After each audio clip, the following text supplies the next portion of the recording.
Family, who understands? In the world of Naruto, I'm a ninja, but am secretly cultivating immortality. Today, while our team was fishing, I stood on the water surface, and suddenly a progress bar for spiritual root fusion appeared before my eyes. This all started when I crossed over as a civilian baby and discovered a word modification tool as my cheat. Family, who understands? I'm telling you, in the world of Naruto, I'm a ninja, but I'm secretly cultivating. Just now, after a whole day of traveling with my team, we stopped by a stream to catch fish for dinner. I stood on the water's surface, looked at my reflection, and guessed what popped up in front of me. It wasn't my handsome face, but a line of glowing text. Name: Spiritual Root Fusion Progress 99. 9 Description: through word modification and energy conversion, gradually transforming into the foundation of cultivation integrated into the human body. Due to a lack of energy, it has not fully transformed. Wow. It's just one step away. My 7 years of hard work have finally paid off. Sigh, this story has to start from the day I crossed over. Let me tell you, in just the time it took to have a barbecue, I closed my eyes and opened them again, finding myself transformed from an office worker into a hungry baby in Konoha village. My start was hellishly difficult. No cheat bloodline, no Sharingan or Bikin. My parents were 2 civilian ninjas who sacrificed themselves for the village during a mission long ago, leaving me with just a broken courtyard, several 100,000 Ryo, and 3 ninjutsu scrolls. I spent my early years in the Konoha orphanage until I turned 6 and was tested for ninja talent, after which I moved back to that small courtyard, living off the survivor's pension from the village. Not long after I crossed over, I discovered my cheat. Whatever I looked at, a word editor would pop up in front of me, along with a virtual keyboard, but the entire interface was gray, like it hadn't been installed properly, and I couldn't click anything. Until the year I turned 6, when I extracted my first trace of chakra at the ninja school. Guess what happened? Ding! The entire interface lit up. It was alive. I immediately understood that this thing needed chakra as fuel. I quickly targeted an old chair at home and deleted the words old wooden chair, replacing them with ergonomic chair. As my chakra was drained, suddenly Duong, a chair I had never seen in the ninja world, appeared in front of me. At that moment, I knew I was taking off. From that day on, I walked a path of no return. The stuff at ninja school was hardly enough, so every day I desperately extracted chakra and fed it all to my word modification tool. I started with myself, directly modifying my Bodis entry from weak human body to copper skin, iron bones, and steel muscles. This took several months worth of chakra, but the effect was explosive. My chakra amount directly increased by more than 20 times. But the downside was that I had to pretend to be weak, always floating in the middle during practical classes, afraid that a single punch would send my classmates flying out of the solar system, and that old guy Danzo would take me for root experiments. Time flew by, and I'm now 10 years old, having just graduated from ninja school 3 months ago. Due to the intense fighting in the Second Shinobi World War, the village was short on manpower, so us 10-year-old kids had to graduate early and head to the battlefield as cannon fodder. Early this morning, I received orders to gather at the village entrance. The tuning captain who had been leading us was just a lazy old hand who got himself seriously injured on a mission recently and retired. We felt no sadness at all. Guess what? The village assigned us a new captain, Koji Sakai, a young chunin in his 20s who looked serious but seemed much more reliable than the previous one. My 2 teammates, Haruko and Mizuki, were also civilian classmates, and when the new captain appeared, the 2 girls were quite nervous. Captain Sakai was straightforward and announced the mission. Brank mission: go to the border outpost between the Land of Fire and the Land of River for a 3-month border guard mission to prevent infiltration by Sand Shinobi. When my teammates heard the Brank mission had high rewards, their eyes lit up. One was thinking about getting a big house next door, while the other was thinking about contributing to the family. Sigh, such naive girls, completely unaware of the cruelty of war. With the captain's order, our team set off. I have to say, this new captain was really good. He taught us how to conserve chakra while moving at high speed, saying that ninjas should seize every opportunity to train themselves. Isn't he 1,000 times better than that old hand?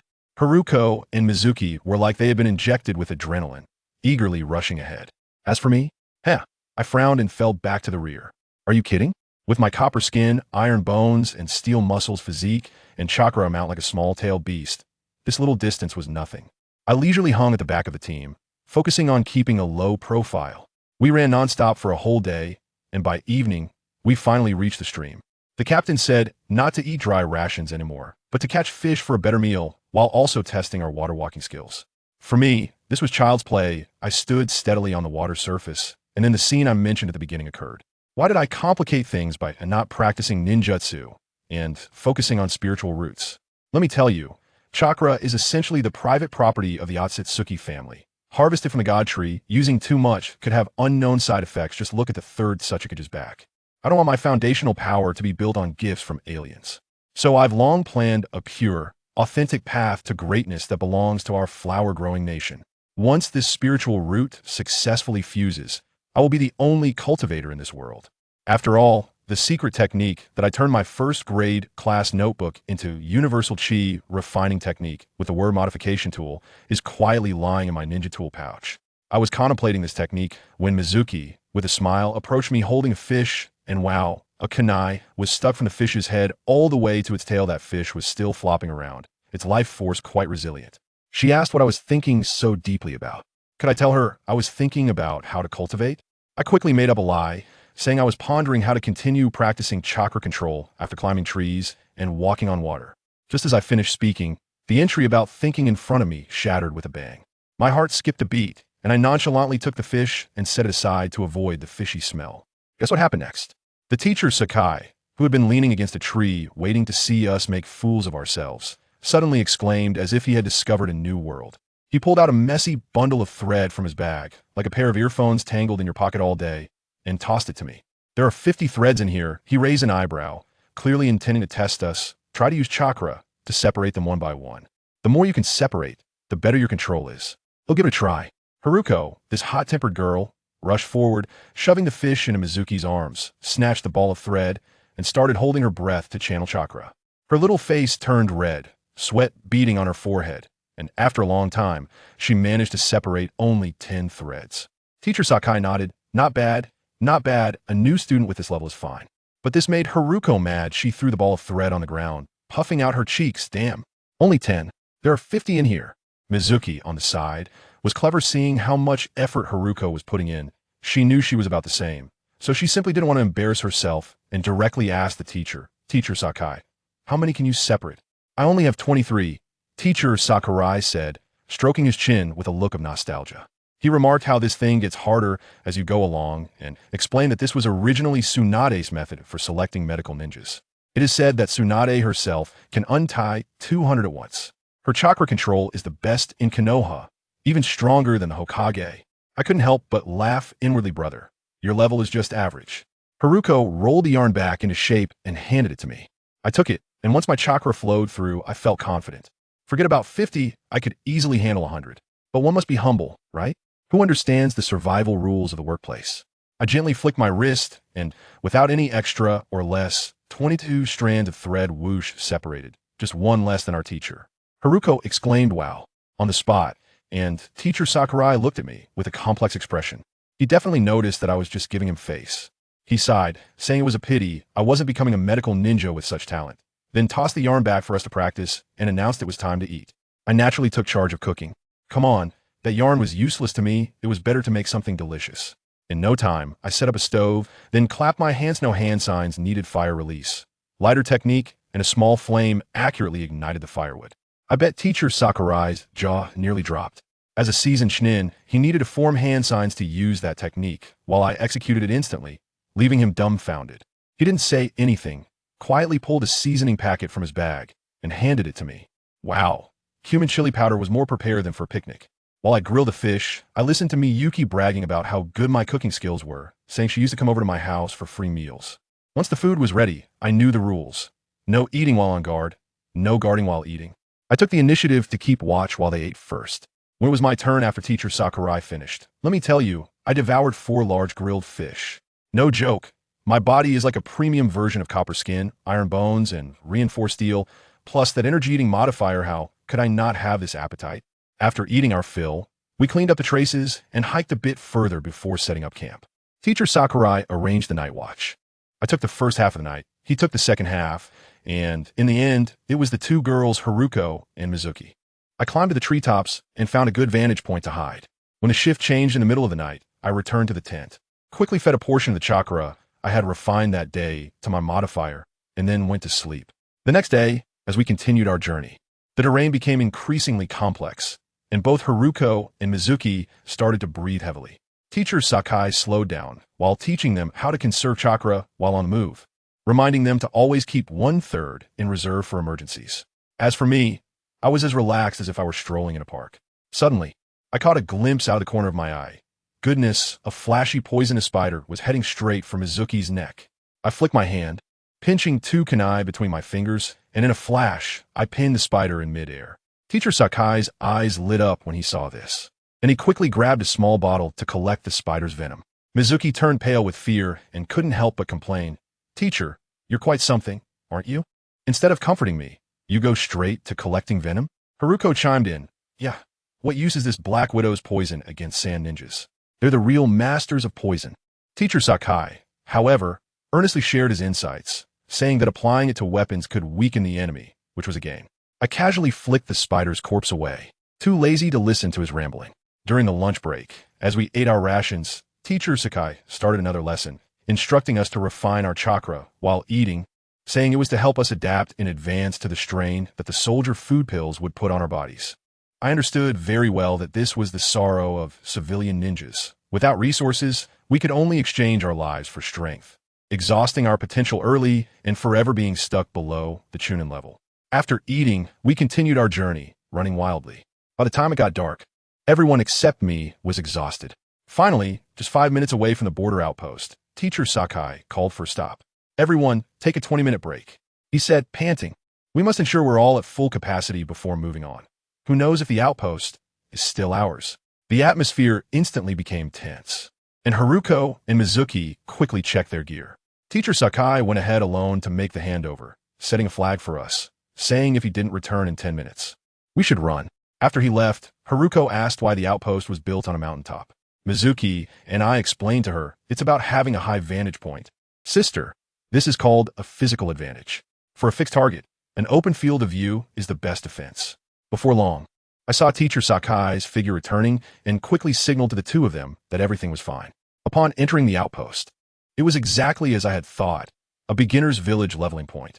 An elite Jonin captain was there with 15 veterans, along with several rookie teams like ours that had been sent to assist. In short, they had brought us here to serve as cannon fodder while also scouting for potential talents. That evening, we had hot meals, and Teacher Sakai announced that we could take a day off tomorrow to relax a bit. I don't have time to relax. As soon as I got back to the tent, the main event began. I fed 2/3 of the chakra I had accumulated today to my golden finger, the entry modifier, the target, spiritual root.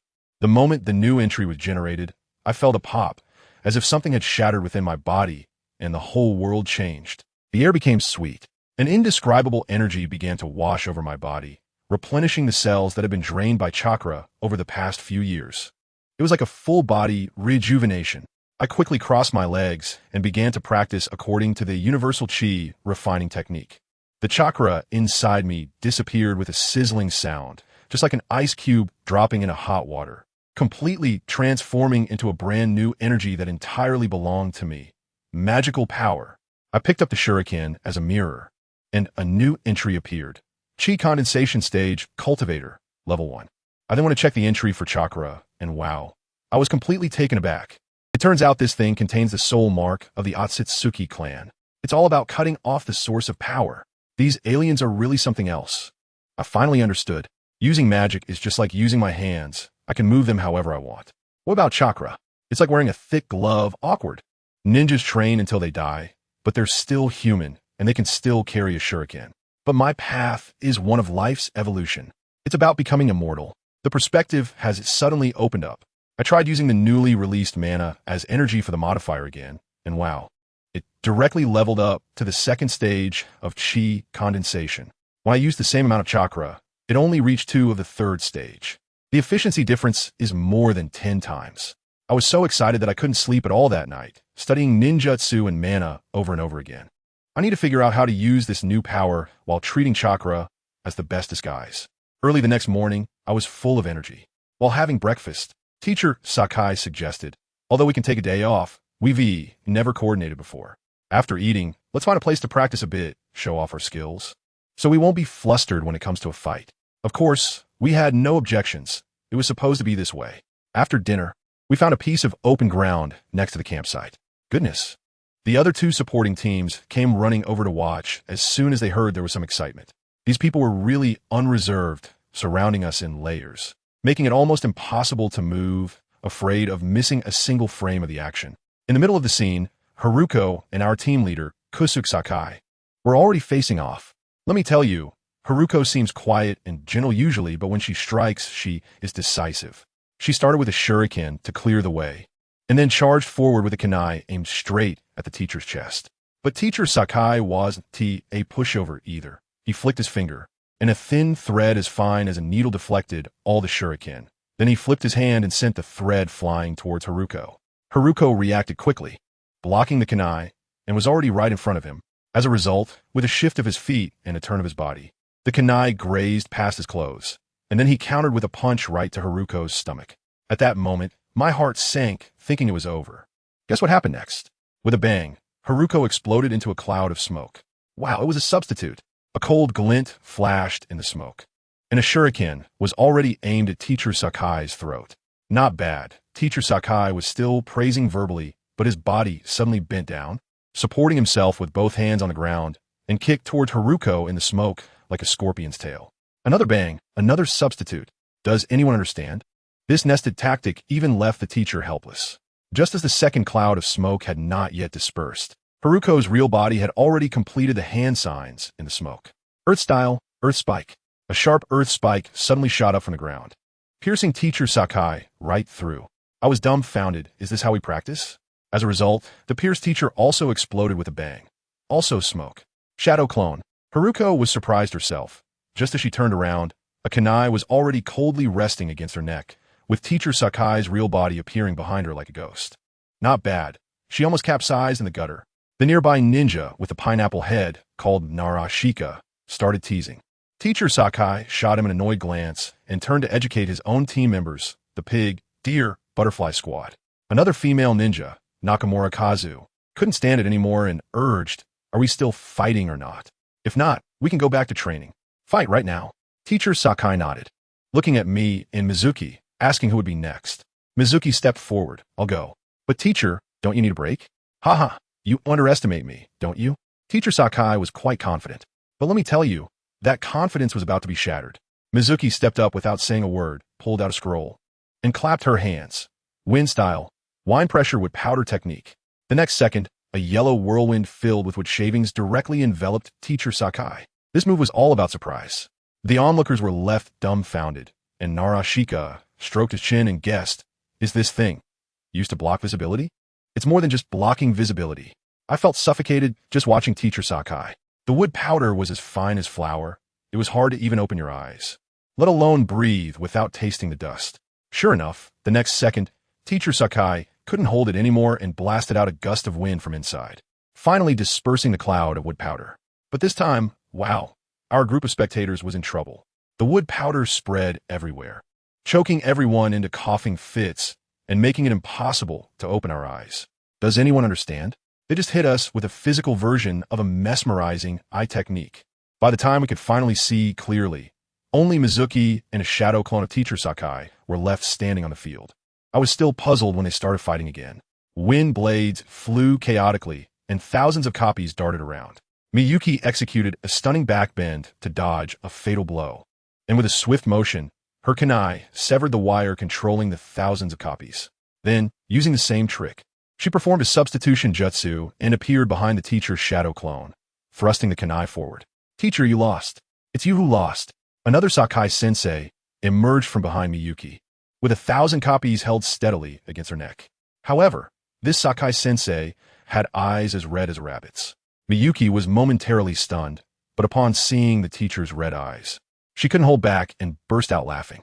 We finally understood that when the dust was swirling earlier, this guy had sneaked out to wash his eyes, leaving a clone behind to maintain appearances, and later snuck back in for a surprise attack. This move was too slick. Ahem, Sakai-sensei's face flushed, and he pointed his eyes, "Kyoka, how about we postpone our sparring for 2 hours?" Pineapple-headed Narashikami started laughing again. "Kosuka, have you awakened your Sharingan?" "Ha ha ha." In the end, it was Sister Ikumi who stepped in to mediate, letting everyone take a break and regroup for training. The three of us gathered together, and Haruko quietly said, "Look, he just doesn't have the confidence to win against you, so he's making excuses to go back and recover." Miyuki also asked me, "Kyoha, are you confident you can beat the teacher?" I nodded. Winning wasn't a big deal. But in a life-and-death struggle, experience made a huge difference. I told them not to waste time and to hurry up with their training. There wouldn't be this much time to prepare when we encountered the sand ninjas. After saying that, I found a corner and prepared to try out my secret. I sat cross-legged, not using chakra, but instead channeling a completely different power within me. Magic. Trying to initiate a ninjutsu. I silently recited in my heart, shadow, clone technique. Without even forming hand seals, a figure identical to me silently appeared in front of me. I felt a surge of joy in my heart. It worked. I took out a kunai and lightly slashed at the clone's arm. Guess what? The clone didn't poof into smoke. Instead, it was really cut open, and what flowed out wasn't blood, but a thick, black liquid. I looked down at my own shadow, and sure enough, it was a bit shorter. This thing was a physical clone made from my shadow. I tried using lightning release again, and, just like before, I didn't need to form hand seals. A silent bolt of lightning shot out along the ground, its power several times greater than when using chakra, and it was incredibly discreet. I realized that this thing was my trump card. Just as I was practicing, suddenly, a sharp signal rang out throughout the entire camp. Something happened. The three of us rushed to the command center, where we saw the camp leader, the bearded Surtobi Taku, standing at the door with a pale face. They had just discovered traces of the sand ninja within the fire country, and his voice was terrifyingly low as he said, "We have a small team that has met with disaster." The room fell into dead silence. Kirikawa Jonin, the leader, ordered directly, "Take your team, along with these 3 border defense teams, and follow the intelligence ninja to investigate. Clear out all suspicious individuals in the area. You have 10 minutes to prepare. And then we will follow a Jonin named Kirikawa Jin, who dashed into the forest without looking back." 2 hours later, we stopped in a thicket. This was the site of the ambush, with traces of battle everywhere, branches severed by wind blades and fragments of puppets. The guiding ninja, Inuzuka, patted his large black dog, which sniffed around for a while before barking twice at him. The guy's face darkened immediately. "Captain, the scent from the other side has all been cleared away. Kuro has lost the trail." Kirikawa Jonin nodded and looked at another guy who was bundled up tightly and wearing sunglasses. He was from the Yamanaka clan, skilled in using insects.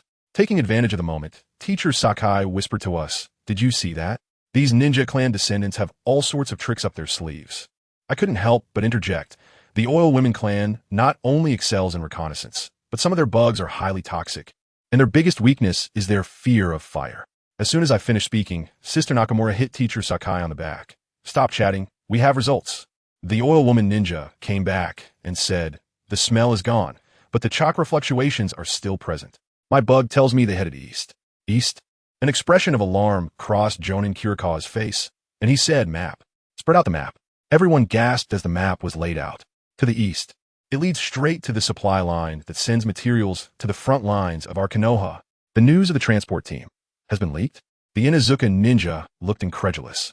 Jonin Kirikawa's expression had turned extremely grim as he said in a deep voice, "The sand ninja must have used a spy of considerable status." In an instant, everyone understood the seriousness of the situation. "Speed up, full speed ahead." Jonin Kirikawa waved his hand sharply, and we set off again. On the way, I couldn't suppress a question in my mind and quietly asked the teacher beside me, "Teacher, why is such an important mission not assigned to the Umbu, but to a visible team like us?" The teacher laughed upon hearing this, turned around to ruffle my hair, and looked at me as if I were a foolish child, saying, "Risuk, you really don't get it, do you? The focus of this mission isn't on the job itself, but on how to slip away after finishing it." At that moment, I was completely bewildered. "What does it mean?" The teacher lowered his voice and explained to me, "Think about it. Who provided this intelligence? That old hawk from Konoha, Danzo. He would love for Tsukumo Hatake on the front lines to lose. If we carry this out with great fanfare, and then Konoha captures a few live ones to interrogate, TSK, once this news leaks out, wouldn't the front lines of Konoha go up in flames? Internal strife among the higher-ups, the morale of the army in disarray. Isn't that more stimulating than burning some of his food supplies?" Good heavens, I suddenly understood. This is like a spy mission. Danzo is on the 5th level. Our Sunagakure not only has to be the bad guy executing this, but we also have to conveniently act as gossip propagandists to help him spread the word. So why not send in the Umbu? I still didn't get it. Umbu? The teacher scoffed. What if the Umbu get captured? Their minds would be filled with S-rank encrypted files, and our Sunagakure's flimsy firewall can't withstand Konoha as hackers cracking it. By then, all the secrets of our village would be exposed. Our openly visible squad is different. Even if we all get wiped out here, there wouldn't be any major secrets in our heads. The risk is controllable, got it? He patted my shoulder and said earnestly, "Kid, remember, we were born in the desert. If we don't fight hard, our descendants will have to gnaw on sand. Today it's either us bleeding, or they cry later. Once you understand this point, you won't be far from becoming a Jonin." After listening, I felt as if a heavy stone was pressing down on my heart. I nodded and didn't say anything more. On the other side, the group from Konoha was still wandering on the road, as if they were on a spring outing. The leader, a Jonin named Qingye, was quite vigilant and kept urging his subordinates, "Stay alert. The village has received news that sand shinobi have infiltrated. Keep up with the scheduled reconnaissance."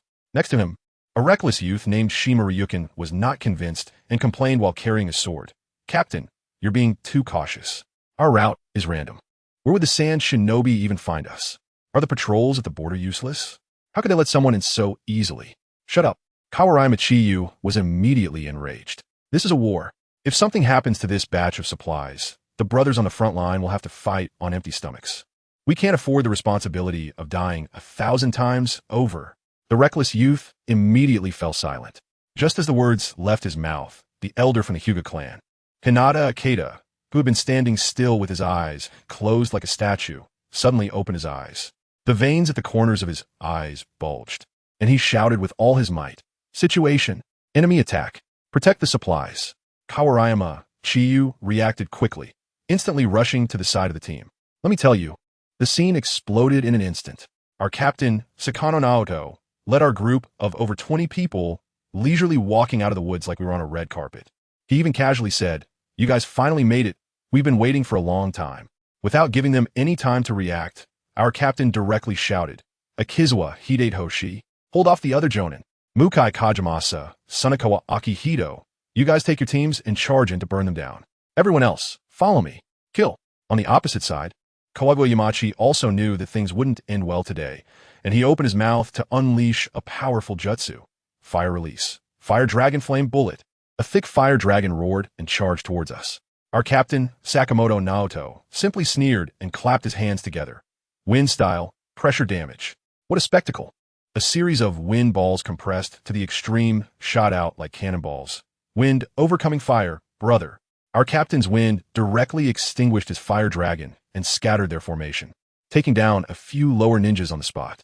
On the other side, our team's puppet master, Akizawa Hidenori, slapped a wooden box on his back, and a giant scorpion puppet jumped out, launching a barrage of true technique. Thousand Needle Rain at another Konoha Jonin. The thousand needles shimmered with purple light, clearly coated with deadly poison, forcing the guy to quickly use Earth Style to erect a defensive wall. We have two Jonin here. One is Mukai Kajimasa, who is incredibly strong in taijutsu. When he draws his sword in a crowd, it's like he's unstoppable, cutting through everything effortlessly. The other is Sunagawa Akihito, who was surrounded and attacked by 5 Chunin from Konoha, yet he handled it with ease and was dominating the fight. The young ones here, my junior student Narita Ryosuke, led the rest of the group, shouting as they rushed into the convoy with an explosive tag in each hand, yelling, "Art is Patrick Star! Boom! Boom! Boom!" One carriage after another was blown into the sky. Food, medicine, and weapons turned to rubble amid the fire and smoke. On the opposite side, Kawagoyamachi's eyes turned red as he pushed his chakra to the limit, unleashing an A-rank ninjutsu he hadn't fully mastered. Fire style. Dragon Flame Song technique. Several fire dragons launched a blanket attack, aiming to take out our captain and the puppet master in one go.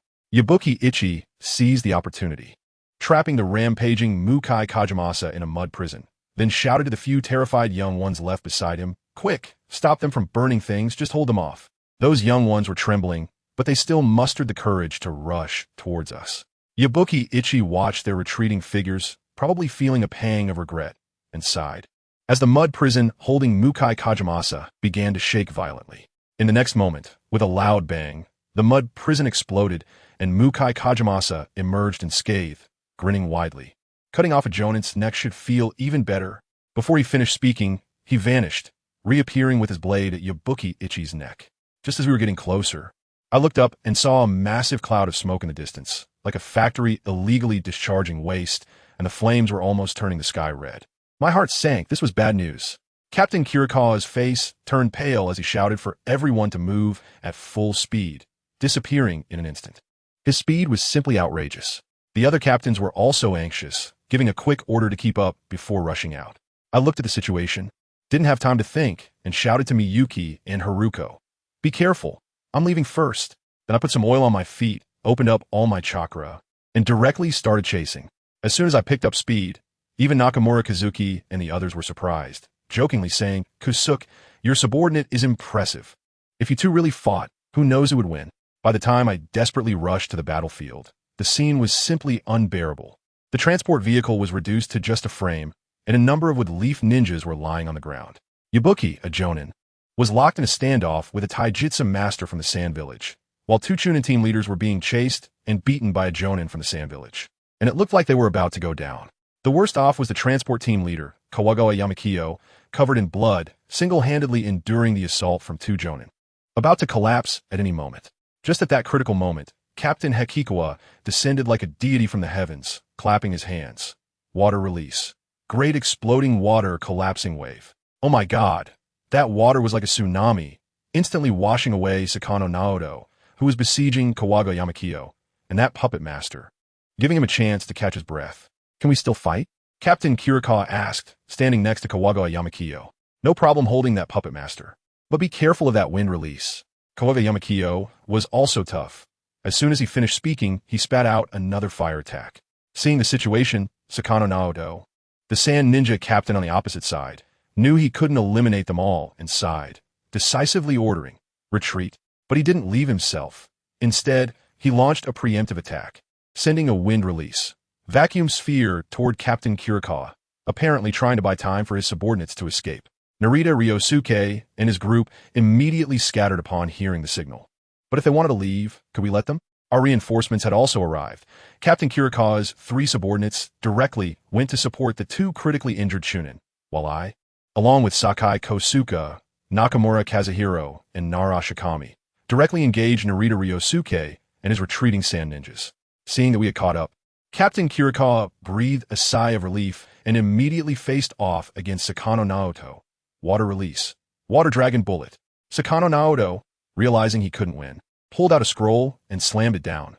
Wind release. Sandstorm great breakthrough. The entire battlefield was instantly enveloped in fierce winds and sand, making it impossible to see anything. By the time the wind and sand passed, the sand ninjas had already disappeared without a trace. Captain Kirikawa and his two subordinates quickly chased in the direction of the sand ninja Jonin, fearing that we younger ones might suffer losses. I took advantage of my speed and quickly caught up to a sand ninja who had fallen to the back of the line. Narita Ryosuke shouted ahead without looking back, "Don't worry about it, spread out and run. If you get bitten, you won't be able to escape." I looked at the little guy in front of me, abandoned by his teammates, who was only a few years younger than me, and said, "Surrender, and you won't be killed." As a result, this guy had quite a bit of backbone, shouting, "Who do you think you're looking down on?" and lunged at my throat with a short knife. I tell you, at that time I didn't move at all, just stood there. He slashed at my neck, and with a crisp sound, his knife was deflected away. Who understands this among my family? It's like I'm invulnerable. His expression was like he had seen a ghost. I threw a punch with my backhand, not using much strength, and knocked him out on the ground. I just took down one, and Sakai Kosuka and the other two also took down their respective sand shinobi. Just then, Haruko, Mizuki, and their large team arrived. Nakamura Kazuki handed over a few live captives to them for custody and then said to us, "Keep chasing. This incident has gotten so big today. If we don't capture a few more to take back, Captain Kirikawa won't be able to explain and will also be pointed at by the villagers." We exchanged glances and nodded in agreement. Without saying a word, we pushed our speed to the limit and continued the chase. The four middle ninjas in front, who looked to be no small age, noticed us as well. Gritting his teeth, one of them decided to stay back and hold the line. A middle-aged man named Kanyuki Hiroshi smiled as he drew his sword and shouted to Narita Ryosuke and the others, "The future depends on you little ones." It was truly a tragic scene. The four of us caught up, just as we collided with the four who were holding the rear. There was exactly one Chunin for each of us. As Nakamura Kazuki's words fell, he rushed out. The three of us each found our opponents. I faced a taijutsu ninja named Ping Renba, who wanted to play mind games with me. As he charged at me, he kept babbling, "Kid, do your seniors really trust you this much? Aren't you afraid I'll take you out first and then go beat them up?" I couldn't be bothered to deal with him. So I directly created a shadow clone from behind and said, "Fire release. Great fireball. This fireball of mine is not an ordinary one. It's been modified by me. It doesn't require any hand seals, and its firing speed is like that of a Gatling gun, rapid fire, one after another. A 1-meter diameter fireball chases him, forcing him to roll on the ground in panic with no chance to get close to me. Cornering him, I take a deep breath, prepare, and suddenly open my mouth. Poof! A golden beam as thick as a chopstick shoots towards his head like a laser. This guy reacts quickly, scared out of his wits, and forcibly turns to block with his knife. With a snap, his knife breaks into 2 pieces, and the golden light grazes his shoulder, sending his entire arm flying off. Just as he is about to scream in pain, my shadow clone has already closed in, swiftly using a kunai in a clean and efficient manner. I walked over and burned his body with a fireball to leave no traces behind. I also took his ninja tool pouch, since practicing this stuff costs a lot of money. When I returned to the original battlefield, Sakai, Kosuke's opponent, was already lying down, with a mark on his neck created by a shadow. The remaining 2 were puppeteers, back-to-back, and being surrounded and beaten by our 3 members. But they had also managed to injure Sakai, Kosuke, and Nakamura Kazuki. They were quite tough.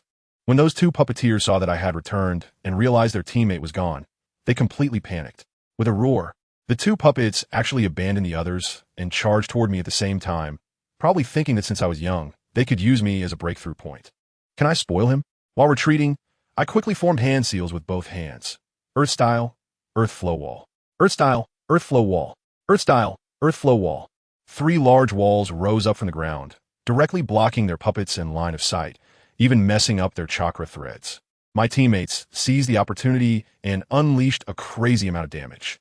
The shadow of Narashikami moved along the wall's shadow, and with a snap, it twisted the neck of a puppet master. Now it was 4 against 1. The last one, a puppet master named Makita Junichi, looked furious, staring at me as if he wanted to devour me. When you stepped into the land of fire, you should have been prepared for this. Nakamura Kazuki said coldly before launching another attack. Earth release. Earth flow river. The ground beneath Makita Junichi instantly turned into a mudslide, knocking him and his puppet around chaotically. Narashikami's shadow imitation technique followed closely, instantly immobilizing him. Then, let me tell you, that scene was clean and swift. As soon as Shikami's shadow took control, Teacher Sakai's kunai arrived, piercing his throat with a thud, and that guy's eyes bulged out, instantly offline. The battle ended, a quick kill, just that simple. Once it was over, we had to hurry to clean up the battlefield. We moved like professional cleaners, swiftly sealing the enemy corpses with sealing scrolls, leaving not a single hair behind. Then came the looting of spoils and erasing traces of the battle. Sister Nakamura used earth release, and with a snap, the ground was instantly as smooth as if it had been ironed. I used wind release to blow away the smell of blood, aiming for a flawless cleanup. Once everything was settled, we quietly made our way back to where our main force was hiding. From a distance, I saw a few brothers standing up to greet us. My teammate Mizuki was the first to rush over, her eyes scanning me like a searchlight, immediately reaching to touch my face, mumbling, "Kiyomi, are you okay? Are you hurt? Do you have enough chakra?" Family, who understands this excessive concern. I quickly push her hand away, saying, "Sis, I'm fine, really." It's actually Teacher Sakai and the others whose blue bars are almost empty. Teacher Sakai waved his hand, indicating he could still hold on, then asked if Captain Kirikawa and the others were back. But no one had seen them. Well then, we'll rest here and wait. Mizuki still wasn't reassured and pulled me aside, saying my face looked pale. I couldn't help but laugh and cry at the same time. In my heart, I thought, of course, the ones who got hurt were my shadow clones. Once the clones were dispelled, my main body was perfectly fine, but I could only smile and say, "Really, I'm fine. Look at my chakra. It's full." Only then did she reluctantly let me go. Just as we were waiting, Shikami suggested that we shouldn't just wait idly and should go put out the fire and collect our fallen brothers. Sister Nakamura also realized it and immediately arranged for personnel. We joined the team to collect the bodies, as putting out the fire was a skilled task, and my little bit of earth release wasn't enough. As I approached, I suddenly heard Mizuki sobbing. Haruko and I hurried over, and when we looked down, our hearts sank. Lying on the ground were 2 classmates from our ninja school, one with a slit throat and the other with a shattered neck. Mizuki's tears fell immediately. I could only pat her shoulder and say some nonsense about being a ninja and having to have that awareness. But Haruko couldn't hold back. Her eyes red as she retorted, "But they were only 10 years old. What do you mean by the will of fire? They were just new leaves, and what happened?" I was so scared that my soul almost flew away. Be careful what you say. I quickly covered her mouth and nervously looked around. Luckily, no one was paying attention. I lowered my voice to scold her. How can you say something like that? Your family is still in the village. Haruko was also startled and nodded repeatedly. In this day and age, saying the wrong thing can be deadly. Just then, a loud shout suddenly rang out. Whew. All of us instantly went into a combat stance. But in the dim light, a familiar voice came. It's us. I focused my eyes and saw Captain Kirikawa, supporting the seriously injured Kawagoyama, with Yabuki and several ninjas from the Hinata family following behind. Sister Nakamura was still very cautious and shouted, "Password." Without hesitation, Captain Kirikawa made a series of complex hand signs. Great, there are people, the alert was lifted.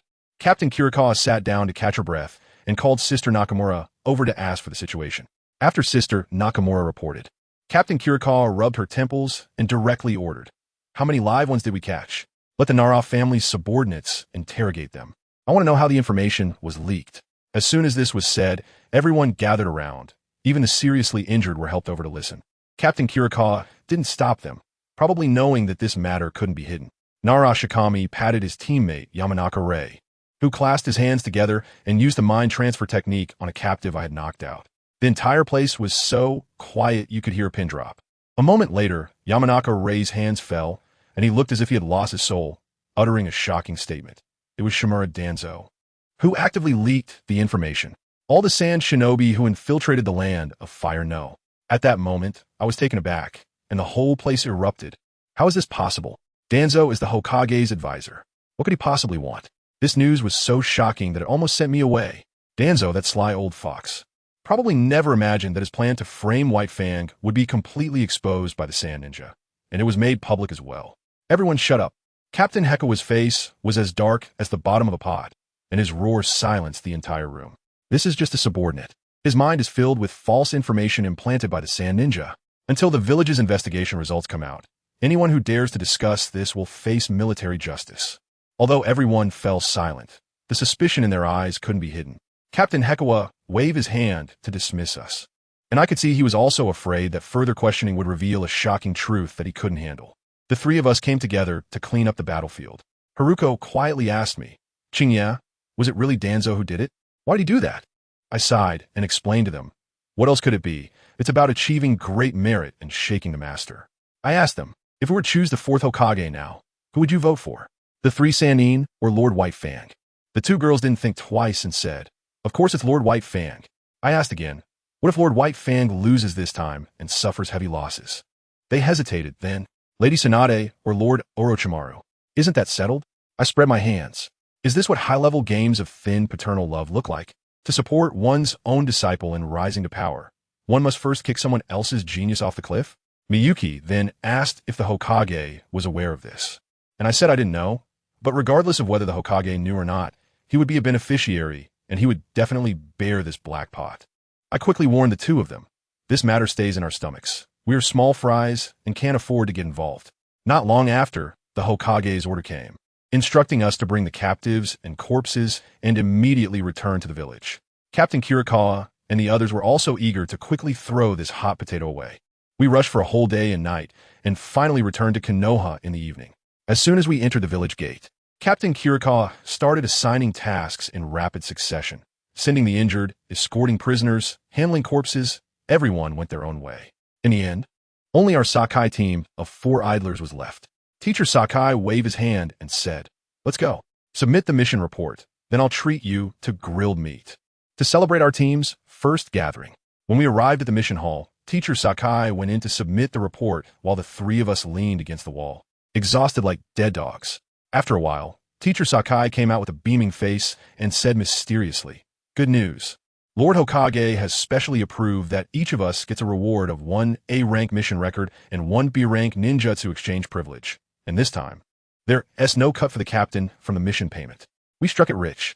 Upon hearing this, Haruko and Mizuki sprang back to life, jumping around and hugging each other, one shouting about moving next to me, and the other saying she now had money for her brother's school.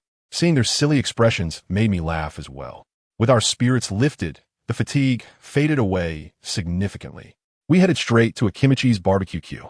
The restaurant was bustling with noise, and we found a window seat to sit down.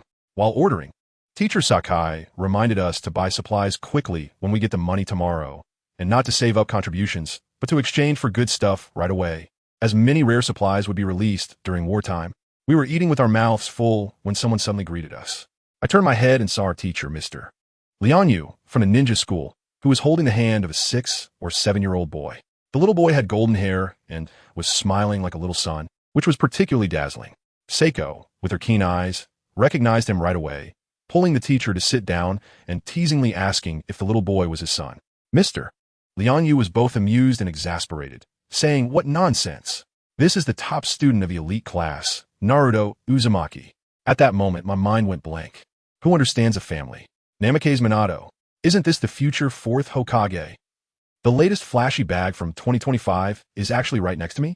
Teacher Lianyu explained that Minato helps him watch over the regular class students so they aren't bullied, and he regularly takes Minato out for barbecue. He also said that Minato, like us, is an orphan. Minato is very polite too, scratching his head and smiling as he greets us. Teacher Sakai was shocked, saying that after we graduated for so long, Qingye has become so outstanding but still can't get into the top class. How amazing must the top student be? Upon hearing this, Teacher Lianyu got excited and proudly said, "Don't be fooled by Minato being only 7 years old. Aside from experience, he already possesses all the abilities of a qualified ninja." We were all astonished, and I couldn't help but marvel internally. Truly, this is the future's golden brilliance, understanding at just 7 years old how to use protecting classmates to exchange for teachers' resources, ensuring one's own nutrition and training. When I think back to when I was 7, I was still playing in the mud. It really is true that comparison can be infuriating. After chatting for a while, Teacher Lianyu took Watergate and bid farewell. Teacher Sakai looked at their receding figures and sighed deeply. This is what genius looks like. I feel like I've wasted over 20 years of my life.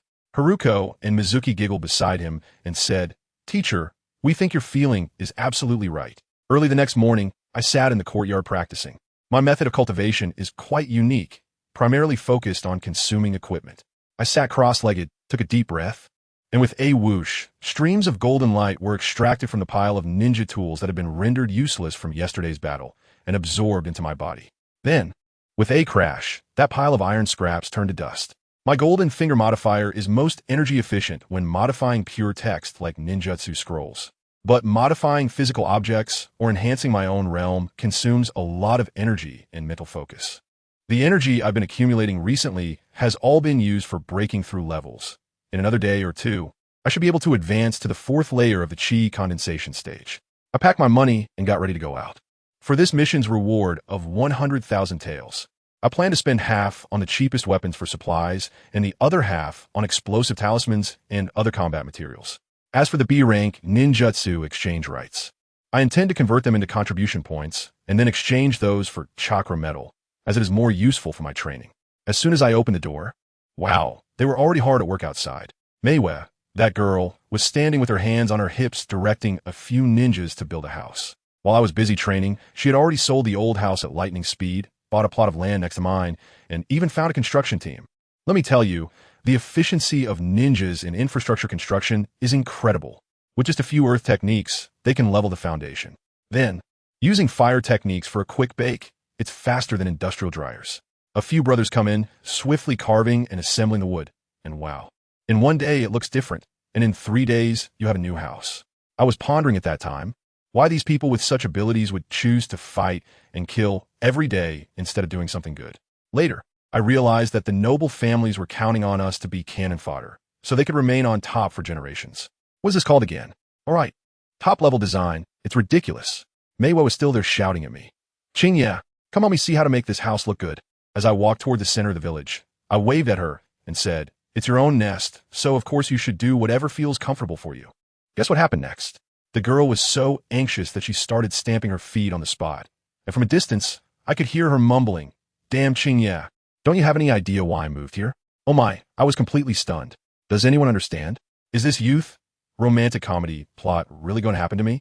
Anyway, I decided to ignore her for now and hurry to take care of business. I headed straight to the contribution exchange next to the Hokage building. Maybe because of the ongoing battles, most of the ninjas were out on missions, and the whole hall was quite empty, with only a few cats lounging around. I randomly found a window and took a picture of my ninja certificate. The lady inside didn't even look up. Ninja ID 006001, Genin Kyoko. What do you want to exchange?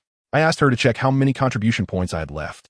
The lady flipped through some papers for a while and said, a total of 4,220 points. That A-rank mission yesterday awarded you 4,000 points. All right, I'm familiar with those numbers. I reminded her I should still have one B-rank ninjutsu exchange, right? She nodded and said, yes, one B-rank ninjutsu. Depending on the ninjutsu, it will cost you between 1,000 to 10,000 contribution points. Then I did something quite explosive. I told the lady, I don't want the B-rank ninjutsu exchange qualification. Convert it into contribution points for me. Then I exchanged all my contribution points for chakra metal. I tell you, that sister's eyes almost popped out. She must be thinking, where did this fool come from? A civilian ninja has worked hard to get a B-rank ninjutsu, and he just decides to give it up? She might have worked here her whole life and has never seen someone so extravagant. She recalculated. B-rank ninjutsu is worth 3,000 points, and you currently have a total of 7,220 points.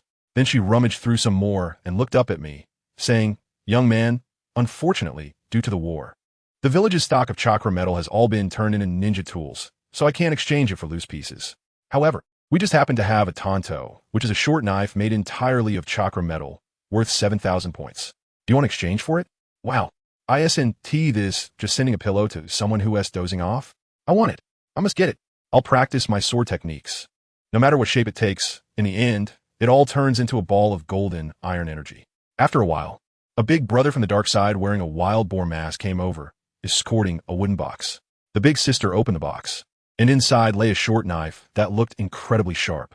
The sword is named Swallow, and it's a no-return, no-exchange policy once you leave the scene. I pretended to lose a bit of chakra, and a description popped up in front of me. Name, Swift Rain. Description, a rib knife forged entirely from chakra metal. It has a certain affinity for magic. No problem. I immediately tucked the knife into my waist, looking incredibly cool. Just as I was about to leave, the guy in the boar mask from the Umbu suddenly called out to me, lowering his voice. Kid, this thing is a treasure. Innocent people may not be guilty, but possessing a precious item can bring trouble. You understand? Don't flaunt it recklessly, or at your age, you'll easily become a live target. I immediately nodded, understanding the reasoning. I turned around and went to the tool shop, spending all of the 100,000 taels of bounty. Half of it went to buying shuriken, and the other half on explosive tags, kunai, and military rations, all prepared for Meiwe and Haruko. Meiwe had wasted all her money, and Haruko still had to support her younger brother. As the captain, shouldn't I take some responsibility? When I returned home, carrying a big bag and a small bag, Meiwe was still arguing with the construction team. I pulled her over and jokingly said, why don't you let them dig a well in a yard? Feng Shui says having running water in the yard attracts wealth. As a result, her eyes lit up, and without thinking, she shouted to the construction team, did you hear that? Dig a well. I stuffed the big bag of ninja tools I prepared for her into her arms. Hurry up and get ready. We'll probably have a mission soon. As soon as I finished speaking, our unreliable teacher, Kusuke Sakai, popped out from the corner like a ghost, wearing a smug grin that said he knew everything. Not soon, but this afternoon. Gather at the village entrance at 1 o'clock. Meiwe and I were both stunned. It was just too fast. Teacher Sakai even winked at me. I went to inform Haruko first, and then thought to inform Meiwe, but when I got to her house, lo and behold, the house was sold. I guess she must have come here to you. After saying that, he vanished in a puff of smoke, leaving Meiwe and me staring at each other in shock. It was still not even 1 in the afternoon when we arrived at the entrance of Konoha village. Wow, what a scene. There were crowds of people, dozens of large carts filled with food and medicine, and ninjas everywhere. Even Kaguya, the jounin who was seriously injured yesterday, was standing in line wrapped in bandages. After our team gathered, Meiwe asked Teacher Sakai, Teacher, do they really have to go even with such serious injuries? Teacher Sakai lowered his voice and said, not a single person who returned to the village yesterday can be left behind. Moreover, this time the security level is at its highest. In addition to us, there are also 4 entire Umbu squads accompanying us. I was stunned at that moment. Was such a grand show really necessary for a transportation mission? Teacher Sakai dropped a bombshell because the 3rd Hokage himself is going to lead the team to the front lines. Mizuki gasped. The Hokage is going in person? Is this going to be a decisive battle with the Sand Ninja? Who knows? Teacher Sakai shrugged. Just then, the old man, Sarutobi Hiruzen, dressed in military attire and accompanied by 2 advisors, walked to the door. He put on his helmet and shouted with full vigor at everyone. Our comrades on the front lines are fighting on empty stomachs. This mission must not fail. I will go with you. Instantly, the crowd erupted. Everyone was pumped up, wildly shouting for the Hokage. I mixed in with Meiue and Haruko shouting. But we all know the truth in our hearts. Who understands, family? It's clearly your higher-ups who sold out the supply line. Now the boss is personally stepping in to put on a show of sharing the hardships with the people, and we have to be moved to tears here. This operation, I can only say, is outrageous. The old man pressed his hands down, and after things quieted down, he began to arrange the troops, issuing orders one by one in an orderly manner. Finally, with a wave of his hand, let's go. Our squad was assigned to the left wing, following the main force, and we set off in a grand manner. At the same time, let me tell you, the true storm center, the front line of the Land of Rivers, had already turned into a chaotic mess. In the command post at the front line of Konoha, a group of Genin were banging on the table and cursing, all blaming Danzo, that old six, for leaking information. The commander, Kakashi's father, Minato Namikaze, known as the White Fang of Konoha, was headachingly trying to calm everyone down. He told them that the third Hokage was already on his way to deliver takeout. But they needed to hold on for a few more days. How to hold on? They needed to send a sharp knife team to stab hard into the enemy's rear to prevent them from launching a full-scale assault on the city. Who would take on this task? The White Fang's gaze swept across the room and finally landed on a pale-skinned man with a cold gaze. Orochimaru. At that time, Uncle Snake hadn't yet embarked on the irreversible path of a scientific madman. He had just been brutally beaten by Hanzo the Salamander and was holding in a belly full of anger, wanting to prove himself. He licked his lips. Don't worry. Leave it to me. I can at least hold back one of their Kaga level. As night fell, the Sand Ninja army indeed approached in 3 lines, led respectively by the 3rd Kazekage, Chiyo the Elder, and her brother, Eyes. An all-star lineup. I'll stop the 3rd Kazekage. Before the White Fang's words had faded, he had transformed into a white light and rushed out.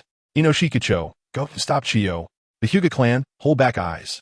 In a command post, the Nara clan commander issued orders in an orderly manner. From above, Konoha's combined ninjutsu surged out like a fire tornado, while the 3rd Kazekage raised a massive wall of sand and iron to withstand it. Boom! The effects from both sides collided and ended, with the White Fang already charging ahead, his blade flashing as he dove into the crowd, beginning to mow down enemies. The 3rd Kazekage was furiously using magnet release from the sky to counter him. On the other side, as Chiyo the Elder pulled out her pile of puppets, oh no, I mean her puppets, she was knocked over by the Akimichi clan's meat tank. The high-end battle ended in a tie, and the lower-ranked Chunin and Genin began to exchange blows passionately. At that moment, on the battlefield's flank, Uncle Snake and his team began to take action. Ninja A, Summoning Technique. Bang! With a loud noise, a massive purple serpent, Manda, coiled up like a small mountain, made a grand entrance. Manda flicked its tongue, looking displeased as it said to Orochimaru, Orochimaru, you call me again? Is the offering ready? Orochimaru licked the corner of his mouth, pointing at the disorganized sand ninja below. Manda, as long as you can eat them, they're all yours. Roar. Upon hearing this, Manda instantly got excited, its massive tail bringing a howling wind as it slammed into the sand ninja formation, causing a scene of blood and flesh to scatter everywhere. The sand ninja were utterly terrified, their formation in disarray. Just behind the sand ninja line, a gray-haired monk was sitting cross-legged, chanting. A dark figure wearing a scorpion mask walked nervously up to him and whispered, Master Bumpuku, Orochimaru is causing chaos ahead, and Kazekage-sama has instructed that if necessary, please intervene. The old monk named Bumpuku slowly opened his eyes and calmly said, All right, I understand. As soon as he finished speaking, the battlefield erupted. I tell you, that giant python named Manda swung its tail down like a siege hammer, and the brothers from the Sand Ninja village were so scared their souls almost flew out. This thing would kill on contact. Just as it seemed like more people were about to turn into mush suddenly, a row of wind-release cannonballs shot out from behind our Sand Ninja position, forcefully knocking that giant snake tail back. Manda cried out in pain. Following that, a suffocating pressure of chakra spread from the crowd. It was that old monk, Bumpuku, with his hands together, slowly stepping forward. The head of Manda, Orochimaru, that pervert, was excitedly licking his lips, feeling this ominous aura, his eyes filled with madness as if he was saying, Come on, let us fight. In response, the monk recited a Buddhist chant, and behind him, a yellow tail suddenly emerged. The entire battlefield was instantly engulfed in yellow sand, transforming into his domain. The sand, as if alive, quickly coalesced into a massive sand coffin, ready to bury Manda alive. One tail. Be careful, Orochimaru shouted, drawing the Kusanagi sword from his mouth and wildly slashing at the sand, finally tearing open a gap for Manda to escape. But Manda also got injured, its tail covered in blood, and it complained to Orochimaru. Big brother, I didn't sign up for this job of fighting tailed beasts. Next time you call me, at least prepare 200 living people as offerings. Looking again, the monk was no longer satisfied with just one tail. He transformed into a giant tanuki the size of a mountain, bouncing around and shaking the earth. Family, who understands? This transformation happened way too fast. Orochimaru casually replied, All right, let us get through this first. I won't forget you. That giant tanuki, which was the one-tail Shikaku, surprisingly spoke, its voice like a loudspeaker. Master Bumpaku, out of respect for you, I won't harm the people of your Sand Ninja village, but you need to make them get lost. Saying this, it swept its tail, sending the surrounding Sand Ninja flying like bowling pins. Then it turned to Orochimaru. Kid, taste my unlimited air bullets. Its mouth opened wide, and good heavens. Wind-release cannonballs sprayed out like a machine gun, without care for cost. Orochimaru got fired up too, clapping his hands, summoning technique, triple Rashomon. Boom!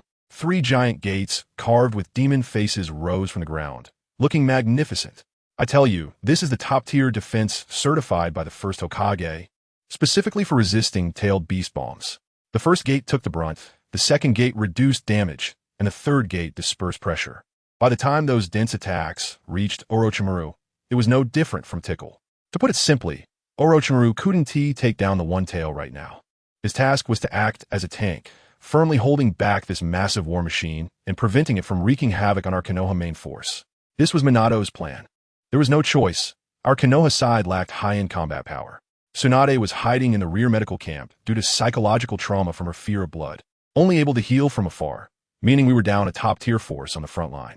So now it was high-end versus high-end, while the remaining Chunin and Genin were below, exchanging blows to see who would collapse first. But this balance was about to be broken, because our frontline camp was running low on supplies.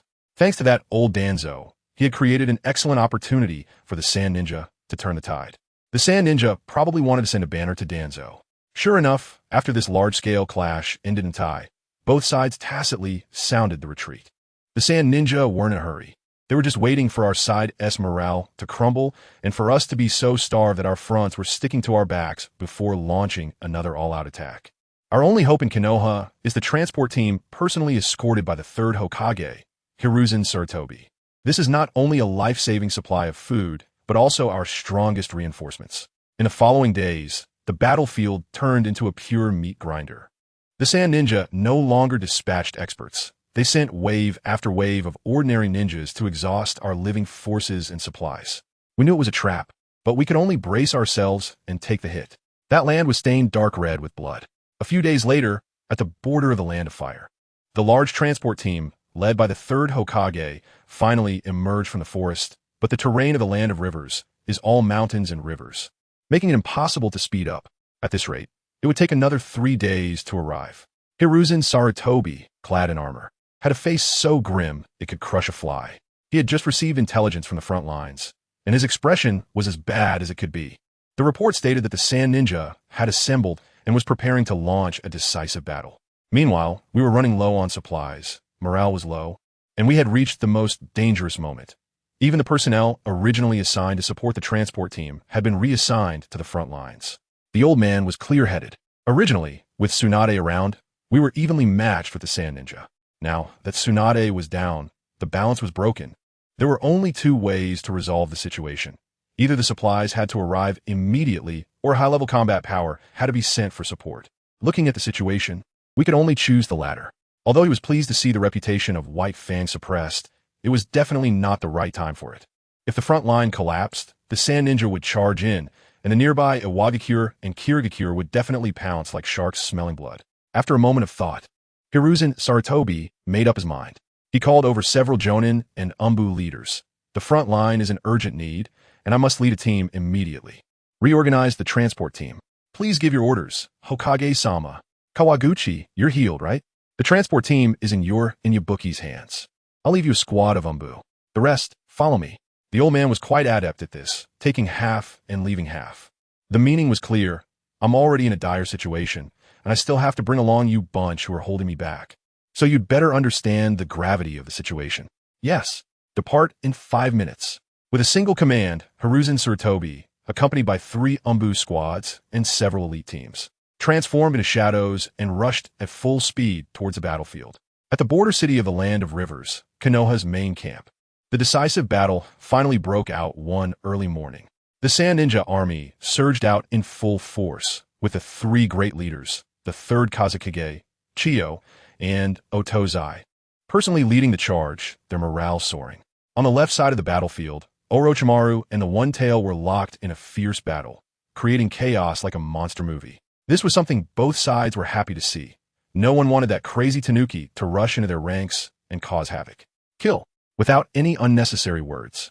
The 2 sides of ninjas clashed instantly, the brilliance of ninjutsu and the splattering of blood becoming the only dominant colors of the battlefield. Time passed little by little as the sun rose higher. On our Konoha side, due to a lack of food and medicine, our stamina could not keep up, and our disadvantage became increasingly apparent as the front line was gradually pushed back into the city. Just at this critical moment, Hiruzen Sarutobi's team arrived. The explosions in the city ahead were deafening, and he uttered no words of waste, only giving a command. Choose your battlefield entrance. Then he charged in like a cannonball. Let us go. We few squads, ignoring our fatigue, followed closely behind. As I ran, I shouted to my 2 teammates, Miyuki, Haruko, stay close to me, don't get separated. In a battlefield of this scale, I couldn't guarantee their safety. When we charged into the ruins of the city, suddenly, the Konoha ninjas erupted with deafening cheers. Lord Hokage. It turned out that Sarutobi Hiruzen had made his entrance, using a magnificent combination of wind and fire ninjutsu, taking down the 3rd Kazekage, the toughest opponent. Our morale instantly skyrocketed. Sarutobi Hiruzen, the 3rd Kazekage, gritted his teeth. You really arrived just in time. If you had come half an hour later, the Sand Shinobi would have definitely won. Right now, it feels like a duck that was about to be eaten is flown away. It's disgusting. Enough talk. Let us see the real skills. Sarutobi Hiruzen swung his staff, engaging the 3rd Kazekage in a fierce battle. Freed from his constraints, Hitaki Sakomo took down a few unsuspecting Sand Shinobi and headed straight for the puppet master Chiyo. Meanwhile, our squad, under the leadership of Captain Sakai, Kusuke, officially joined this meat grinder. To be honest, the sight of severed limbs and broken arms on the ground was more shocking than any movie. There was no time to reflect, as the forehead protectors above us were the most obvious targets. As soon as we entered, countless shuriken were shot at us. Captain Sakai, Kusuke's fingertips glinted with cold light as he deflected the shuriken, while a bloodied squad of Sand Shinobi had their eyes set on us. Wind release, Phoenix fire technique. The captain unleashed a wave of wind, disrupting the enemy's formation.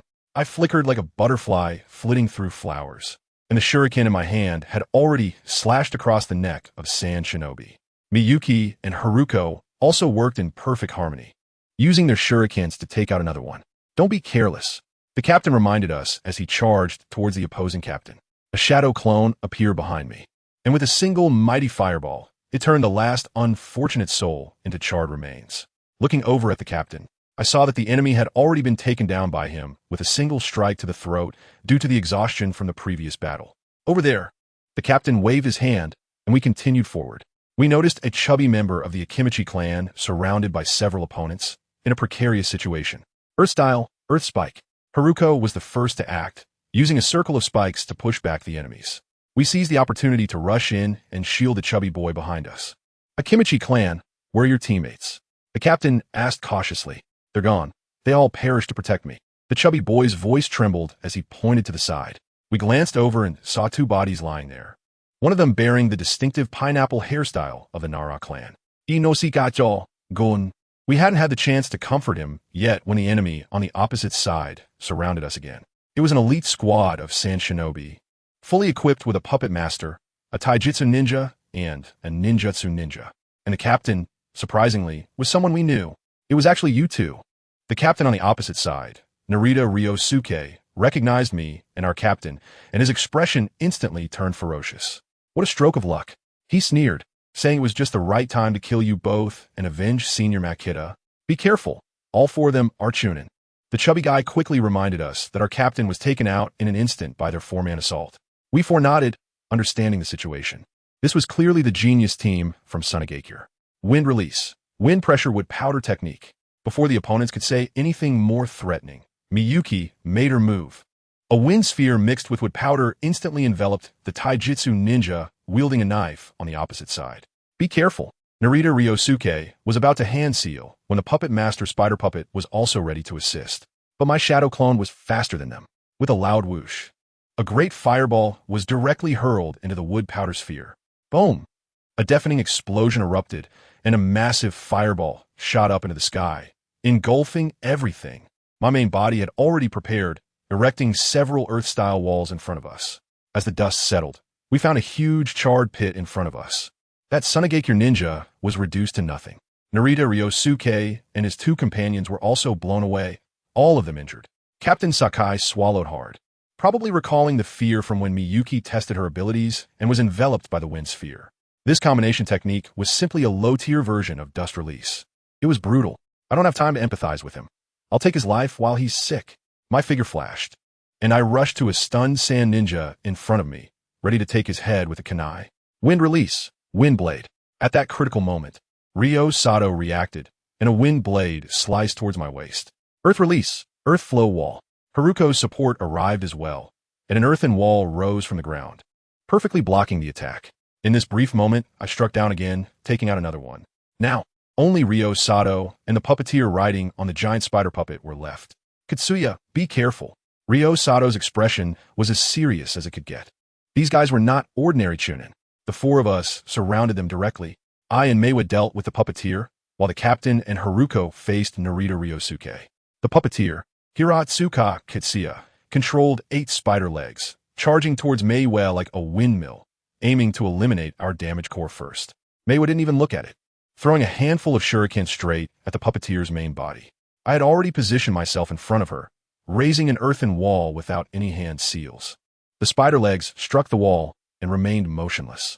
Hiratsuka Katsuya was forced to dodge, and, after creating some distance, the spider opened its mouth and spewed out a large cloud of black toxic mist. I quickly pulled Meiwa back and took out 2 detox pills, one for each of us. But my shadow clone suddenly charged into the poisonous mist, and all we could hear was the sound of fire and clashing metal. When the mist cleared, my shadow clone was wielding a short knife, having a great time chopping at the 8 spider legs. Let me tell you, shadows are immune to physical toxins, making them a natural counter to puppet masters. Pingzhong Kinzuya watched in agony as his beloved puppet was being hacked to pieces. Wind release. Wind blade. Meiwa seized the opportunity, sending a wind blade towards his real body. Earth release. Earth spike. I pretended to form hand seals, causing a row of spikes to erupt from beneath him, sending the spider puppet flying. Pingzhong Kinzuya hurriedly controlled the puppet with chakra threads, transforming it into a shield to protect himself. But neither of them noticed that beneath my shadow clone, a large area of electric light had silently spread to Pingzhong Kinzuya's feet. Not good. His pupils contracted sharply. Too late. The current spread throughout his body in an instant, paralyzing him on the spot, unable to move even a finger. The shield clattered down beside him, becoming nothing more than a decoration. Meiwa's wind blade accurately sliced through, directly cutting him in half. A piercing scream echoed across the battlefield. Blood and entrails spilled everywhere. Ugh, even though I've killed before, I was still shaken by this bloody scene, forcing myself to suppress my discomfort and throwing a shuriken to end his suffering. When I turned around, Meiwa was already leaning against the wall, vomiting. On the other side, the captain and Haruko were engaged in a fierce battle with Narita Ryosuke. That kid Narita is really strong. With both hands armed with kunai infused with wind chakra, he managed to sever the captain's 1,000 blades in one move, even slicing off a large chunk of flesh from 2 of the captain's fingers. The captain found himself wide open, facing a heart-piercing strike. Calmly, he bent backward, kicking Narita's wrist off target, then quickly retreated, throwing several thousand blades to force Narita back. Narita effortlessly deflected the 1,000 blades and launched a powerful attack that sent Haruko flying, then charged toward the injured captain, launching a fierce assault. The captain was pushed into a corner, rolling to evade the attack, and tossing a ceramic bottle from his ninja tool pouch. Without thinking, Narita aimed to pierce it with a kunai. Unexpectedly, the bottle exploded in midair, splattering blue liquid all over his face. He inhaled sharply, instantly feeling dizzy, and hurriedly retreated to take a detox pill. At that moment, my shadow clone had quietly approached, ready to deliver a heavy blow. But this kid was incredibly alert. He glanced around the battlefield, realizing all his teammates were gone, and decisively unleashed a wind release, Sandstorm Breakthrough, enveloping himself in a cloud of yellow sand and vanishing. Wow, his flash escape technique is truly masterful. When the five of us regrouped, the captain took out bandages to wrap his fingers and seriously said to me, "Qingye, be extra cautious if you encounter this person again. He is definitely a formidable opponent." At such a young age, his mastery of wind attribute transformations is impressive and should not be underestimated. "I understand, Teacher Sakai." I nodded. That guy is indeed a clever little devil. Also, the captain raised his bandaged hand, displaying it in front of us, saying that we should never let our guard down against any enemy. "I'm a classic lesson," he said. "Even when hunting a rabbit, use your full strength." A few of us young people were so startled that we nodded repeatedly. Even our little chubby teammate had a serious expression, as if he had etched the captain's lesson into his DNA. All right, the pre-battle mobilization is over. Let's not dawdle and quickly find a soft target to squeeze and rack up some achievements. Just as I started scanning the battlefield, I heard a series of deafening shouts. Goodness, the noise was so loud that it felt like the entire battlefield had hit the pause button and everyone instinctively looked up at the sky. Let me tell you, the moment that I will never forget in my life is coming. 5 third Hokages, that's right, 5 of them.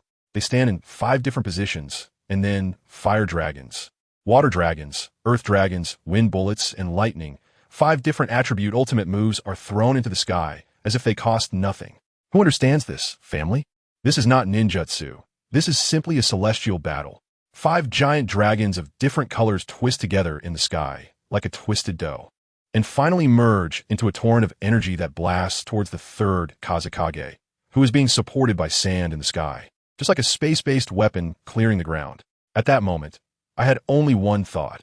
Is this the true value of the Doctor of Ninja Techniques? This is ridiculous.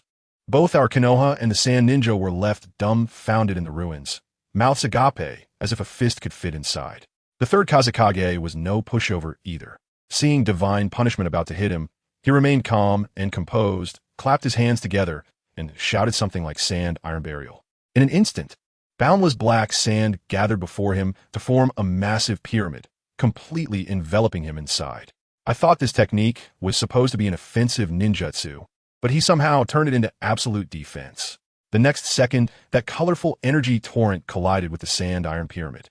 Let me tell you, at that moment, the world fell silent, with a buzzing roar ringing in my ears. Within a kilometer radius centered on the 2 of them, everything, houses and people, was crushed to dust, evaporating from this world. As the noise subsided, I saw the third Hokage standing on the city wall, panting heavily. His 4 shadow clones had long disappeared, clearly exhausted and in a state of depletion. But guess what? Not a single sand ninja dared to come up for the kill. Why? First, everyone was waiting for the outcome. What if their Kazekage was unharmed? Second, when I turned my head, there he was, Konoha's white fang, Hitaki Tsukumo, standing silently like a ghost next to the third Hokage, hand resting on the hilt of his sword, with a gaze that dared anyone to approach. The son and daughter-in-law of the old lady Chiyo had died by his blade. It was a blood feud, and even she couldn't do anything about White Fang. With 10 times their courage, those foot soldiers wouldn't dare to act.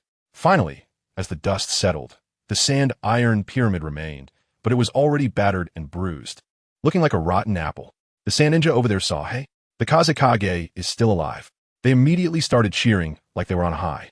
Our side went pale, thinking he didn't die. But just as the Sand Ninja were about to pop champagne in celebration, the third Kazekage inside the pyramid, clothes intact, suddenly slumped, spitting out a mouthful of blood, and his whole body wilted. With his fall, the battered pyramid couldn't hold up any longer and collapsed back into sand iron. In a flash, Chiyo's 10 puppets formed a large sphere, rescuing the Kazekage who was about to be buried alive by his own ninjutsu. Like White Fang, she had already returned to protect her leader. At this point, the outcome was clear to any discerning eye. The third Hokage was merely fatigued and would recover after a short rest. The third Kazekage, however, was genuinely seriously injured and had lost combat capability. Retreat, Chiyo commanded decisively, immediately ordering the Umbu to inform the division to release the One Tail and tell him that the village would no longer force him onto the battlefield. Let me tell you, this old lady is incredibly shrewd. The one called Fennel is a Jinchuriki who originally opposed fighting and is just holding back his anger. Now that he's given a promise, he's willing to put in the effort. Anyway, he's old, and by the time Sunagakure wants to stir up trouble again, he probably won't be around anymore. They could just replace him with another Jinchuriki then. As soon as we heard it, the cheers were so loud that it felt like they could lift the sky. The shouts of Lord Hokage is amazing. Rose and fell, and the ninjutsu in their hands was thrown at the enemy without restraint, beating a drowning dog. The sand ninjas weren't stupid either. When they saw their leader had fallen, they had already started to secretly retreat. Now, hearing the order to withdraw, they huddled together and ran away. Our team followed the main force and managed to take down a few enemies along the way. Just as we reached the city wall, the captain suddenly stopped us. Don't chase anymore. The chubby guy was not pleased. Captain, this is such a good opportunity. The captain directly raised his bandaged hand in front of us. Lesson. Forget it. The captain is now overly cautious, like a startled bird. There must be rear guards in the enemy ranks. Don't pursue a desperate foe. My enhanced eyes can see far, and I have already spotted a huge, terrifying chakra approaching from a distance. I quickly said, the captain is right. That big guy coming this way is not something we can mess with right now. As soon as I finished speaking, a bunch of wind-style ninjutsu fell from the sky like rain, blasting the ground in front of us into a mess. When the smoke cleared, a gigantic yellow raccoon cat, several dozen meters tall, was standing behind the sand ninja army. The oppressive feeling was so intense that I felt out of breath from a distance. The Konoha ninjas, who were originally pursuing, all silently pulled back the steps they had taken, swallowing hard. Previously, it had been Orochimaru leading the elites to play with it outside. And this was the first time we ordinary ninjas had seen a tailed beast up close. Who would dare to approach that thing? We could only watch helplessly as the sand ninjas slipped away under the escort of the giant raccoon cat. And so, on the afternoon of the day before New Year's, this battle was finally won. The next morning, as soon as daylight broke, let me tell you, the entire city was bustling with activity, despite the ruins everywhere. Everyone somehow decorated the place with red lanterns and colorful ribbons, creating a festive atmosphere amidst the wasteland, a cyberpunk new year. The ninjas had taken off their military uniforms and changed into festive clothes to celebrate the first day of Konoha's 36th year. Although people had died just yesterday, although the medical camp was still busy and bustling, and although everyone was still hungry, the joy of the new year was truly infectious. I didn't change into any flashy clothes, just my usual outfit, wandering around the city with Miyuki and Haruko. They were well prepared, each wearing a beautiful kimono, one in warm yellow and the other in light purple, and they looked really good. These ninjas were also having fun, setting up stalls in the ruins to sell spoils taken from enemies. There were many puppets, oddly shaped weighted objects, and some obviously inappropriate comic books. A variety of goods that could be considered a way to find joy amidst hardship. Just as we were strolling, a loud rumble sounded. I turned around and saw Miyuki and Haruko's faces drop, both holding their stomachs. They had been so cheerful just moments ago, now looking like wilted eggplants. The uncles of the stalls laughed. Who understands family, right? Who isn't hungry at this time, with stomachs growling like a symphony orchestra? Those military rations are not only unappetizing, but also unhealthy. No one wants to gnaw on them unless absolutely necessary. The command center also said that supplies would arrive in the evening and asked everyone to hold on. Did you not have breakfast? I just realized I had brought some rations. The two girls blushed. We finished it. We've been traveling for a few days and ate a bit more. I thought to myself, isn't that a bit too much for you two? I've already given you everything I had. I sighed and said quietly, follow me. I pulled the two of them and twisted through the ruins, finding a small alley that was deserted. I took out a sealing scroll from my ninja tool pouch and shouted, release. In the next second, a big bag of snacks appeared in front of them. I had bought these when I was stocking up on supplies and hadn't had the chance to eat them. Qingye, I knew you were just like Doraemon. Meiwa cheered, and the two of them immediately began to divide the loot. They were all common pastries from Konoha, but at this moment, on this hungry front line, it was simply a feast. You should eat too, Meiwa said while wolfing down her food, and she even knew to pass me a piece. I smiled as I ate. In fact, I could go days without food now and not feel hungry, being a cultivator. Just absorbing the energy is enough. Once I break through to the chi condensation stage, fasting will be a dream come true. When the three of us came out of the small alley, Meiwa and Qingye couldn't help themselves and both let out a satisfied burp. Then, feeling a bit guilty, they looked around and, seeing no one paying attention, exchanged a glance and started laughing again. After wandering around the city for a bit and finding it rather dull, I suggested, let's go see Teacher Sakai. After Sandai retreated yesterday, we settled in, but the captain had an injury and was sent to the medical camp in the rear. The medical camp is located on the eastern side of the city, and the further we went, the more dilapidated the buildings became, with many places completely leveled. However, as soon as we reached the entrance of the medical camp, the scene changed dramatically. Inside, it was clean and tidy, with level ground and rows of white medical tents, showing no signs of battle at all. At a glance, I can tell that this is definitely a key offensive and defensive area from the previous battle. The fact that it is so well protected shows that our Konoha ninjas are really impressive. After all, if the medical camp were to be taken out, the morale of the front line would collapse on the spot. We found a medical ninja and asked for directions, and soon we located Captain Sakai. Goodness, he hadn't even managed to get a tent and was hanging out with a group of lightly injured patients in an open area. But this treatment was much better than ours. He was actually eating. It was 10 in the morning, and we were all hungry, yet he was enjoying a nutritious meal. Although it was just 2 small dishes and a bowl of rice, it was still food. How about that, jealous? The captain was eating smoothly with a spoon in his left hand. When he saw us, he cheekily asked, "Want to have a bite?" Miyuki pouted. "Humph. It's just a meal for injured people. What's so great about it? We just finished a big meal." Haruko was even bolder.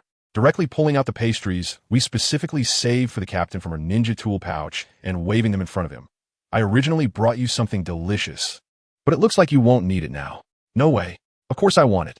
The captain threw down his spoon, grabbed it with his left hand, opened the cloth bag, and surprisingly took out a kunai to cut the pastries into small pieces to share with the injured around him.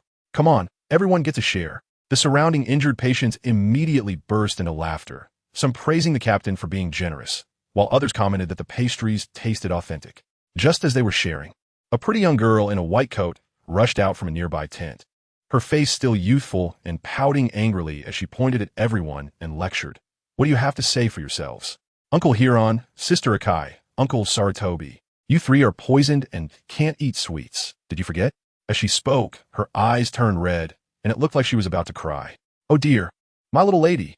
The 3 injured patients who were called out immediately admitted defeat, apologizing while shifting the blame onto us, saying it was all the fault of these little rascals. How were we to know they would bring pastries? I was completely stunned at that moment. "Family, I really want to thank you. These old guys ate my food and made me take the blame. It's simply a distortion of human nature and a decline in morality." Even our captain joined the blame-shifting army. What could I do? I could only pull Miyuki and Haruko along and honestly admit our mistake. We were wrong.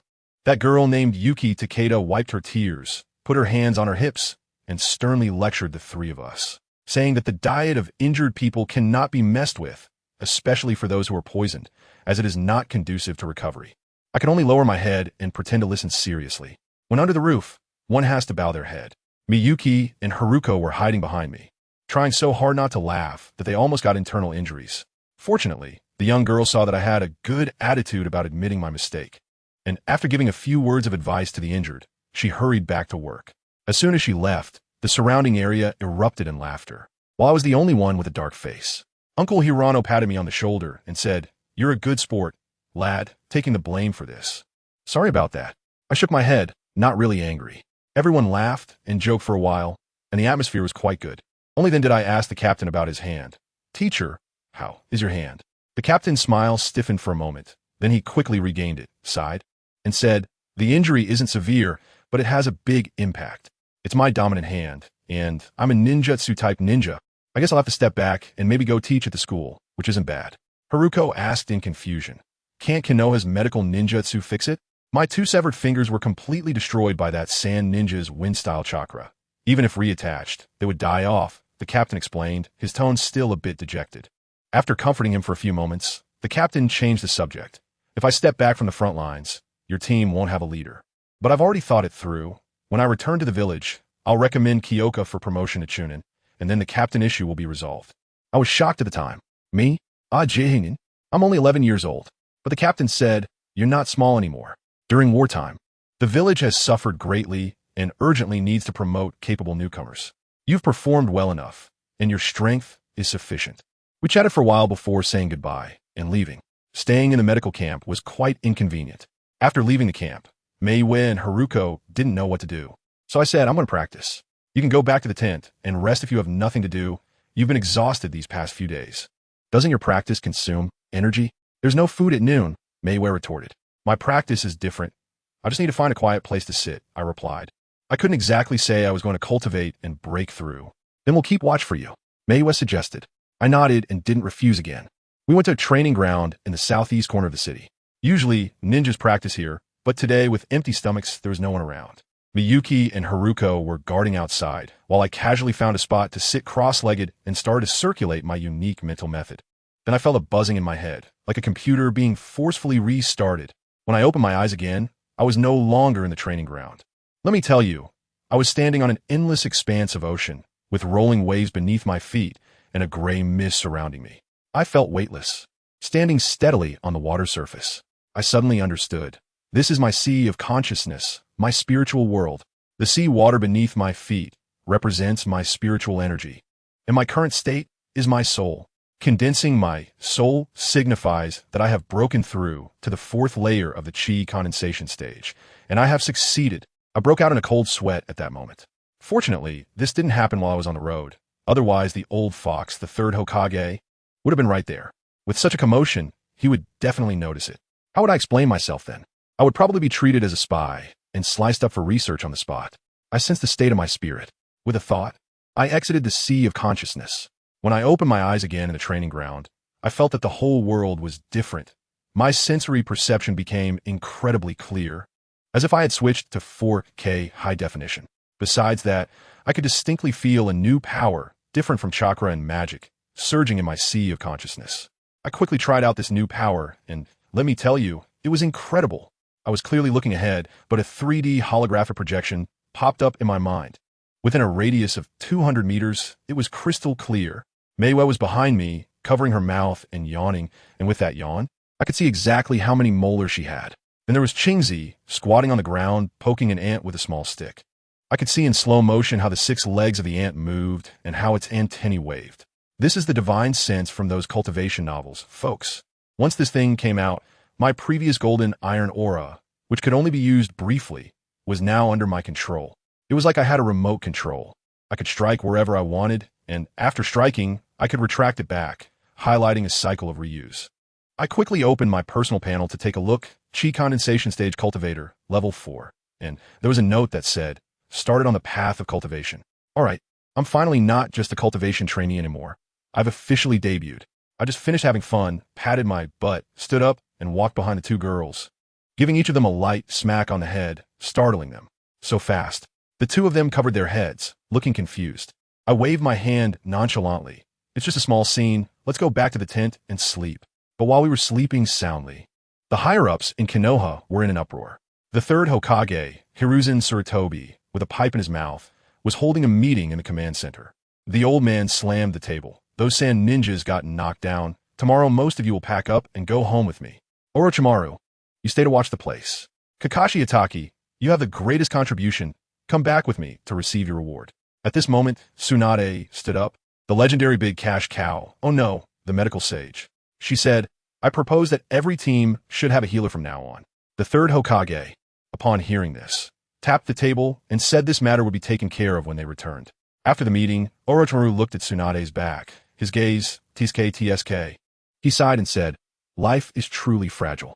If only we could achieve immortality. Goodness, this guy started acting strange at this moment, revealing early on that he was a loyal follower of the immortality path. Before I knew it, the new year had arrived with heavy snow falling, and the logistics convoy finally arrived. We had a hearty meal, and the next day we rolled back to Konoha with the main force. Upon returning to the village entrance, what scene it was, my goodness, drums and gongs were loud, firecrackers were going off. The villagers were crazily shoving food into our hands. Me, Miyuki, and Haruko somehow squeezed out of the crowd, our hands already full. But once the crowd quieted down, that excitement from winning the battle faded away. Miyuki and I walked home in silence. Neither of us spoke. I knew she was thinking of her parents, and I also recalled my parent from my past life. Sai, who understands this feeling of not being able to go home? Seeing my mood off, Miyuki turned to comfort me. At that moment, I didn't know what got into me. Looking at her, I said dramatically, one day, I will make this broken world right. As soon as I finished speaking, wow, I felt like the entire Ninja World network connection stuttered for a moment. An invisible and incredibly powerful energy, like a directed data packet, crazily drilled into my body. This thing didn't make me level up, but it filled all the hidden injuries and deficiencies left in my body from forcibly squeezing chakra. It was equivalent to replacing all the original parts in my broken computer, completely restoring my foundation. This wave was like divine justice descending. 2 days later, just as I was meeting up with Miyazuki Seiko, we received a notice that our slacking team leader, Koji Sakai, had directly transferred to the ninja school to become a teacher. Now our small team became a hot potato. Word spread in the circles that our team leader was bad luck and no one dared to take over. As a result, the personnel department saw my former leader's report, which praised me to the skies and directly recommended my promotion to Genin. They thought to themselves, hey, why not let it be the team leader himself? Problem solved. Then I was called to the Hokage building and stood with a group of young people. The third Hokage babbled a bunch about the will of fire, and the core idea was simple. We need people, the exam is waived. You all get promoted to Genin. Now hurry up and get to work. Then, with a snap, a Genin stamp appeared on my ninja certificate. Once I stepped out, I headed straight for the personnel department. The clerk was extremely efficient.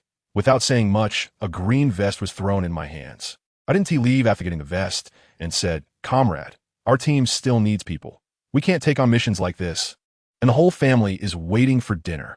The staff member didn't even look up, flipping through a bunch of documents, and then with a slap, placed a document in front of me. This is your personnel appointment. I was stunned at the time. Personnel appointement? Appointing me as the captain? Let me tell you, I was holding that piece of paper, and my hands were a bit shaky. Goodness, not only did they make me the leader, but they also directly assigned me a new teammate, saying he would report in the afternoon. I glanced at the information. His name is Takashima Shinsho, 16 years old, a medical ninja. He looks like a quiet young guy in the photo. I went back with the appointment letter, and Meiwe and Qingye were there looking anxious, fearing that our team would be disbanded on the spot and that they would be assigned to fill in for other teams. I directly flashed the appointment letter in front of them and smiled, saying, what are you all scattering for? From today on, I'm your captain, and there's a new caretaker coming in this afternoon. Come on, let's go hold a meeting at my place. As soon as the two girls heard this, their eyes lit up, and they eagerly followed me home. By the time the sun was about to set, there was a knock on the door. Great. Our new teammate has arrived. I went to open the door, and wow, he was half a head taller than me. It was the guy from the photo, Takashima Shinjo. In person, he looked even more refined than in the picture, without that air of violence about him. As soon as he walked in, his gaze swept over my Chunin vest, and he immediately stood at attention, saying, Captain Qingye, hello. I'm Chunin Takashima Shinjo, reporting for duty. Let me tell you, when he called me captain, it felt pretty good inside. I specifically put on this vest to establish my authority. After all, who would believe that an 11-year-old kid is the captain? This vest is my mouthpiece, helping me declare that I'm strong, so don't mess with me. I led him into the yard and pointed at Meiwe and Qingye. This is Meiwe, and this is Qingye.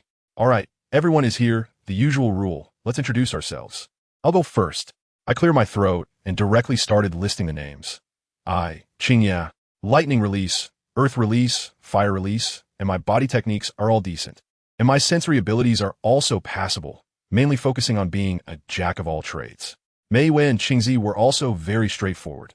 Meiwe, proficient in wind release. Qingye, proficient in earth release and traps. It was Xian Sheng's turn. He pushed up his non-existent glasses and said, Takashima Xian Sheng, medical ninjutsu and sensory ninjutsu, with a detection range of 500 meters. As for combat, I know a bit of water release at the average level of a genin. As I listened to his introduction, I had a pretty good idea of what was going on. This guy was clearly impressed by my long list of skills and was probably imagining that I was a talented youth being groomed by the village. But who understands my family? He had invented a whole narrative of a genius rising to success. But what is the truth? The truth is that my team is cursed. We've lost 2 captains, and no one dares to take over. The HR department just brought me in to fill this position. Of course, could I tell him this? No. Let this wonderful misunderstanding continue to be beautiful. As we chatted, we started discussing Lady Tsunade's reform pilot program for medical ninjas joining teams. After all, Shinsho came from a hospital, so he was well-informed and educated us a lot.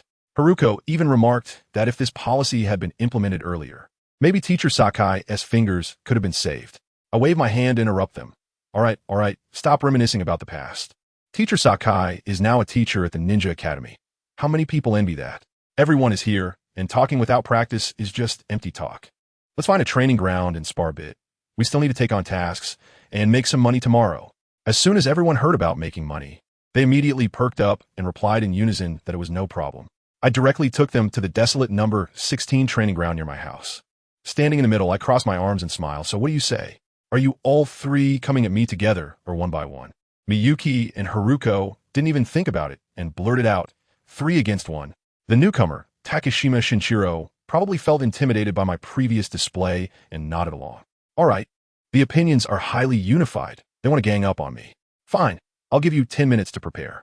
I calmly closed my eyes. As soon as the 10 minutes were up, I suddenly opened my eyes, and the entire training ground was so quiet that you could hear a pin drop. They were hiding well, so let the game begin. I swayed my body and charged straight toward a patch of bushes. Let me tell you, those little traps of Haruko's were as transparent to my spiritual sense as if I had X-ray vision. I drew a dragon with my left foot and stepped on the 7 stars with my right, easily maneuvering around them all. Found you. I locked onto Haruko's position and opened my mouth to unleash a fireball right her face. Earth release, earth flow wall. Haruko was well prepared. A wall of earth rose up from the ground with a rumble, blocking my fireball. In the explosion, smoke, and dust, she darted out like a rabbit, and immediately after, Miyuki's wind blade came slicing towards my face as if it were free. I couldn't be bothered to deal with it. Behind me, a shadow clone emerged, wielding a knife and shattering all the wind blades with a clanging sound. As the smoke cleared, Miyuki and Haruko were already standing together, both holding kunai and looking wary. Your pathetic trap is completely useless, Miyuki said while throwing shuriken at me, criticizing Haruko at the same time. Haruko rolled her eyes. They said they could sense it. What do you expect the trap to do? It's just buy time. The two exchanged glances and charged at me with a loud shout, one aiming at my main body and the other at my clone. Miyuki came in with a wind-split palm aimed at my chest, while her kunai slashed at my neck. I didn't T-dodge at all. I crossed my arms and pressed down, redirecting her attack and attempting to dislocate her arm. Shinjo-senpai, make your move. If you don't act now, you won't have a chance, Miyuki shouted as she slipped away from my grasp like an eel. Just as her words fell, someone jumped down from a tree. It was Takashima Shinjo. Good grief, this guy had a kunai with explosive tags in hand, all aimed at my shadow clone. Their strategy was clear. First, focus fire to take out my clone, then surround and beat me up. With a series of explosions, my shadow clone was forced to continuously build earthen walls for defense. I realized that this clone was essentially done for. Its chakra, oh no, its magic, would be exhausted sooner or later. Good strategy, I praised. And then, taking advantage of the explosion's gap, my shadow clone swiftly transformed into a dark shadow and merged into the shadow beneath my feet. Now, the 3 of them surrounded me completely. Miyuki was quite smug. Your shadow clone must be running low on chakra, right? Let's see how you handle one against 3 now. I laughed, my eyes crinkling with joy, and slowly pulled out a sealing scroll from my ninja tool pouch. You're too happy too soon. Do you see what this is? Mizuki and Haruko's faces turned pale. Oh no, it's a wood powder scroll. They had witnessed me using this thing in combination with the fireball jutsu to create a huge explosion. We recognized. Too late. I raised my hand, and the scroll opened, with a flurry of wood powder cascading down from the sky. The technique of wood powder soaring through the air. Of course, I wouldn't actually set off fireworks here. That would be too small-minded. I just used wood powder to obscure their vision completely. Close your eyes. Cover your mouth and nose. Haruko reacted quickly and shouted. But it was useless. In my perception, the 3 of them were like 3 big light bulbs in the dark night. I strolled over to Takashima Shinj, and he, relying on his perception, swung out a chakra scalpel, trying to catch me off guard. Unfortunately, playing with perception in front of me, that was just showing off in front of the master. I stepped aside and easily dodged, then with 2 fingers, I tapped his wrist. With a surge of my magic power, his chakra scalpel immediately dissipated, and my kunai was already pressed against his neck. That guy instantly froze, and his hair stood on end. I tapped him on the shoulder, then slipped behind Meiwe and Qingye, using the same method. The cold shuriken brushed against their necks, and the 2 girls instantly turned into statues. Once the wood powder settled, the 3 of them all became white snowmen. I crossed my arms and looked at them with a grin. Isn't my tactic better? Meiwe exploded as soon as she opened her eyes. Qingye, you are too much. We all shouted that we give up, and you still let it go. PFFT, PFFT, PFFT. While talking, she was spitting out wood powder. Haruko was more concerned about the technical issue. How did Meiyue's sealing scroll end up in your hands? I smiled mysteriously. It's just the effect of a ninjutsu. Just kidding. Can I casually tell you about my new skill, empty hands? All right, everyone go wash up. With a wave of my hand, I said, gather at the mission hall at 8 o'clock tomorrow morning to carry out our Qingye team's first mission. The next day, at the mission hall, I directly chose a sea-level mission within the country to eliminate bandits. How should I put it? Since it's the first time for the new team to take on a task, we aim for stability, and it's also a good opportunity for the new medical ninja, Xinsheng, to see blood and adapt a bit. The four of us left the village and ran all the way. On the way, I explained the details of the mission to them. 300 miles south of the Land of Fire, there is a small village by the mountains and rivers. Recently, a group of bandits has come down from the mountains, treating the villagers like livestock, burning, killing, and plundering every few days. A young man escaped with great difficulty and sent out a request for help. When we could see the village from a distance, I raised my hand to signal everyone to stop. It was still early, so we should rest first and act at night. The mission requires protecting the villagers, and a nighttime ambush is the safest approach. Yes, we found a high ground to hide. Takashima New Town immediately began to use his sensory ninjutsu for reconnaissance. There are 6 sentries at the village entrance. None of them have chakra. The villagers have been gathered and locked up, and there are guards over there as well, but I don't know how many. The situation on the mountain is too far away for me to sense. I scanned with my spiritual sense and added, there are also 6 people over at the gathering spot. It seems that the bandits have already discovered that the guy who issued the mission has run away, which is why they have taken control of the entire village. We can't charge and recklessly now. I tell you, we can only play it stealthily. We'll wait until night falls, and when those bandit bosses let their guard down, we'll seize the opportunity to take out the guards in one go. We absolutely cannot give them the chance to use the villagers as human shields. I casually broke a branch and quickly sketched the village's topographic map on the ground. Professional, Meiyue, Haruko, and the newcomer Takashima Shinjo were all crouched there, taking notes vigorously. Who understands, right? The ninja profession looks cool, but it's as fragile as paper. A single needle or a small knife can send you back home, so even the weakest opponent has to be treated like a father. Then, there's the long wait.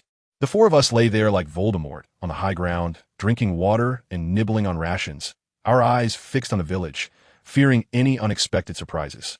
Goodness, the sun was moving slower than a snail, but it finally took its sweet time to set.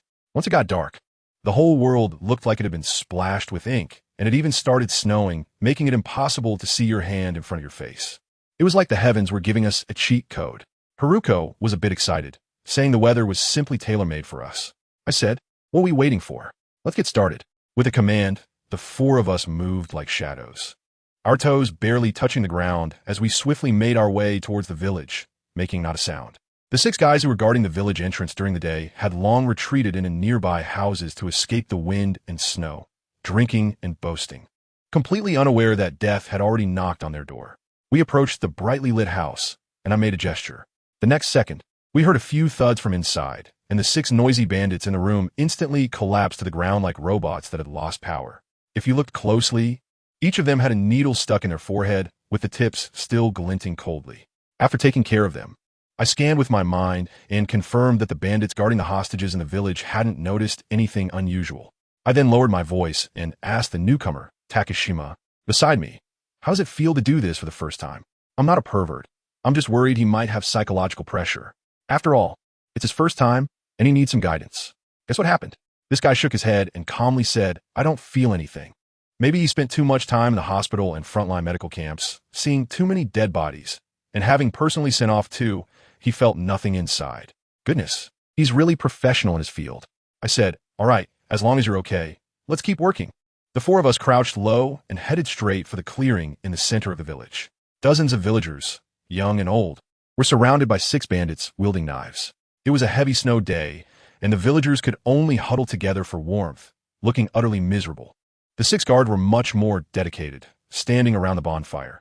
Anyone who dared to move would feel the knives in their hands slicing through the air, scaring the villagers like quail. We hid in the shadows of the house, inching forward bit by bit.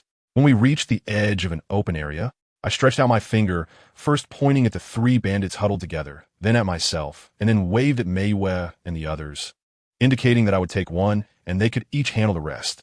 The 3 of them understood and quietly made their way to their respective targets.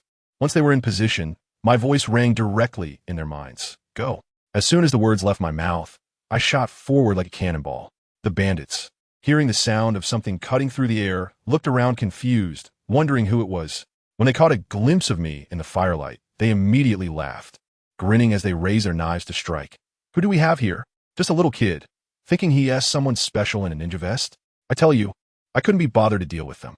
When those few broken knives swung toward me, I didn't even blink.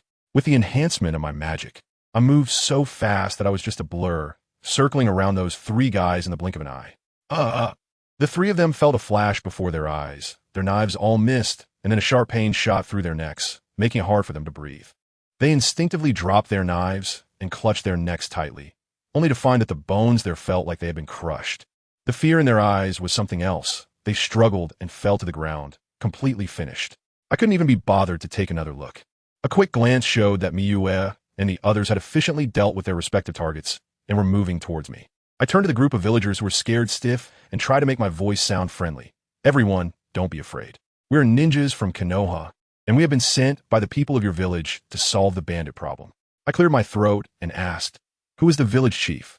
A trembling voice from the crowd replied, the village chief was killed on the first day the bandits came. Great, I thought to myself. I should have known better. In times like these, the village chief, being a prominent figure, would definitely be the first to suffer. I asked again, is there an elder in the village who is respected and esteemed? An old man with completely white hair, a face full of wrinkles, and barely able to stand, raised his hand. Ninja-sama, I may still have a say in the village. What do you command? I said, old man, it's snowing now. You need to quickly settle the villagers. Also, we need to ask you about the situation with the bandits on the mountain, so we can deal with them all at once. The old man is truly wise. He immediately shouted to the crowd. Did you all hear that? The ninja will take revenge for us. Everyone stay quiet and go back to your homes. Remember, don't light any lamps or make any noise when you get home. If the bandits on the mountain find out and escape, we'll suffer their revenge. Upon hearing this, the villagers felt reassured, murmuring softly as they supported each other and dispersed. The old man then turned to me and said, Ninja, what do you want to ask? I will share everything I know. I won't beat around the bush. Let's get straight to the point. Old man, how many bandits are left on the mountain? Are there any ninjas? Any secret passages? There are no secret passages on the mountain, just some wooden huts where we chop firewood. There are probably around 30 bandits left, and their leader wears a ninja headband. But there's a line drawn through the middle, so I can't tell which village he's from. However, he can use fire techniques. All right, I've noted that down. Thank you for your trouble. I nodded. The old man trembled as he took a few steps, then turned back to plead with us. Ninja masters, please be sure to eliminate that group of beasts. I didn't say anything, just solemnly nodded. After all the villagers left, Meiwei came over and said, Qingye, the bandit leader is a traitor ninja, and the mission level has changed from C to B. According to the rules, we have the right to refuse. I pointed to the village that, despite having people in every household, was eerily silent, and said, if we leave now, do you believe that once the bandits in the mountains discover the situation in the village, there won't be a single living soul left by the next day? I looked at them, my tone betraying my confidence. Don't worry, it's just one ninja. Even if he's a Genin, I can hold him off and ensure you all get away safely. Besides, have you ever seen a proper Genin hiding out in a poor mountain valley, like a bandit? I guess he's at most at the level of a Nin. I looked up at the dark mountain behind the village, where there were faint glimmers of firelight on the mountainside. It's time to head up the mountain. I tell you, my consciousness has already scanned the situation on the mountain. The chakra strength of that traitorous ninja is indeed stronger than that of Koji Sakai last time, but it's still within my expectations. Takashima and Shinjo quickly formed seals and sensed the situation, saying, I can feel it. There's only one chakra source on the mountain, and its strength is barely at the level of our Konoha Jonin. Upon hearing this, Mizuki and Haruko became a bit worried. Qingye, do you have confidence? Don't worry. I reassured them. I won't be the one to deliver my head. I squatted down and drew a topographical map of the campsite on the mountainside with a branch. The bandit leader had already detected us. His chakra fluctuations were like an electrocardiogram, but he didn't come down, clearly waiting for us to deliver ourselves. All right, you three handle those minions, leave the boss to me. Since we've been discovered, there's no need to be sneaky anymore. I led the three of them and boldly walked up the mountain path. The infiltration was meant to rescue the hostages, but now the mountain is full of enemies. So there's no point in sneaking around. Let's just go all out. The higher we climbed, the brighter the firelight at the mountainside became. and we could still hear the noisy commotion. Before I could get closer, a commanding voice shouted down, followed by a torrent of water rushing down the mountain path. "Ninjas of Konoha, I've been waiting for you for a long time." Water style, exploding water shockwave. I smirked at the looming flood, not the slightest bit flustered, and a single word leaped from my mouth. "Quick!" The ribbed blade of my waist buzzed as it unsheathed itself, lifting me off the ground and soaring into the air, perfectly evading the torrent below. A short, stout middle-aged man appeared on the mountainside, a scar across his face and a scratch on his forehead. He stared at me, his expression one of shock. "Kid, what kind of ninjutsu is this?" I jumped down from the knife in a carefree manner, and the knife, with a certain spirit, spun around and flew back into my hand. I glanced at him sideways and asked, "Do you think I would tell my own intel to the enemy? Are we fighting or live streaming?" That guy grinned sinisterly and said, "Once I've taken down you and your whole team, let's see if you still have that tough mouth. Do you think that villager who went to report was able to escape on his own? I let him go on purpose. Surprised, aren't you? Next, let this little brat see the power of the mist-hidden Genin." As soon as he finished speaking, this guy drew his knife and slashed at me. As I blocked his powerful strike with my rib, I didn't hold back my words. "The mist-hidden Genin? Aren't you just like a stray dog now, hiding in this corner?" We clashed together, with him striking harder with each blow, while my movements were even more elusive than his. Seizing an opportunity, I pointed my left hand like a sword and aimed directly at his throat. He quickly stepped back, swinging his knife to try and sever my hand. I didn't dodge at all. With a surge of magic into my left hand, in the blink of an eye, I actually managed to lock his sharp blade with my bare hands. Earth escape. Harding technique? His eyes were nearly popping out. He couldn't believe it at all. I don't have time to explain to him. In the moment he was stunned, an electric current spread along the blade. His face changed dramatically, and he quickly dropped the knife, stumbling back several steps while staring at me intently. "Who the hell are you?" With both the wooing ninjutsu and the body protection ninjutsu? He thought he'd seen through me and sneered. "I understand now. You're a ninja skilled in body techniques. No matter who you are, you're going to die here today. If you don't want to suffer, surrender immediately." As he spoke, he quickly formed hand seals, wind release, vacuum sphere. Good heavens, he unleashed countless wind bullets all at once, overwhelming me and cutting off all my escape routes. I looked at his self-satisfied expression and couldn't help but laugh. Are all mist ninjas this chatty? Are you ready to meet your end? Without waiting for his response, a flash of inspiration crossed my mind, and a golden sword-shaped glow erupted from my fingertips. Under my mental control, the golden light moved nimbly like a little sprite, carving out strange arcs in the air. With a few puff sounds, it shattered all of his wind projectiles. The trader's face instantly turned pale. He knew that this golden light was not something ordinary ninjutsu could block. With a serious expression, he said, "It seems that if I don't show some real skills, I really won't be able to take you down, you little brat." I smiled faintly. My consciousness had already seen through him completely. "Ice release, huh?" His expression changed again, as if he had seen a ghost. Completely bewildered as to how I knew his greatest secret, I couldn't be bothered with him anymore. He directly unleashed his ultimate move, Ice Release, Blizzard. The snowflakes in the sky instantly transformed into countless tiny ice blades, threatening to shred me to pieces like a storm. He thought that this large-scale attack would definitely overwhelm my little golden light. But he was wrong. The golden sword embryo swirled around me, instantly erupting with countless fine sword energies, forming an absolute defense circle that kept all the ice blades at least 3 feet away from me. Secret technique, magic mirror ice crystal. He still wasn't giving up and used his ultimate trump card. Countless ice mirrors quickly condensed around me, trapping me in the center like a bowl. His figure was rapidly darting through the mirrors, constantly launching sneak attacks on me with various ninja tools.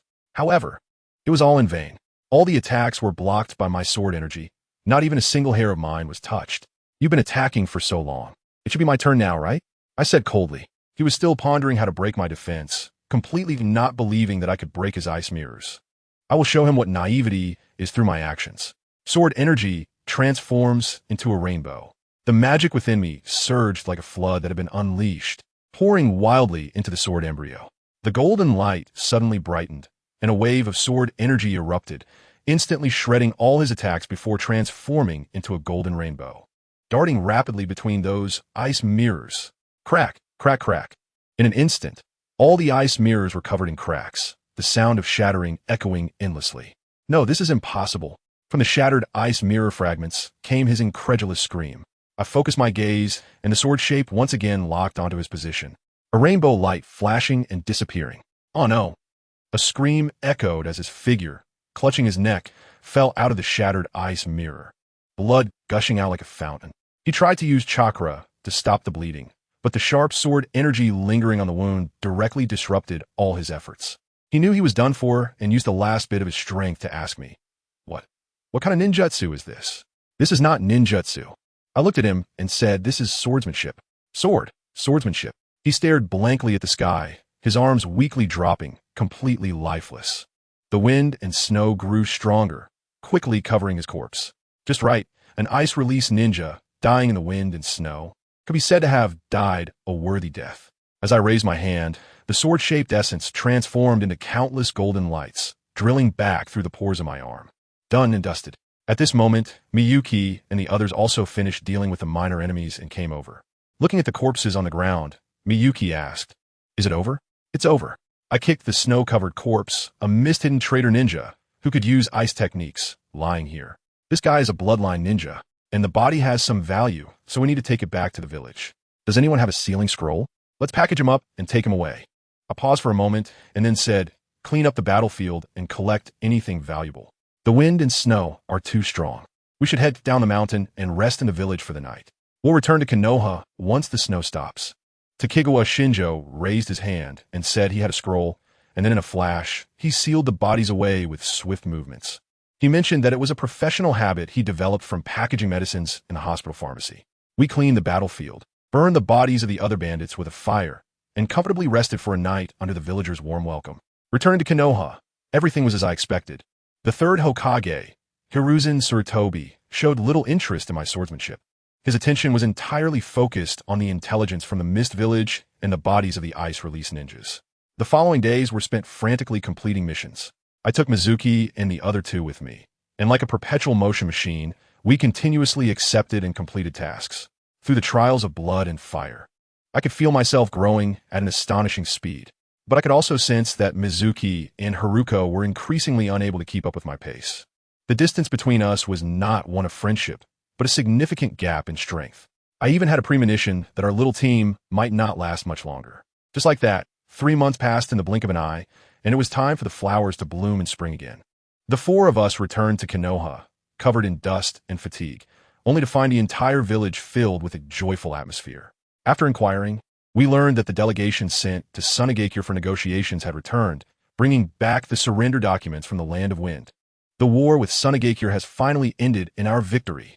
However, the frontline commander Orochimaru has been reassigned to the Land of Frost to replace Danzo and deal with Kumogakure alongside Jiraiya. It is said that Danzo was severely injured in his fight against the Third Raikage, losing his right eye and arm, and had to return to the village for treatment. Sarutobi Hiruzen must be worried about how to promote his successor, and Danzo's injury has conveniently played into his hands. So this old man is acting fast, fearing that prolonged delays may lead to complications. I tell you, everyone in the village can see that he is trying to push Orochimaru into a higher position. Clearly, the true hero is Hatake Sakumo, who just forced Sunagakure to surrender and is at the height of his prestige. Yet the old man doesn't even mention him. Why? Because Sakumo is not a direct descendant of the Sarutobi clan. Who understands these family connections? It's like workplace favoritism has made its way into the ninja world. It's ridiculous. But these high-level power struggles have nothing to do with me. I had just returned from the front lines, exhausted, and had only one thought: complete my mission, go home, and take a hot shower. My 2 female teammates, Miyuki and Haruko, were even more eager than I was, unable to stand the earthy smell on themselves for even a second. So they dumped all the paperwork on me and Takeda, disappearing in a flash. Fine. Who told me I'm a man? The next morning, as I was tying an apron to make breakfast for myself, humming a little tune only understood in our world, I suddenly felt something was off. Goodness, I scanned the area with my senses and spotted 2 guys squatting on the wall, wrapped up tightly, with animal masks on their faces, sneaking around to spy on me. Umbu or Root? I pondered, but then I thought, wasn't T. Danzo heavily injured and back in the village? His subordinates were probably all gathered around him. Besides, the Root people are known for being straightforward and blunt. They wouldn't be this polite and wait for me to finish breakfast. So, it must be the Hokage's people. I was clear in my mind. They knew I had strong sensory abilities, so they were deliberately letting me discover them. Fine, if they weren't in a hurry, I was even less so. I went about my business, slowly finishing my breakfast and washing my bowl. Sure enough, just as I finished tidying up, those two guys jumped down in a flash and stood straight. The one wearing the dog mask spoke up. "Kyoka, the Hokage requests your presence." His voice was emotionless, but the procedure was quite proper. I nodded and said, "Okay, let me lock the door." Then I really took my time locking the door right in front of them. Following them, we leaped over walls and rooftops, and within a few minutes, we arrived at the Hokage building. Entering that familiar office, good heavens, it was filled with smoke. I thought I'd stepped into some celestial peach banquet. The old man was sitting there, pretentiously reviewing documents, and he left me waiting for over 10 minutes. "PUA, this is definitely workplace PUA." Just as his pipe was about to spark, he slowly looked up and said, "Ah, Kyoka, you're here. I've been so busy with work. Sorry for keeping you waiting." I rolled my eyes internally, but still had to say, "Lord Hokage, you've worked hard." He waved his hand and got straight to the point, pulling out a few reports from the table. "Qingye, your mission record mentions that you used a very peculiar ninjutsu. Can you tell me about it?" Here it comes. The main act is finally here. I knew I couldn't avoid this. Mission report? Nonsense. I handed that report in myself. How could I not know what was written in it? It must be information obtained from interrogating the enemy. But I want to expose that. I had already prepared a whole script for this. Let me tell you, my lines are simply flawless, like they were written by AI. Perfectly seamless. Focusing on a logical, closed loop. I extended my finger, and a faint magical glow emerged from my fingertip as I began my performance. Yes, Lord Hokage. The power I use is not chakra, but a kind of energy that I can't quite explain. Ever since I learned to extract chakra at the Ninja Academy, I've noticed that I can sense a different kind of energy in the world around me. My mom mentioned before that she could feel it too, and I wonder if this is some kind of special bloodline limit. Oh, the old man's eyebrows raised, showing his interest. I continued to deceive. To figure out what this was, I spent several years in the library. I couldn't find the source, but I discovered a strange medical book called The Technique of 5 Animal Play Guidance. It said that one could absorb this kind of energy through a method called guidance technique. I combined this with the chakra refining method and spent several years tinkering before coming up with my current system. Sarutobi Hiruzen's expression instantly became serious. "Are you saying you directly absorb energy other than chakra from the world to practice?" "Yes, Lord Hokage." I nodded vigorously in affirmation. Mixing truth with lies, I had to completely deceive him today. He muttered something about natural energy, then contradicted himself, saying something about how there should be a pattern on the face in sage mode. Seeing his shocked expression, I knew I had him. He immediately asked where that book was. I told him it was on the miscellaneous bookshelf in the medical book section, and I wasn't sure if it was still there after all these years. Someone, at his command, the dog-headed Umbu, appeared in a flash. The old man told him to go to the library to find the book, but halfway through, he got stuck and forgot to ask for the title. Turning to look at me, I quickly reported the title. The Technique of 5 Animal Play Guidance. The Umbu received the order and vanished like the wind. The office was left with just me and the old man staring at each other. I knew in my heart that I was standing here today because I had pushed myself forward. It's good to develop cautiously, but without resources, it's futile. Wealth is the priority. If I don't take some risks, how can I make money and gather resources to continue leveling up? Before long, the dog-headed Umbu returned, holding a tattered book. Let me tell you, this book had an epic skin, and the patina was almost giving off electronic vibes. The cover was yellowed, and the corners were damaged. It was clearly an old antique weathered by time. Indeed, this thing was my handiwork from a few years ago. At that time, I discovered that the library's curator had some limited edition comics in his collection, but the records were incomplete. I had a clever idea and used my golden finger to alter one, forging it into an ancient text. Poor curator. He probably still doesn't know where his precious limited edition went. The old man took the book and examined it page by page with great care. He claimed to be a doctor of ninjutsu, well-informed, but after reading it, he was stunned. Because the methods in this book require the ability to perceive that special natural energy. This requirement, how many people in the entire ninja world could achieve it? Now, he completely believed my words. After finishing the book, the way he looked at me changed. After pondering for a long time, he finally spoke. "Qingye, can you keep this unique ninjutsu training method in the village?" Here it was, the moment of truth. This was the sentence I had been waiting for. I had already prepared 2 scrolls containing my edited version of the cultivation method, which was useless for those without a spiritual root. Of course, the village wouldn't let you suffer a loss. He continued, saying he would give me credit for an S-rank mission, plus 2 A-rank ninjutsu exchange permissions. In the future, if the village discovers someone with this talent, you will be prioritized as their teacher. I was overjoyed inside, but I still had to put on a shy face and scratch my head. Lord Hokage, can I exchange those rewards for chakra metal? My sword-style jutsu consumes a lot of metal, and the weapons I exchange before have all worn out. Of course. Sarutobi Hiruzen smiled gently, probably thinking I was an honest kid. Little did he know, this was a huge profit for me. After settling the first matter, he changed the subject. I brought you here today for another reason. Your strength is progressing too quickly, and your teammates can't keep up with your pace. He pushed our squad's mission report in front of me and said earnestly, if this continues, it will not only hold you back but also be extremely dangerous for them. You should understand what happens when the difficulty of a mission exceeds their limits. I certainly understand. I silently nodded. They will die on the mission. So, he revealed his true intentions. I want to transfer you to the Dark Department, directly under my command. This old fox has finally shown his true purpose. He wants to recruit me. I didn't agree immediately. Instead, I asked, what about Miyuki and Haruko? After thinking for a moment, I added, Lord Hokage, I need some time to consider.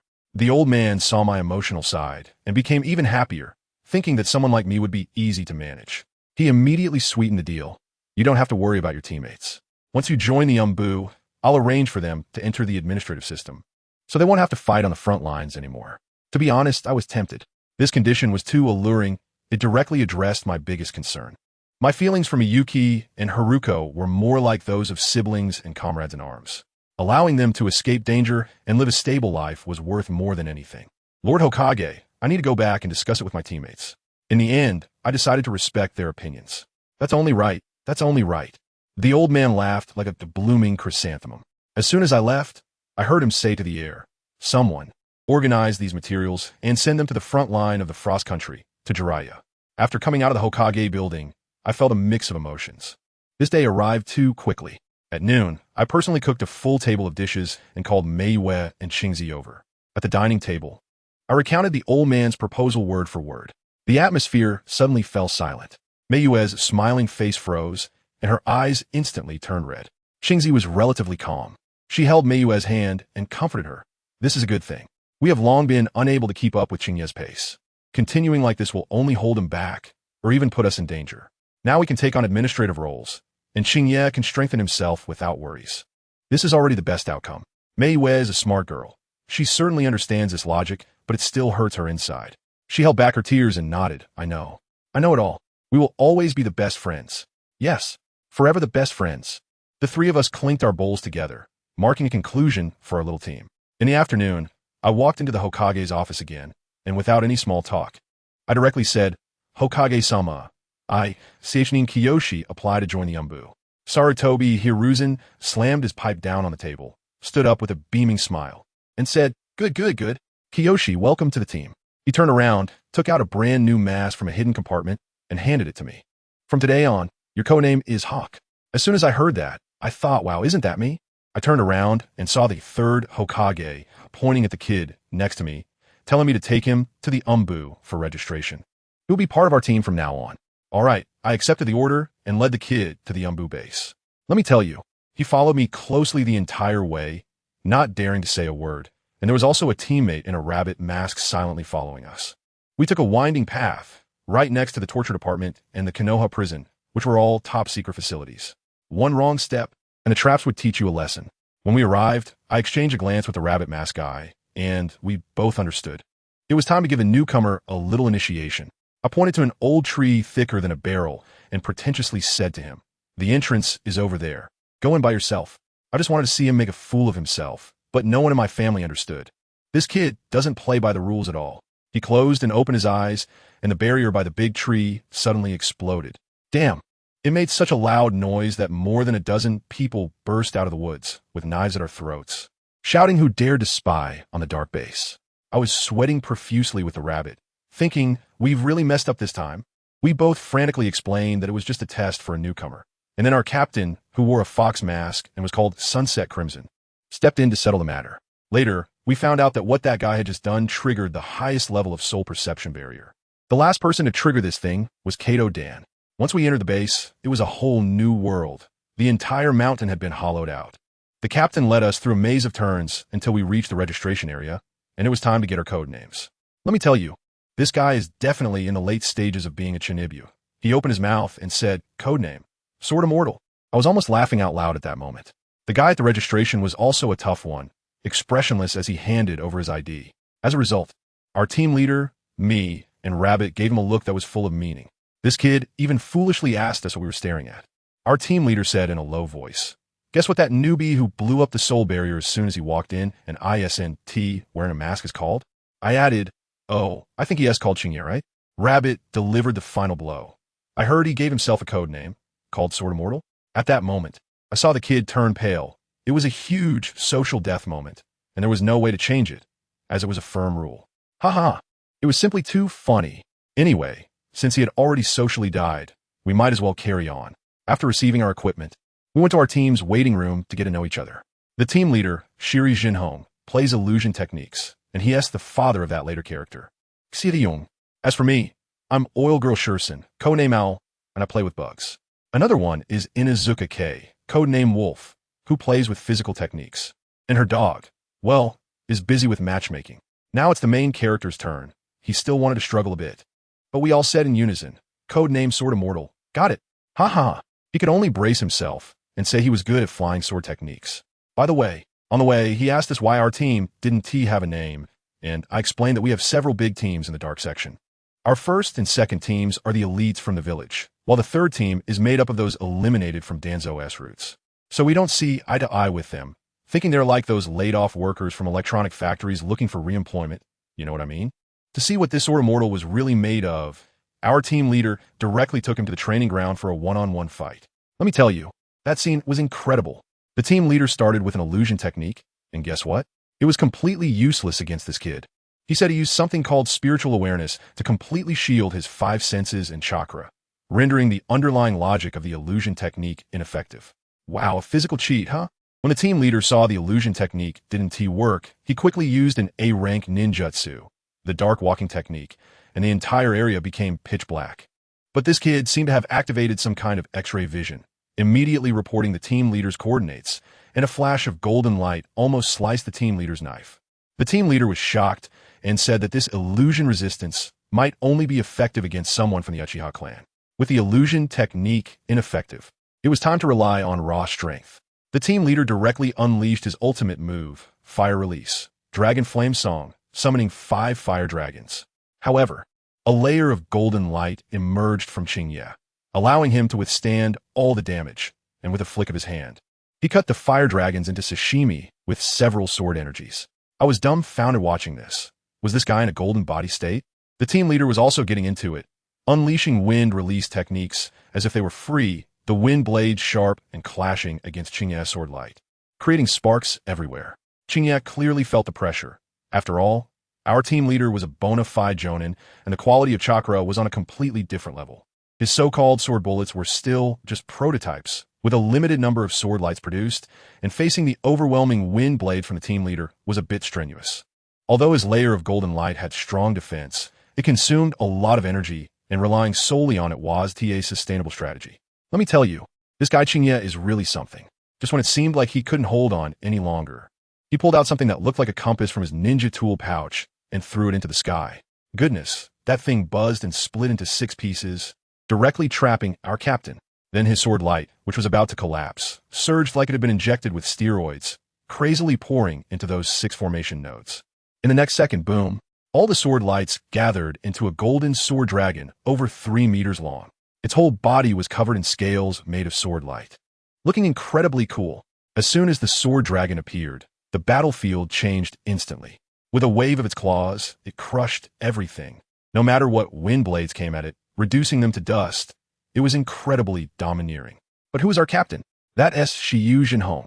Without even furrowing his brow, his fingers danced, and he unleashed a powerful move. Ninja art. Wind song, sword wings. Let me tell you, the wind blew like a typhoon, sweeping up stones and broken trees from the ground, forming a wall that slammed right into Qingye's face. The most dangerous part was the sound of the wind, like a demonic melody, carrying an illusion effect that made people's eyelids twitch. My 2 teammates from the Oil Woman family and the Inazuka family almost fell asleep on the spot. They rolled and crawled away in a panic, their faces pale and muttering, "It's over, it's over." The captain has used this move to instantly kill 2 Rock Village Jonin. We're doomed. But what about Kyo? That illusion technique had no effect on him at all. He directly turned that golden dragon back into a 3-foot-long sword, which exploded with countless bolts of lightning, accompanied by a deafening thunder. In the midst of the captain's storm, he wildly slashed, forcefully cutting through the captain's earth-shattering move. After this attack, the scene was in complete disarray. And guess what? Kyo raised his hand and said, "I admit defeat." I was stunned at that moment, but quickly realized, who understands family? This kid knows how to navigate the world. If we kept fighting, it would turn into a life-or-death struggle. To reveal all his trump cards for a test, risking injury, wouldn't that be pure foolishness? He had already shown enough. And the third Hokage definitely noticed. Besides, our captain clearly had a backup plan, knowing when to stop. This move raised his emotional intelligence to the max sure enough. The captain went over to pat him on the back, saying he already had the strength of a mid-level Jonin, especially against illusionist ninjas. We all gathered around, and at that moment, we were truly convinced. This kid had firmly established himself in our small team.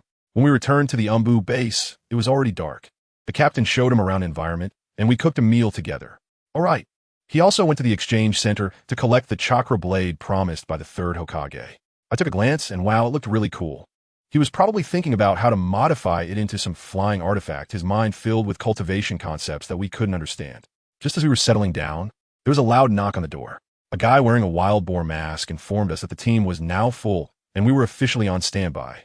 The captain immediately got into character and responded, "Sunset received," instantly taking on that commanding demeanor.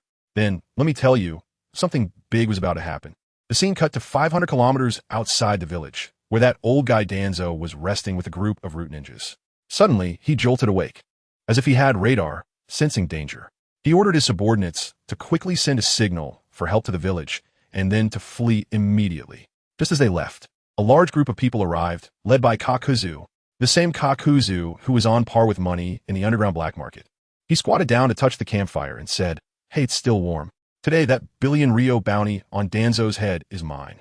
Behind him followed a large group of rogue ninjas, including 2 undercover agents, one from the Rock Village and one from the Cloud Village, who were inciting chaos, claiming that if they killed Danzo, their village would pay double. Hearing this, the rogue ninjas' eyes lit up, and they charged after him like they were on adrenaline. As a result, the Cloud Village undercover agent tried to stir things up further, secretly calling for his own people to take out the Rock Village guy as well. The Rock Village guy was also shrewd. Sensing something was off, he slipped away and hid in a tree, cursing that the Cloud Village muscle-bound men were playing dirty. This maneuver clearly conveyed, "Your goodwill has been received. Don't send any more." On the other side, Kakuzu and his group quickly caught up with Danzo's team. Kakuzu, that old monster, was truly ferocious. Without a second thought, he unleashed a combo of wind and fire release. The scene looked like a movie as a gigantic windfire tornado charged forward. The root ninjas were well trained, and with a whoosh, a massive water wall sprang up, successfully blocking it. This caused steam to explode everywhere, filling the world with fog and obscuring visibility. The rogue ninjas took this opportunity to swarm in, throwing various ninjutsu as if they were free.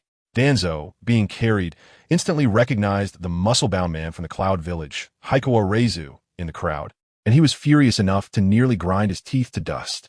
He acted decisively, ordering some of his men to stay behind as cannon fodder while the rest protected him and made a hasty escape.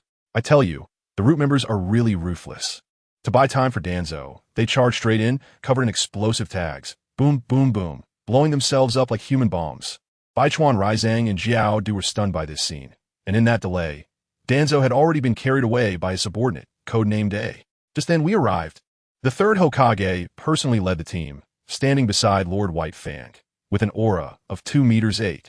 Our 30 Umbu lined up in a row, directly blocking the way. The third Hokage pointed at Baichuan Raizang and started to scold him, saying that once he stepped into the land of fire, he shouldn't think about leaving. That guy was quite arrogant, claiming to be a rogue ninja looking to make some extra cash. The third Hokage immediately shouted kill, and the battle erupted instantly. On the other side, that old fox Danzo started to play tricks again. He had 2 subordinates disguise themselves as him, then split into 3 teams. Even the people carrying them looked the same, all running in different directions. Baichuan Raizang and the others were dumbfounded when they caught up. 3 Danzo? What is going on? He had no choice but to shout and probe, saying that the one carrying Danzo was a master of swordsmanship. Guess what? The three teams in front, in an instant, all stopped, each with a katana in hand, striking the exact same sword stance. Wow. It was even harder to tell them apart now. He shouted that Danzo had lightning release scars on his right arm. As a result, the three Danzo, in perfect unison, all hid their right arms in their clothes. I was watching from the edge of the battlefield and almost burst out laughing. This top-tier pulling was simply abstract art. Baichuan Raizang was so angry he was trembling.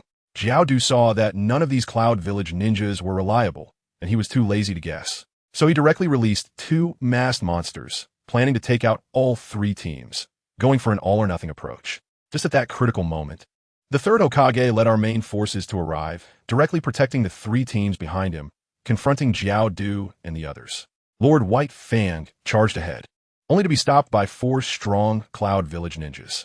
The rest of us also acted separately, mixing it up with those rogue ninjas and Cloud Village ninjas. The entire battlefield was chaotic. The Root members were struggling to hold on. The Cloud Village members were fishing in troubled waters. And we Umbu were responsible for clearing the scene. It was simply a mess like a northeast stew. I tell you, just when we were in the thick of the fight, those leaders from Yunin sneaked over to Kakuzu's side. They offered a price of 50 million Ryo, just to have Kakuzu stall for the third Hokage and buy them some time to escape. As soon as that old miser Kakuzu heard it, his eyes lit up like two 5,000-watt light bulbs, and he immediately betrayed us. He wasn't afraid of Yunin defaulting on the deal. After all, who could stand a shadow-level powerhouse blocking their door every day? The third Hokage also had a violent temper. Without saying a word, he used his shuriken and shadow clones, and it rained down like a shower. As for Kakuzu, he used lightning release, false darkness, and a big, thick lightning spear shot out, obliterating everything in its path. The two big shots began to clash, and the scene was simply like a battle of gods. Our team has been busy dealing with those rogue ninjas tricked over by Cloud Hidden. Let me tell you, these guys are just a rabble, but they have in numbers. Our captain, Hinata Akane, used a multiple binding technique, and with a whoosh, 3 large trees shot up from the ground, binding 3 unfortunate souls on the opposite side tightly. Then the Oil Girl S-Bugs swarmed in, and let me tell you, anyone with a fear of dense crowds would have passed out right there. Inuzuka K didn't bring her dog, and went in herself, using her 4-legged technique. She pounced and bit one of them right on the neck, fierce as ever. When it was my turn, I pointed my right hand and summoned my treasured sword orb, which shot out with a buzz, splitting into dozens of sword energies, like unleashing a whirlwind, and cleared out those miscellaneous troops with a flurry of swishes. But then I ran into tough opponents, a 4-man team from Cloud Hidden. All muscle-bound guys. The leader was cracking his knuckles while taunting us, saying that we in Konoha were so desperate that even a kid like me was dragged to the battlefield, as if we were playing baby bus. I just scoffed at that and thought, all right, just wait. The captain went straight for their leader, while the 3 of us dealt with the other 3. Captain Hinata yelled at us not to engage in close combat, saying that the Cloud Hidden guys were strong in taijutsu. As soon as the Oil Girl S-Bugs were released, they swarmed over those muscle men. I seized the opportunity, and, with a whoosh, the sword orb flew through the swarm and opened a hole in one of their throats. The 2 guys were stunned on the spot. Even their leader, Kazuma Chikage, was shocked, his gaze sharp as a knife directed towards me, yelling that I was the priority target. He tried to come after me, but our captain blocked him with a Jinjutsu. Meanwhile, I didn't slack off and continued to urge the sword orb, ready to take down another one. The 2 guys, in a panic, fused together, turning into a giant thunder sphere. Oh no, a big lightning ball, which rolled towards me with a crackle. I performed a backflip to dodge it. When they saw they couldn't hit me, they immediately changed direction and charged towards the Oil Girl. Watch out, Xiao! Both Inuzuka K and I shouted at the same time. The Oil Girl reacted quickly, instantly creating a shield with her bugs in front of her, but still got knocked away, spitting out blood. I can endure it. In an instant, the sword light split and the sword energy transformed into a rainbow.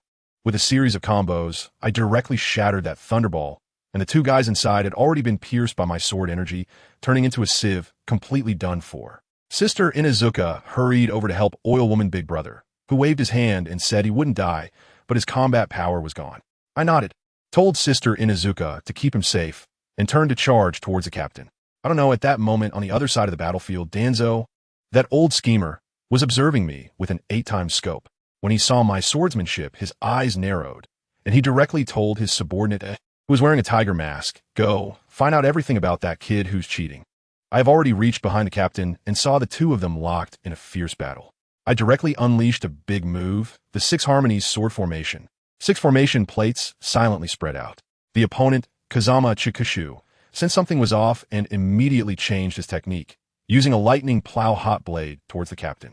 The captain understood me and used a dark movement technique, causing the opponent to be enveloped in darkness. Seizing the opportunity, I charged my sword pellet and shouted, "Sword Chi Thunder Sound!" A golden light shot out, and with a loud poof, regardless of the lightning plow hot blade, I pierced right through him, taking him down along with his arm. That guy stared at me with resentment just before dying, unwillingly saying that Konoha really has an abundance of talent. The battle ended, and it was almost dawn. The rogue ninjas either died or fled, and the people from the Cloud Village had long since slipped away. The third Hokage and Lord White Fang also returned. The third Hokage was empty-handed, while Lord White Fang had 2 Cloud Village headbands.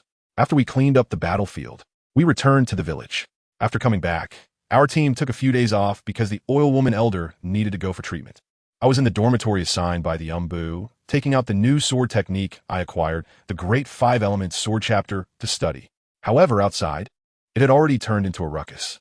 That old guy Danzo was banging on the desk in the Hokage's office, specifically calling for me, saying that I could sense energies beyond chakra and wanted to take me for some slicing research. Family members, slicing research. The third Hokage immediately got angry, slammed my training method on the table for them to see, and then pointed at Danzo's nose, scolding, "Danzo, you better remember, I am a Hokage." He directly confronted him back. Danzo stormed out. Just as I lay down, there was a knock on the door. When I opened it, good heavens, there was a guy in a tiger mask from Root standing beside the captain, the same one who was by Danzo's side, named Kakuzu. The atmosphere instantly dropped to freezing point. He first pretended to invite me to join Root, and I simply played dumb, asking Root, "What is that? Never heard of it." Not going. Seeing that I was unyielding, he pulled out the Hokage's order and said he was instructed to draw 500 milliliters of my blood. Fine, go ahead and draw it, since they won't get anything useful from regular blood anyway. I smoothly gave him a bag, and he took the blood and left. The captain specifically reminded me that Root is not a good bunch, and told me to be careful in the future. I thought this matter should come to an end, so I went to Training Ground 16.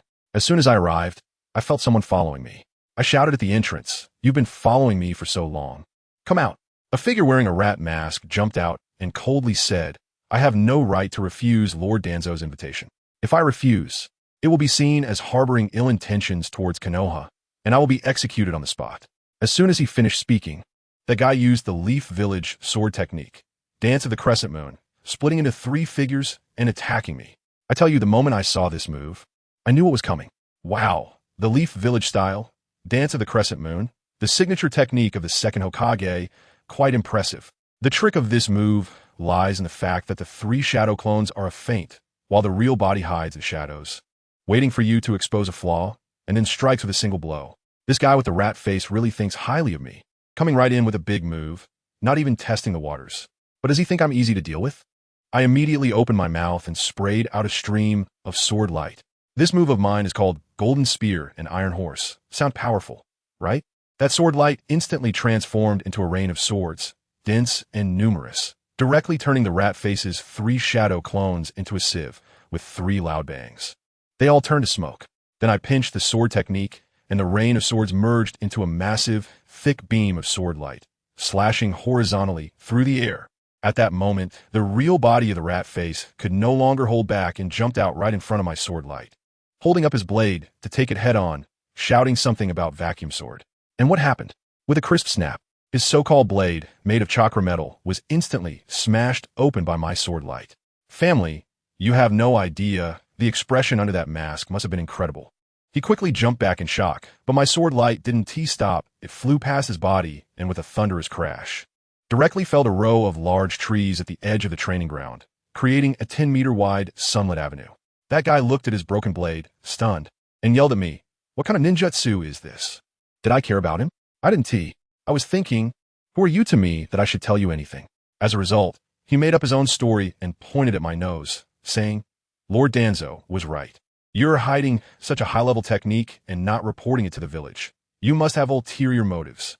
We can't let you go today." Wow, that is quite a charge he is throwing at me. I was really taken aback. As he spoke, he threw away the broken knife in his hand, formed hand seals. And suddenly a large patch of green dark clouds floated down from the sky, covering my head. I scanned with my spiritual sense and realized that it wasn't clouds at all, but a mass of tiny green poisonous insects, smaller than flies. My acrophobia kicked in, and I felt nauseous. I quickly activated my golden shield to protect myself. The insects swarmed toward me, hitting my shield like hail, making a crackling sound, and the energy consumption skyrocketed instantly. This won't do. I can't let this go on. I couldn't see him, but my spiritual sense could lock onto him. I directly summoned my sword pellet, transforming it into a golden little dragon that shot toward his direction, splitting into countless small sword lights that enveloped him completely. At that moment, there were two large spheres of light in the training ground. One was my golden cocoon, and the other was his green cocoon, both firing at each other. However, his insect defense was no match for my protective golden light. It didn't take long for my sword lights to blast them apart. Realizing he couldn't hold on any longer, he scattered the insect for cover and took the opportunity to escape. By the time I burst out of the pile of insects, that rat was already panting heavily, clearly low on chakra. Then this bastard, unable to fight back, started playing dirty. He actually turned his head and glanced at the little courtyard that Meiwe had just built, ominously saying to me, "Sichnin Kiyomi, I advise you to surrender. Although I can't take you down, you wouldn't want anything to happen to certain people, would you? I told you." My blood rushed to the top of my head at that moment. He was adding fuel to the fire. For our kind, it couldn't be easier for some people to disappear silently in the village. All right, you said it. I didn't say a word and directly activated my 6 Harmony sword formation. 6 formation plates flew out, and I poured all my killing intent and power into it. I never intended to kill you. That guy instantly felt something was off, and all the hairs on his body stood on end. The golden little dragon in front of me shone brightly, crazily channeling power into the sword formation, and the formation plates began to emit cracking sounds under the immense pressure. Only then did he realize that threatening me was like poking a hornet's nest. His face turned pale, and he hurriedly formed seals to unleash his last move. Too late. With a thought, the sword formation instantly condensed 4 flying swords accompanied by the sound of thunder, and I shouted, "Sword Chi Thunder Sound!" A scream erupted. The rat-faced guy's limbs exploded in response, instantly turning into 4 clouds of blood mist. I retracted the formation plate that was already covered with cracks, feeling heartbroken. In order to defeat him in an instant, it had been overworked, and now it needed a good repair. I casually used some magic to stop his bleeding and then sealed his voice point so he couldn't call out. Then I realized, wow, this guy had already set up a soundproof barrier around the entire training ground with a sealing scroll. No wonder our battle was so intense. Yet there was no sound outside. These people are really skilled at doing dirty work in the village. I picked up the guy who was left with just a torso and grabbed his broken knife, then headed straight for the outside of the village. Such matters definitely shouldn't be handled in crowded places. I ran all the way to Training Ground 44, famously known as the Death Forest. I found a spot by a small creek and tossed him onto the ground. Then, I picked up a pebble from the ground. The rat-faced guy just stared as the ordinary stone in my hand transformed into a glowing jade slip after I infused it with energy. The slip had 3 words written on it: Soul Search Technique. That's right, I was going to search his soul.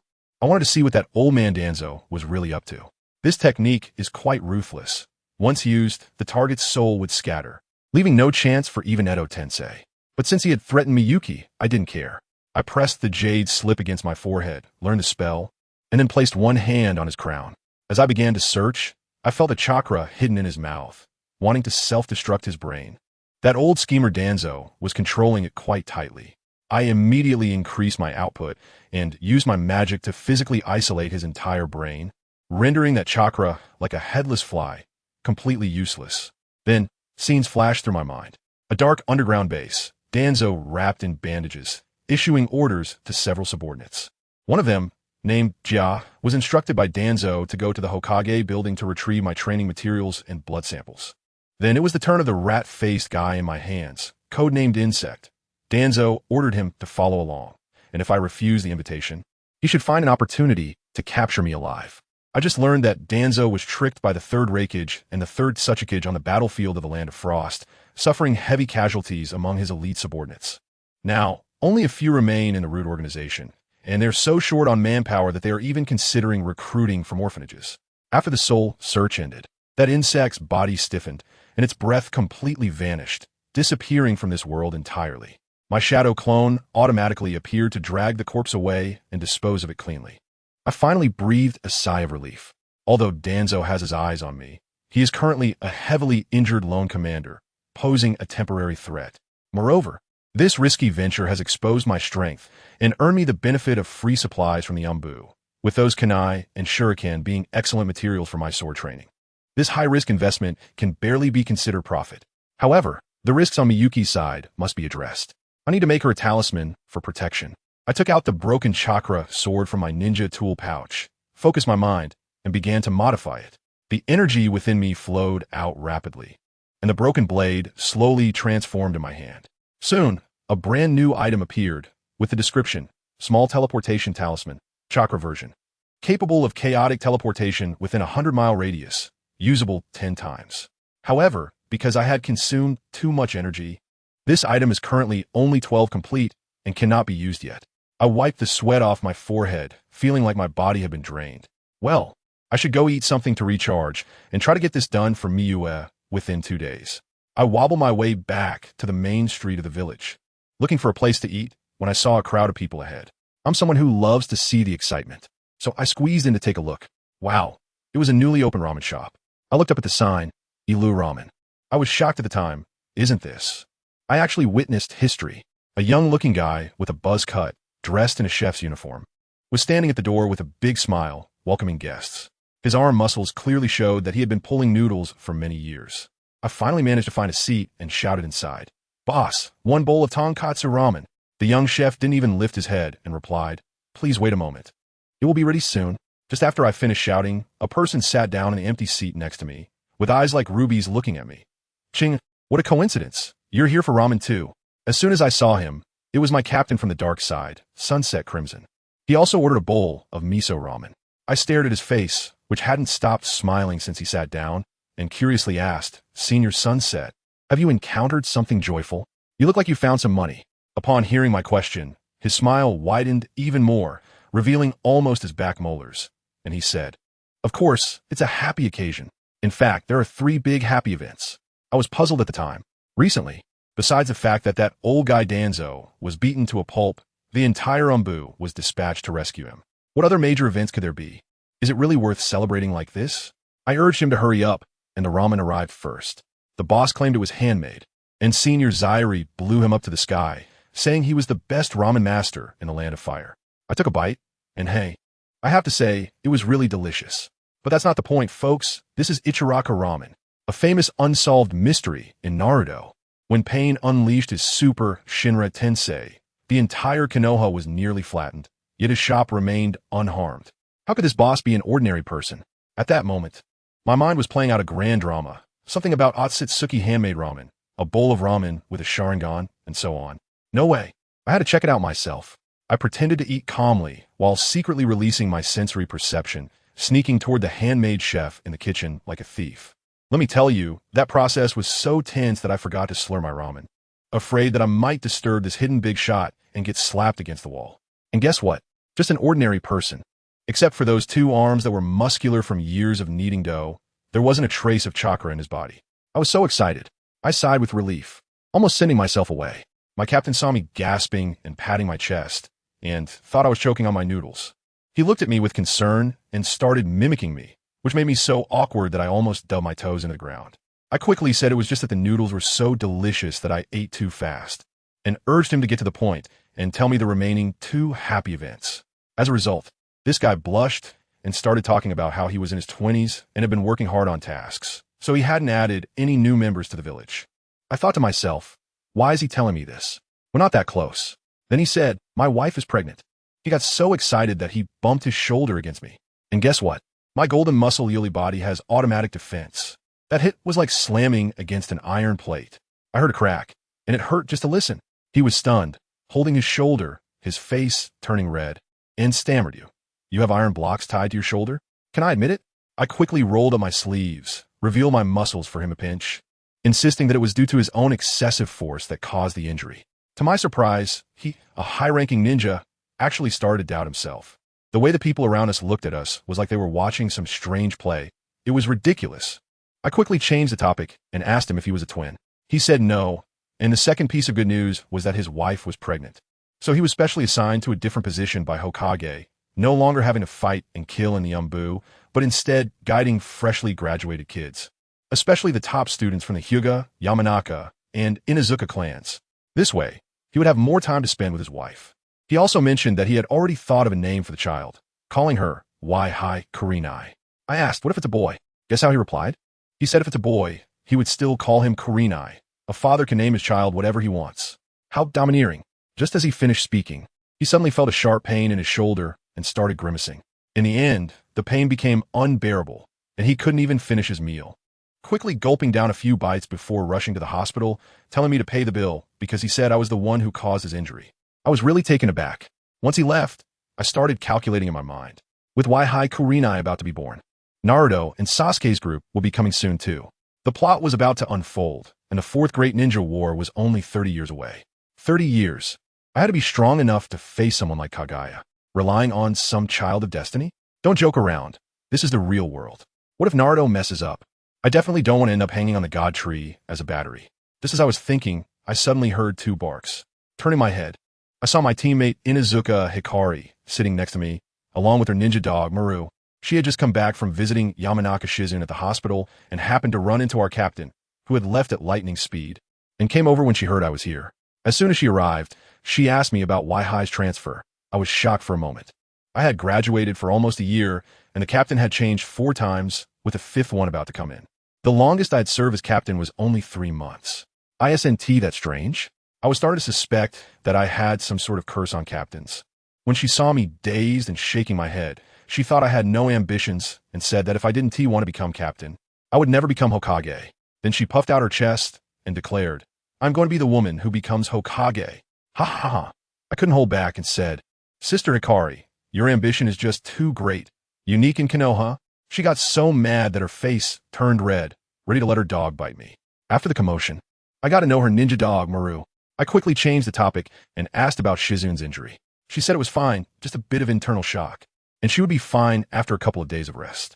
Then she leaned closer and asked me in a low voice, You really don't want to be captain? I replied, Sister, don't joke around. I just got promoted to CH Nin. It's not my turn yet. She agreed, saying that Umbu captains had to be at least Jonin. From what Waihai said, it seemed like there was already a candidate for Hokage, but she didn't know who it was, hoping the new captain wouldn't be too incompetent. I was too lazy to guess, so I just settled her bill and slipped away.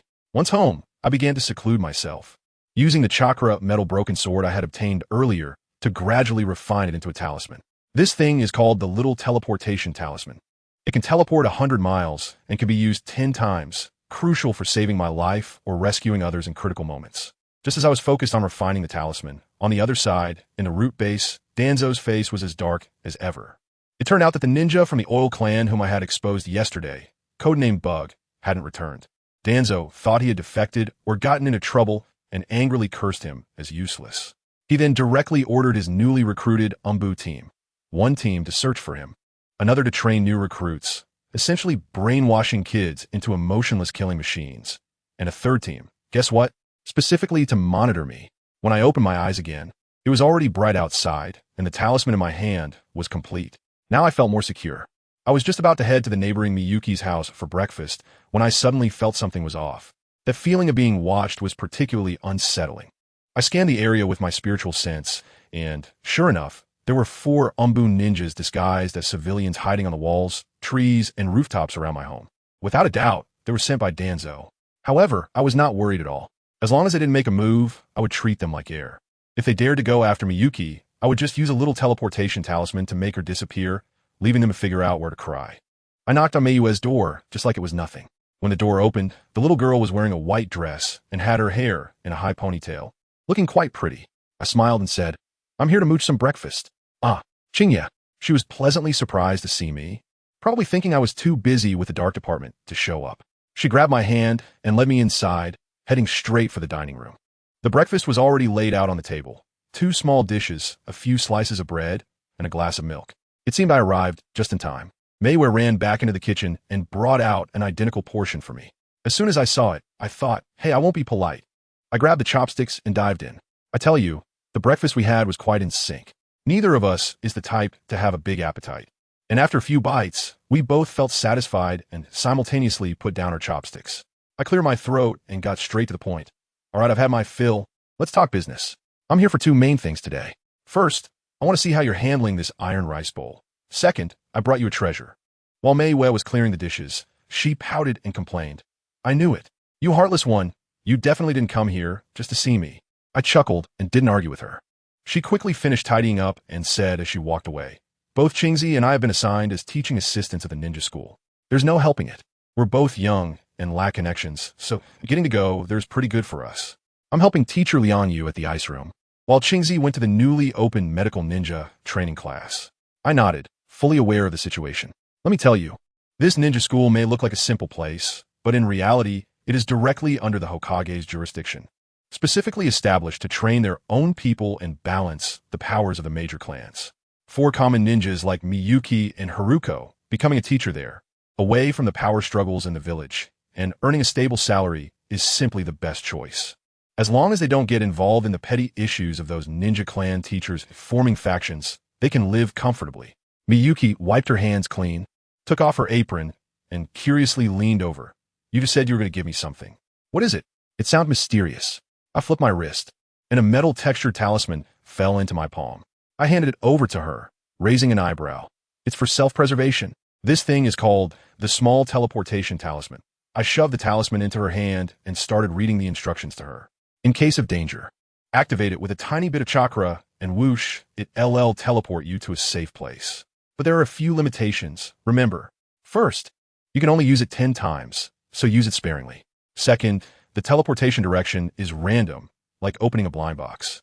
Third, the maximum distance is only 50 kilometers. Family who understands this thing took me a whole day and night to modify with my little golden fingers. The principle is complex, so I won't explain it to her. Just think of it as a portable, multi-use, low-spec version of the Flying Thunder God. In the world of Naruto, those who can use space ninjutsu are top-tier masters, and this thing can definitely save your life at a critical moment. Of course, if you encounter someone like the peak version of Minato Namikaze, who can follow spatial fluctuations, then just pretend I never said anything. Although Meiyu's strength is average, her insight is not bad. As soon as she heard about its function, she realized how precious this thing is. She quickly retracted her hand and pushed the talisman back towards me with force. No, this is too valuable. It's more dangerous for you in the Umbu. You need it more than I do. What kind of danger could I encounter at school? I almost couldn't help but roll my eyes. I can't just tell her that her best friend is being targeted by the village's #1 old schemer, Danzo Shimura, and that I'm afraid he might use her to threaten me, right? That would scare her to death. I could only rephrase it, wearing a face that said I wasn't short on cash. Take it with confidence. If I can give you one, it means this thing is as common to me as cabbage. Nothing special. Saying this, I didn't care whether she agreed or not and directly shoved the talisman into her hand. Seeing my attitude, Meiwei realized she couldn't persuade me any longer and could only tightly grip the talisman, softly reminding me, then you must be careful. Don't worry. I value my life very much. I waved my hand at her, turned around, and said, you have to get to work. I'll head back first. Once I got home, I immediately locked the door behind me. Those 4 people pretending to be passersby were still standing outside, but I couldn't be bothered with them. I took out the damaged 6 Harmony sword array disc from my tool bag, and with a surge of my magic, 6 beams of sword light enveloped the entire living room in an instant. Although the disc was broken, it was more than enough to serve as a warning system. After doing all this, I sat cross-legged and began to introspect my own state. Wow, after this period of hard cultivation, my realm status had changed to Chi Condensation Stage, Cultivator, Perfection, Progress 98. Just a step away from the finish line. I immediately struck a 5-heart gesture towards the sky and began to crazily absorb the spiritual energy of heaven and earth to replenish the mana consumed from making the teleportation talisman. Once my mana was full, I unhesitatingly poured all on my golden finger and upgraded. In an instant, I felt the mana in my body surge like a flood breaking through a dam, rushing wildly through my meridians. A tingling and itchy sensation enveloped my entire body. This was the spiritual energy cleansing my tendons and marrow. However, my body had long been optimized into a golden muscle and glazed body, so this little movement was nothing. Not even a trace of impurities could be expelled. When I opened my eyes again, wow, it was already dark. 2 beams of light shot out from my eyes, almost illuminating the pitch-black living room. I quickly restrained my divine light and checked my status bar, which had changed to Chi condensation stage. Transitioning to foundation establishment stage. Progress 2. I made it. I broke through. At this rate, in just over a month, I would officially step into the foundation establishment stage. However, problems also arose. My universal chi refining technique was about to become outdated, and I needed to quickly find myself a powerful foundation establishment technique. My mind was filled with various secret manuals. Which one should I choose? Should I learn Han Lao Ma's Qingye sword technique, chopping my way through, or go for Wang Mozi's Huangquan ascension technique, taking the domineering CEO route? After contemplating, I decided that relying on others is not as good as relying on myself. I directly took out a book, The Will of Fire, issued by the Ninja School, authored by the third Hokage, Sarutobi Hiruzen. It's decided, you political textbook. I divided a portion of the mana I had just restored and began to modify this little booklet. You, a mere ideological and political textbook, think you can turn the world upside down in my hands? Just wait. Once I transform you into a cultivation jade slip, let us see how you brainwash me. As the energy was infused, the paper book began to glow, gradually acquiring the texture of jade. Unfortunately, the consumption of spiritual energy was too great. Halfway through the modification, I can no longer hold on. Looking at the half-finished jade slip in my hand, the entry displayed Star Sword Dao Chapter Foundation Establishment Edition, Progress 8. I was not discouraged. After all, there was still plenty of time. I carefully put away this unfinished technique, dismissed the sword formation, and went straight to bed in my room. As for those root ninjas outside, let them be. They must be going crazy from my constant monitoring, not leaving the house all day and not even turning on the lights at night. Who wouldn't be confused in such a situation? The next morning, I opened the door, feeling refreshed. Today, I had 3 things to do in the Umbu. First, check on my goofy teammate, Yun Shursun, and see how his injury was. Second, see who the new captain is. And third, and most importantly, go to the logistics department to replenish my ninja tools, take advantage of the free resources, and get materials for my sword practice. I summoned my mana and, like lightning, arrived at the entrance of the Dark Division's base in no time. I skillfully put on my uniform and mask, and just as I entered the corridor leading to the medical team, I heard footsteps ahead. Turning a corner, lo and behold, it was my 2 teammates, Oil Girl Shursun wearing a dog head mask and Inazuka wearing a rabbit head mask. Before I even spoke, the oil woman Jisen started. Yo, yo, yo, isn't this our team's hero, the Sword Immortal comrade? Are you injured and going to report to the medical team? I rolled my eyes, too lazy to deal with his sarcastic tone. I was just about to go see you, and you can be discharged already? Yona Shin touched his chest. Just a small injury, no big deal. By the way, the captain informed us to return to the team, saying the new captain has already arrived and is waiting for you. I nodded. The former captain told me about leaving the team. Who is the new captain? Have you met them?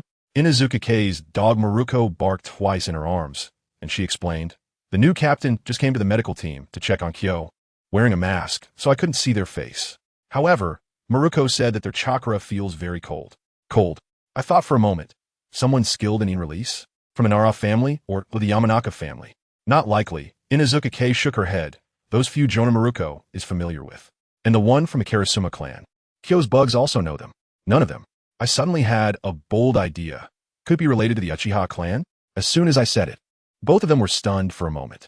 I continued to analyze that although Uchiha Kagami was missing, his son Uchiha Shursui hadn't been born yet, which suggests that Uchiha Kagami might still be alive and is a staunch supporter of the Hokage. It makes complete sense that the third Hokage would arrange for a Uchiha from his own faction to become a captain in the Umbu to appease the Uchiha clan. Inazuka Kiba patted me. Why guess? We'll find out when we go there, right? He can't keep wearing a mask forever, can he? That's true. The 3 of us plus a dog directly headed to the A03 standby room. Aburame Shino went up and knocked rhythmically on the door. Komin. A clear male voice came from inside. We pushed the door open and saw a person wearing a fox mask sitting in the captain's position. When he saw us, he stood up and then took off the mask. Wow, a face with thick eyebrows and big eyes. Let me introduce myself, the person said. My name is Uchiha Genin, codename Red Eye. From now on, I will be your captain. I really guessed it right. Aburame Shurso and Inazuka-K exchanged glances, their eyes full of disbelief. I haven't heard of this person, but looking at his kind-hearted appearance, it really fits the image of the gentle ninja who supposedly helps old ladies cross the street every day. The 3 of us quickly took off our masks and introduced ourselves. Yun Shursun, Special Jonin, codename Hawk. Inazuka K, Special Jonin, codename Wolf. Kyoka Chunin, codename Sword Immortal, plays with flying swords. I kept it brief, mentioning my proficiency in fire release in front of the Uchiha. That would be like showing off in front of an expert, and I understand the rules. After the introductions, the room fell silent, and the atmosphere became a bit awkward. Uchiha didn't mind, pulling out a scroll from his ninja tool pouch and shaking it. I originally wanted to spar with you to get to know each other, but the captain just assigned a mission. The mission location is quite far, so you all should prepare. Let's meet in the base hall at 10 a.m. After saying that, he even smiled apologetically at Yun Shursun. Sorry, you just got out of the hospital, and now you have to go on a mission. Yun Shursun rarely got serious. Mission first. All right, let's hurry up. Uchiha put his mask back on, instantly transforming back into that cold, ruthless ANBU. The three of us also put on masks and immediately went our separate ways. Old girl Shursun had a lot to prepare, so she went off on her own. I, along with Inazuka K, happened to be heading to replenish our consumed ninja tools, so we walked together towards the logistics department. The familiar iron gate and the gatekeeper ninja named Ray standing at the entrance. Everything was exactly the same as the last time we came here. I tell you, I know this place well. Hui and I made our way to the logistics department without any trouble. Hui was so capable. She slapped her credential on the counter and immediately started listing a reimbursement request to the gatekeeper named Ling. Ling, for the last mission, I used 200 kunai, 150 shurikens, 62 shuriken, and 60 explosive tags. We have another mission coming up, so hurry up and replenish them. Goodness, I was standing there listening, wondering if we needed a mission report or something as proof. But guess what? That guy Ling didn't even raise an eyebrow. He took the credential and went straight into the warehouse, making it clear that it was all up to her. While this was happening, Hui quickly gave me, the newcomer, some background information in a low voice. There's a fixed reimbursement limit for regular ninja tools. For CH Nin, the maximum reimbursement per mission is 1,000 kunai, 300 shurikens, 100 shuriken, and 30 explosive tags. For Special Genin, it's doubled. And for Genin and Elite Genin, it's tripled. As soon as I heard it, my eyes lit up. This benefit is just too amazing. By market value, just the amount for a Chunin is worth 60,000 Ryo. The last time I worked my ass off for an A-rank mission, I only earned 100,000 Ryo. This is equivalent to the village giving you half the money of a B-rank mission for free every time you go on mission. If I don't take advantage of this, it would be a shame. Who understands this joy of a working person suddenly discovering hidden benefits in the company? Soon, Ling and the big brother came out with a sealing scroll, handed it to Sister Hui, and simply said, "Everything is inside. Check it yourself. Let me know if there are any problems." Sister Hui took the item and flattered him a bit. The logistics department's product must be a fine product. The big brother's face behind the mask must have been blooming with joy. Then he turned his gaze to me. "What about you? What do you need to supplement?" It was my turn. I immediately took out my voucher and, mimicking Sister Hui, started listing off my needs nonchalantly. Recently, I used a lot for the mission, and I'm about to go on another mission, so I need to replenish 1,000 kunai, 300 shuriken, 100 kunai, and 30 explosive tags. That's right. I was directly taking advantage of my reimbursement limit at this level. The big brother glanced at me, said nothing, and went back inside. I understood his gaze. It was probably just another newbie taking advantage of the system. Nothing surprising. After all, this money is from the daimyo of the Land of Fire, and it can be used to enhance the combat power of our hardworking Umbu, so why not? After receiving my sealing scroll, Sister Hui and I headed back. On the way, Sister Hui couldn't hold back and directly complained. "Sword Saint, little rascal, where did you learn to come up with such nonsense so easily? I didn't see you use a single kunai in the last mission. You're just purely taking advantage of the organization." I shook the scroll in my hand and said confidently, "Just because I'm not good at fighting doesn't mean I don't practice. I'm telling you, I'm a big consumer of ninja tools." Then I suddenly thought of a question. "Hey, Wolf, this sealing scroll isn't cheap, right? Why does the logistics department give one to everyone like handing out flyers?" Sister Hui laughed and said, "What are you thinking? These are all defective products used by the barrier class and sealing class apprentices for practice. They're disposable and very cheap. They're like the quality of 99 yuan with free shipping from Pinduoduo in 2025. They break after use." I suddenly realized. Then I turned my eyes and leaned next to Sister Hui. "Sister Hui, let's discuss something. I'll trade my 30 explosive tags for the kunai, shuriken, and samban you have. Is that okay?" Sister Hui looked surprised. "Are you sure? Explosive tags are the most valuable, and you're trading them for these iron lumps?" I nodded vigorously. "Are you kidding? As a cultivator, My magical version of the Great Fireball is more effective than explosive tags. But these metal ninja tools are excellent nourishment for my sword technique training. Trading what I don't need for what I urgently require. This is a win-win. All right, if you insist, I'm definitely willing. Sister Hui was so straightforward. She specializes in close combat techniques, and the consumption of ninja tools isn't high for her. Getting a bunch of explosive tags for free is simply a huge profit. Back in the standby room, Captain Uchiha Lee was already gone. I directly spread out the scroll, broke the seal, and with a whoosh, a small mountain of shuriken, kunai, and senbon instantly piled up on the table. I picked up the top 30 explosive tags and walked over to Sister Hui. See, Stevie, it's just the two of us in the standby room, so I'm too lazy to use code names. She had just emptied her things as well. Accepting the explosive tags I handed over, she said earnestly, I understand the value of explosive tags, so I won't take advantage of you. You can have all these shuriken and senbon. Just leave me the kunai. No problem. With a thought, I used my magic to manipulate the kunai from the pile of ninja tools in front of her, causing them to automatically separate into another pile as if picked by an invisible hand. Sister Huey's eyes widened in surprise, but she didn't ask much. She quietly put away the kunai. Her curious gaze seemed like it could see right through me. I knew she wanted to ask how I trained, but I just waved a new sealing scroll in my hand and began packing my mountain of metal. Some secrets are better kept to myself. While I was tidying up, I was also pondering in my mind. In fact, I had considered getting myself a storage ring, but as soon as I thought of Danzo, that old schemer, I instantly calmed down. If this thing were to be exposed, I would be turned into dumplings by the root the next day and sliced for research. Forget it. Forget it. Just develop in a low-key manner and don't be reckless. We just finished tidying up when Oil Girl Shursen arrived. As a result, our new captain, Uchiha Lee, didn't show up until 10:05. As soon as she arrived, she got straight to the point. The mission location is in the Land of Grass, a level. The specific target will be discussed when we arrive. Any questions? The three of us shook our heads in unison. Then let's set off. The four of us left the base and headed straight for the northwest of the Hidden Leaf.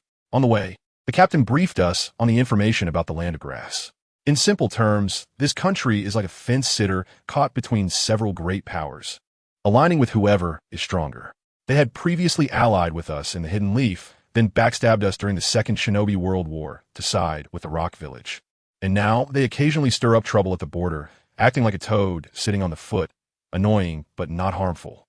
So our mission this time, to put it simply, is to act as detectives, infiltrating the Grass Ninja Village to see if they are currently aligned with the Rock Village or the Hidden Leaf. If they are aligned with the Hidden Leaf, that would be easy. If they are with the Rock Village, just right. Our army that just withdrew from the front lines is in need of military achievements. After a day and a half, we finally arrived near the Grass Ninja Village. Inuzuka Kaido looked at the dilapidated village in the distance and couldn't help but exclaim, "This place is way too run down." Yamanaka Shursen scoffed, with a sense of superiority from the great ninja village almost overflowing the screen. It's just a small ninja village. How can it compare to us in the Hidden Leaf? At that moment, Uchiha Ri spoke up, his tone very calm, but carrying a lot of weight. Strategically, we can look down on them, but tactically, we must take them seriously. I don't want my team members to underestimate them and end up dying in a ditch. I felt a jolt in my heart. Hey, this Uchiha really has something. Not arrogant or impatient, and knows how to discipline the team members. Completely different from those clansmen with their heads in the clouds. The captain spread out the mission scroll. The task is very simple. Investigate the atmosphere in the hidden grass village and compile a report. If we need to take action, we must hide our identities. We all understand. It means that if we hurt someone, we have to frame someone else.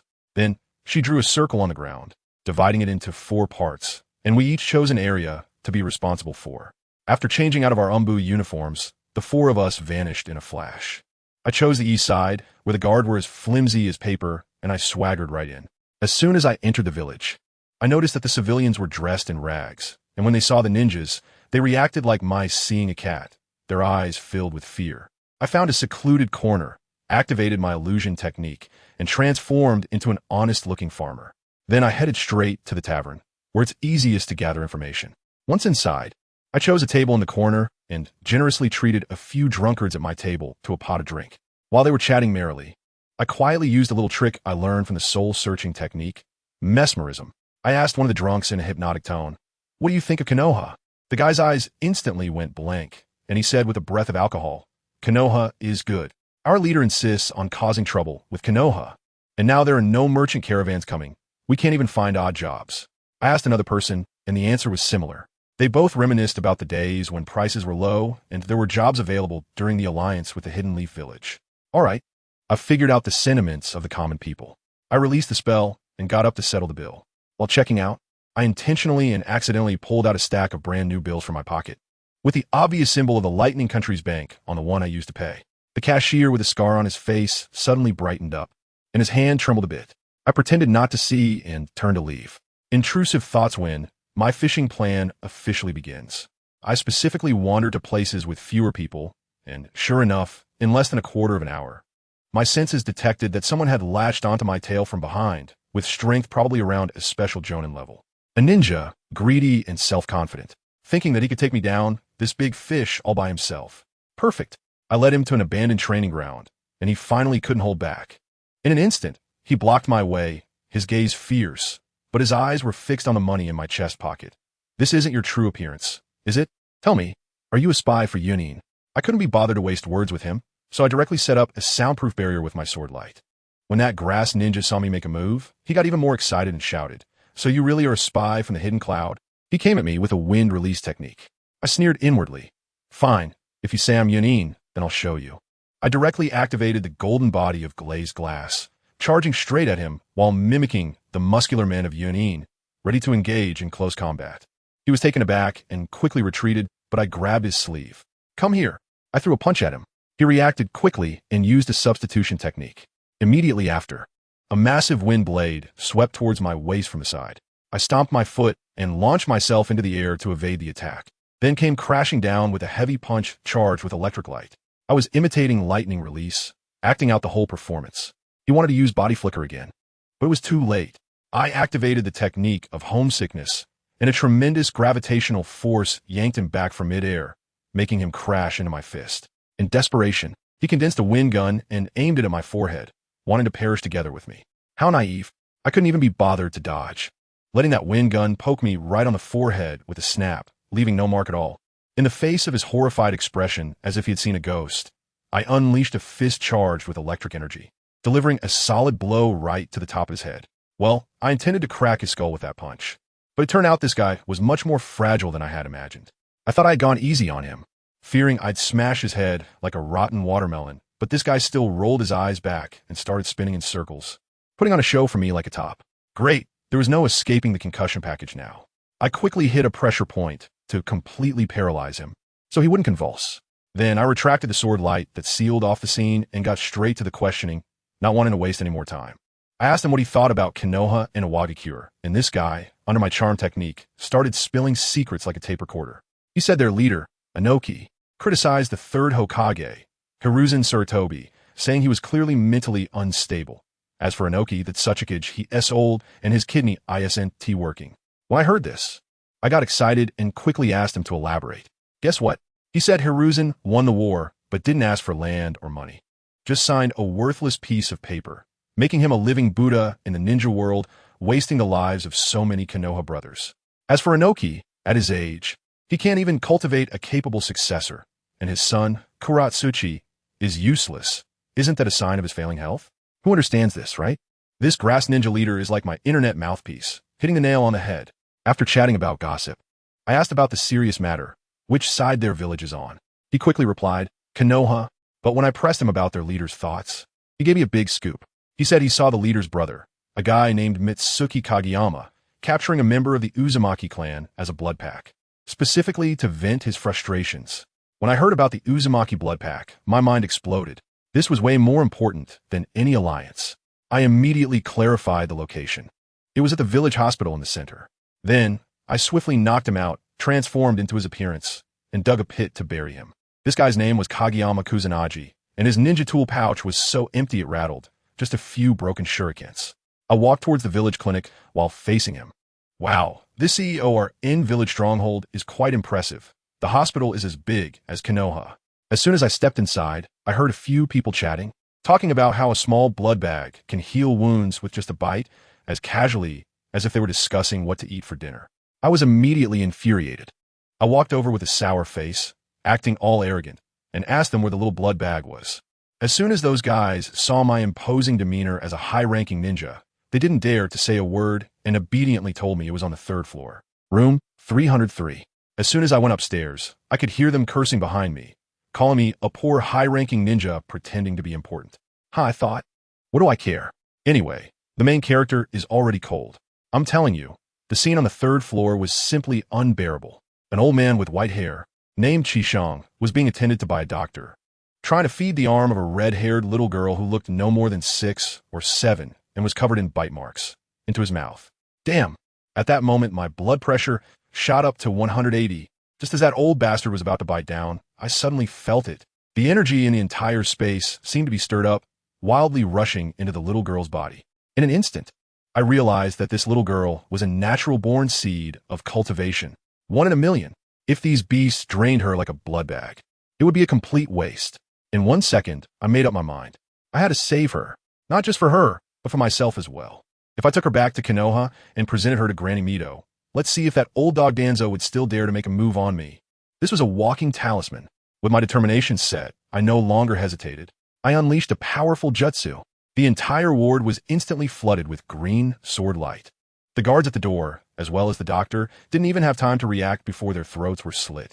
That old man, Qishang, seemed to sense something was wrong and tried to escape, but he was a beat too slow, leaving an arm and a leg behind.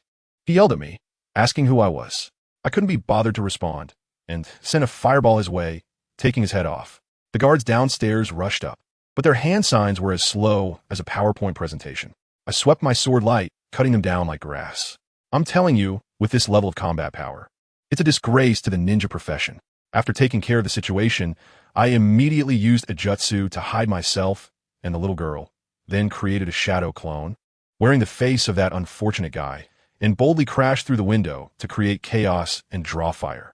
Soon, the grass ninjas Umbu arrived, led by the one who had captured the little girl, Mitsuki Kamoshida. He sent 2 teams to chase my clone. I squatted with the little girl in the bushes of the hospital yard, watching the show. Then I took a closer look, and good heavens, the Umbu captain chasing my clone looked so familiar. Upon closer inspection, I was stunned.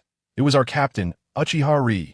She had brought Inuzuka Kei and Yamanaka Shurkato and had already swapped places with a small team of grass ninjas.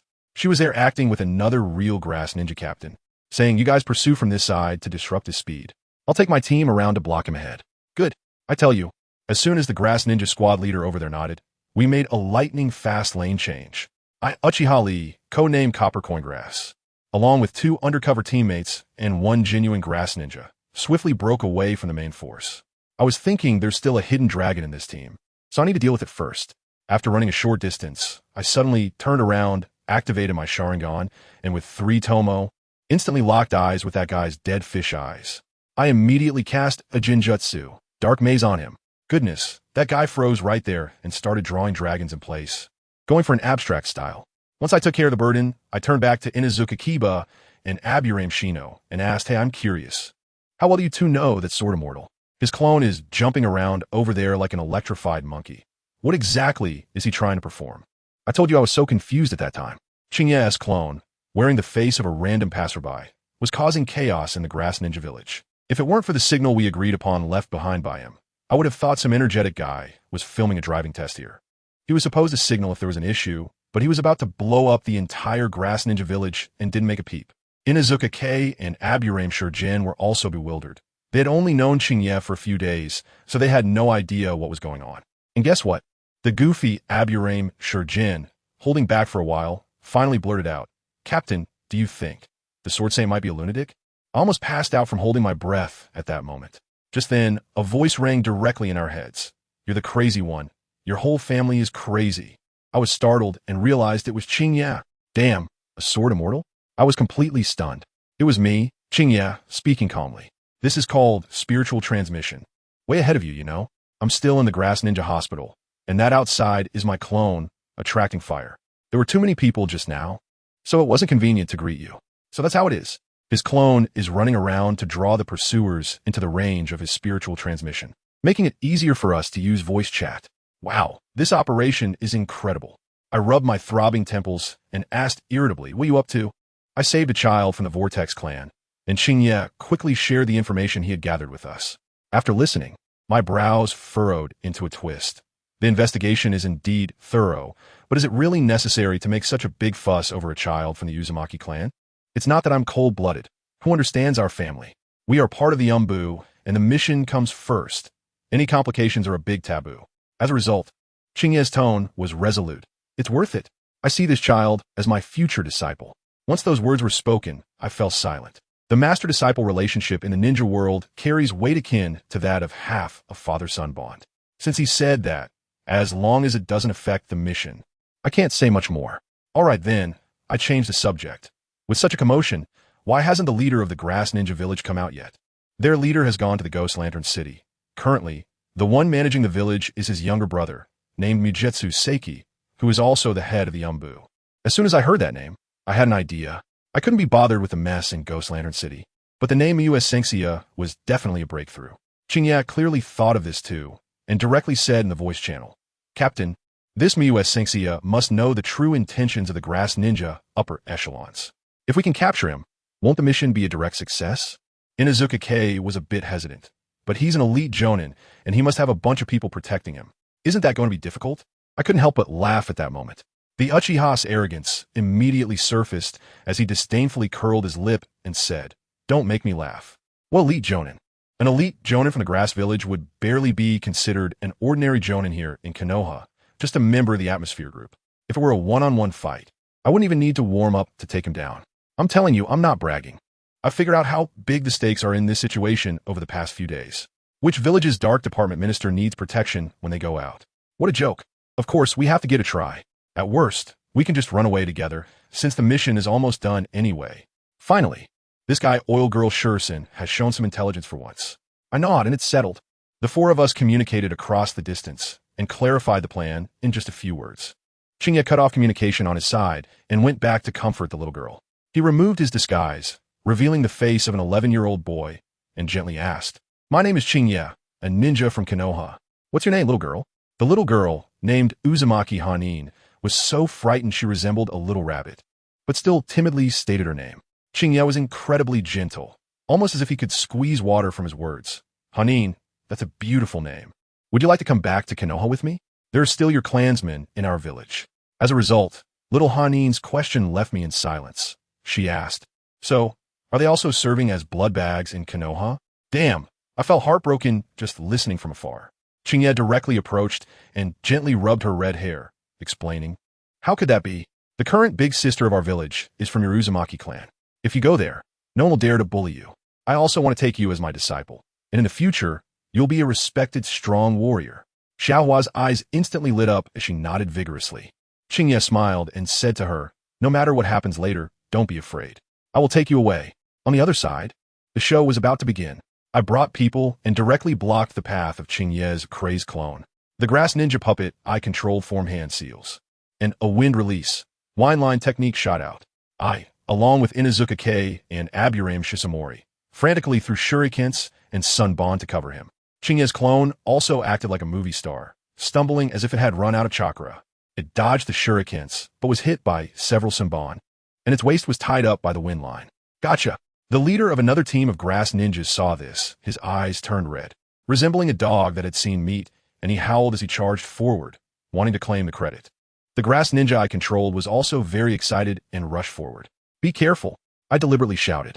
Sure enough, as those two were getting close, Qingye's clone brought its hands together, and a blinding lightning light spread out from under its feet, directly electrocuting those two guys.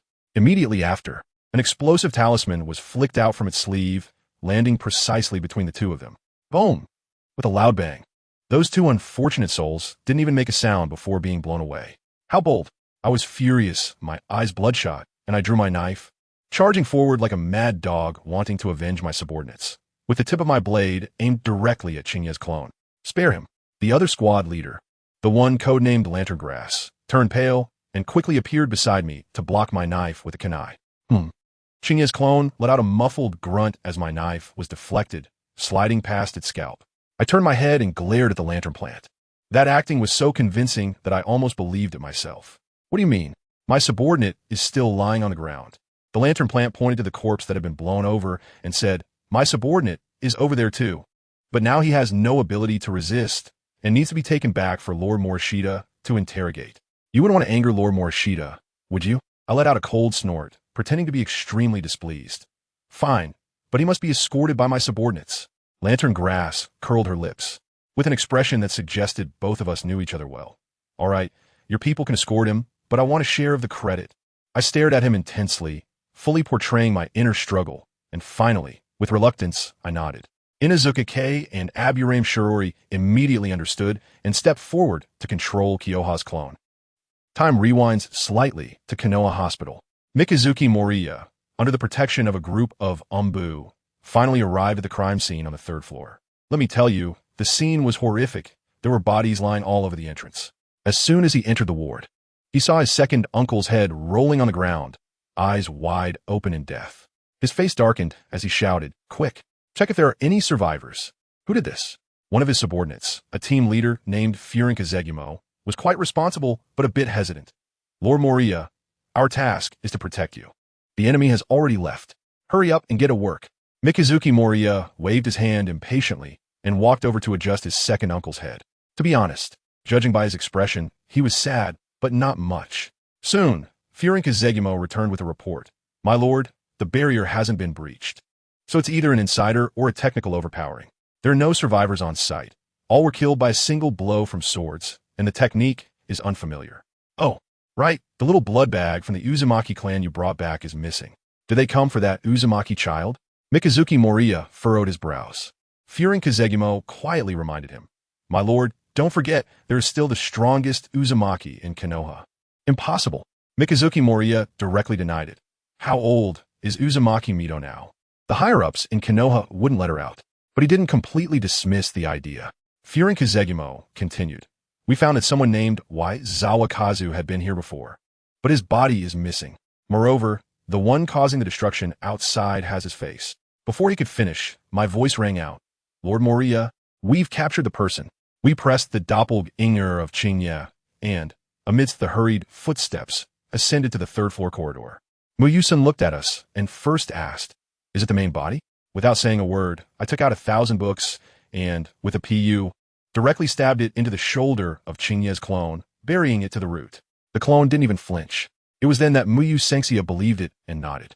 I explained, sir, it is definitely the main body, and he is using his own face. Little did he know that Qingye's clone was on a completely different level than an ordinary clone technique. Muyu Sengxia walked up to the clone and coldly asked, Ing's a scarecrow. Why did you do this? Where's that vortex girl? Qingye's clone held its neck high, rolling its eyes up to the sky, with an utterly disdainful posture. I stepped forward immediately, kicking him at the back of his knee, shouting angrily, Are you deaf? Lord Maki is asking you a question. As I acted, I subtly moved closer to Maki. Maki raised his hand to stop me, staring intently at the face of my clone, his tone chilling. Speak up, and I'll give you a quick end. If you don't, how long do you think you can endure in the torture chamber of the Grass Ninja Zumbu? The clone remained silent, continuing to look down on him from the corner of its eye. I pretended to make a move, raising my hand as if to slap. All right, I said. Just as the slap was about to land, my doppelganger suddenly spoke up. But you have to slap this idiot from the dark department first. And I'll tell you everything. Muyu Sengxia was stunned, and Qian Ben remained silent, afraid of getting slapped. What a strange situation. Of course, he wouldn't slap his own subordinate for information. So he said to me, Copper Coingrass, I've handed the person over to you. Now, I want the answer. I immediately stepped forward and bowed to him, saying, Please rest assured, my lord. Just then, the Lantern Grass, eager to take credit, hurriedly squeezed in front of Muki Yazunari and started to boast, My lord Muki, our small team has also made sacrifices to capture him. Just at that moment, before the Lantern Grass could finish speaking, the clone of Kyoka, controlled by Inazuka and Aburame Shirzwa, seized the opportunity when Muki Yazunari's attention was diverted. And I happened to be in a perfect position for a sneak attack, erupting in an instant. Blinding lightning exploded, engulfing the entire corridor. Kyoka's lightning technique was faster than the basic ninjutsu, and with our mental coordination, it precisely bypassed the three of us, electrocuting all the grass ninjas into convulsions, making them stand in place as a penalty. This gave the opposite side a little shock from Konoha. Not good. Only that Windbell Grass reacted. But it was already too late. I was already prepared. With a twist of my wrist, the kunai was in hand, and I thrust it fiercely into the lower back of the Wooden Moon Forest, which was so close. At the same time, Inazuka K and Aburame Shimo leapt towards the stunned lantern grass and bellflower, and with a clean and swift motion, the Qingye took the lives of these two squad leaders. Outside the broken window of the hospital room, several beams of golden sword light flew in, circling around the necks of the remaining members of the Umbu, splattering blood everywhere. Qingye jumped in through the window, carrying the dizzy Huayin, her eyes covered with a cloth strip. My blood-red 3-tomo Sharingan locked onto the heavily injured Mitsuki Mori, and the Jinjutsu was activated. His face turned pale as he stammered. So it really is you Leaf Village people. Before he could finish his sentence, he fainted. Shino Aburame quickly took out the sealing scroll, sealing the lantern grass, bellflower, and his second uncle's head all at once, shouting, "Done. Let's get out of here. I don't know where to find a sack, so I can put my US and set in it, throw it over my shoulder, nod at Qingye, and be the first to climb out the window and make a run for it." The four of us, relying on our grass ninja dark department uniforms, charged forward recklessly, putting on a show as if we were carrying out a mission for the dark department and telling anyone else to get lost. We actually made it out of the grass ninja village without any obstacles. It wasn't until we could no longer see the village that I stopped, threw the sack down on the ground, and let out a long sigh. Fortunately, their leader took the elite members away. Otherwise, we would have really been in trouble today. Inazuka K took off her disguise, her face flushed with excitement. Wow, this is so thrilling. We kidnapped the dark department head right in their own territory. This mission has to be rated S level. Aburame Zen nodded in agreement, saying that with this record, her promotion to Jonin is secure. I kicked the sack to Inazuka Q, saying while taking off my clothes, "Don't get carried away. Clean up the traces first." I formed hand seals, and a large fireball burned our clothes to ashes. Then, I performed a water release, water wave technique, washing away all footprints and traces clean. Let's go. Back to the village. I stepped on the water surface, gliding forward without leaving a trace. Inazuka Kiba and Aburame Shino followed closely behind. As for Kiyomi, he was even more showy, lightly tapping his toes on the water, floating behind us like a leaf. The little flower, Uzumaki Hanabi, on his back opened her eyes wide with curiosity, filled with admiration. This trip was as easy and enjoyable as a sponsored tour. The next evening, we finally made our way back near the village. In the distance, the three large faces of Hokage Rock came into view. Uzumaki Hanabi, who was lying on Kiyomi's back, timidly asked, "Is that Konoha village?" I said with pride, "Yes. That's our home, Konoha." I looked at Qingye and said to him, "Since you're with the young girl, you should not walk with us anymore. Just go back through the front door." Qingye nodded, understanding that the Dark Division has its own secret passages and rules. The three of us watched Qingye carry the little girl towards the gates of Konoha, and only then did we change into our Umbu uniforms, put on our masks, and with a flash, disappeared into the dense forest leading to the Umbu's exclusive passage. Let me tell you, when I carried little Hongmao into the village, wow. The rate of people turning their heads was even more exaggerated than a top celebrity on the red carpet. The villagers of Konoha had eyes like they were equipped with radar, all locking onto us at once. After all, it's only been a few years since the Uzumaki clan was wiped out, and this iconic red hair is practically a walking rare protected species. Along the way, there were countless whispers and pointing, but seeing that I was wearing the Konoha forehead protector, no one dared to come up and question me. They just whispered amongst themselves. When we reached the entrance to register, I simply said secret mission, and that Lord Hokage had it on record. The guy at the gate, although he recognized me, still had to follow the rules, so he immediately arranged for 2 people to escort us, which was really just to keep an eye on me, fearing that I might sell this mysterious little girl. At first, Xiaohua was terrified, burying her head on my back like an ostrich, but later, seeing the bustling prosperity of Konoha, she gained a bit of courage and started to peek out, looking around with her curious little eyes, finally showing some childlike wonder. I'm still wandering on the road here. Let me tell you, the Hokage's office is in an uproar. Our dog-headed mask, Aburame Shursen, has already returned in an instant to report. When the third Hokage heard that I brought back a girl from the Uzumaki clan who could practice my mysterious technique, his expression was so shocked that his pipe almost fell. Let me tell you, the third Hokage took my technique before and conducted a large-scale clinical trial at the Sarutobi household and among his old buddies' families. The result? Total failure. None of them could practice it. He was almost convinced that what I submitted was a fake manual. If it weren't for Jiraiya sending a message from the front line saying that this thing had given him some inspiration for practicing sage techniques, I would have probably been invited for tea long ago. Now, suddenly, a little flower named Hinata pops up, and you can imagine how mixed his feelings must be. After all this, the combined talent of his 4 major clans is still not as good as a random kid I picked up outside. Just when the third Hokage was questioning his life, the office door was kicked open with a bang. Who is it? It's Shimura Danzo. Who else could it be? This old bandage-wrapped guy, half of his body still covered in bandages, came in and got straight to the point. Hizashi, that kid from the Uzumaki clan, give him to me. I guarantee to train him into the sharpest blade in the village. Wow, I exclaimed. The third Hokage waved his hand to let Danzo leave first, then stood up and slammed the table, pushing back. I just advised the oil woman's family to send you a genius yesterday. Enough already. Besides, this kid came in through the village gate openly. Do you think Lord Mito is blind? Do you dare to touch her? Upon hearing the name, Uzumaki Mito, Danzo was instantly silenced. He wouldn't have the guts to challenge the wife of the first Hokage. So this old guy shifted his focus and actually set his sights on me. Then bring that kid, Konoha. I later found out that this old guy didn't capture me for my skills, but to ask about the whereabouts of one of his missing subordinates, a guy who had previously been sent to recruit me and then vanished without a trace. Danzo even used the Edo Tensei technique to find him.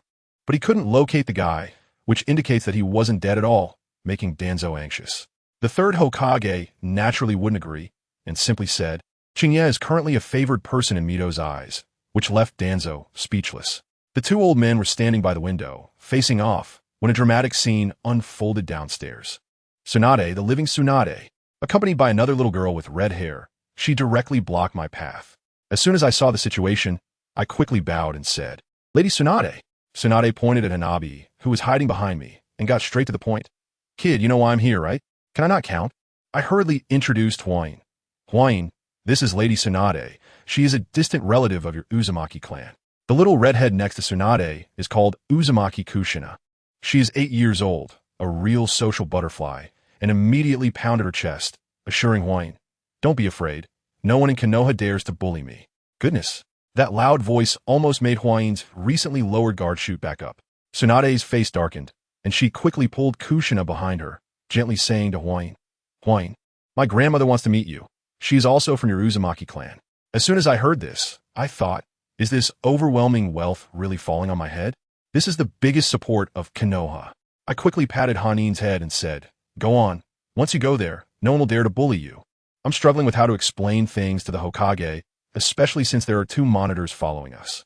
As a result, Tsunade turned around and waved her hand at those 2 guys, who immediately bowed to us as if they had received a royal decree and scampered off. Family members. Who understands? The Hokage's orders aren't as effective as a single word from the princess. Now, it seems I can't even go to the Hokage building. I can only hold Hainen's hand and obediently follow Tsunade. I can feel at least 2 scorching gazes from behind the windows of the Hokage building fixed on me. Tsunade led us further and further away, directly passing through the Umbu's barrier, until we reached a large mansion 3 kilometers outside the village. I knew very well that this was definitely a retirement place prepared for Uzumaki Naruto, close to the Umbu, so in case something happened with the 9 Tails, the elites could rush over for support in no time. There were sentries all around, their eyes sharp, and I suspected there were also Root members present. Just as we arrived at the entrance, a red-haired woman who looked about Tsunade's age was waiting there. No need for introduction. I knew at a glance that this was definitely Uzumaki Kushina. As soon as I approached her, my spiritual sense went off the charts, beeping wildly, warning me that the person in front of me was dangerous. Extremely dangerous. That feeling was even more terrifying than facing the third Hokage and Tsunade combined. Kushina rushed over like a little cannonball, hugging Grandma Naruto and acting cute, while Grandma Naruto affectionately ruffled her hair and then waved at Hainen with a kind expression. I quickly encouraged Hainen to go over. When Hainen reached the old lady's side, Tsunade stepped back to my side and, in a very casual manner, said to me, your name is Kyoka, right? Good job. No matter what you want, I, Tsunade, will acknowledge this favor. I quickly seized the opportunity to bring up the fact that Huayin could cultivate my techniques, and I also explained that I brought her back for 2 reasons. First, to take her as a disciple, and second, to prove to the Hokage that the techniques I submitted were not fake, but rather that the people they found lacked talent. Tsunade understood immediately. She was well aware of her teacher and Danzo's character. She loudly announced on the spot, I've never liked Danzo, you brat. I'll protect you. Her voice was so loud that it seemed she was afraid no one would hear her. Granny Mito heard this and smiled as she sent Kushina and Huayin off to play. Then her gaze locked onto me. Let me tell you, at that moment, I felt as if the shadow of a colossal beast opened its eyes behind her, and that pressure came crashing down on me. But I stood my ground, meeting her gaze without taking a step back. After a long while, the pressure finally dissipated. Granny Mito spoke up. Qingye, right? This young man is quite impressive. She said she could sense the goodness or evil in people's hearts and felt no malice from me. Then she asked about the bite marks on Huayi's arm. I had nothing to hide, so I told her everything. How I discovered her being used as a medical blood bag in the Grass Ninja Village, how I rescued her, and how I captured the culprit. Granny Mito nodded in satisfaction after hearing it all, then turned towards the direction we came from and said softly, "Little monkey, you heard about what the Grass Ninja did, right?" As soon as she finished speaking, the third Hokage and Danzo emerged from the forest with the other 3 members of our team. The third Hokage quickly stated that he would make the Grass Ninja pay the price. Granny Mito responded with an MM and instructed Tsunade to take the third Hokage to see the children, leaving only Danzo behind. What happened next was truly shocking. Granny Mito stared at Danzo, and the shadow of the Nine Tails appeared in my mind once again, its fierce presence directly pressing down on Danzo, making it hard for him to lift his head, cold sweat dripping down his face. The old lady said word by word, "Danzo, I know what you're thinking. But if you dare to lay a hand on these 2 orphans of the Uzumaki clan, I may not have long to live, but before I go, erasing your Shimura clan is still within my capabilities." Danzo let out a long breath and trembled as he assured her that he would never harm them. We were all behind him, trying to suppress our laughter to the point of almost injuring ourselves. Granny Mito finally let him go, but added another jab.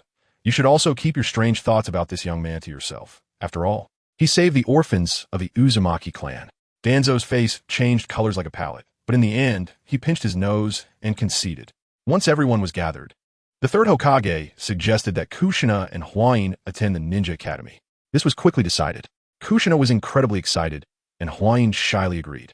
Finally, the third Hokage seemed to think of something else, turned his gaze towards me, and asked, "Shao reported that Uzumaki Huayin, like you, can sense the energy between heaven and earth. Is this true?" I nodded. He pondered for a moment, and surprisingly said, "Can you let this old man have a look at Danzo? Can I make this decision?" I shot a glance at Mito Lady. She first asked, "Is there going to be any danger?" I quickly nodded and said, "Don't worry, Lord Mito. The energy we can feel is harmless to the human body and poses no danger. I told you." Granny Mizuho was finally at ease, waving her hand and saying, "What are we waiting for? Hurry up, I want to see for myself." Well, this is just like pushing a duck onto a perch. I know very well that this old man from 3 generations, while saying he wants to see for himself, is actually just wanting to inspect the goods. He wants to verify whether the technique I gave him is real, and also to see if that girl Huayin is up to the task. I won't waste time, and directly took out a cushion from my ninja tool bag, throwing it on the ground for Huayin to sit on. I asked her to assume a 5-pointed star posture, but the little girl immediately sulked and said, "Brother Qingye, this position is too uncomfortable." I could only coax her. "Be good, close your eyes, it will be over soon, leave the rest to me."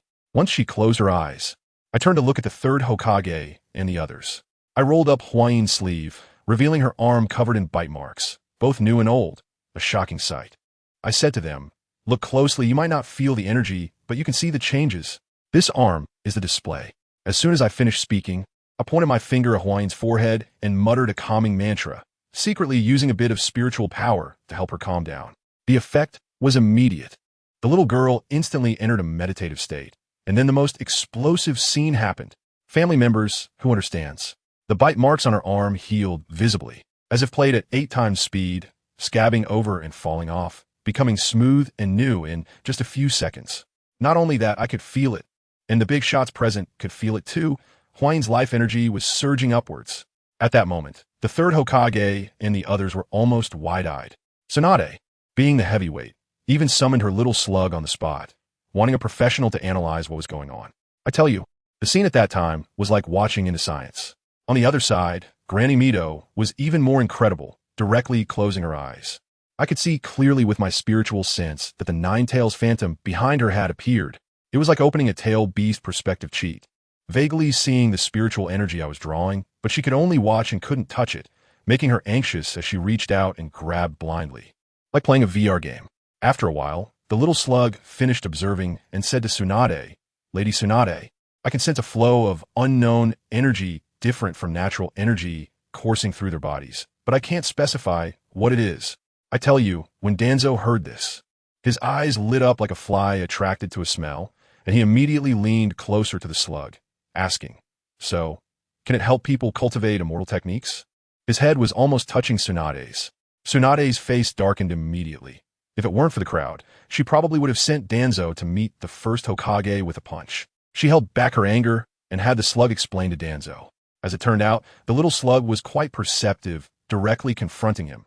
It can be helpful, but the prerequisite is to have the right qualifications. Some people have complicated and dark thoughts, and their chakra is less than that of an 8-year-old child. This little help is practically zero. Ha ha ha. Who understands? This is simply calling Danzo out to his face. At that moment, Danzo's face was as dark as the bottom of a pot. It was quite a sight to behold. I have also received some benefits here. Hwayne woke up, looking revitalized.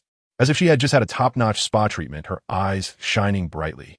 Kai Shernai curiously surrounded her, asking all sorts of questions. The third Hokage and Danzo finished watching the play and left contentedly. As a result, my few Umbu teammates were still standing there. Tsunade grew impatient and asked them why they weren't leaving. Our captain, Uchiha Lee, stood up and said that they had received a new mission to be responsible for protecting the safety of Uzumaki Kushina in the village starting today. Tsunade sneered upon hearing this, saying that it sounded nice to say they were protecting her, but in reality, they were just monitoring the future Jinchuriki of the Nine Tails. She had long disapproved of the third Hokage's methods. Uchiha Lee even argued back a bit, saying that someone had to do these things. I listened to them argue, my heart as clear as a mirror. Not to mention Kushina. Even Mito Grandma married the first Hokage after the Valley of the End battle, when the first brought back the Nine Tails. To put it plainly, it was just to serve as a vessel.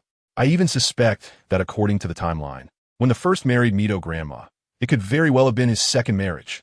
That's why Tsunade and Shizune don't carry the Senju surname. Because they're grandchildren. The Senju clan has sacrificed so much to integrate into Konoha that it's almost as if the clan no longer exists. Uchiha Rika, seeing she couldn't argue with Tsunade, pointed at me and said, "Kiyoshi is part of our team. We are waiting for him to return." This reason was valid, and I nodded, preparing to change into my Umbu uniform. However, Mito Grandma called me back. "Young man, hold on a second." She let my teammates go execute their mission first, then turned to me and said, "You mentioned wanting to take Henio as a disciple. That's fine. But you have to show me what your training system is worth, and whether it has potential. Well, it looks like I have to take a test." I frowned. I wonder how Lady Mito plans to assess it. How else could it be assessed? Let us have a fight. Mito Grandma, being older, obviously wouldn't fight herself, and directly pointed at Tsunade. "Little Tsunade, you come and fight him." Tsunade, who had just sent off the slug, was stunned and repeatedly shook her head. "Grandma, fight him? That is too unfair, he is so young." She looked completely resistant, probably afraid this would get out and be laughed at by Jiraiya. Mito Grandma glared. "What? Are you planning to make this old woman fight myself?" As soon as those words came out, Tsunade immediately backed down and could only grit her teeth and agree. I knew she had hemophobia. As long as there was no blood in the fight, it would be fine. She led us deeper into the woods for about 10 minutes, finding a slightly more open area. The moonlight poured down, and the atmosphere was set. Mito Grandma brought along 2 little girls to watch from a distance. And Kushina confidently told Hanyo that Sister Tsunade would definitely win. In the arena, Tsunade crossed her arms in front of her chest, radiating an air of superiority. "Kid, don't say I'm bullying you. You go first. Can I be polite to her?" I clasped my hands in salute and said, "Lady Tsunade, I apologize." Before I could finish, my right hand formed a sword-like gesture, and a roaring flame erupted behind me, launching a fiery attack with the Great Five Elements sword technique directly at her. A winding line of fire descended upon her head. This was indeed interesting. Tsunade raised an eyebrow, not dodging or evading, as she concentrated her chakra in her fist and threw a simple straight punch at me. Let me tell you, the punch created visible ripples in the air. This is the power of the monster strength punch. The fire line collided with the air ripples, exploding into a shower of sparks. However, she was afraid of blood, although my sword light was mostly blocked by the punch's wind. A few stray strands still broke through the defense. Her expression changed, and she immediately withdrew her fist and sidestepped to avoid it. In a fight between top-level experts, she was limited by her own debuff. Where could she argue about that? Unable to use her fists, she pulled out a specially made kunai from her waist. The ground shook as she charged at me like a bolt from the blue. The kunai aimed terrifyingly at my throat. I'm not foolish either. I started to maneuver around her without directly engaging. With her strange strength enhancing her kunai, the force was beyond 1,000 pounds. As I retreated, a red explosive sword light shot out from my sleeve, the third form of the fire style, seeing through the fire. Taking advantage of her arm not being able to retract in time, I aimed straight for her open center. Tsunade remained calm in the face of danger, pivoting and sidestepping, executing a heavy stomp. Strange strength, pain from the heavens. The ground cracked and sank over a wide area, and not only did she evade my sword light, but the flying debris also showered down on me like a hail of bullets. I took a deep breath, and with a twist of my hand, I executed the first move. Water comes to the channel. A curtain of water appeared out of thin air, blocking all the rubble. Then came the most impressive part. The water curtain suddenly flashed with light, transforming into a sharp golden blade. From metal comes gold. The second move, decisive strike. Under the moonlight, an almost invisible golden sword light flashed by. A crisp sound echoed as a clear crack appeared on the kunai blocking in front of Tsunade. Damn it! Tsunade's pupils constricted, and she shouted in anger. She casually threw the damaged kunai aside, and with a powerful push from her feet, the already collapsed ground sank even further with a loud rumble. She charged towards me like a cannonball, flipping her wrist mid-motion to reveal a brand new kunai in her hand. Goodness, she pulled out another one? I have to say, I was stunned at that moment. This girl is really loaded. Kunai made of chakra metal. She threw it away like it was nothing, just like we would throw pebbles. It's all about the cash power attack. It's unbelievable. What can I do? Of course, I'm going to dodge. I lay flat on an iron plank bridge and slid across the ground, smooth as silk. While dodging, my hands were not idle either. I quickly unleashed 2 golden threads, whizzing towards her neck. Let me tell you, at this distance, if she reacts even a fraction of a second slow, her head would be in trouble. After throwing out the golden threads, I rolled on the ground, creating distance like a butterfly flitting through flowers. Then, with a flick of my fingers, a bright fireball shot out. That thing is called Inch, the 7th technique. As soon as I used it, the whole forest lit up. Even the moon had to make way for me. The fireball transformed mid-air, roaring, and turned into an ancient fire dragon, fiery and fierce, lunging toward Tsunade, aiming to give her a little shock of the immortal world. Tsunade, being battle-hardened, twisted her body to dodge my golden threads, but when she looked up, good grief, the dragon's wide mouth was already right in front of her face. At the critical moment, she used a substitution jutsu, and with a bang, a wooden stump was left in her place. The stump turned to ash instantly, but my fire dragon didn't stop. It whipped its tail and continued to chase after her real body. Tsunade was in quite a predicament, dodging while rapidly forming seals, even biting her finger. I thought, what are you up to? The next second, she slammed her palm on the ground, summoning the ninjutsu, summoning technique.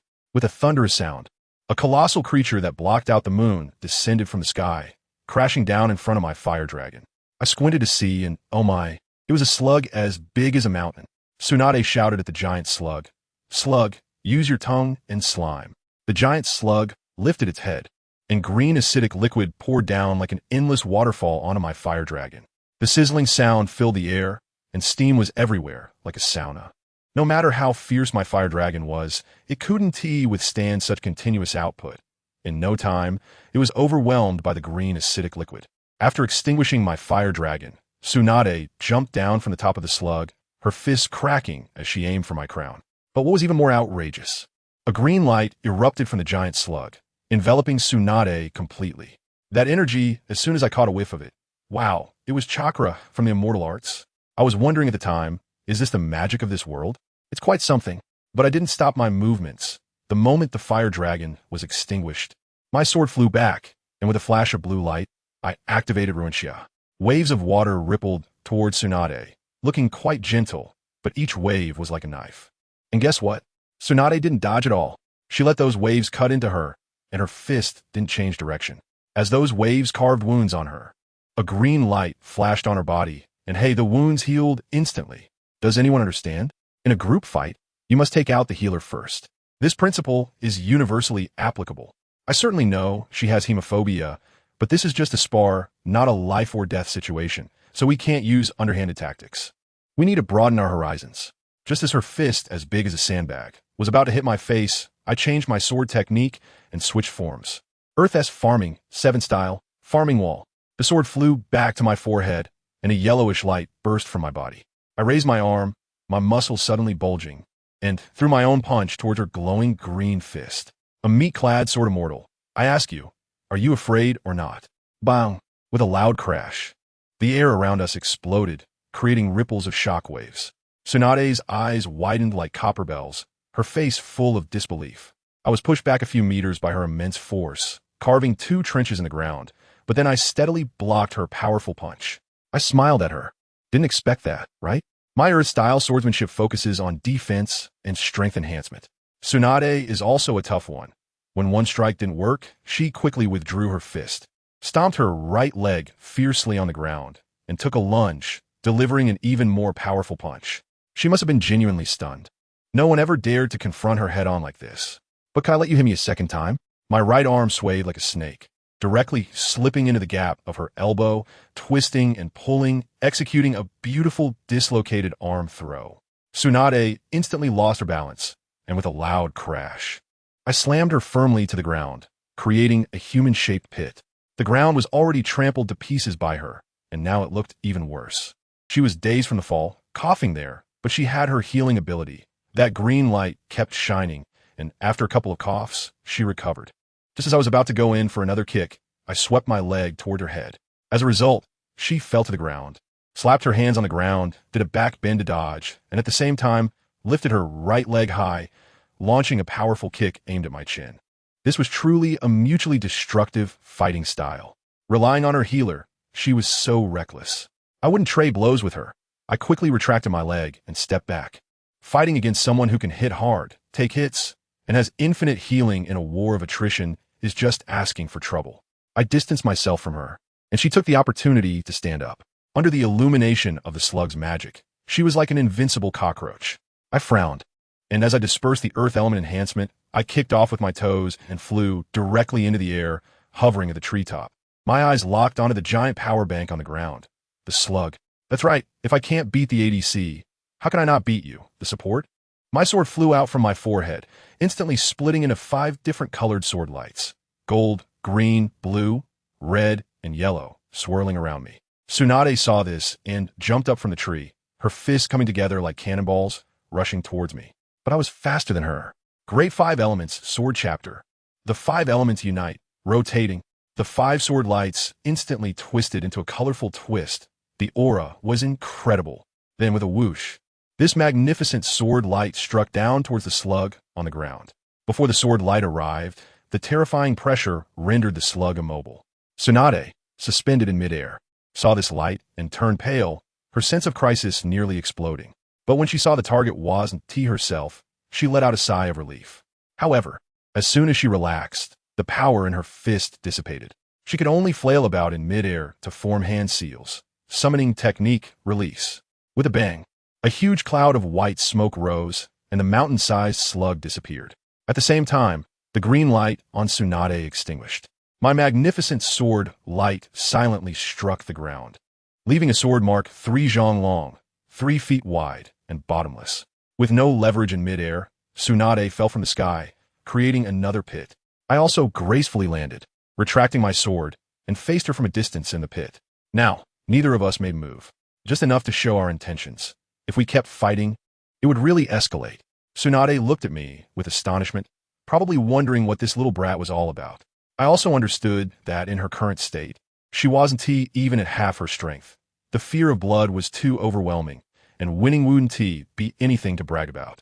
Just then, Granny Uzumaki walked over, followed by 2 little girls, their eyes sparkling, probably dazzled by the earlier battle. The old lady directly stated, "Young man, very impressive. I agree to let Hanyo be your disciple." I quickly bowed and thanked them, and the master-apprentice relationship was officially established. Kushina poked Hanyo, and Hanyo, being very aware, immediately sweetly called out, "Teacher Kyoha." I smiled as I took out a copy of Wuqin Shi guiding technique from my ninja tool pouch, which I had prepared long ago, and handed it to her, explaining a few things. Then I bid farewell to Lord Mito and Tsunade, preparing to return to my team. I had just left when the old lady set up a soundproof barrier and began to intensify her training with Tsunade.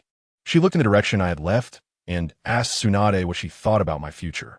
Tsunade gave a very high evaluation, saying my future was limitless and that it was not inferior to Orochimaru's. The old lady sighed and said that although my future was bright, Shimura Danzo had always been fixated on me, and there would definitely be obstacles on my path to growth. Tsunade was puzzled and asked what she was trying to say. The old lady then revealed her true intentions, saying that she didn't have much time left, at most 2 years, and she was worried about Kushina and Hanin. She told Tsunade to stop pretending, saying she knew Tsunade had long wanted to leave Konoha, and if it weren't for taking care of her, she would have left long ago. The old monkey, the third Hokage, had done so many terrible things like changing the textbooks, ostracizing the Senju clan, and ignoring the plight of the Whirlpool village. Tsunade had been heartbroken, and the old lady had seen it all. Tsunade fell silent. The old lady's words struck a chord with her. Then, the old lady made her intentions clear. She patted Tsunade's shoulder and said she hoped Tsunade could leave a protection for these 2 children of the Uzumaki clan. Tsunade asked how she could protect them. The old lady pointed in my direction and said, "That boy named Kaiharu is the guarantee." The old lady's plan was coming together. She said my future far exceeded Orochimaru's, and as long as I could grow up smoothly, Hanin, as my disciple, would definitely be protected by me. And the person who could guarantee my growth was none other than you, Tsunade. Tsunade was annoyed and told her to just say it directly. Suddenly, a mini slug popped out of her hair, eager to say, "Lady Tsunade, please take him as your disciple. That's the best protection for him." The old lady nodded and explained that since she was the granddaughter of the first Hokage and one of the legendary 3 ninjas, if she took me as her disciple, I would have the title of her disciple, and Danzo and the old monkey wouldn't dare to easily touch me. Touching me would mean touching her. Those supporters of hers would be my protective charm. The mini slug added, "Moreover, his energy is very beneficial to me. If he becomes your disciple, he can sign a summoning contract with me. It's a win-win for everyone." Wow, these 2 were working in tandem, one playing the good cop and the other the bad cop, and Tsunade was clearly tempted but still hesitant, saying that with her current strength, would I be willing to be her disciple? The old lady laughed and said she was too close to the situation to see clearly. The kid was smart. Even if he didn't care about himself, could he not care about his childhood friend? If Danzo targeted his friend, what resistance would he have? Being her disciple would bring countless benefits and no harm. And in the future, he could even consider the position of Hokage. Why would he refuse? Tsunade pondered for a while and finally nodded, saying she would find an opportunity to talk to me about it. Of course, at that moment, I was completely unaware, happily returning to the Umbu base to reap some rewards. First, I went to the logistics department to max out my reimbursement limit for ninja tools at my rank. Then I went to the exchange office and converted all my mission contribution points and rewards into tungsten and scandium ores, as raw materials are cheap. Once I had everything, I returned to my lounge, locked the door, checked for surveillance, and then sat cross-legged. I piled up the ninja tools and spoils I had acquired. And as I summoned my sword pill, golden light enveloped everything, and the ninja tools on the ground turned into metallic scraps, which were then absorbed by my sword pill, strengthening it. Next, I used my magical power to condense flames, fiercely smelting and purifying these metallic energies until they transformed into a dark golden ball the size of a ping-pong ball. This was just the preliminary work. Once I laid my foundation and used the Tao foundation fire to burn it again, the power would be explosive. After retracting the sword pill, I took out the broken array disc from the 6 Harmony sword formation, along with the exchanged ores and the half-captured katana, and melted them all with my magical flames, sticking them onto the broken array disc, turning it into an ugly metallic lump. Then came my golden finger time. I focused and saw a line of complex entries appear before me. I directly started typing on the imaginary keyboard in the void, pouring my magical power and consciousness into it. The runes around the metallic lump continuously generated and merged, and when my blue bar was almost empty, a brand new array disc that could outline 8 types of terrain contours appeared. The entry also refreshed. Name, Bagua Sword Array Disc, Progress 6. It focused on turning waste into treasure. As long as I could change my trump cards quickly enough, no one would be able to figure out my tricks. I set up the new formation and went through my upgrade list. Foundation building, the Technique Star Sword chapter, the Bagua Sword formation, the Flying Artifact Star Shuttle, and a storage ring waiting in line. The foundation and technique are my top priorities and must be resolved as soon as possible. While I was quietly planning for the future, the Hokage office was in chaos. Before dawn, the third Hokage, Shimura Danzo, Tsunade, Mito Genin, and the big guy Akimichi Chozo were all gathered around a toad, frowning and holding an emergency meeting. The third Hokage took a deep puff of smoke and irritably said, Kagami is gravely injured and dying. The news has been confirmed. Akimichi Choza immediately panicked and asked, wasn't Kagami keeping an eye on the mist village in the land of whirlpools? How'd he end up in a land of frost fighting the third Reikage? The third Hokage glared at Danzo and said, ask Danzo. After he was injured, he privately sent a message to Kagami, telling him to carry out a surprise attack in the land of frost. Choza exploded, shouting at Danzo, you moved Kagami without permission. Aren't you afraid the mist village will retaliate? Danzo, feeling guilty, mumbled that the mist village was busy selecting the 7 ninja swordsmen and didn't have time. Choza didn't bother with him and urgently asked Sarutobi Hiruzen, where's Tsunade? Hurry and send her to the front lines to save him. Sarutobi Hiruzen explained with a pained expression that Tsunade had developed a fear of blood and couldn't perform surgery at all.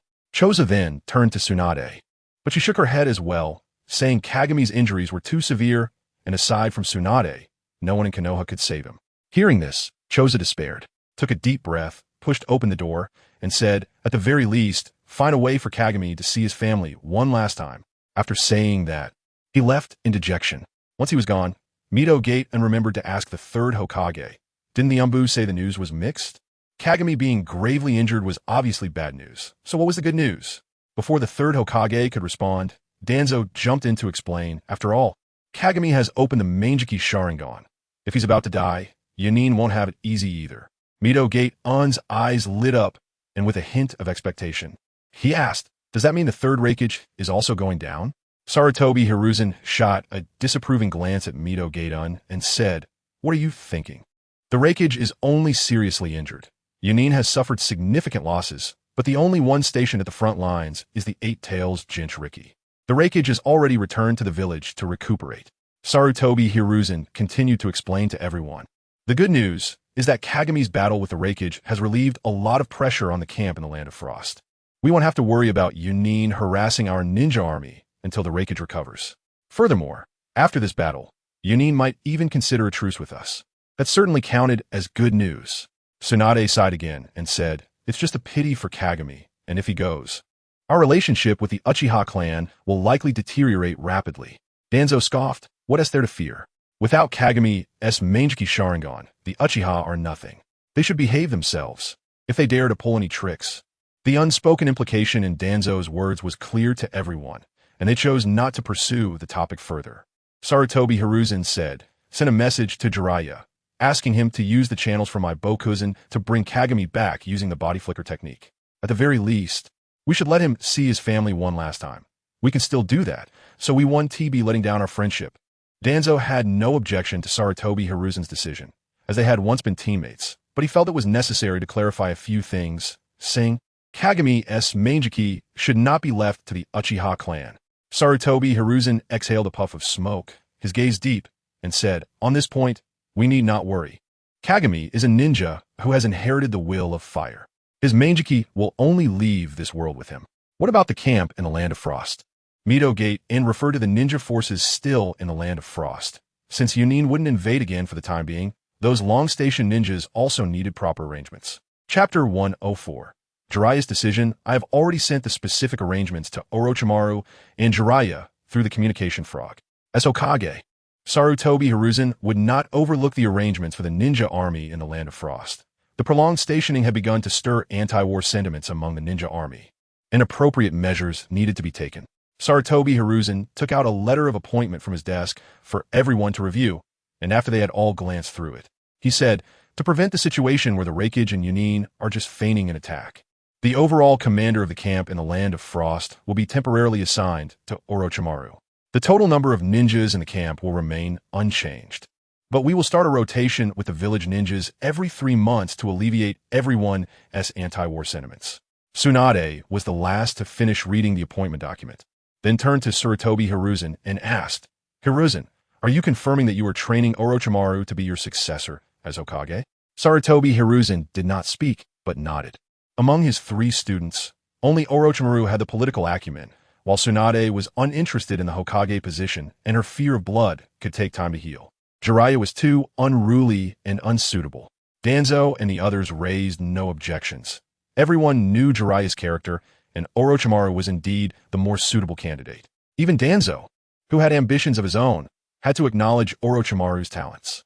However, the flames of desire still burned fiercely in Danzo's heart, and a flicker of unwillingness flashed in his exposed eye.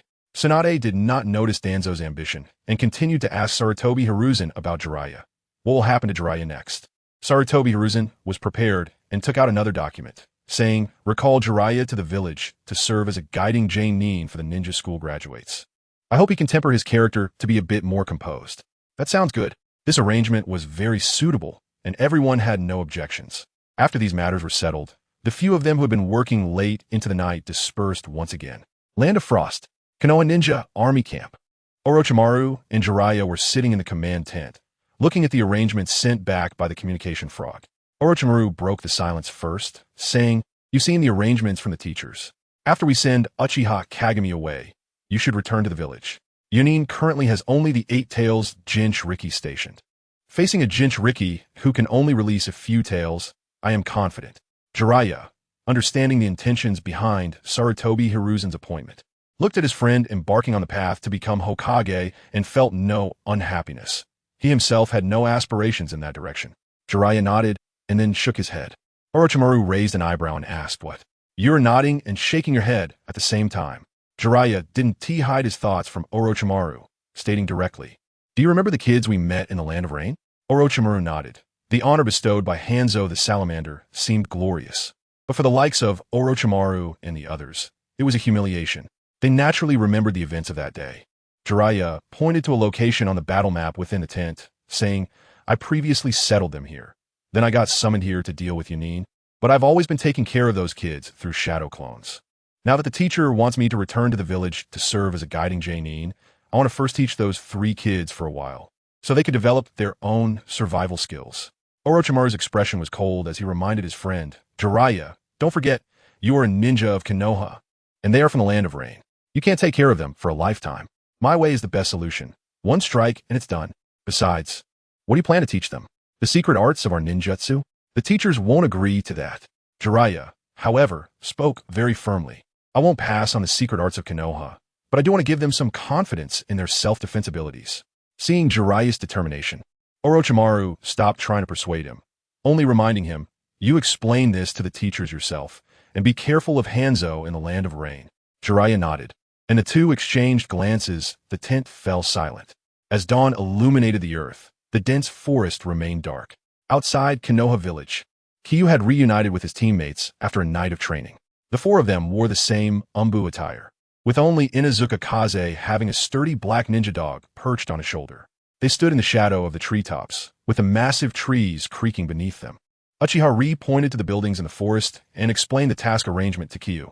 Our team's mission is a long-term patrol task, mainly aimed at secretly protecting the safety of Uzumaki Kushina. Qingye had anticipated this yesterday. The Nine-Tails is different from other tailed beasts. While other Jinchuriki might only need strong life force, willpower, or a special constitution, the Jinchuriki of the Nine-Tails must be able to inherently suppress its chakra. The chakra of the Nine-Tails is vast, incomparable to other tailed beasts. Uzumaki Kushina's chakra, like that of Uzumaki Mido, naturally has the ability to suppress the Nine-Tails chakra, making her the only candidate for the next Jinchuriki of the Nine-Tails. Her safety is of utmost importance to Konoha. With Uzumaki Mido's life expectancy dwindling, Konoha has no time to search for and train the next Jinchuriki. So even within the village, Sarutobi Hiruzen has arranged for Umbu to ensure Uzumaki Kushina's safety.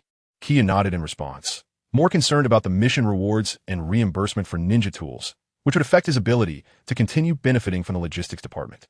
So he asked, Captain, what about the mission rewards and reimbursement for logistics equipment? Uchiha chuckled. I didn't expect the Sword Immortal to be so money-minded. Qingye showed no embarrassment and laughed along. Captain, it's not that I'm money-minded. I don't have family support, and these things are essential for my living expenses. So I must clarify. Uchiha nodded, saying, you make a good point. We should clarify. Let the wolf explain it to you. There are conventions for this kind of patrol mission in Umbu. Qingye turned his gaze to Inuzuka Kaze, who wore a wolf mask. Inuzuka Kaze set Maru down from his shoulder and explained, for this kind of patrol mission, when no unexpected situations arise, we record and B-rank mission once a week. And logistics equipment can also be reimbursed once a week. If unexpected situations occur, rewards and payments will be distributed based on specifics. Qingye found this arrangement acceptable. He could openly benefit from the logistics department once a week, so he nodded and said nothing more. Chapter 105. Observations at the ninja school. Uchiha pointed to Uzumaki Kushina, who was playing outside, and said to Qingye and the others, "Let's arrange the duty schedule for this mission." Qingye and the others looked at Uchiha, waiting for her instructions. The first group will be on duty with the Sword Immortal and the Wolf, while the second group will be with me and the Owl. Each group will be on duty for a day and a night, then rotate. In case of emergencies, we'll fire a signal flare, allowing everyone to have time to train and rest without delaying the mission. As Uchiha outlined the duty arrangements, Qingye noted that she had witnessed the battle between him and Tsunade yesterday. Her strength clearly exceeded that of Inuzuka Kaze and Yamanaka Shizun, and perhaps even his own. Since the Sword Immortal and he were stronger, it made sense for them to take separate duties, especially since most of the mission time was within the village. If any special situations arose, they could fire a signal flare and support would arrive in just a few minutes. The three of them had no objections to this arrangement. It was quite suitable, allowing them to complete their mission while giving everyone their own time and space. Uchiha called out to Yamanaka Shizun, then said, "All right, it's up to you now, Sword Immortal and Wolf. I will head back to rest." Before Qingye and the others could respond, Uchiha and Yamanaka Shizun had already disappeared. Qingye and his companion locked their sights on Uzumaki Kushina, who was playing outside, while hiding their presence and remaining vigilant for any dangers that might threaten her safety. Oblivious to the protection, Uzumaki Kushina, along with her friend Uzumaki Hanayo, strutted around Konoha like a big sister, boldly and confidently. A few days passed in the blink of an eye. On April 17th, 38th year of Konoha, Monday morning, since dawn, light rain had been falling continuously. The white mist rose with the rain, enveloping the entire Konoha village, creating a scene that looked like a light veil draped over the village, everything appearing hazy and indistinct. Uzumaki Kushina followed Tsunade's lead, sharing an umbrella with Uzumaki Hanayo as they walked on the playground of the Konoha Ninja School. As they entered the teaching building, a young man with slick-back hair approached them. Coincidentally, today was Qingye and Inuzuka Kaze's turn to be on duty. They hid in the rain, watching Tsunade and her companions being greeted by the second-year elite class teacher. Qingye and Inuzuka Kaze were not wearing Umbu uniforms. As they were executing a patrol mission in the village, the Umbu uniforms were too conspicuous. Instead, they wore regular clothes, which made it easier for them to blend into the crowd. Qingye was dressed in a blue outfit, with a ninja tool pouch strapped to his waist. Inuzuka Kaze wore a black bodysuit, with ninja tools hanging from Maru's neck. While on a mission, even in casual attire, they chose outfits that did not hinder their movement or combat. Inuzuka Kaze held the umbrella in one hand and cradled Maru in the other, her black bodysuit accentuating her figure. Looking at the silhouette of Tsunade confronting the young man at the entrance of the teaching building, she sighed. "I never expected that Yumino Irika would become a teacher in the elite class now." Qingye, oblivious to Inuzuka Kaze's figure, was more interested in the person she mentioned. He asked, "Kaze, do you know that elite class teacher?" Inuzuka Kaze glanced at Qingye, somewhat disdainful that this 11-year-old kid couldn't appreciate her figure, but still explained. "Yumino Irika is a classmate of mine. His ninja talent wasn't outstanding in the elite class, so he's just a CH Nin now. His dream when he was in ninja school was to become a teacher of the elite class, and now he's fulfilled that dream." Mentioning dreams, Qingye suddenly became spirited. Thinking of Inuzuka Kaze's dream, he suggested, "Kaze, let's go guard outside the second-year elite class classroom window. We might witness some interesting scenes. It's just a transfer student starting school. What interesting scene could there be?" Inuzuka K was complaining verbally, but her feet honestly followed Konoha towards the teaching building. After learning that Uzumaki Kushina would be enrolling today, Konoha and she had already investigated the current class distribution at the ninja school in advance. The elite class for the second year was located on the east side of the second floor of the teaching building. When they reached the bottom of the building, both of them lightly jumped, their figures already hanging outside the window. A ripple spread around Konoha, enveloping both of them and even muffling their sounds. From the outside, the window no longer showed their figures, only the perfectly normal wall and window. At this time, Uzumaki Kushina had not yet entered the classroom. Konoha looked up and saw a blonde-haired Minato Namikaze sitting in the middle of the classroom, wearing a sunny smile, surrounded by a group of female students. The scene that Konoha saw Inuzuka Kei naturally saw as well, and she also recognized a familiar figure among those watching Minato. Inuzuka Kei gritted her teeth, recalling that Konoha was not much older than this group of students, and then turned to Konoha with a grim expression, pointing at the blonde boy in the classroom, asking, "Konoha, do you know that pretty boy?" Konoha looked at Inuzuka Kei in surprise, not knowing where her resentment was coming from, but still answered honestly. "His name is Minato Namikaze. He's the top student of this elite class. That pretty boy actually dares to flirt with my sister. Just wait until school is over. You'll see what I—" Inuzuka Kei's words were suddenly cut off, her expression filled with confusion, and she asked Konoha again, "Wait, did you just say that this pretty boy is the top student of this elite class?" "Yes." Konoha nodded sincerely. He wasn't speaking nonsense. Their teacher, Ryuyu Hayomura, had said it personally, and besides, Mizuki was currently an assistant to Ryuyu Hayomura, so she could often see Minato. Mizuki even complained to Konoha that one-on-one, she wasn't even Minato's opponent. This class has quite a few good seedlings from ninja clans. How could this kid become the top student? Inuzuka Kei said, pointing at two boys sitting in their seats. That's the child of the Hyuga clan leader. Konoha followed Inuzuka Kei's finger and saw a pair of twins with pure white eye sockets. Konoha raised an eyebrow. If he guessed correctly, these two were the future parents of Hinata and Niji Hyuga from the Konoha 12. Chapter 106. Observations at the ninja school. 2. Inuzuka Kei then pointed to a little girl with long black hair and a shirt printed with the Uchiha clan's fan symbol, saying, "That's the granddaughter of the third elder of the Uchiha clan." The granddaughter of the third elder of the Uchiha clan, despite her young age, had an air of arrogance, sitting at her desk with an unyielding gaze, clearly displaying the Uchiha's most arrogant attitude. Konoha didn't know who this Uchiha girl was and had no interest in finding out. He didn't have much interaction with the Uchiha clan, and this girl was not the future mother of the two pillars, Uchiha Mikoto. Inuzuka Kei pointed out several boys and girls from ninja clans, one of whom was sitting in a corner, wrapped in a cloak with little presents. He was Yamanaka Shika's cousin, Yamanaka Shizumi, who had a good relationship with the Inuzuka clan. There was also a trio from the Inuzuka, Nara, and Akimichi clans, consisting of the chubby Akimichi Choji, the pineapple-headed Nara Shikaku, and the blonde Yamanaka Ino. The other one was the main character that made Inuzuka Kei furious.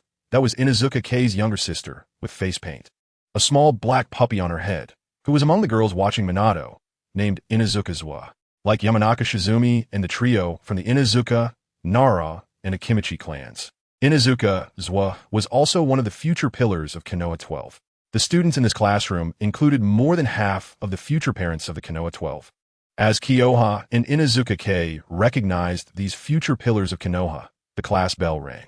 The noisy classroom instantly quieted down, and the girls surrounding Minato returned to their seats. Inuzuka Kei's classmate, Aoi, walked into the classroom as the bell rang, followed by Uzumaki Kushina. Clap, clap, clap. Aoi clapped his hands to draw the students' attention to himself, then said, "Classmates, today we will have a new student joining our class. To welcome our new classmate, let's all introduce ourselves." "No way, we have to introduce ourselves again. Does Aoi-sensei have a special obsession with self-introductions? Ugh, it's troublesome enough with women. Now the teacher is just as troublesome." Aoi ignored the students' complaints, slapped his hand on the desk, and after the students quieted down, pointed to an empty desk not far from Minato, saying to Uzumaki Kushina, "You can go sit there for now." Once Uzumaki Kushina was settled at her desk, Aoi clapped his hands again and said, "Next, it's time for self-introductions. Minato, you can start." Following Aoi's instructions, Minato walked to the podium, wearing a sunny smile, and looked at his classmates, saying, "My name is Minato Namikaze. I love training and food, and my dream is to become Hokage, to protect the village and everyone."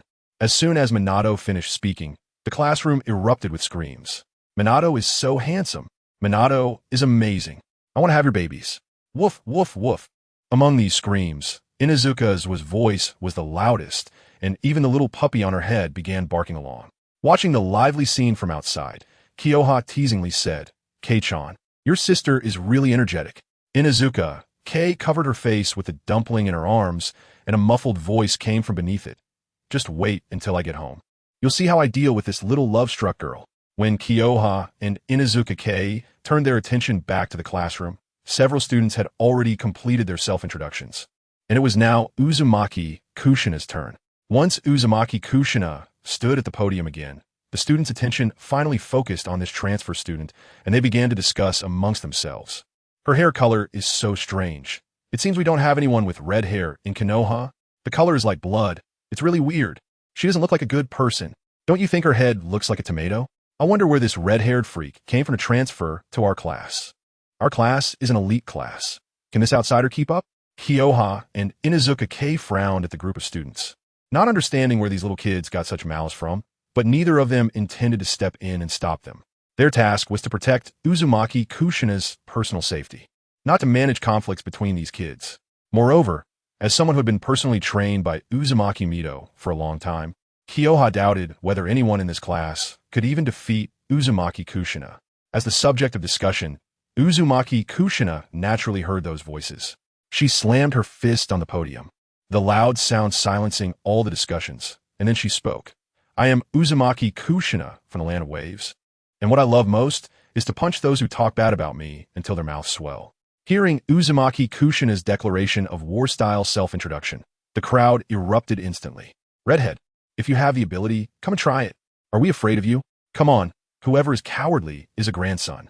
Uzumaki Kushina's expression was cold as she rolled up her sleeves, not caring if it was class or not, ready to knock these foul-mouthed classmates down. Fortunately, at a critical moment, Ueno Ichijo stepped in to mediate, shouting, "Shut up! Look at how you all look! Where's the appearance of elite class students?" After saying that, he pointed at Namikaze Minato, saying, "Look at Namikaze Minato. That's how a student should look." The self-introduction wasn't over yet, so everyone should settle down. Ueno Ichijo had a lot of authority in front of the students, and after a scolding, the students in the classroom quieted down. Only on the podium, Uzumaki Kushina, when she heard Ueno Ichijo praise Namikaze Minato, mumbled quietly, "Pretty boy." Namikaze Minato's strength was top-notch in this classroom, and although Kushina's mumble seemed quiet, he heard it clearly, only managing a helpless smile. Ueno Ichijo, who was closer to Kushina, also heard it very clearly, but he didn't stop her. In his view, this was just some playful banter among students, and he believed his top student Minato could handle the relationship with this little girl from the Uzumaki clan. Bang, bang, bang. Ueno Ichijo knocked on the desk, signaling Uzumaki Kushina to continue. Kushina snorted coldly, her disdainful gaze sweeping over the group of ordinary students, and raised her neck, saying, "I dream of becoming the Hokage." After saying that, she provocatively glanced at Namikaze Minato before stepping down from the podium with a dismissive stride. Chapter 107. Insights from the Ninja School 3. When Uzumaki Kushina returned to her seat, she lost interest in the remaining student self-introductions and turned her gaze to Inuzuka, saying, "Kei-chan, how about it? Isn't it interesting?" Inuzuka replied irritably, "Interesting my foot. If it weren't for your teasing about my dream before, I might have felt a bit of sympathy for Uzumaki Kushina, but now I just feel goosebumps all over." Inuzuka also understood what Kyoko meant by wanting her to see this scene, so while Kyoko was still happy, she pinched Maru's back. Woof. Receiving the hint, Maru bit at Kyoko's wrist, which was within reach. Crack. Woof, woof, woof. Woof, woof, woof. Kyoko, who was bitten on the wrist by the dog, felt no pain at all. Instead, Maru showed a shocked expression on its dog face and barked continuously at Kyoko. If Kyoko hadn't cast a spell to mute the sounds between the two and the dog, everyone outside would have heard this mournful barking. Maru's owner, Inuzuka, was the first to sense something was wrong and quickly turned Maru's body around, her face filled with anxiety as she asked, "Maru, what's wrong?" Woof, woof, woof. Maru's eyes revealed a sad emotion. Inuzuka's expression changed from anxious to surprised, saying, "Did your canine tooth break? Let me see." As she spoke, she reached out to pry open Maru's mouth. She saw a clear crack on the left canine tooth, about a third of the way down. Inuzuka was both amused and heartbroken as she rubbed Maru's head and turned to Kyoko, saying, "Kyoko, what did you do to Maru? It lost a tooth." Kyoko held back laughter. Maru suddenly biting him was indeed unexpected, and due to the golden body of Lioli, this playful injury posed no threat to him. And his senses didn't issue any warnings, so he didn't dodge. He just didn't expect another victim to appear after Hinata Akane. Kyoko showed an innocent expression, puzzlingly rubbing Maru's dog head, saying, "Kei-chan, you saw it just now. I didn't do anything, and it was Maru who moved its mouth first. If he didn't do anything, how can Maru lose a tooth?" Inuzuka looked at Maru's broken tooth, feeling a headache. Unlike ordinary cats and dogs, an adult ninja dog's teeth, if broken, wouldn't just grow back easily. However, for a new canine tooth to regrow, it required the ninja dog to nurture its gums with chakra for a long time to stimulate cell growth. Although Maru didn't need its teeth for fighting. In the eyes of dogs, a Maru with a broken canine tooth was no longer as cool as before. Maru was the top breed of the Inuzuka clan. Even Inuzuka's was ninja dog. Heiwang was Maru's descendant. Before the canine tooth grew back, how could Maru face the pretty female dogs in the Inuzuka dog breeding ground? Kyoko quickly shook his head to deny Inuzuka Kei's statement, extending his wrist, saying, Kei-chan, look closely, these 2 white marks are from Maru biting me. It couldn't even pierce my skin. Obviously, there's a problem with its own teeth. After saying that, Kyoko pressed lightly on his wrist with his other hand, his fair skin bouncing elastically in Inuzuka Kei's eyes. You are a tomato. Before Inuzuka Kei could say anything else, the commotion in the classroom attracted the attention of Kyoko and her. They turned to see Ueno Ichijo was no longer in the classroom, and Uzumaki Kushina had a small boy pinned to the ground, one knee pressing against his back, her face filled with anger, saying, Say it again if you have the ability. The small boy lay on the ground, stubbornly turning his head and raising his neck, shouting loudly, Your hair is woo-woo. However, before the boy could finish, a sudden hand covered his mouth. Namake's Minato squatted in front of the boy, glaring sharply at him, and said sternly, Kyuyataro, apologized to Uzumaki Kushina. Seeing that it was his class's top student personally mediating, Kyuyataro had no choice but to nod reluctantly. Only then did Namake's Minato release his hand and stand up. Kyuyataro looked at Uzumaki Kushina again, lowered his head, and said softly, I'm sorry, Uzumaki Kushina. Humph. Who asked you, pretty boy, to meddle? Uzumaki Kushina snorted coldly, releasing Kyuyataro from under her and proudly returning to her seat like a proud white swan. Namake's Minato watched Kushina's haughty back, awkwardly rubbing his nose. The surrounding onlooking classmates dispersed in a rush. Although Kyuyataro, who had just been pinned down by Uzumaki Kushina, wasn't he as skilled as Namake's Minato and those ninja clan children in the class, he was still a mid-level contender in the class. Unexpectedly, he couldn't even take one move from this red-haired girl and was knocked to the ground, instantly making the onlooking classmates realize that this red-haired girl who transferred and was not to be trifled with. These kids can stir up trouble more than we could back in the day. Inuzuka Kei sighed as she watched the farce unfold, then quickly lowered her head to comfort her little buddy Maru. Kyoko nodded in agreement, saying, The coming days will be interesting. As time passed, the sky gradually cleared up. By the time Uzumaki Kushina slung her backpack and left school, even the mist that had enveloped the sky over Konoha had completely dissipated. Tsunade pulled Uzumaki Hanabi, and the 2 of them stood at the school gate waiting for Uzumaki Kushina, while Kayahane and Inuzuka Kei blended into the crowd, paying attention to any signs that could threaten Uzumaki Kushina's safety. When Uzumaki Kushina stood in front of Tsunade, Uzumaki Hanabi eagerly asked, Sister Kushina, how is school? Uzumaki Kushina tossed her backpack aside, raised her head, and shouted, There's not a single capable person here. Hanabi-chan, when you come to school, just report my name, and I guarantee no one will dare bully you. Look at how confident you are. Naturally, everything that happened on campus today would be reported to Tsunade. So when Tsunade heard Uzumaki Kushina's boastful words, she gave Kushina a light slap on the head and then pulled her back, taking one red-haired girl in each hand, and turned to leave. Kayahane and Inuzuka Kei followed from a distance, occasionally using the flow of people, buildings, and even the shadows of trees to conceal their figures, until the 3 of them returned to Uzumaki Mizuho's cabin, where they finally stopped in the treetop canopy of the dense forest. After midnight, when Uchiha Ri and Aburame Shirzan arrived to take over the shift, Kayahane and Kei relaxed their vigilance, exchanged a few words with the 2, and then left the area. Chapter 108. The Senju clan territory. Kayahane and the group led by Uchiha Ri completed the handover of their guard duty, and then the 2 separated at the village entrance, each returning to their own homes. After Kayahane returned home, he began his daily routine of energy replenishment, dividing a portion of his magical and spiritual power into the entry modifier to advance his realm. Time passed quietly until mid-May. Just before Uzumaki Hanabi's enrollment at the ninja school, Kayahane suddenly received a summons from Tsunade while resting at home. It was afternoon, and the weather was gradually getting hotter. At that moment, Kayahane was cooling off under a newly transplanted banyan tree in the yard when Aburame Shirzan suddenly barged into Kayahane's home in his Umbu uniform. Kayahane thought something had happened to Uzumaki Kushina and immediately got up to check on the situation at the ninja school.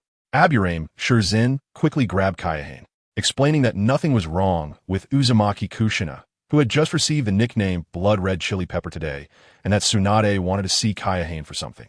Kaihane shrugged off Aburame Shizin's hand, irritated, and said, "Could you not come to me in Umbu uniform for such things? I thought something big had happened." Aburame Shirzin rolled his eyes and said, "How would I know when Lady Tsunade wants to see you? When she asked me to notify you, I was on a mission. Right now, Captain Akito is on guard alone. What, should I take time to change clothes just to find you?" Kaihane didn't argue. It was rare for Aburame Shirzin to be sensible and not act foolishly, so he just frowned and asked in confusion, "What does Lady Tsunade want with me?" I explained the universal refining chi technique to Hanabi last night and helped her find her sense of chi. What else could it be? Today I ascend my guard duty. It's a rare day off. Aburame Shirzin rolled his eyes again and said, "If you, as Hanabi's teacher, don't know, how would I know?" Kaihane asked Aburame Shirzin to wait a moment, returned indoors to change into a blue and white training outfit, and then let Aburame Shirzin lead the way to meet Tsunade. The two jumped through deserted areas, and Aburame Shirzin couldn't help but look back at Kaihane's outfit time and again. The weather was hot, and it was the hottest part of the day, with hardly any people outside. Kaihane stopped under an eave and reached out a hand to halt Aburame Shizin's steps, saying, "Are you done? Why do you keep looking back? This is neither the way to the ninja school nor to Lord Mizuho's place. Where are you taking me?" Aburame Shirzin pointed into the distance and asked, "You've never been to the Senju clan territory?" This time, it was Kaihane's turn to roll his eyes. Kaihane replied, "I don't usually have any interaction with the Senju clan, and the missions I've taken Haven Tea involve them. Why would I need to know the direction to the Senju clan territory? Just follow me." Aburame Shirzin said, moving forward again to lead the way, then added, "I think your outfit looks nice. I've never seen a style like this before, and I see that your clothes are basically of this style, just different colors. I wanted to ask where you bought it. You won't find it anywhere. Give up on that thought." Kaihane cut off Aburame Shizin's curiosity. This outfit couldn't be bought in Konoha or even in the ninja world. It was modified from the clothes of martial arts masters seen in the martial arts dramas before his crossing. The design was simple, with elastic cuffs and pant legs for ease of movement in combat. After Kaihane drew the design, it just so happened that Meisuke, who came to chat with Kaihane, saw it and took the design away. Soon after, Kaihane had several sets of different color training outfits made. Konoha's standard uniforms mostly leaned towards Japanese styles, which Kaihane wasn't used to. Since Meisuke had made him several sets of Chinese-style clothes, Kaihane naturally wanted to switch to a style he was comfortable with. "Come on, don't be so stingy." Aburame Shirzin thought Kaihane was just unwilling to tell him. "It really isn't for sale. My friend made it by hand." Kaihane explained when he saw Aburame Shizin's persistent look. "Oh, is it a female friend?" Aburame Shirzin joked while leading the way, looking back at Kaihane. Kaihane had a helpless expression, following behind Aburame Shirzin. Seeing that Kaihane had stopped talking, Aburame Shirzin had no choice but to turn back and concentrate on leading the way. The entire Konoha village is actually circular, and the Senju clan territory is not far from Hokage Rock. During the time of Hashirama Senju and Tobarama Senju, it was still the largest clan in Konoha, and its prosperity was not inferior to that near the Hokage building. It wasn't until the War of the Whirlpool Village that many Senju ninjas died in battle, and many clan women married outside, leading to its decline. Following Aburame Shirzin, Kaihane walked along the main street of the Senju clan territory. In just a few years, the area had begun to grow wild with weeds, devoid of any signs of life. Only in the center of the street, the old Senju residence with the character Senju still retained a hint of vitality. Standing outside the Senju clan's old residence, Aburame Shirzin gestured for Kaihane to enter, saying, "I'm going back to continue my mission now. Lady Tsunade is looking for you alone, so I want to join you inside." The Senju clan's old residence is a vast dark blue building complex. Indeed, it is a complex, not a single building. This is the residence of the first and second Hokages, Hashirama Senju and Tobarama Senju, and the entire complex is constructed from dark blue wood. The walls surrounding this building complex are made of a dark green stone brick that Kaihane had never seen before. The front of the Senju old residence is also built from dark blue wood, 8 meters high and 5 meters wide. The main door is in the center, with the characters Senju clearly marked with a proud branch emblem of the Senju clan in between. Even though the Senju clan is now diminished, the symbol of their clan still shines as if it is regularly cleaned. Kaguya pushed open the door and walked inside. Rows of green plants, long untended, grew wildly, contrasting sharply with the clan's emblem on the door. Looking around, Kaguya saw a number of neatly arranged but somewhat old houses hidden among the dense greenery, with dozens of buildings of varying heights scattered throughout the courtyard. Just from this Senju old residence, it is clear that the once mighty Senju clan was indeed worthy of being called the largest clan in Konoha. However, this seemingly aged building complex appeared desolate, with no sign of the Senju clan members. Only in the distance, in a pavilion, sat a green-clad woman with a proud bust, holding a wine cup and gazing far away at Konoha. This green-clad woman was none other than the protagonist who had sent Oil Girl Shizune to summon Konoha, the medical sage of the ninja world, one of the legendary 3 ninjas of Konoha, Tsunade. Chapter 109. Tsunade's proposal. Konoha didn't have much time to admire the scenery of the Senju mansion. The moment Tsunade turned her gaze towards him, he quickly increased his speed and appeared outside the pavilion. Lady Tsunade. Konoha bowed slightly. Seat. Tsunade downed the wine in her cup, and then pointed to the seat across from her, speaking to Konoha. Yes. Konoha did not refuse. Tsunade was not known for her good temper, and after drinking, she was even more likely to lose her temper. It was better to go along with her wishes at this moment. Konoha sat down across from Tsunade and noticed that she had likely consumed quite a bit of alcohol. Her face already showed clear signs of intoxication, with the flush on her cheeks spreading to her entire head. I wonder what Lady Tsunade wants to discuss with me? Konoha glanced briefly before looking away. Strong individuals are very sensitive to their surroundings, and there's no reasoning with someone who is drunk. Konoha didn't want to end up like Jiraiya, being beaten into the hospital by Tsunade. There are indeed some matters I need to discuss with you. Tsunade put down her wine cup. Although there were signs of intoxication on her face, her eyes were very clear. What I am about to tell you, regardless of the outcome, I hope you can keep it a secret and not leak it out. Before Konoha could respond, Tsunade suddenly grasped her wine cup and, with a crunch, crushed it in her hand. Crimson blood flowed from between her fingers. Lady Tsunade. Konoha furrowed his brow. Only a few people knew about Tsunade's hemophobia, and now she suddenly did this in front of him, leaving him puzzled about its meaning. Seeing the blood flowing from her fingers, Tsunade took a deep breath. Her body trembled uncontrollably as she slumped over the table, her face losing all the flush from the alcohol, replaced by a pale complexion. Beads of sweat dripped continuously, and it looked like she might collapse onto the floor. Konoha quickly moved to support Tsunade, adjusting her head to redirect her gaze elsewhere. Lady Tsunade, what's happening? Konoha feigned confusion. Before Tsunade spoke about her hemophobia, he shouldn't know such confidential information. Tsunade shrank back, her gaze lowered to the ground. Her face pale as she let the sweat roll down, trembling lashes as she spoke to Konoha. Summoning technique. The hand signs of the summoning technique. We'll need my blood to complete the summoning technique's hand signs. Seeing that Tsunade still had the strength to direct him to do this, Konoha secretly breathed a sigh of relief. Although her hemophobia was severe, her will was resisting the fear, preventing her from completely losing her faculties. As long as he kept Tsunade away from the blood and allowed her to rest for a while, she should recover. But before that, Konoha needed to complete the task Tsunade had assigned. He helped Tsunade to rest her head on the table and made sure she wouldn't see the blood before extending his finger to dab some of Tsunade's blood from the surface. Konoha had never performed the hand signs for the summoning technique before, and the ninja school teachers hadn't taught it either. However, after completing tasks for so long, while he had never seen a pig farm, he had eaten pork before, he was not unfamiliar with the summoning technique's hand signs. To prevent failure in casting the technique, Konoha deliberately extracted some chakra from within him that he hadn't used in a long time, then formed the hand seals and pressed them onto the table. Boar, dog, rooster, monkey, sheep, ninja, summoning technique. Black runes began to spread across the table. Bang! Amidst the swirling white mist, a blue and white slug the size of a basketball appeared on the table. Lady Tsunade, this chakra feels. The slug's crisp voice trailed off as it saw Tsunade slumped and weak on the table, abruptly stopping its speech. The slug glanced around, and upon seeing Konoha, merely nodded before crawling towards Tsunade's hand that held the cup, emitting a green glow. After a moment, the slug slid off Tsunade's hand, and the blood on the table and her hand had completely vanished. Konoha still didn't understand what Tsunade intended to do and could only stand in place waiting for her to recover. Fortunately, he didn't have to wait too long. In less than 15 minutes, Tsunade finally regained her composure, sitting up straight and letting the shards of the wine cup fall onto the table.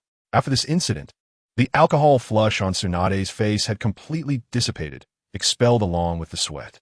However, her complexion still bore pallor. "Sit down." Tsunade motioned for Konoha to take a seat again and said, "You saw everything that just happened. Now you understand why I need you to keep it a secret, right?" Konoha sat across from Tsunade and nodded at her words. Tsunade explained, her face pale. "This is hemophobia, a special psychological disorder that causes physical discomfort when seeing blood. It's a fear response. If no one helps me, I would completely lose my autonomy. It's quite ridiculous for a ninja, especially a medical ninja, to suffer from hemophobia. Isn't it?" Tsunade's tone carried self-deprecation. Konoha found it hard to respond and could only gently shake his head. Tsunade didn't expect Konoha to give her an answer. She simply explained, "I brought you here today mainly to make a deal with you." "A deal?" Konoha was puzzled, unsure of what he possessed that would interest Tsunade. Tsunade nodded and said, "Yes, a deal. In my current state, along with some personal reasons, I won't be staying in the village for long. Once Kushina takes on the mission of the next Jinchuriki of the Nine Tails, I will leave the village." While explaining to Konoha, Tsunade gestured for the slug to bring out her summoning scroll. Konoha quietly waited for Tsunade to continue, knowing that the following content would be the key point of the deal she wanted to discuss. Tsunade pushed the summoning scroll that the slug had brought out towards Konoha's hands and said, "After I leave the village, there will be no one to protect Kushina and Hanabi, and you know what kind of person Shimura Danzo is. You should understand, this is also one of the reasons you brought Hanabi back to Konoha, right? So both my grandmother and I need you to provide them protection." Konoha's brows furrowed slightly as he said, "Lady Tsunade, Hanabi is already my disciple. It's my duty to protect her." "That is not enough," Tsunade asserted. "How can you alone stand against Shimura Danzo, who already has the support of the Hokage? I know my teacher well. He won't support Danzo's actions, but he won't stop him either. So we need you to have a more powerful identity. This way, you can protect yourself while also providing sufficient protection for Kushina and Hanabi." Chapter 110. The nominal master and disciple Konoha's gaze fell on the ancient summoning scroll in front of him, the sealing technique on the surface emitting a faint chakra fluctuation, faintly revealing the shadow of a gigantic slug drifting above it. As one of the 3 sacred lands of summoning beasts, the slug is renowned throughout the ninja world for its powerful healing abilities and group combat capabilities. Qingye's fingers unconsciously rubbed the edge of the scroll, his mind swirling with thoughts. "So, Lord Tsunade, the more powerful identity you mentioned is..." Qingye's voice was low and cautious. Tsunade's hands were casually crossed on the table, exuding a hint of authority. She leaned slightly forward, her gaze fixed intently on Qingye, as she pronounced each word deliberately. "My disciple." These 4 words resonated powerfully, echoing in the empty stone pavilion. Tsunade's tone was filled with undeniable determination and an innate pride. "My grandfather is the first Hokage, Senju Hashirama. My great-uncle is the second Hokage, Senju Tobirama. And I myself am one of Konoha's few medical ninjas," Tsunade slowly articulated, each word striking like a hammer on Qingye's heart. Her tone gradually rose, carrying a hint of self-satisfaction. "My companions are also renowned ninjas of Konoha, and even my teacher, the current 3rd Hokage, Sarutobi Hiruzen, will be my strong backing." Tsunade paused, her gaze piercing into Qingye, as if trying to see through his heart. "Becoming my disciple means that before you make any unforgivable mistakes, you will have my supporters standing behind you. Shimura Danzo wouldn't dare to easily move against you, and my teacher wouldn't allow Danzo to harm you." As Qingye listened to Tsunade's emphatic words, he found them increasingly absurd. Those heart-stopping ninja family backgrounds and the heavyweight connections that could intimidate all of Konoha ultimately transformed into Tsunade's lighthearted phrase, "my disciple." He bitterly smiled and sighed. These grandiose statements were nothing but blatant nepotism. This feeling of relying on a powerful figure left him feeling helpless and powerless. Tsunade continued to extol the benefits of becoming her disciple, but Qingye had already gone over her words several times in his mind.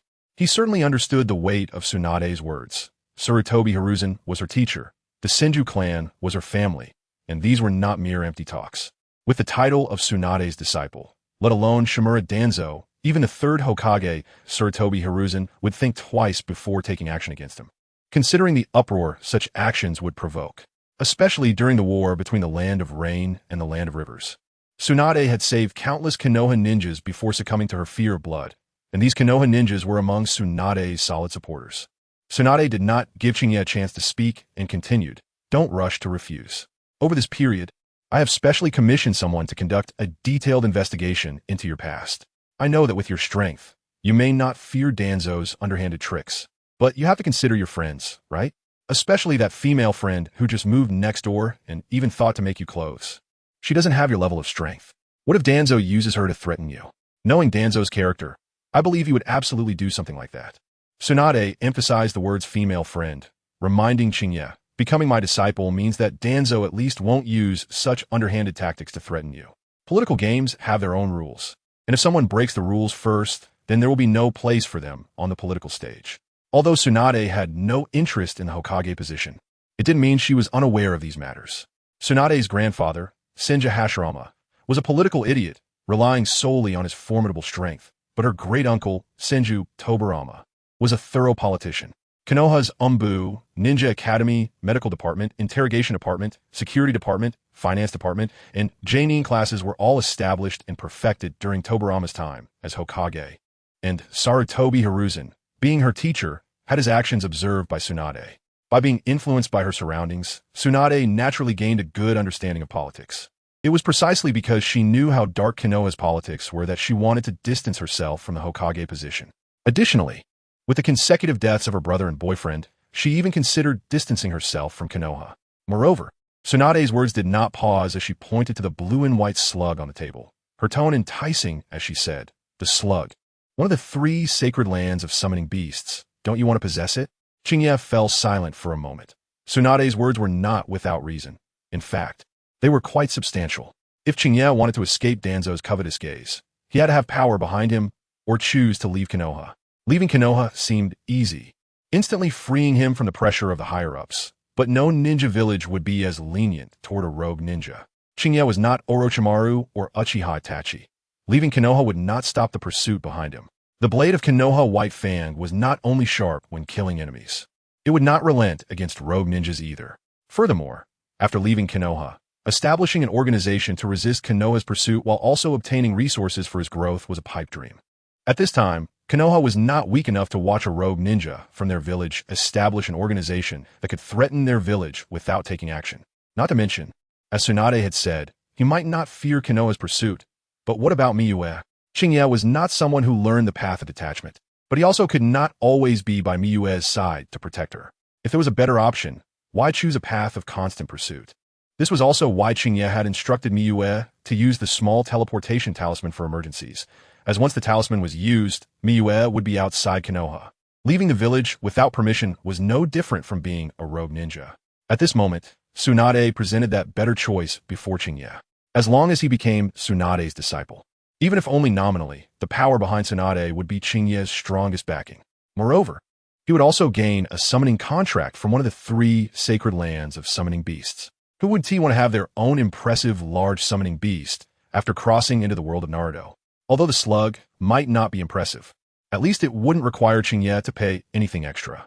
Qingye held the summoning scroll of the slug, which was so close at hand, and looked at Tsunade's gradually reddening cheeks, a smile appearing on his thoughtful face as he said, "You've laid out all the benefits before me. What reason do I have to refuse? Don't you think so, Teacher Tsunade?" Tsunade also smiled, her voice no longer as weak as when she had seen blood. As she said, "The summoning contract will let the slug teach you how to sign it. Don't let me see blood again. Also, since you are my disciple, even if just nominally, what should be yours 1 TB less? In the Wetbone Forest, there are backups of all the ninjutsu collections of my Senju clan, as well as some sealing techniques from the Uzumaki clan, including various forbidden techniques invented by my great-uncle. The slug will allow you to copy and peruse these as needed. But you must also fulfill our agreement. After I leave Konoha, you will provide the necessary protection for Kushina and Hanabi. Since it was a collaboration, some unpleasant truths had to be communicated in advance, so Tsunade naturally made clear what both parties needed to contribute. Speaking, Tsunade's tone carried a hint of sarcasm. "I know you have exchanged and purchased quite a few ores and ninja tools for training, but I'm afraid I can't provide you with economic resources. The Senju resources were long divided among Konoha's major ninja clans years ago. Now only this Senju territory remains. My own wealth comes from treating nobles and merchants from various countries. I can barely cover my own needs, so I certainly can't give you any. Qingye shook his head. He had not expected Tsunade to provide him with training resources. The collection of ninjutsu from the Senju clan and the Uzumaki clan was already an unexpected joy. Chapter 111. Tsunade's Astonishment. The ninjutsu documents stored in the wet bone forest from the Senju clan would be the best cover for Qingye to enrich his cultivation and protective means in the future.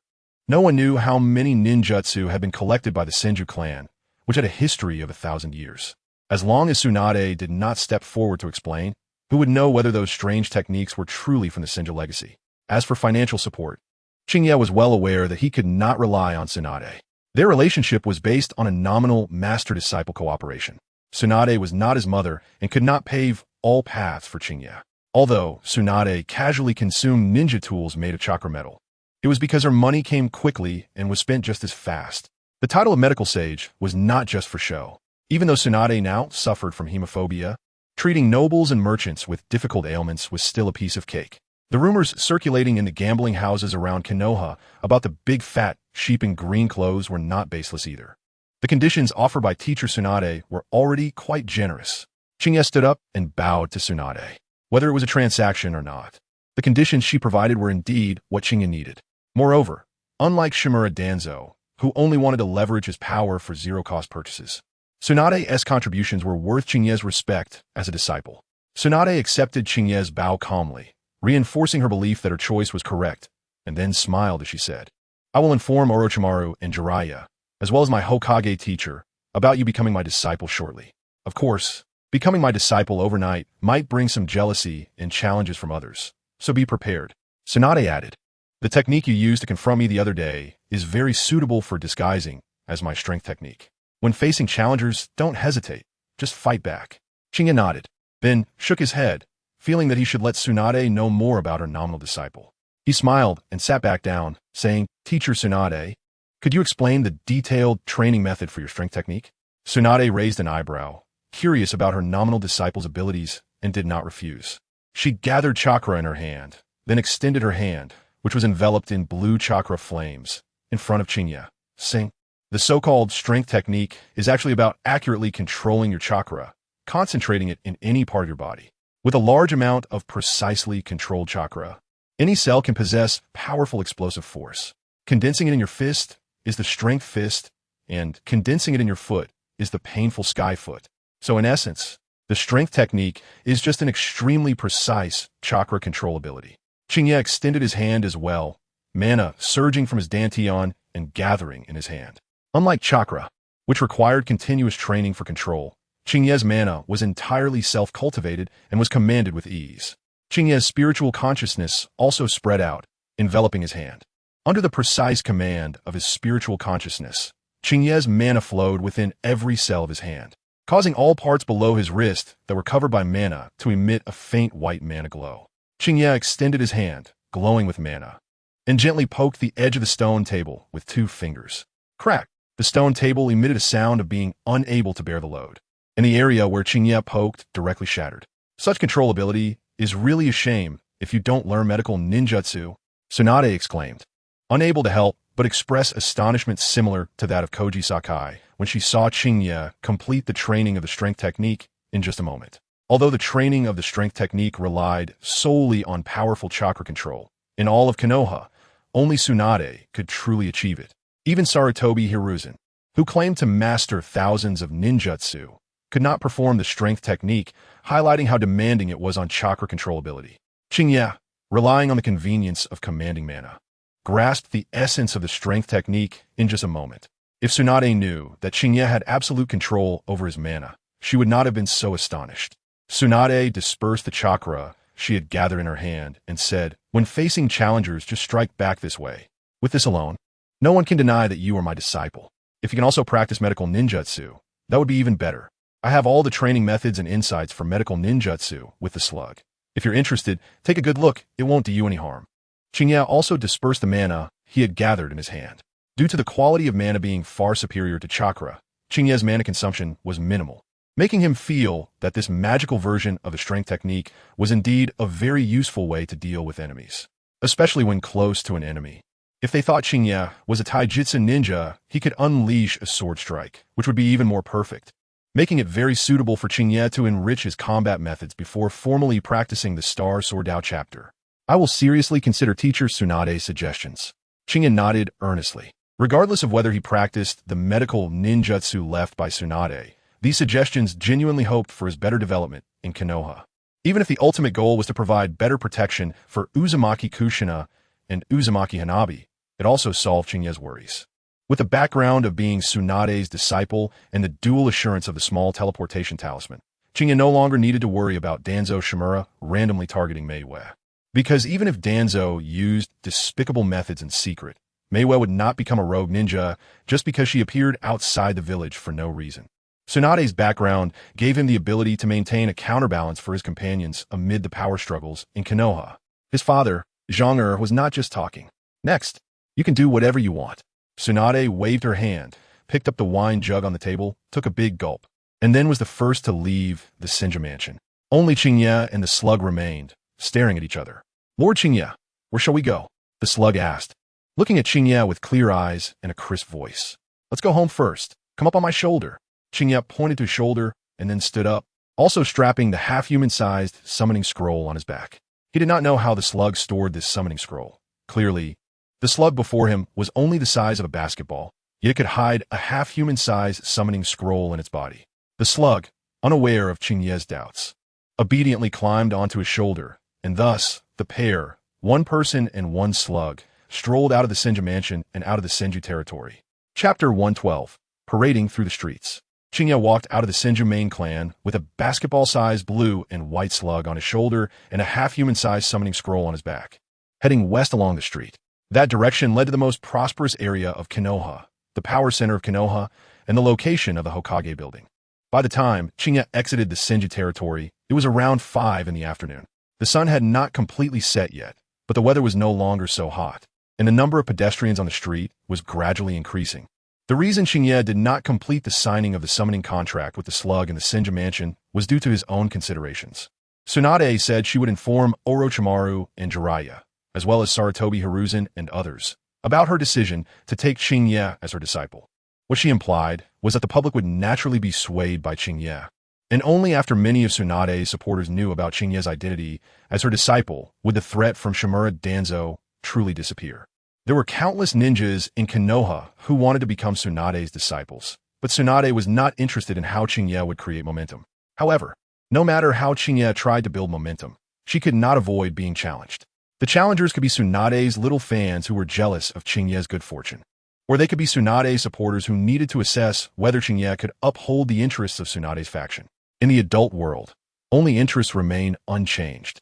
The Konoha ninjas had 4 goals for the next Hokage from Sarutobi Hiruzen's generation: Konoha White Fang, Hitaki Sakumo, and the 3 legendary ninjas.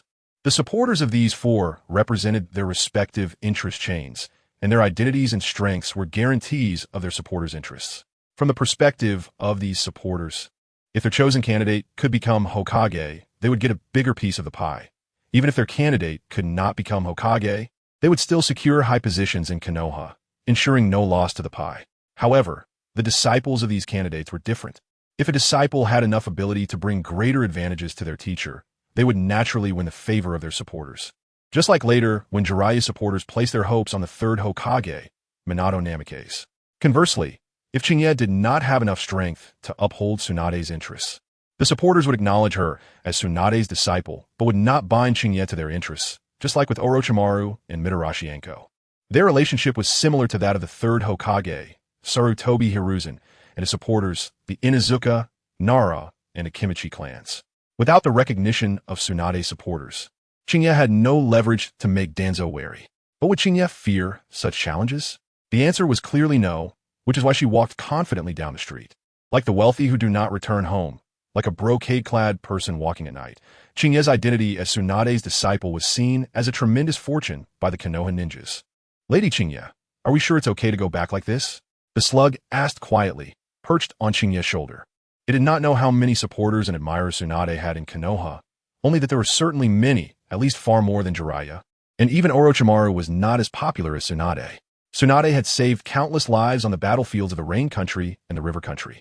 The moment Qingye shouldered the slug and carried the scroll away from the Senju clan's land, countless gazes had already swept over her on the street. The shock, disbelief, astonishment, and jealousy in those gazes were all apparent. Qingye ignored these looks and walked straight down the street. If no one came to stop her, at her current leisurely pace, she would likely return home in about 40 minutes. However, in response to the slug's question, Qingye whispered, "It's fine. Tsunade-sensei's admirers, even if they step forward, will only be some lower-ranked ninjas. The higher-ranked ninjas won't come out expecting me, a chunin." Qingye emphasized the word chunin, and then said, "As for Tsunade-sensei's supporters, I'm only 11 years old. Do they really expect me to meet the standards of a shadow-level ninja?" The slug nodded.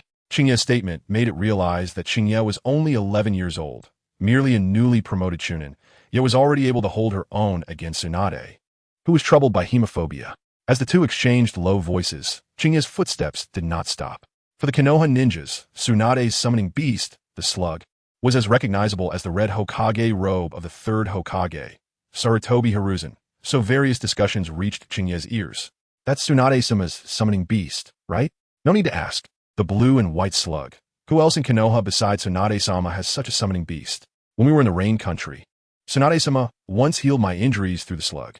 The chakra aura on that summoning beast is exactly the same. Why is Tsunade-sama's summoning beast on his shoulder? Is he Tsunade-sama's disciple? I haven't heard any news about Tsunade-sama taking on a disciple. Does anyone know this kid? Isn't that Qingye? How'd he get involved with Tsunade-sama?" Qingye walked calmly down the street in front of the Hokage building, listening to the discussions of the passersby. Before he had even walked halfway down the street, various rumors about him had been uncovered by the onlookers, their eyes sharper than those of gossiping aunties. Even details about his life at the Konoha orphanage, forgotten in some corner, were dug up by these onlookers. He couldn't help but wonder where these people got their information. "My neighbor's sister's cousin's classmate works in the Hokage building. He just got off work and said a ninja named Qingye was accepted as a disciple by Tsunade-sama." In the crowd, a middle-aged ninja in a chunin vest suddenly exclaimed, locking his gaze on Qingye, who had not yet left the street. "That's quite a convoluted connection. It can't be fake news, right?" A passerby retorted, but their gaze also involuntarily fixed on Qingye. "Tsunade's disciple, huh? That's the dream of so many young ninjas in Konoha. Today, it was unexpectedly snatched by an unknown ninja. I wonder what merits Qingye has." The people on the street were all eager for excitement, and the onlookers unapologetically turned their eyes to Qingye, who was swaggering around with a slug on his shoulder and a scroll on his back, trying to discover something unique about him to prove their own discernment. Chapter 113. Hinata's challenge in the dark and gloomy underground base of Root. The dim yellow lights on the stone walls flickered uncertainly, casting mottled shadows in the cold air. Deep in the base's hall, the chaotic sounds of clanging and crashing reverberated, like a manifestation of suppressed emotions erupting. Shimura Danzo stood with his hands behind his back in the center of the hall, his gloomy expression resembling a layer of frost. His right eye was covered with a bandage, leaving only his left eye glinting with a chilling light in the dim illumination, piercing like a knife towards the figure of Kabuto standing before him. "How much funding is still available for Root?" Danzo's tone was cold and hard, each word seeming to be squeezed out from between clenched teeth. Kabuto hung his head, beads of sweat breaking out on his forehead. He knew that Danzo was currently in a furious state, and that predatory gaze was almost consuming him. "Lord Danzo," Kabuto's voice was low and trembling. "The funds that can be mobilized now are only 150 million Ryo, which is the special funding approved by the Hokage for training Root ninjas." Upon hearing this, Danzo let out a cold snort, the chill in his left eye intensifying. "Special funding?" He repeated the words slowly, as if savoring the sarcasm within. "Good special funding." He suddenly raised his hand and pointed at Kabuto. "Squeeze out 30 million Ryo from that. No, 35 million Ryo. And put a bounty on Qingye's head and corpse in the underground black market. If we can capture him alive, an additional 5 million taels will be added. Also, spread his information to the underground black market immediately." A shiver ran through A's body. He knew what this meant. Shimura Danzo was clearly determined to eliminate Kaiohira. "Yes, Lord Danzo." I did not dare to hesitate, kneeling on one knee, his voice laced with a hint of awe and fear. Shimura Danzo did not spare him another glance and turned to walk into the shadows of the base. Seeing this, I quickly stood up, his figure vanishing in an instant as if he had never existed, leaving only the echoes of crashing sounds in the eerie air that lingered for a long time. Danzo's bandaged face appeared particularly sinister under the dim light of the Root base. A slight smile of derision curling at the corners of his mouth, his single eye glinting with a chilling coldness. Behind this calm demeanor was the fact that he had already seized the initiative. He had learned of Kaiohira's apprenticeship to Tsunade even earlier than the ordinary villagers of Konoha, and even before the third Hokage, Hiruzen Sarutobi. Long before Tsunade announced her discipleship, a team of elite ninjas originally belonging to the 3rd Division of the Umbu had been secretly transferred to Root, tasked with monitoring Kaiohira's every move. These individuals were like hunting dogs hidden in the shadows, always ready to pounce on their prey. However, the moment Tsunade stepped out of the Senju ancestral home, she acted decisively, scattering this group of rats in the gutter with thunderous force. Tsunade's attitude was firm and clear. Tell Danzo that Kaiohira is now my disciple, and to cease these underhanded tactics. This statement was both a warning to Shimura Danzo and a protection for Kaiohira. For Danzo, Kaiohira becoming Tsunade's disciple was undoubtedly a thorn in his side. It not only meant that Kaiohira had officially entered the core circle from being an outsider, but also that he had become a direct disciple of the 3rd Hokage, gaining more protection. In the village, many of the methods targeting Kaiohira could not be employed, which made Danzo feel troubled. However, he did not lose his composure. Instead, he sneered inwardly, thinking, it's just a bit of trouble. Since it's difficult to act within the village, then I will start from outside the village. The underground black market, a place filled with blood and desire, was the key to his plan. Their countless desperate individuals would stop at nothing for money. Not only were there wandering ninjas, but also rogue ninjas escaping from various villages, even dark lines planted by major ninja villages specifically responsible for accepting bounties from hostile forces. Danzo only needed to post Kaiohira's information on the bounty board and entice them with a huge reward. He believed that countless greedy eyes would soon be fixed on Kaiohira. At that time, even if Kaiohira had 3 heads and 6 arms, he would be unable to escape the net. Unless he remained hidden in Konoha for the rest of his life, never daring to step outside. So this kid is Tsunade-sama's disciple? A rough voice suddenly boomed through the crowd, like thunder on a clear day, instantly breaking the hustle and bustle of the marketplace. The crowd first fell silent, then erupted into a boiling frenzy. Tsunade-sama's disciple. Is that true? There's a slug on his shoulder? That characteristic is too obvious. Look, there really is a slug on his shoulder. Waves of scorching gazes locked onto Kaiohira, scanning him from head to toe. These eyes were filled with curiosity, envy, and even some malicious probing. Under the intense scrutiny of so many strangers, Kaiohira maintained his composure, as if all of this had nothing to do with him. He slowly spread his hands, his gaze sweeping over the surrounding crowd, a slight smile appearing on his lips. Yes, this kid with a slug on his shoulder is indeed the disciple of your Tsunade-sensei. Kaiohira's voice was not loud, but clearly reached everyone's ears, carrying a hint of teasing in its unassuming tone. Hey, Kaiohira, I want to challenge you. I don't know why this weakling from the ordinary class, who graduated less than a year ago, caught Tsunade-sama's attention. A boy about Kaiohira's age stepped forward from the crowd, his forehead wrapped with a bandage. A ninja headband tied around his right arm, his pure white eyes glaring at Kaiohira, his expression full of jealousy. This elite graduate from the Hyuga clan, the most prestigious clan in Konoha, was still struggling with ordinary missions. So how could Kaiohira, a weakling from the ordinary class, win Tsunade-sama's favor? Hinata Durong. Kaiohira immediately recognized this ninja from the branch family of the Hinata clan, who graduated in the same year as himself. This guy always acted like the Hinata clan was the best in Konoha and everyone else was trash. So it seemed these people were indeed the challengers Tsunade mentioned who were jealous of Kaiohira. That's right. Hinata Durong crossed his arms over his chest, looking down at Kaiohira. Kaiohira shook his head with a smile and said, "If you want to challenge me, fine, but please raise your ninja rank first." With that, Kaiohira pulled out his ninja certificate from his sleeve and waved it in front of Hinata Durong, which clearly showed Kaiohira's rank, Chunin. Among this graduating class of ninjas, there were many who had been promoted to Chunin, but this Hinata Durong was not one of them.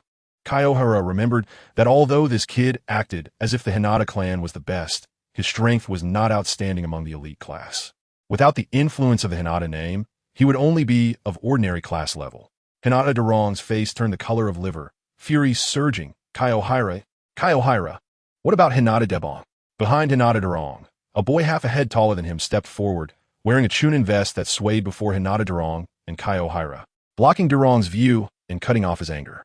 Debong can certainly challenge you. How about tomorrow at 10 o'clock in the 33rd training ground? Also from the Hinata branch family and a fellow graduate of Kaiohira, Hinata Debong was truly worthy of the Hinata name. He was the top student of their class, already possessing Chunin strength even before graduation, a stark contrast to his cousin Hinata Durong. Before Debong could speak, Hinata Durong, who was blocked behind him, leaned out, looking at Kaiohira with disdain, saying, "You're not trying to buy time to sign a summoning contract with a slug, hoping to defeat my cousin with Tsunade-sama summoned beast. Are you?" Hinata Durong's gaze darted between the slug and Kaiohira, his suspicion almost overflowing. Hinata Debong turned to scold Hinata Durong, saying, "Being valued by Tsunade-sama and accepted as a disciple, Kaiohira must have his own merits. If it weren't for you wanting to embarrass yourself, I wouldn't have to step in for you." Just as Hinata Debong said. If it weren't for Hinata Durong's jealousy of Kaiohira and his need to seek attention in front of Kaiohira, he wouldn't want to participate in such a meaningless battle. Since Kaiohira was able to attract Tsunade's attention, there must be a reason behind it. The supporters of Tsunade had not even said anything yet, so why should this fringe member of the Hinata clan jump out? However, as a fellow ninja from the Hinata branch family, Hinata Debong could only step forward to maintain the honor of the Hinata clan when faced with the embarrassing behavior of Hinata Durong. Regardless of whether the battle with Kaiohira ended in victory or defeat, at least Hinata Debong stood up to uphold the honor of the Hinata clan. Otherwise, if this incident were to reach the ears of the elder of the main branch, it wouldn't just harm the face of the Hinata clan as the first clan of Konoha. Hinata Debong would also face repercussions for failing to uphold the family's honor in front of the clan elders. Chapter 114. Signing the summoning contract. Although Hyuga Tokubu had already reprimanded Hyuga Durong, Kyoba still proactively answered Durong's question. Kyoba glanced around at the onlookers and said loudly, "In this match, I will not rely on the summoning beast slug taught by Tsunade-sensei.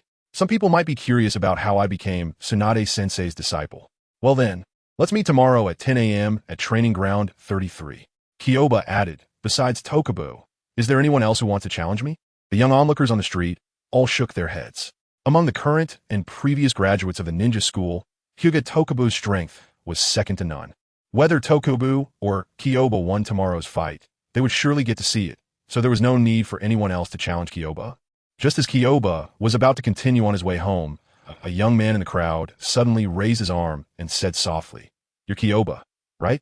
If you can defeat Hyuga Tokubu in tomorrow's battle, I will represent certain people to fight you." Though the voice was soft, the crowd heard it clearly. Isn't that Jonin Ryuzaki Fuyuki? Why would Jonin Ryuzaki challenge Kyoba? Even if he is Tsunade-sama's disciple, he's just an 11-year-old Chunin. You're just ignorant. Didn't you hear Jonin Ryuzaki say he represents certain people? Jonin Ryuzaki was Tsunade-sama's subordinate on the battlefield in the land of rain and the land of rivers. Don't you understand who those people are that he represents? Without Kyoba needing to inquire about Ryazaki's background, the onlookers quickly uncovered all the details about Ryuzaki Fuyuki. With Kyoba's enhanced physique due to the golden glass body technique, he naturally picked up on these discussions.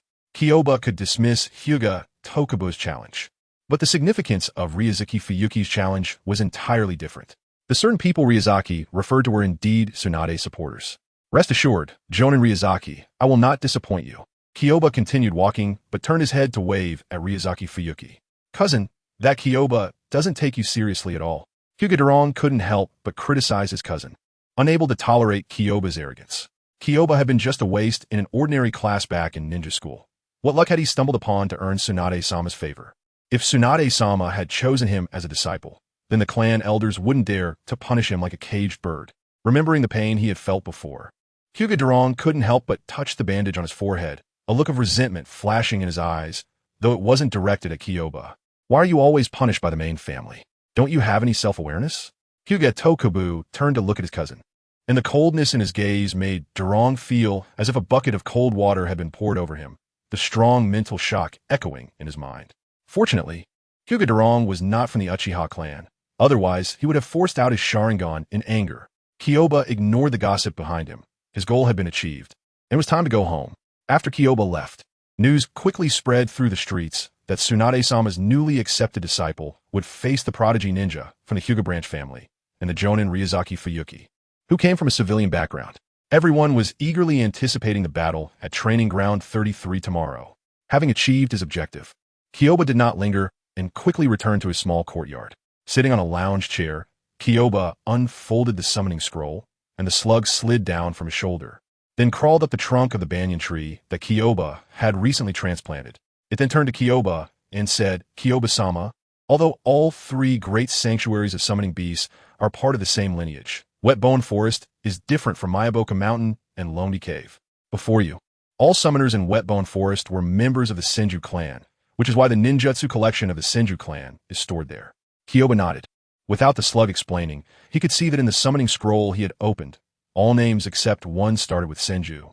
The names Senju Hashirama and Senju Tobarama were prominently listed. The only name that did not start with Senju was Tsunade, his adoptive teacher. For a millennium, Wetbone Forest had maintained the tradition of only signing summoning contracts with the Senju clan, but this tradition was about to change. The Senju had fully integrated into Konoha, and no one would walk the ninja world in the name of Senju anymore. Not even Kyoba's adoptive teacher. "Kyoba-sama, you just need to bite your finger, write your name with your blood, and then press all 5 fingerprints down with one hand, and the summoning contract will be completed." The slug pointed at the marks left by previous summoners. Kyoba nodded. He remembered watching Jiraiya teach Naruto about signing the summoning contract in Mayaboka Mountain, and, combined with the slug's explanation, he understood how to sign the contract. Kyoba extended his right thumb, golden light bursting from the tip, followed by a trickle of crimson blood. Kyoba did not bite his finger. Signing the contract only required blood, and there was no rule stating that it had to be from a bitten finger. Kyoba wrote his name in blood on the blank space of the summoning scroll, then pressed his 5 fingers together to leave a bloody fingerprint on the scroll. Kyoba circulated his chakra to heal the wound on his fingertip, and then turned to the slug resting on the banyan tree trunk, saying, "Is this okay?" "Yes, Kyoba-sama." The slug nodded its head, leaping down from the banyan tree, its entire body enveloping the summoning scroll like a mass of soft mud. When the slug reformed into a blue and white ball the size of a basketball, the summoning scroll that Kyoba had opened had already vanished. "Kyoba-sama, you could try to perform this summoning technique now." The slug raised its head, shaking it again, and a clear female voice echoed in Kyoba's ears. Kyoba stood up, a drop of blood oozing from the freshly healed wound on his fingertip. Recalling the chakra flow lines he had used when summoning with Tsunade's blood, he began to channel his magic from his dantian. Without forming any seals, he pressed his hand to the ground. Considering the difference in quality between chakra and magic, Kyoba only used 1/5 of the amount of magic he had employed when summoning before. Chapter 115, Miniature Slug Boom. Dense smoke erupted from Kyoba's small courtyard, and a massive blue and white slug, the size of a 4.2-meter card, appeared at Kyoba's feet. Kyoba's small courtyard was not large, and with such a massive slug appearing, it immediately filled the space to capacity. Fortunately, since the slug was a soft-bodied creature, it was squishy all over, preventing Kyoba's already modest household from suffering further property damage. Seeing such a large slug occupy all the space in his small courtyard, Kyoba hurriedly asked Slug, "How do I release the summoning technique?" Although Kyoba had successfully manifested the summoning technique through his earlier attempt, he had not yet tried to release it. "Kyoba-sama, you just need to form no seals." The giant slug turned its head and reminded the clear leaf that had landed on it. Clear leaf once again refined a bit of chakra from within, then formed hand seals, feeling the flow direction of the chakra. However, even though the unsealing had been completed, the giant slug remained in the courtyard, clearly indicating that the summoned beast could not be sent away through the unsealing of chakra. After a moment, Clear Leaf remembered the flow direction of the unsealing chakra and once again mobilized the magical power to follow the meridians through which the chakra flowed. With a loud pop, the giant slug, which had almost burst Clear Leaf's house, disappeared from the small courtyard. In this battered courtyard, only Clear Leaf and the basketball-sized slug, summoned using Tsunade's blood, remained. "Lord Clear Leaf, the energy you just used to summon and then send away my clone is very peculiar. Can I feel this kind of energy?" The small slug raised its head, as Clear Leaf's use of magical power during the summoning process had once again allowed it to sense a tide of vague energy. However, Clear Leaf had just used all of his magical power to open the summoning space, causing the slug's sensation to flicker and fade. Clear Leaf did not immediately respond to the slug. Instead, he lowered his head and fell into thought. He did not understand why the slug wanted to feel his magical power or spiritual insight. Logically, summoning beasts in the ninja world were like ordinary ninjas without spiritual roots. Even if they could vaguely sense the existence of spiritual insight through sage mode, it would still be difficult to access it. Although the slug's words seemed to be a simple request, Clear Leaf sensed an urgency within. Unlike the slug sage of Wetbone Forest, the Gamabunta of Mayaboka Mountain, and the white snake sage of Ryuchi Cave, the entire Wetbone Forest was essentially the slug sage's true body. Both the slug summoned by Tsunade and the one summoned by Clear Leaf were merely split bodies of the slug sage. With the slug sage's millennium of experience, it was surprising that it felt an impatient desire towards spiritual insight. The slug, looking upwards, did not urge Clear Leaf, but was aware that it did not know what effect this energy would have on it. However, its subconscious told it that if it could truly access this mysterious energy, it would be very beneficial. After a moment, Clear Leaf looked at the slug. The slug, the size of a basketball, did not have the greedy expression of Danzo. Instead, it was filled with clear anticipation. Having a vortex flower sound, one more won't hurt. And you don't have a spiritual root. How could you turn the world upside down? Clear Leaf muttered to himself, then nodded and smiled, saying, "Sure. Thank you, Lord Clear Leaf." The slug's eyes revealed an excited expression. Since becoming one of the three great figures of the summoning beast world, it had not felt such complex emotions for hundreds of years. Get ready. Since Clear Leaf had agreed to the slug's request, he did not delay. He brought his two fingers together and gently pointed between the slug's eyes, allowing the formless energy of spiritual insight to flow from Clear Leaf's body into the slug. The slug quickly focused and even mobilized a little bit of sage chakra within its small body to enhance its perception. However, to the slug's disappointment, even though it could feel this mysterious energy more clearly through Clear Leaf's body, and could sense it flowing from Clear Leaf's fingers through its body, it still could not access the spiritual insight. It felt as if there was a transparent glass separating them, clearly close, yet belonging to two different worlds. The soft face of the slug could not help but show a mix of impatience and disappointment. Clear Leaf, however, did not appear surprised. If spiritual insight were so easy to access, he would not have gone to such lengths to implant a spiritual root in himself. But seeing the expression on the slug's face, Clear Leaf became curious about what it had sensed that led to such a desire for spiritual insight. How about we try a different method? I will inject my energy into your body, and you can feel it again, Clear Leaf suggested. Although spiritual insight could not be accessed by the slug, Clear Leaf's own magical power could still be felt. Once the spiritual insight was refined into magical power by Clear Leaf, it was not as difficult to access as spiritual insight itself. The small slug nodded eagerly, indicating agreement. That mysterious energy was simply too lofty for it to reach, but the energy within Clear Leaf's body was also transformed from that mysterious energy. As a second-best option, experiencing Clear Leaf's energy would also be acceptable. Clear Leaf's fingers did not move. He simply stopped channeling spiritual insight into the slug's body and instead mobilized the magical power from his dantian to flow along the meridians into the slug's body. A faint glow of magical power emanated from Clear Leaf's fingers, and a steady stream of magical power slowly merged into the slug's body. At first, the magical power circulating within the slug felt similar to spiritual insight, bringing no sensations. However, after the magical power made a complete circuit inside the slug, the sage chakra within the slug began to assimilate rapidly, condensing into a small energy pearl the size of a grain of rice, with a faint glow of magical power shimmering on its surface. At the same time, the slug's body, touched by Clear Leaf's fingers, began to visibly shrink at a noticeable speed. In just a moment, its body, originally the size of a basketball, shrank down to the size of a tennis ball, reducing its volume by more than 5 times. The volume difference between a basketball and a tennis ball is roughly 2 times. Clear Leaf withdrew his fingers and circled around the shrinking slug's body, revealing a look of astonishment. Even the slug, which was being circled by Clear Leaf, appeared surprised. Clearly, neither had anticipated such a strange change would occur upon contact between the slug's body and the magical power, refined from the energy of spiritual insight absorbed by Clear Leaf. Chapter 116. Tao Soldier Clear Leaf stroked his chin, stopping his circling steps. After the slug's body had shrunk, Clear Leaf noticed that the life force of the slug, now the size of a tennis ball, had significantly increased, several times that of its previous size, and faint waves of magical power were emanating from its body. "Slug, may I sense your body?" Clear Leaf squatted down, curiously looking down at the small slug before him, and asked. Directly probing into another's body with spiritual sense is actually quite impolite. Clear Leaf had never asked other ninjas, friend or foe, if he could probe them because, apart from a limited few, no one could sense his spiritual probing. However, The slug was different. Although it was small, it was still a split from the slug sage and also clear leaf summoning beast.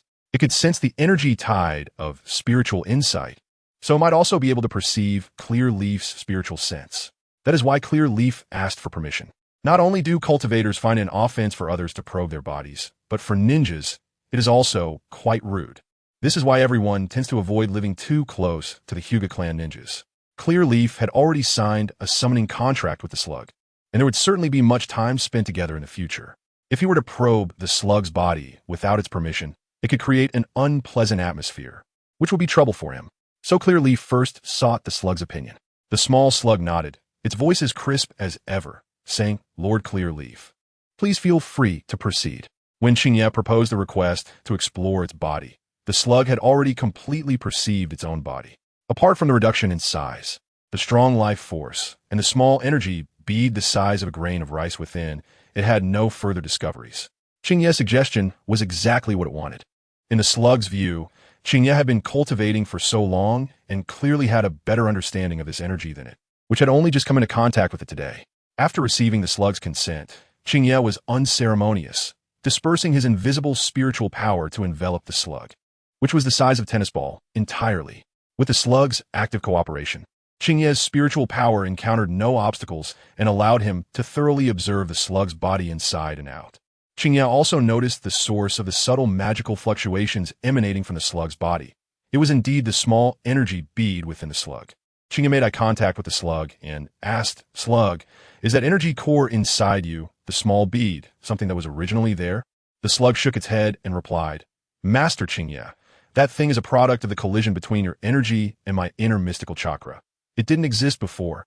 Upon hearing this, Qingye showed a thoughtful expression. This small bead reminded him of something very familiar, but he wasn't quite sure if his guess was correct. To verify his suspicion, Qingye focused his mind on his spiritual consciousness and carefully observed the small energy bead. Name: Nascent Inner Dan. Description: the nascent inner Dan formed after the energy of a local demon beast in the ninja world comes into contact and fuses with true energy. A complete inner Dan can lead one onto the true path of cultivation, breaking free from the influence of the chakra system. Indeed, Qingye thought to himself, he originally felt that this energy core had many similarities to the demon Dan of demon beasts or spirit beasts, and now, through his observation with the golden finger, his suspicion was confirmed. Qingye withdrew his spiritual consciousness and shifted his attention to the shrunken slug, where a brand new entry caught his attention. Name: Nascent Dao Soldier. Description: a local demon beast from the ninja world that has been refined with shallow magical power and possesses the basic characteristics of a Dao soldier. After complete refinement, it will become a true Dao soldier. Qingye was not unfamiliar with the term Dao soldier. It referred to a type of puppet, but it was indeed one of the protective means that countless cultivators sought after. A Dao soldier, as the name suggests, is a soldier of the path. Although it is a puppet, what distinguishes a Dao soldier from an ordinary puppet is that they possess their own intelligence and can actively cultivate to strengthen themselves. It is this intelligence and autonomous cultivation ability that makes some powerful cultivators favor Dao soldiers.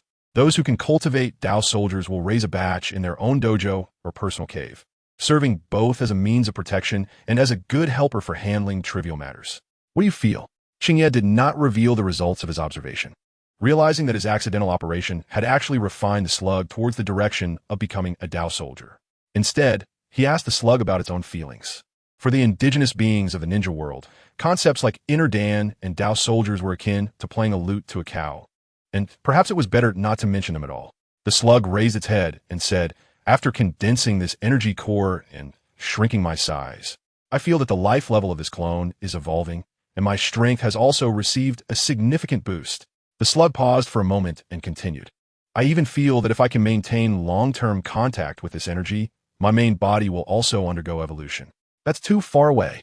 Qingye shook his head and said, "Although I haven't been to the wet bone forest, I've heard people speak of it.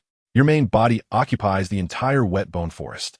Such a terrifying size would require an enormous amount of energy to evolve. Master Qingye, I can sense my life evolving. Your life must also be evolving as you cultivate this energy." The slug looked up, carefully examining Qingye, and requested, "For beings like us that are on the path of life evolution, time is the most worthless thing. Please, Master Qingye, help me." As soon as the words fell, The slug's once elevated head drooped down, resembling a human in need of assistance. Qingye's gaze fixed on the slug. The experience of the slug, which had cultivated for 1,000 years, was indeed remarkable. Just from this single encounter today, it was evident that the spiritual intelligence and magical power could enhance the essence of life. All right, but that will likely require a long time. Qingye did not refuse. Estimating based on the slug's 1,000 years of cultivation, even if its main body couldn't reach the level of the six-path sage, it certainly wouldn't be inferior to the ninja god, Senju Hashirama. However, unlike Danzo Shimura, the slug did not resort to coercion nor threaten Qingye. Qingye was also the type who responded better to soft approaches, and since the slug itself had no means to access spiritual intelligence, it could only complete the evolution of life through its magical power. This method of using Qingye's magical power to enhance itself was strikingly similar to how Otsutsuki shared chakra with the indigenous people of the ninja world. For Qingye, this method was even more familiar, as it was practically the same as refining puppets and magical tools. Through Qingye's magical power, while the slug completed its life evolution, it would also bear Qingye's mark within its body, forever subject to Qingye's control. This mark had a more intuitive representation, which was the entry on the word entry modifier showing the nascent Dao soldier transforming into a complete Dao soldier. It was equivalent to Qingye opening a back door within the slug's body using his magical power, similar to how the consciousness of the six-path sage could freely enter and exit the consciousness sea of Naruto, Uzumaki, and Sasuke Uchiha, or how Kaguya Otsutsuki descended into the body of Obito Uchiha. The deeper Qingye's magical power connected with the slug's body, the harder it would be for the slug to guard against Qingye. As an ancient summoning beast that had existed since the time of the six-path sage, could the slug not foresee such a situation? Clearly it could not. After 1,000 years in the ninja world, the slug's understanding of chakra was not something an ordinary ninja could fathom. For ordinary ninjas, escaping the chakra mark of Kaguya Otsutsuki was not easy. Similarly, for the slug, the chakra mark of the six-path sage, who had mastered mystical arts, was also not easily shed. For the slug, accepting Qingye's magical power was merely exchanging one form of control from the six-path sage or Kaguya Otsutsuki for another from Qingye. As a summoning beast proficient in life-related mystical arts, the slug could clearly sense that Qingye was undergoing a life evolution that was different from the enhancement of ninja power. With Qingye's life magnetic field strengthening by the moment, the slug speculated that once Qingye completed this promotion, his lifespan would reach at least 300 years. Entirely incomparable to that of ninjas. Moreover, that mysterious energy could even allow it to continue evolving, indicating that its potential was far beyond that. The enhancement of the essence of life brought about by this system was even more enticing than the slug becoming the slug sage. For the slug, being subject to the six-path sage or Kaguya Otsutsuki meant that its life realm could only stop here. However, being subject to Qingye could allow the slug to continue evolving its life essence to higher levels. Given the choice of which form of subjugation was better, it was clear as day. Both Qingye and the slug were aware of this, yet they tacitly refrained from mentioning it. The slug placed a greater emphasis on life evolution, so it had no intention of explaining to Qingye, while Qingye, having gained the advantage, had no desire to flaunt it. Qingye pushed the miniature slug onto his hand and then asked, "I still need to cultivate myself, and your true form is so massive. How can I help you next?" The slug's voice carried a hint of delight as it quickly replied, "Lord Qingye, all you need to do is allow me to intercept a portion of the energy you use to construct the summoning space every time you summon me. We have plenty of time, so we can take it slow." "All right." Qingye nodded, agreeing to the slug's suggestion. Without this approach, Qingye truly didn't know how to assist the slug in completing its transformation into a Dao soldier. The entire wet bone forest was the slug's body. Even the tentails was not this large. With Qingye's current cultivation level about to establish a foundation, refining the large and powerful slug's true form was clearly beyond his capabilities. The slug's suggestion was just right for both parties to accept. Then, "Lord Qingye, I won't disturb you as you prepare for tomorrow's challenge." The slug lay on Qingye's palm, its eyes meeting Qingye's. Once Qingye nodded in agreement, with a bang, it transformed into smoke and disappeared from Qingye's hand, voluntarily lifting the summoning technique and returning to the wet bone forest. After the slug left, Qingye began his cultivation step by step, still using part of his energy to promote his realm and part to complete the modifications of the main technique after establishing his foundation. The next day, the weather was clear, south of Konoha village at the number 33 training ground. The number 33 training ground was closer to the village gates, and unlike the No. 44 training ground, known as the Forest of Death, which was typically used for the Chunin exams, the number 33 training ground was a basin specifically developed by Konoha, covering less than 1/20th of the Forest of Death. There were no rivers or forests in the training ground. Instead, it was a rocky surface mainly designed for ninjas in the village to spar or resolve conflicts with each other. If ninjas fought freely, whether through ninjutsu or taijutsu, they would cause some damage to the environment, especially ninjas of Chunin rank or higher. Konoha could not allow ninjas to fight freely within the village to resolve conflicts or spar, as maintaining or rebuilding village buildings and roads required money. Thus, a training ground specifically for ninja battles was born. It was only around 9:30 a.m., and the sun had just risen halfway. A crowd had already gathered on the high ground surrounding the number 33 training ground to watch the excitement. Among these people were Qingye's classmates from the same year, some adult ninjas who had come with Ryuzaki Fuyuki, and many curious civilians who had come to watch. For the villagers of Konoha, Tsunade's name represented more than just herself. So everyone wanted to see what kind of person Qingye was, who had been chosen as Tsunade's disciple. As time passed, with only 5 minutes left until the 10 a.m. appointment between Qingye and Hyuga Tokuban, a group of Hyuga clan members, all with pure white eyes, arrived at the high ground outside the training ground. An onlooker who had a wide circle of friends exclaimed, "It's just a spar among the juniors. Why is the elder of the Hyuga clan personally leading the team?" Someone in the crowd responded, "What spar among juniors? One of them is a disciple of Lady Tsunade, and the other is a key figure among the younger generation of the Hyuga branch. Their battle represents more than just their personal honor."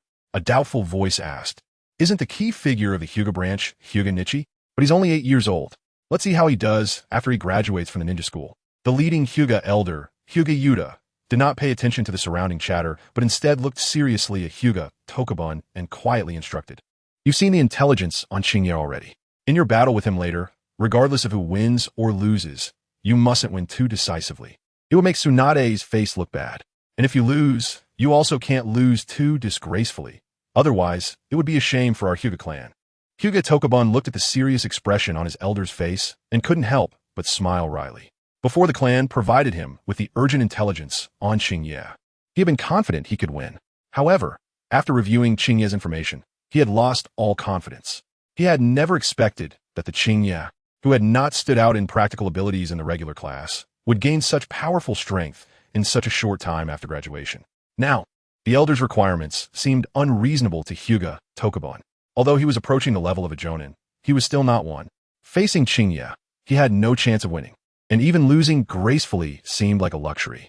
If he had known it would be such a difficult situation, he wouldn't have stood up for Hyuga Durong yesterday and let him face the clan's punishment. Now he was in a bind. Hyuga Yuta patted Hyuga Tokuban's shoulder as a form of comfort. Before he saw Qingye's intelligence, he thought it was just a minor matter. After reviewing Qingye's information, he realized that Hyuga Tokuban had no real chance of winning, but the face of the Hyuga clan could not be easily lost, even if the opponent was Tsunade's disciple. Some clan members still needed better discipline. Hyuga Yuta turned to look at Hyuga Durong, who had been silent and looking down the entire way, and said, "I'll deal with you after today's events are over." Surrounded by a group of white-eyed people, Hyuga Durong couldn't help but shiver, beads of sweat forming on his face. But he didn't dare to retort, his gaze towards the ground filled with resentment. Hyuga Durong's peripheral vision caught sight of Hyuga Tokuban ahead, and his resentment grew stronger. The treatment was vastly different, even though they were from the same branch of the Hyuga clan. Hyuga Tokuban nodded at Hyuga Yuta, his face wearing a bitter smile, and said, "Elder, I will do my best. I will go wait at the training ground now." Hyuga Yuta responded lightly, but his pure white eyes began to lose focus. Today, the Hyuga clan would lose face, but at least the opponent was Tsunade, not the Uchiha clan. With permission granted, Hyuga Tokuban leaped down from the high ground at the edge of the training ground, landing with a thud in the basin below, ignoring the gazes around him as he walked to the center of the battlefield. As Hyuga Tokuban waited for Qingye's arrival on the training ground, the onlookers began to grow impatient, watching as the clock approached 10 a.m. with still no sign of Qingye. Various unfavorable speculations about Qingye began to emerge among the crowd. The Hyuga kid has arrived, and Jonin Ryuzaki is here waiting. Why hasn't Lord Tsunade's disciple shown up yet? That's right, the competition is about to start. That kid named Kyoha isn't scared, is he? After all, His opponent is a ninja from the Hyuga clan, as well as Jonin Ryuzaki Fuyuki, who has been promoted for a long time. Lord Tsunade's disciple shouldn't be someone who goes back on his word, right? He was boasting on the street in front of the Hokage building yesterday, asking if anyone dared to challenge him. The main character, Konoha, who is now the subject of everyone's discussion, is currently walking with Ryu Hayamura, Miyuki, Haruko, and Kazuki Housuk, with a large group of other teachers from the ninja school and students from grades 1 to 4 following behind them. At 12:10 a.m. today, Konoha first went to switch shifts with Uchiha Ri and Aburame Shimo, and then had the goofy Aburame Shimo, who had rested for a few hours, cover for him before 8 a.m. Aside from the duel at 10 o'clock today, it is also a day for Uzumaki Hanabi at the Jonin school. Early in the morning, shortly after the ninja students started their day, Konoha accompanied Tsunade to take Uzumaki Hanabi to the ninja school. It goes without saying that with Tsunade personally escorting her for enrollment, Uzumaki Hanabi naturally entered the elite class of the first grade. What Konoha didn't expect was that the teacher of the elite class was actually his old acquaintance, Kazuki Housuk. After some exchanges at the ninja school, someone proposed that the current students go watch Konoha's duel, resulting in the grand scene we see now. The reason only grades 1 to 4 are present is that the 5th and 6th grades consist of Konoha and the previous year's students who graduated early. Tsunade is not among the crowd. Having fought with Konoha herself, she has great confidence in her inexpensive disciple strength. Moreover, she did not expect the challenger to be from the Hyuga clan, and it would clearly not be suitable to see the Hyuga clan embarrass themselves on the spot, as she has no grudge against them. Of course, if Konoha's opponent were Jiraiya's disciple, Tsunade would be much more inclined to watch. Kazuki Housuk looked at the former subordinate who had left his team not long ago and had already become Lord Tsunade's disciple, and couldn't help but exclaim, "I said that with your chakra control, you are very suited for practicing medical ninjutsu, but I never expected that in such a short time. You would become Lord Tsunade's disciple." Ryu Hamura also looked sentimental and said, "I heard the rumors yesterday, and I didn't dare to believe them until this morning when Lord Tsunade personally confirmed it. Konoha, you have become much more accomplished since you graduated." Konoha smiled and humbly replied, "Both of you are too kind. You taught me a lot. Without you, I wouldn't have achieved what I have today. Humility is a good thing, but being hypocritical is too much." Haruko shot Konoha a disdainful glance. Miyuki, however, stood proudly beside Konoha with a beaming smile. "Ha ha!" The crowd looked at each other and couldn't help but laugh. While joking, they brought the large group from the ninja school to the high ground at the edge of the training ground. Seeing Hyuga Daban waiting for him in the training ground, Konoha nodded to everyone, lightly tapped the ground with his toes, and his body flew down into the training ground like a falling leaf. Chapter 119. The spectators watching the melon, the onlookers saw Konoha arrive at the training ground just in time, and the chaotic voices gradually quieted down as everyone's gaze turned to the center of the training ground. Konoha and Hyuga Daban stood facing each other. Both were roughly the same height. Hyuga Daban wore a standard Chunin uniform, with a ninja tool pouch strapped to his waist, while Konoha wore a blue outfit sewn by Miyuki, with his tool pouch at the small of his back. Hyuga Daban looked at the person who had never appeared on his list of opponents before with a bitter smile, and said, "I was originally very confident, but after seeing the intelligence sent by the main family about you yesterday, I realized I was too arrogant." Without waiting for Konoha to respond, Hyuga Daban continued, "You never used your full strength in the practical lessons of the ninja school, right? Now I regret having to long take the battlefield. Jonin Ryuzaki Fuyuki is your real opponent today, isn't he?" Konoha smiled and replied, "Jonin Ryuzaki Fuyuki is indeed my main target, but Daban, you underestimate yourself too much.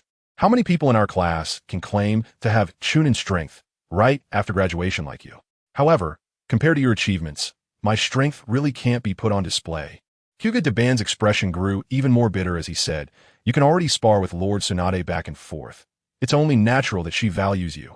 Although Konoha knew that the Hyuga clan would definitely investigate his information, he didn't expect that the details of his battles with Tsunade, this inexpensive teacher, would appear in the Hyuga clan's intelligence. Indeed, any ninja clan in Konoha that has developed and grown to this point should not be underestimated.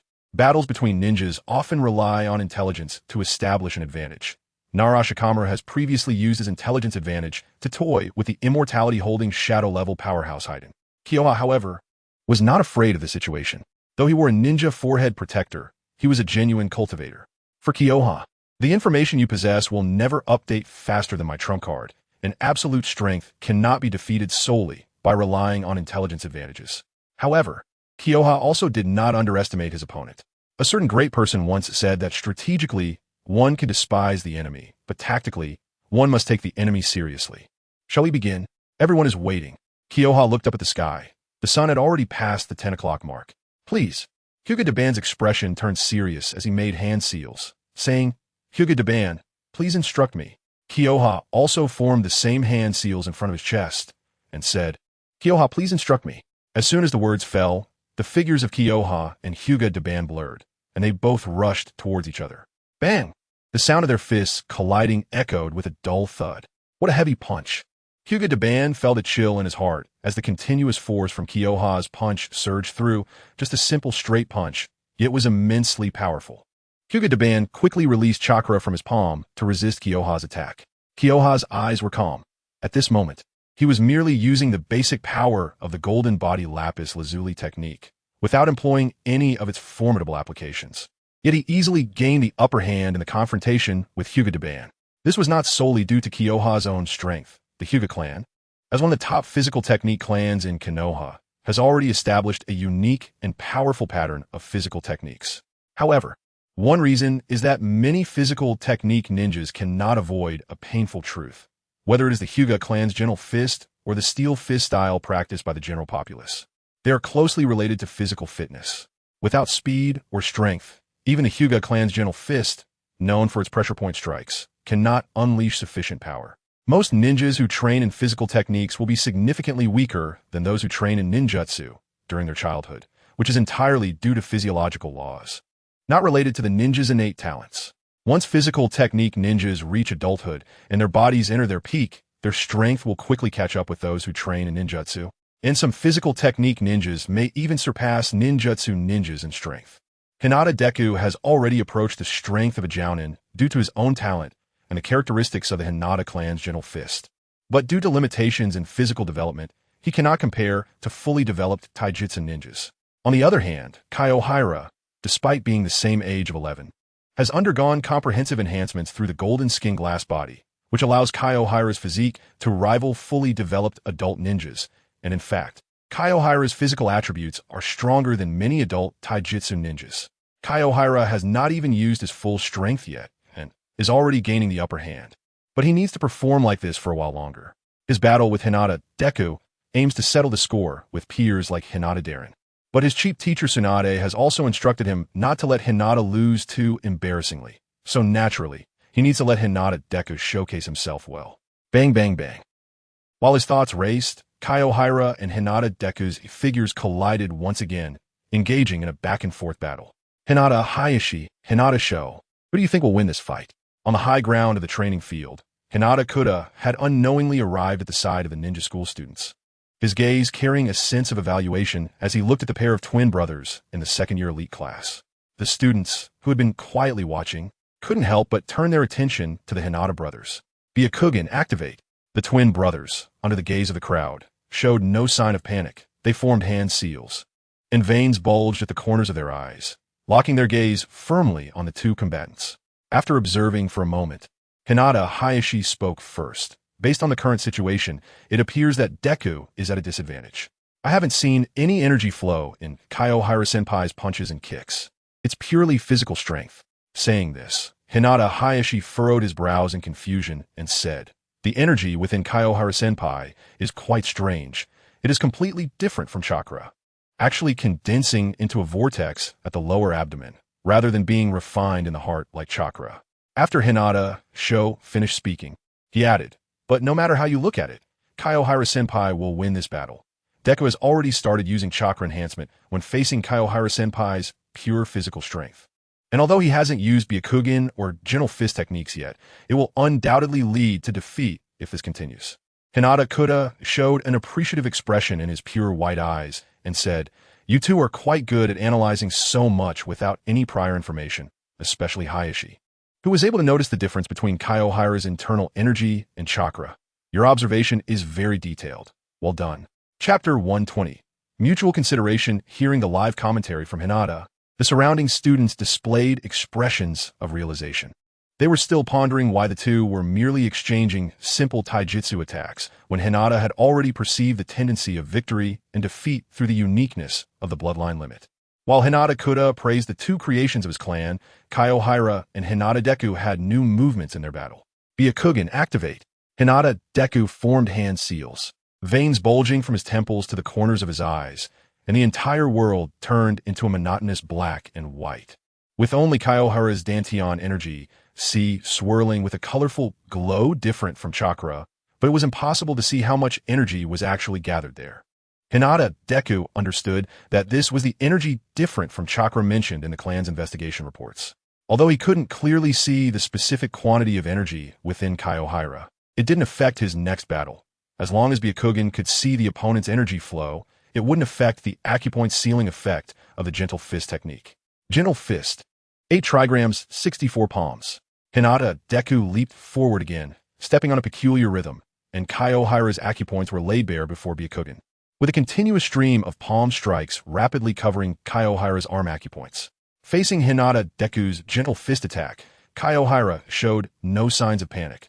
While retreating to dodge Deku's offensive, he channeled his internal energy, and the area below his right knee emitted a faint glow of magic power. The upgraded version of his monstrous strength began to activate. Watch closely. This is the reason why teacher Tsunade accepted me as her disciple. Monster strength, painful sky kick, Kaiohira shouted, pausing his steps to avoid the Gentle Fist attack, and heavily stomped his right foot onto the ground. Crack. The earth, made of soil and stone, seemed to lose its inherent solidity, and in an instant, cracks spread from beneath Kaiohira's foot, with countless fragments of stone shooting up from the ground, enveloping Hinata Deku, who was rapidly approaching.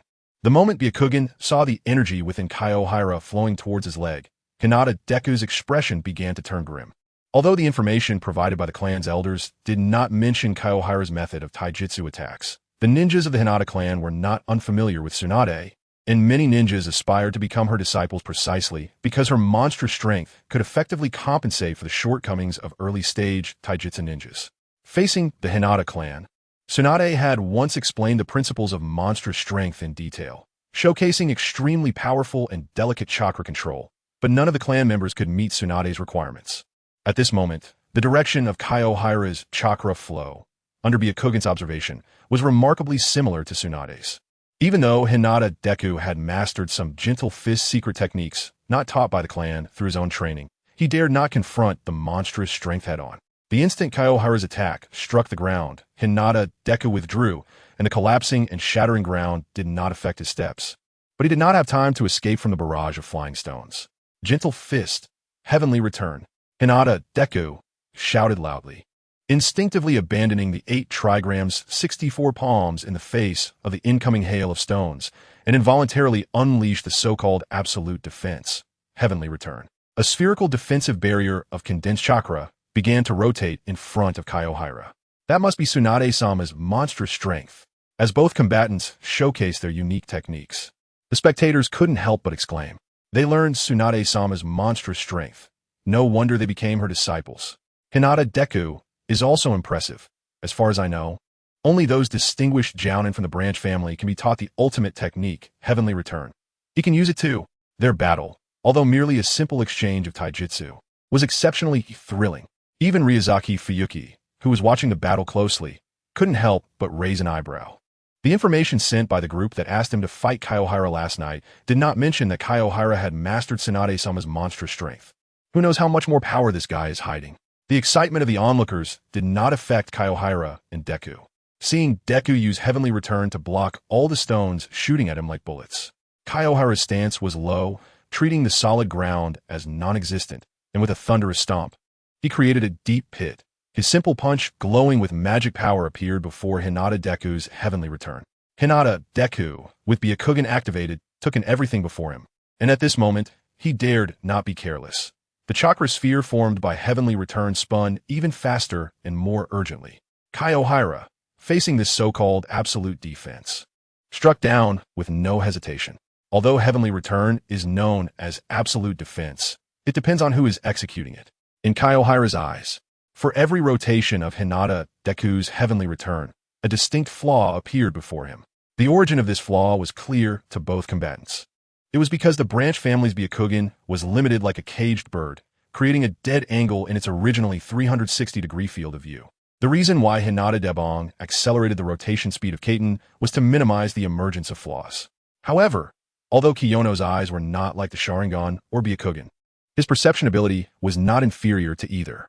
From the very beginning of the battle, Kiyono's awareness had already spread around, yet it went unnoticed by Hinata Debong.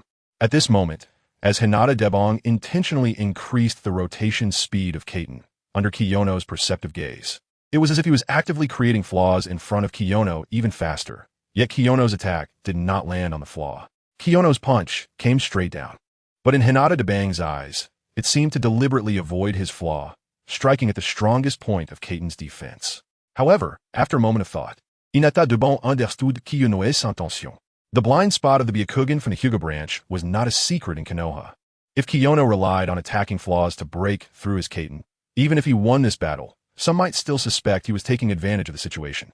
Perhaps in the future, he might encounter someone as envious as Hinata Debong who would cause trouble. Winning this battle by targeting the strongest defensive point, however, would allow some to realize that not everyone had the right to stand in front of Kiyono and challenge him. In fact, Hinata Debong had overlooked one point. Although Kiyono had only exchanged a few moves with him, he had already demonstrated the powerful gentle fist technique of Kaiten. Even if he won this battle right away, it wouldn't make the Hyuga clan lose too much face. The rarity of Kaiten was well known among the ninjas of Konoha, and it would not be an exaggeration to call an 11-year-old branch member of the Hyuga clan a genius ninja. If such a genius lost a battle, it would only indicate that Kiyono's teacher, Tsunade, had an exceptional eye for talent, recognizing Kiyono's uniqueness, rather than the Hyuga clan ninjas losing to a commoner and losing face. Chapter 121. Victory. I confident, Hinata Debong's Byakugan revealed bulging veins.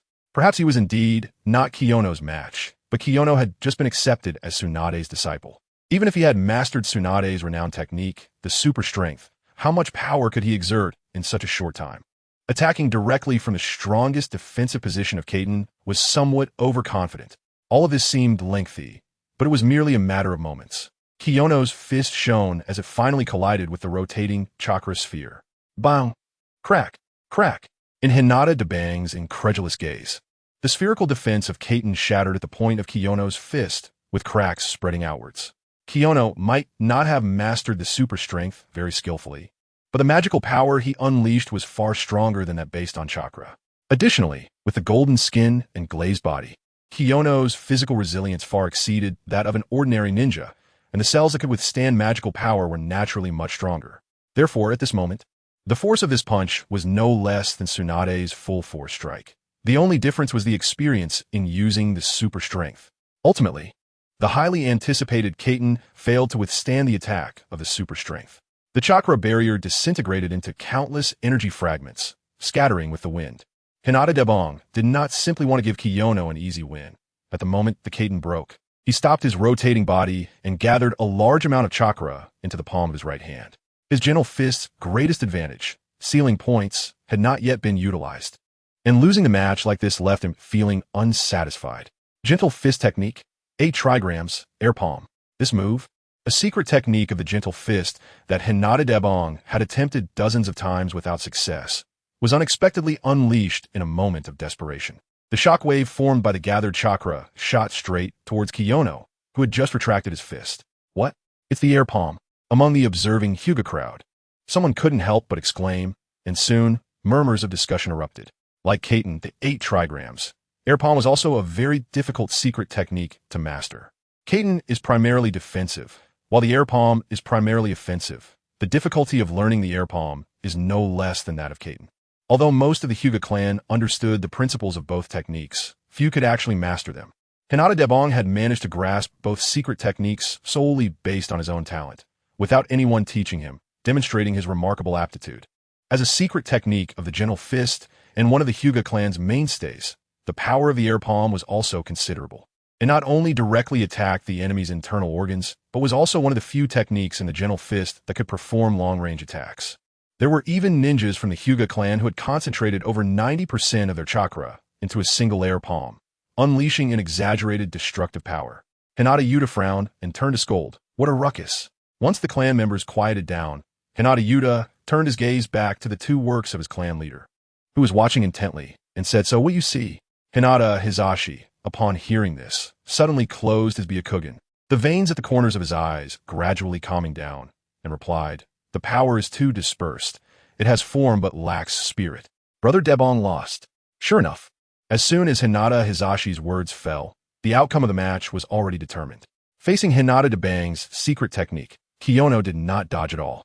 The radiant fist of magical power collided with the shockwave produced by the air palm, not allowing the power of the air palm to invade his body in the slightest, directly dispersing the shockwave, and then, without stopping, continued straight towards Hinata Debang, finally stopping just in front of the bandage on his forehead. The powerful force of the punch even stirred up a fierce gust, scattering Hinata Debang's neatly styled hair, causing it to fly back at an angle. Kiyono is amazing. He won. Kiyono. Kiyono. The crowd erupted with deafening cheers. Looking around, the ones cheering were all of similar age to Kiyono, but they were ninjas of commoner descent. In their eyes, even if Kiyono was Tsunade's disciple, being able to win in a publicly formal match one-on-one against a clan member was a rare feat. Kiyono's victory brought them pride as well. "I lost." Hinata Debang's face revealed a hint of reluctance, quickly replaced by bitterness. At the moment he used the secret technique, the air palm, he had hoped he could turn the tables unexpectedly, as it was a strike that concentrated most of his chakra. However, in an instant, Hinata Debang denied his own thoughts. The principle of the air palm was to gather chakra and strike through a single point. Although he had managed to condense it into one point, the force was completely dispersed. His self-taught air palm clearly differed greatly from the clan's version, and trying to defeat his opponent with this half-baked technique was clearly a pipe dream. The final result did not surprise Hinata Debang. The dispersed power was utterly powerless against Kiyono's attack, and was easily dispelled. When he received the information on Kiyono yesterday, Hinata Debang knew he would lose. But he hadn't expected that he couldn't even force out Kiyono's most proficient strange sword technique, as mentioned in the information. Despite being of the same age, the disparity in strength between him and Kiyono was so vast that the psychological gap left Hinata Debang feeling despondent. Kiyono couldn't comfort Hinata Debang either. In today's battle, he had already held back quite a bit, even refraining from using his most proficient flying sword technique, merely utilizing the super strength he had just recently grasped. This not only promotes the idea of the cheap teacher Tsunade taking him as a disciple, but also alleviates some of the pressure on Hyuga Tokubo.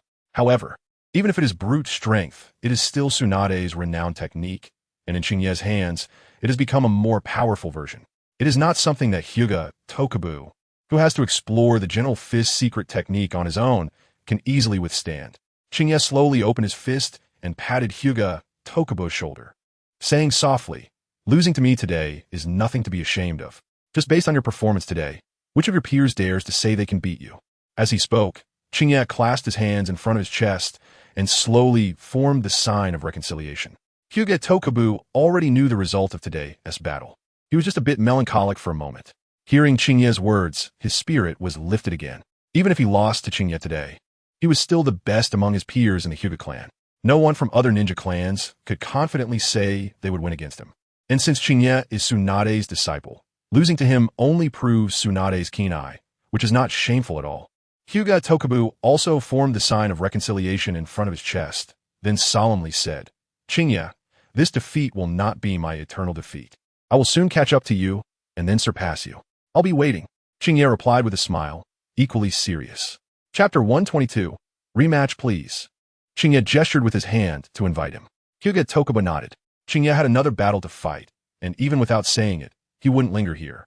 In a few leaps, he returned to Hyuga Yuta's side. "Great Elder, I lost." Facing Hyuga Yuta, Hyuga Tokubo remained neither humble nor arrogant. Before Hyuga Yuta could speak, Hyuga Hayashi from the group of students said, "Brother Tokubo's performance was commendable. He did not disgrace our Hyuga clan. Losing is just losing." Hyuga Yuta nodded, acknowledging Hyuga Hayashi's statement. Hyuga Tokubo bowed to both of them, then returned to the center of the Hyuga clan's team, and everyone's gaze shifted back to the training ground. At the moment Hyuga Tokubo turned to leave, Ryuzaki Fuyuki had already moved, standing directly opposite Qingye. "Shall we begin?" Qingye asked, looking at the young man in front of him, who was half a head taller and wearing a Jonin vest, with a serious expression. Qingye was not very familiar with Ryuzaki Fuyuki. His limited understanding came from discussions he overheard from passersby on the street yesterday. Although knowing oneself and the enemy leads to victory in 100 battles, Qingye did not investigate Ryuzaki Fuyuki's information through any channels. Although Qingye held the identity of an Umbu ninja, it was a taboo for Umbu ninjas to privately investigate information on fellow village ninjas without a related mission. The Umbu is not the root. Some rules must be followed. Even without information on Ryuzaki Fuyuki, Qingye was not afraid of the upcoming battle. He was confident that his current strength was definitely among the top in the Jonin ranks. So when Ryuzaki Fuyuki stood in front of him, Qingye directly issued a challenge. You just fought a battle and must be somewhat exhausted. Do you want to recover your state first? Ryuzaki Fuyuki did not attack immediately, but inquired about Qingye's condition. He was a Jonin himself, and his age was more than double that of Qingye, so it seemed somewhat suspicious of bullying the younger. As one of Tsunade's supporters, Ryuzaki Fuyuki, although a commoner-born Jonin, was not without background. His teacher was a ninja from the Senju clan who had gone to support the Uzumaki clan a few years ago and had not returned since. Ryuzaki Fuyuki thus had some understanding of Tsunade's brute strength. Although this technique tests the ninja's chakra controllability, it also consumes a large amount of chakra each time it is used. The battle between Qingye and Hyuga Tokubu seemed to end quickly, but the energy consumption was certainly not small. The significance of their battle was different from that of Hyuga Tokubo, although it was not a life-and-death struggle. It would be somewhat embarrassing for Ryuzaki Fuyuki, as a Jonin, to take advantage of a battle that was clearly unfair. Seeing Ryuzaki Fuyuki's determined expression, Qingye did not insist.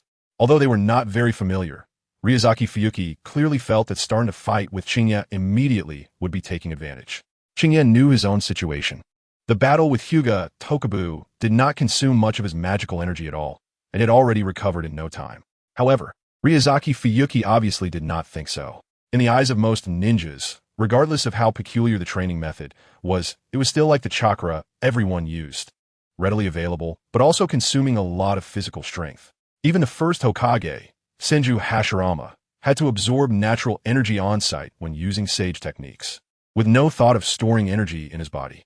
Even in the eyes of the Hyuga clan's Byakugan, it only appeared that the initial energy point in Qingye's body was in a different position from chakra, one being in the heart and the other in the lower abdomen. They would never think that Qingye was gradually storing magical energy in his dantian. No one in the ninja world truly understood what the dantian was. They only felt that the energy point in Qingye's lower abdomen was very peculiar, but did not know what kind of energy flow was swirling and radiating colorful light within that energy mass in the Byakugan's view. The consumption of brute strength once or twice was just a drop in the bucket. Qingye did not intend to educate everyone on his own information. Seeing Ryuzaki Fuyuki's resolute expression of not wanting to take advantage, he simply pretended to rest. After a quarter of an hour, Qingye then invited Ryuzaki Fuyuki to battle again. Jonin Ryuzaki, I have rested enough. Can we start now? Ryuzaki Fuyuki looked at Qingye's energetic face, appearing fully recharged, and finally nodded slowly, saying, Since you are ready, then let us begin. The outcome will follow the old rules of ninja sparring. Qingye nodded in agreement with Ryuzaki Fuyuki's opinion. The so-called old rules of ninja sparring meant that there should be no deliberate killing or causing disability. The winner is determined when one side voluntarily surrenders or is unable to continue fighting.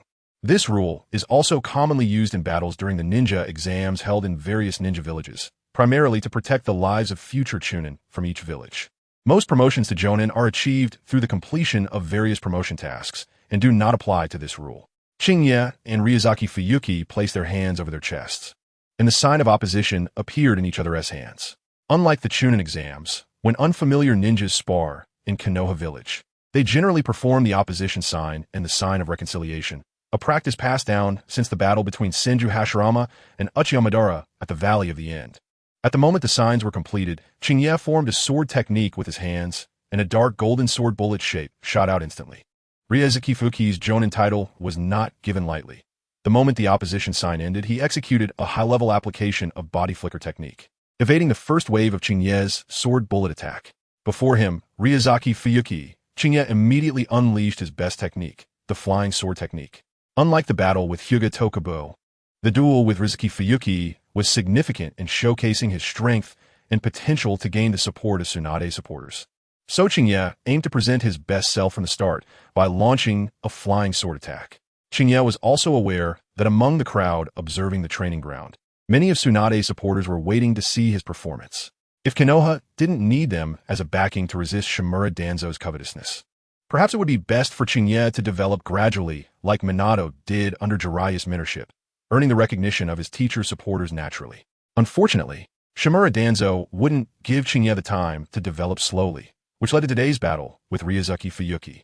This was not only the action of Tsunade's supporters. Tsunade was also one of the main driving forces behind this battle. Chapter 123. Collision facing Qingye's sword technique. Ryuzuki Fuyuki swiftly retreated while quickly forming hand seals. Water style, water dragon bullet. However, before Ryuzuki Fuyuki could finish his hand seals, Qingye's flying sword technique had already arrived before him. Not everyone is like Senju Tobarama, who can reduce the 44 hand seals of the water dragon bullet to just a few, nor is everyone like Senju Hashirama, who can summon techniques with just a clap of his hands. Although Ryuzuki Fuyuki had a teacher from the Senju clan, he couldn't perform the water dragon bullet technique like Senju Tobarama. Faced with Qingye's increasingly proficient sword attacks, and without any support, he simply didn't have much time to form hand seals. Qingye stood still, his feet planted, while his sword technique continuously changed. The sword-shaped phantoms dancing in the air, exuding a fierce and overwhelming momentum, forcing Ryuzuki Fuyuki to evade desperately, with no time to counterattack with ninjutsu. Clang! With no other choice, Ryuzuki Fuyuki dodged, while drawing his ninja tool from behind, a slender tachi. Originally, after witnessing Qingye use Tsunade's incredible strength against Hinata Tokubo, Ryuzuki Fuyuki had considered abandoning close combat with Qingye and planned to use ninjutsu instead. However, he didn't expect Qingye's strange sword technique to be even faster than reported, leaving him no time to use ninjutsu. If ninjutsu won't work, then it's time for close combat. Konoha style, vacuum sword. Ryuzuki Fuyuki's eyes erupted with a chilling, killing intent, raising the slender tachi high and fiercely slashing down at the incoming sword phantoms. Clang! The clash of two weapons with completely different forms created a powerful shockwave, sending the rubble that had been blocked by Hinata Tokubo flying and leaving deep grooves in the ground. Qingye formed hand seals, and the sword-shaped phantom appeared above his head, transforming into a dark golden, hiltless small sword. Seeing that Ryuzuki Fuyuki's tachi remained undamaged after colliding with the sword phantom, Qingye raised an eyebrow and said, "A tachi made of chakra metal? That's right, it's called Tachi Anka, crafted by a master from the artisan ninja village." Ryuzuki Fuyuki replied proudly. This expertly crafted ninja tool was not originally his. It had been specially sent to him by someone who knew Qingye had once cut through a kunai made of Tsunade's chakra metal for self-defense. Unlike regular chakra blades, the expertly crafted ninja tools from the artisan ninja village are sharper and more durable than those made by the 5 great ninja villages, which is the foundation of the artisan ninja village. However, the ninja tools from the artisan ninja village are rare, with prices always high and often hard to obtain. If it weren't for today's battle with Qingye, Ryuzuki Fuyuki wouldn't have had such a fine sword at his disposal. His original sword was just an ordinary chakra blade. Be careful with that famous sword. Don't blame me if it breaks. Qingye sighed, thinking of Tsunade's supporters who were wealthy enough to afford such a fine blade for a mere test battle. This made Qingye even more determined to win cleanly and beautifully. Great 5 Elements Sword Chapter Gold, from Revolution, Second Form, Ironclad Strike. As Qingye's voice fell, he changed his sword technique, and the sword phantom vanished in an instant.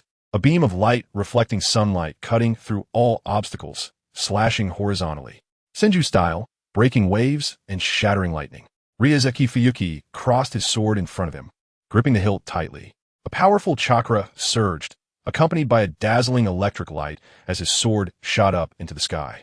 The invisible sword light clashed with the sword light carrying electric energy, but in the end, Qingye's sword light proved superior, cutting through the sword light and continuing to advance toward Ryuzuki Fuyuki. Is the sword energy enhanced by the famous sword still not a match? Ryuzuki Fuyuki's expression grew serious.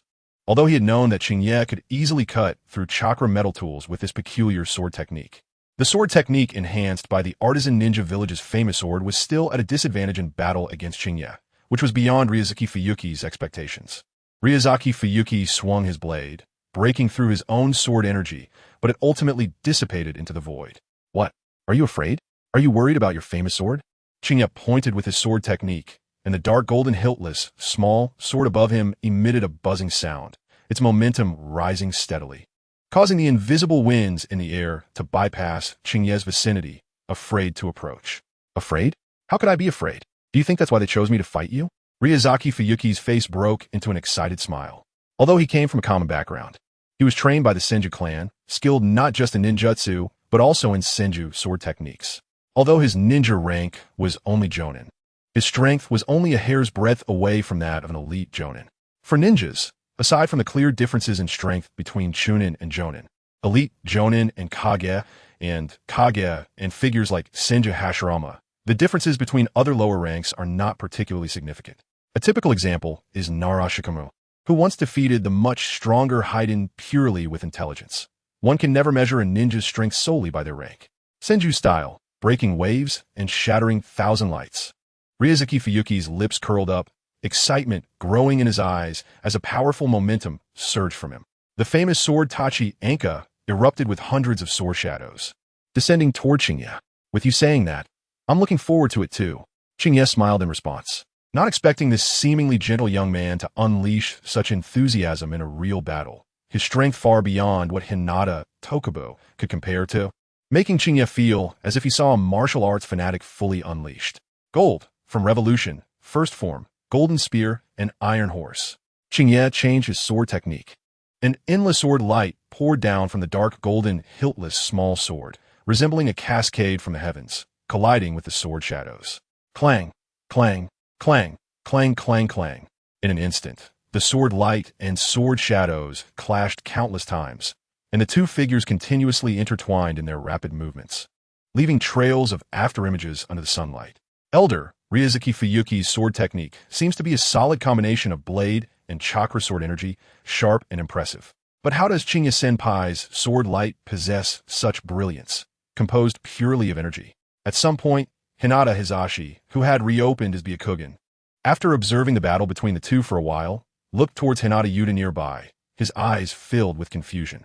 Although Hinata Hizashi was the heir of the Hyuga clan and the designated next head of the family, undergoing not only the standard ninja education at the Ninja Academy, but also the rigorous training of the Hyuga clan, he had never seen such an extraordinary sword technique from Qingye, which was completely contrary to the sword techniques popular in the ninja world. Chapter 124. The mad opponent Hinata Yuta, however, did not directly explain to Hinata Hizashi.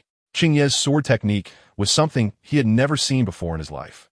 And even with decades more life experience than Hinata Hizashi, he could not answer Hinata Hizashi's question. Yuta Hyuga did not pretend to understand.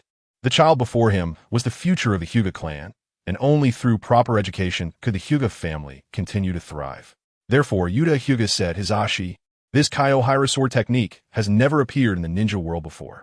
To understand the reason behind it, you need to personally experience it.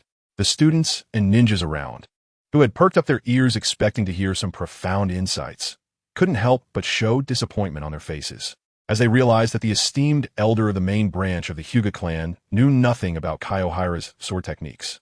With their hopes dashed, everyone had no choice but to refocus their attention on the battle below. The two figures collided rapidly amidst the intertwining sword lights and shadows.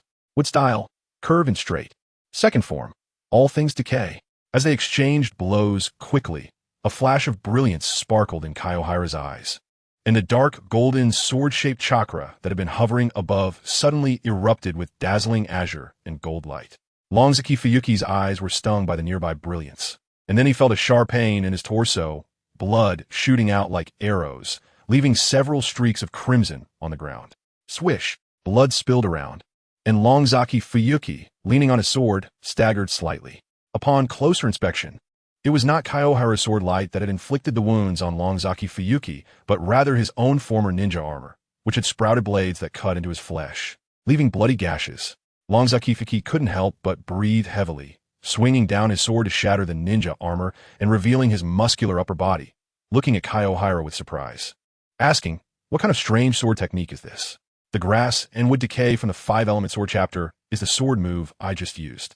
It emphasizes the cycle of life and death, where everything can become a sword, making it extremely difficult to evade. Kaiohira briefly explained. Swordsmanship typically emphasizes speed, precision, and lethality. But this technique takes a different approach, dazzling the enemy's eyes while connecting their breath, causing any item they carry to stab them, burying them together. No one would expect that a piece of clothing they wore would suddenly turn into a blade piercing their own body. which is why it is called an extremely difficult sword technique to dodge. Kaiohira also couldn't understand why, despite having completed the sword manual through a perfectly normal means. There were several techniques within that seemed completely out of place. Just like the seventh form of earth style, agricultural wall, and the second form of wood style, curved and straight. After hearing Kaiohira's explanation, Longzaki Fuyuki laughed. He looked down at the wounds on his muscular body and then raised his gaze back to the unharmed Kaiohira, his eyes revealing even more excitement. Now, this is interesting. Although the technique is strange, the effect is extraordinary. I was wondering how someone with just a bit of talent, like Tsunade's disciple, could carry the ideals of so many people. I'm starting to acknowledge you, but this is still not enough. Oh really? It seems I need to show my true worth even more. Longzaki Fuki shouted as he charged at Kaiohira, bare-chested, with his renowned sword, Qingye, dancing like the wind, leaving behind trails of afterimages as he slashed down one sword after another without pause. He even tore open the wounds Kaiohira had inflicted on him, blood pouring out. It did not affect his sword strikes at all. These wounds were not fatal. It wasn't that easy for a Jounin to fall or concede defeat. The significance of this battle was not just a simple contest. If Kaiohira thought he could win just like this, it would be a foolish wish. Jounin Longzaki, you need to be careful next. Kaiohira observed the somewhat frenzied young man before him. Longzaki Fuyuki's strength was not lacking, yet he had not appeared in any scenes of the original work. This made Kaiohira more deeply understand the truth that believing everything in books is not as good as having no books at all. If Kaiohira had any sense of underestimating the enemy today, he would have likely fallen hard at the hands of Longzaki Fuyuki. Although this ninja world is not large, powerful ninjas are not uncommon, and the original work merely described a corner of this world. Longzaki Fuyuki's Jounin status is the best example. Facing Longzaki Fuyuki's challenge, Kaiohira did not back down. Such an opponent deserved to be taken seriously, and the dark golden sword-shaped chakra once again radiated dazzling light. Water style, moistening down. Sixth form, flowing clouds and flowing water. Flowing clouds and flowing water. Water drips through stone. Water drips through stone. Water drips through stone. At noon, in the center of the training grounds basin, sword lights shimmered like rippling water, shooting up towards the sky, with sword shadows flying, tearing through the air, leaving behind traces of vacuum that lingered for a long time. Kaiohira couldn't help but take a slight breath, continuously outputting the 5-element sword techniques in large quantities. The high power use of his chakra placed a certain pressure on his meridians. Although he adjusted his breathing rhythm within a few breaths, this was still the first time Kaiohira encountered a battle that pushed him to such an extent. Even a month ago, when sparring with his mentor Tsunade, he had not felt such urgency. It wasn't that Longzaki Fuyuki was stronger than Tsunade, but Tsunade, suffering from hemophobia, could not reach her peak mental and physical state, severely affecting her strength. Meanwhile, Longzaki Fuyuki was in his prime, with a resilient will, perfectly able to exert his peak strength, making this battle seem even harder to win than his spar with Tsunade. Kaiohira calmed the fluctuations of his chakra, looking at Longzaki Fuyuki, who was half kneeling on the ground with increasing wounds, and said, "Don't die easily. Your renowned sword is still intact. If you were to just disappear like this, it would truly be a great regret in life, wouldn't you say?" Before Kaiohira finished speaking, he couldn't help but widen his eyes.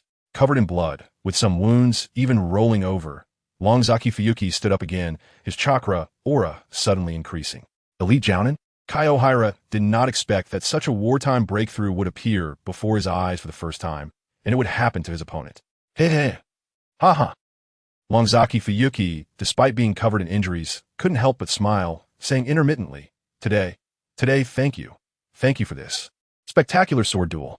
The bottleneck that has troubled me for many years has actually been broken today." As soon as he finished speaking, Longzaki Fuyuki, who had just barely stood up, felt his legs weaken and half-kneeled on the ground again.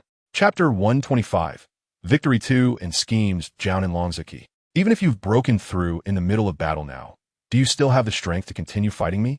Looking at his opponent, who had staggered and fallen again, Kaiohira sensed that although the opponent's momentum was rising, their chakra aura was continuously declining after the recent increase. In just a moment, the intensity of Longzaki Fuyuki's chakra had dropped to a level even lower than that of some Chunin. Hearing this, Longzaki Fuyuki couldn't help but laugh, deciding not to struggle to stand anymore. He forced himself to look up at Kaiohira and said, "Of course, I don't have the strength to continue fighting, but what we wanted to see has already been seen, not to mention anything else. As Tsunade's disciple, I truly acknowledge you now." Saying this, Longzaki Fuki's gaze turned to the outside of the training ground, where the students of the ninja school and members of the Hyuga clan were located. "I think they have nothing to be dissatisfied with. Am I right, Inazuka-nan?"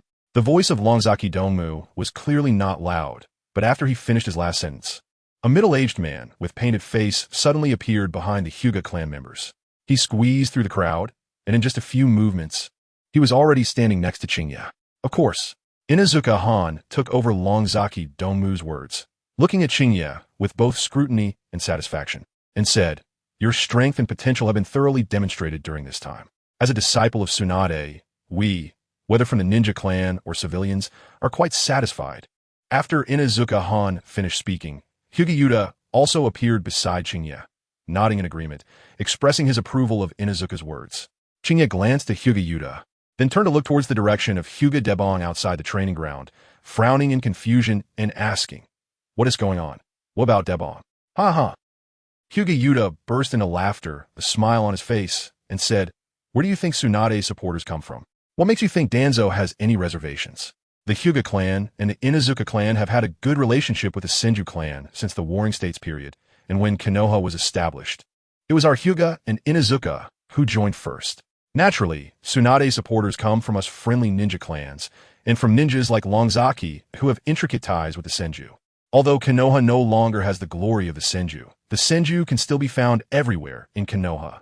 As for the matter of Debong," Hyuga Yuta's expression also turned somewhat grim. "That was a matter brought up by the branch family Delong out of jealousy for you being accepted as Tsunade's disciple. Our original plan was just to have you duel with Longzaki Dongmu, showcasing you to the outside world. We are actually quite satisfied with you." Qingye's frown deepened. "So, you seniors have been paying attention to me for a long time?"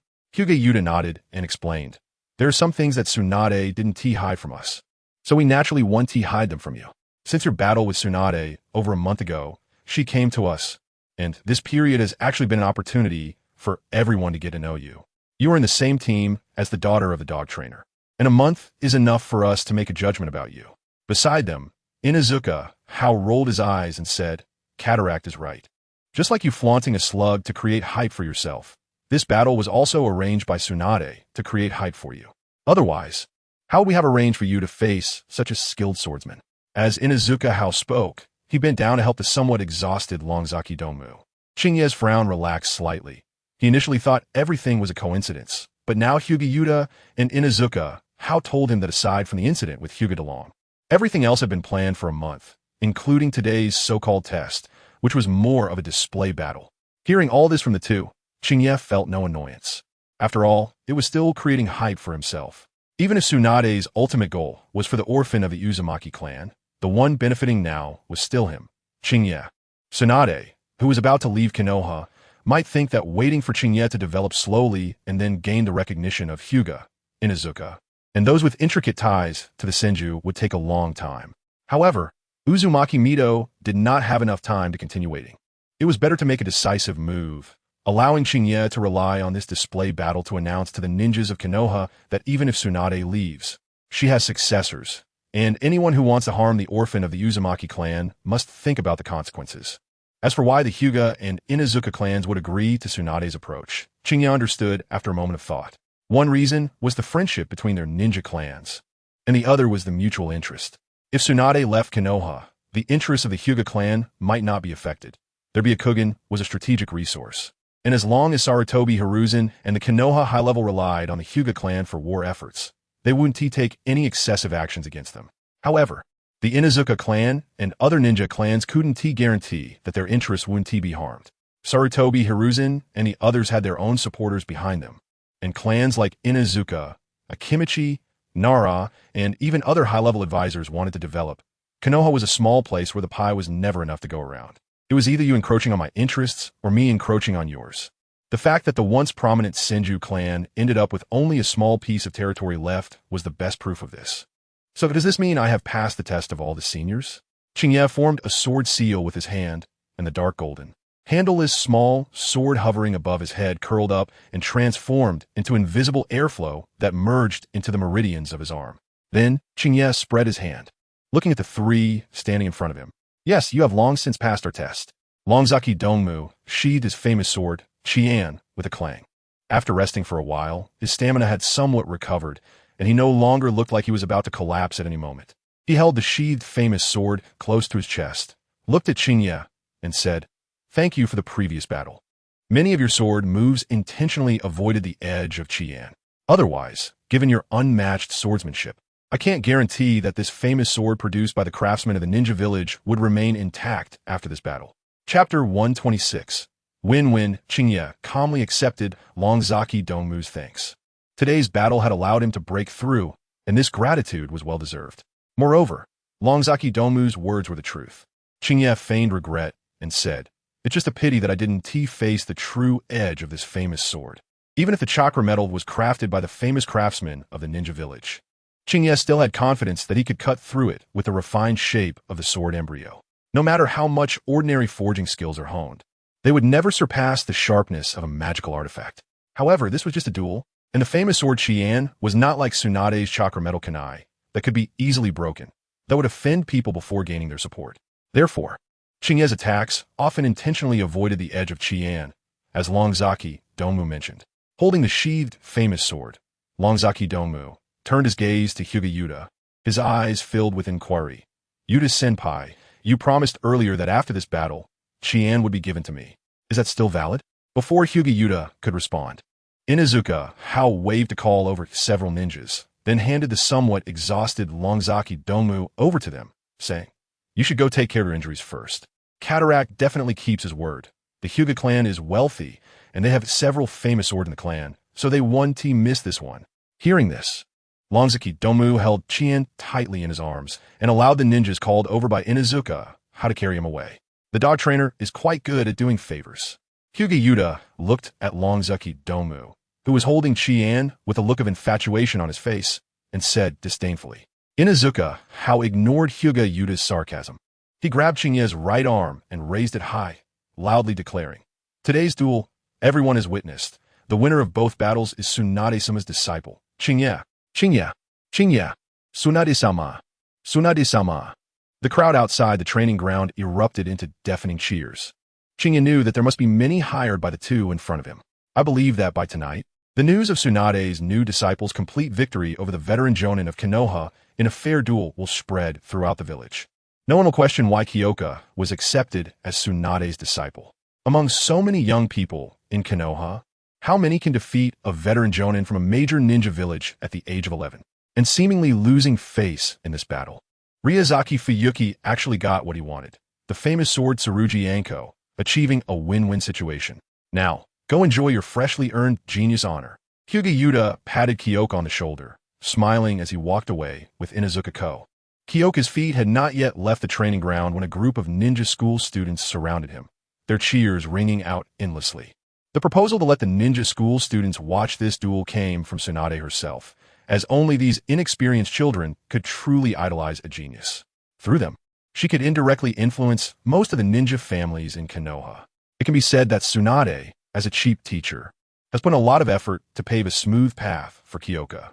Good friend Hayomuro squeezed into the crowd of students, came up beside Kyoka, and said with a heartfelt smile, "I really didn't expect that, less than a year after graduation, you could possess such strength.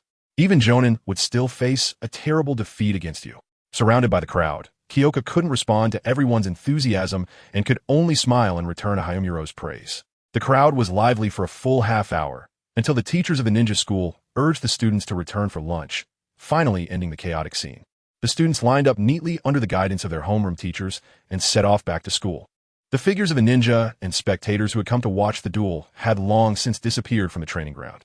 Seeing this, Kyoka was even more certain that many of the onlookers among the crowd were definitely hired by Hyuga Yuta and Inuzuka Ko.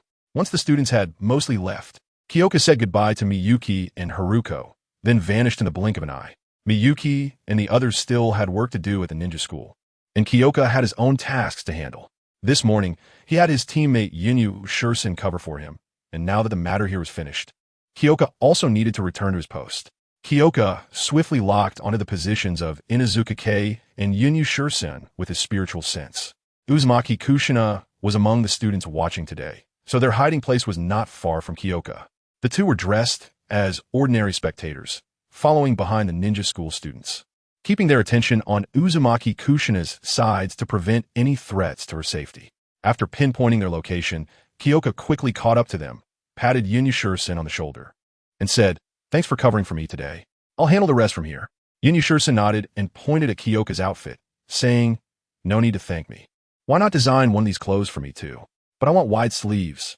The Yunyu clan raises the parasitic bugs in their bodies, living with their chakra, so a tight-fitting style like Kyoka's would not be advantageous for them. That could be arranged. Kyoka didn't directly refuse, but he also stated his request. "I can only provide you with a design draft. You'll need to find someone else to make it." "Of course, that's no problem." Yunyu Shursen smiled and said, "I'm leaving now. The rest is up to you two." She turned to wave goodbye to Inuzuka Kei and the little dumpling in her arms, then disappeared from the trio. "Your battle today was really impressive. I didn't expect that just a month without seeing you fight. Your strength has improved so much compared to when you battled Lady Tsunade," Inuzuka Kei said, keeping an eye on Uzumaki Kushina while admiring Kyoka. Inuzuka Kei herself hadn't seen a significant improvement in her strength for a long time, and Kyoka's rapid growth in just a few days was indeed enviable. Sister Kei is only a step away from Jonin, and I'm still struggling in the Chunin rank.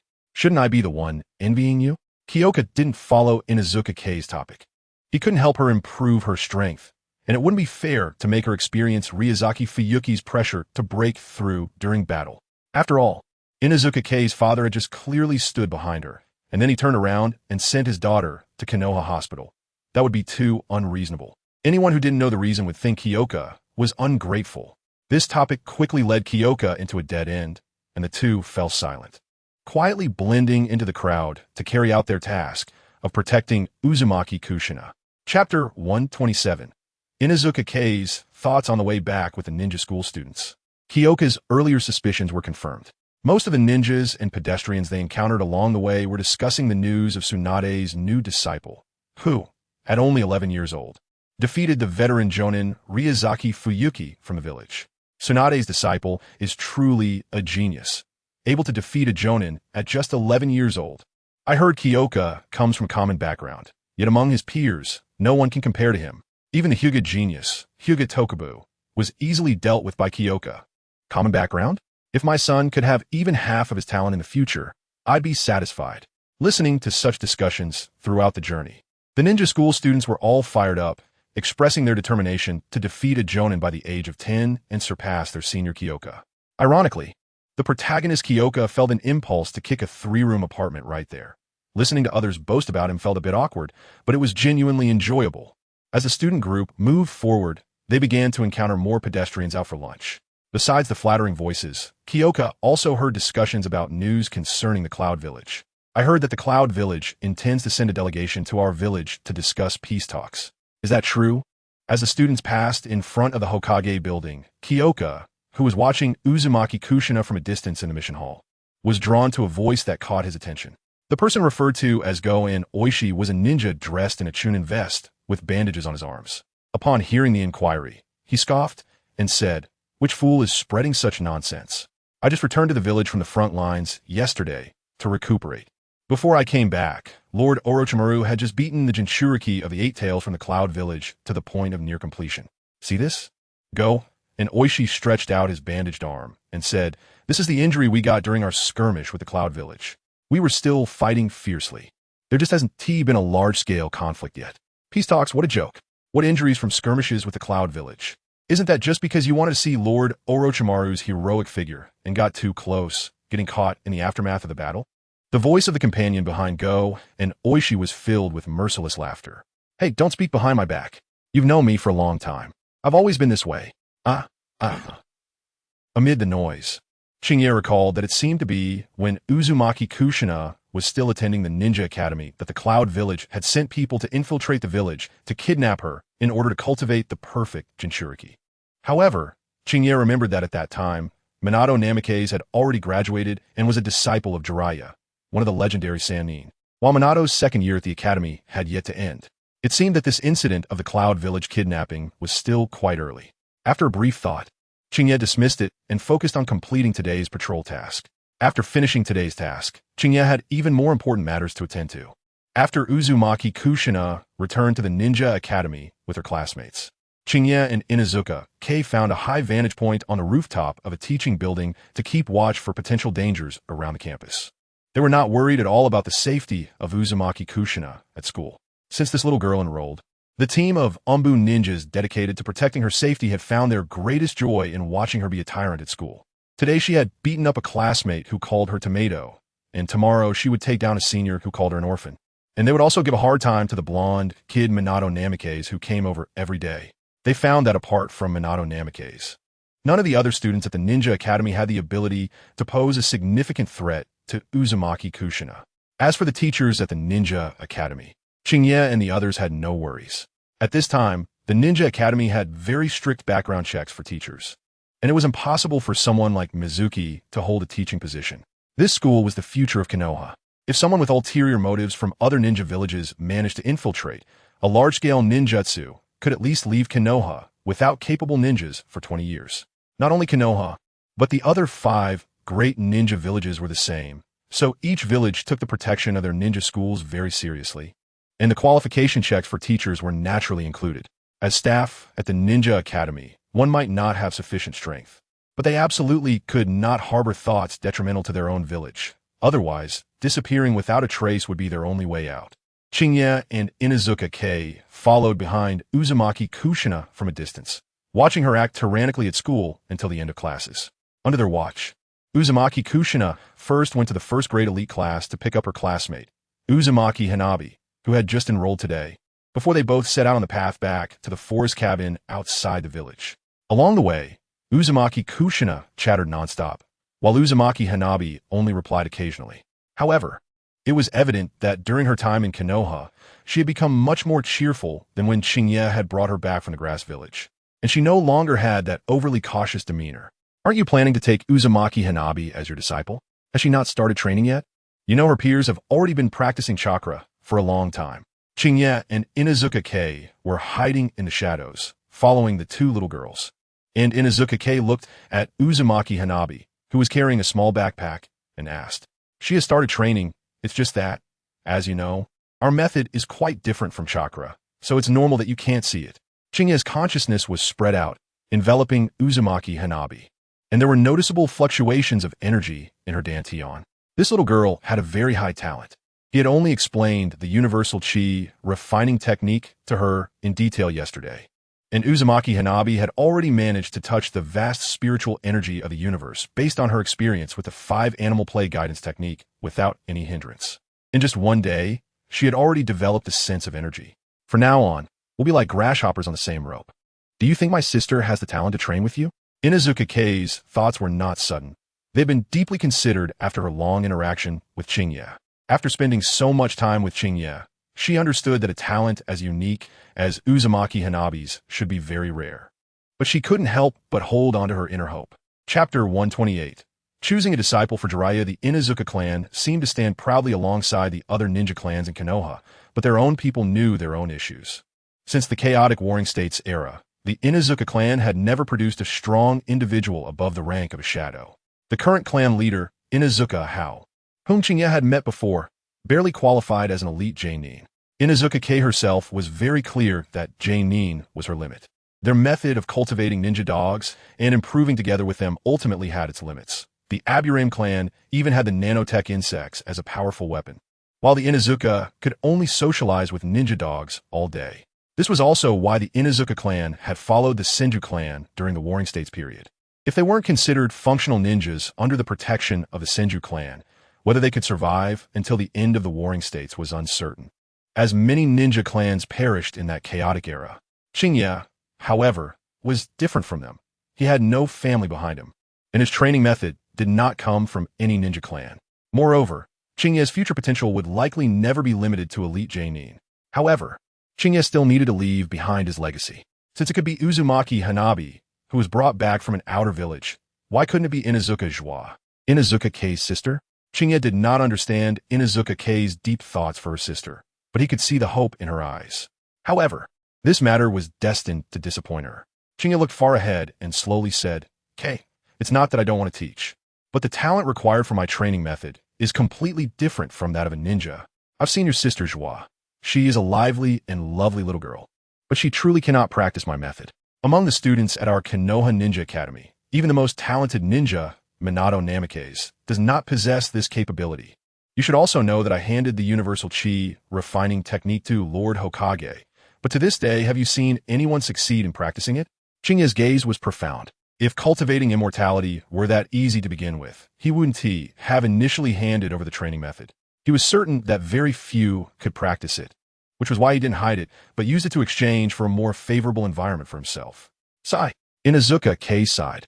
Before she spoke, she already knew this might be the result, but she still couldn't help but feel a bit disappointed. That Minato Namikaze, whom Qingye mentioned, had been frequently tasked at the Ninja Academy during this time. Inuzuka K also understood that he indeed suited the exceptional talent of a ninja. Now in his second year, his strength was already above that of some chunin. If even such a talented ninja lacked the talent, one could imagine how her silly sister Joie fared. The atmosphere between the two fell silent for a moment until Uzumaki Kushina and Uzumaki Hanabi returned to their residence at Uzumaki Suefu. "Qingye, come here for a moment." Just as Qingye and Inuzuka K concealed their figures at the entrance of the building in the woods, Tsunade, with her imposing stature, called out without looking to see where Qingye was.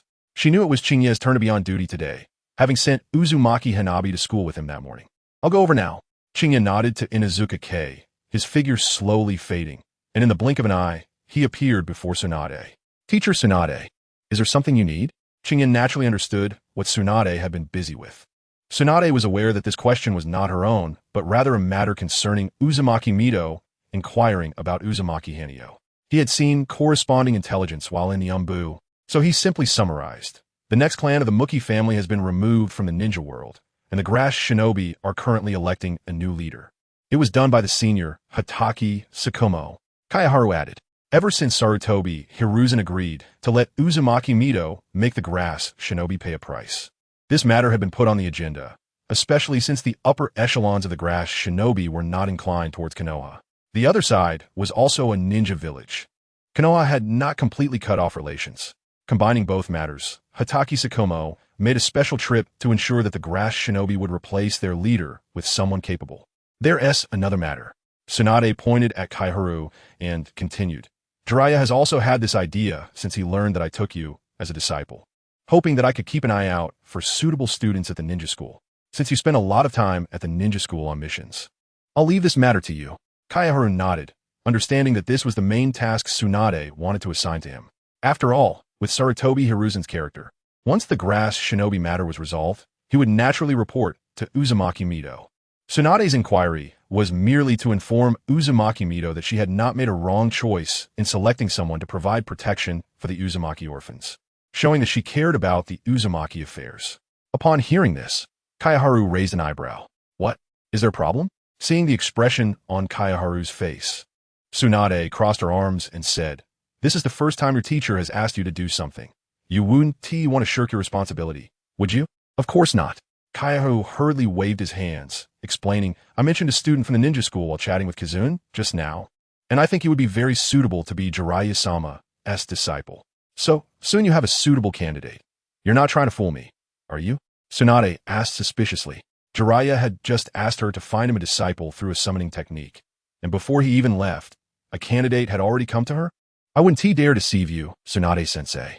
This student is named Namikaze Minato, the top student in his second year. But his strength is on par with the top students in the fourth year, already at the level of Chunin. A genius ninja like this should be worthy of Jiraiya-sama's title as one of the legendary three, right?" The master-disciple relationship between Namikaze Minato and Jiraiya is a ready-made template. Kaiharu had no thoughts of ruining Minato's opportunity, so when Tsunade inquired, he naturally mentioned Namikaze Minato. "Tsunade-sensei, you can ask Kushina. He and Namikaze Minato are classmates, and I'm definitely not exaggerating. Since there is a ready candidate, that makes it simple. You go about your own business." Tsunade waved her hand, dismissing Kaiharu, then turned around, clearly heading to consult Uzumaki Kushina about information on Namikaze Minato. Once Tsunade's figure disappeared from view, Kaiharu's form also gradually faded into the evening breeze. When night fell deeply and the moon was high in the sky, Uchiha Ri and Aburame Shimo came to relieve Kaiharu and his team, marking the end of the day's tasks for Kaiharu and Inuzuka Kizune. The four exchanged a few words, and then Kaiharu and Inuzuka Kizune parted ways in the dense forest. Chapter 129. The wet bone forest. The canopy of the dense forest was thick, already blocking out light, and under the night sky, the path through the forest was a deep black. After finishing today's tasks, Kaiharu said goodbye to Inuzuka Kizune, and when Kizune's figure disappeared from view, Kaiharu's footsteps gradually slowed. Kaiharu focused his chakra at his fingertips to draw out a drop of blood, then pressed one hand to the ground. With a faint glow of chakra, tadpole-like runes spread across the ground, bringing a slight brightness to the dark forest path. And a slug the size of a small car appeared in front of Kaiharu. "Kaiharu-sama, what do you need me for?" The slug lifted its soft head. The darkness did not affect its vision, and the unique aura of chakra indicated the identity of the summoner. "I need to go to the wet bone forest." Kaiharu looked at the slug, which was clearly smaller than the one summoned the first time despite using the same amount of chakra. He understood that a portion of his chakra had been intercepted, leading to the reduction in size of the summoned slug. However, this was something that he and the slug had already discussed, so Kaiharu naturally wouldn't bring it up. He had more important matters to attend to. "All right, Kaiharu-sama, please wait a moment." The slug suddenly transformed into smoke and vanished into the night sky. In less than a moment, Kaiharu felt an inexplicable, powerful force pulling at him, guiding his chakra to flow in the reverse direction of the summoning technique while his body moved toward a strange space. However, Kaiharu's body remained firmly planted on the ground, showing no signs of movement. Kaiharu released his consciousness to sense and carefully track the trajectory of his chakra, then focused his thoughts on the mysterious force that had appeared and was pulling him. Kaiharu realized that although this force was strong, he could break free whenever he wanted. So he relaxed his body and allowed the force to pull him in an unknown direction. As Kaiharu actively loosened his control over his body, a puff of smoke suddenly appeared, enveloping Kaiharu's body. He felt a flash in front of his eyes, and his view changed to a completely different world. Looking around, the wet bone forest under the night sky was shrouded in dense fog, heavy with moisture. In the distance, there were rolling mountains. Kaiharu expanded his consciousness. Those were not mountains but towering peaks made of giant white bones, indistinct in the thick fog. On these bone peaks, countless massive fungi were growing. At the foot of the bone peaks, countless giant mushrooms were growing wildly, along with various oversized flowers, with numerous slugs the size of small cars scurrying around on the mushrooms. Compared to Kaiharu, it was as if a tiny human had entered a kingdom of giants, with everything around him magnified. At the same time, Kaiharu keenly sensed that the concentration of natural energy in this space far exceeded any place in the Land of Fire. The reason everything here was so enormous was likely related to the density of natural energy. Beneath Kaiharu's feet was a massive platform with a bone texture, where a slug about the same size as Kaiharu stood facing him. Although Kaiharu had long known that the entire wet bone forest was built upon the slug's body, he still couldn't help but feel astonished when looking at the vast expanse of the giant bone forest. The size of the slug was not only larger than that of the Ten Tails, but even comparable to the entire Konoha village. It was no wonder that no ninja had ever managed to summon the entire body of a slug with such a size. Even the legendary ninja Senju Hashirama, at his peak, might have been powerless. "Kaiharu-sama, this is the wet bone forest. Are you here to look at Tsunade-sama's medical ninjutsu scroll, or to consult the Senju clan's archives?" The slug, having just released the reverse summoning technique, brought its soft head closer to Kaiharu and asked its question. Kaiharu looked around again, then faced the slug and said, "I need a quiet environment where I won't be disturbed to practice. After careful consideration, this place is the most suitable." Kaiharu couldn't find a quiet and undisturbed environment in the village. Whether at home or in the Umbu's lounge, he could be faced with disturbances at any time. Today's practice was particularly important to Kaiharu, and he didn't want to be disturbed in the slightest, so he had to seek another place. The space in the wet bone forest is sufficiently vast, and with only slugs present, it should be a suitable place for Qingye to practice. Hearing this, the slug shook its soft head. It initially thought Qingye wanted to consult the archives of the Senju clan. According to Tsunade's instructions, before leaving Konoha, the parts of the Senju archives that pertain to forbidden techniques were not to be accessed by Qingye. However, the slug and Tsunade were unaware that Qingye had little interest in those archives. The paths of their cultivation were completely different. Those texts would only help Qingye enhance some similar ninjutsu. Yet, what Qingye truly lacked was not spells, but spiritual energy and various other forms of energy. Nevertheless, Qingye believed that upon completing today's training, the issue of energy deficiency would greatly improve. Next, Qingye was about to take the most important step on her path to immortality. Does Lord Qingye have any specific requirements for the environment? The slug continued, looking up at Qingye.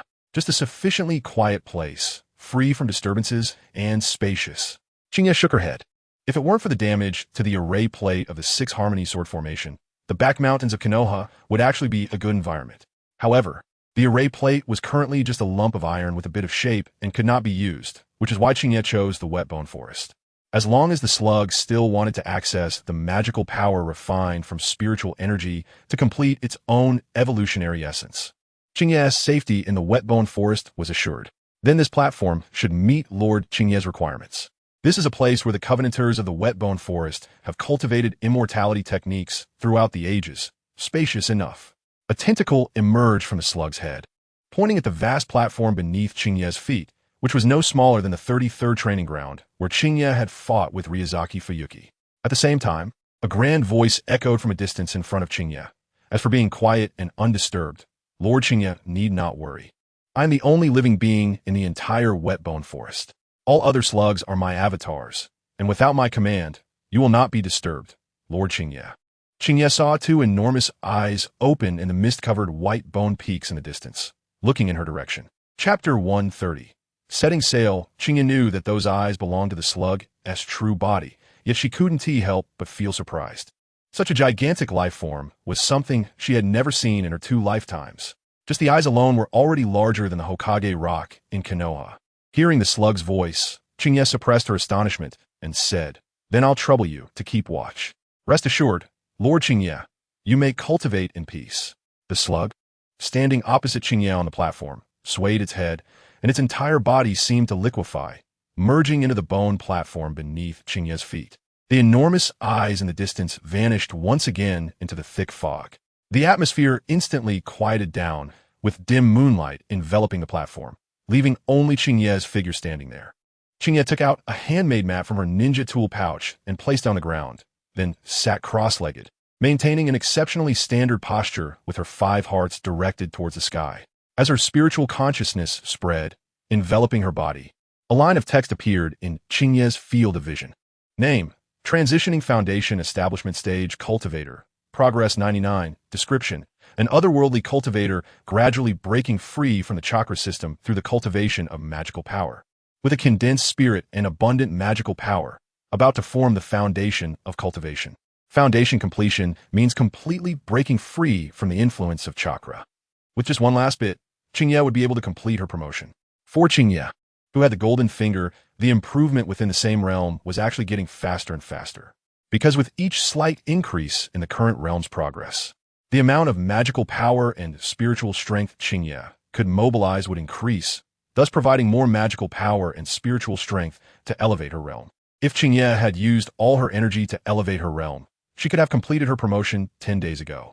However, there were still some other items that needed modification by the text modifier, which inevitably delayed her realm advancement. And today, at this very moment, was the critical time for Qingye to formally condense her foundation.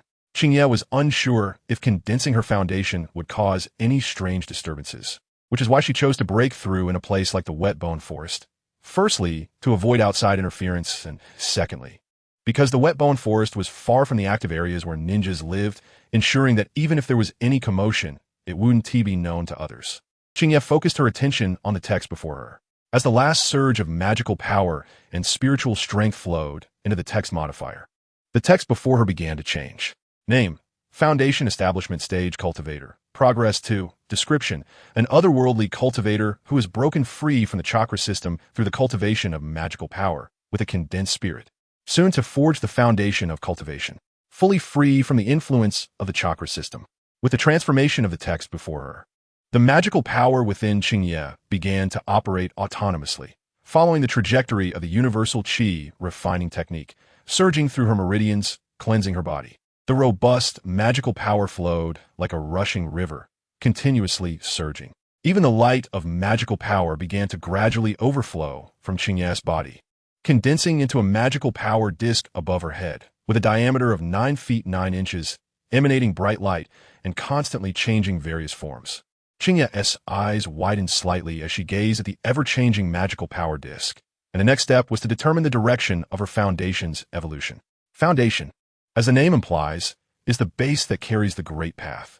Only by forging a foundation can one truly step onto the path of immortality. Claiming to be a seeker of the Tao and a cultivator, a true person with a heart towards the immortal way.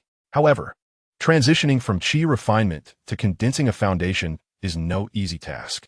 If Qingye did not have the text modifier as a cheat, it would take her at least several decades to achieve her own foundation. Qingye did not have the luxury to lament the difficulties of cultivation. She quickly focused her mind on the method of condensing the foundation recorded in the Star Sword Tao chapter, which she had modified just a few days ago. She raised her hands and began to form hand seals. Tao produces 1, 1 produces 2, 2 produces 3, 3 produces all things. The sun, moon, and stars gather, the heavens, earth, and humanity unite. As Qingye recited the incantation, a powerful magical power surged from her dantian into the magical power disk above her head. An invisible emanated from the magical power disk, yet it did not affect the surrounding environment. Above Qingye's head, little stars began to twinkle. But these star-like lights did not come from the stars beyond the ninja world. A grand and lofty projection enveloped Qingye, with countless star-like lights shimmering within it. Among them, 365 stars were the most dazzling, stirring up waves of spiritual energy within a radius of several kilometers. Seeing this familiar star map, the magical power flowing in Qingye's dantian became even more turbulent. The starlight split into 3 streams, shooting down from the projection and pouring into the magical power disk above Qingye's head. With the sun, moon, and stars gathering, the magical power disk, which had been constantly changing form, solidified under the illumination of the 3 lights, becoming a star disk filled with countless tiny stars. The star disk corresponded one by one with the stars projected, with 365 bright stars governing everything. Under the refining power of the star energy, the star disk took on a substantial form, slowly rotating as it descended. Above Qingye's Baihui point, a surge of magical power burst forth, enveloping the starlight, and the star disk formed from the condensed magical power.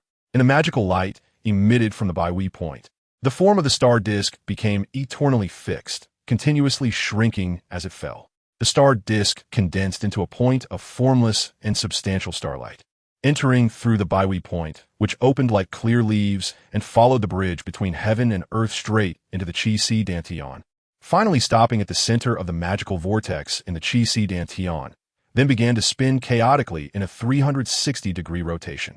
Qingye's divine consciousness observed that at the moment the star disk settled in the dantian Qi, all the magical power within his body was instantly absorbed by the star disk, and then more pure magical power, shimmering with starlight, was expelled from the star disk, like celestial bodies revolving endlessly around the star disk. As the star disk continuously expelled and inhaled magical power, its radiance gradually intensified, and countless stars shone brightly upon it. Breath. As the star disk settled in the dantian Qi, Qingye let out a long breath, and the gray-black hue flickered in this breath, revealing the mixed energy accumulated in his body from consuming grains over this period. Simultaneously, the magical power flowing through his body returned to the Qi dantian, once again being expelled and inhaled by the star disk, transforming into the starlight magical power unique to practitioners of the Star Sword Path. The content of the already formed entry in front of him also changed again with this breath from Qingye. Name: Foundation Establishment Period Practitioner. Progress 4. Description: a practitioner from another world, having condensed magical power through cultivation to break free from the chakra system, with a gathered spirit forging the foundation of the star path of the universe, completely free from the influence of the chakra system. Chapter 131. In the rain in the mist-covered Bone Peak Forest, a slug raised its head not far from the platform where Qingye was located, casting its gaze over. Just as Qingye exhaled the turbid energy from his mouth, it sharply sensed that Qingye's life energy had received a tremendous boost in that instant. The unique magical aura carried an boundless feeling that spread over several kilometers, prompting the slug to look up. It was unclear what Qingye was cultivating, But there was no doubt that Qingye's strength had increased once again. And it was not just a quantitative enhancement. The change was qualitative in that moment. It keenly sensed that Qingye's aura had increased several times compared to the day they signed a contract, and even more than when he fought against Tsunade. Fortunately, Lady Tsunade had made an agreement with you in advance. The slug muttered to itself, then lowered its head again, rustling as it bit into the giant mushroom before it. Qingye ignored the newly appearing entry before him. As the dark golden sword pill embryo nurtured in his lungs traveled through his meridians to the Qi Dantian, then swam upstream against the direction of the magical power and settled on the foundation of the star path. Qingye seemed to hear a bang sound as an orange flame ignited above the star disk of the foundation, and a round sword pill embryo moved back and forth in the flames, its color gradually deepening. This was the foundation fire condensed after Qingye transitioned from Universal Qi refining technique to Star Sword Path, and as long as Qingye's magical power was not severed, the foundation fire would not extinguish. It was just right for cultivating the sword pill embryo, refining the metal energy into refined gold energy, further accelerating the formation of the sword pill. However, this also meant that Qingye's demand for various metal ninja tools would significantly increase. The Star Sword Path Foundation section that Qingye modified during the Foundation establishment period was entirely based on his own ideas, encompassing a wide range of topics. The Star Spells, Star Sword Techniques, Star Formations, Star Forging Techniques, Star Body Refining Techniques, Star Soul Refining Techniques, Alchemy, Talismans, and more were all included, allowing Qingye to no longer worry about being limited to just a few sword techniques when facing Tong. Although it is said that one unique move can conquer all, having more trump cards is always better. Moreover, ninjas in the ninja world prefer to gather intelligence on their enemies. Their combat style often involves investigating enemy information before taking action. Qingye's approach could better conceal his information, making it impossible for enemies to guess his true capabilities. As for the sources of these techniques, as long as Qingye takes good care of Uzumaki Kushina and Uzumaki Hanyo, his affordable teacher, Tsunade, will naturally shoulder the blame for him. The countless ninjutsu collections accumulated by the Senju clan over the years are stored in the Wetbone Forest. Who knows if these collections do not include the techniques Qingye employs? As long as Sarutobi Hiruzen cannot persuade Tsunade to change her mind, Qingye's techniques will never be brought to light. Can Sarutobi Hiruzen make Tsunade change her mind? Look at how many of his actions in Konoha can satisfy Tsunade. As for those threats from the gutter, Qingye, who had just completed his foundation establishment, was very eager to test his abilities. Qingye stood up from the mat. Not much time had passed since he completed his breakthrough into the foundation establishment period, but the sky in the Wetbone Forest had already started to clear slightly, though the heavy moisture still enveloped the area under the dense fog, making visibility poor. On the bony platform, a slug emerged from the bone structure, looking up at Qingye and asking, "Has Lord Qingye completed his cultivation?" Qingye nodded, a smile on his face, and said, "I have finished my cultivation. Thank you for your help today, slug. Please take me back." "Okay, Lord Qingye," the slug responded, and then green chakra enveloped Qingye's body. Qingye once again felt the tugging sensation he had experienced in the dense forest. This time, he did not resist, allowing the force to pull him forward. The slug's green chakra dissipated the moment Qingye disappeared, leaving only a puff of smoke that dispersed with the heavy morning mist. Southeast of the land of rain, the sky was already brightening, yet the continuous dark clouds still floated above, and the fine rain fell from the horizon without pause, crashing onto the treetops and then falling straight to the ground. Here, close to the land of fire, although the weather was typical for the land of rain, there were still many towering giant trees. Beneath the treetops was a Konoha village located by a small lake, with wisps of cooking smoke rising from behind houses. In the rain curtain, one of the three Sannin of Konoha, Jiraiya, maintained a rare, serious expression as three boys dressed in rain cloaks stood before him. "Yahiko, Nagato, Konan, you must remember, for a ninja, the most important thing is to have your own ninja way." Jiraiya, also clad in a rain cloak, patiently instructed the three in front of him, saying, "Only by consistently upholding your own ninja way can you become a powerful ninja." Under the rain curtain, among the three boys, a boy with orange hair raised his right hand high, just like a good student answering a teacher's question in class. He looked at Jiraiya, who was rarely serious, and asked, "Jiraiya-sensei, what is your ninja way? You are so strong. You must have found your own ninja way." "Of course, Yahiko," Jiraiya replied with a proud expression, saying, "The teacher's ninja way is never giving up and passing on the will." "I understand never giving up. But what does passing on the will mean? Yahiko's raised arm fell as he scratched his head under his rain cloak, his face filled with confusion. I think it should be to protect Konoha, right? The shortest among them, the only girl, couldn't help but speak softly. Passing on the will means transmitting the ideals and pursuits of the previous generation to the next. And since Jiraiya-sensei is a ninja of Konoha, protecting Konoha and allowing its successors to grow well is the best way to pass on the will. Jiraiya's smile grew even broader, praising, as expected of Conan. You are absolutely correct. This is the teacher's ninja way. So what about your ninja ways? Jiraiya's gaze turned serious again, firmly locking onto the faces of the three, observing their expressions. I hope there will be no more wars in the future, and I want everyone to live in peace. I hope to convey the concept of peace to every single person. Yahiko lowered his head and thought seriously for a moment, then looked up at Jiraiya with a determined expression and said emphatically, Teacher Jiraiya, I believe my ninja way is to spread peace. Chapter 132. Welcome out, and Jiraiya couldn't help but feel moved by Yahiko's serious expression and asked again, is it peace for everyone, or just peace for the land of rain? Jiraiya did not expect Yahiko to say such words. He knew the backgrounds of the three youths in front of him. All three of them grew up in the land of rain, losing their loved ones in the battles between Konoha, Iwagakure, Sunagakure, and Amigakure. Their parents likely fell victim to the hands of Konoha's ninjas. Those whose families have been destroyed by war tend to have a different aversion to it. While it was surprising that the boy in front of him could speak of spreading peace, it was also understandable.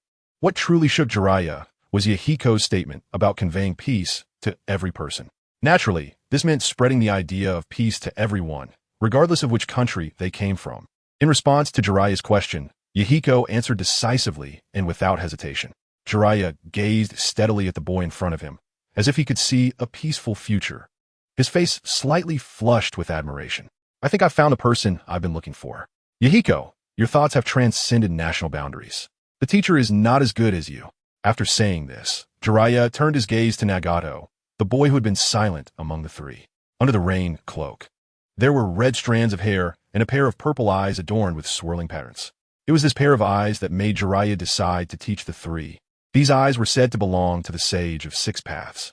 When he first saw the three, Jiraiya recognized them immediately. He initially thought the child of prophecy mentioned by the great sage Fukusaku was Nagato, who possessed these sage eyes. However, after hearing Yahiko's response today, Jiraiya believed that the true child of destiny might actually be Yahiko. With such conviction and companions who possessed the sage eyes, perhaps he could truly carry out his ninja way. Jiraiya threw the question back to Nagato and Conan. Yahiko's ninja way is to spread peace. What about you, Nagato, Conan? The silent Nagato finally spoke, his voice deep for a boy his age. My ninja way is to help Yahiko achieve his ninja way. Nagato's words showed no hesitation. Reflecting his deep bond with Yahiko, Jiraiya nodded and turned his gaze to Conan. Teacher Jiraiya, my ninja way is the same as Nagato's. The young girl's words were cut off as suddenly Jiraiya transformed with a loud bang into a puff of smoke. Teacher Jiraiya, Teacher Jiraiya, Teacher Jiraiya. The three youths couldn't help but exclaim, their faces showing anxious expressions, yet they had no idea what had happened. It's nothing. That was a reverse summoning technique.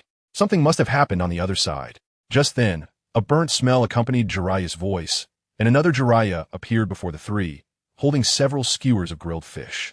Hearing Jiraiya's words, they all breathed a sigh of relief. But upon seeing the charred fish in Jiraiya's hand, their expressions quickly turned sour. Yahiko couldn't help but say, Teacher Jiraiya, can't we cook ourselves? You've been making us eat charcoal fish for a month. Ha ha ha! Jiraiya, with his free hand, couldn't help but scratch his nose, his face turning awkward as he said, I just wanted to practice my cooking skills. It wasn't intentional. Let's continue our previous topic.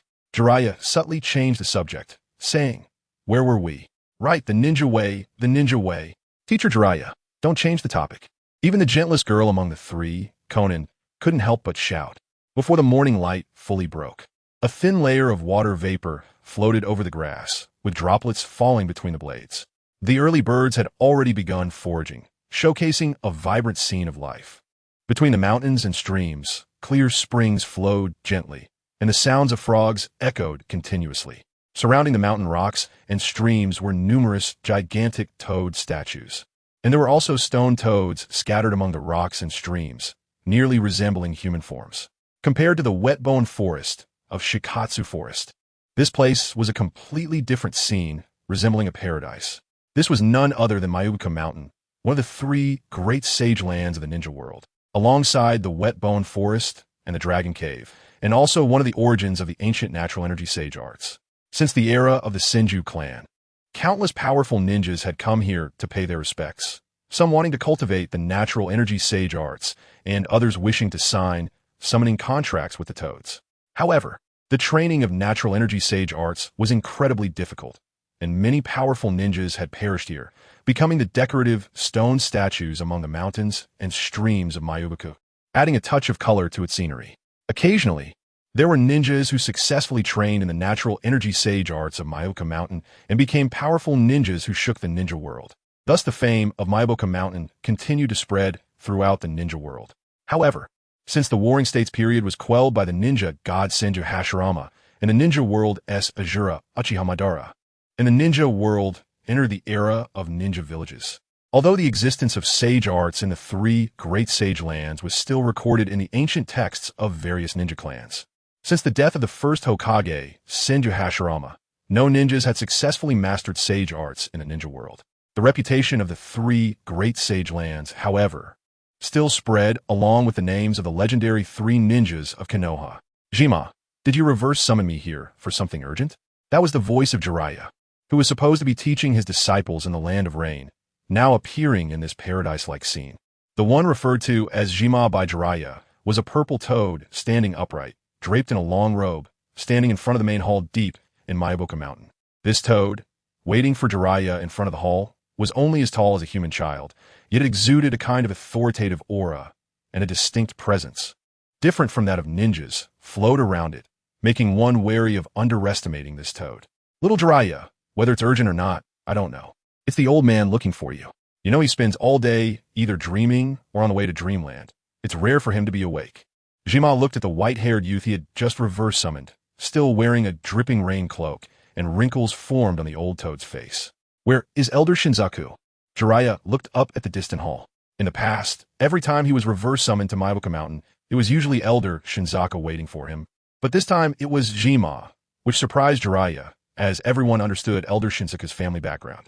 Jima pointed a front limb toward the hall behind him and said, "The old man is looking for you, to prevent him from falling asleep again before you arrive. I told him to stay inside and guard." Saying this, Jima turned and walked toward the depths of the hall, and Jiraiya heard a voice calling, "Little Jiraiya, come in." "Okay, Jima." Jiraiya quickly responded, taking several steps to reach the stairs. The Grand Hall, located deep in Mount Mayuboku, has been visited by Jiraiya only a handful of times, each occasion being when the great sage Fukasaku had something to instruct him. Observing the hall, which clearly bears human characteristics, Jiraiya felt a sense of curiosity. According to Fukasaku Bunta, this hall has existed for 1,000 years. It's unknown which human, out of boredom, decided to build a house for the toads a millennium ago. Jiraiya followed the footsteps of the sage Shinsaku into the depths of the hall. The entire hall was enormous, seemingly designed specifically for giant toads. The layout of the Grand Hall resembled a human temple. Directly opposite the entrance was a massive altar, upon which rested a chair the size of a small mountain. A similarly gigantic toad, marked with the lines of old age, lay there quietly, its eyes half closed, appearing drowsy. The giant toad held a massive pipe in its mouth, and even in its haze, it exhaled clouds of smoke, filling the Grand Hall with a mystical haze, as if it were a toad's paradise. In front of the giant elderly toad stood a smaller toad, draped in a gray robe with green skin, standing only half a human's height.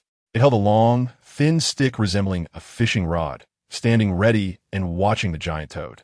Whenever the giant toad showed signs of closing its eyes, the smaller toad would extend its stick to prop open the giant toad's eyelids, ensuring it wouldn't fall completely asleep.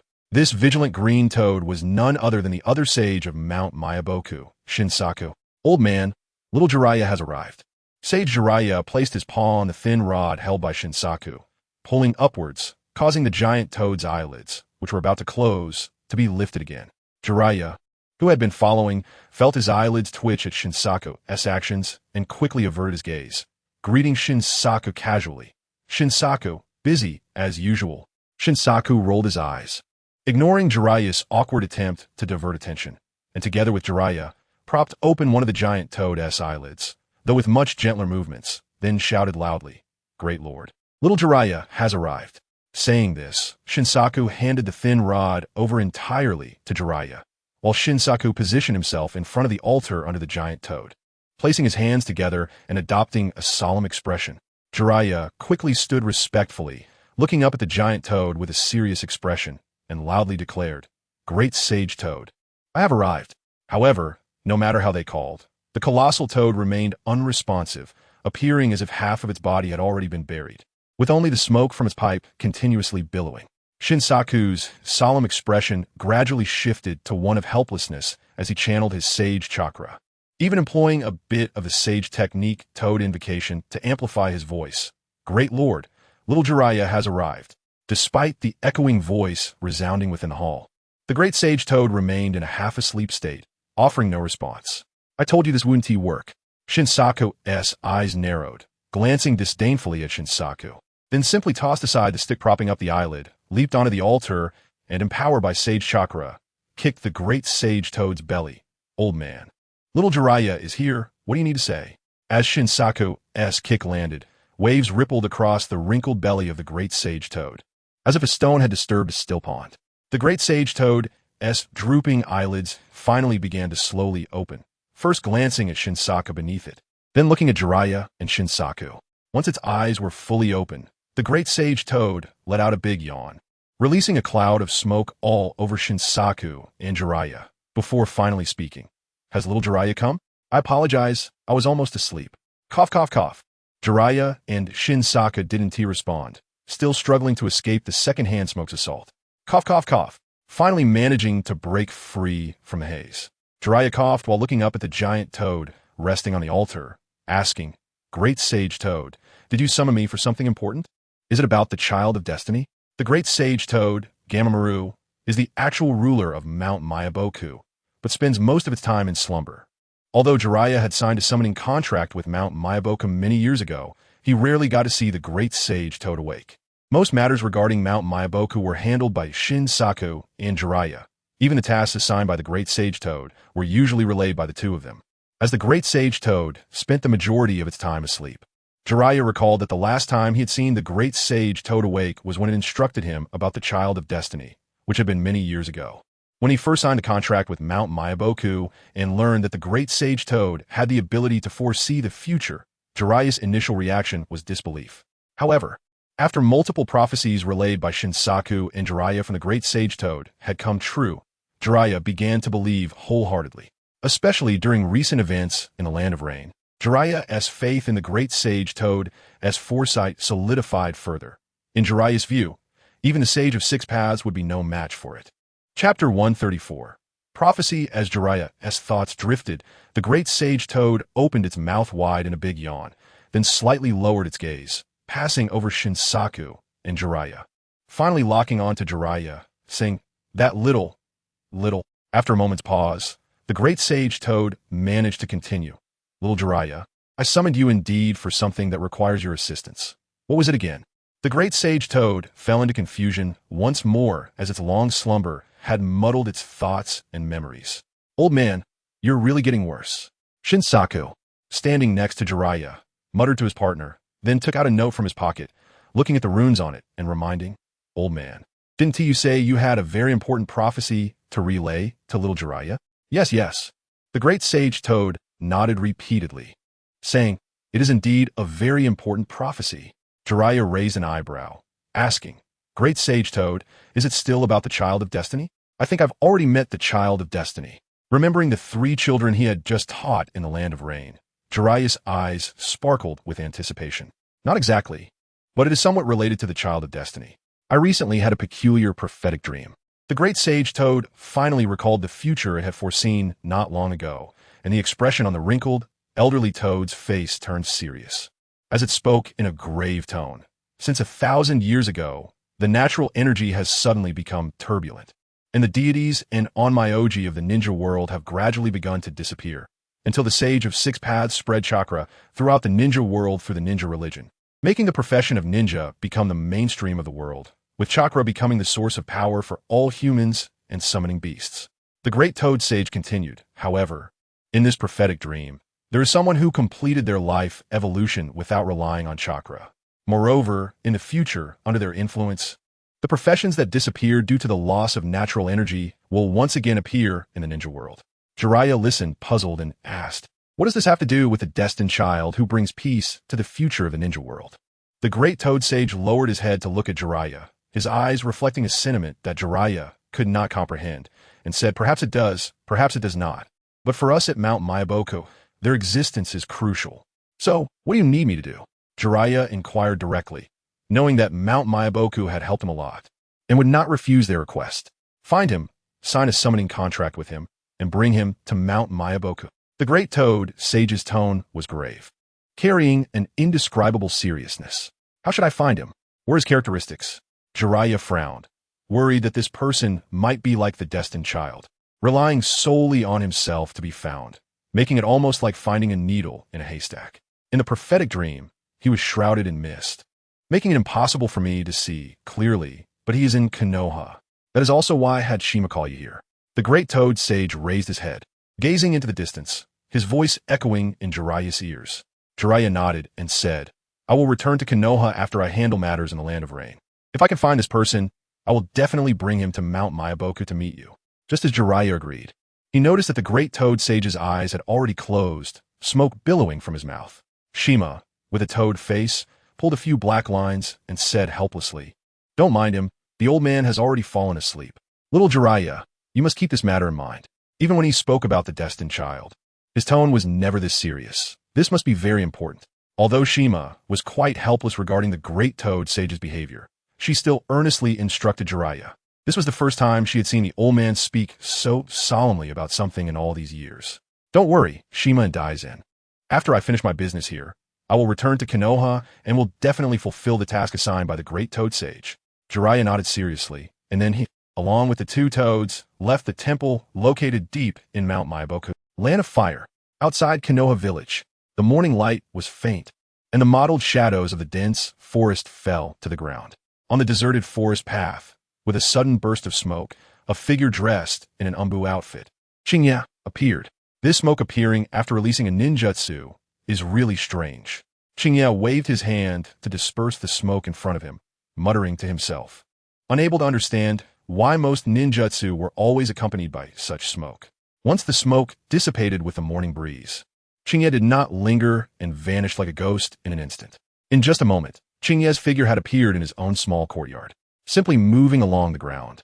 His speed had at least more than doubled, no slower than some jonin using body flicker technique. He opened the door, entered the room, and a satisfied smile appeared on Qingye's face. The breakthrough to the foundation establishment stage brought him more improvement than expected. The living room was quiet, and Qingye casually hung his umbu attire on the coat rack by the door, changing into a blue training outfit before stepping out into the courtyard again. His senses spread out, revealing everything within a 5-kilometer radius in detail in Qingye's mind. Confirming that there were no watchers nearby, Qingye raised his finger, and a spinning chakra sphere the size of a glass ball condensed at his fingertip. A feeling akin to magical power surged in Qingye's heart. At that moment, Qingye felt that chakra was a part of his body. Focusing on the chakra sphere, a line of text appeared before his eyes. Name, chakra description. Chakra from which other soul imprints have been completely eliminated, a kind of energy that condenses the essence and spirit of the whole body. A smile appeared on Qingye's face as he unleashed his magical power from his meridians, covering and refining the chakra he had just extracted. From now on, every bit of chakra extracted from this body would be a unique power belonging to Qingye, and outsiders could no longer easily interfere. Although Qingye had rarely used chakra since he cultivated magical power, the lingering power with other soul imprints always felt like a thorn in his throat. However, starting today, such a situation would no longer occur with Qingye. Chapter 135. Emergency Distress Signal. Qingye dispersed the chakra sphere covered and refined by magical power from his fingertip. With a gentle wave, his ninja tool bag, which was hung along with his umbu uniform, flew over.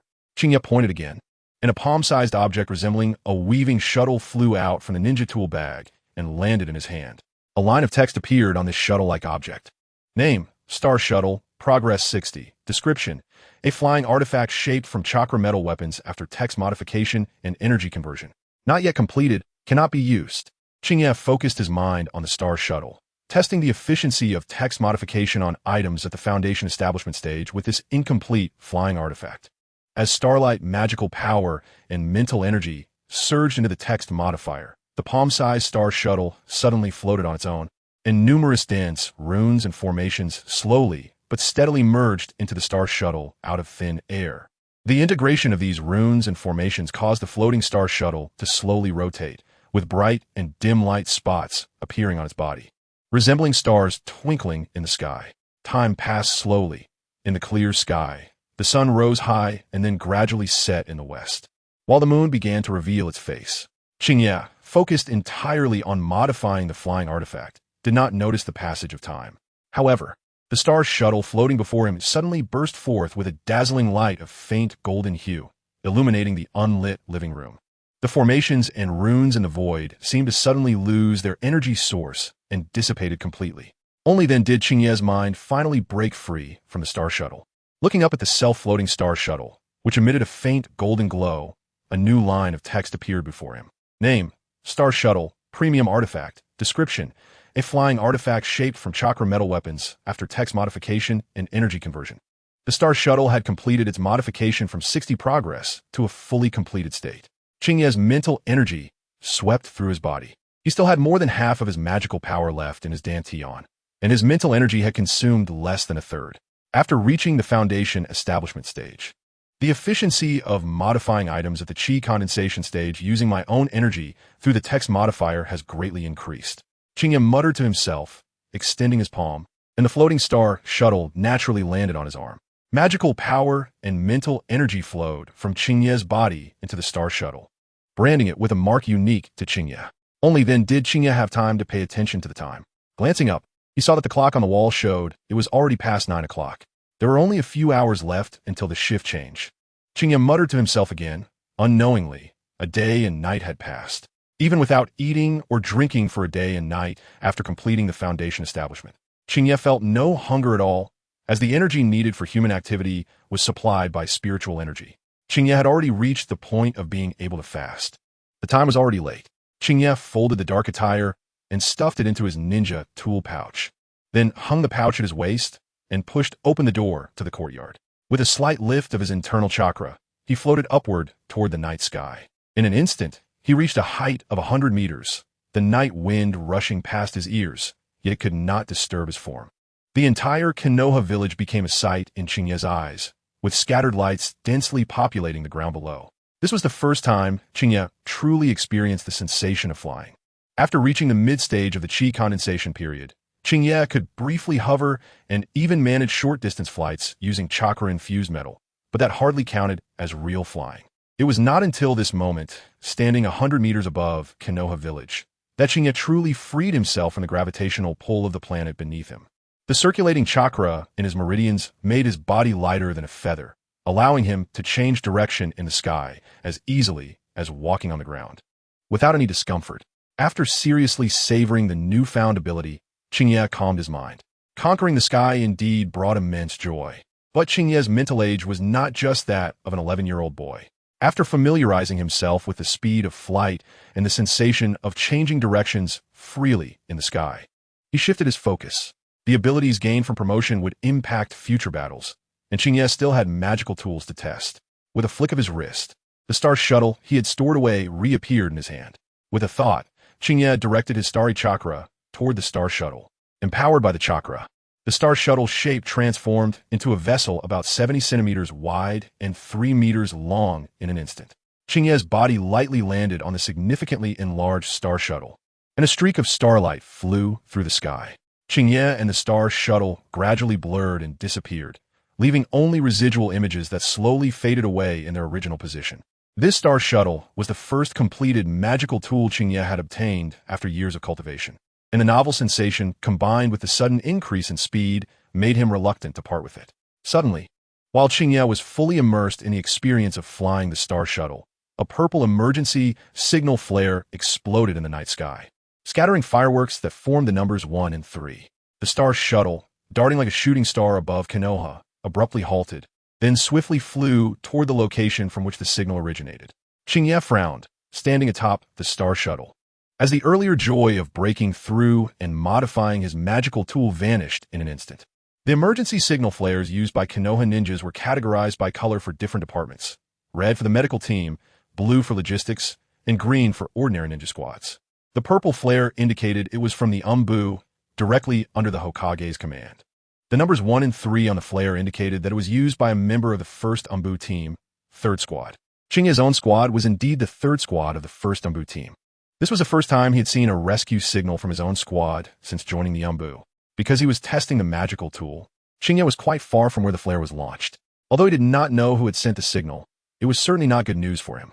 The 4 members of the 1st Umbu team 3rd squad were usually on 3 separate routes due to task rotations, with 2 on duty following one route and the other 2 resting on separate routes. Today on duty were Uchiha, Lee, and Yamanaka Shimo. And if this signal flare was sent by them, it meant there was trouble with Uzumaki Kushina. Qingye had just promised Tsunade to protect Uzumaki Kushina, and if something really happened to her, it would ruin half of their transaction. On the other hand, if the signal flare was sent by Inuzuka Kei, who was also off duty like Qingye, it was equally bad news.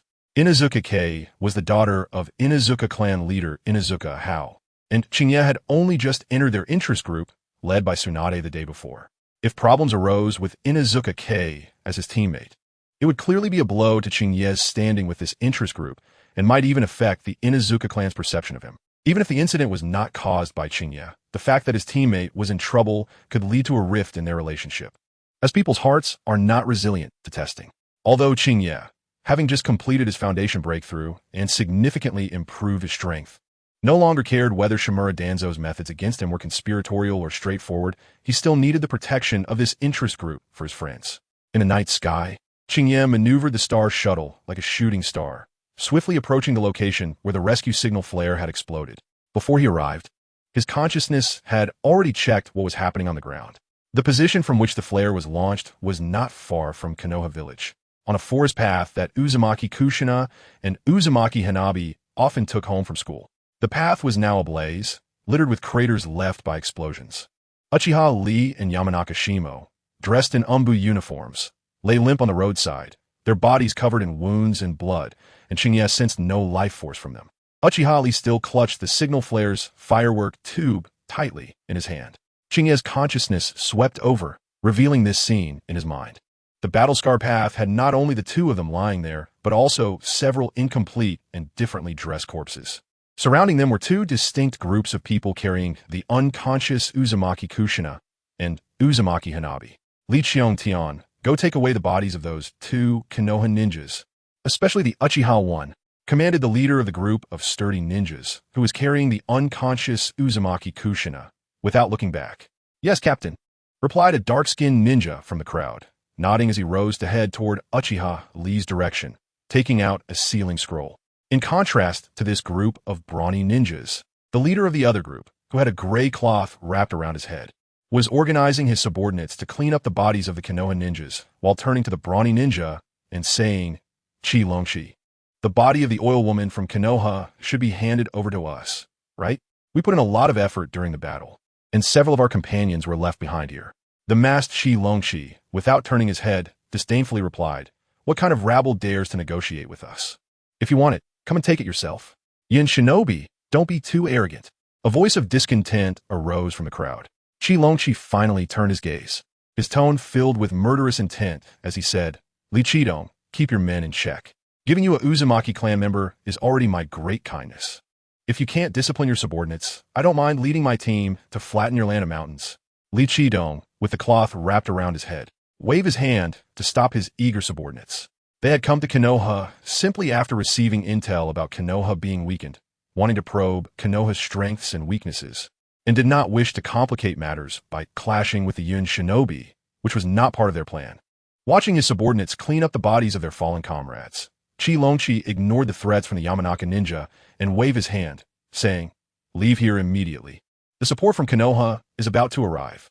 "You're quite sensible." Chi Longshi snorted coldly, and seeing that Ryo Tsurugi had already collected the bodies of the Konoha ninjas, he also waved his hand, preparing to lead his subordinates to leave as quickly as possible. The Konoha Umbu ninjas had already sent out a distress signal before they died, and Konoha ninjas could arrive at any moment. This was no longer a safe place. and he really had no intention of getting entangled with the ninjas from the Land of Mountains. Qingye had just completed a mission to eliminate a Konoha patrol team in the Land of Frost and was browsing the underground black market when he saw a high bounty task for assassinating a Konoha Genin. After reporting to the camp commander, he was authorized to execute this assassination mission, just as he stealthily infiltrated near Konoha under the cover of night. He happened to run into the Yamanaka ninjas and the two children from the Uzumaki clan. The two teams quickly joined forces, leading to the battle that occurred not far outside Konoha village. For the Cloud ninjas, the importance of the Uzumaki clan ninjas clearly outweighed that high bounty mission. Qingye had not forgotten how difficult it was for his commander in the Land of Frost to harness the power of the Eight Tails. If it weren't for the fact that they were near Konoha, where the Konoha ninjas could arrive at any moment, he would have even considered capturing the two Uzumaki clan members. The Land of Mountains, what a tiny place. How dare they attempt to ambush in front of your Cloud ninja grandpa? The two teams exchanged glances, their eyes filled with an inexplicable meaning, and under the leadership of their respective captains, they prepared to flee thousands of miles away.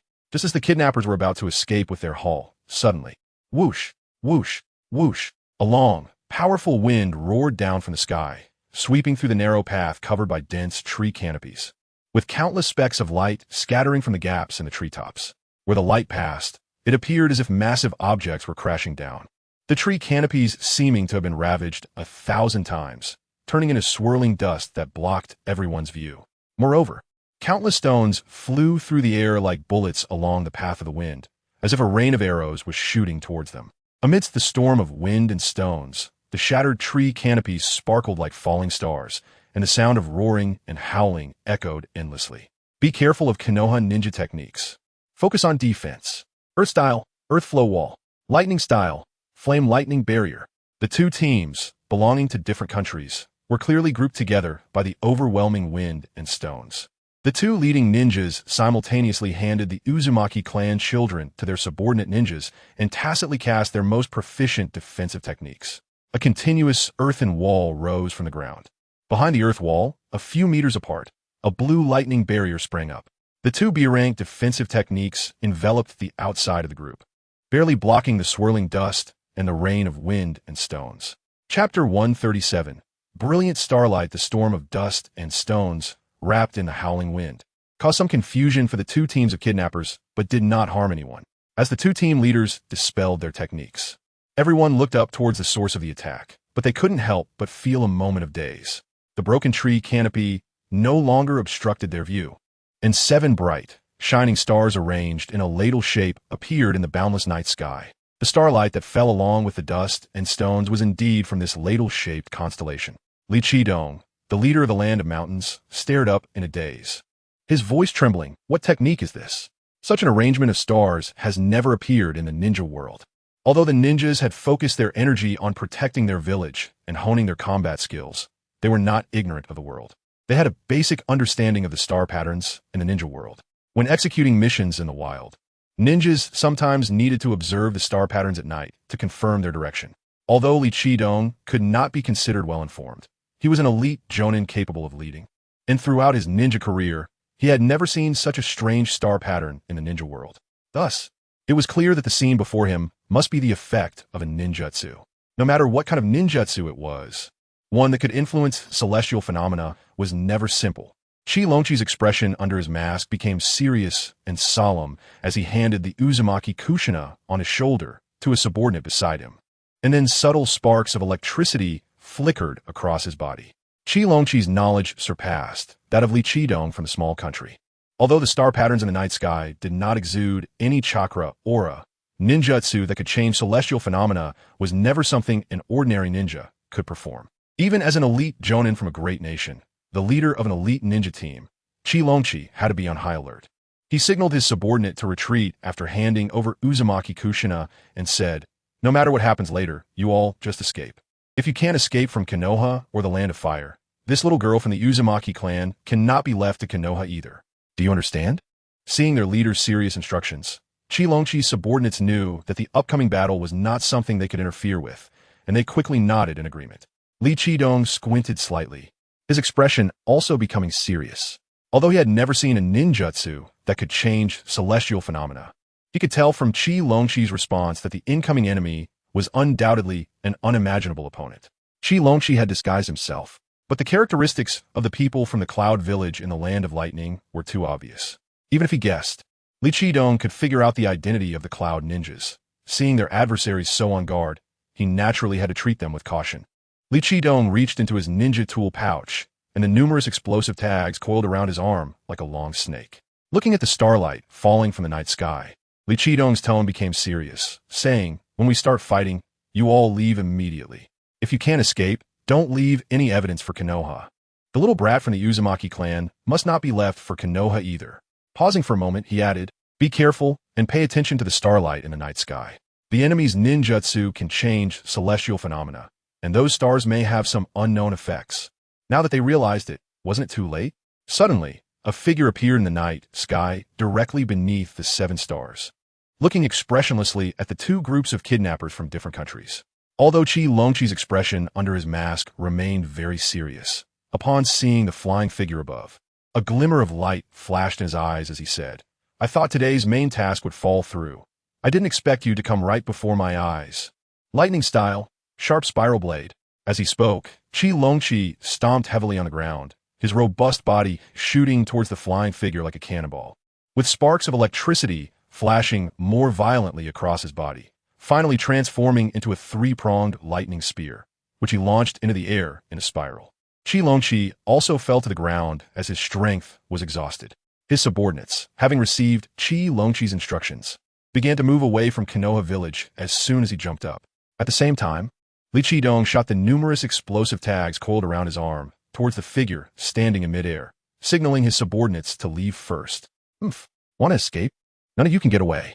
Qingye snorted coldly, standing steadily in the night sky, letting his clothes flutter with the night wind, his left hand forming hand seals. The light of the 7 stars above Qingye suddenly dimmed, plunging the newly formed clearing in the forest into darkness.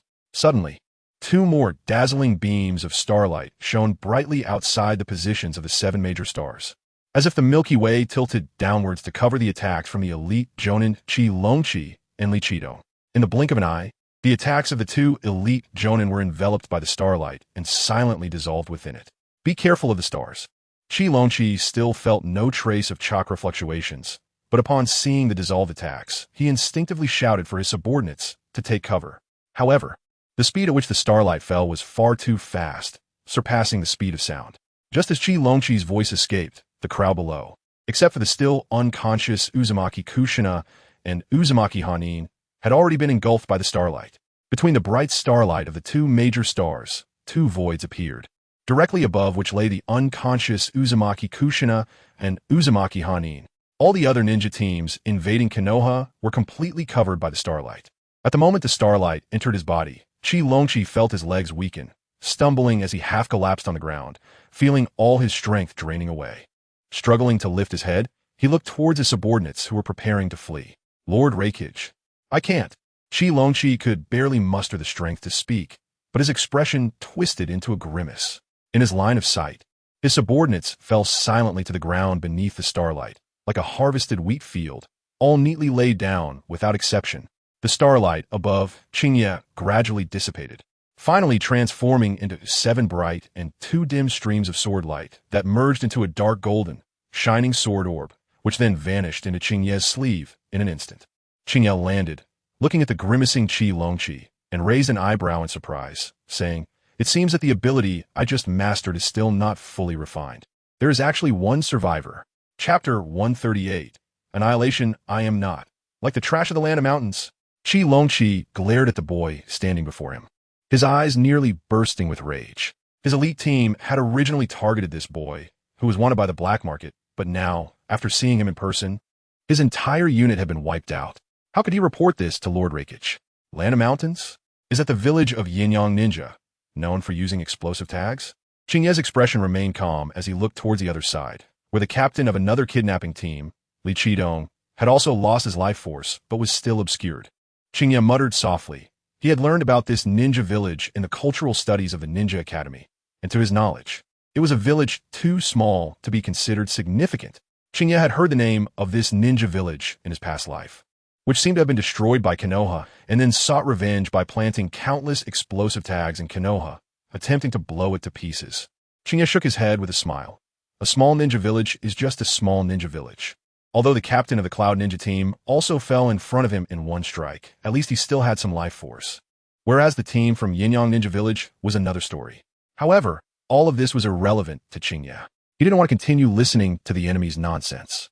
With a flick of his finger, a sharp beam of sword light shot from his fingertip, piercing through Qi Longqi's forehead. Thunder. Qi Longqi's eyes widened in shock, black lightning flickering in his hands as he half supported himself on the ground. Yet, he had no chance to unleash this desperate strike. His life force vanished along with the red and white colors that surged from his forehead. Huff, huff. Namake's Minato gasped for breath, carrying his hands behind his back, leaping through the dense branches of the forest in a ninja run, his gaze fixed on the east of Konoha, where Uchiha Riri had fired an emergency signal flare. This was also the direction Kushina and Hanin had left after gathering with Minato and the others. This direction, it shouldn't be Kushina and the others, right?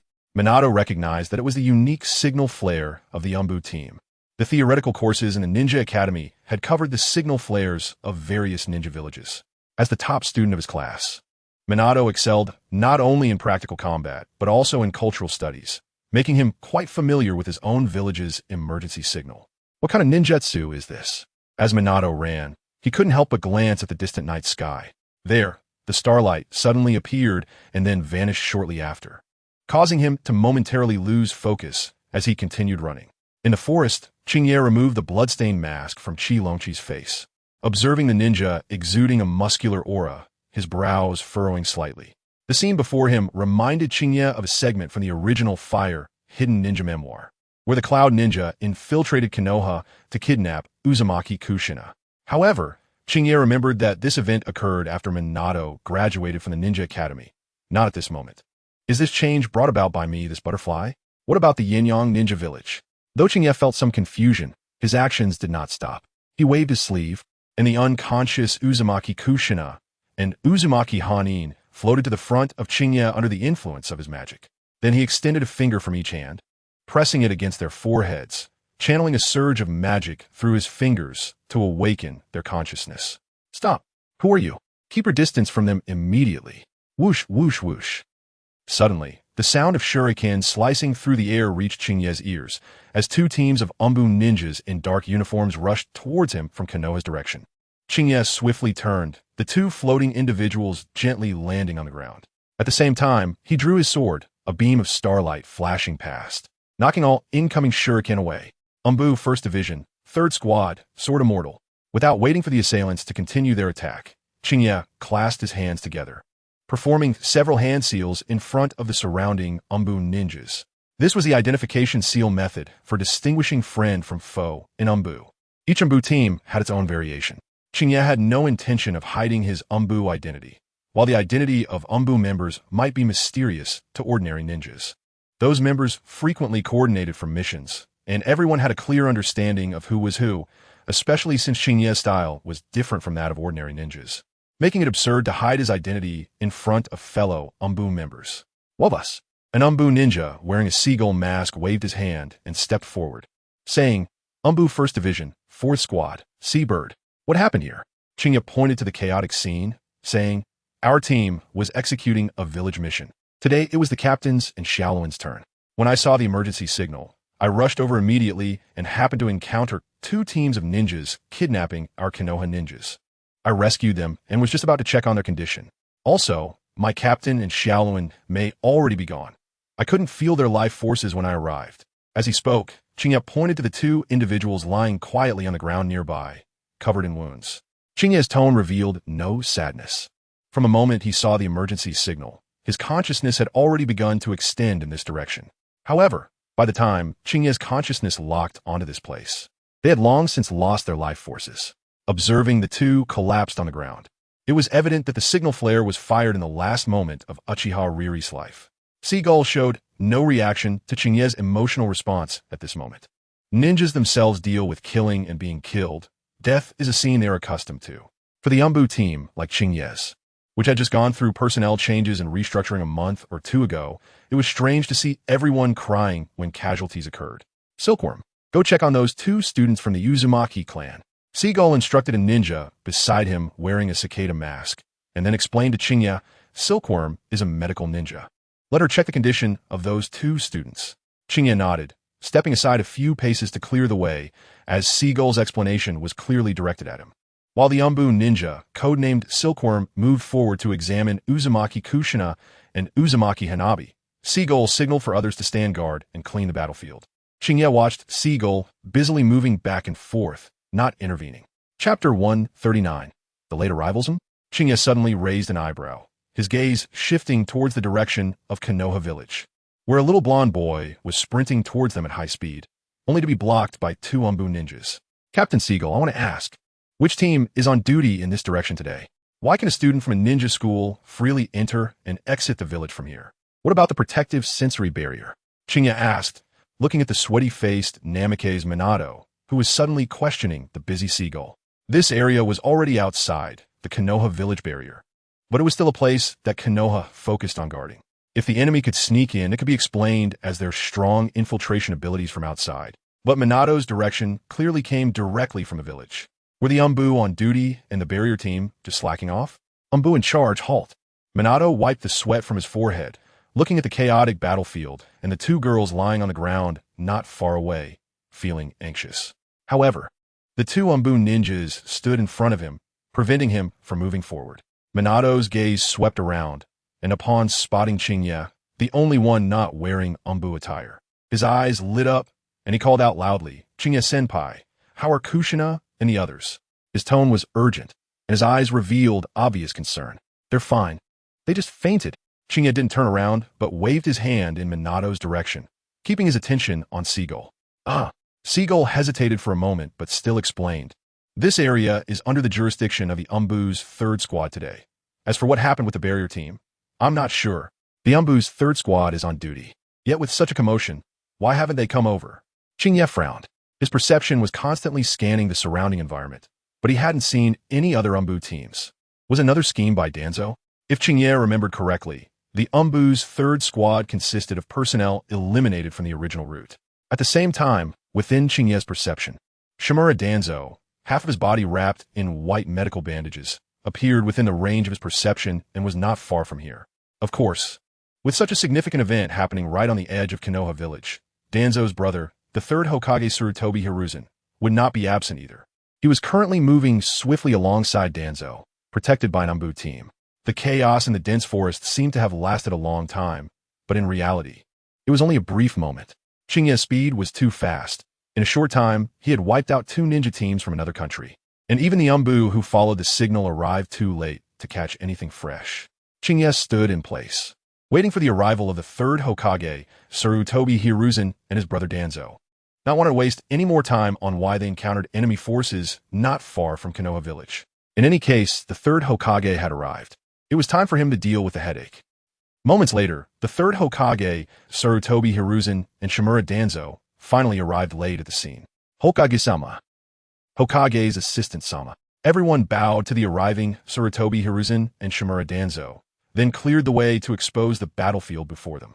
Danzo's exposed eyes swept across the scene, and upon seeing the corpses on the ground and the blood hole in the forehead of the fallen Chi-Longchi, his gaze slightly narrowed. Then, he discreetly shifted his attention to Tsurutobi Hiruzen. Hiruzen, unaware of Danzo's change in expression, quickly approached Uzumaki Kushina, his face serious and tone grave. Looking at Silkworm, who was checking on the 2, how are Kushina and the others? What enemy forces are we dealing with? Hokage-sama. Silkworm immediately stood upright and respectfully replied, they're fine, they just sustained a heavy blow to the back of their necks, resulting in a self-protective feint. They'll wake up in a moment. Hiruzen finally let out a sigh of relief. He wasn't too concerned about Uzumaki Hanabi, but Uzumaki Kushina absolutely could not be harmed. It was related to the village's tailed beast weapon, and there could be no mistakes. What about the enemy's origin? Although the enemy disguised themselves, we can still identify them as ninjas from the land of lightning and the fire country's Qingye ninja village. Seagull quickly stepped forward to explain to Hiruzen. Hiruzen nodded and said, collect the bodies of the heroes who sacrificed themselves to protect the village. Keep Uzumaki Kushina and the others safe, and send them to Konoha Hospital for a full checkup. Then, send the enemy's bodies to the interrogation department. I need to know their intentions. Saying this, he personally walked over to Uchiha Rika, whose body was covered in blood, gently patting the signal flare tightly clutched in her hand. Don't worry. The enemy didn't take a single blade of grass from the village. They all remained. Wherever Konoha flourishes, the fire will continue to burn. The flames you ignite will keep illuminating the village and help the new leaves sprout. Whether or not Uchiha Rika heard the words of the third Hokage, the signal flare she held tightly in her hand relaxed and fell into Hiruzen's grasp. Yes, Hokage-sama. Seagull witnessed this scene and felt as if a fierce flame was burning in his chest. Wishing he could immediately dismember the enemy's corpses and grind their bones to ashes to bring back the heroes who protected the village. After loudly agreeing, he quickly arranged for his subordinates to act according to the Hokage's orders. As the Yambu were arranged by Seagull to carry out various tasks, Minato finally found no one blocking him. He rushed over, his gaze fervently fixed on Hiruzen. Hokage-sama, are Kushina and the others okay? Although Minato didn't know why the enemy wanted to kidnap Uzumaki, Kushina, and the others, he had seen Hiruzen's tense emotions just now, so he naturally wouldn't blindly approach the still-guarded Uzumaki Kushina. However, he was very worried about Kushina's situation, so he boldly approached Hiruzen. Minato. Hiruzen's serious expression softened slightly. What are you doing here? This isn't the village. It's not a place for students like you. For Minato Namikaze, Hiruzen Sarutobi is quite familiar, as he is undoubtedly the top student in both theoretical and practical courses, even in the lessons on the Will of Fire. Chapter 140. The Powerful Tsunade Old Man. You know this is outside the village. Have you ever thought about how Minato, as a student, managed to cross the barrier and meet with the Yambu guards? Accompanying the sound of footsteps was Tsunade's grim face and ominous questioning. Not far behind Tsunade were two Konoha ninjas in vests, followed by a Uchiha ninja with a fan pattern on his back, both of whom looked equally displeased. Hiruzen Sarutobi was aware of the many doubts surrounding the situation, but he did not immediately respond to Tsunade's inquiries. As Hokage, he needed to maintain authority in front of his subordinates and the villagers. Discussing matters that might involve spies from other villages or internal disputes was not appropriate at this time. Shutao, how is the situation over there? Hiruzen Sarutobi turned his gaze to the two Uchiha clansmen following Tsunade, fixing his eyes on the middle-aged man with a short beard on the left, speaking in a calm tone that revealed no fluctuations. The middle-aged man, Uchiha Shutao, looked grim. Uchiha Ruri was lying on the ground, covered in blood, with his mask askew, stuck in the ground. Although he was not particularly close to Uchiha Ruri, the loss of a clansman with a 3-tomo Sharingan still left Uchiha Shutao feeling frustrated. Every clansman who awakened the 3-tomo Sharingan possessed at least Genin level strength, making them important members capable of participating in clan meetings and voicing their opinions, as well as significant combat power for the family. However, Uchiha Shutao suppressed his emotions and bowed to Hiruzen Sarutobi, replying, "Lord Hokage." The other ninjas who saw the signal and prepared to provide support have been intercepted and persuaded to return by the security forces, causing no disturbances. The security ninjas are already patrolling the village streets to maintain stability. That's good. Hiruzen Sarutobi nodded, glancing at Uchiha Shutao's grim expression, and suddenly sighed, saying, "I owe it to Q, as after his incident, the Uchiha clan has lost another 3-tomo clansman. Take Uchiha Ruri's body back first, and bury him in the memorial park in 3 days." Thank you, Lord Hokage. In order to protect the village, Ruri did not hesitate to sacrifice his life. Uchiha Shutao lowered his head and said solemnly, "Fugaku, go take care of Ruri's body." Beside Uchiha Shutao was a boy who looked about the same age as Kiyomi. Upon hearing Uchiha Shutao's command, he nodded and said, "Yes, clan leader." Uchiha Fugaku then bowed to Hiruzen Sarutobi before heading toward Uchiha Ruri's body. Uchiha Fugaku understood that handling Uchiha Ruri's body was important, but it was even more crucial to ensure that Uchiha Ruri's 3-tomo Sharingan was not lost. Each pair of 3-tomo Sharingan was extremely precious and must not be lost outside. Once Uchiha Fugaku confirmed that Uchiha Ruri's body was intact and that the Sharingan was not lost, Uchiha Shutao bid farewell to Hiruzen Sarutobi. Hiruzen Sarutobi had no intention of keeping Uchiha Shutao there. He remembered the advice of his second Hokage, Tobirama Senju, that the Uchiha clan should not be overly involved in the village's internal decisions. This was also the original intention behind why the Konoha security forces were entrusted to the Uchiha clan. After Uchiha Shutao and the others left the line of sight. Before Tsunade could continue questioning Hiruzen Sarutobi, Danzo Shimura stepped forward and said, "Tsunade, this matter is my fault. Due to significant losses in the route, we are reallocating personnel from the Umbu's 3rd Division, and we are also drawing manpower from the Barrier Squad. Moreover, today the 3rd Division was responsible for guarding this area, and they all went to my route base, which resulted in the shortage of guards here." As Danzo spoke, his gaze swept over Kiyomi and asked, on the contrary, "Your disciple, Hiruzen, we saw that jutsu that changed the heavens from a distance. Given the scale of this technique, it must be at least an S-rank forbidden jutsu, right? Our village has never seen such a technique, and it wasn't mentioned even in the sealing book left by Tobarama-sensei. Aren't you going to let him explain it to us?" After Danzo's words fell, Hiruzen Sarutobi's gaze also focused on Kiyomi. For Hiruzen Sarutobi, as long as no harm was done to the village and the enemy was wiped out, Danzo's unauthorized mobilization of the Umbu's 3rd Division and the Barrier Squad was not a big deal, especially since he had previously mentioned wanting to reassign the 3rd Division back to route. Compared to Danzo's mistake, Hiruzen Sarutobi was more interested in Kiyomi's technique that could wipe out 2 elite teams from the enemy nation. Danzo's eyes flickered. Originally, today's Umbu 3rd Division and Barrier Squad personnel were intentionally moved by him to create opportunities for tasks assigned to him in the black market. Moreover, those who were moved from the Umbu 3rd Division and Barrier Squad were conducting counter-surrounds in more peripheral areas. The ninjas from the Land of Lightning who accepted the mission would not be able to leave the Land of Fire alive. However, Danzo did not expect that. After just a short time apart, Kiyomi had mastered such an S-rank technique that could change the heavens and annihilate the elite team from the Land of Lightning. As for the other team from the Land of Earth, Danzo was somewhat surprised as to why they appeared here, but never took them seriously. They were just a small country. Once the Roots organization was restored, it wouldn't be difficult to eliminate their ninja village. Before Kiyomi could respond, Tsunade stepped forward, completely ignoring Hiruzen Sarutobi's questioning gaze, and without even looking at Danzo, who was wrapped up like a mummy, she coldly snorted. "My Senju clan has a legacy of 1,000 years. What kind of technique have we not seen? Moreover, the information of ninjas is confidential. Kiyomi has been secretly training in the wet bone forest during this time. I, as his teacher, have not inquired about what he has been practicing. Should he really report to you, Danzo?"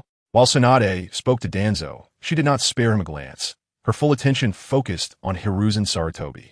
Danzo felt choked by Tsunade's words and was about to step forward to discuss the necessity of increasing the collection of the sealing book, saying, "Tsunade, it is necessary for the village to understand the intelligence of any unknown ninjutsu. This is to prevent—" "Enough, Danzo!" Hiruzen Sarutobi interrupted Danzo's words, his face turning slightly pale as he scolded. "What nonsense are you talking about? Danzo, are you doubting that I would go against the village?" Upon hearing these words, Tsunade glared at Danzo with a fierce expression and asked, "The first Hokage is my grandfather, the second Hokage is my great-grandfather, and the third Hokage is my teacher. How dare you doubt my disciple? Are you questioning my disciple? What right do you, old thief, have to doubt me? Do you think my fist can't reach you?" Chapter 141. Danzo's explanation. Long chapter. Tsunade, enough. Hiruzen Sarutobi shouted angrily, his expression extremely grim, as if he were greatly angered.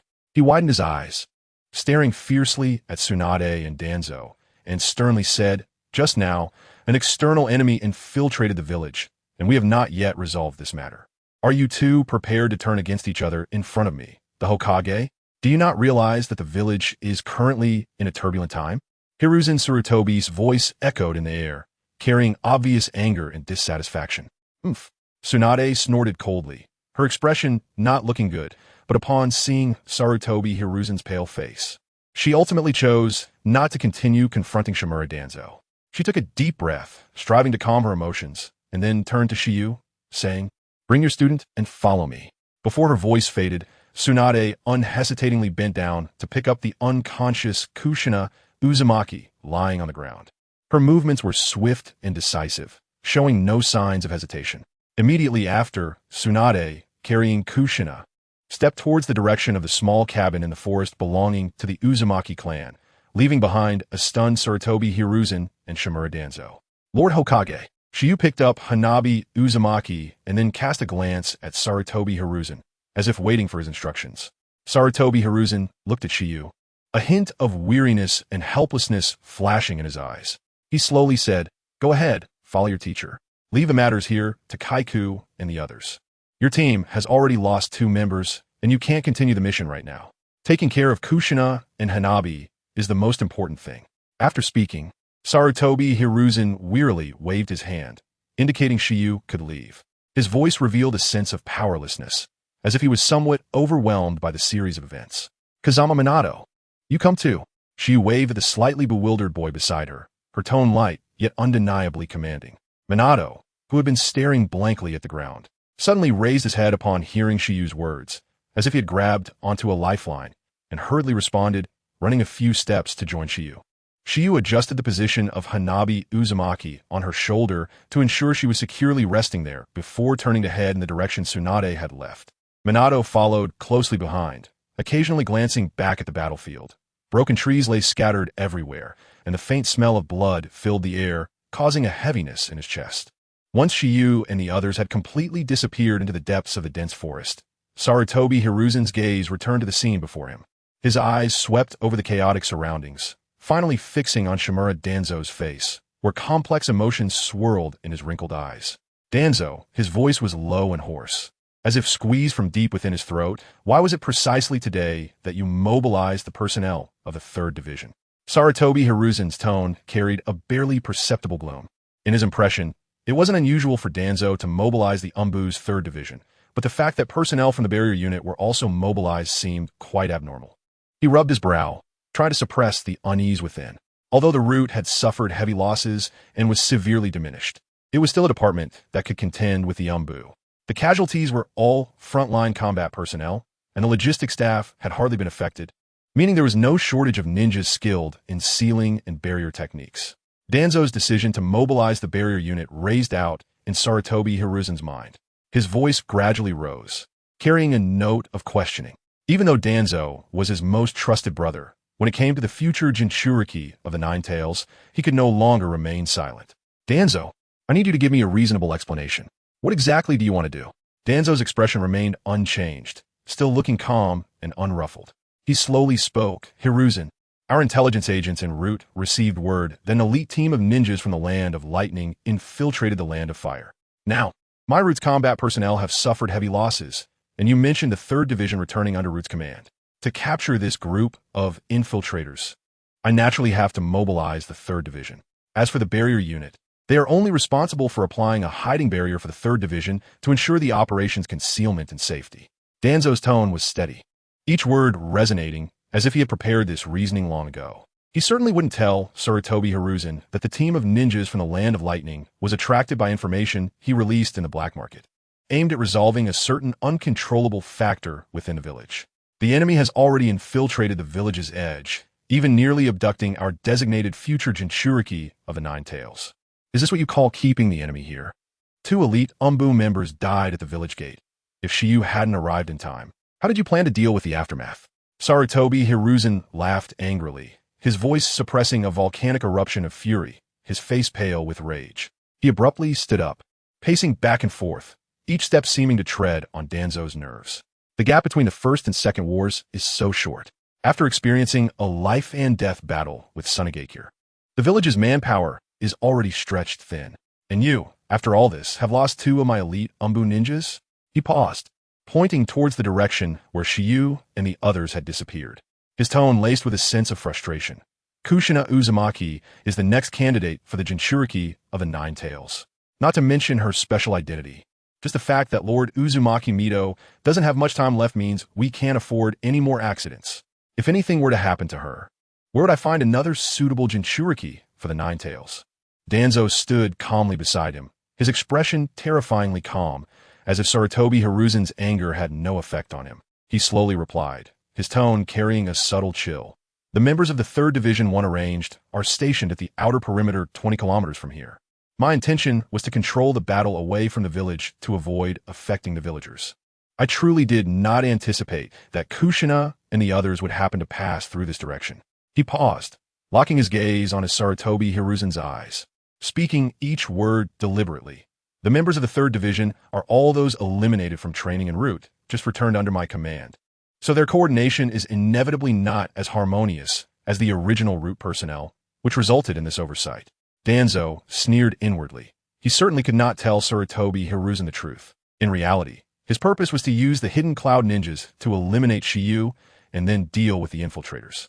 He had even used the name of the Umbu to divert the patrol personnel on the route to Shiyu's home, all to create a perfect opportunity.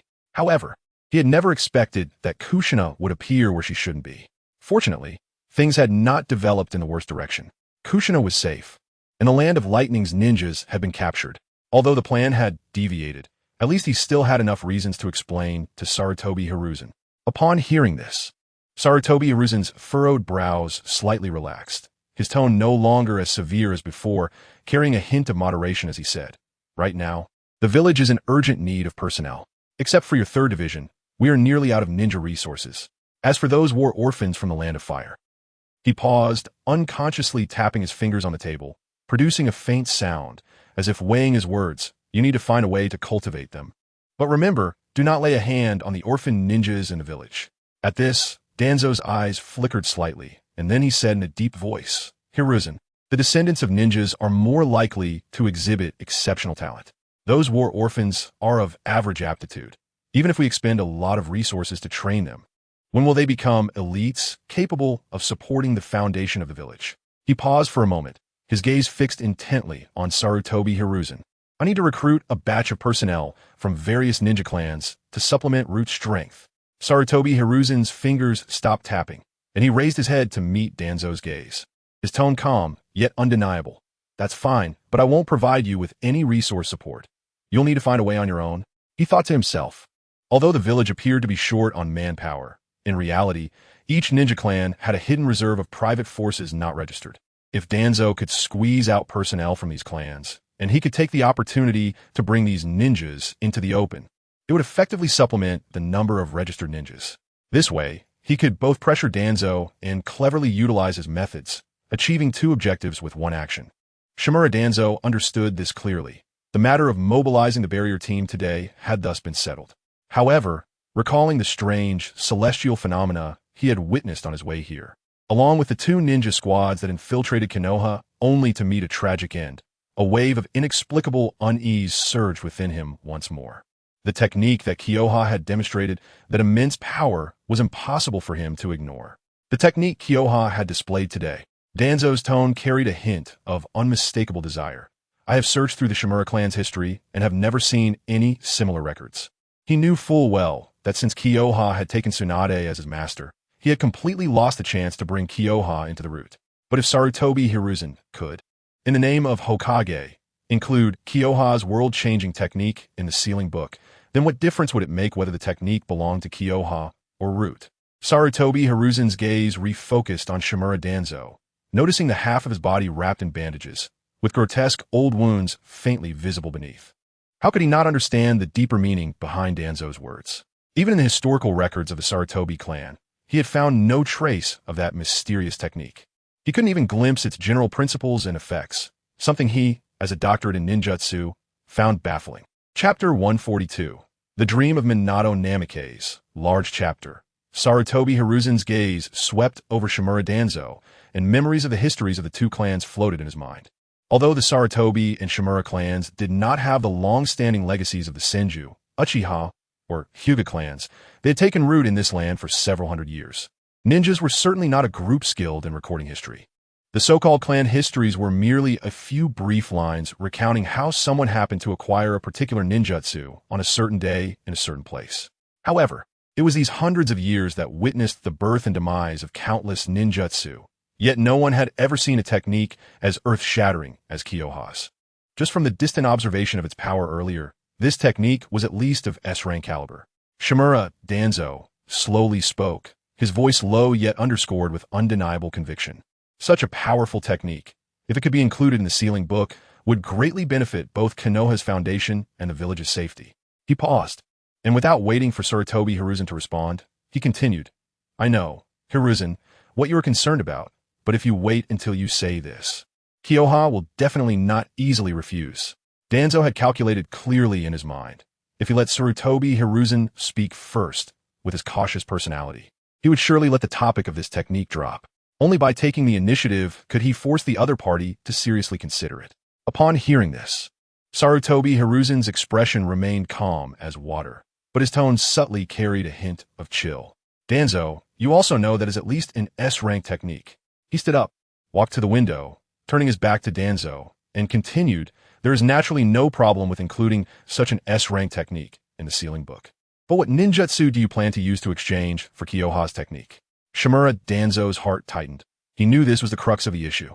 The implication of Sarutobi Hiruzen's words was crystal clear.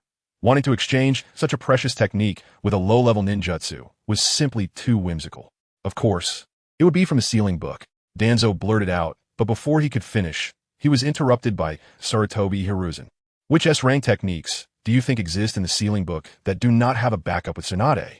Sarutobi Hiruzen turned around, his gaze sharp as he stared directly at Shimura Danzo. Everyone in Konoha knew that the sealing book was originally created by the second Hokage, Senju Tobarama, and contained a wealth of forbidden techniques and treasures of the Senju clan.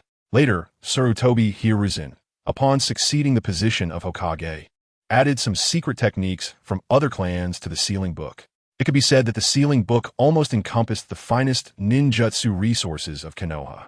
S-rank techniques were certainly not common commodities, and they were rare even within the sealing book.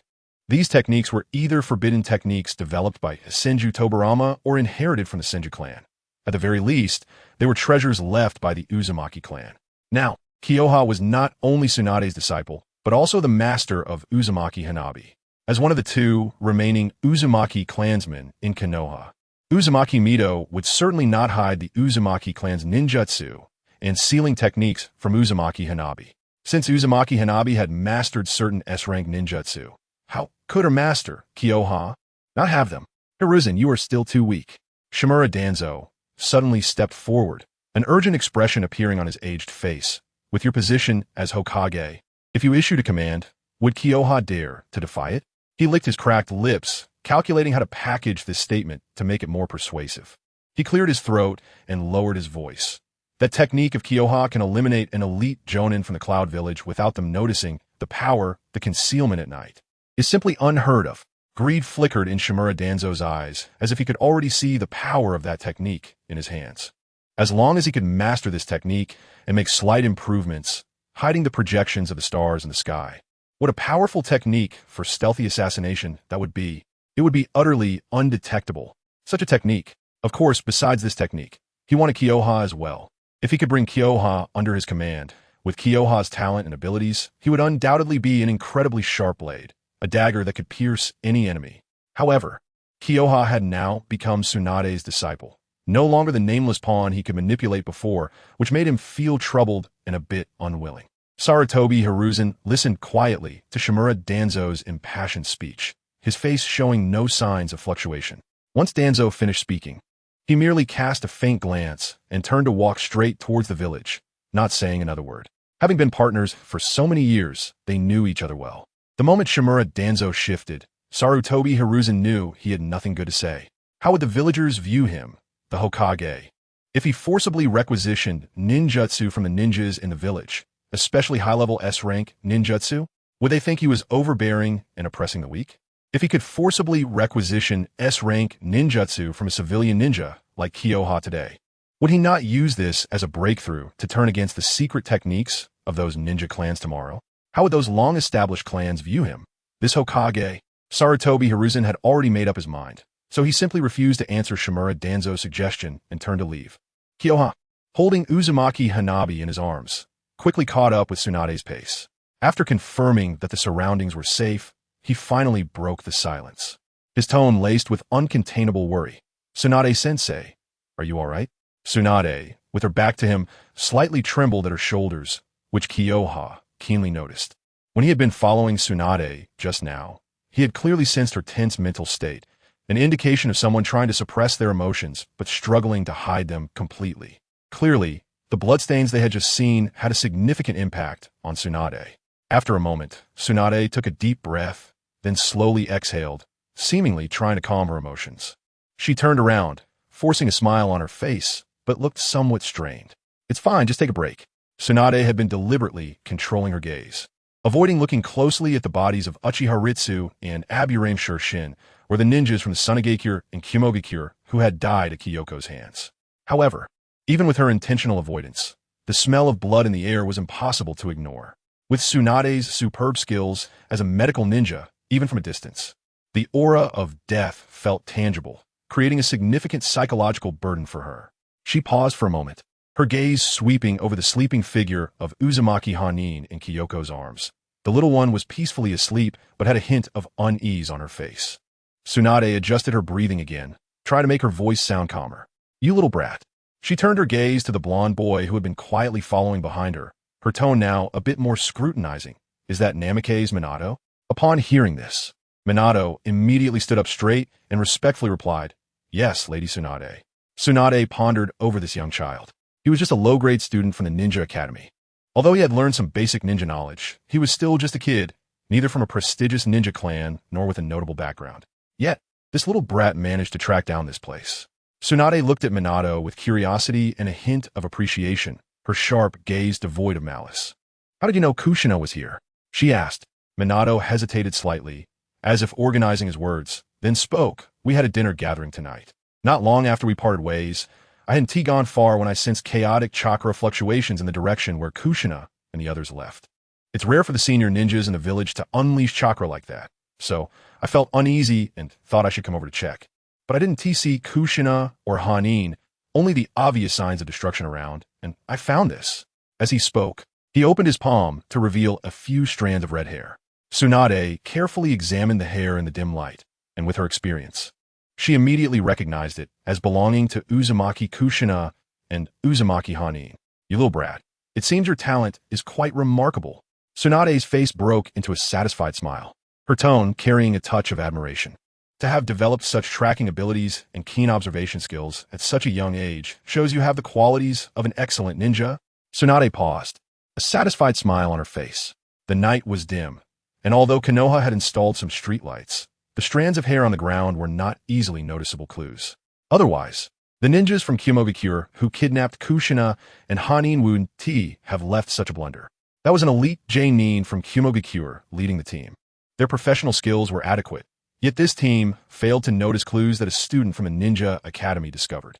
Tsunade gently placed Kushina, who she was carrying, onto her back, her slender yet strong arms wrapping around Kushina's legs to ensure she was securely against her back. She stepped forward, her pace steady yet subtly gentle, afraid of jostling the girl on her back.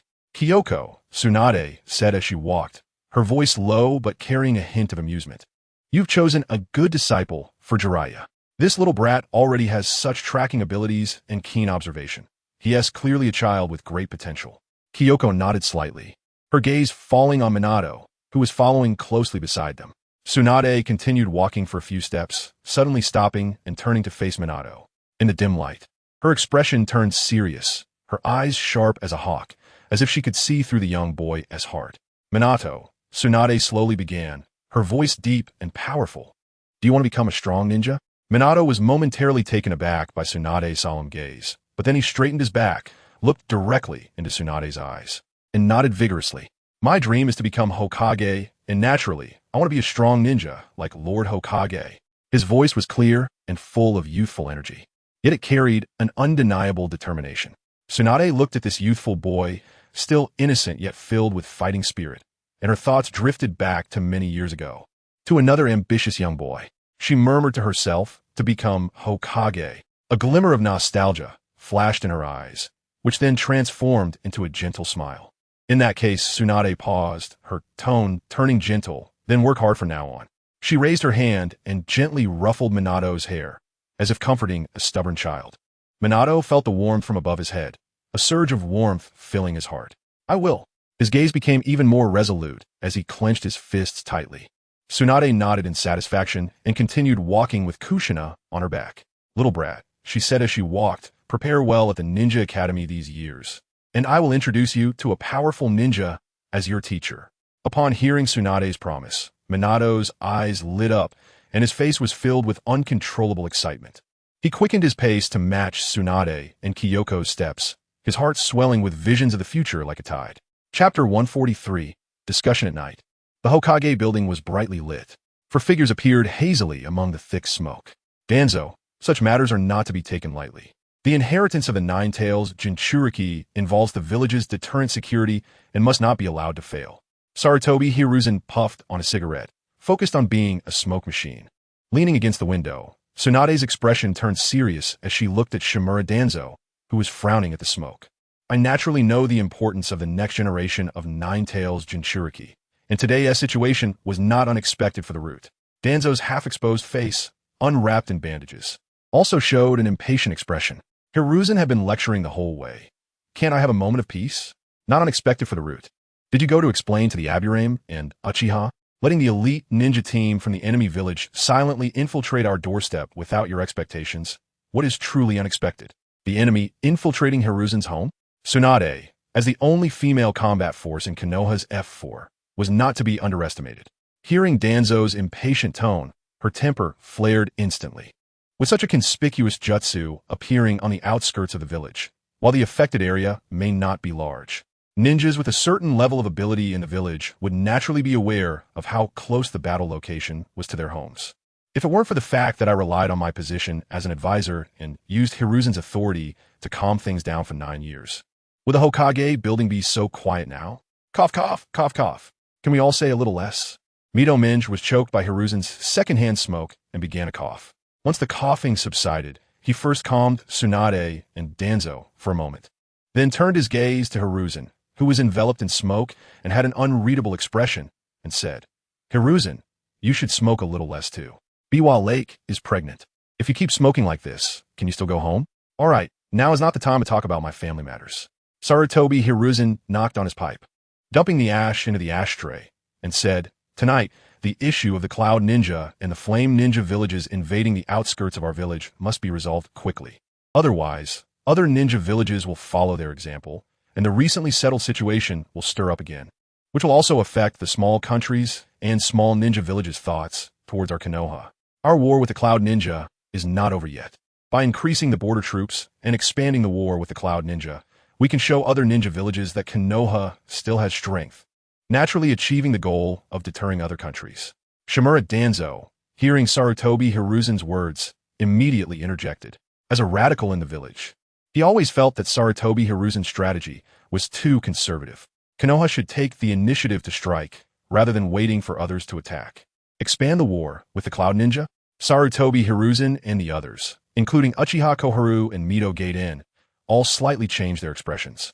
Although it was not obvious under the remnants of smoke, they clearly disagreed with Shimura Danzo's strategy. Sarutobi Hiruzen questioned Danzo. Although our war with the Sand Ninja and Rock Ninja has come to a pause, the war is far from over. The border is still rife with friction. If we expand the war with the Cloud Ninja now, and the Sand Ninja and Rock Ninja come back, are you going to fend them off, Danzo? We can certainly promise the Land of Rain some incentives to let Hanzo help us block the Sand Ninja and Rock Ninja. Danzo explained his strategy. Konoha is currently short on manpower, but other ninja villages won't be much stronger than us. The Rain Ninja has Hanzo, a powerful ninja known as the demigod who is adept in poison, and he can help Konoha buy time to deal with the Cloud Ninja before turning to them.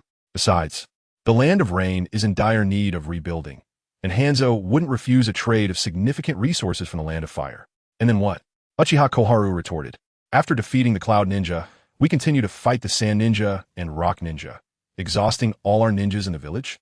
Danzo, do you know how many ninjas we can still mobilize in the village?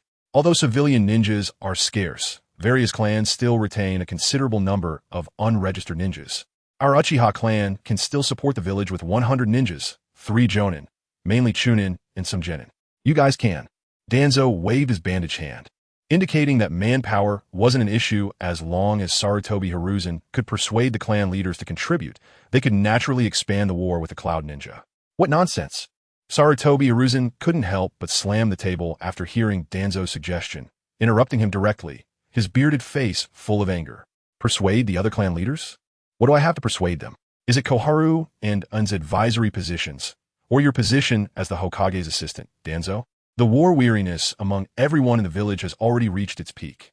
If we expand the war with the Cloud Ninja, will we let the villagers overturn the Hokage building? Koharu and Mito Gate and remain silent. The remaining unregistered ninjas in the clans are the foundation for protecting their families. No clan would easily give up their manpower before Konoha reached a true crisis or had sufficient benefits in exchange, not to mention other clans. Even the 2 advisors wouldn't easily let the names of their unregistered ninjas appear in the Hokage's office. These ninjas were all cultivated by the clans themselves, the result of painstaking efforts by elite ninjas, not like those produced in Konoha's Ninja Academy, which teaches theoretical knowledge, basic taijutsu, and a few techniques to produce batch graduates. They were crucial hidden forces for the clans. Since you all disagree with my opinion, then you could discuss it among yourselves. My injury hasn't healed yet, so I'll go rest, Sarutobi Hiruzen stated. Danzo heard Hiruzen's refusal and the detached attitudes of Genin and Uchiha Koharu, but he showed no anger. He simply pointed to the bandaged half of his body with his intact hand and slowly walked out of the Hokage office, where the smoke had begun to thin. Before leaving, he paused, turned back, and with his remaining eye stared expressionlessly at Sarutobi Hiruzen, saying, "Hiruzen, you are too weak. You will definitely regret today's decision." With that, without waiting for Hiruzen to say that familiar and annoying phrase, he slammed the door of the Hokage office shut. Chapter 144. Danzo's Calculation and Q's Situation. Hiruzen. Danzo's attitude, just now, was a bit strange. After Danzo left, the Hokage office fell silent for a moment until Uchiha Koharu broke the silence, frowning as she spoke to Sarutobi Hiruzen. I know. Sarutobi Hiruzen was well aware of Danzo's intentions. His gaze was deep, lingering on his pipe, and he slowly said, previously, in the war with the Hidden Cloud Village, the Root ninjas suffered heavy losses, and he himself was seriously injured. The reason he suggested expanding the scale of the war was not because he didn't know that we would not agree to this idea. He wants to use this. Uchiha, Koharu, and Genin exchanged glances, their expressions heavy, and they solemnly uttered 3 words. Martial faction. Since Hiruzen took office, the martial faction in the village had become increasingly radical due to their differing views on various policies with Hiruzen. Even the establishment of the Root was largely supported by the martial faction ninjas. Mitu Galten Freinet pursued. The martial faction in the village originally supported Danzo a bit more. Why did he create such a scene today? Clang, clang, clang. Sarutobi Hiruzen tapped his pipe again, then lit the tobacco, taking a deep puff and exhaling smoke as he explained. Danzo's words today were meant to tell the martial faction ninjas that although Shimura Danzo was severely injured and even lost an eye, he is still an offensive ninja among the upper ranks who will not retreat a step due to any injuries. This is to make the martial faction completely lean towards him. In fact, Danzo can try to bring the entire martial faction under Root's control.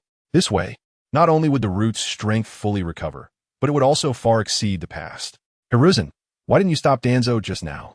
Uchiha Koharu's face looked a bit unpleasant. If Danzo gained the entire martial faction, it might not affect Sarutobi Hiruzen directly, but Danzo's strengthening of power would inevitably compress the rights of others. Sarutobi Hiruzen, as Hokage, with the support of the Umbu and most of the ninja clans, would certainly not be suppressed by Danzo, leaving only her and Genin's advisory rights vulnerable to Danzo's encroachment. With Sarutobi Hiruzen, Danzo, Uchiha Koharu, and Genin as the Hokage, assistants, and advisors of the village, although they were all disciples of the same teacher, Senju Tobarama, with deep bonds, and were all high-ranking members of Konoha with aligned interests. Each person also had their own pursuits and interests. While they trusted each other, conflicts were inevitable. Just like Danzo, who always thought he would be a better Hokage than Hiruzen and had always made that his goal. If I had stopped him, what he said would have quickly spread throughout Konoha. Although Root suffered heavy losses, our intel ninjas weren't significantly harmed. Sarutobi Hiruzen shook his head, but his tone was very calm, showing no concern about the possibility of Shimura Danzo's influence expanding. The militant faction of ninjas also understood that the village truly lacked the resources to escalate the scale of war at this time. This war had already lasted for several years, and the consumption in all aspects of the village was considerable. The militant ninjas would not want to continue expanding the scale of the war at this time. It would not mean annexing other ninja villages, but rather leading to the downfall of Konoha. So you don't need to worry. The militant faction might increase their support for Danzo because he is still a radical among the higher-ups, but they won't completely side with him. After all, those old-timers from the Warring States period are still the backbone of the militant faction, and they won't lose their voice in the upper echelons. As Hokage, Sarutobi Hiruzen's intelligence network was naturally not comparable to that of his advisors, Mido Kazumi and Nara Shikaku. He could analyze Danzo's intentions clearly by combining it with the recent situation of Root. Moreover, increasing support for Danzo was also good news for him. Although those relics from the Warring States period no longer had the strength to take up arms, their words were still powerful. they could focus their attention on Danzo, allowing him to breathe a little easier. Looking out the window, Sarutobi Hiruzen saw the scattered lights across the village, which were noticeably sparser than a few years ago. He sighed inwardly. Konoha had just gone through a great war and needed to recuperate, not to be dragged into the vortex of war again. So how should we resolve the matter with the Cloud Ninja and the Fire Sun Ninja village? Narashikaku said after a moment of silence. Sarutobi Hiruzen closed his eyes and pondered for a moment before slowly saying, "Let's pretend the Cloud Ninja incident didn't happen for now. After all, while we lost to Uchiha Jounin, they lost an elite ninja team. However, Rika is the only Uchiha ninja in the Umbu besides Kagami. Since Kagami, he has been acting as a bridge for communication between us and the Uchiha. Talents like Kagami and Rika are too rare, and Rika's incident happened not far from the Umbu base. How should I explain this to Kagami?" Narashikaku was not concerned about how to resolve the Cloud Ninja and Fire Sun Ninja village issues. Instead, it was about Uchiha Kagami. Rika's loss needed a reasonable explanation, as it was truly unacceptable for such an elite Jounin to fall right at their doorstep. How was the situation at Kagami's home? Sarutobi Hiruzen asked with a frown, rubbing his temples in frustration. There have been too many recent events. I haven't had a chance to check on Kagami. When will his funeral be held? Kagami's funeral will likely be in about a year. Mito Kazumi said with an unusual expression, looking at Sarutobi Hiruzen, whose demeanor was once again shrouded in smoke. A year? Sarutobi Hiruzen was momentarily stunned. Not long ago, Uchiha Kagami's injuries in the Land of Frost seemed to indicate he was on the verge of being buried. How could there suddenly be an additional year? Did Kagami learn Izanaji? Sarutobi Hiruzen's expression grew serious. If Uchiha Kagami really learned Izanaji, then it was impossible for Uchiha Rika not to have learned it. However, today Uchiha Rika did indeed die in the battle against the Cloud Ninja and Fire Sun Ninja village, and her pair of 3 Tomo Sharingan was intact, showing no signs of using Izanaji. Izanaji is a forbidden technique used by the Uchiha clan with their Sharingan. Sarutobi Hiruzen and the others had seen descriptions of this forbidden technique in the experimental records of a later period of Senju Tobarama. Chapter 145. The Hokage's Promise Izanaji is an ocular technique developed by an extraordinarily talented Uchiha ninja during the Warring States period. Initially, it was a common ninjutsu for the Uchiha clan's 3 Tomo Sharingan. The effect of Izanaji is that at the moment it is activated, the user's state is recorded by the Sharingan. Then, within the effective time of the technique, any damage the user suffers, even death, can be physically restored to the state recorded by the Sharingan. The cost is that besides the chakra consumed being irrecoverable, the Sharingan that used Izanaji will permanently lose its light. For Uchiha clan members, this cost is entirely bearable, as the Uchiha clan has plenty of Sharingan. Many clan members who became blind from using Izanaji have successfully transplanted Sharingan left by their predecessors, allowing them to escape certain death while still being able to use the Sharingan normally. As a result, many Uchiha with 3 Tomo Sharingan frequently used Izanaji. After exhausting the 3 Tomo Sharingan left by their predecessors, some even turned their attention to their own clansmen, leading to internal strife and eye theft. Although it was suppressed by the then clan leader with powerful strength, Izanaji was thereafter classified as a forbidden ocular technique by the Uchiha clan, and only the clan leader had the authority to decide which Uchiha clan member could learn it. Although Uchiha Kagami was the last remaining wielder of the Manjiki Sharingan after the Uchiha clan left the village, and Uchiha Rika was also a rare elite Jounin, the two, despite their great strength, leaned more towards the Hokage faction compared to the Uchiha clan. Thus, they were not taught Izanaji by the current clan leader, Uchiha Shudo. It's not Izanaji, Narashikaku, although he had never witnessed anyone using the forbidden ocular technique Izanaji, had heard about its astonishing effects. As a member of the Konoha F4 and an exceptionally skilled medical ninja, Narashikaku was one of the most talented medical ninjas in the village, second only to Tsunade. Uchiha Kagami was treated by her along with the elite ninjas of Konoha Hospital as soon as he returned to Konoha through the Boku Mountain's long-distance water technique.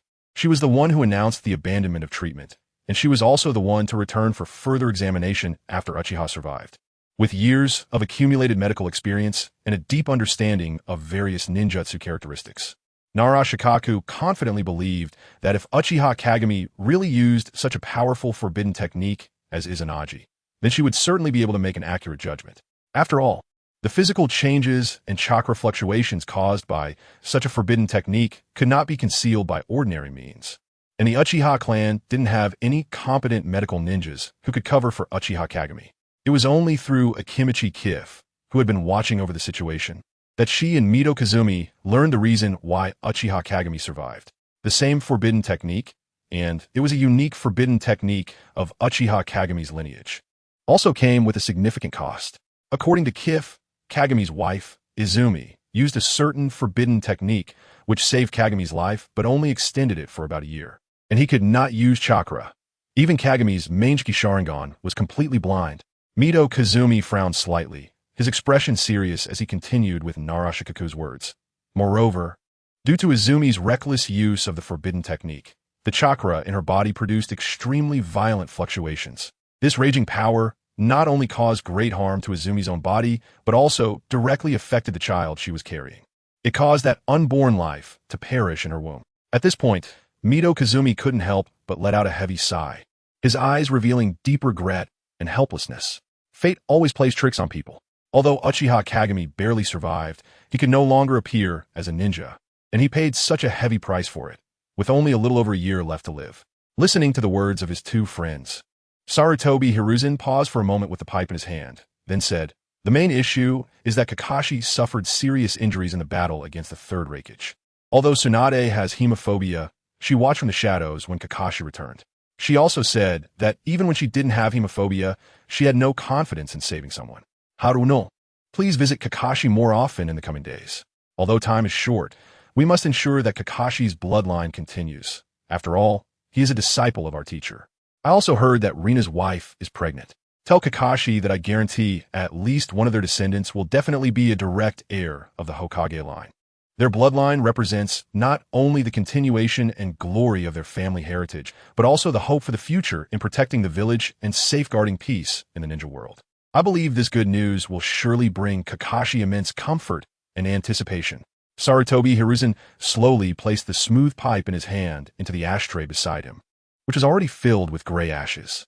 His deep-set eyes seemed to pierce through all the fog, focusing intently on the slightly serious face of Tsurugi Kamachi. He then straightened his posture and said in a calm and firm tone, "This is my solemn guarantee as the third Hokage of Konoha. Although his voice was not loud, it resonated like a great bell throughout the room, causing the two to glance at him. Tsurugi Kamachi and Mito Genin exchanged a glance, but did not stop Sarutobi Hiruzen.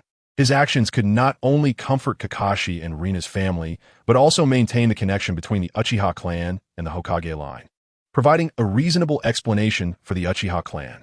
What are your plans for dealing with the situation involving the Cloud Ninja and the Sun Fire Ninja village tonight? It's quite tricky." Kamachi asked Sarutobi Hiruzen after the wind outside had blown away all the smoke in the Hokage's office. "Don't think about continuing the fight with the Cloud Ninja.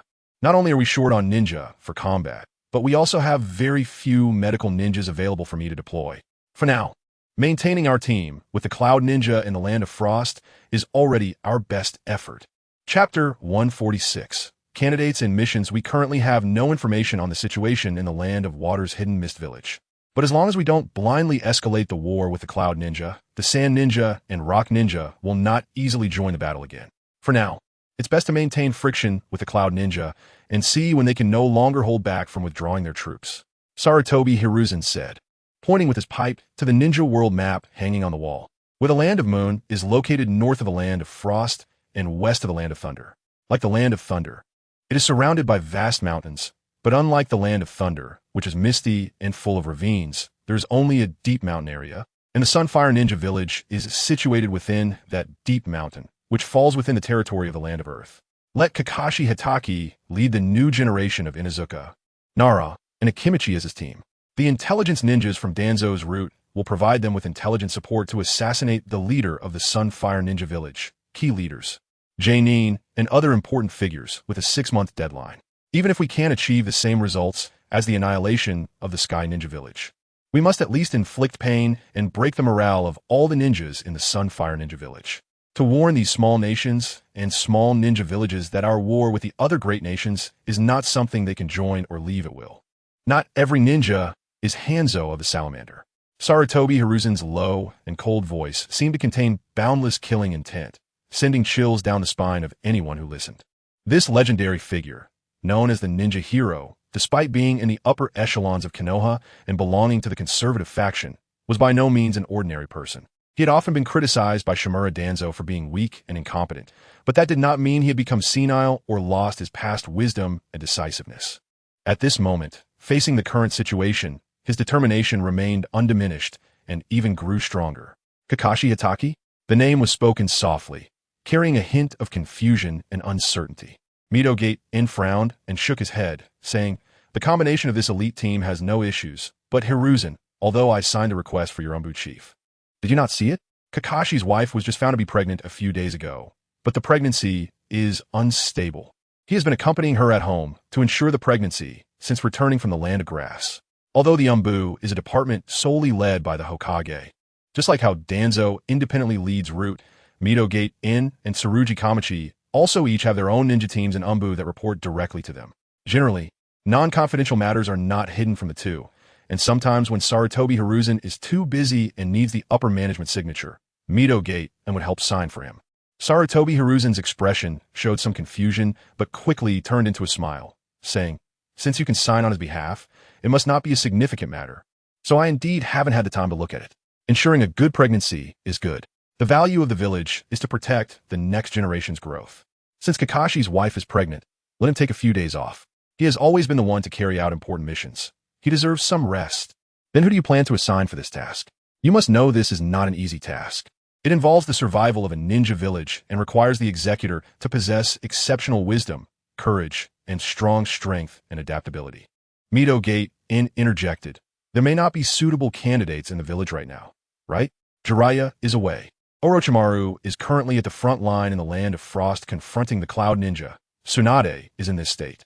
And there are no ninjas in the village suitable for an S-rank mission that requires long-term assassination and infiltration, right?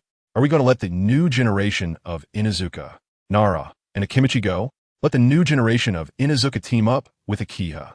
Nara Shikaku can be the captain, with the others assisting." Sarutobi Hiruzen said after frowning in thought for a moment. Nara Shikaku indeed has the leadership ability, but relying solely on the new generation of Inuzuka may be insufficient. Moreover, Akiha? Is he Tsunade's disciple? Isn't he still a Nin? Tsurugi Kamachi couldn't help but question. Although Nara Shikaku, Yamanaka Inoichi, and Akimichi Choza have all been promoted to Genin and have achievements in taking down elite Genin together. The Land of Earth is adjacent to the Land of Thunder, and tonight's events involve the Cloud Ninja acting in conjunction with the Sunfire Ninja Village. No one can say whether they will encounter the Raikage-level ninja during their mission in the Land of Earth. Facing an elite ninja, only the old generation of Inuzuka, Nara, and Akimichi, who are all elite Genin, would have the strength to protect themselves. Nara Shikaku and the others would likely face total annihilation. I believe in Nara Shikaku's wisdom, and I also believe in Akiha's strength, Sarutobi Hiruzen said firmly. Akiha has been able to single-handedly eliminate the elite teams of the Cloud Ninja and the Sunfire Ninja Village without a scratch, indicating that his strength is surely above elite Genin. Moreover, when the distress signal was just sent out today, I was already rushing to the scene. But by the time we arrived, he had already concluded the battle. This shows that Akiha's speed is not much slower than Kakashi's. Even if his strength may still fall short against an elite ninja, it should be enough to save his life, especially since they're only facing the Sunfire Ninja Village. As I mentioned earlier, not every village has Hanzo of the Salamander. Sarutobi Hiruzen paused here before continuing. Furthermore, having Shikaku as the action commander in this operation, with him as the main attacker, can also allow him to gain experience, making it a suitable task for his Genin promotion assessment. It is somewhat inappropriate for a ninja of mid-Chunin level to easily annihilate an elite team led by a Genin of the Cloud Village. Turning to look at Nara Shikaku and Midogate, Tsuki Koharu hesitated but did not raise any further objections. So it's decided. Sarutobi Hiruzen firmly stated, "Yamato, hand the mission orders to Nara Shikaku and Kaiobana. Have them prepare well and set off before tomorrow afternoon." As he spoke, Sarutobi Hiruzen took out 2 blank scrolls and began to write on them. By the time he finished, the Umbu ninja, wearing the Yamato mask, had already appeared at his desk waiting. Sarutobi Hiruzen handed the stamped scrolls to Yamato, saying, "Go, deliver them as soon as possible." "Yes, Hokage-sama." Yamato bowed to Sarutobi Hiruzen and then quickly disappeared from the Hokage's office. "Is that Shinobu?" Tsuki Koharu looked at the spot where Yamato had vanished and said hesitantly, "How did you recognize him?" Sarutobi Hiruzen asked in surprise, as Nara Shikaku was recently transferred to the Umbu by him, and he had handled all the information regarding Shinobu himself, so no one should know. "I used to carry him when he was little." Tsuki Koharu rolled her eyes and said, "You really put a lot of thought into letting Shinobu join the Umbu." Hiruzen, without waiting for Sarutobi Hiruzen to respond, Tsuki Koharu and Midogate and also left the Hokage building, leaving Sarutobi Hiruzen sitting in his seat in a daze. Chapter 147. Assemble and Depart Night. In the quiet forest path heavily shrouded by the inky darkness, Kaiobana stood silently. He watched the figure of Yamato clad in Umbu attire swiftly disappear into the vast night like a ghost. Kaiobana slowly turned the mission scroll in his hand, the moonlight filtering through the gaps in the leaves, illuminating his distinct facial features. "Kaiobana-senpai, congratulations. You're about to become a Genin, Bolfin Minoto," who had returned with Kaiobana from Uzumaki Mido's residence, said with envy in his eyes, his face breaking into a radiant smile like a little sun. "Thanks for the kind words." Kaiobana responded with a smile as he withdrew his gaze. He then returned to the village with Bolfin Minato, parting ways on the street before heading back home. "Are we going to use the destruction of NY Ninja Village to intimidate other small nations and ninja villages?" Kaiobana carefully looked over the mission details, memorized all the information, and tucked the scroll into the ninja tool pouch on his uniform before relaxing and starting to meditate to absorb spiritual energy for training. The next day morning, as usual, Kaiobana finished breakfast at his neighbor Mizuki's house and informed Mizuki about his mission before returning home to wait. Knock, knock, knock. Sure enough, not long after Kaiobana returned home, a series of light yet distinct knocking sounds echoed as expected. The knocks sounded rhythmic, each knock spaced evenly, as if calculated meticulously. The sound was crisp and subtle, possessing a unique sense of rhythm. From this orderly knocking, one could infer that the person knocking was likely a steady individual, not hurried or flustered. "Come in." Kaiobana waved his hand casually, as if an invisible hand gently pulled, and the door latch naturally came undone. The two doors opened slowly as if enchanted, without any sign of effort. "Sorry to disturb." Outside stood three seemingly underage individuals forming a triangle. The one in front wearing the distinctive attire of a Genin, sporting a pineapple head and a lazy expression on his face. To his left was a chubby boy dressed in food-themed clothes, resembling a small hill. To his right was another person also in a Genin vest, with a golden ponytail swaying in the wind, elegant like a dancing magpie. The one who spoke was the seemingly lazy pineapple-headed guy among the trio. "Please come in, seniors." Kaiobana extended his right hand, making a gesture to invite them in. "No need." The one who had come to find Kaiobana was none other than the new generation of the Inuzuka, Nara, and Akimichi clans, known as the Inuzuka Trio. Upon seeing Kaiobana's invitation, Nara Shikaku, with his signature pineapple head, slightly shook his head in refusal and said in a steady and serious tone, "Kaiobana, you must have seen the relevant information regarding this mission. Our mission location is in the distant land of mountains, and the journey will be quite long. Therefore, if you are fully prepared, I believe we should set off immediately. As for familiarizing ourselves with the team, we can do that on the way." Click, click. This mission requires long-term ambush and assassination targeting all high-ranking ninjas and Genin of a ninja village. Although we have some support from intelligence ninjas for the preliminary information, there are situations that are best investigated by ourselves, so it's better to leave early. Click, click. The chubby Akimichi Dingza, while pulling snacks out of his pocket and stuffing them into his mouth, explained in a muffled voice, "The task we received is extremely arduous and dangerous." His unclear tone carried a hint of seriousness and determination. Yamashita Hai, nodding repeatedly, acknowledged that this mission involved the destruction of a ninja village's foundation. Although it was just a small country, the four of them were the only ones assigned to carry out the task. He felt that this would be a long and arduous battle, and any misstep could lead to irreversible consequences. Thus, they needed more detailed information to support the mission, and naturally, the sooner they set off, the better. "Of course, no problem." Kaiobana nodded slightly in agreement. Compared to Akimichi Dingza and the others, his recently skyrocketing strength made him feel less urgency regarding any task, but he also understood that completing the mission as soon as possible was beneficial. After all, the longer it took, the more variables could arise, increasing the potential danger. Moreover, if they could achieve their goals quickly and efficiently, It would save everyone a lot of trouble and energy, allowing them to return sooner to continue their training. Then let's set off. Nara Ashikaga nodded and immediately turned to lead the team away. Kyobana followed behind the three, closing the door and quickly catching up. Under Nara Ashikaku's lead, the four of them efficiently completed the relevant registration procedures and then unhesitatingly embarked on their journey northward to Konoha. They moved like lightning, their feet barely touching the ground, racing forward without stopping. Each of them had a firm and powerful stride, quickly alternating, causing a slight disturbance that rustled the leaves. The trees along the road rapidly receded behind them, and they vanished from sight like four bolts of lightning. In the northern forests of the Land of Fire, around noon, as the aroma of grilled meat wafted through the air, the four were quickly eating by the campfire under the shade. Kyobana, Hokage-sama has instructed that you are the main force for this attack and assassination mission. We have never worked together before. Although I have seen your battle with the Hyuga boy and reviewed your information last night with the captain's authority, I still need you to introduce your specialties. Nara Ashikaga, having a smaller appetite, was the first to finish eating, then turned his gaze to Kyobana, who was still eating, with a serious and earnest tone. Nara Ashikaga, as the new generation leader of the Inoshikaicho, although still underage, had previously served as an advisor to Orochimaru during the war against the Sand and Rain Shinobi, responsible for commanding the war efforts. This time, facing the small shinobi village, he naturally did not feel the same pressure as in the war against the rain and sand.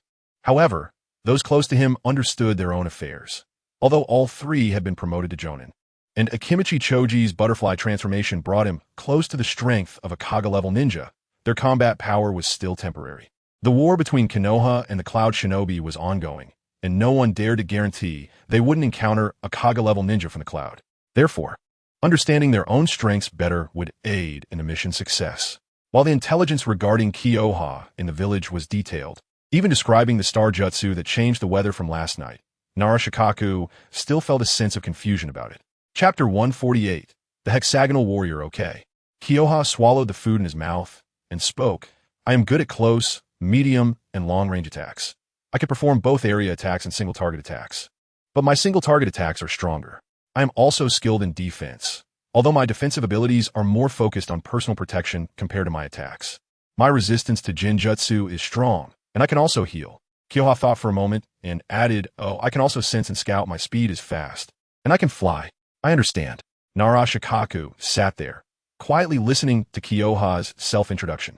Initially, a polite smile appeared on his face, but as Konoha continued to speak, his expression gradually became stunned.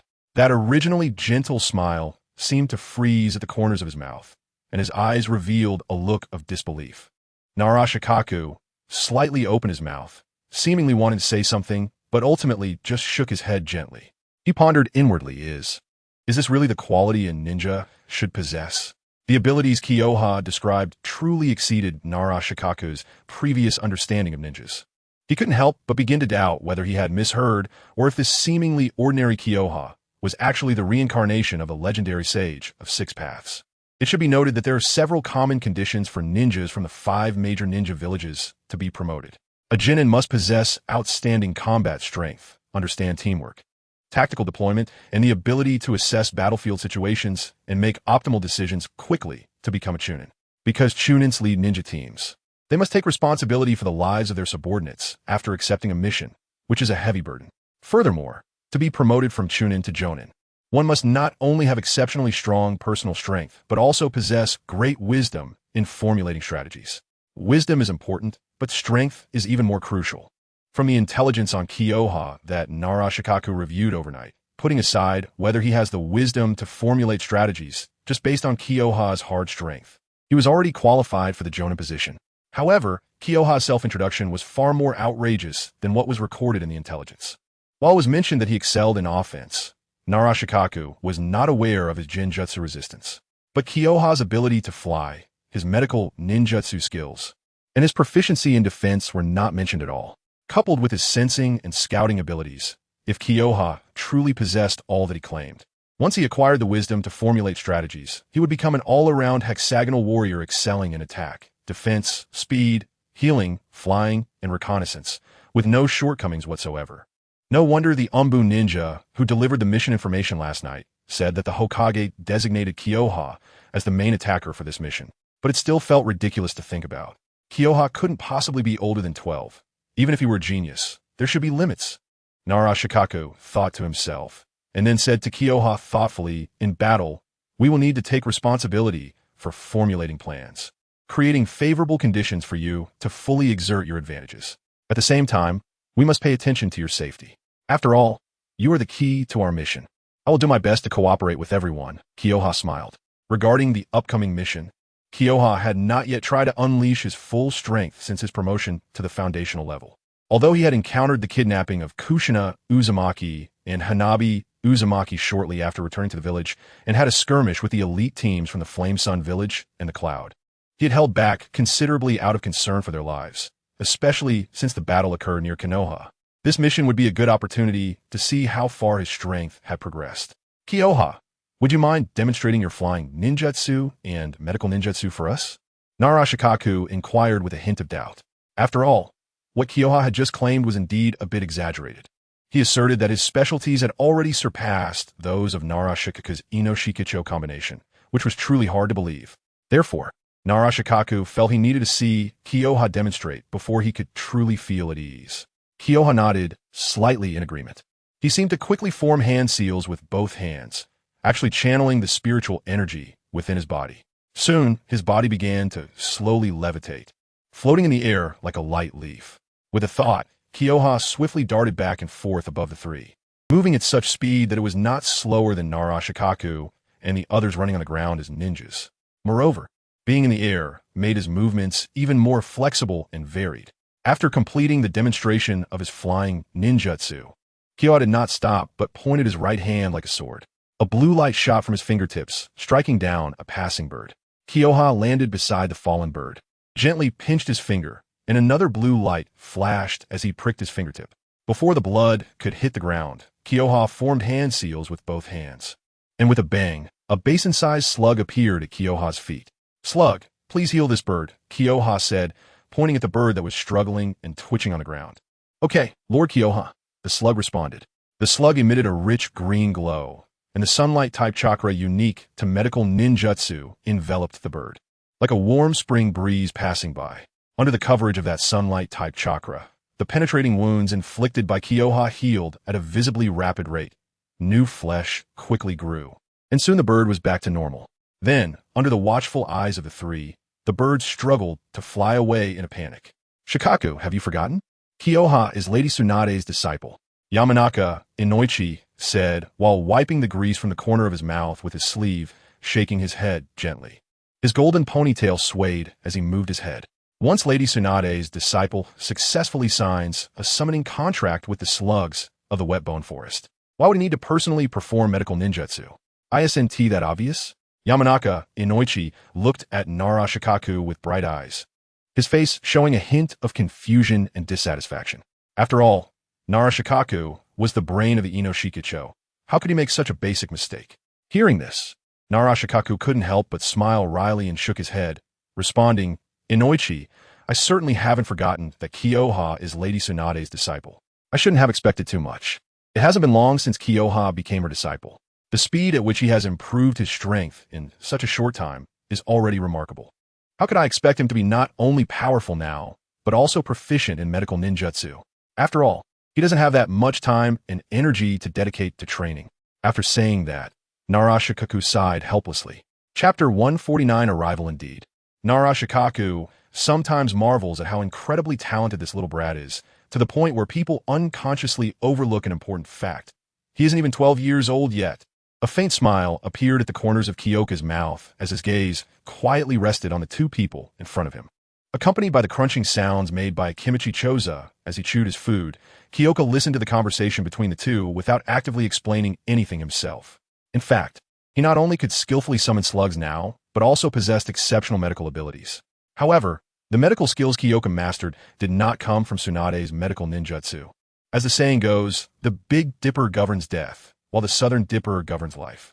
Having mastered the Big Dipper 7-star sword technique, Kyoka naturally did not forget the corresponding Southern Dipper 6 stars, but there was no need to display it. Although it was a self-introduction, Kyoka still needed to keep his trump cards hidden.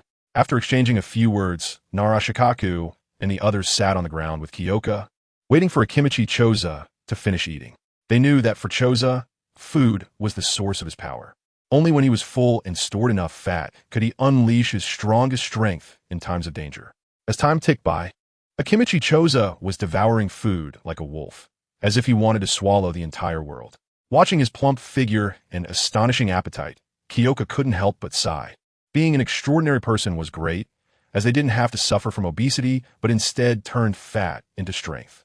Finally, Choza finished his last bite of food, let out a satisfied burp, and nodded in contentment. Then he stood up, brushed off the dust from his clothes, and signaled the three to set off. Seeing this, the three also got up, adjusted their gear, and once again rushed northward. Their figures gradually receded into the distance with the fading sunlight, leaving behind a series of firm and powerful footprints. Along the way, apart from the essential eating and brief rests, the four of them did not delay at all, tirelessly pressing forward while maintaining a certain level of combat strength. After 3 full days and nights of travel, they finally arrived at the border between the Land of Fire and the Land of Moon in the northern part of the Land of Fire. This was the northernmost point of the Land of Fire, where Konoha had set up a border outpost. After a brief exchange with the ninjas at the border outpost, the four acted according to the plan they had previously discussed. Kyoka and the others carefully took off their ninja vests and neatly folded them away. Then, they also removed their forehead protectors, which symbolized their status as ninjas from Konoha, and properly hid them in their bags. After completing these preparations, each of them took out a sharp katana from their packs and put on the appearance of wandering samurai, swaggering into the Land of Moon. Kyoka and the Inuzuka, Nara, and Akimichi trio carefully disguised themselves as wandering samurai to traverse the Land of Moon. Nara Shikaku explained that the eastern side of the Land of Moon borders the Land of Frost, and to the north are the Land of Mountains and the Land of Thunder. The Land of Moon does not have its own ninja village. Only the daimyo and those in power may hire some wandering ninjas as bodyguards. However, information circulates quickly. If Konoha ninjas entered, this news would soon reach the Sunfire Ninja Village and the Cloud Ninja Village. Although the Cloud Ninja Village did not choose to engage Konoha on the battlefield within the Land of Moon, they certainly would not allow Konoha ninjas to operate freely, which would only bring unexpected trouble to their mission. Additionally, if the news reached the Sunfire Ninja Village, it might alert them and complicate the mission further. Therefore, to avoid unnecessary trouble, the four carefully but boldly proceeded while disguised as wandering samurai, although they couldn't ride freely as they would in the familiar Land of Fire. Thanks to their excellent disguise skills and cautious action strategies, they managed to traverse the Land of Moon without revealing their identities. Along the way, they encountered a few small-scale interrogations and checks. However, with their superb acting and clever maneuvering, they successfully passed the questioning by the wandering ninjas hired by the daimyo and aristocrats within the Land of Moon. Finally, after 5 days of entering the Land of Moon, Kyoka and the others finally arrived at the border area between the Land of Moon and the Land of Mountains. The terrain in this border area of the Land of Moon is steep, and the forests are dense and deep, giving a gloomy and oppressive feeling.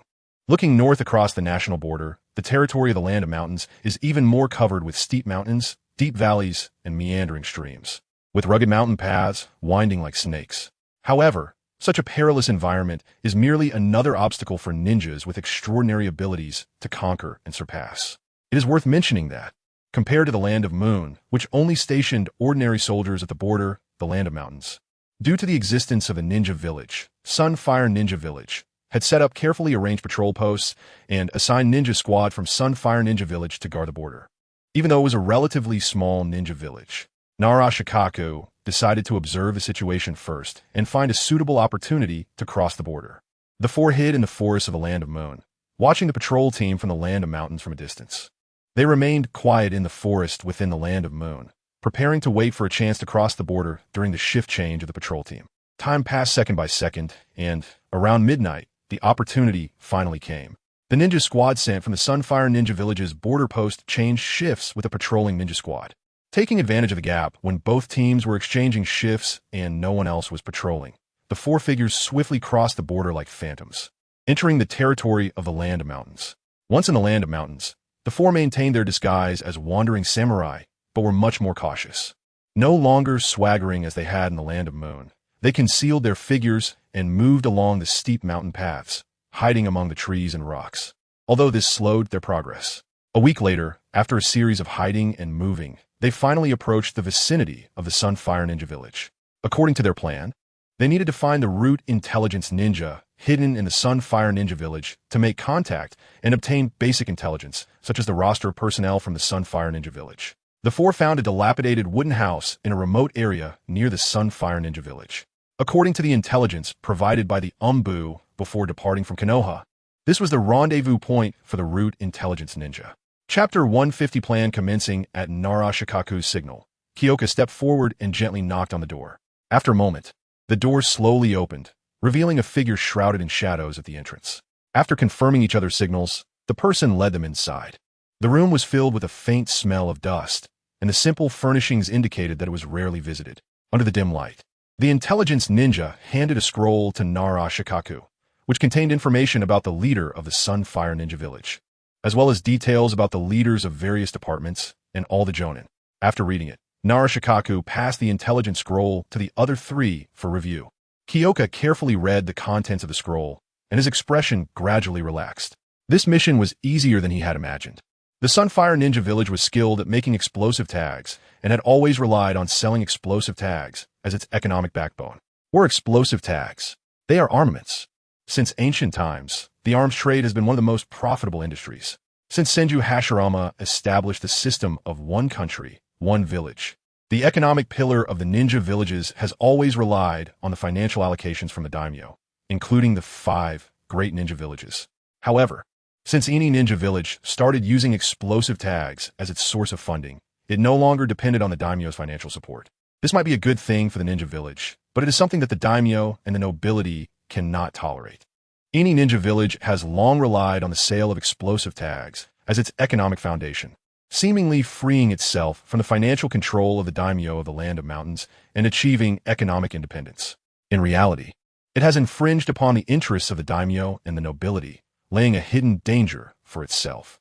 Kaike's gaze quickly scanned the intelligence scroll, and ideas began to formulate in his mind on how to utilize this situation. The number of explosive tags sold by any ninja village over the years is enormous, and a considerable amount must have flowed into the black market, right? Kaike's put down the scroll and looked at the intelligence ninja. The intelligence ninja seemed surprised by Kaike's sharpness and lowered his voice to say, "Indeed, while any ninja village mainly supplies explosive tags to the 5 great ninja villages, they have also secretly traded with some underground organizations, which is no secret in the ninja world. This is an excellent breakthrough point." A slight smile appeared on Kaike's lips, and a glint flashed in his eyes. "Kaike's, share your thoughts." Narashikaku, hearing Kaike's inquiry to the intelligence ninja, showed a glimmer of interest in his eyes. But as the team leader, he did not express his opinion. Instead, he encouraged Kaike's to share his thoughts. Their mission as a group of 4 was to assassinate the leader of any ninja village, as well as important figures from various departments and all Genin. But this was also Kaike's Genin promotion assessment task. Observing Kaike's ability to formulate strategies was evidently part of the mission as well. Kaike's closed the scroll and said confidently, "Everyone, any ninja village's reliance on the sale of explosive tags for income likely binds their internal interests tightly together, making them a solid unit. However, the daimyo of the Land of Mountains has probably reached his limit of tolerance for any ninja village, and what they lack now is merely a fuse." After a pause, Kaike's gaze swept over everyone as he continued. "My plan consists of 3 steps. First step, stir the waters. We will collect some of the explosive tags that flow into the black market from any ninja village and set traps with these explosive tags near the daimyo's residence. We don't need to activate all the traps, as long as a few explode near the daimyo of the Land of Mountains. It will increase his dissatisfaction with any ninja village and may even cut off all support from the Land of Mountains in a short time. Second step, fish in troubled waters. When a conflict arises between the daimyo of the Land of Mountains and any ninja village, we can disguise ourselves as wandering ninjas to infiltrate any ninja village and destroy their explosive tag factory, cutting off their economic lifeline. At the same time, we can spread rumors that the daimyo of the Land of Mountains intends to eliminate any ninja village, creating panic and undermining their internal unity. Third step, kill fish in troubled waters. When any ninja village is in a difficult situation, both internally and externally, we will guard the main road back to the village, disguising ourselves as mercenaries of the Land of Mountains to eliminate all returning Genin from any ninja village. Then, when the conflict between both sides escalates, and the leader of Ini Ninja Village summons the village Genin and department leaders to discuss countermeasures against the daimyo of the land of mountains. We will use large-scale ninjutsu to blow them up in one fell swoop. Nara, Shikaku, and Yamanaka and Noichi analyzed Kayake's plan carefully. They believed the plan was bold but feasible. However, they were concerned about whether Ini Ninja Village could gather according to the plan without losing control. As for whether large-scale ninjutsu could wipe out most of Ini Ninja Village's Genin-level combat strength in one go, Nara, Shikaku, and the others did not raise objections. Instead, a root ninja seemed to have some opinions, but seeing that the wise Nara clan members did not voice any, he ultimately fell silent. It was not that the four looked down upon the ninjas of Ini Ninja Village, but rather that all ninjas from the great nations looked down upon those from small countries. Even the Rain Ninja, who possessed Hanzo the Salamander, would find that Konoha's Genin could handle all of the Rain Ninjas' Genin one-on-one or even two-on-one, excluding Hanzo. Although Ini Ninja Village had a mature technology for explosive tags and profited greatly from arms sales, it had very few Genin, counting the leaders of various departments. There were only a little over 20 elders in the village, and only 3 elite Genin. However, the elite Genin of small ninja villages, aside from a few from the Rain Ninja, were mostly self-proclaimed, and those who understood the situation knew it well. Sarutobi Hizashi initially assigned Hatake Kakashi to lead the team, but gave them half a year to complete the mission, not because he looked down upon Ini Ninja Village, but because he wanted the Inazuka, Nara, and Akimichi clans to grow under Kakashi's guidance. Otherwise, with Kakashi's strength, in a situation where the Genin of Ini Ninja Village did not unite to fight, a week would be enough for him to cut through the eastern gate of Ini Ninja Village and reach the back door of the village leader multiple times. However, Kakashi was currently at home with his wife, waiting for their child to be born, so the team leader role was taken over by Nara Shikaku. Although he had seen the intelligence regarding Kayake's annihilation of the elite Yunin squad and Ini Ninja Village's ninjas, Nara Shikaku did not dare to assume that Kayake's had the same strength as Kakashi to confront Ini Ninja Village at the door. Moreover, he needed to assess whether Kayake's possessed the talents of 8 Genin, making the application of strategies very necessary. Nara Shikaku decided to adopt Kayake's plan. After the force separated from the root intelligence ninja, they immediately went their separate ways. Kayake's and Akimichi Choza were responsible for collecting explosive tags from the black market and secretly setting traps near the daimyo's residence. Nara Shikaku and Yamanaka and Noichi disguised themselves as wandering ninjas, waiting for an opportunity to infiltrate Ini Ninja Village and destroy the explosive tag factory, while Yamanaka and Noichi was responsible for spreading the rumor that the daimyo of the land of mountains intended to eliminate Ini Ninja Village. Chapter 151. Operation in progress. After Kayake's and Akimichi Choza separated from Nara Shikaku, they headed straight for the capital of the land of mountains. According to the intelligence provided by the root ninja, the black market was located in a public area on the outskirts of the capital. After wandering around, they finally arrived at the entrance of the black market. The so-called entrance was merely a dirt road trampled down between the fields, with a few sparse fruit and vegetable stalls on either side. The vendors were all elderly people with weathered faces. Choza, try to act a bit more like it. Kayake's whispered a reminder before stepping onto the dirt road first. Choza scratched his head, following behind Kayake's. He could manage the eating part, but he was not good at portraying the sneaky image of a wandering ninja, feeling a bit uncomfortable all over. After walking for about the time it takes to burn a stick of incense, the scene in front of them suddenly opened up. A massive cave appeared, with 2 bonfires burning at the entrance, illuminating the surroundings. Various people were coming in and out of the cave, and the sounds of vendors shouting and haggling filled the air, mingling with an indescribable strange odor, a mix of sweat, blood, and low-quality spices. Why does this black market smell so bad? Choza frowned, covering his nose uncomfortably. As a food lover, he was quite sensitive to smells. The black market was widespread in the ninja world, but the black markets in the 5 great nations were relatively hidden because the commissions they undertook involved encroaching on some of the tasks of the ninja villages. Therefore, the great ninja villages would not tolerate the black market operating openly. However, some commissions that could not be made public still needed to be handled by the black market, so it could not be completely eradicated. As long as the black market stayed hidden, the ninja villages generally would not pursue it. On the contrary, in small countries like the land of mountains, the existence of the black market was relatively unrestrained, but it was rare to see one so brazen. This was mainly because any ninja village relied on the sale of explosive tags for survival and was indifferent to task commissions.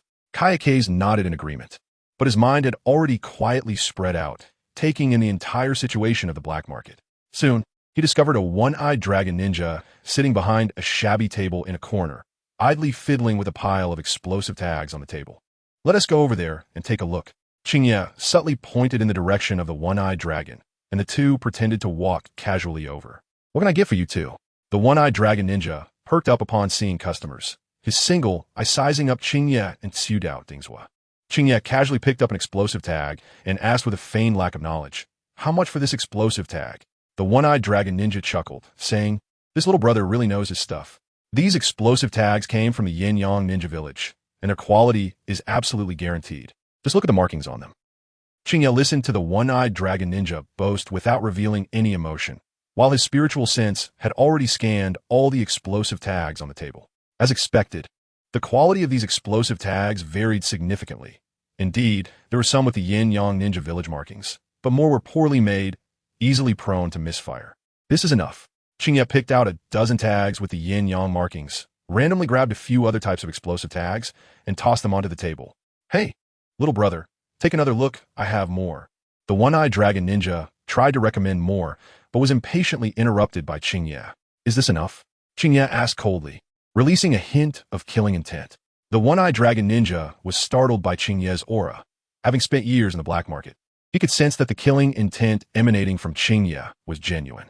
He immediately realized that the seemingly young, wandering ninja before him was not to be trifled with. So he wisely shut his mouth and awkwardly smiled. "That's enough, a total of 5,002. Qingye did not haggle and directly tossed a money bag to the one-eyed dragon ninja before turning to leave. Seeing this, Tsudao Dingzhua quickly followed. After leaving the black market, the two found a secluded spot to count and organize the explosive tags, casually disposing of the inferior products. "Is this all we bought?" Tsudao Dingzhua looked at the dozen explosive tags and asked with some concern, "Is it enough?" "It's enough," Qingye replied lightly. "Our goal isn't to blow up the daimyo's residence. We just need to create chaos and make the daimyo of the land of mountains believe it was the Yin-Yang Ninja Village." As night fell and the city was shrouded in silence beneath a black curtain, Qingye, dressed in a black stealth outfit, moved through the darkness like a ghost, blending seamlessly with the night. Following him was the burly and powerful Tsudao Dingzhua. Despite his large stature, he moved with a steadiness and agility that belied his size. The two silently approached the heavily guarded daimyo's residence. Surrounding the estate were tall walls, with sentries stationed at intervals, patrolling soldiers wielding torches moving back and forth, vigilantly watching for any signs of disturbance. Qingye and Tsudao Dingzhua cautiously avoided the patrolling soldiers, using the cover of night to quietly climb over the wall. They lay flat on the wall, observing the situation inside the estate. The courtyard was brightly lit, with servants occasionally rushing by carrying food and drink. At the entrance of the main hall stood a row of fully armed guards, though their demeanor was relatively relaxed compared to the patrolling soldiers. Taking advantage of the night's cover, Qingye and Tsudao Dingzhua lightly stepped on the tiles, like two nimble night owls, easily avoiding the lazy guards. Qingye led the way, with Tsudao Dingzhua closely behind. They quickly arrived near the daimyo's sleeping quarters. "Is this where we set the trap?" Tsudao Dingzhua whispered excitedly. Qingye shook his head and pointed to a nearby garden, saying, "No, we go over there." Although Tsudao Dingzhua was puzzled, he obediently followed Qingye to the garden.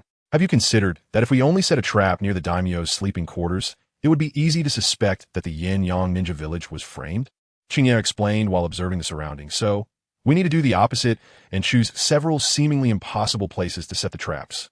But this is the daimyo's garden. No one comes here usually, even if we set traps here." Tsudao Dingzhua's words were cut off as he suddenly seemed to realize something, staring wide-eyed at Qingye. You mean?" Qingye didn't speak, merely curling his lips into a meaningful smile. Chapter 152, The Cowardly Daimyo of the Land of Mountains. The next morning, the daimyo of the Land of Mountains woke up in a good mood, dressed with the help of his maids, and prepared to take a stroll in the garden.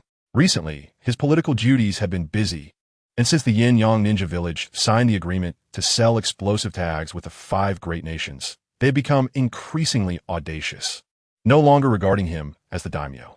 Even his protective ninja team had been withdrawn back to the Yin-Yang Ninja Village. It had been a long time since he had properly relaxed and enjoyed the garden he had personally tended. The weather is really nice today. The daimyo took a deep breath, feeling refreshed. Yes, my lord, the maids echoed. Just then, the daimyo suddenly felt a void beneath his feet, and a tremendous force sent him flying. Boom!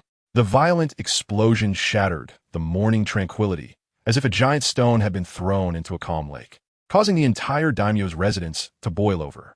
Thick smoke billowed, flames soared into the sky, and the exotic flowers in the garden turned to ashes in the explosion, while the meticulously pruned trees were blasted into splinters.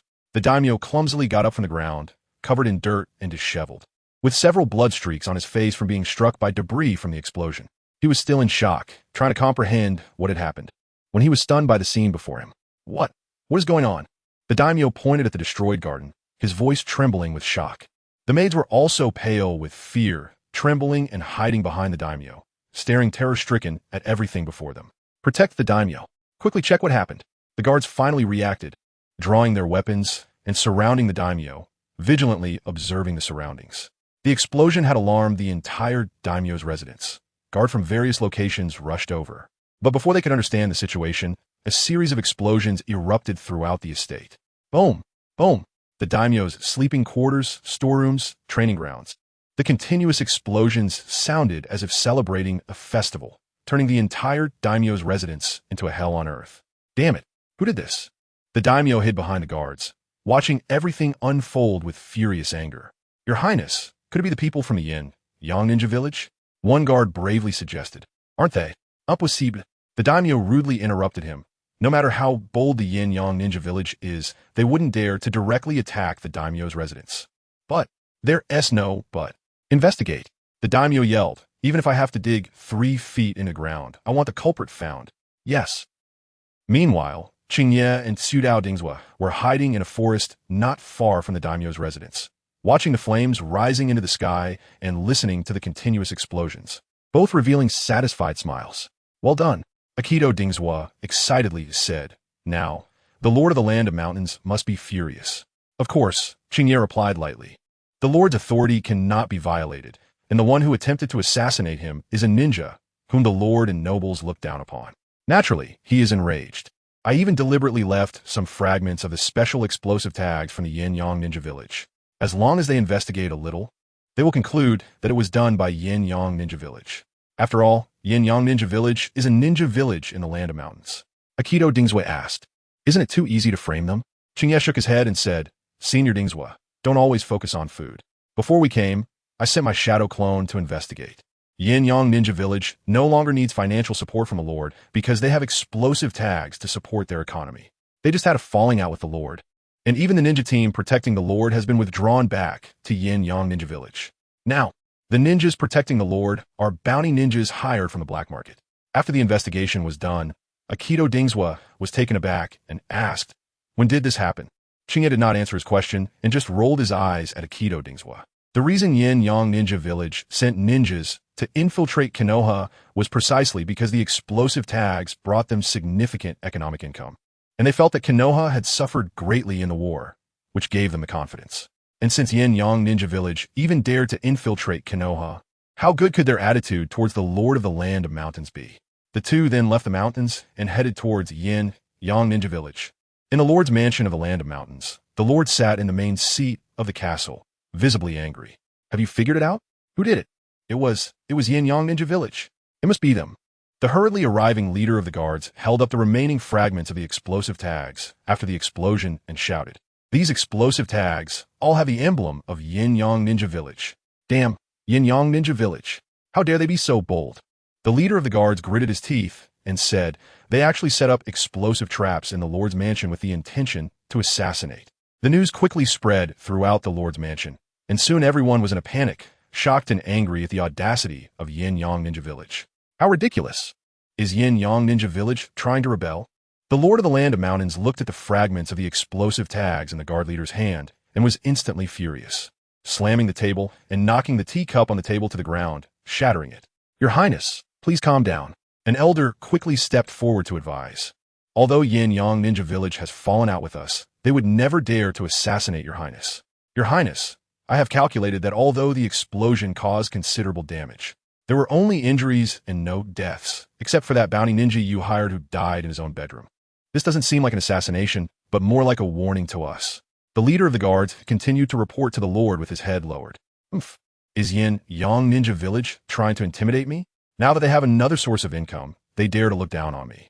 I will never let them off. Your Highness, the most important thing now is to find out the truth and understand why Yin Yang Ninja Village is doing this, the elder calmly said.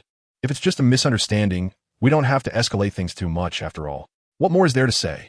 The Lord of the Land of Mountains interrupted the elder angrily. They have already sent people to intimidate me. What misunderstanding could there be? The elder wanted to advise again, but was impatiently stopped by the Lord of the Land of Mountains waving his hand.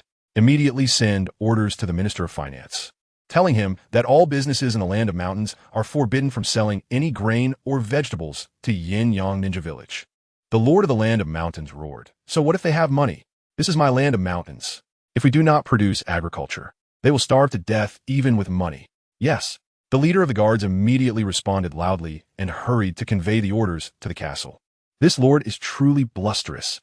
With such a huge anger, he just imposes sanctions on Yin Yang Ninja Village. In the shadow of the castle, Qingye's figure turned into a shadow and dissipated, leaving only the lingering sound. But this sanction method is sufficient. Instead, the method of controlling ordinary people with spiritual sense surprised me. I feel this method is even more useful than the family secret technique of the Mountain Clan. Chapter 153. Inside Yin Yang Ninja Village. Damn the Lord of the Land of Mountains. How dare he cut off our food? Exactly. Without us. How can he maintain stability within? Those mountain bandits have long robbed all their industries. What do we do now? If this continues, once we finish the existing food, we will starve to death. When Qingye and Aikido Dings were returned to the vicinity of Yin Yang Ninja Village and met with Narashikaku and Yamashita Yasuchi, the news of the Lord of the Land of Mountains cutting off food trade with Yin Yang Ninja Village also arrived. Instantly, there were grievances and fears in the ninja village. Groups of ninjas gathered in the square in front of the central building of Yin Yang Ninja Village, discussing the current food crisis with worried expressions. Their faces were serious, and their tones were grave, revealing concerns about the future. Some even started secretly contacting others to prepare to take on black market missions to smuggle food to get through this difficult time. Everyone, shut up. A roar silenced everyone's discussions. The speaker was the leader of Yin Yang Ninja Village, Yamamoto Kazuya, a burly man with a face full of flesh. He stood in the square in front of the central building of Yin Yang Ninja Village, glaring at everyone, gritting his teeth and saying a bunch of useless things. Is it just a bit of food? Why are you all so scared? But, leader, a short, pale ninja squeezed out from the crowd. Fear etched on his face, trembling as he said, without food, we will really starve to death. Starve to death? You deserve it. Leader Yamamoto Kazuya rudely interrupted him. Who is it that confidently said that as long as we produce explosive tags ourselves, we could make more money than the Lord of the Land of Mountains? And now, where's your courage? The crowd fell silent, not daring to speak. A bunch of waste. Yamamoto Kazuya scolded angrily and left in a huff. Yamamoto Kazuya returned to the central building with a dark expression.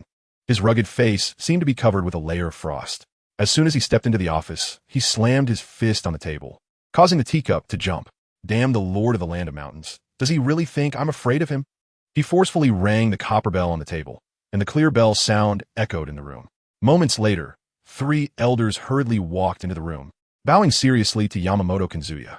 They were Takegawa Ichiro, who is skilled in fire-release ninjutsu and has a fiery temper, Sato Kenji, who is proficient in explosive tag formations and is very meticulous, and Nakajima Shoei, who is experienced and steady. The 4 gathered in the leader's office, and the atmosphere was so tense it felt as if it could freeze.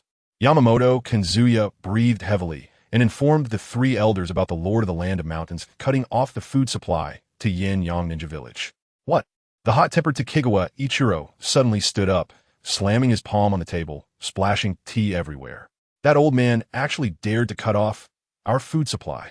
Is he trying to starve us to death? Leader, give me some men, I will go and take his head. Brute! Nakajima Shoei reprimanded him in a low voice, but his brows were also tightly furrowed. But why is he doing this? Our ninja village has no ninja team stationed at the border since the food supply was cut off. Isn't he afraid of the cloud ninjas invading? What other reason could there be? Keiji Sato snorted coldly. The actions of the feudal lord of the Land of Mountains were clearly aimed at forcing our Yin-Yang ninja village to submit and return to the days of being under his command. Unfortunately for him, he miscalculated this time. Our Yin-Yang ninja village is not a soft persimmon to be squeezed at will. Elder Sato's words were reasonable. Yamamoto Kaguya took a deep breath, trying to suppress the anger in his heart. Whether the feudal lord is afraid of the invasion from the Cloud Ninja is still unknown. But if our supplies run out, our Yin-Yang ninja village will soon be in chaos. Leader, what should we do now? Takikawa Ichiro asked impatiently. We can't just sit and wait. Why not let me attack the feudal lord's mansion and force him to restore normal supply trade? Impulsive. Nakajima Shoei reprimanded in a low voice. Takikawa, have you forgotten that after Senja Hashirama, the system of one country, one village was established? The feudal lords leading the ninja villages have been recognized by all nations. If we rashly attack the feudal lord's mansion, we will only become the target of all, and other feudal lords will unite to send ninjas to attack us. At that time, the consequences will be unimaginable. Elder Nakajima was right. Our current wealth is already eye-catching, and other feudal lords won't let this opportunity pass. Keiji Sato nodded in agreement. Leader, we need to calm down and consider our options. Yamamoto Kaguya took a deep breath, forcing himself to calm down, and asked, is there any news regarding the previous proposal to send a ninja team to infiltrate Konoha? Keiji Sato shook his head and said, Leader, that team consists of elite ninjas personally selected by me, with strong abilities and expertise in stealth and intelligence gathering. However, they left the village over a month ago and have not returned any news. I'm afraid something unfortunate has happened. Nakajima Shoei took over his words, speaking heavily. As Konoha is the strongest of the 5 great ninja villages, we cannot underestimate their power. The team we sent may not have good news. It seems that now we not only have to deal with the feudal lord supply issues, but we also have to be wary of Konoha ninjas coming to us. The atmosphere in the office suddenly became tense, and a serious expression appeared on Takikawa Ichiro's face. Gather the outside ninja teams to return to the village and be on standby, Yamamoto Kaguya said, his expression grave. The feudal lord supply issue may not be that simple. It could be the work of Konoha ninjas. The 3 elders' expressions changed drastically upon hearing this. If it really was Konoha's doing, then it means Konoha's losses in the battles over the past few years were not as great as rumored. Our previous idea of sending a ninja team to infiltrate Konoha as a provocation could lead to Konoha treating us as a warning example to other ninja villages. Not to mention our earlier dreams of using our accumulated explosive tags and wealth to develop our strength and occupy the moon country, swallowing the rich fire country. Immediately do as the leader says, Nakajima Shoei rubbed his graying beard, his expression grim. Fortunately, our village doesn't have many civilians, and there are some stored supplies left in the village, enough for us to last over a month. Now, the feudal lord's issues may need to be put on the back burner. The threat from Konoha is the real headache. Yamamoto Kaguya nodded gravely, and the 3 elders unanimously agreed with his decision. Subsequently, Yamamoto Kaguya immediately called for the communication ninjas in the village and conveyed the order to recall the ninja teams that were out on missions as quickly as possible. Chapter 154, Reconnaissance. On the eastern side of Yin-Yang Ninja Village, surrounded by high mountains, a shadowy area formed on the mountainside. Sarayu stood lightly against a lush tree, gazing into the distance, as if contemplating something. Not far from Sarayu, Nara Shikaku was intently observing the movements of Yin-Yang Ninja Village with a finely crafted telescope. His expression was focused and serious, not missing any subtle changes. Beside Nara Shikaku, Yamamoto Hachi stood silently like a statue, his deep-set eyes devoid of spirit, as if he had lost his soul. Meanwhile, the chubby Akimichi Choza had somehow pulled out a large bag of snacks from some corner of his clothing and was munching away without a care. The crisp crunching sounds slightly easing the tense atmosphere. Unlike the vast plains surrounded by lush forests where Konoha is located, Yin-Yang Ninja Village resembled a hidden gem nestled in the embrace of mountains. It was surrounded by towering peaks, with a complex and treacherous terrain that offered many hiding spots and blind corners. Moreover, Yin-Yang Ninja Village was responsible for producing explosive tags. But as a smaller ninja village, it had a very limited number of ninjas and could not deploy enough manpower for thorough defenses throughout the village. Even a powerful Konoha, with its many ninjas, found it difficult to guard every corner and blind spot, thus resorting to setting up sturdy barriers around the perimeter to ensure the village's safety. In contrast, Yin-Yang Ninja Village could not even find a ninja with the capability to successfully set up such barriers, making it even less of a concern. Given this situation, although the four of them acted without deliberately hiding their figures, they were confident that they would not be detected by the personnel of Yin-Yang Ninja Village. Yin-Yang Ninja Village has begun to act, Narashikaku said, his expression serious as he focused on the central building of Yin-Yang Ninja Village, shining brightly in the sunlight. One by one, ninjas in uniform, like a well-trained school of fish, streamed out of the building in an orderly manner. They then left the village at high speed, darting in all directions like arrows released from a bow. Narashikaku slowly lowered his telescope, turned to the equally serious Yamamoto Hachi, and asked, "Hachi, do you have any new information on your side?" Just as he finished speaking, a small sparrow flitted playfully over the heads of the four. At that moment, Yamamoto Hachi, who had been standing like a statue, seemed to awaken from a dream. He took a deep breath and said heavily, "Their actions indeed align closely with what we anticipated in our previous plan, but the problem is, I feel we may have been exposed." Upon hearing this, Akimichi Choza, who had been leisurely munching on chips, suddenly widened his eyes, almost dropping the snacks from his mouth. He mumbled in confusion, "Exposed? How could that be? We've always been very careful. Where do we go wrong?" Yamamoto Hachi furrowed his brows, looking seriously at everyone, then took a deep breath and slowly spoke, "Just now, I sent a bird to eavesdrop on the conversation between Yin-Yang Ninja Village's leader Yamamoto Kanzuya and several elders. I heard him say that the ninja team sent to infiltrate our Konoha has not returned any news, and he concluded that the feudal lord of the Land of Mountains was behind the supply shortage, although he has now given orders to recall the scattered ninja teams. His real target is not the supply issue of the feudal lord, but preparing for the possible retaliatory actions from us, Konoha." "What?" Upon hearing this, Akimichi Choza, who had been casually enjoying snacks, suddenly sat up straight, his face showing shock, and the snacks in his hand froze in midair.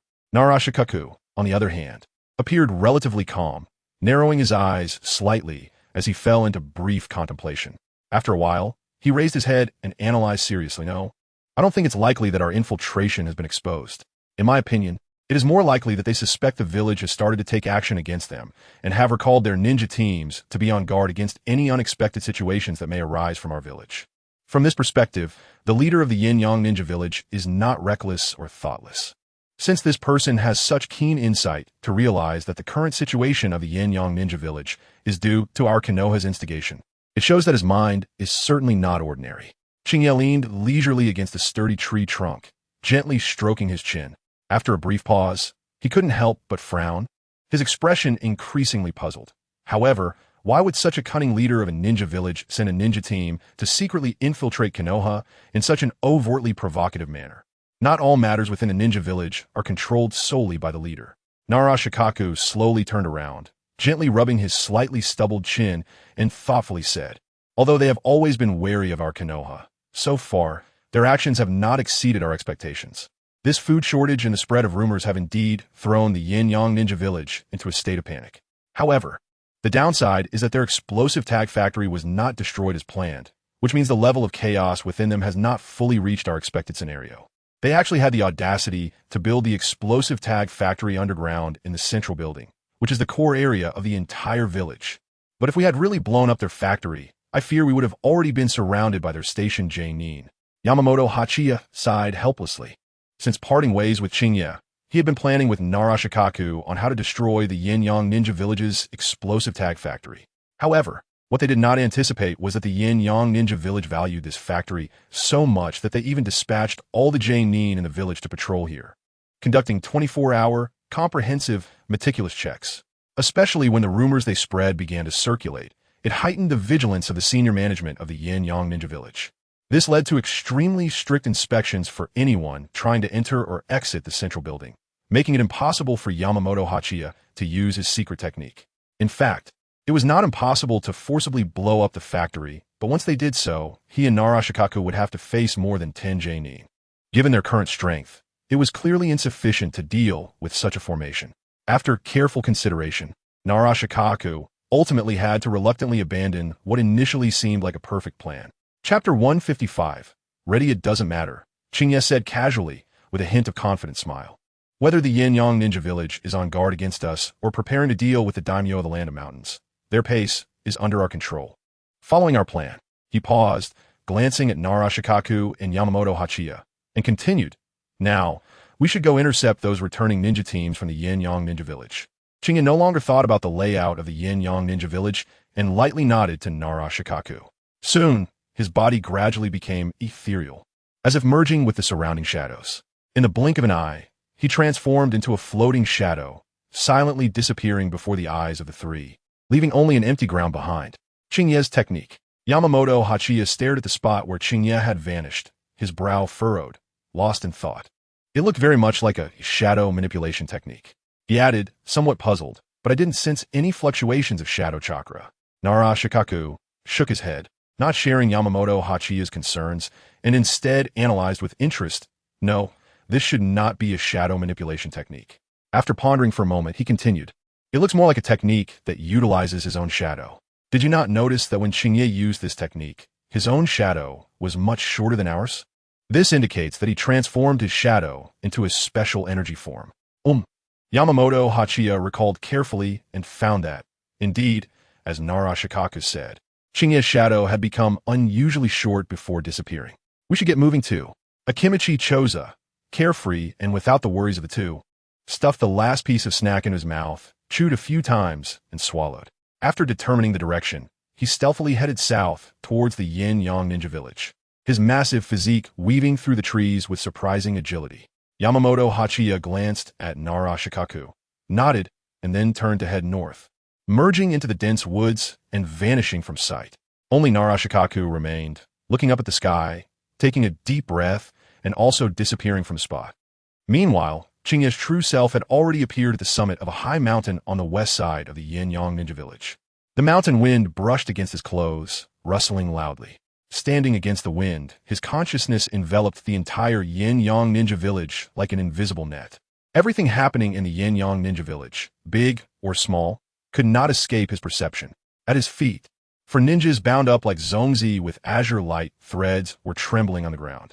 These were the patrol ninja teams assigned by the Yin-Yang Ninja Village, composed of 2 Nin and 2 Genin.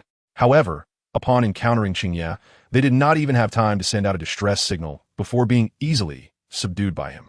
Ready to act? Qingye's gaze shifted back from the direction of the Yin-Yang Ninja Village, a sharp cold glint flashing in his eyes. As soon as he finished speaking, his shadow, which appeared slightly short under the sunlight, seemed to be drawn by some force and began to slowly elongate, casting a long outline on the ground.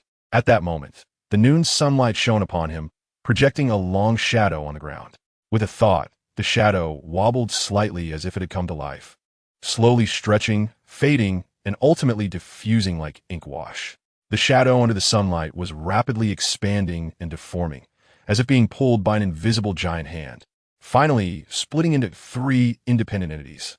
3 boys, identical in appearance to Qingye but dressed differently, appeared out of thin air and quietly stood behind him. The first boy wore a dark blue ninja outfit, with azure light flickering at his fingertips, sharp-eyed, exuding a killing aura.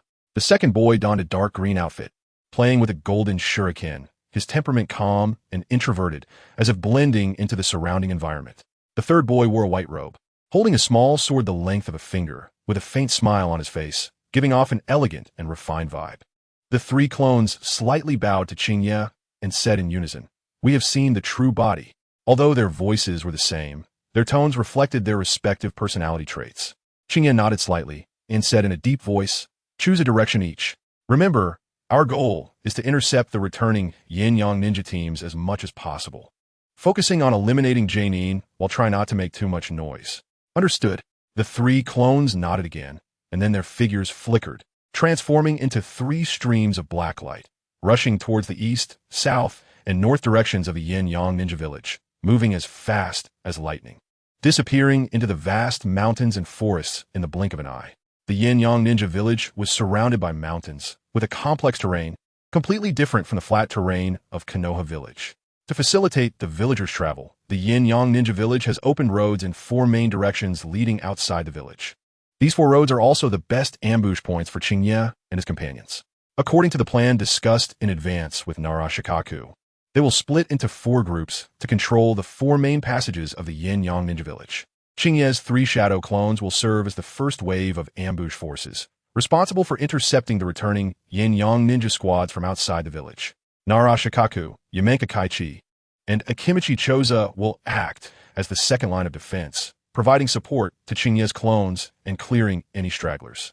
Qingye's main body will be stationed at the mountaintop on the west side, overlooking the situation and controlling the overall strategy.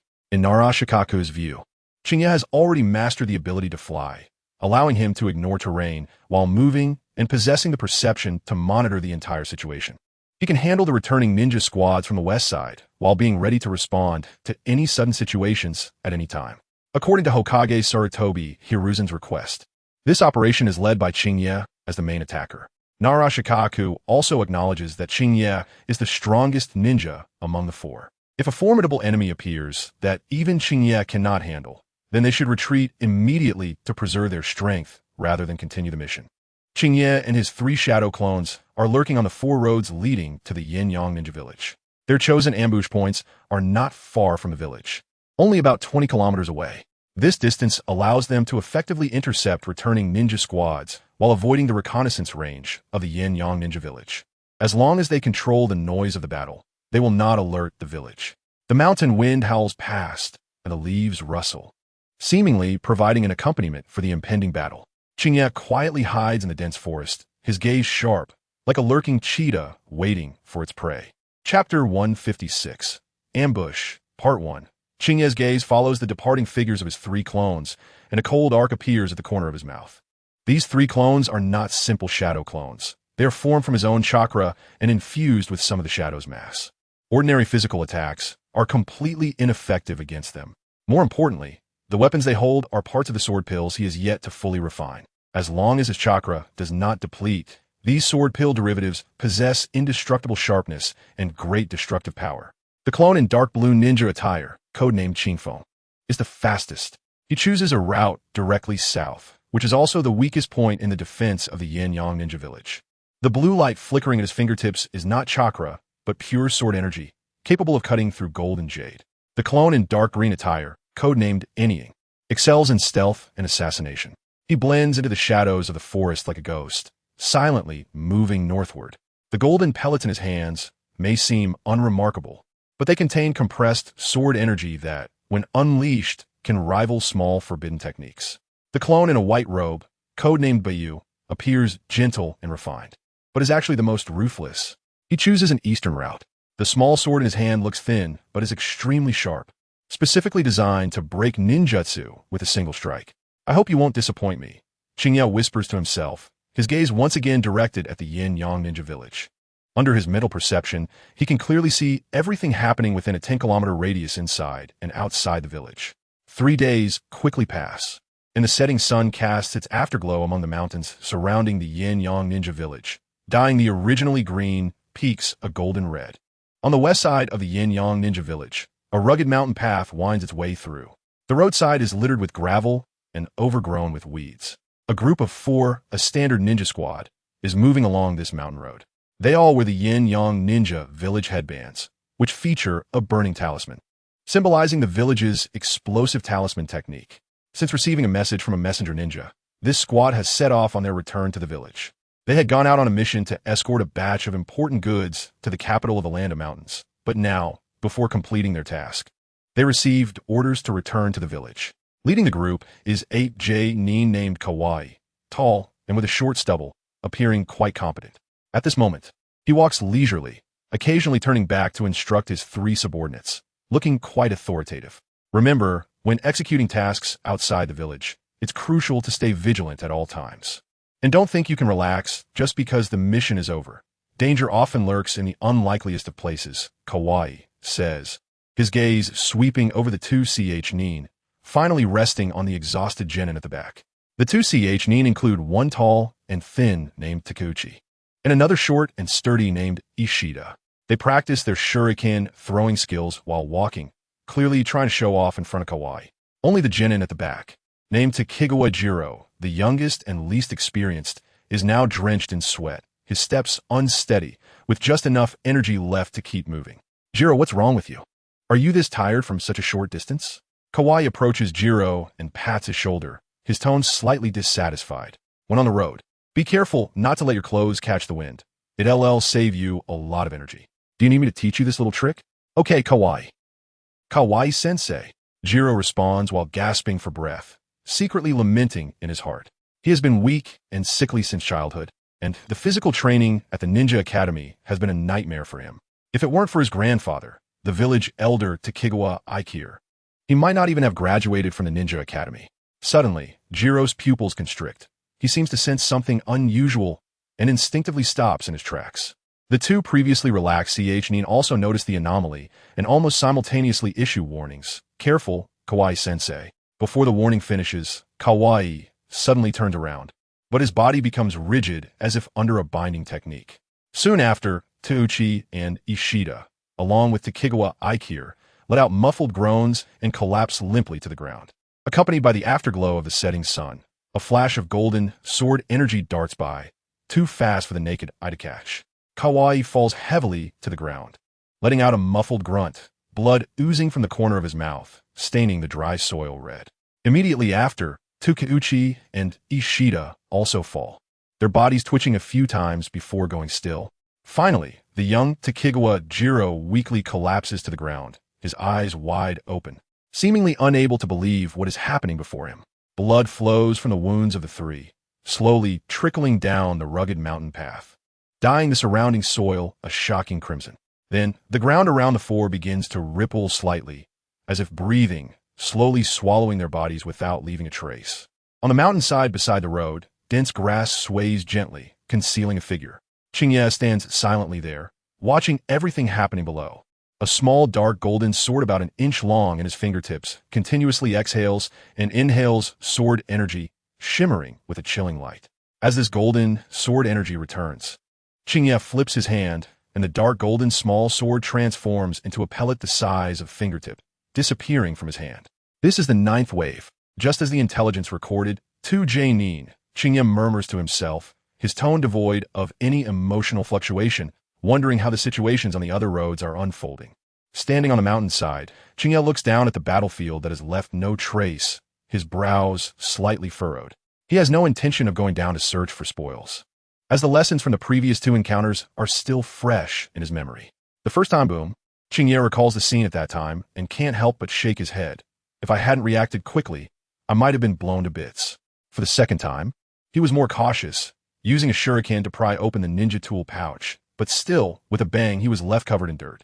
Damn explosive tags. Qingye cursed softly, thinking that other ninja villages usually set traps like shurikens or kunai in their tool pouches, which, even if triggered, wouldn't destroy the entire pouch. There would still be some gain. But the ninjas of the Flame Sun village particularly liked to set explosive tag traps in their ninja tool pouches, and their methods were unique, detonating on contact, making it hard to defend against. What a waste. Qingye thought about the destroyed ninja tools and couldn't help but feel a bit pained. After all, explosive tags weren't cheap. While ninjas from other villages used them sparingly in battle, only the Flame Sun village, relying on their advantage of manufacturing explosive tags, was so extravagant. He sighed, realizing why the intel said that the explosive tag technique of the Flame Sun village was hard to deal with. With this thought, Qingye's figure flashed and disappeared into the dense jungle. Chapter 157, Ambush, Part 2. The same scene was continuously unfolding on several main roads surrounding the Flame Sun village. Over the past 3 days, Qingye had personally dealt with nearly 30 ninjas from the Flame Sun village, and including the recently eliminated ninja squad. 2 jounin from the Flame Sun village had already been taken out by him. The plan he formulated with Narashikaku was progressing smoothly, aiming to weaken the Flame Sun village's fighting force as much as possible. According to intel from the Konoha route, although the Flame Sun village wasn't large, its people were fierce, and the overall strength of its ninjas was considered average among small ninja villages. However, their explosive tag technique was quite unique and troublesome. Reflecting on his previous experiences, Qingye secretly warned himself to be even more careful and cautious in the upcoming actions, ensuring he wouldn't trip in the same place again. On the east side of the Flame Sun village, a rushing river roared, cutting through the steep rock walls on both banks. 6 figures quickly traversed a hidden path along the south bank of the river, cloaked by dense shrubs, nearly blending into the surrounding environment. They moved lightly and silently, exuding a chilling aura, like 6 agile leopards swiftly navigating the rugged mountain path. The team maintained a close formation, each member alert and scanning their surroundings with sharp eyes, as if searching for something. Occasionally, they would stop to listen carefully to the sound around them, only continuing forward after confirming there were no anomalies. Leading the way was a lean ninja with striking fiery red hair that stood out in the dim light. His name was Akihon, the captain of this temporary squad and an experienced jounin. He pressed his lips together, his eyes filled with anxiety. The 5 ninjas following him were battle-hardened, closely following Akihon's pace without daring to slacken. Among them, a short ninja complained in a low voice, "What the hell is going on? Why did the village suddenly recall all the ninjas from outside?" This short ninja, named Yeda, was also an experienced jounin.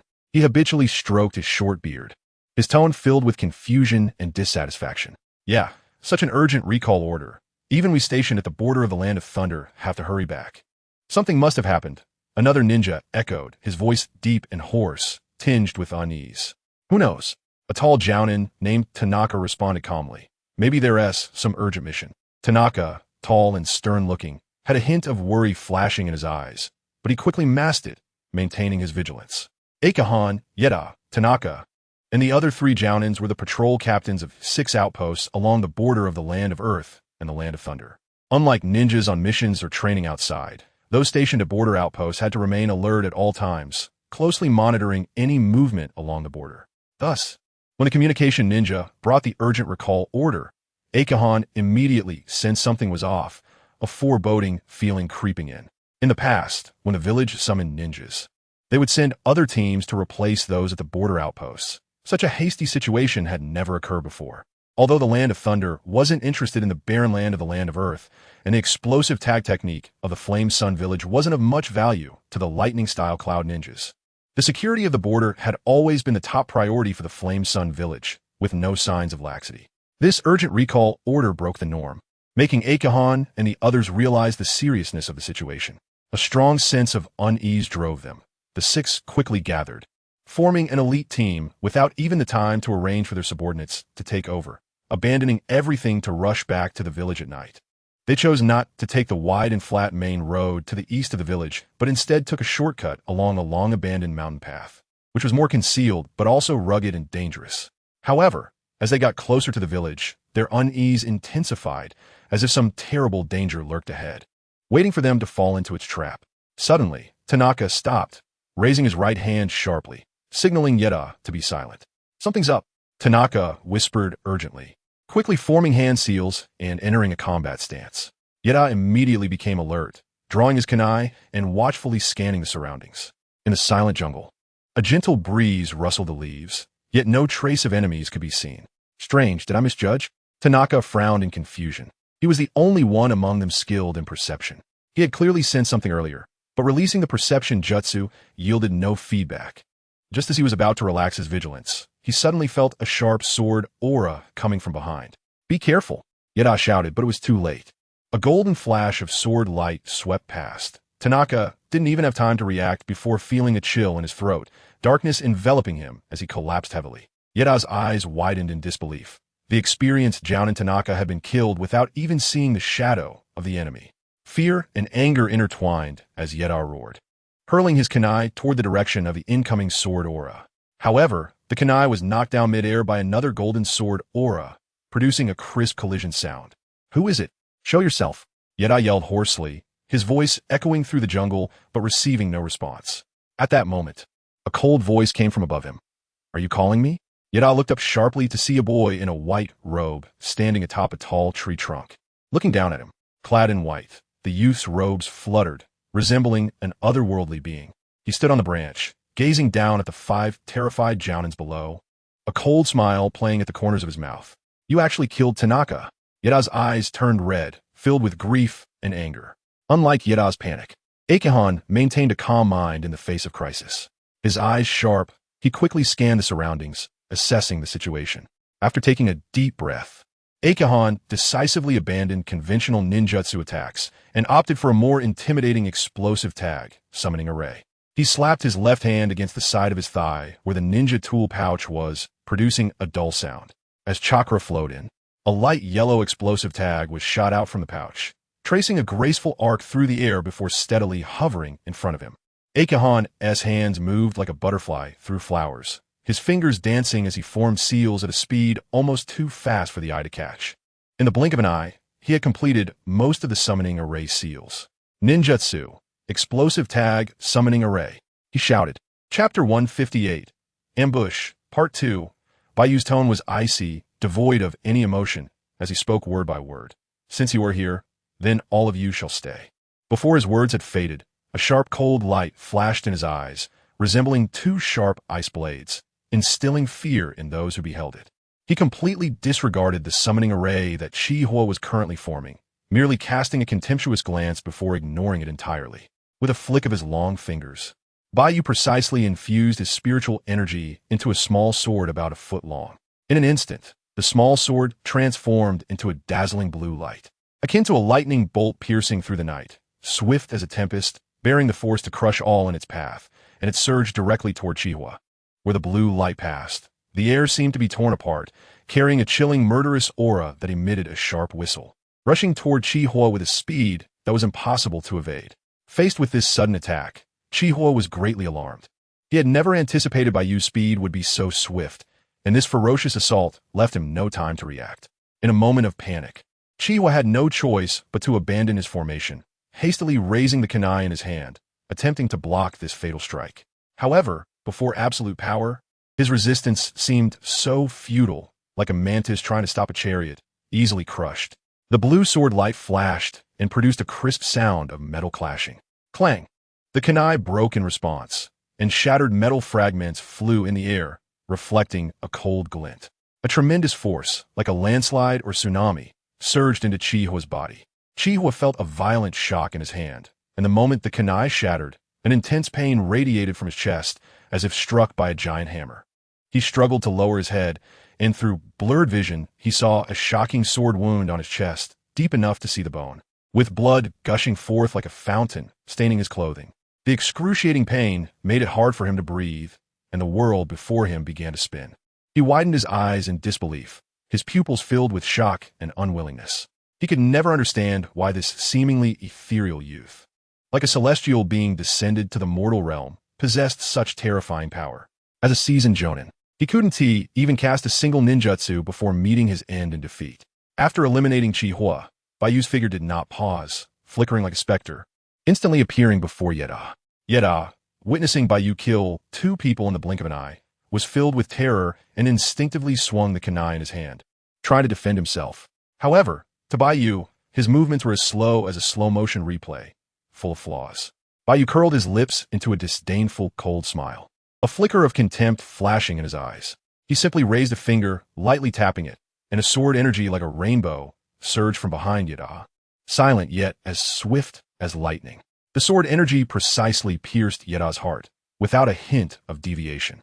Yeda didn't even have time to let out a scream before he fell to the ground, eyes wide open, unable to close them in death. The remaining 3 jonin, upon witnessing this, were already scared out of their wits, their hearts torn with fear. The strongest, Qingye, had lost his head in the blink of an eye, making them realize the disparity in strength between them, and Bayu was like that of clouds and mud. They were simply not his match. Instinct for survival drove them to turn and flee, hoping to escape this hellish battlefield. Want to escape? Too late. Bayu snorted coldly, his tone filled with disdain and mockery. His figure remained still, merely crossing his sword fingers, and the small sword that had split off from his sword orb instantly transformed into a hazy rainbow light, plummeting down and scattering sharp sword energies. Like meteors streaking across the night sky, beautiful yet deadly, these sword energies seemed to have eyes of their own, catching up with the 3 fleeing jonin in an instant, mercilessly reaping their lives. Starlight's sword technique, Big Dipper swordsmanship, breaking army star flow. Bayu murmured, urging the sword technique. In the blink of an eye, the 3 jonin fell one after another, blood gushing forth, staining the ground, and the air was thick with the smell of blood. Bayu lightly tapped his finger, the small sword returning to his fingertips, spinning smoothly, the blade untainted by a single drop of blood, still gleaming as new. He surveyed his surroundings, confirming that all 6 jonin had perished, before nodding in satisfaction and coldly stating, "Too weak." With that, Bayu turned to leave, his figure vanishing into the dense jungle, leaving behind 5 cold corpses, gradually being swallowed by the writhing earth, with only the fading scent of blood silently recounting the brutality of this battle. Narashika stood in the shadow of the mountainside, his sharp gaze fixed on the dense jungle below. He had witnessed how Qingye's clone Bayu had effortlessly crushed the 6 Jonin of the Yin-Yang ninja village. The clean and decisive swordsmanship and the ruthless gaze left Shikahisa in silent admiration. He slowly took out a scroll from his ninja pouch, which contained intelligence about the Yin-Yang ninja village obtained from the root ninja, detailing information about all the ninjas in the village. He gently slid his finger across the scroll, found the names of the 6 Jonin just eliminated by Baiyu, and marked their names with a stroke of crimson ink, signifying that their lives had come to an end. Nara Shikahisa spoke solemnly. This is the 11th team returning from this direction, and the last batch of Jonin leaving the village. There are still 2 Jonin on Qingye's side, one in the north and one in the south, who have been ambushed by us. As of now, the remaining Jonin in the Yin-Yang ninja village are only the 10 stationed at the explosive tag factory within the village, along with the 4 high-ranking officials of the ninja village. Meanwhile, the voice of Yama in the mountains resonated through the heart-to-heart technique, clearly conveying the latest intelligence to Nara Shikahisa, Akimichi Dingza, Qingye, and Qingye's 3 clones. Nara Shikahisa closed the intelligence scroll and returned it to his ninja pouch, taking a deep breath, his gaze flickering with determination. Then let's gather, Nara Shikahisa said decisively. The remaining returning ninjas are just some lower-ranked ninjas, not worth fearing. We should consider how to eliminate the internal forces of Yin-Yang Ninja Village next, and he paused, his tone carrying a hint of eagerness. We should try to bring back the explosive tag technology of Yin-Yang Ninja Village. Qingye and the trio of Inuzuka, Akimichi, and Nara exchanged a few brief words through Yama's heart-to-heart technique, confirming their next action plan. They then gathered again on the mountainside west of the Yin-Yang Ninja Village, preparing to launch their final operation. The 3 clones that had returned with the trio of Inuzuka and Akimichi silently transformed into shadows, merging into Qingye's shadow as if they had never appeared. Chapter 159. The true explosive tag. How powerful are the Jonin of Yin-Yang Ninja Village? Nara Shikahisa watched the 3 shadow clones disappear, turning to look at Qingye, his tone carrying a hint of inquiry. He recalled Baiyu's clean and decisive fighting style. Still somewhat shocked. Although the trio of Inuzuka and Akimichi were prepared to assist Qingye's clones in battle, in reality, Qingye's 3 clones had independently completed the ambush on all the returning Jonin on their respective paths, leaving no opportunity for them to intervene. To be honest, I feel like we are completely unnecessary. Nara Shikahisa smiled wryly and added, especially the squad of 6 Jonin that Baiyu had just ambushed. Despite their high vigilance and deliberately taking a detour back to the Yin-Yang Ninja Village, they still could not escape Baiyu's flying sword, and were almost all annihilated in an instant. To be honest, their strength was only slightly stronger than that of the Chunin in the great ninja villages, and they were not even familiar with a single nature transformation of chakra, far from reaching the level of Jonin. Qingye shook his head, a hint of disdain in his tone. They were only decent at using explosive tags, which could be considered unique. However, when faced with my flying sword, they wouldn't even have time to use the explosive tags. The threat I posed was greater than the traps they set in their toolpacks. Nara Shikaku looked at Qingye, a subtle glimmer of wariness in his eyes. Qingye's decisiveness in battle over the past few days had left a deep impression on him. The ambushes in the last couple of days truly opened my eyes. The swordsmanship of your shadow clone, Baiyu, is clean and efficient, killing in one strike. It makes my blood boil just watching it. It's almost reminiscent of the invincible Senju Hashirama back in the day, who could end a fight with a single blow, regardless of the enemy. Qingye smiled faintly, his tone indifferent, just a small skill, not worth mentioning. Yet he thought to himself, indeed, the swordsmanship of Senju Hashirama is sharp and unparalleled in the ninja world. But unfortunately, he chose the wrong path from the very beginning. Without bloodline limits or the Otsutsuki clan's bloodline, mastering chakra will ultimately be difficult. This is true for Senju Hashirama and for Hitaki Kakashi as well. The path of chakra is merely a side path. Only cultivating immortality is the true path to the heavens. Akido Dingzu scratched his head and said in a deep voice, Shikaku, what you said is somewhat reasonable. This kid's swordsmanship is indeed clean and efficient, like cutting tofu. As he spoke, he mimicked a cutting motion, his plump body swaying slightly. Yamashita Hachi adjusted his glasses and said steadily, now is not the time for sentimentality. The NY Ninja Village must have sensed something wrong. We need to act quickly. Next, we should deal with the remaining factions within the NY Ninja Village. Nara Shikaka nodded, putting aside his thoughts, quickly entering a state of contemplation. He habitually pushed up his glasses and said, Hachi, Have the bird going again to investigate, confirming the enemy's deployment, especially the arrangements of the explosive tag factory. Yamashita Hachi nodded slightly, formed hand seals with his hands, and said in a deep voice, "Mind transfer, jutsu." A completely black crow flew out from his sleeve, silently merging into the night and flying towards the NY Ninja Village. In the NY Ninja Village, the leader Yamamoto Kazuya's face was as dark as the sky before storm. Yamamoto Kazuya's brows were tightly furrowed. He hadn't received any news from any of the outgoing teams for 3 days. An ominous premonition enveloped his heart. 3 days. A full 3 days. Not a single team has returned. He slammed the table hard, causing the water in the teacup to splash out. Could it be that they all encountered misfortune? The 3 elders sitting across from him also had grim expressions. The calm and collected Nakajima Shoei said softly, "Leader, I think we should send someone out to investigate the situation, to see if it's Konoha's ambush or the work of the daimyo. That old man daimyo, all he knows is to play tricks. Even if he had 10 times the courage, he wouldn't dare to actually tear our faces." Yamamoto Kazuya snorted heavily, sneering at the daimyo's actions in his heart. He only dares to choke us on supplies. If he really uses force, he's more afraid than anyone. He rubbed his forehead vigorously, his restless emotions growing wildly like weeds. It seems that those guys from Konoha are definitely behind this. I just don't know which Jonin they sent to lead the team.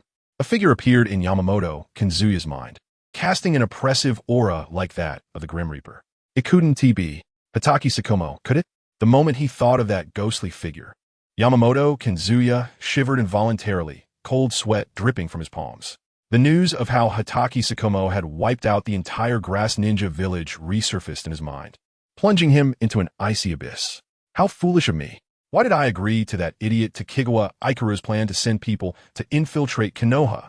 Now look, we've completely offended Konoha. Now is not the time to pursue whether it was Konoha or the daimyo. We must come up with a countermeasure quickly. Tokigawa Ikaru said loudly, "I suggest we immediately withdraw 4 elite ninjas guarding the explosive tag factory to scout in 4 directions."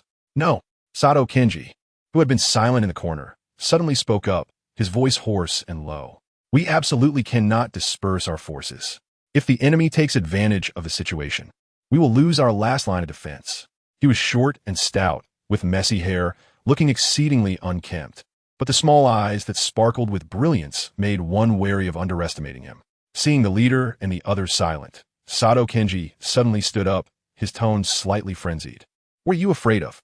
I've already connected all the explosive tags in the village these past few days. The entire village is now one huge explosive tag. Whoever dares to come will understand what a true explosive tag is.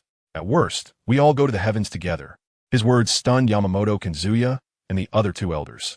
In these past few days, Sato Qingye had locked himself in the explosive tag factory, mysteriously working on something no one knew about. Now it seemed he was doing such a crazy thing. "Qingye, Yamamoto Kazuya's voice trembled, filled with disbelief and deep fear. "Are you crazy? Don't you understand what this means? If you do this, the entire village will be leveled. The old and young in the village will." He paused, seemingly unable to utter that cruel word, will become beautiful fireworks. Sato Qingye interrupted him, his tone filled with fervor. "This is the real explosive tag. Ha ha." Chapter 160. Sword Disc after a brief silence. A glimmer of determination flashed in Yamamoto Kazuya's eyes.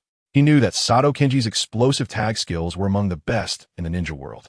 If they truly turned the entire village into a bomb, the power would be absolutely formidable. Moreover, it seemed there was no other choice at this point. Although Sato Qingye's plan was crazy and dangerous, he also knew it was their only hope. Yamamoto Kazuya slumped in his chair, his face pale, as if he had aged 10 years in an instant. He weakly waved his hand, gritted his teeth, and said in a deep voice, "Let us do as Elder Qingye suggests. Everyone withdraw to the central building, turn the village into a massive bomb, and wait for the enemy to come." Tokigawa Ikaru and Nakajima Shoei turned pale, remaining silent. Tokigawa Ikaru regretted proposing that foolish plan in the first place. Now, they had dragged the entire village into the abyss. Nakajima Shoei clenched his fists tightly, his nails digging deep into his flesh, feeling a profound sense of helplessness. Sato Qingye, however, seemed unfazed, humming a disjointed tune, wandering around the room, occasionally emitting eerie laughter. He wore a sickly, excited expression, as if about to witness a grand fireworks display. The mountain wind howled, blowing Narashikaku's hair around. He rubbed his frozen hands, his gaze fixed on the dimming lights of the NY ninja village below. Beside him, Akito Dingzu wrapped his tattered ninja cloak tighter around himself, crunching on potato chips, making a rustling sound. Qingye sat cross-legged, his eyes slightly closed as if in deep meditation. "Where's Hachi's bird? How long has it been?" Dingzu complained indistinctly, shoving another handful of chips into his mouth. Shikaku sighed. Hachi is usually cautious. He must have encountered some trouble while infiltrating the NY ninja village. He paused, then added, or perhaps Yamamoto Kazuya, that old fox is up to something. Qingye slowly opened his eyes, his deep gaze directed into the distance. His tone calm, as if it were an ancient well without ripples. The two seniors have been partners with Hai for so many years. It's a concern that disrupts the mind. As long as Hai's flying birds do not land recklessly, there will be no issues. However, it seems that the Yin-Yang Ninja Village is more chaotic than we imagined. Down the mountain, the originally noisy Yin-Yang Ninja Village became increasingly chaotic after nightfall. The news of food shortages had already spread throughout the village, causing panic among the villagers. The earlier rumor from Hai in the mountains that the daimyo of the Land of Mountains intended to abolish Yin-Yang Ninja Village only added fuel to the fire, making the already desperate villagers even more fearful. Suddenly, the central building lit up with glaring lights, and an order spread throughout the entire Yin-Yang Ninja Village. Everyone, immediately retreat to the central building. What is going on? Dingzu stopped chewing and looked down the mountain in confusion. Narashikaku also sensed something unusual. He stood up and squinted to observe closely. It looks like they are about to give up resistance. Could it be that they planned to surrender collectively? Qingye's brows furrowed tightly, a lingering gloom shrouding his features. An inexplicable sense of unease surged in his heart like a tide, causing his heart to race. He instinctively pressed his hand against his chest, but the beating of his heart quickened, as if foretelling an ominous sign. Surrender? It definitely can't be that simple. Qingye murmured to himself, his tone filled with doubt and vigilance, speaking each word deliberately. As he spoke, his immense spiritual sense, enhanced after his breakthrough to the Foundation establishment stage, spread towards the brightly lit Yin-Yang Ninja Village below. As the night deepened and the stars appeared in the sky, the crow that Hai had sent out finally flapped its wings and returned, tiredly landing on his shoulder. "I'm afraid our mission won't be completed." The spirit of Hai, returning to his body, wore a serious expression, breaking the few people's hopes of completing the mission with a single sentence. "What on earth is going on?" Narashikaku exclaimed in shock, his eyes wide, quickly asking for clarification. Hai took a deep breath and slowly explained. "Yamamoto Kazuya has gone mad. He has turned the entire Yin-Yang Ninja Village into a giant explosive tag." "What?" Narashikaku and Akito Dingzu exclaimed in unison, looking at Hai in disbelief. "That's right," Hai said with a heavy tone. "They have linked all the explosive tags in Yin-Yang Ninja Village together. I have already spread this news, claiming they want to perish together with the enemy. Now the whole Yin-Yang Ninja Village has become a giant explosive tag, just waiting for someone to actively ignite the first explosive tag with chakra, and then the entire Yin-Yang Ninja Village will." Akito Dingzu's face turned pale as he muttered himself, "Crazy, completely crazy." Narashikaku fell into deep thought, furrowing his brows and tapping his fingers against the rock, trying to find a solution. "Qingye, do you have any ideas?" Narashikaku suddenly remembered the intelligence given by the Umbu before their departure, stating that Qingye was the main force for this mission. He looked up at Qingye with a serious expression, hoping to receive a good strategy for resolving the crisis from this young ninja. However, he saw that Qingye, who had been frowning tightly, now appeared calm, as if he had everything under control.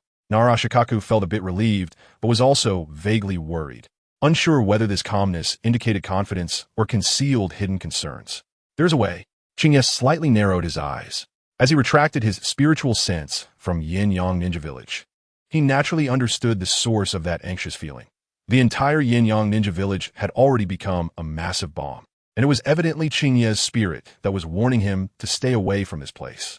However, since the mission was not yet completed, Qingye would not leave easily. He looked up at the starry sky, a glint flashing in his eyes, and thought, since Yamamoto Kazuya wants to set off fireworks, then we should help him a bit. But this fireworks display must be according to our tempo. A playful smile curled at the corners of his mouth as his gaze fell on the brightly lit central building of Yin-Yang Ninja Village below. as if he could see Yamamoto Kazuya hiding inside through the layers of buildings. What plan? Nara Shikaku pressed for details, his eyes shining with hope.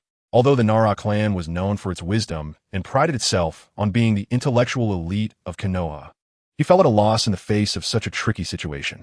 After thinking it over, aside from perishing together with the enemy or abandoning the mission, he really couldn't think of any other feasible plans. Did they really have to return empty-handed? Nara Shikaku felt anxious and restless in his heart, but had to force himself to remain calm, waiting for Qingye's answer. Naturally, we need to enhance our combat power.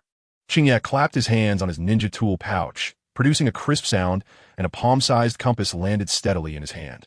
This compass was made entirely of a cold, glowing metal, feeling icy to the touch. 8 small swords, each the size of a thumb, were inserted into the 8 directions of the compass, their sharp tips glinting with a cold light. Chapter 161. Borrowing chakra, Qingye gently placed the compass on the rock in front of the 3, its cold surface reflecting a chilling metallic sheen, with the small swords at the 8 positions being incredibly sharp, glimmering with icy light.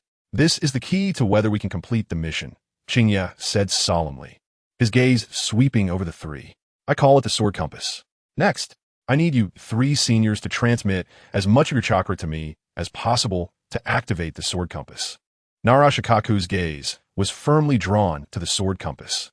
This compass was made from an unknown metal, emitting a faint cold light, with sharp little swords stuck in each of the 8 directions, their tips gleaming coldly as if harboring immense power. He couldn't help but reach out to touch it. But just as his fingertip was about to make contact with the sword compass, he hesitated and looked at Qingye. What is this? Nara Shikaku asked curiously.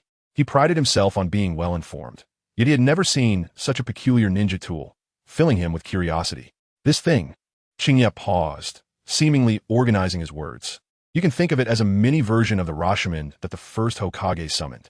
He reached out and gently nudged the compass, causing the small swords to tremble slightly and emit a faint humming sound. I brought this from the Wetbone Forest.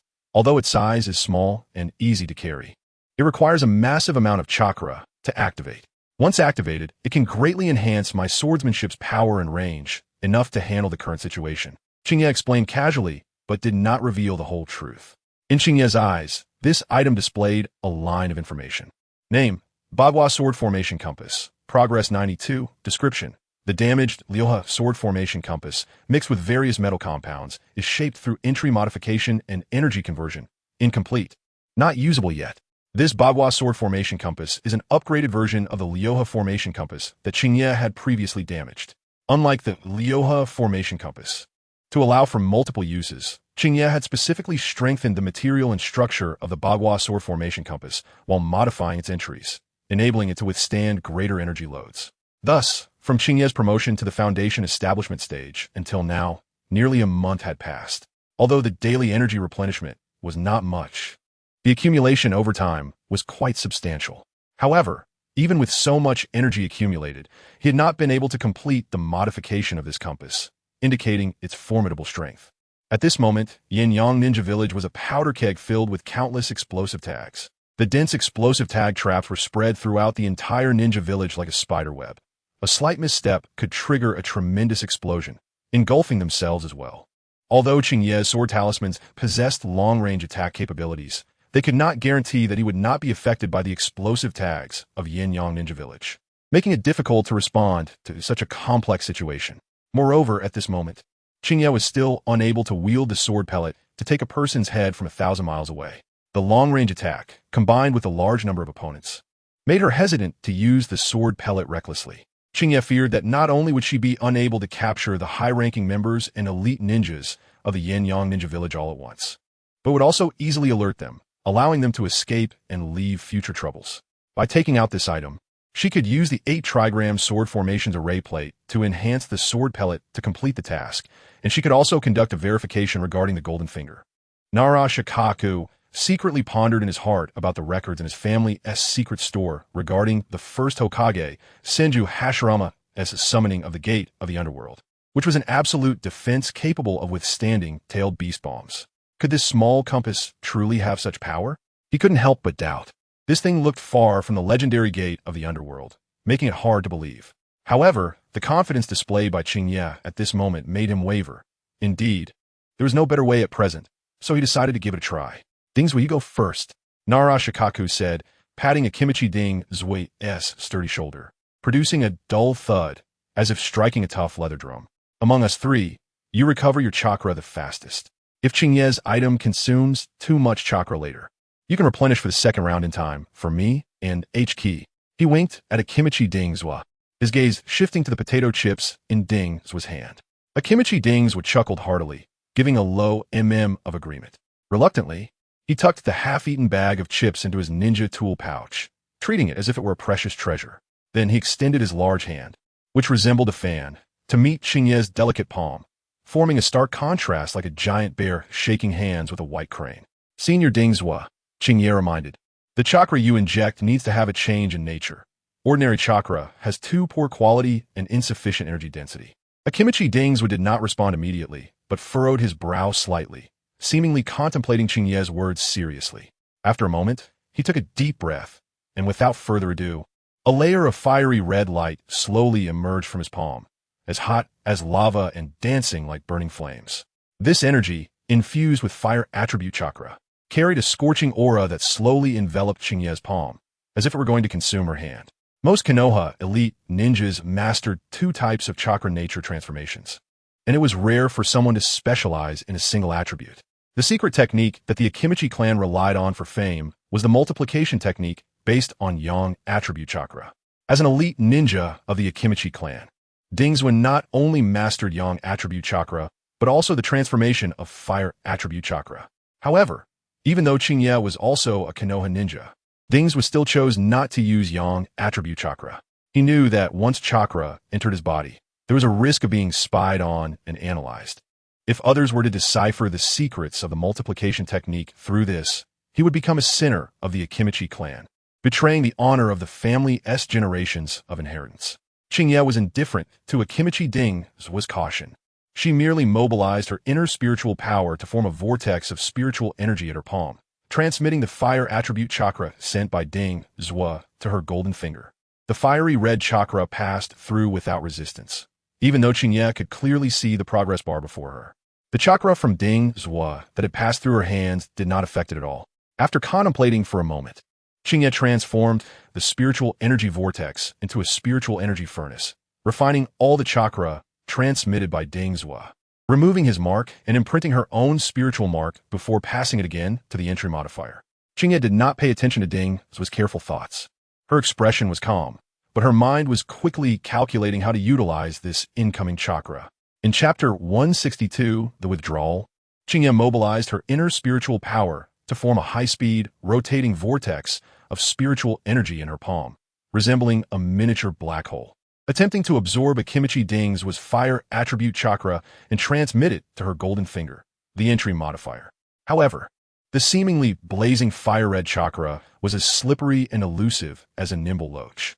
Just as it made contact with the golden finger, something unexpected happened. It passed through effortlessly without any obstruction. This scene was utterly bizarre, as if the two existed in entirely different dimensions. At that moment, Qingye widened her eyes, staring intently at the clearly visible progress bar. But no matter how focused and unblinking she was, this progress bar showed no reaction to the sudden influx of foreign chakra. It was like a silent and stubborn bystander, coldly watching this peculiar confrontation. Qingye's brows furrowed slightly, her gaze flickering as she pondered. After a moment, she focused her thoughts, and the vortex of spiritual energy in her palm suddenly transformed, changing from a rotating vortex into a blazing furnace. This spiritual energy furnace emitted a scorching light, enveloping Ding Zui's chakra entirely, refining it like purging impurities, completely erasing all of Ding Zui's spiritual marks. Then, Qingye infused her own spiritual power into it, branding this pure fire attribute chakra with her own imprint, and transmitted the chakra marked with her identity back to the entry modifier. It worked. Qingye watched as the progress bar moved, feeling a weight lift off her heart, and she exhaled deeply. She calculated in her mind that if it weren't for the chakra support from Inuzuka, Nara, and Akimichi, relying solely on her own absorption of natural energy to convert spiritual power would have taken much more time to complete the task for the Yin-Yang Ninja Village. Although the quality of Akimichi Ding Zui's fire attribute chakra was far inferior to her own foundational spiritual power, the speed was much faster. with the three of them providing chakra in rotation, plus her own spiritual power as a supplement. She should be able to complete the entry modification of the sword disc by tomorrow afternoon. The deep night sky slowly opened like an invisible hand, revealing a hint of pale dawn on the horizon. The soft morning light, like a thin veil, gently spread over the sleeping earth, awakening all things in the world. The eastern sky gradually brightened, and a red sun slowly rose from the horizon, its golden light dispelling the cold of the night and spreading warmth to the world. Then, the red sun gradually drifted away with the clouds, slowly tilting westward, as if completing a brief journey. Qingye watched the progress bar slowly advance, a subtle smile appearing at the corner of her mouth. Other people's chakra was indeed useful, although it needed to be refined first. The speed of chakra supply was much faster than her own painstaking cultivation. She even began to ponder whether to find a way to get a tailed beast for herself to use as a power bank after this mission was over. Time passed second by second. The sun gradually tilted westward, and the sky was dyed a golden red, with the three of them providing chakra in rotation. The entry modification of the sword disc finally approached its conclusion. The progress bar was stuck at 99. 3. Completely motionless. Qingye frowned slightly, wondering, what is going on? Is the chakra insufficient? She looked at Inuzuka, Nara, and Akimichi and found that they were already exhausted, slumped on the ground, their faces pale. Clearly, even with resting and taking turns to extract chakra, their physical strength and spiritual energy had reached their limits, and even the soldier food pills could not replenish them. It seemed she could only rely on herself now. Qingye took a deep breath, mobilizing the little spiritual power she had left, preparing for the final sprint. Qingye continued to channel her spiritual power into the golden finger, and the progress bar of the sword disc's entry modification moved forward bit by bit. Finally, when Qingye had consumed more than half of her spiritual power, the progress finally reached its conclusion. Name: 8 trigrams sword formation disc, premium spiritual tool. Description: the damaged 6 harmonies sword formation disc, mixed with various metal compounds, has been shaped through entry modification and energy conversion. The completed Bagua sword formation disc resembled an exquisite piece of art, radiating a warm jade-like luster, with mysterious Bagua runes engraved upon it, shimmering with waves of spiritual light. 8 small swords representing heaven, earth, mountains, marshes, thunder, wind, water, and fire floated above the disc, their blades emitting a chilling brilliance, as if they could tear apart the surrounding space, like 8 dragons poised to strike, waiting for Qingye's spiritual power to activate them and unleash their might. It's done. Qingye exhaled a sigh of relief, his tense nerves finally relaxing, like a bowstring that had been drawn too tight suddenly snapping. He took a deep breath, his chest swelling, then slowly exhaled, dispersing the murky air, leaving only a refreshing current flowing through his lungs. He raised his right hand, the tip of his index finger condensing a drop of crystalline spiritual power, resembling a brilliant star. With a gentle tap, the spiritual power streaked through the air like a meteor, entering his Dantian's Qi Sea. The originally calm Qi Sea suddenly surged with waves, a powerful suction erupting from within. The sword pellet hidden in the Dantian's Qi Sea was drawn, starting to spin violently, emitting a buzzing sound like a dragon about to transform.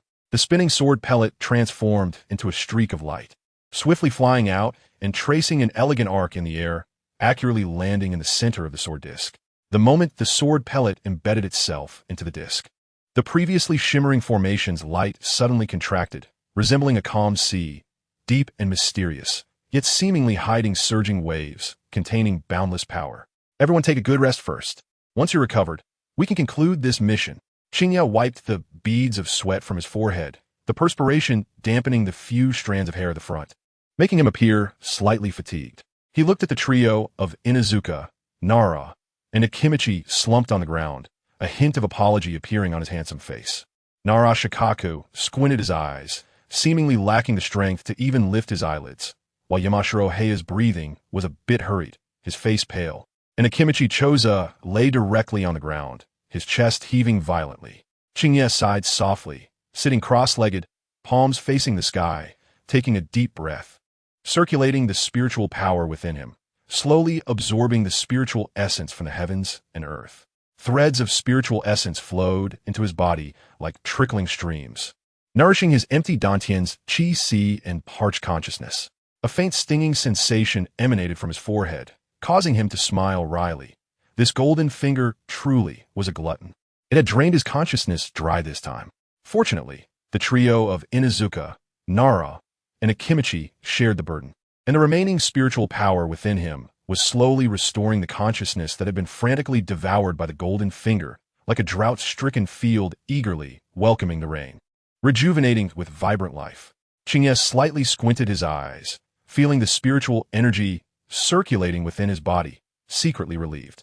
He thought to himself that he couldn't afford to do this again before significantly enhancing his consciousness. If it ran dry and an emergency arose, he would have little strength to resist. Chapter 163. The Moon-Crushing Sword Part 1. In the Yin-Yang Ninja Village, the air was thick with an unsettling atmosphere. Like the calm before a storm, oppressive enough to make it hard to breathe. A day and night of tranquility had caused the ninjas of Yin-Yang Village to gradually shift from initial fear to impatience and doubt. Villagers gathered near the central building, huddling in small groups, whispering among themselves. It's been a day and night. Why is there no sign of anything? A short and stout villager rubbed his hands, a hint of anxiety in his voice. Hey, do you think Lord Yamamoto made a mistake? There aren't any leaf ninjas attacking our village at all. A young ninja lowered his voice and spoke to his companion. Sure, are you trying to get us killed? A tall, thin ninja quickly covered his mouth, glancing around in terror. If the leader heard that, he could expect to be used as a bomb. But this is really strange, right? If the leaf ninjas aren't coming, are we just supposed to sit on this bomb and risk blowing up? The young ninja was still unwilling to give up. Who knows? Maybe the leaf ninjas are just waiting for us to crack under this psychological pressure. Similar discussions spread through the crowd like wildfire, rapidly consuming the remnants of hope in people's hearts. As night fell like a giant black wing, silently enveloping the undulating mountains, and the stars began to shine once again. Qingye slowly opened his eyes while sitting cross-legged. The stinging sensation in his consciousness had vanished, replaced by a refreshing feeling. He stood up, stretching his muscles with a series of cracking sounds. Qingye, are you okay? Nara Shikaku noticed Qingye's movements and asked with concern. I'm fine, almost recovered. Qingye smiled slightly, turning to the trio of Inuzuka, Nara, and Akimichi. How about you guys? I'm okay, just a bit low on chakra. Yamashiro Heya rubbed his temples, his face still somewhat pale. I'm all right. Akimichi Choza struggled to get up from the ground, panting heavily. Seeing the trio's exhausted state, Qingye felt a pang of guilt. This time, to quickly complete the Bagua sword formation disc, he had pushed them to the limit of their chakra. You guys really worked hard this time.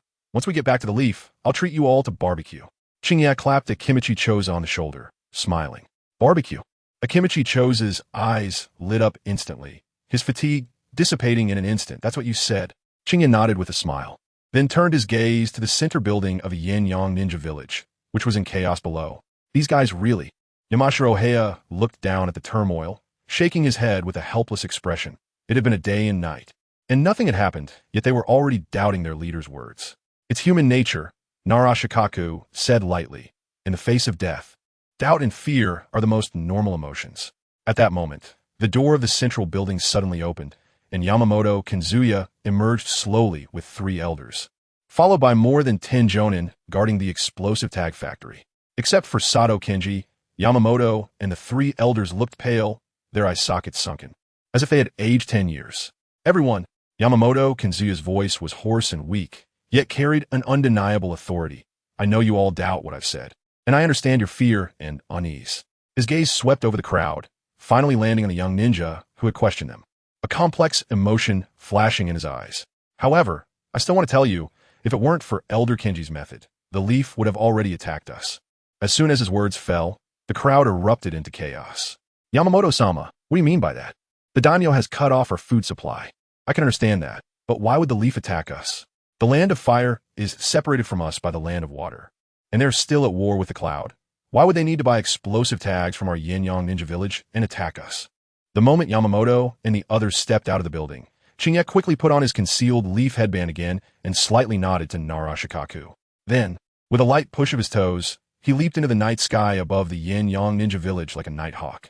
Meanwhile, the Bagua sword formation disc in his hand gradually became ethereal, ultimately dissipating into nothingness. As the ninjas of Yin-Yang Village began to question Yamamoto Kazuya, Qingye had silently completed the arrangement of the Bagua sword formation disc, accompanied by the originally bright moonlight in the night sky. An even brighter, full moon slowly emerged like a phantom, overlapping and shining with the moon in the sky. The cold moonlight poured down, penetrating all obstructions and buildings, enveloping the entire Sunfire Ninja Village in a silver glow. However, within the brightly lit Sunfire Ninja Village, panic and doubt were spreading. And no one noticed the changes in the sky.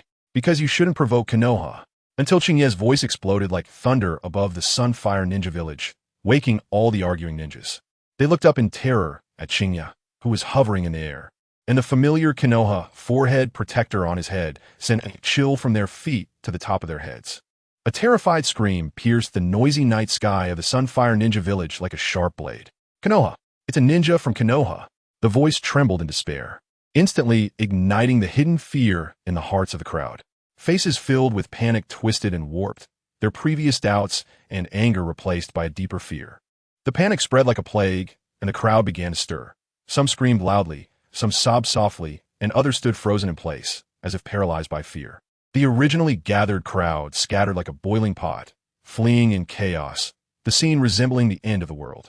Yamamoto, Kazuya, and the three elders changed their expressions drastically, sensing the strange aura in the air. Sato Kenji's face instantly lost all color. His cloudy old eyes widened in shock, and his pupils shrank to the size of pinpoints, reflecting the eerie full moon in the sky. A hoarse scream burst from his cracked lips. Not good. The moonlight is problematic. He trembled as he raised his frail hand, his fingertips twitching slightly from extreme fear. He stared intensely at the detonation seal control device in his hand, his knuckles turning white from the pressure. Sweat dripped from his forehead, sliding down his deeply lined cheeks, pooling into beads of sweat at his chin, which dripped onto his chest, staining it with dark patches. He gritted his teeth, ready to mobilize the chakra within him to activate the button that determined the fate of the Sunfire Ninja Village. Chapter 164. The Sword of Lunar Extermination, Part 2. However, just as Sato Kenji's chakra began to surge, and his fingertips were about to touch the button of the detonation seal control device, he realized it was already too late.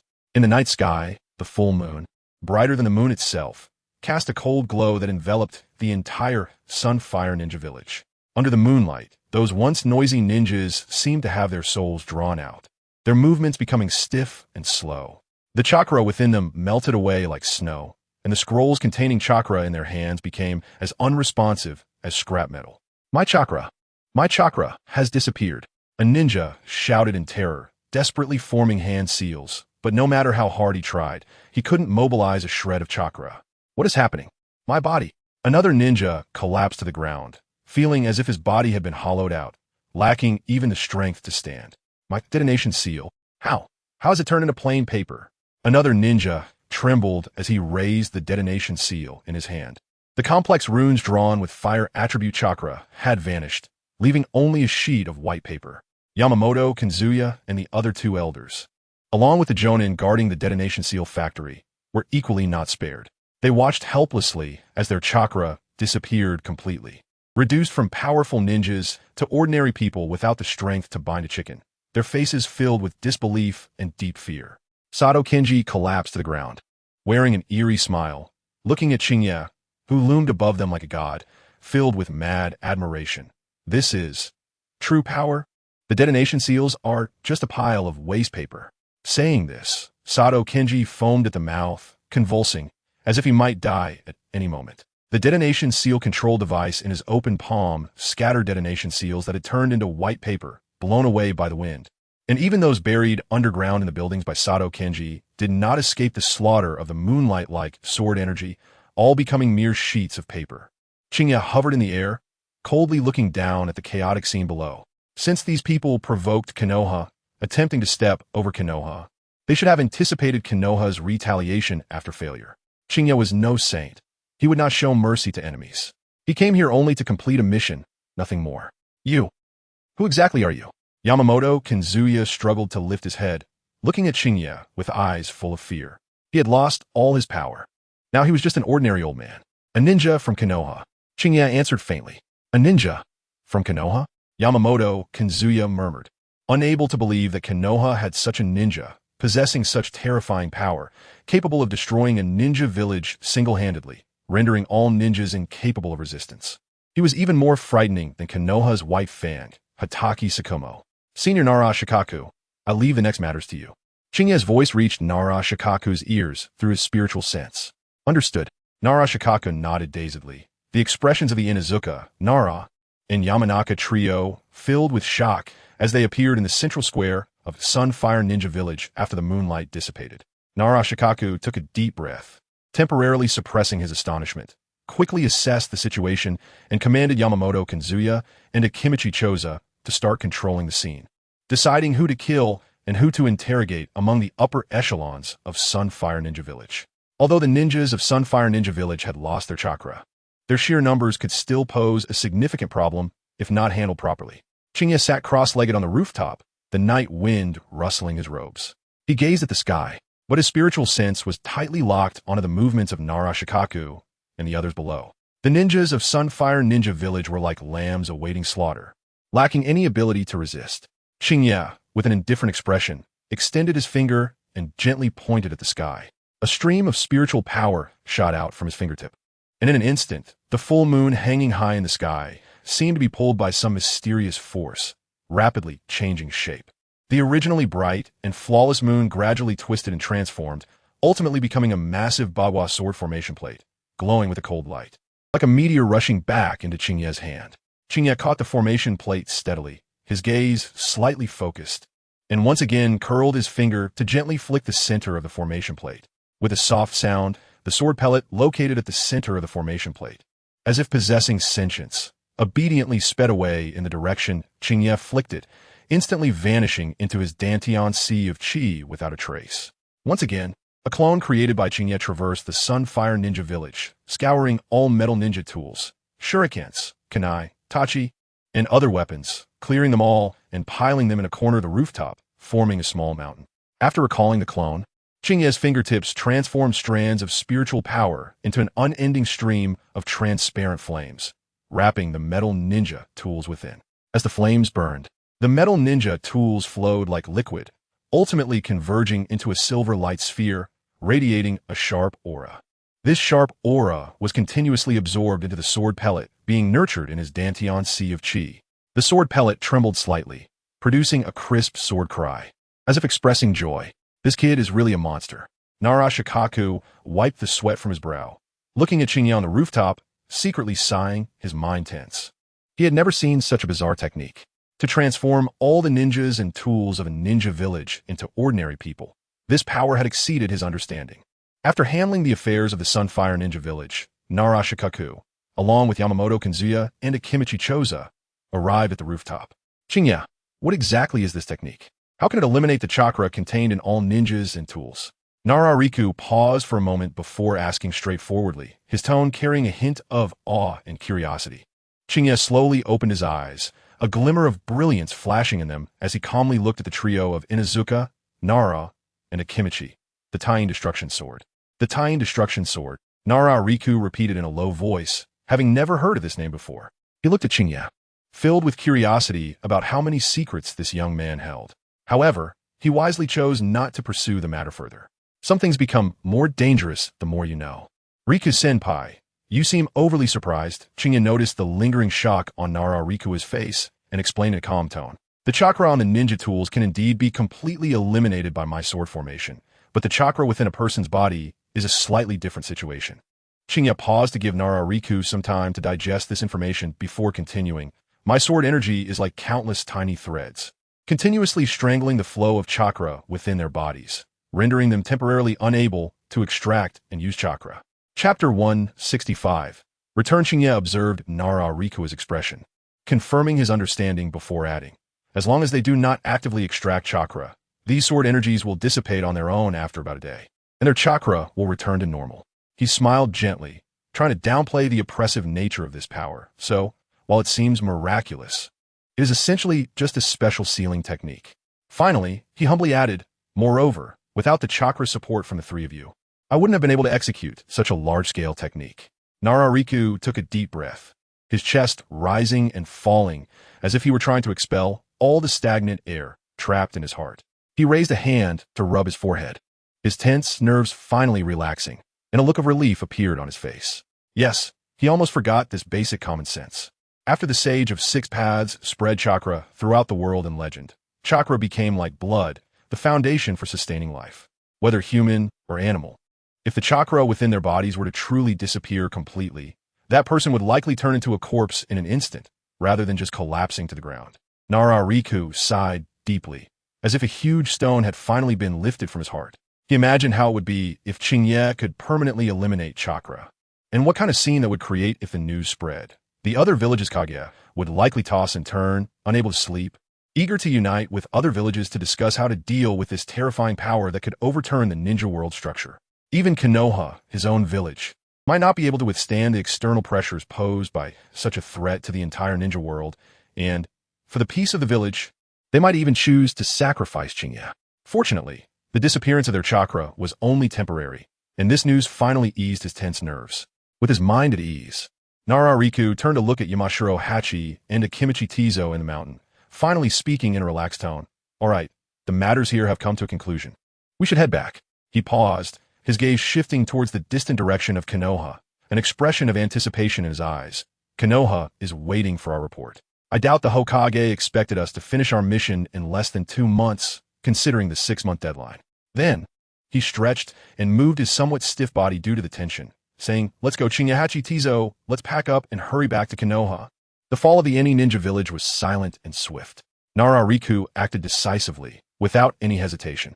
Aside from Sato Kenji, who held the core secrets of the Eni ninja village's explosive tags and was bound hand and foot, the other Genin and high-ranking members, including the leader Yamamoto Kanzuya, had all turned into cold corpses.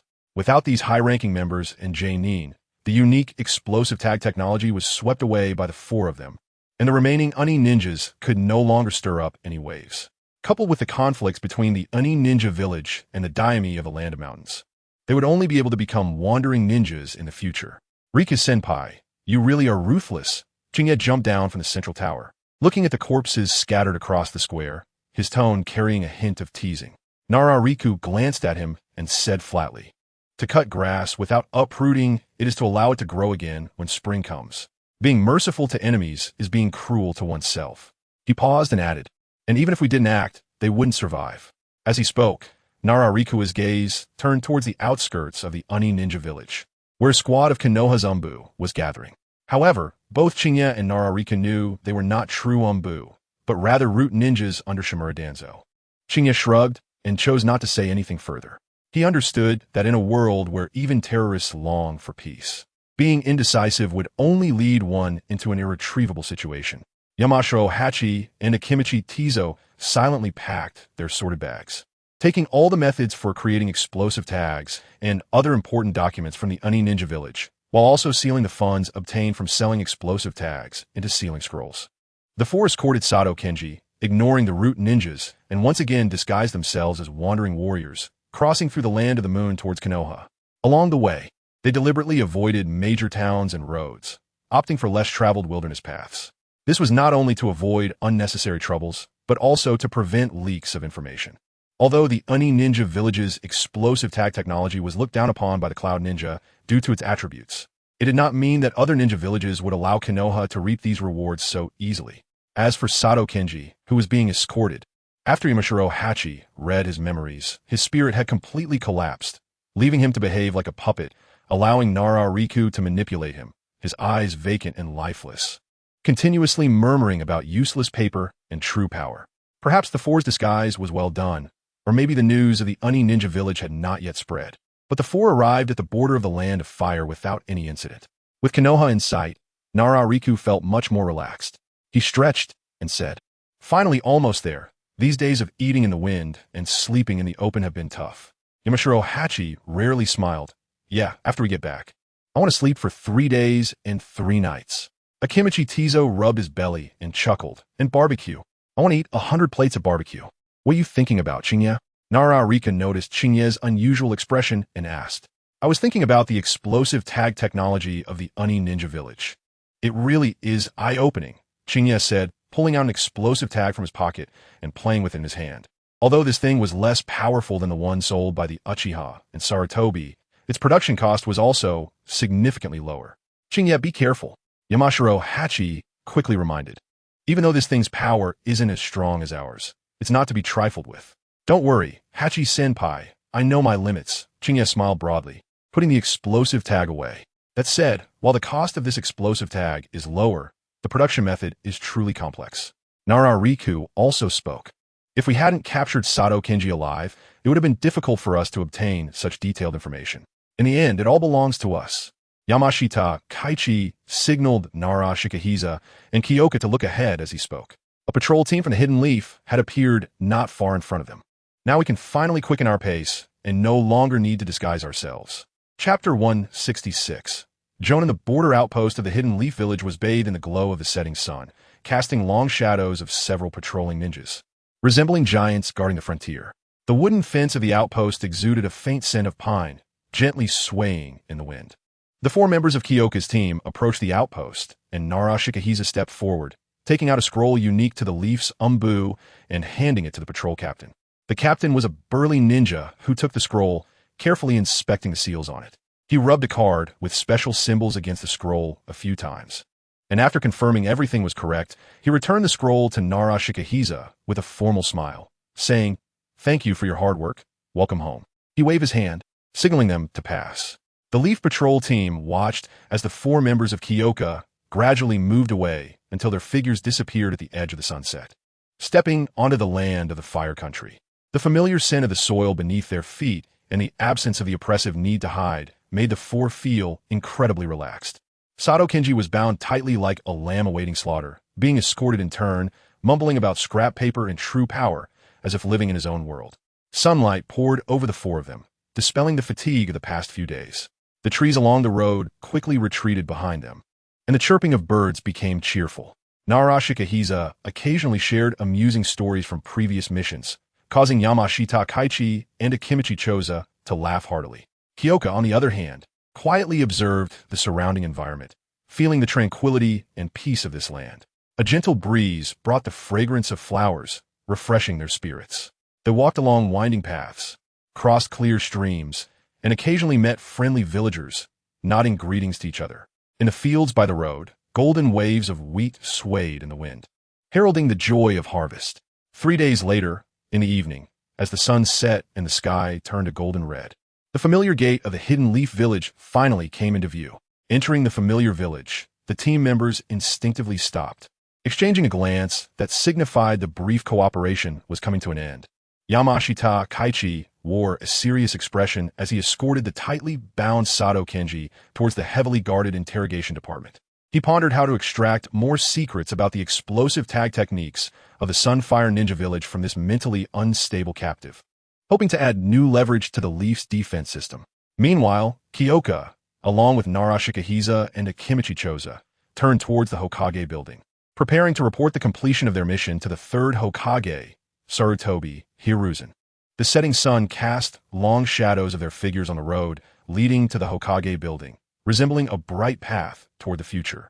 In the Hokage's office, Sarutobi Hiruzen sat behind his desk, solemnly reviewing the mission scroll presented by Nara Shikahisa. His sharp gaze periodically lifted from the scroll to scan the 3 members of Kyoka, seemingly assessing their performance in this mission. But more of his focus lingered on Kyoka, marked by a hint of inquiry and contemplation. Sarutobi Hiruzen's gaze rested on Kyoka for a moment, his eyes flashing with a complex emotion. Although he recognized Kyoka's remarkable strength from previous intelligence, the speed of this mission's completion exceeded his expectations. Especially noteworthy was Nara Shikahisa's mention in the mission report of the array disk that could amplify the power of techniques in Kyoka's possession, which piqued Sarutobi Hiruzen's strong interest. He recalled similar items he had seen before, the 6 paths ninja tools wielded with great power by the golden and silver horns, and a hint of caution arose in his heart. He pondered, such a treasure in Kyoka's hands, is it a blessing or a curse? Kyoka's potential was undeniable, but would such immense power make him difficult to control? He recalled Kyoka's mentor-student relationship with Tsunade, adding to his concerns. Now, Kyoka was not only Tsunade's disciple, but also possessed considerable strength. Taking the array disc from him would clearly not be an easy task. Moreover, such an action would surely provoke Tsunade's displeasure and potentially lead to greater conflict. After much deliberation, Sarutobi Hiruzen decided to temporarily abandon this unwise thought, opting to hold back and observe the situation. This mission was completed exceptionally well. You successfully eradicated the Sunfire Ninja Village and captured the important prisoner Sato Qingye, bringing back the explosive tag production techniques from the Sunfire Ninja Village, thus eliminating a potential threat to the Leaf. Suppressing his thoughts, Sarutobi Hiruzen placed the scroll down, his tone filled with appreciation, especially for Kyoka, whose performance stood out, demonstrating wisdom and strength beyond his years in this S-rank mission. Kyoka humbly responded, "This is all the result of teamwork. Without the cooperation of Shikahisa-senpai and the others, I wouldn't have been able to complete the mission alone." Sarutobi Hiruzen nodded slowly, appréciating Kyoka's humble attitude. After a moment of contemplation, he spoke. "The spoils from this mission and the subsequent handling of the Sunfire Ninja Village will be discussed with the advisory elders to devise a specific plan. Of course, the contributions of the four of you in this mission cannot be overlooked. You will receive your due rewards and shares." He paused, his gaze landing on Kyoka with a hint of expectation. "As for your mission rewards," Sarutobi Hiruzen hesitated again, seemingly organizing his words, before finally stating firmly, "In light of Kyoka's exceptional talent and outstanding contributions in this mission, I have decided to promote you to Jonin of the Hidden Leaf." He looked around at the three of them and continued, "At the same time, each of you four will receive a record of this S-rank mission, the right to exchange for an A-rank ninjutsu, and the corresponding rewards for the S-rank mission." Hearing the news of their promotion and rewards, Kyoka and the others couldn't help but smile. Narashikahisa and Akimichi Choza exchanged glances and nodded appreciatively. While family secret techniques were important, A-rank ninjutsu was also quite valuable. Moreover, although the Hokage's rewards could not be shared with clan members, they could be passed on to their children or disciples, thus enhancing the family strength. Akimichi Choza chuckled, thinking about treating his stomach well when he got home. Kyoka, meanwhile, felt more joy about the Jonin title. Becoming a Jonin not only meant recognition of his strength, but also an elevation of his status within the village, granting him more autonomy and voice. He was no longer just Tsunade's disciple, but a true Jonin of the Hidden Leaf, with greater freedom in accepting missions, no longer bound by cumbersome processes and regulations, especially in peacetime. This would greatly benefit his future actions and plans. Sarutobi Hiruzen took out a brand new Jonin headband from his drawer and handed it to Kyoka, saying, "Kyoka, I hope you can continue to make greater contributions to the Leaf in the future. Also, from today on, you are the youngest Jonin of the Leaf. I hope you set a good example for the younger generation. When the leaves dance, the fire also continues to thrive." Kyoka solemnly accepted the headband, returning his old one to Sarutobi Hiruzen and bowing to express his gratitude. Chapter 167. Transfer from the Umbu. Kyoka took the brand new headband in both hands, lightly running his fingertips over its cold metallic surface, and said, "Hokage-sama, regarding the A-rank ninjutsu, exchange rights from this mission." He paused slightly, organizing his thoughts. Is it possible to exchange it for chakra metal? Unlike the exchange rights for B-rank and below ninjutsu, the handling authority for A-rank ninjutsu exchange rights does not lie with the Leaf's Exchange Center, but is personally managed by the Hokage. Hearing Qingye's request, Sarutobi Hiruzen showed a hint of surprise in his eyes, but quickly regained his composure and asked, "Why? You should be well aware of the value of A-rank ninjutsu." He continued, "Lord Hokage, I understand the preciousness of A-rank ninjutsu," Qingye replied sincerely. "The reason I have the privilege to exchange for A-rank ninjutsu this time is because we brought back the explosion tag technology from the Sunfire Ninja Village, and you made an exception to reward us. Normally, the reward for an S-rank mission is not enough to exchange for an A-rank ninjutsu." Qingye paused for a moment and continued to explain, "However, for me personally, the value of chakra metal surpasses that of A-rank ninjutsu. My cultivation has already formed a system. An additional ninjutsu would only slow down my progress. It is better to have chakra metal. Therefore, I hope to exchange the A-rank ninjutsu exchange privilege for chakra metal. This would be more beneficial for my strength enhancement."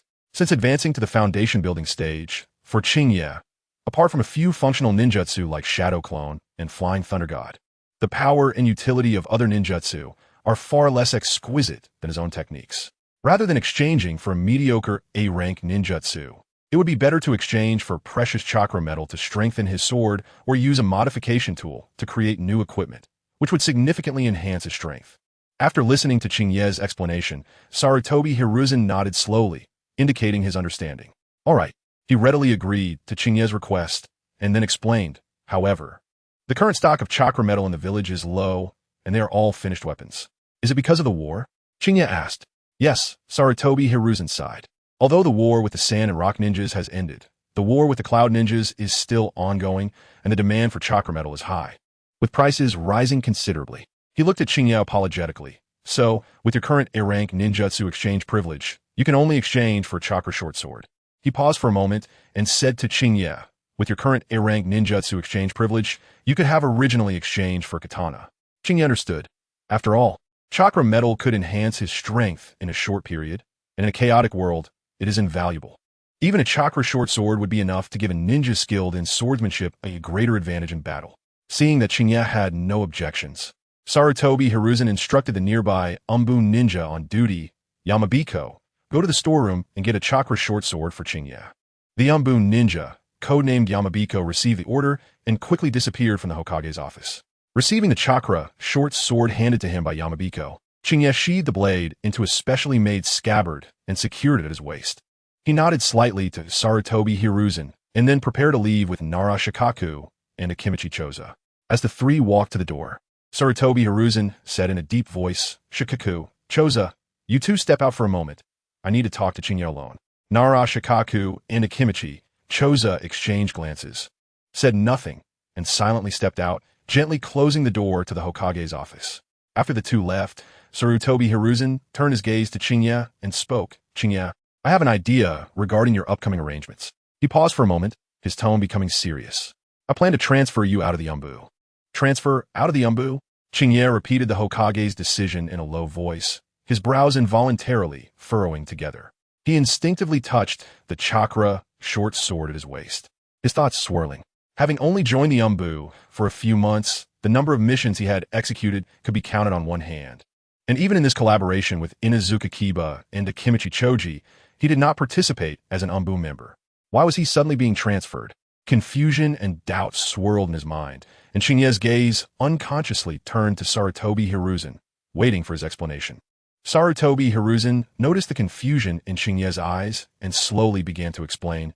During your recent mission to the Sunfire Ninja Village, your original team was reorganized due to the sacrifices of Uchiha Rika and Yamanaka Shimosa. Your original team has been restructured because of them. Inuzuka Kiba has already been assigned to another Umbu team, and now, your original team has only you left. He sighed and continued. Moreover, Sarutobi Hiruzen found it difficult to speak. For various reasons, the regular team leaders and Umbu team leaders who had partnered with you had either voluntarily left the Umbu, become disabled, or were killed in missions. There are rumors floating around. The Umbu is saying that you're somewhat unlucky for your team leaders. Sarutobi Hiruzen cleared his throat awkwardly, his gaze drifting as if he found it hard to articulate. Well, Qingye, it's like this. Ever since you graduated from the ninja school, those team leaders you partnered with, how should I put it? He paused, seemingly organizing his thoughts. One of the regular team leaders who executed missions with you was seriously injured and had to retire from the ninja ranks. Another, Sakai Kosuka, became disabled and is now teaching at the ninja school. Sarutobi Hiruzen coughed lightly and continued, and the Umbu team leaders who partnered with you, Shinju, retired from the Umbu. Uchiha Rika sacrificed. Sigh. Sarutobi Hiruzen sighed deeply, his tone grave. I don't know who spread these rumors, but now the Umbu is saying that you are somewhat unlucky for your team leaders. Besides Shinju, who voluntarily left, none of the others have come out unscathed. He shook his head. So for now, there are no Umbu teams willing to team up with you. As Sarutobi Hiruzen spoke, his gaze settled, staring directly at Qingye. So, after much thought, I decided to transfer you out of the Umbu for other arrangements. The words Sarutobi Hiruzen spoke were clear to Qingye. Each word felt like a sharp shuriken, stabbing into the most helpless part of his heart. The outcomes of the team leaders he had been with in the past were indeed not good. Some were seriously injured and retired, saying goodbye to their ninja careers, while others, though still alive in the ninja ranks, had become permanently disabled, and some simply sacrificed at the gates of Konoha. Only Shinjutsu and Nara Shikaku had come through relatively unscathed. Otherwise, Qingye might have thought he was cursed by some mysterious force. However, even though Qingye did not care, it was inevitable that others would feel he carried some sort of debuff that caused misfortune to team leaders. Chapter 168 Medical Training, Lord Hokage. Will I then return to a regular mission team? Qingye asked calmly, putting aside his emotions. I wonder who my new teammates will be. For Qingye now, whether it was the Umbu or a regular team didn't seem to make much difference. He was no longer the inexperienced youth he once was. After advancing to the foundation building stage, his battles on the outskirts of Konoha against Cloud Ninja had given him a clear understanding of his own strength. And the sparring with Tsunade before his advancement felt more like a trial, making him realize the level he was at. Given the current state of the ninja world, Qingye could protect himself in any mission. This confidence was not blind arrogance, but stemmed from his faith in the sage path. Ahem, hearing Qingye's inquiry, Sarutobi Hiruzen cleared his throat and brought the topic back.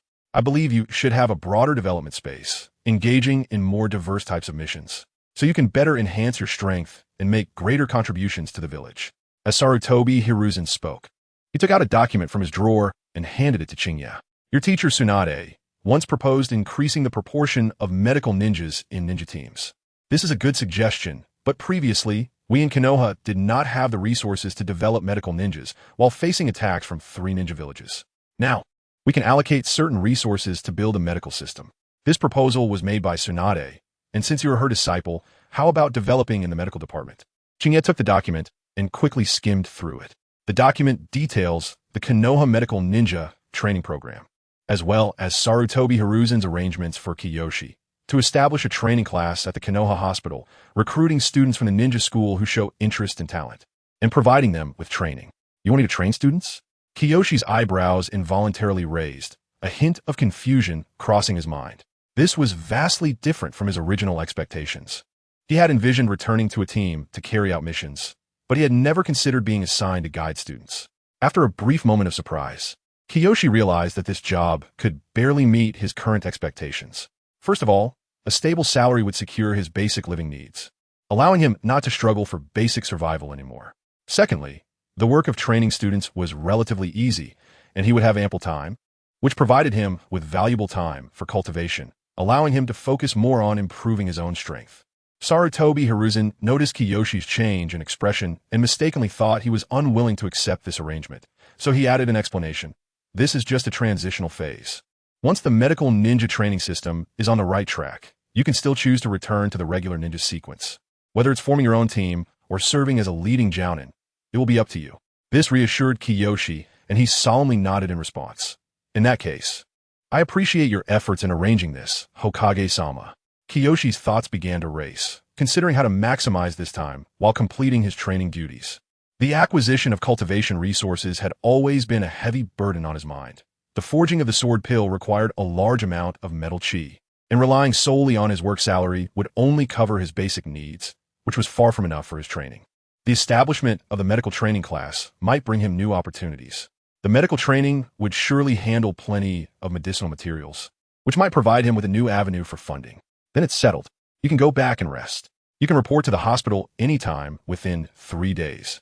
Sarutobi Hiruzen said, gently tapping his pipe to shake off some ash, then looking up at Kiyoshi and waving his hand to indicate he could leave.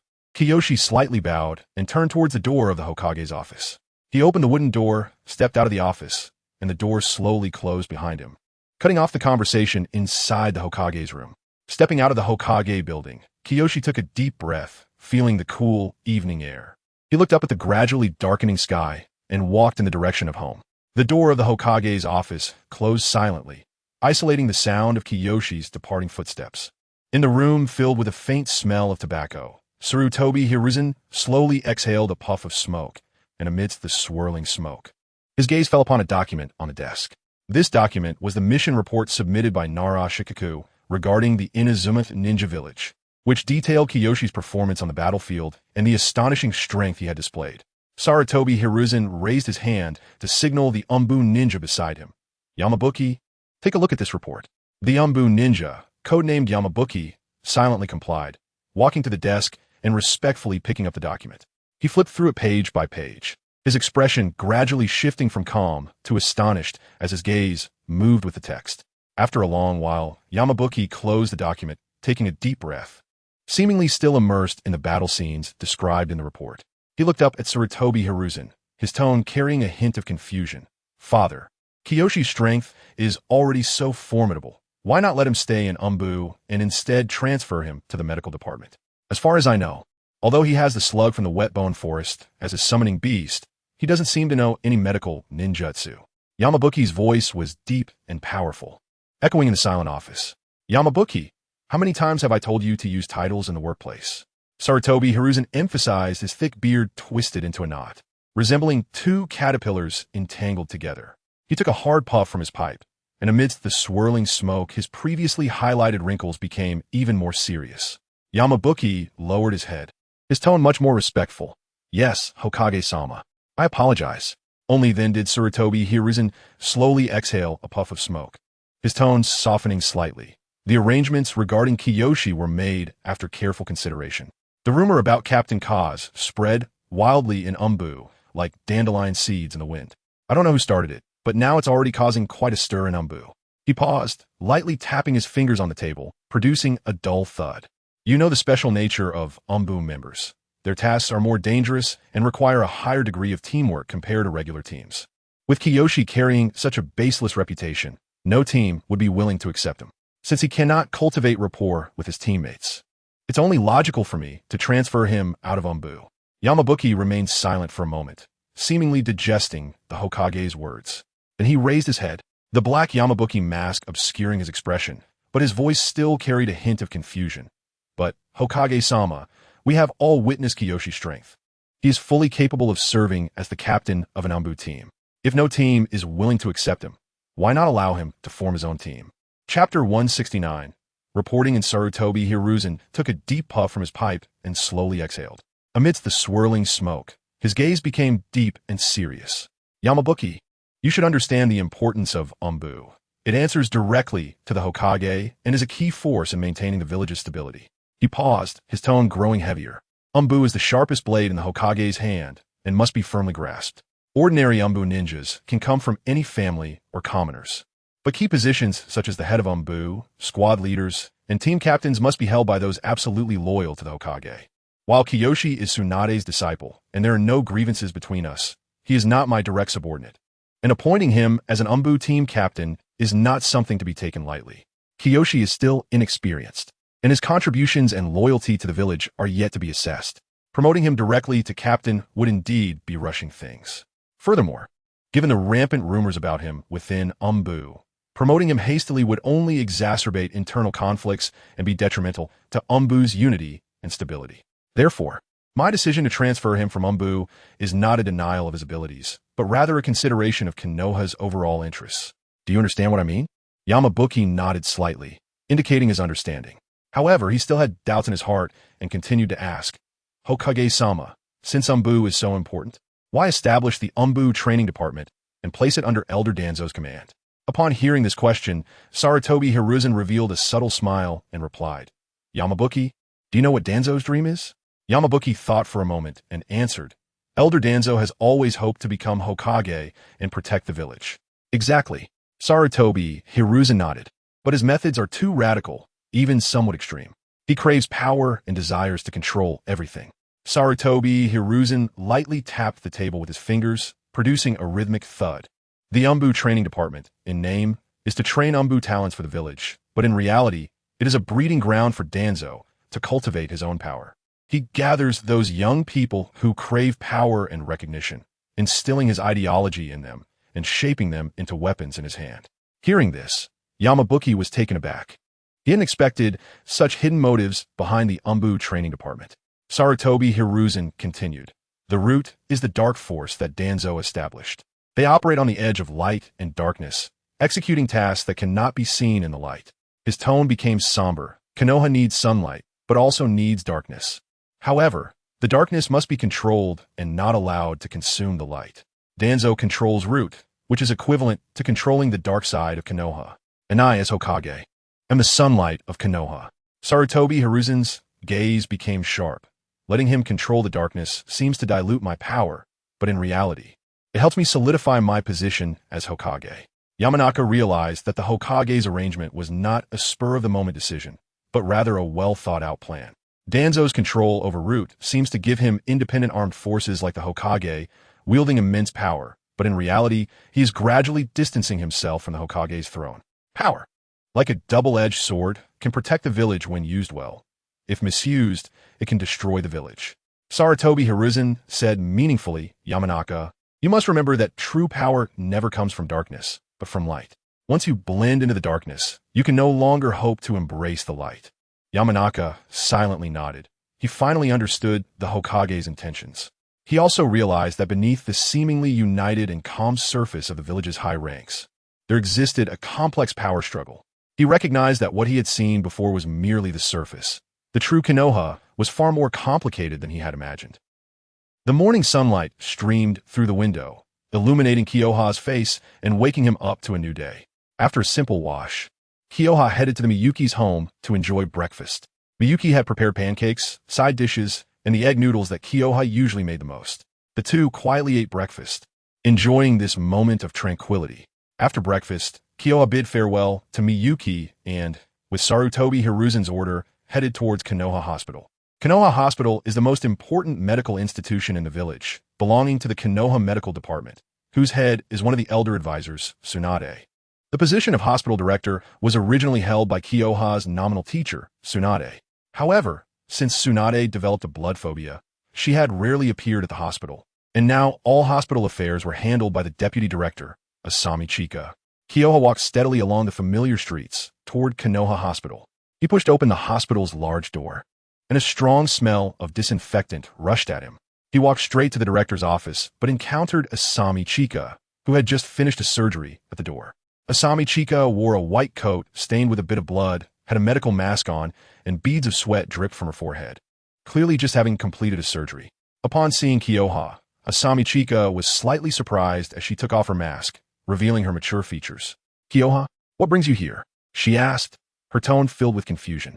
"Lady Tsunade said you went out on a mission. When did you come back? Are you injured?" "Asami, I'm sorry to disturb you. I'm here to report." Kyoha smiled at the slightly tired, middle-aged woman before him. He was not unfamiliar with Asami Chika. He had seen her several times at Tsunade's residence. She was one of the few medical jonin in the village and Tsunade's staunchest supporter. "Report?" Asami Chika's brows furrowed in confusion as she looked Kyoha up and down. She circled around him, muttering, "Strange, really strange." After stopping, she crossed her arms and asked with even more confusion, "Aren't you an Yambiyu ninja? Why are you here to report to the hospital? Has Yambiyu started offering medical services now? Are you helping villagers cut their nails? Or clean their ears?" Kyoha's identity as an Yambiyu ninja seemed to be a closely guarded secret from ordinary ninjas, but given Asami Chika's relationship with Tsunade, she naturally knew Kyoha's department. In her teasing, Asami Chika couldn't help but cover her mouth and chuckle, then asked seriously, "Could it be that Lady Tsunade sent you here?" Suddenly, Asami Chika's expression turned serious, her eyes sharp. "Wait, you didn't get injured on a mission and are hiding it, trying to sneak into the hospital for treatment, did you? Let me guess, where are you injured? Left hand, right hand, or your butt?" "Director Asami, you're overthinking it. I'm not injured." Kyoha deftly dodged Asami Chika's reaching hand, explaining with a wry smile, "What I mean is I was sent by the Hokage to report to the hospital." He deliberately emphasized the words Hokage, hoping Asami Chika would realize the seriousness of the matter. Asami Chika's hand froze in midair, a teasing smile on her lips. "The Hokage? Does the Hokage have new instructions for the hospital? Is it to give all medical ninjas a holiday?" "Not a holiday," Kyoha said seriously. "I resigned from ANBU yesterday. This is my latest appointment. Please take a look, Director Asami." Kyoha took out Sarutobi Hiruzen's order from his ninja tool bag and handed it to Asami Chika. Seeing Kyoha get serious, Asami Chika also put away her playful expression, took the order from Kyoha, and turned to walk toward the director's office. "Let's talk in the office." Asami Chika gently pushed open the office door, signaling Kyoha to enter. The director's office was on the 6th floor of Konoha Hospital, with a broad view overlooking most of Konoha village. This had originally been Tsunade's workspace, spacious and bright, decorated simply yet solemnly. Now that Tsunade rarely came to the hospital due to her blood phobia, all hospital affairs were handled by Asami Chika, and this office naturally became her workspace. Asami Chika casually hung her white coat on a hanger, took off her mask, and sat down to open the order. She unfolded the scroll, her gaze scanning the text quickly, and her expression gradually became serious and excited. Asami Chika read each word carefully, and after confirming its accuracy, she suddenly stood up, the scroll slipping from her hand and falling to the ground without her noticing. Is this real?" she stammered, excitement making her speechless. "The Hokage agreed?" Her hands trembled as she tried to pick up the fallen scroll, but it seemed she had lost her strength and could only watch it lie there. "The Hokage has finally agreed to Lady Tsunade's proposal to equip every ninja team with a medical ninja?" Asami Chika's voice trembled slightly with excitement, and her breathing quickened. She temporarily gave up on picking up the scroll, quickly walked to the window, took a deep breath, and tried to calm her racing heart. Outside the window, the view of Konoha was in full view, the sunlight shining on the rooftops and reflecting a golden glow. That's wonderful, that's wonderful, Asami Chika murmured, tears shimmering in her eyes. She turned around, walked a few quick steps, and tightly grasped Kyoha's hand, excitedly saying, "Kyoha, do you know what this means? It means that fewer ninjas will sacrifice themselves due to lack of timely treatment. Do you know how much effort Lady Tsunade put into this proposal?" Asami Chika released Kyoha's hand and walked back and forth in the office, her excitement hard to contain. Looking back to when Tsunade first proposed this idea at a high-level meeting, she faced considerable opposition, with many believing it to be a waste of resources, a wild fantasy. Asami Chika recalled the scene she had heard of, filled with emotion. At that time, I was just a chunin. I couldn't even go to the meeting to vote in support of Lady Tsunade. She paused for a moment, a hint of sadness flashing in her eyes. Just like Lady Tsunade, in the battlefield camp, I have seen many ninjas whose injuries worsen due to a lack of timely treatment, ultimately leading to their demise. Her voice grew solemn, and many of my classmates from the ninja school sacrificed themselves in this way. Asami Chika walked to the desk, picked up a cup of water, took a sip, and tried to calm her emotions, but she couldn't help but recall those classmates and friends from the ninja school, many of whom sacrificed themselves like this. Those young faces, those partners with whom she once studied and trained, fell one by one in pools of blood, unable to open their eyes again due to a lack of timely medical attention. The horrific scenes were deeply etched in Asami Chika's mind, impossible to erase. "You know, Kiyomi," she set down the cup, her tone becoming firm. "This proposal is of great significance for us medical ninjas. It is not just a proposal, but a hope that can save more comrades' lives." Asami Chika stepped in front of Kiyomi and said seriously, "Kiyomi, thank you. Thank you for bringing me this good news." "Asami, you are too polite," Kiyomi smiled apologetically. "I just received the appointment, and the Hokage asked me to be responsible for starting a medical ninjutsu training class. But it might still be a long way off before each team is equipped with a medical ninja." Although Kiyomi and Asami Chika knew each other, their friendship had not yet deepened, and Kiyomi knew very little about Asami Chika's past experiences. Now, listening to Asami Chika's words and seeing her so excited, Kiyomi felt a bit helpless, but had to speak up to gently correct her overly optimistic interpretation. Every beginning is difficult. A journey of 1,000 miles begins with a single step. Asami Chika took a deep breath, trying to calm her excited heart, and her tone gradually returned to calm. With this first step taken, the road ahead would be much easier. There will always be a day when we achieve our goals and realize our ideals. She walked to the window again, gazing at the bright sunshine outside, her eyes filled with hope and longing. After a moment, she turned around, her gaze landing on Kiyomi, with a hint of inquiry in her voice. "Does Lady Tsunade know about this?" Kiyomi gently shook her head and replied, "I just returned from mission outside the village yesterday, and haven't had the chance to see Lady Tsunade yet." Asami Chika's emotions gradually settled down. She bent down to pick up a scroll that had fallen on the ground. The scroll was dusted with some dirt, and she carefully brushed it off, as if treating a precious treasure. Her fingertips gently caressed the surface of the scroll, feeling the weight it carried. After doing all this, Asami Chika placed the scroll heavily in her bosom, ensuring it was secure. She looked up, her gaze firmly fixed on Kiyomi, her tone carrying an undeniable meaning. "We need to see Lady Tsunade right now. Kiyomi, such important news should be conveyed to Lady Tsunade at the earliest opportunity." "I'm sorry, Asami, it was my oversight." Kiyomi's expression became serious, a hint of apology creeping into his brow, and his tone grew heavier. This news might be of little consequence to him, but it was of great significance to Tsunade. Tsunade has always been dedicated to the reform and development of medical ninjutsu, and she has put in tremendous effort to achieve the goal of equipping every team with a medical ninja. Now, this goal has finally taken its first step, and as her disciple, even if just nominally, he should share this good news with her as soon as possible. Kiyomi said sincerely, "I truly neglected this. This news is significant for Lady Tsunade." Chapter 171. Tsunade in despair. "We need to see Lady Tsunade right now." "Immediately," Asami Chika repeated emphatically, her tone barely concealing her excitement and eagerness. She nodded vigorously, her eyes shining with determination, as if she couldn't wait to share this good news with Tsunade. She quickly walked to the office door, opened it, and then gestured for Kiyomi to go ahead. Kiyomi nodded slightly and stepped out of the director's office. Asami Chika followed closely behind, shutting the office door and locking it behind her. The corridor was empty, with hardly any medical staff in sight. Only the medical ninjutsu charts hanging on the walls, quietly observing them. Walking side by side, Kiyomi noticed that Asami Chika's pace had noticeably quickened, almost jogging ahead. He unconsciously quickened his own steps to keep up with her rhythm. Asami, Kiyomi asked as they walked, is there a serious shortage of staff at the hospital? I haven't seen many people around. Kiyomi's gaze swept across the empty corridor, a hint of confusion appearing between his brows. He remembered seeing Asami Chika just coming out of the operating room earlier and frowned as he asked, do you even have to perform surgeries yourself? From what Kiyomi knew, while Konoha had not extensively trained medical ninjas, their numbers were still among the best in the ninja world. Moreover, since the war with the Sand Ninja had ended for some time, there shouldn't be such a severe shortage of personnel. Furthermore, as the director of the hospital, Asami Chika was primarily responsible for management and should rarely participate in surgeries herself, even if she was a medical jonin. Asami Chika's footsteps slowed slightly, and she sighed deeply, her tone carrying a hint of helplessness. It's not just the hospital that is short-staffed. The entire village is short-staffed. What's going on? Kiyomi pressed for more information.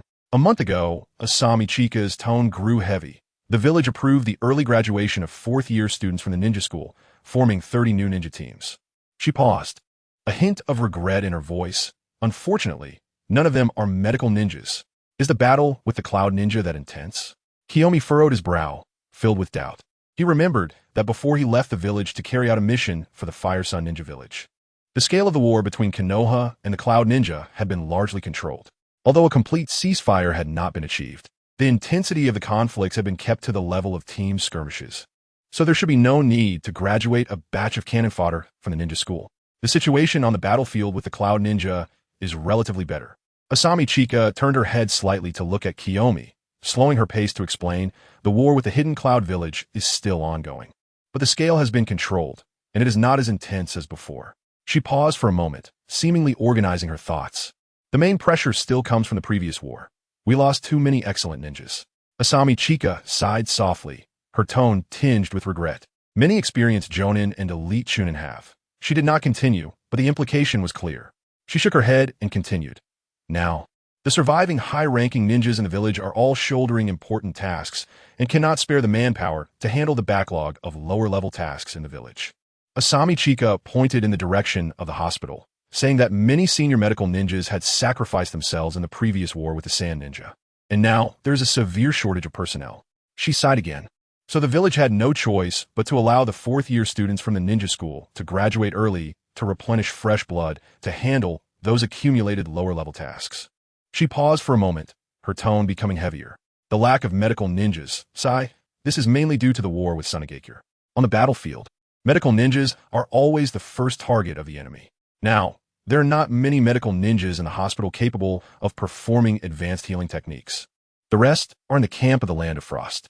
So, I occasionally step in as the attending physician in the operating room. Asami Chikako's gaze became somewhat distant with her words, seemingly recalling that brutal time. The two walked in silence, quickening their pace, stirring up a breeze underfoot. Although Konoha is called a village, its actual scale is comparable to a town, with streets crisscrossing and houses lined up. However, with the speed of Kiyomi and Asami Chikako, they arrived at the Senju clan's land in no time. The autumn wind rustled, blowing through the trees on both sides of the street, making a swishing sound. Just like the first time Kiyomi came, the main street of the Senju clan was still overgrown with weeds, but with the change of seasons, a faint golden hue gradually dotted the originally lush green grass. The bleak autumn wind blew through, lifting a few fallen leaves that twirled in the air before slowly descending. The once prosperous street was now desolate, with only the old house in the center of the street, marked with the character Senju, still retaining a hint of liveliness. The door of the old house was wide open, seemingly silently narrating the decline of the Senju clan. Asami Chikako led Kiyomi straight inside. What came into view was a somewhat desolate scene. Inside the complex, rows of green plants grew wildly, their branches and leaves intertwining, blocking out the sunlight, the long unpruned traces adding to the desolation. Mottled sunlight filtered through the gaps between the branches and leaves, falling onto the bluestone paved ground, forming scattered light spots. The air was filled with a mixed scent of fallen leaves and soil, carrying a hint of dampness. As they ventured deeper into the courtyard, the view gradually opened up, revealing a pavilion in the distance. Inside the pavilion, Tsunade was still seated in the same position as when Kiyomi last visited. She still held a wine glass, seemingly indifferent to everything outside, showing no reaction to Kiyomi and Asami Chikako's arrival. Asami Chikako's tone carried a hint of helplessness and regret as she gently shook her head and said softly, "Ever since the incident with the Jonin, Lady Tsunade has changed. Although she used to enjoy drinking, she never did so like this." She paused, seemingly searching for the right words to describe Tsunade's state. Now, she either loses all her money in a casino or hides here alone drinking. Asami Chikako sighed, her gaze falling on Tsunade in the distance, filled with worry. Only when she is with Kushina and Genin does she seem like a normal person, and her face shows a smile. She withdrew her gaze and looked at Kiyomi, hoping that the good news about the establishment of the medical ninja training class could lift Lady Tsunade's spirits a little. Kiyomi silently nodded, feeling some emotion in his heart. Although he was nominally Tsunade's disciple, in reality, aside from matters concerning Uzumaki Genin, he had not interacted with Tsunade much, counting only a few times, either discussing serious matters or engaging in practice. He knew almost nothing about what Tsunade was like in private. Now, seeing Tsunade's dispirited appearance, he felt a bit of regret. Chapter 172. Integration. Having traveled to the world of Naruto for so long, Kiyomi had long accepted the jungle law of the survival of the fittest. He couldn't say he despised Tsunade's behavior of being immersed in sorrow, but he also had no sympathy for her. In a world where even terrorists hope for peace, strength is the foundation of everything. Sorrow is merely the pretentiousness of the weak. Asami Chikako gently nudged Kiyomi and whispered, "Let's go over there." The two walked up to Tsunade, and Asami Chikako respectfully bowed and said, "Lady Tsunade, this is the hand order issued to Kiyomi by Lord Hokage. Lord Hokage has finally agreed to start training medical ninjas, planning to establish a medical ninja training class in the hospital to recruit students with medical ninjutsu talent from the ninja school for learning. When would you have time to take a look?" Tsunade remained unresponsive, mechanically downing the wine in her cup. The liquid flowed down the corner of her mouth, forming a crystal-like droplet on her chin before falling to the ground and shattering, like her broken heart. Asami Chikako repeated herself with a hint of urgency. This time, Tsunade finally reacted. She lifted her head, her gaze hazy as she looked at Asami Chikako, mumbling, "What? Training class?" Tsunade's dazed eyes slowly focused on Asami Chikako, and after a while, she mumbled, "Medical ninja. Training class? Do whatever you want." She lifted her wine glass and took another big gulp, then burped, a strong smell of alcohol wafting over, nearly making Kiyomi step back.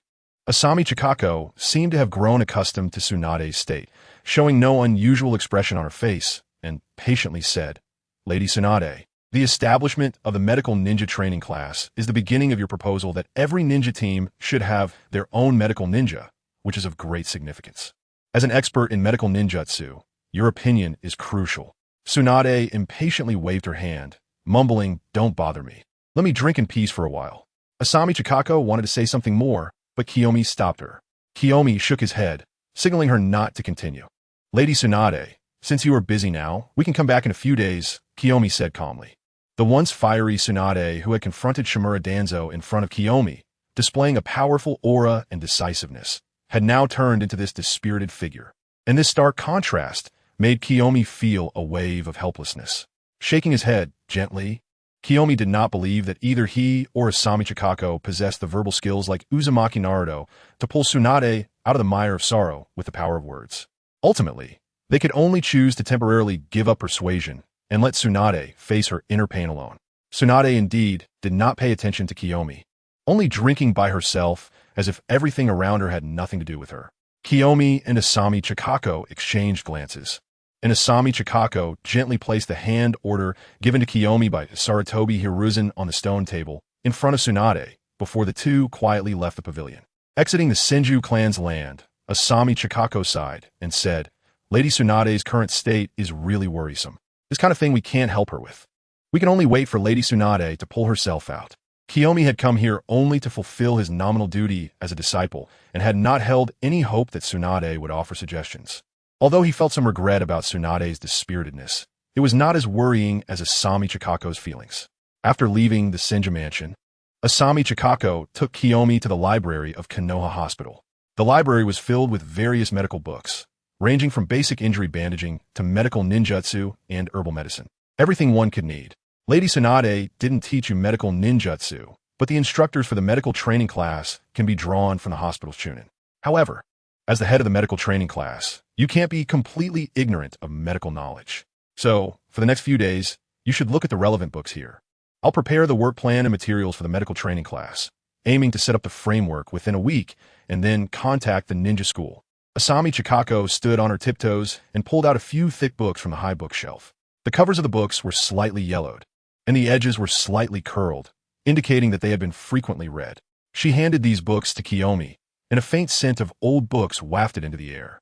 These are books about the application of yang attribute chakra, which are very helpful for understanding the basics of medical ninjutsu, explained Asami Chika, her voice soft as if afraid to disturb the quiet atmosphere of the library. Qingye reached out to take the books, his fingertips brushing against the rough texture of the pages. He casually opened one of them, the pages making a soft rustling sound, revealing dense text and some hand-drawn diagrams of the human meridians. Qingye's gaze quickly scanned the lines of text. Yang attribute chakra, derived from body energy, is an innate chakra attribute of every person. The stronger the body, the more abundant the yang attribute chakra. Conversely, the weaker the body, the less abundant it is. While reading, he silently circulated the spiritual energy within him, absorbing the spiritual insights, floating in the world like a gentle stream. At the same time, with a thought, Qingye activated his golden finger and began to fine-tune his realm. His powerful spiritual awareness allowed him to easily multitask, reading, practicing, and modifying his realm simultaneously without interference. This training as a medical ninja seemed cumbersome, but unexpectedly gave Qingye more time to cultivate and enhance his strength. Name: Foundation Establishment Stage Cultivator. Progress 32. Description: through cultivation to condense magical power and break free from the chakra system, the otherworldly cultivator's spirit has condensed. Achieving minor success in foundation establishment, about to forge the foundation of cultivation, completely free from the influence of the chakra system. Now, it has reached the mid-foundation establishment stage. A faint joy surged in Qingye's heart, and the corners of his mouth involuntarily lifted into a smile, as if a clear spring flowed through his heart, bringing a refreshing joy. This mid-foundation establishment realm felt like a solid foothold on the way to the peak, filling him with confidence for his future cultivation path. With his diligent cultivation and the dual effects of the Golden Fingers modifications, the progress bar for the foundation establishment stage had steadily advanced by 1/3, faster than Qingye had anticipated. This dual cultivation method was indeed remarkably efficient. The modifications were like a sudden enlightenment, instantly raising his realm, while his self-cultivation solidified the foundation and strengthened his roots. The two complemented each other, allowing him to make rapid progress on the path of cultivation. Chapter 173. Training Materials. Qingye couldn't help but imagine that if he continued to cultivate at this pace, it wouldn't be long before he reached the mid-late foundation establishment stage. He might even be comparable to the Konoha White Fang, Hatake Tsukumo, who had once dominated the battlefield in the Sand Ninja War, and his combat and survival abilities would likely exceed Tsukumo's by several levels. At that time, unless he encountered the ancient Uchiha Madara, the ceiling of combat power lurking in some corner, he would be capable of fighting anyone in the Ninja World server before any updates were made. Thinking about how he would soon achieve great success in foundation establishment, with the Golden Dan Road within reach, Qingye felt his heartbeat quicken slightly, a sense of indescribable excitement swelling within him. Suddenly, while immersed in beautiful visions of the future, Qingye's brows furrowed. His multitasking mind sharply caught a hint of abnormality. A jolt from his spiritual awareness like ripples breaking the calm surface of a lake, disrupting his inner tranquility. Qingye slowly raised his left hand, gathering a blood bead at the tip of his index finger, glistening like a ruby. He focused his gaze, lightly tapping the blood bead, which dropped to the floor and splattered into a small blood flower. The blood flower quickly spread, intricately weaving like a spider web, outlining a summoning array. Bang! With a muffled sound, white smoke suddenly appeared, like clouds exploding into existence, quickly enveloping Qingye's line of sight. In the smoke, a half-human-sized slug appeared before Qingye, its moist skin glowing faintly, and its enormous eyes curiously surveying the surroundings. Qingye, what do you need this summoning slug for? Next to him, Asami Chika, who was bent over the desk organizing medical plans, was startled by the sudden appearance of the slug, scattering the documents in her hands.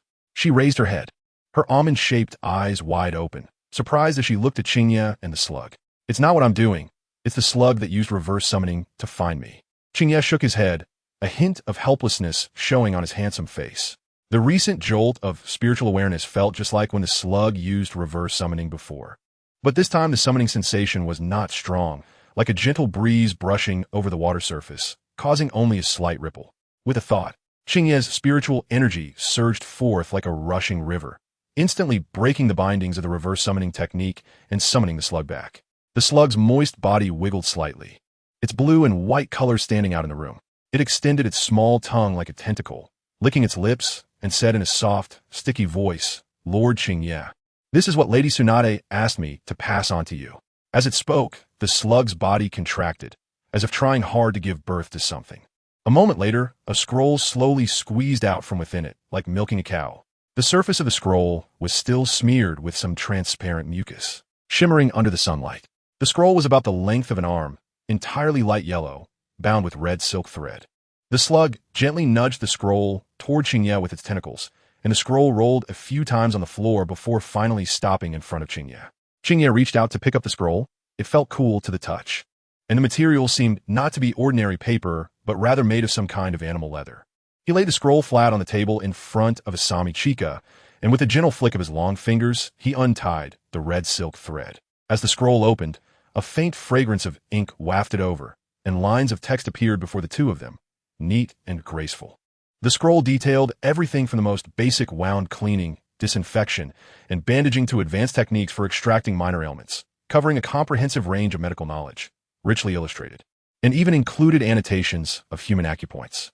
Clearly, this was a comprehensive medical training textbook from the basics to advanced levels, meticulously prepared, and it was unknown how much effort the person who prepared it had put in. The slug's moist body trembled slightly, making soft sounds, delicate like spring rain nurturing things and gentle like a breeze rustling through leaves. It extended its pink tentacles, gently tapping the scroll, the mucus on its tentacles sparkling with tiny lights in the sunlight, resembling stars twinkling in the night sky. This textbook was prepared by Lady Tsunade several years ago. At that time, she hoped to change the composition of the Konoha ninja teams and started preparing this material, hoping to cultivate more medical talents for Konoha. Later, after the loss of a Genin, Lady Tsunade thought this material might no longer be needed, so she had me seal it deep in the wet bone forest, and I've been keeping it safe. Today, Lady Tsunade suddenly summoned me to pass it on to you. After I returned to the wet bone forest, I searched for a long time among countless scrolls before finally finding this textbook that had been sealed for years. Although the wet bone forest only had the slug sage, its separate entities, like independent personalities, each had their own character. This one, responsible for safeguarding various items, had a gentle personality, and its voice sounded neither hurried nor slow. "Thank you for your trouble, slug." Qingye smiled brightly, a radiant grin appearing on his face as he gently nodded to show his gratitude to the soft creature that helped guard and deliver items. "Lord Qingye is too polite. If you really want to thank me, don't forget to summon us more often." The slug wiggled its blue and white body, and with a pop, it dispersed back into a cloud of smoke, disappearing before the two of them. The implication in its departing words clearly indicated that, like its true form, it was looking forward to the essence of life brought by the evolution of the magical power taken from them when Qingye summoned them. Lady Tsunade's provision of this teaching material is truly a timely help. Shallow beauty Zhenxiang sighed with emotion, her tone carrying a hint of relief.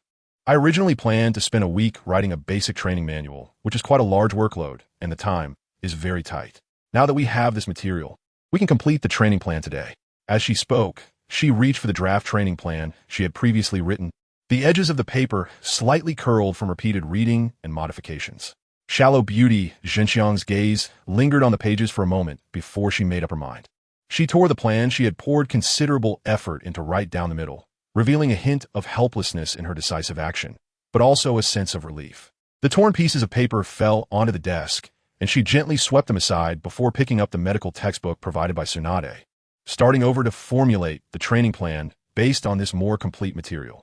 Chapter 174. Sighed Qingye nodded, turning his thoughts back to cultivation and studying, but still thinking about Tsunade, who appeared to be in a state of despair. However, this nominal teacher of his, who had put in so much effort for the Senju clan to establish a village, still cared deeply. It was just that for various reasons, she had begun to gradually suppress this concern deep within her heart. Gambling might indeed be this big fat sheep's hobby, and alcohol was merely a tool for Tsunade to numb and alleviate her inner pain.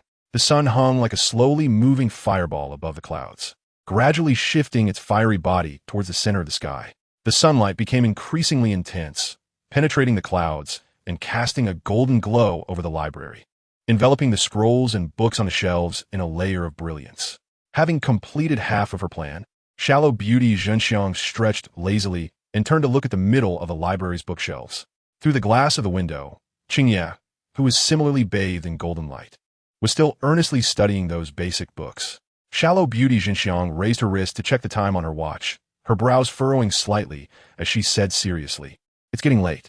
I have several surgeries to perform this afternoon, so I must hurry back to the hospital. I will organize today's training plan tonight. I won't come to the library this afternoon. I've already applied for your free access to the library, so you can come here to read according to your schedule.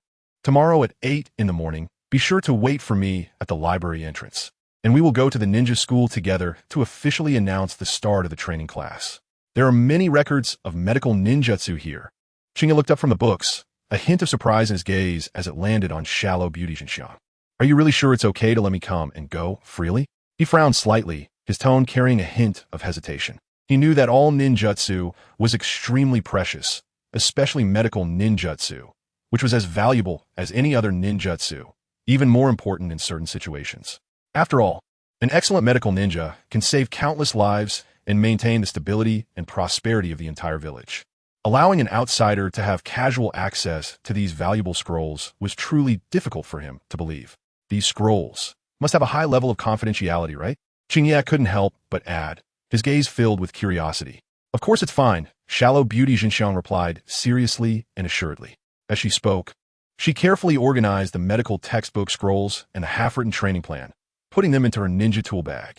"All this material and these scrolls," she paused, her tone becoming more solemn, "are all personally contributed and organized by Lady Tsunade." She looked directly into Qingye's eyes, her tone carrying a hint of respect. "Lady Tsunade's research on medical ninjutsu is very profound. This material is the culmination of her years of hard work." She nodded slightly and continued, "You are Lady Tsunade's disciple and have the right to learn this knowledge." Her tone was firm and unquestionable. "Even if you learn all the medical ninjutsu here, no one will object." She emphasized again, "Not even the Hokage or the elder advisors would stop you." She added, "This is what Lady Tsunade's disciples deserve, and the village will not refuse her disciples learning anything here." Upon hearing Shallow Beauty Zhenxiang's words, Qingye nodded solemnly, a serious expression on his face as he said, "All right, Director Zhenxiang, you go ahead and be busy." He watched as Shallow Beauty Zhenxiang turned to walk toward the library's exit, standing tall in place until she reached the door, at which point he slightly bowed to bid her farewell. Shallow Beauty Zhenxiang pushed open the heavy door of the library, sunlight streaming in from outside and forming a bright halo behind her. She turned back, nodded to Qingye, and then walked out of the library.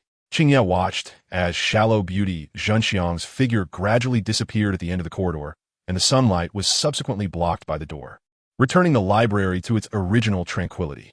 He stood quietly in place, waiting for Shallow Beauty Zhenxiang to completely leave, and only after confirming that her footsteps could no longer be heard did he slowly return his gaze to the desk in front of him. He took a deep breath and pulled out a slightly yellowed book from his chest. Title: Refining the Fasting Pill from Beginner to Mastery, Ninja World Edition. Description: a colored book that has gradually begun to gain popularity in the ninja world, shaped through entry modification and energy conversion. This was the side job Qingye had thought of after much contemplation since returning home from the Hokage building yesterday, in addition to his fixed salary, which was to create elixirs similar to those in various cultivation novels from his previous life, relying solely on the fixed salary of Konoha Hospital. How could he support the sword pill that requires a large amount of metal to cultivate? Finding another source of income is the right path. The fasting pill, as the most basic elixir in the cultivation world, seemed particularly suitable for the ninja world. The extraction of ninja chakra is generated by the combination of physical energy and spiritual energy within the body, which often requires a large amount of food to transform into physical energy. The commonly used soldier food pills in the ninja world are secret medicines that can quickly replenish physical energy. But soldier food pills not only taste bad, but can also damage the body's foundation if consumed in excess.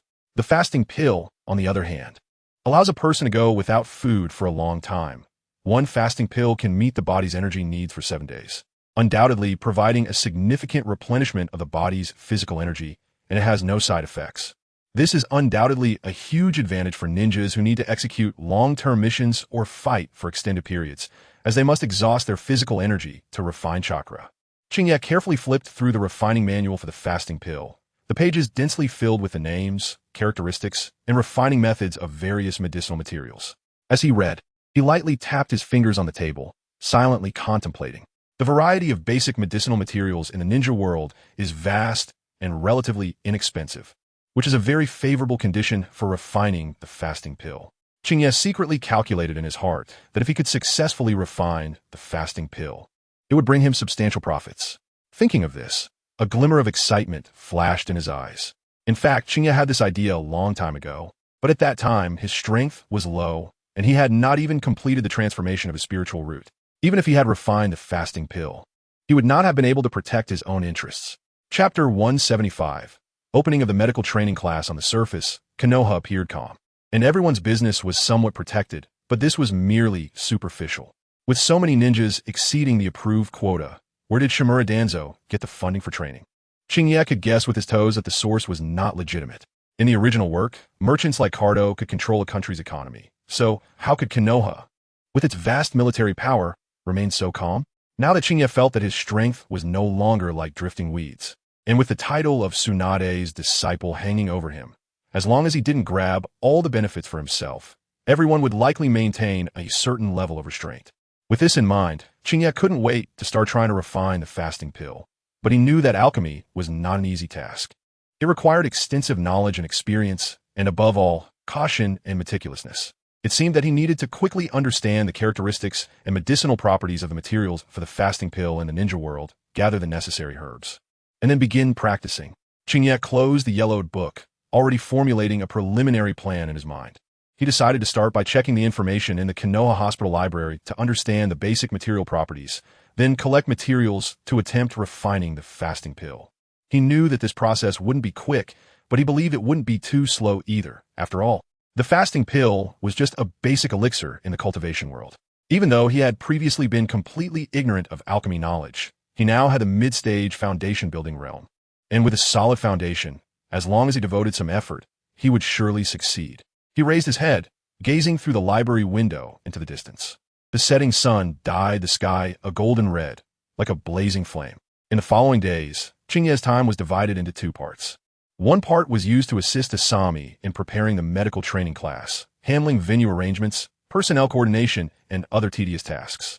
The other part was spent immersed in the vast library of Konoha Hospital, widely exploring various books on injury treatment, herb properties, and medical ninjutsu. For others, difficult medical ninjutsu was like an extension of his arm in Qingye's hands. The biggest difficulty in medical ninjutsu was merely chakra controllability. And before fully refining the chakra within his body, Qingye had already trained his chakra controllability far beyond that of ordinary people. Now, controlling the foreign marks in the refined chakra was even more effortless. Healing techniques and chakra scalpel techniques were easily at his fingertips, and techniques like celestial arts and minor extraction were successfully executed after just a few attempts.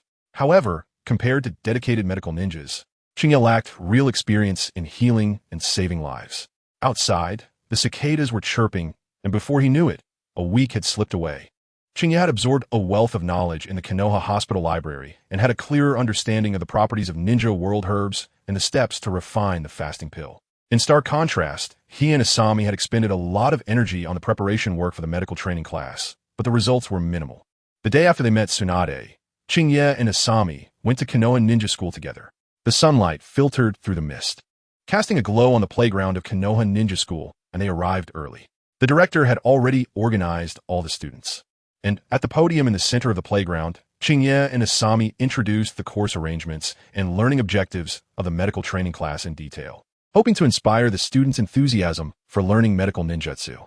Subsequently, the school teachers also took the stage, emphasizing the importance of mastering medical ninjutsu and encouraging students to actively sign up for the training class.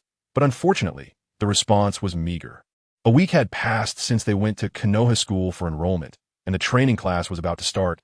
Yet the number of students who had actually signed up at Konoha Hospital was fewer than 10. Upon closer inspection, 7 came from ninja families, and the other 2 were said to have come reluctantly under their parents' coercion. Looking at the dismal enrollment numbers, Asami's face was filled with frustration, and a sense of disappointment spread in her heart. Qingye, on the other hand, remained calm and was not surprised by the outcome. In his view, these children studying at the ninja school had never truly experienced the brutality of battle, so they could not appreciate the importance of medical ninjutsu. Learning medical ninjutsu required a significant investment of time and energy to delve into tedious theoretical knowledge, and from their perspective, medical ninjutsu was neither flashy nor lethal, offering no help in sparring between ninjas, making practical skills like shuriken throwing seem far more appealing. In the sparsely populated classroom, converted from a small conference room at the hospital, a few children sat scattered about, their small figures standing out in the spacious room. Qingye and Asami stood at the classroom door, watching Takumi Nakamura at the podium. Takumi Nakamura was a Chunin doctor at Konoha Hospital, diligently explaining the basics of medical ninjutsu and bandaging techniques. Asami gently tugged at Qingye's sleeve, signaling him to step outside. "Let's leave the basics of medical ninjutsu and bandaging to Takumi," she whispered, leading Qingye out of the classroom and closing the door behind them. In the corridor, Asami's voice carried a hint of regret. Takumi's theoretical knowledge of medicine is among the best in the hospital, but unfortunately, his chakra control ability has never improved, so he can't perform the minor extraction technique. Otherwise, he would have already been promoted to Jounin. Qingye nodded in agreement, acknowledging Asami's statement. Takumi Nakamura was indeed a rare talent, but limited by his chakra control ability, he had been unable to advance further. If he could break through this bottleneck, his future achievements would be limitless. "I once praised your chakra control ability to the previous Lord Hokage, saying it was exceptional, a genius rarely seen in a century." Asami paused before continuing. "So I came up with an idea. Let Takumi be responsible for teaching theoretical knowledge and bandaging techniques every Saturday morning." She paused slightly, a glint of cunning in her eyes. "In the afternoon, you can personally teach them the secrets of chakra control. How does that sound?" She looked at Qingye with anticipation. Qingye nodded slightly, not refusing. The medical training class was originally a task assigned to him by the third Hokage, Sarutobi Hiruzen, being able to delegate the tedious theoretical knowledge classes to Konoha Hospital. Qingye was quite satisfied and naturally would not refuse to teach the students how to improve their chakra control ability. Once their chakra control abilities improved, their strength would naturally rise accordingly. Asami clenched her fist and said firmly, "I refuse to believe that once they defeat those evenly matched opponents in actual combat with the knowledge they learn here, the medical training class won't attract students." Clearly, Asami was determined to prove herself in light of such a dismal start. Tsunade and Asami had always been committed to elevating the status and role of medical ninjas, aiming to ensure that more ninjas received timely treatment on the battlefield. How many medical ninjas had poured their hearts and souls into this goal, making tremendous efforts. Now that Sarutobi Hiruzen had finally agreed to establish the medical training class, how could they just watch it fail? The future they all looked forward to was definitely not this desolate scene. "I'm counting on you, Qingye." Asami clasped her hands together, her tone almost pleading as she made her request again. "These children are the future of Konoha. If their chakra control abilities can improve, it will greatly help enhance Konoha's overall strength." She paused and added, "And Takumi, he has solid theoretical knowledge. If he could break through his chakra control ability, Konoha Hospital would gain another medical jounin. Now all departments are short-handed, and if he can advance, it would relieve me of a lot of pressure." Qingye looked at the slightly tired expression on Asami Chika's face and knew that she had indeed been very busy lately. During wartime, medical ninjas were already in short supply, not to mention that she was also responsible for organizing the medical training classes, and the hardship was evident. He nodded and said lightly, "I will do my best." Only then did Asami Chika reveal a smile, patting Qingye's shoulder and speaking in a much lighter tone. "Then I'm counting on you. I have to go back to the hospital now. There's still many things waiting for me to handle." After saying that, she hurriedly left. Qingye watched Asami Chika's departing figure and gently sighed. To be honest, he wasn't particularly interested in teaching these inexperienced kids, but since he had promised the third Hokage, he naturally would fulfill his responsibilities. Furthermore, Asami Chika's request was something he couldn't refuse. After seeing Asami Chika leave, Qingye glanced at the empty corridor and walked to the training room door, leaving a note on the door that specified the time and location for the afternoon training. After finishing these tasks, he turned and left the Konoha Hospital. He looked up at the sky, estimating that it was still early, and turned to leave the Konoha Hospital. In the past few days, aside from organizing the medical training classes with Asami Chika, he had spent most of his time in the library of Konoha Hospital researching materials and learning how to refine a version of fasting pills suitable for the ninja world. In the cultivation world, fasting pills were essential for all low-level cultivators. Daily meals were not only a waste of time for cultivators, but also introduced postnatal turbid energy, affecting their practice. Fasting pills could perfectly solve this problem, allowing cultivators to avoid wasting energy on food cravings and instead devote more time to cultivation, keeping their internal organs pure. The fasting pills in the cultivation world emphasized using spirit rice as the main material to create pills that could sustain fasting for long periods, ensuring the cultivator's progress. However, in the ninja world, Qingye had yet to see spirit rice. Even regular rice was considered an important economic crop in countries outside the Land of Fire. Therefore, Qingye settled for a compromise, no longer pursuing the fasting effect of the pills, but rather hoping they could serve to replenish the body's energy. For this reason, he already had some ideas and now needed a suitable alchemy furnace to conduct experiments. After leaving Konoha Hospital, Qingye walked along the somewhat bumpy stone road toward the Konoha shopping street. Sunlight filtered through the gaps in the leaves, casting mottled spots of light on the ground. A gentle breeze brought a touch of early autumn warmth. The Konoha shopping street was a few blocks away from the central area where the Hokage building was located, and the flow of people had noticeably decreased, creating a quieter atmosphere. The shops lining the streets were numerous, selling mostly daily necessities like pots, bowls, and condiments. Occasionally, there were shops selling ninja-related items, but most of them offered wooden shurikens and kunai as toys for students at the Ninja Academy. Qingye's purpose for this visit was to find a suitable furnace to refine the fasting pills of the ninja world. Since he didn't have high requirements for the furnace and the ninja version of fasting pills didn't involve many changes in spiritual mechanisms, he didn't need to go to a specialized shop for ninja tools. Ordinary shops on a shopping street would suffice for his needs. The shopping street was bustling with a variety of goods and the sounds of vendors calling out, creating a lively atmosphere. He headed straight toward a shop called Shaolang Forge. The owner of this shop was an experienced blacksmith, reputed to be skilled and had learned from a renowned master craftsman from a certain country, but he was a down-to-earth person and never created ninja tools. Instead, he focused on various everyday items and was proficient in making all kinds of precision instruments. To be honest, even though Qingye had been in the Hokage world for many years, he still hadn't figured out how technology developed in the ninja world. He always felt something was strange about the direction of this technological development. The residents of Konoha had already started using appliances like televisions and refrigerators, which would be considered technological products even in his previous life. While in the fields outside the village, villagers still use handcrafted hoes and plows. Perhaps because of this, he didn't have to go through great lengths to find blacksmiths who forged ninja tools. He could find a place to make an alchemy furnace right on the shopping street. The shop sign was a bit worn, but the 5 characters for Shaolang Forge were vigorous and exuded an ancient charm.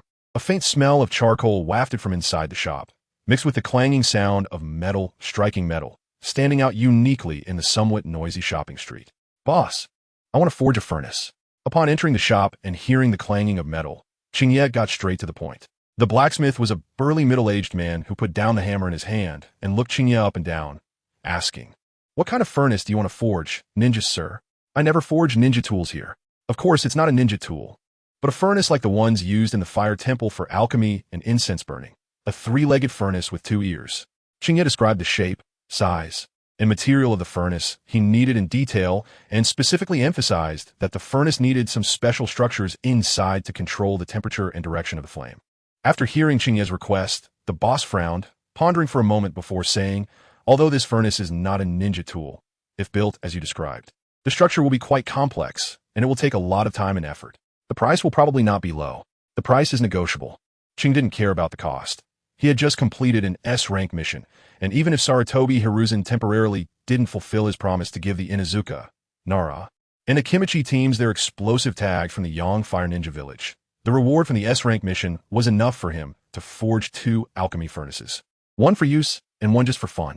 What he needed most was a suitable alchemy furnace, not the profit. "As long as it can be built according to my requirements, the price is not an issue." Seeing Qingye so straightforward, the boss became interested and rubbed his hands, saying, "All right, let me draw up a blueprint based on your requirements, and you can see if it meets your needs." Qingye patiently waited, watching the boss take out tools to sketch the shape of the furnace on the drawing table, feeling a vague sense of anticipation. Under Qingye's focused gaze, the boss first outlined the overall contour of the furnace on the paper, and a sturdy round furnace body sprang to life on the page. The furnace body was smooth and rounded, with flowing lines that seemed to contain some ancient charm.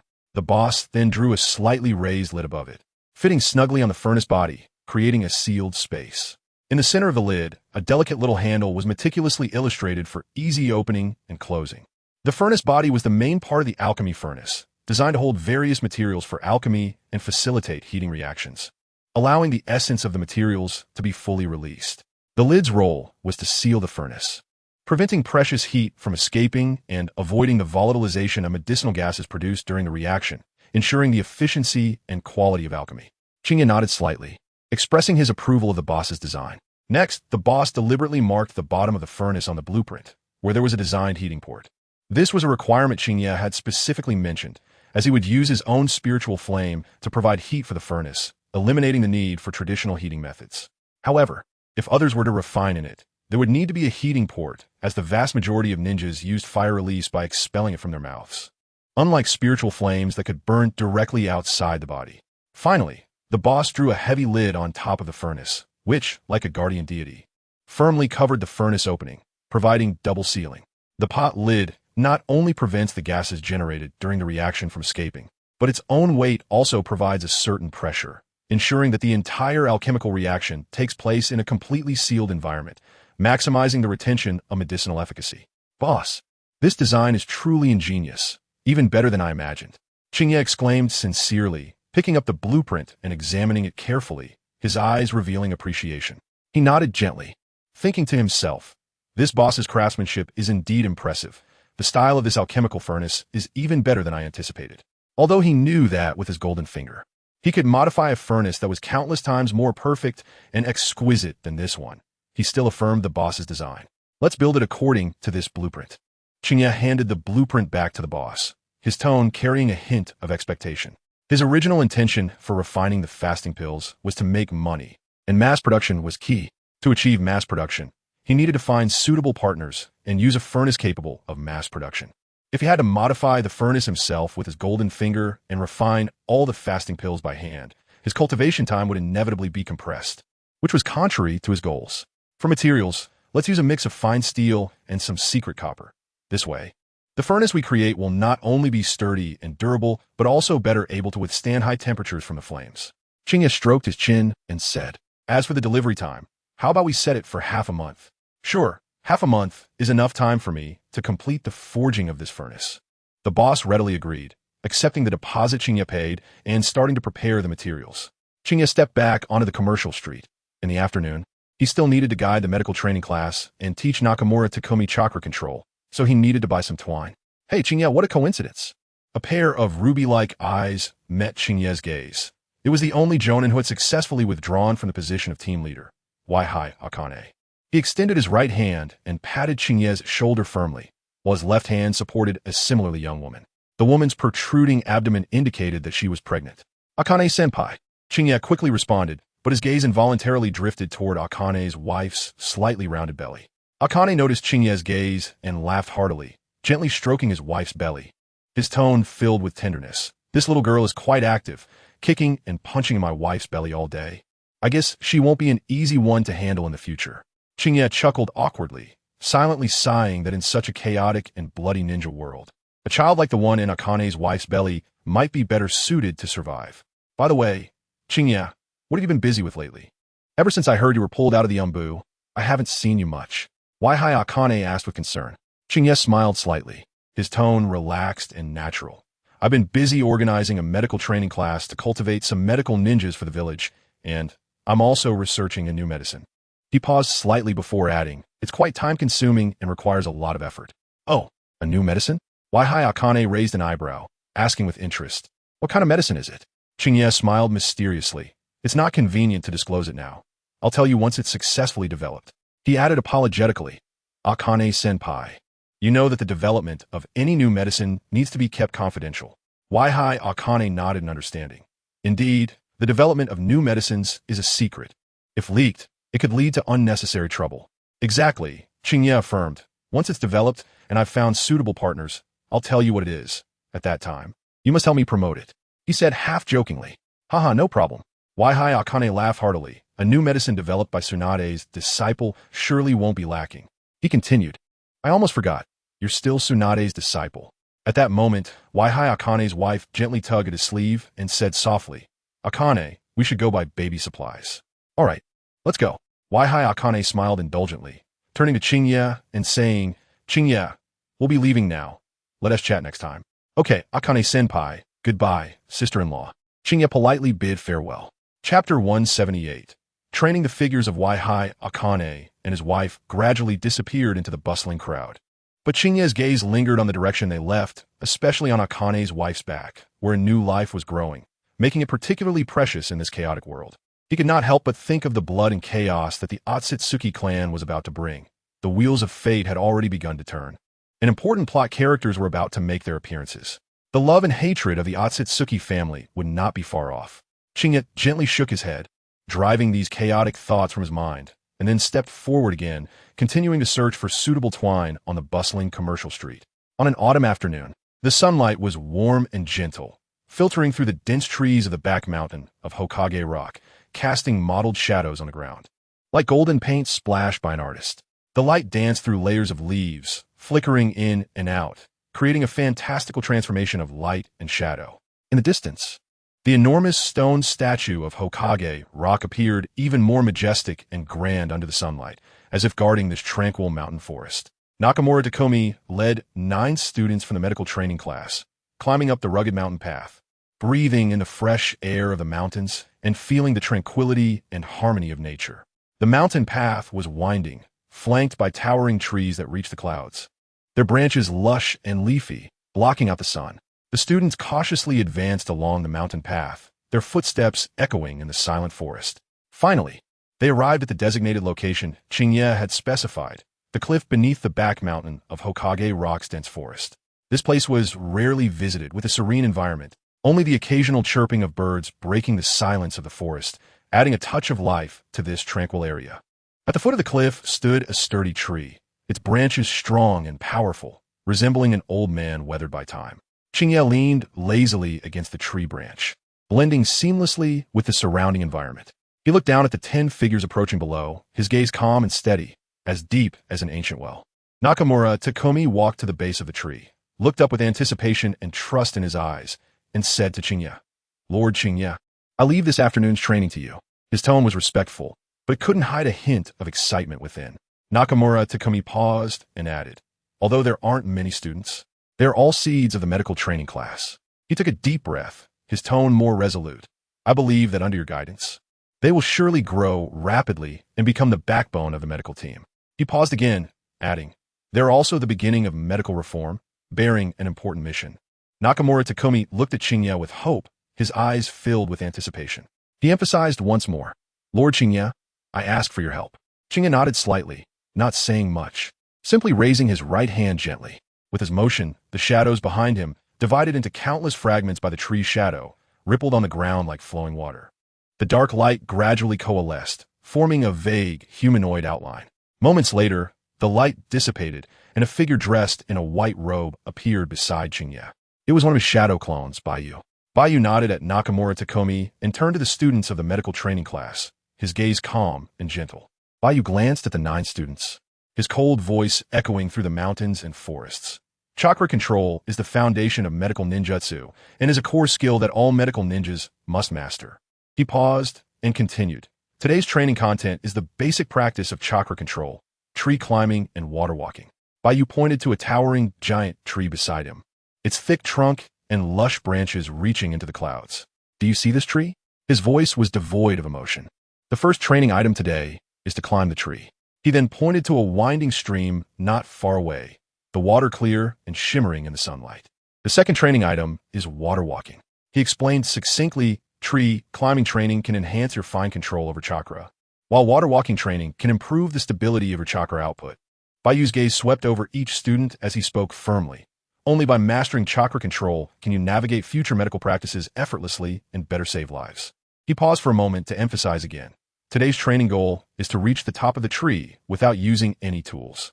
As soon as he finished speaking, Baiyu began to demonstrate. He stood firmly on the ground, converting part of his spiritual energy into chakra, which slowly gathered at the soles of his feet. He slightly bent his knees and then pushed off with a strong kick, his body shooting upwards like an arrow, maintaining a vertical position against the tree trunk, as chakra adhered him tightly to it like strong glue. As he ascended, Bayu continuously adjusted the output of his chakra to maintain his balance and speed. His movements were light and agile, climbing the trunk swiftly like a monkey.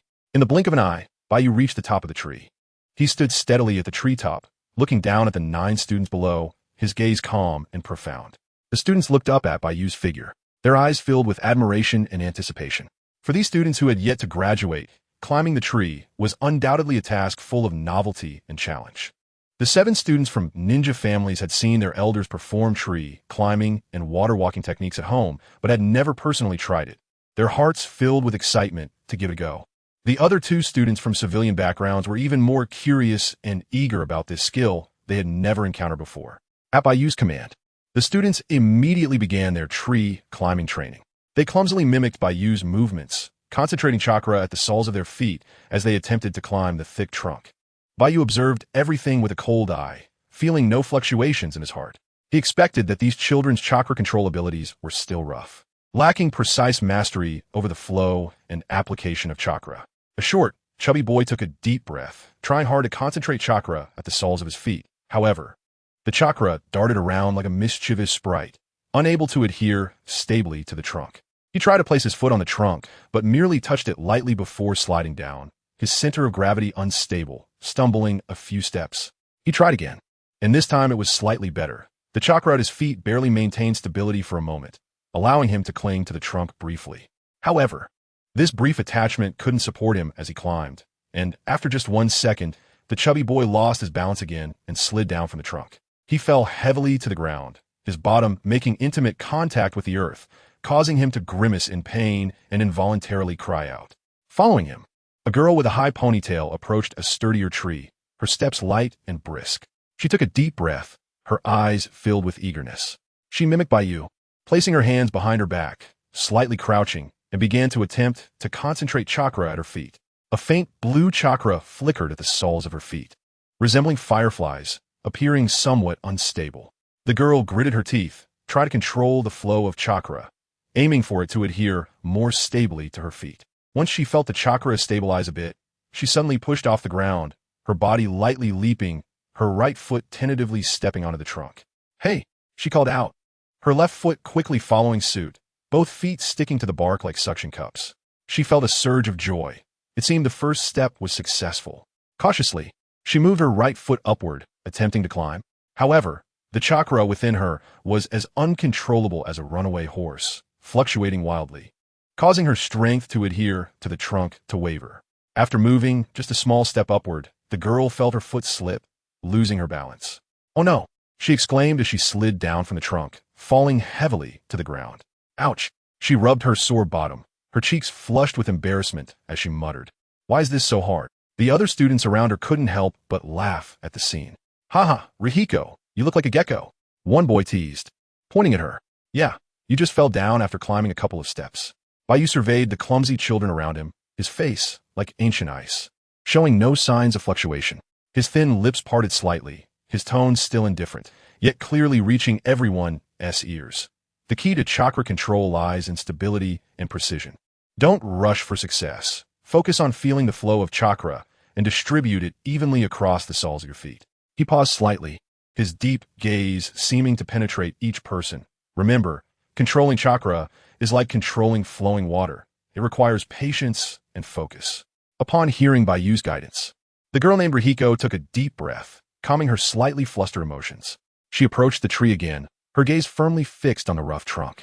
This time, she did not rush into action but closed her eyes, silently feeling the flow of chakra within her. She gently placed her hands on the trunk, feeling the rough texture of the bark. Slowly, she concentrated her chakra at the soles of her feet, carefully controlling its flow like a trickling stream, ensuring it was evenly distributed at every pressure point on her feet. Once she felt the chakra stabilize, she slowly opened her eyes, confidence shining in her gaze. She lightly leaped, both feet landing steadily on the trunk. This time, she did not rush to climb, but steadied her posture, feeling the subtle balance between her feet and the trunk. Then, she began to move upward slowly and steadily. 1 step, 2 steps, 3 steps. Although her speed was slow, each step was remarkably stable, without the previous wobbling. Seeing Rihiko's progress, the other students also began to follow suit, taking the tree climbing training more seriously. For a moment, the area at the foot of the mountain was lively, filled with laughter and joy. After handing over the training of those students to Baiyu, Qingye no longer paid attention to the clumsy figures. Qingye leaped down lightly from the tree, landing silently and standing steadily in front of Nakamura Takumi, holding a ball of gray-white hemp thread between his fingers. This ball of hemp thread appeared ordinary, but contained profound significance. Each thin thread could conduct chakra. Qingye handed the ball of hemp thread to Nakamura Takumi and asked, "Takumi, how many strands of hemp thread can you control now?" Nakamura Takumi's gaze fell on the ball of hemp thread in Qingye's hands, a flicker of understanding crossing his eyes. As an experienced medical ninja, he naturally recognized this special ball of hemp thread. It was a tool created by Lady Tsunade for training chakra control abilities. By controlling the number and direction of the threads, it could visually reflect the finesse of a ninja's chakra control. 93 strands. Takumi Nakamura replied calmly. He took the ball of hemp yarn that Kyoka handed him, and his long fingers shook gently. The grayish-white ball of yarn trembled in his hand as if it had come to life. As Takumi Nakamura extended his chakra, strand after strand of hemp yarn detached from the ball, dancing in the air like agile silver snakes. Kyoka had already enveloped Takumi with his spiritual awareness the moment he began to mobilize his chakra, observing every detail of his chakra manipulation clearly. Kyoka watched as, under Takumi Nakamura's precise chakra control, 93 strands of yarn flew through the air like a group of silver snakes weaving and intertwining, yet always maintaining an orderly state. Suddenly, the strands controlled by Takumi Nakamura became slightly chaotic, as if a stone had been thrown into a calm lake, causing the originally orderly strands to become disorganized, as if they would break at any moment. Takumi took a deep breath, beads of sweat forming on his forehead. Gritting his teeth, he quickly formed hand seals, trying to regain control of the unruly strands. However, contrary to his wishes, the strands seemed to deliberately oppose him, becoming more tangled the more he struggled, and finally, with a loud snap, all the strands broke and fell limply. Takumi Nakamura let his hands drop in despair, his face filled with disappointment. "It seems my limit is still 93 strands. He bitterly smiled and shook his head. "I tried my best, but I still cannot break through this bottleneck." Kyoka merely watched silently, not speaking. He knew that Takumi Nakamura's chakra control ability had reached a bottleneck, and it would not be easy to break through. "Takumi-senpai, have you ever thought about what the essence of chakra control is?" Kyoka suddenly asked. Takumi Nakamura was taken aback by the question and fell into deep thought. What is the essence of chakra control? He had never considered this question before. He only knew that chakra control is the foundation for medical ninjas and is a key factor determining the strength of medical ninjutsu. The essence of chakra control, Takumi Nakamura murmured, his brow furrowed, seemingly trying to find the answer. Kyoka did not urge him, but waited quietly. After a long while, Takumi finally raised his head, his eyes filled with confusion. He looked at Kyoka and shook his head with a bitter smile. "I don't know." Kyoka smiled slightly, not putting Takumi in a difficult position, and said, "The essence of chakra control is mental energy." Takumi Nakamura was stunned for a moment, then suddenly understood. Yes, the essence of chakra control is mental energy, controlling the output of chakra, controlling the form of chakra, controlling the flow of chakra. Everything revolves around the participation of mental power. "I understand."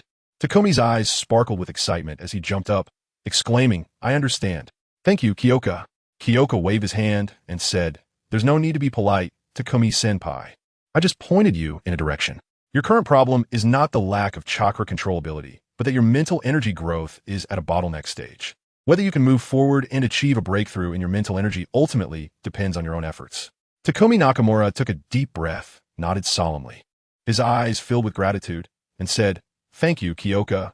I will definitely work hard."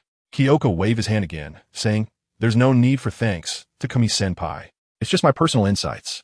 After saying this, Kyoka smiled slightly and turned to check on the little ones practicing climbing trees, leaving Takumi Nakamura standing alone. His eyes filled with determination. Time passed quickly, and except for participating in medical training sessions for the young ninjas at the Konoha hospital, Kyoka spent most of his time in the library of the Konoha hospital. One day, Kyoka returned home carrying a half-human high metal furnace from the blacksmith shop. He placed the expensive alchemical furnace he had purchased in the center of the yard, then pointed his finger into his ninja tool pouch. The array plate of the Bagua sword formation hummed and flashed, instantly enveloping the entire yard in a tight seal of Soaray's faint light, which then flickered and disappeared. That wasn't all. Kyoka sat cross-legged in front of the furnace and took out a sealing scroll from his ninja tool pouch. Various medicinal materials, bags of grains, and some fresh fruits were piled up like small mountains, nearly filling the yard. With these, the pill of abstinence would be ready. A gleam flashed in Kyoka's eyes. He formed hand seals, and his spiritual energy surged through his meridians, gathering at his fingertips like rivers flowing into the sea. He gently pointed with his fingertip, and a flame lotus formed from spiritual energy slowly emerged, swaying and shining in the air, exuding a scorching aura. The flame lotus floated down to the bottom of the furnace, instantly releasing an astonishing amount of heat. The furnace made of fine steel and secret copper rapidly heated up at a visible rate, the red color spreading from the bottom to the entire body of the furnace, shimmering like molten iron. Although the material of this furnace was good, it could not withstand the intense burning of the spiritual flame at such close range. Kyoka focused intently on observing the changes in the furnace, manipulating the spiritual flame to fluctuate in intensity under his exquisite control, as if a skilled alchemist was carefully adjusting the heat. After about 15 minutes, the entire furnace glowed red, having reached the limit of its temperature tolerance. Seeing this, Kyoka gradually controlled the output of spiritual energy, and the temperature of the flame lotus also decreased. He understood that although this furnace had decent high-temperature resistance, it ultimately could not withstand the direct burning of the spiritual flame. Before officially refining the pill of abstinence, the furnace needed to be tempered and reinforced, and corresponding seals had to be inscribed to ensure a smooth and stable alchemical process. Fortunately, the shape of the furnace was already established, making the next steps relatively simpler. Kyoka's eyes sparkled, and his spiritual awareness spread like a tide, enveloping himself. He focused intently, scanning his body repeatedly with his spiritual awareness, carefully inspecting every inch. After 3 scans, a word entry made up of information suddenly appeared before his eyes. Name: Foundation Period Cultivator, Progress 38, Description: a practitioner from another world who has escaped the chakra system by condensing magical power through cultivation, with a solid foundation of spiritual consciousness, soon to establish the basis for cultivation, completely free from the influence of the chakra system. This was something Kyoka discovered by chance while pondering the use of spiritual awareness during his leisure time. As long as he concentrated, using spiritual awareness to scan his body 3 times in a row, his own word entry would clearly appear before him, eliminating the need to check in the mirror as before. Kyoka's speed in scanning himself with spiritual awareness was extremely fast and did not require much effort, saving him a lot of trouble and allowing him to have a deeper understanding of the wonderful uses of spiritual awareness. Looking at the word entry before him, Kyoka began to tap the modification keyboard below the entry to change its content. Name: Foundation Period Cultivator Proficient in Golden Core Period Sealing Knowledge, Progress 38. Description: a practitioner from another world who has escaped the chakra system by condensing magical power through cultivation, with a solid foundation of spiritual consciousness, soon to establish the basis for cultivation. After modifying the entry and converting energy, proficient in the knowledge of seals below the Golden Core Period, energy not filled, seal knowledge temporarily unavailable. Kyoka had noticed a phenomenon long ago. The energy consumed to modify knowledge type entries was far less than that for other types of entries.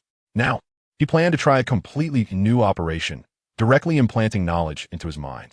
Although this was his first attempt, he was confident in his spiritual energy and awareness, believing that he would be able to handle this operation after reaching the foundation stage. He took a deep breath, mobilizing the spiritual energy within him and slowly injecting it into the word modification device. As the energy continued to flow in, streams of knowledge about restrictions surged into his mind like trickling water. At the same time, his body instinctively began to adapt to this new knowledge, his fingertips trembling slightly, a natural response to the knowledge of restrictions. To prevent his mind from being overwhelmed by the sudden influx of knowledge, Qingye filled the energy slowly. Day turned to night, and night turned to day. It wasn't until the morning light spilled over the courtyard wall that Qingye slowly opened his eyes and let out a long breath of stale air. A night of modifying entries had not made him feel tired at all. Instead, he felt invigorated and refreshed. In his mind, The knowledge of restrictions pertaining to the golden core stage and below was as clear as a brand, as if it were an innate instinct of the human body. Chapter 181, Premium Dan Furnace. Ah, what a wonderful feeling.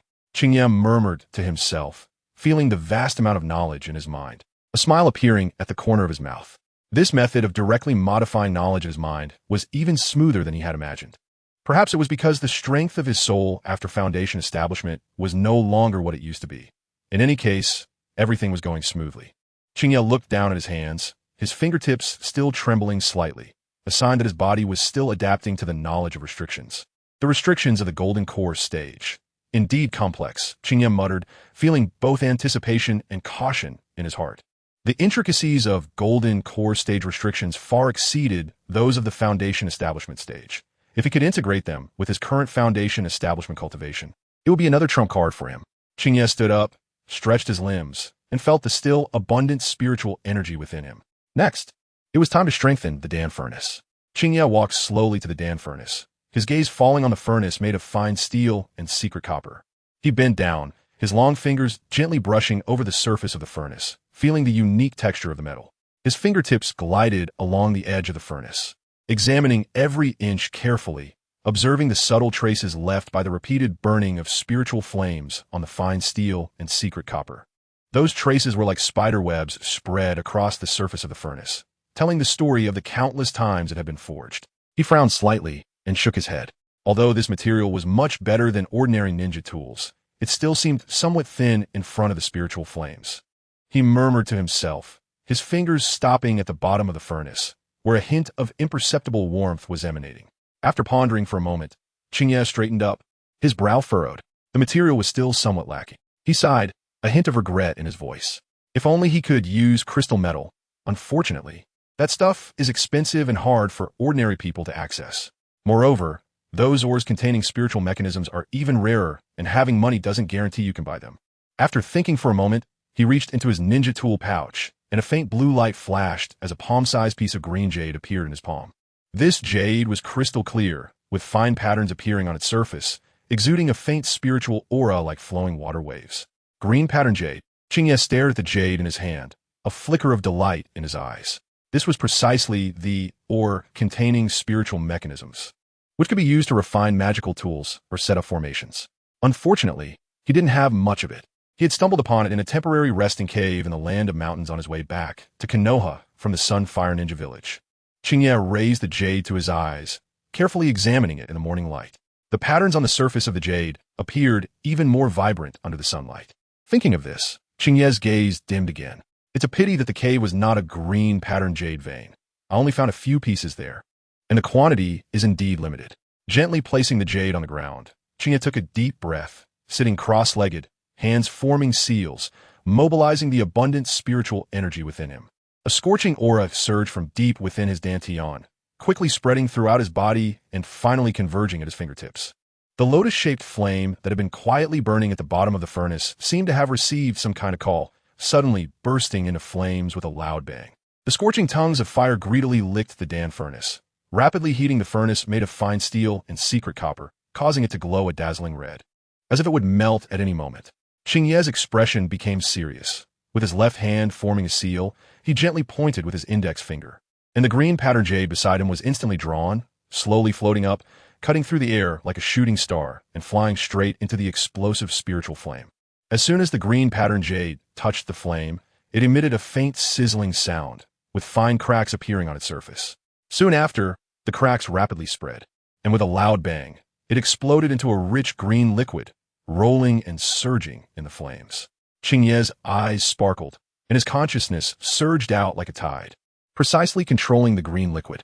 Under his control, the green liquid gradually dispersed, transforming into a thin, membranous layer enveloping the entire interior and exterior of the Dan furnace. Now's the time, Qingye shouted softly, excitement flashing in his eyes. He began to concentrate fully on casting the restrictions, his hands moving quickly, fingers flying like a butterfly, flitting among flowers, leaving behind trails of afterimages. Fire-resistant, tough, spirit-melting, spirit-gathering, fire-controlling, protective, nurturing pills, sealing spirits, varying sizes. One by one, the restriction spiritual patterns shot from Qingye's fingertips, like dancing spirits, transforming into pale blue spiritual whirlpools that seeped into the Dan furnace wrapped in the green patterned jade membrane. These spiritual patterns intertwined and entangled on the surface of the furnace, forming intricate and profound lines, like naturally formed runes, emitting a faint spiritual light. As the restrictions continued to merge, the originally thin green patterned jade membrane gradually penetrated into the interior of the furnace, merging with it. Qingye cast the last spiritual pattern of restriction from his hands, and a majestic spiritual energy continuously poured into the Dan furnace. The previously dormant patterns seemed to awaken, gradually lighting up, like moving spiritual serpents playing on the surface of the furnace, emitting a heart-pounding wave of spiritual energy. And the Dan furnace itself began to spin in the air. Qingye's forehead beaded with fine sweat, and his face turned a little pale. This was not merely reinforcing the Dan furnace. It was also a method of refining magical tools, requiring a massive expenditure of consciousness and spiritual energy. Just as Qingye's spiritual energy was down to 30%, the Dan furnace, which had been frantically devouring spiritual energy, suddenly paused, and the speed of its rotation gradually slowed. Then, the once lively and wandering patterns on the surface of the furnace dimmed, eventually completely dissipating. The Dan furnace stopped spinning, quietly hovering in the air, its size continuously shrinking until it became the size of a fist, no longer making any movement. With a wave of his hand, the fist-sized Dan furnace landed in Qingye's palm. His fingertips trembled slightly, and a wisp of consciousness quietly probed into the furnace. The layers of restriction's spiritual light unfolded in his consciousness, each layer of restriction pulsing with subtle yet exquisite waves of spiritual energy, like the stars in the night sky, responding to one another while remaining independent. Qingye focused intently, discovering that these restrictions were intertwined, complex yet orderly, already reaching the level of a premium magical tool. If he could nurture the furnace's original spiritual consciousness, this Dan furnace could become a treasured artifact. Qingye thought to himself, his gaze fixed fervently on the small Dan furnace in his hand. The surface of the furnace, once covered with intricate restriction spiritual patterns, now lay silent, like hibernating snakes and insects, waiting to be awakened once more. Chapter 182. Refining the pill of avoiding hunger. Qingye instinctively weighed the item in his hand. It felt much lighter than when he had carried it before, yet it was inexplicably heavy, as if he were holding not just a magical tool, but a heavy hope. An uncontrollable joy surged from the bottom of Qingye's heart, and a smile unconsciously appeared on his face. Initially, he had approached this with a try-it-out mentality, hoping to enhance the alchemy furnace and improve the quality, but he never expected to produce a top-grade magical artifact. This left him quite surprised, even a bit incredulous. He had even prepared himself mentally for the possibility of failure, as in the past he relied on a modifier to obtain high-quality magical artifacts. While this time it was entirely based on his own alchemy skills. It seems I do have some talent for alchemy, Qingye thought to himself, a long-lost sense of achievement rising within him. Achieving this without the modifier, perhaps I can go even further in the future. With this thought, Qingye's smile grew even brighter, and the excitement from his success gradually transformed into a feeling of elation. It was as if he had already become a master alchemist, and forging magical treasures was just a matter of time. Next, he would try to use ordinary flames to refine the food-conserving pill. Qingye weighed the alchemy furnace in his hand again, and with a flick of his fingers, the furnace flew up and transformed into a height comparable to a person. A vague white shadow slowly emerged from the dense shadow behind Qingye, eventually solidifying into a human outline, dressed in snow-white robes that fluttered gracefully. The figure moved with fluidity, skillfully connecting the gas pipeline from the kitchen stove to the bottom of the alchemy furnace, performing the task with precision and care. Qingye stood in front of the alchemy furnace, and with a point of his finger, a streak of light blue spiritual energy shot towards the gas pipeline interface like an arrow. With a soft puff, the repressed gas in the pipeline suddenly surged out, transforming into a blazing blue flame that instantly enveloped the bottom of the furnace. The crimson flames churned and leaped beneath the furnace, sometimes twisting like a dragon playing with pearls, sometimes erupting violently like a volcano, the scorching temperature distorting the surrounding air and producing a faint humming sound. The flames greedily licked at the alchemy furnace, as if they wanted to completely refine it. Qingye reached for several bags of grain piled up beside him and slowly poured them into the furnace. The moment the grain fell into the furnace, an invisible force lifted it, suspending it in mid-air. Taking a deep breath, Qingye steadily grasped one of the furnace's ears with his right hand.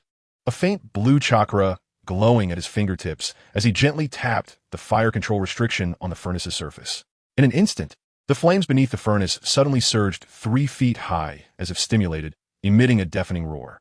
The temperature inside the furnace sharply rose, and the impurities in the grain gradually decomposed and vaporized under the intense heat, turning into wisps of gray smoke that curled up through the gaps in the furnace lid. Qingye focused entirely on controlling the flames, each breath accompanied by slight tremors in his fingers, and each injection of chakra was incredibly precise. From time to time, he activated other restrictions within the furnace with chakra, guiding the purified grain for deeper purification and reactions. Time passed second by second, and the originally dry grain gradually softened, transforming into an amber-colored liquid. As the flames continued to scorch, the liquid grain became increasingly viscous, its color deepening until it finally condensed into a rich dark green liquid, emitting a faint fragrance. Qingye's left index finger pointed out, a flash of light at his fingertip, and several fragrant herbs flew up as if drawn by an invisible force, entering the medicine dispensing opening at the top of the furnace in succession. At the same time, several vividly colored fruits were also lifted by an invisible force, following closely behind the herbs and entering the furnace.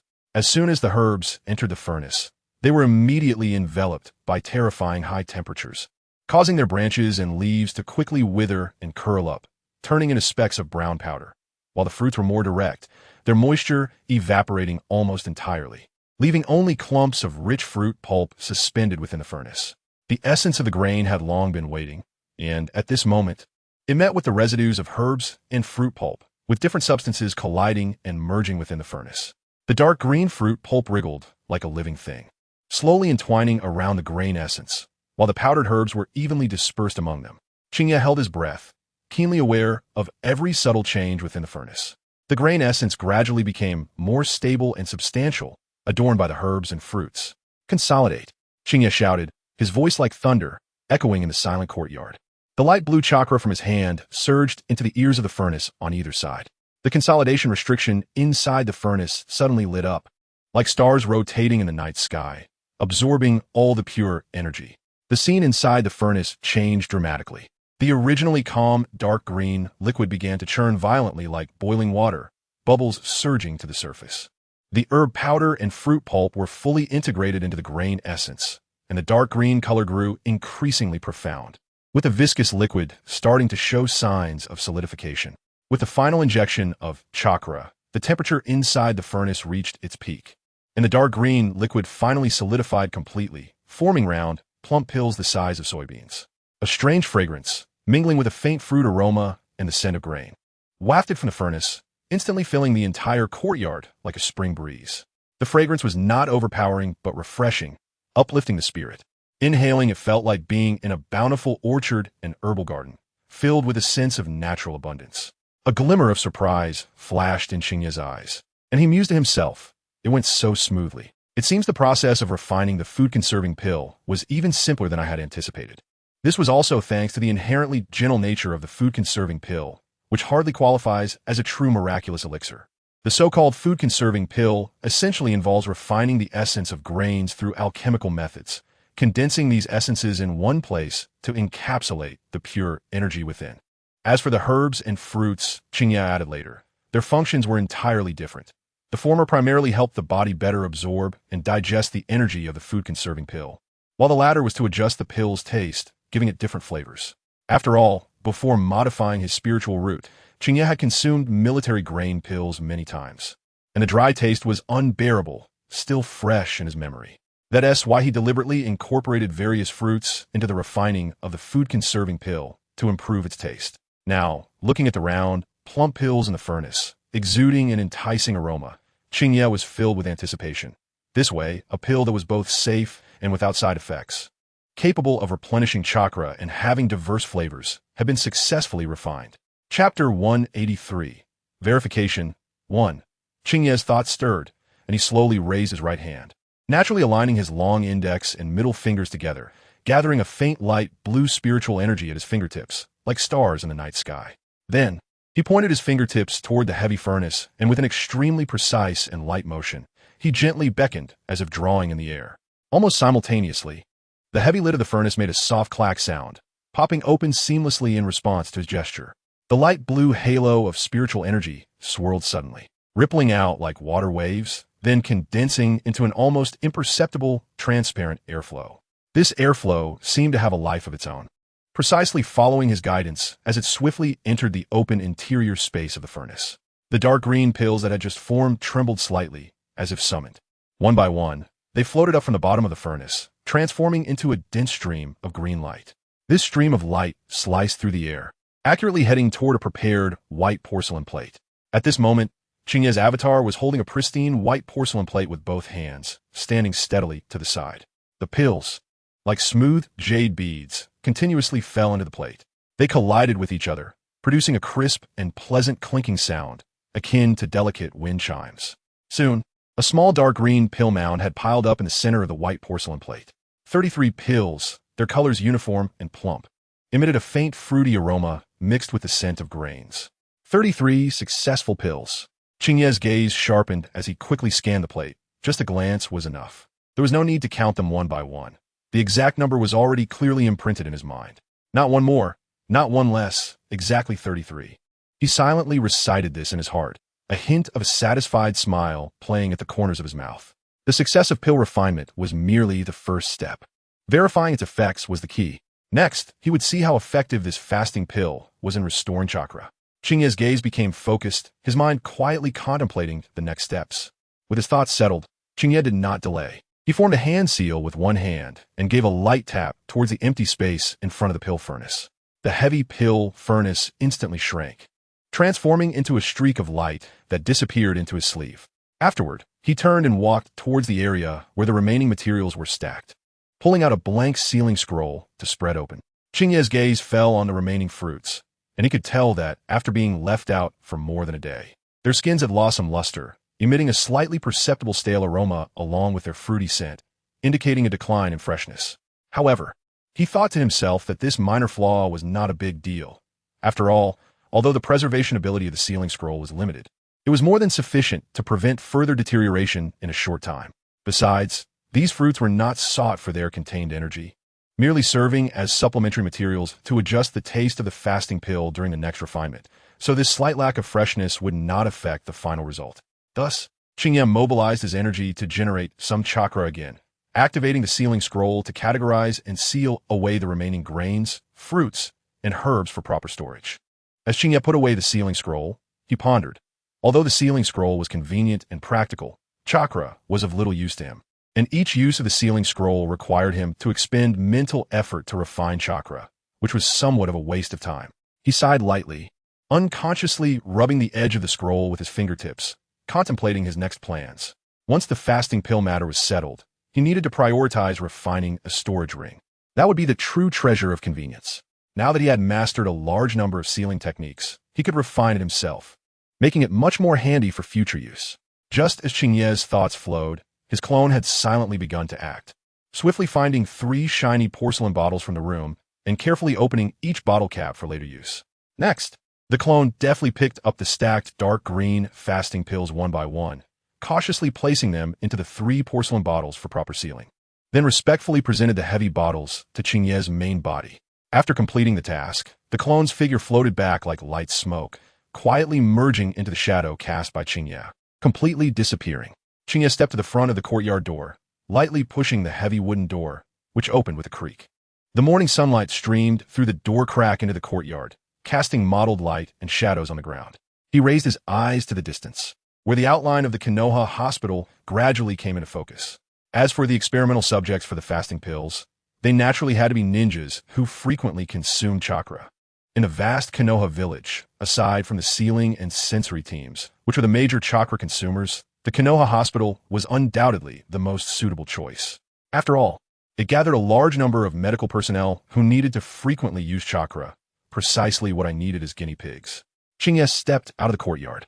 The morning breeze brushed against his cheek, carrying the unique scent of grass and trees from Konoha. The sunlight was not glaring. It gently spread across the streets, with pedestrians scattered about, mostly early-rising villagers and ninjas preparing to start their daily tasks, filling the air with a peculiar blend of tranquility and vitality. He walked at a leisurely pace toward the Konoha hospital. The scenery along the way flashed by in his eyes, but did not linger. The flowing chakra of the ninjas passing by him looked like flickering fireflies, clearly visible to him. The shortcut was ultimately a shortcut, Qingye silently reflected, with an unstable foundation and visible limits. Only by absorbing the spirit of heaven and earth and refining oneself could one walk the true path. He became increasingly firm in the path he had chosen. The chakra system might be able to create powerful combat strength in the short term, but chakra ultimately bore the marks of others. Although chakra cultivation to a certain extent could lead to immortality, it was still inferior compared to the path of cultivation. Soon, the iconic white building of the Konoha hospital appeared in his view. It was large in scale, with a continuous flow of people coming and going. The air was faintly mixed with the smell of disinfectant and herbs, intermingled with the groans of the injured and the hurried footsteps of medical staff. Although the large-scale war between Konoha and several major ninja villages had long since ended, the friction between them had never stopped, and no public ceasefire announcements had been made between the various ninja villages. Especially between Konoha and Cloud Ninja, the minor frictions were the most intense, which also led to increased pressure on the Konoha hospital. Chapter 184. Verification, Part 2. Qingye did not enter through the main door, but instead circled to the side, seeking a relatively secluded entrance. He did not want to attract too much unnecessary attention. After all, what he was about to do might seem somewhat strange to others. A seemingly 12 or 13-year-old boy bringing self-made pills to the hospital for experiments. Even with his title as Tsunade's disciple, he might still be mistaken for a troublemaker. It should be noted that Qingye had shown more of his striking combat prowess and exquisite control over chakra outwardly, which was undoubtedly eye-catching and left a deep impression. However, in the field of healing and saving lives, he had never revealed any related talents or undergone systematic training, let alone the more rigorous field of pharmacology, which would naturally raise doubts among the meticulous medical ninjas about his intentions for this visit. Qingye slowed his footsteps, wandering casually through the corridors of the hospital. His keen spiritual sense quietly spread, carefully sensing the chakra fluctuations in the surrounding environment. The healing ninjas' techniques, such as healing arts and extraction techniques, required a large amount of chakra and demanded high precision in chakra control. After long hours of work, chakra exhaustion was common. What he needed to find were those medical ninjas who had just finished intensive treatments, depleted of chakra, and were in a state of fatigue. And this medical ninja had to be someone he knew. After passing through several corridors, he arrived near a lounge close to the intensive care unit. The foot traffic here was relatively sparse, with a few weary-looking medical staff occasionally coming and going. Qingye leaned against the wall, pretending to wait, but his ears were tuned to the sound around him. Sigh, another night without sleep, 3 surgeries in a row, my chakra is almost drained. A slightly hoarse female voice complained, accompanied by heavy footsteps as a female ninja in a light green vest with somewhat disheveled hair pushed the door and entered the lounge. Who can blame us? The number of injured being sent from the front line is increasing. Although most of the injuries are not severe, there are just too many people. At this rate, our medical department is about to collapse. Another voice echoed, sounding equally exhausted. Qingye's gaze flickered slightly as he recognized a familiar voice. However, Qingye did not act immediately, but patiently waited. Moments later, the female ninja, who had complained about her chakra being exhausted, walked out of the alone, holding a steaming cup of plain water, seemingly wanting to get some fresh air outside. She looked to be in her early 20s, with a pale complexion, deep dark circles under her eyes, and her steps were somewhat unsteady, clearly showing signs of both chakra and energy depletion. Qingye's gaze followed the slightly unsteady figure of Jianmei until her silhouette disappeared at the end of the corridor. After confirming that there was no one else around, he straightened his body, his fingers subconsciously rubbing the 3 porcelain vials hidden in his sleeves. A glint of discernible light flashed in his eyes, and then he relaxed his shoulders, allowing a slightly childish smile to appear on his face, trying to look as harmless as possible. His footsteps were slow and steady, as if he were just passing by. He reached out to push open the door and the wooden door hinge let out a slight creak, which was particularly clear in the silent corridor. The room was dimly lit, with only a few low-wattage bulbs emitting weak light, illuminating a few simple temporary resting chairs and a desk piled high with medical reports. Qingye deliberately slowed his breathing, pausing slightly at the door, scanning the room to confirm that besides Jianmei Zhenxiang, there was no one else present. Director Jianmei. Qingye cleared his throat, his voice neither too loud nor too soft, just enough for the person in there to hear without sounding overly abrupt. He deliberately paused, waiting to hear the faint echo of footsteps coming from the distance in the corridor before slowly continuing, "Excuse me, Director Jianmei." His voice was clear and bright, as if it carried the faint light of dawn, filled with the unique freshness of youth, which was incongruous with the environment. Jianmei Xinxiang's slightly hoarse voice, tinged with unmistakable fatigue, responded, "Qingye, why didn't you go to the library today?"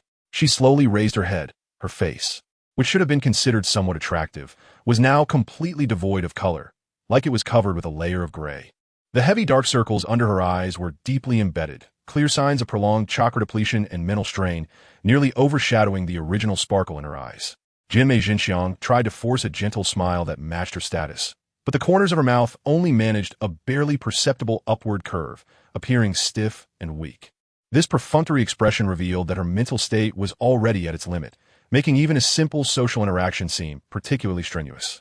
Clearly, at this moment, Jianmei Xinxiang was only mustering a bit of spirit out of basic politeness and duty to deal with the young man in front of her. Qingye slightly tilted his head, a hint of relaxed amusement in his eyes, casually saying, "Staying in the library all day can be tiring too. Today is just a good day to take a break and move around a bit. I passed by the treatment room earlier and heard you mention that there have been more injured recently." Jianmei Xinxiang's gaze briefly left the mountain of medical reports in front of her, and she tiredly rubbed her sore eyes, struggling to focus her vision on Qingye's face. Then gently nodded. "Yeah." Jianmei Xinxiang's voice was hoarse, low like gravel rubbing together. Mainly the injured returning from the border with the Land of Frost. Although they received initial treatment at the frontline camp, their injuries are quite complex, and we need to handle them more carefully. Jianmei Xinxiang paused, seemingly choosing her words carefully, as if giving herself a moment to breathe. Although the wars between the major countries and along the borders have formally stopped, there are still constant skirmishes in the border regions. The medical ninjas at the front line can't pull back. Jianmei Xinxiang's voice lowered, as if something was pressing down on her throat. They not only had to care for the severely injured, but also deal with the continuous influx of new injuries. She paused for a moment, seemingly forcing herself to stay awake. Meanwhile, to cope with any emergencies that might arise, be it enemy attacks or a large influx of injured, the medical ninjas at the front line had to maintain their best condition and could not afford to slack off for a moment. Therefore, those ninjas who could no longer fight due to their injuries were sent back to the village for further treatment to avoid occupying the precious medical resources at the front. Chapter 185 Verification 3. Jianmei Xinxiang raised her hand and gently pressed her temples, her tone carrying a hint of helplessness. "I told you before. The village's medical ninjas are understaffed, and now it's even worse. The shortage of personnel is severe, so everyone's pressure is immense." Qingye slightly nodded, his gaze sweeping over Jianmei Xinxiang's haggard face, expressing concern as he said, "I can see that you're not in a good condition.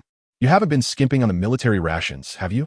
Upon hearing this, Jianmei Xinxiang unconsciously rubbed the surface of the desk with her fingers. Her throat dry as she responded, "Yeah." Seeing this, Qingye continued casually, "Chakra is a combination of mental energy and physical energy, and the main function of military rations is to quickly replenish the energy needed by the body. After all, the body is the cradle of the spirit. Only by ensuring the body's health can the spirit be better nourished. However, you're a medical ninja, so I suppose you know the side effects of military rations." Qingye paused, his gaze landing on Jianmei Xinxiang's exhausted eyes, his tone carrying more concern beyond just wanting someone to test the medicine. "However, continuous surgeries not only greatly deplete chakra, but also consume a medical ninja's energy and physical strength significantly. Even if you've taken military rations, it may be difficult to fully compensate for this consumption." Jianmei Xinxiang fell silent for a moment before slowly speaking. "That's true, especially with the recent surge in the number of injured. The consecutive high-intensity surgeries make me feel somewhat overwhelmed." Qingye let out a gentle sigh, his tone soft as he comforted her. "Director Jianmei, don't push yourself too hard. Overexertion is a huge burden on both chakra and the body." Additionally, Qingye elongated his tone, reaching into his pocket, his fingertips brushing against the cool surface of several porcelain pieces, and finally retrieving a small porcelain vial. The vial was transparent, and inside it, the pills glimmered with a warm hue. "This is a secret medicine I use to replenish energy during my missions. Unlike military rations, it has no side effects. I noticed your chakra is nearly depleted and your complexion is poor. Perhaps it can help alleviate some of the fatigue caused by overexertion." Qingye gently placed the porcelain vial on the desk, producing a subtle, clinking sound. "Why not give it a try? It might help you." He paused, adding, "Of course, if it doesn't work well, don't force it. Adjusting your rest and time is the best way to recover." "No side effects?" Jianmei Xinxiang rubbed her aching eyes. her voice hoarse to the point of sounding unlike herself. She struggled to open her heavy eyelids, her gaze falling on the porcelain vial in Qingye's hand, carrying a hint of scrutiny and doubt. In the dim light, the transparent quality of the vial reflected faint light, and the pills inside looked like tiny luminous beads, emitting a soft, warm glow. Of course, Qingye nodded confidently, his tone firm and without hesitation. Although he had never personally tried these fasting pills since their refinement, that did not hinder his absolute confidence in their efficacy. After all, they were products of his mysterious golden finger, whose quality had always been reliable and never failed. Deep down, Qingye had an almost blind trust in the things produced by his golden finger. At most, it was just that because he was new to pill refining and his technique was still somewhat clumsy, it might result in this batch of pills being slightly less effective than theoretically expected. However, to say there were side effects, Qingye was certain that was absolutely impossible. The reason he went to such lengths to find someone like Qianmei Xinxiang to test the medicine was not due to any doubts about the elixir itself. Firstly, it was to leverage the personal experience of the director of the medical institution to give this newly developed fasting elixir a reputation and establish an undeniable word of mouth. Secondly, and more importantly, it was to showcase the true value and potential of this elixir to future potential partners, paving the way for subsequent collaborations and providing strong evidence. After all, Qingye's future focus would inevitably be on his own cultivation. Enhancing his strength was fundamental. He could not afford to waste precious time day after day by the alchemy furnace, engaged in tedious repetitive refining work. This was also why Qingye had deliberately set up energy conversion restrictions inside the alchemy furnace when he originally crafted it, making it easier for future users, whether they used chakra or ordinary flames, to operate the furnace for refining. As for whether partners would dismantle the bridge after crossing it and start anew after obtaining the recipe, Qingye had already considered this thoroughly and was not worried about it. The real core technology was not on that recipe, but in the unique extraction and key restrictions within the alchemy furnace. Without the assistance of these special restrictions, Qingye dared to assert that, apart from geniuses like Orochimaru who studied forbidden techniques and might have a slight chance, the vast majority of people in the ninja world could not hope to successfully replicate the fasting elixir solely based on the recipe. Moreover, this alchemy furnace had already been completely refined by Qingye, his mind and spirit connected to it, just like his own arm. It was a true artifact that belonged to him. As long as he wished, he could summon it back at any time and anywhere. If the cooperation did not go smoothly, or if the other party had malicious intentions, he could completely terminate the partnership and seek a more suitable partner to continue his fasting elixir business. Although he still had doubts in his heart, facing Qingye's determined expression, Qianmei Zhenxiang still reached out her hand, cautiously taking the small porcelain bottle. Her fingertips were slightly cool as they touched the warm bottle body, and then she carefully tilted the bottle mouth, pouring out a pill that landed steadily in her palm. This pill presented a deep ink green color with a delicate texture, its surface smooth like a polished jade bead, faintly exuding a soft glow. Just its appearance far surpassed the rough-looking soldier pills that ninjas usually relied on. What surprised her even more was that a wave of fresh and sweet fruity aroma first entered her nostrils, completely different from the bitterness or herbal scent of traditional pills. As an experienced medical ninja, Qianmei Xinxiang knew that she could not judge solely by appearance and initial scent, so she held her breath and focused, bringing the peculiar pill closer to her nose. She slightly closed her eyes, her nostrils flaring, trying to take a deeper sniff to discern the possible herbal components contained within.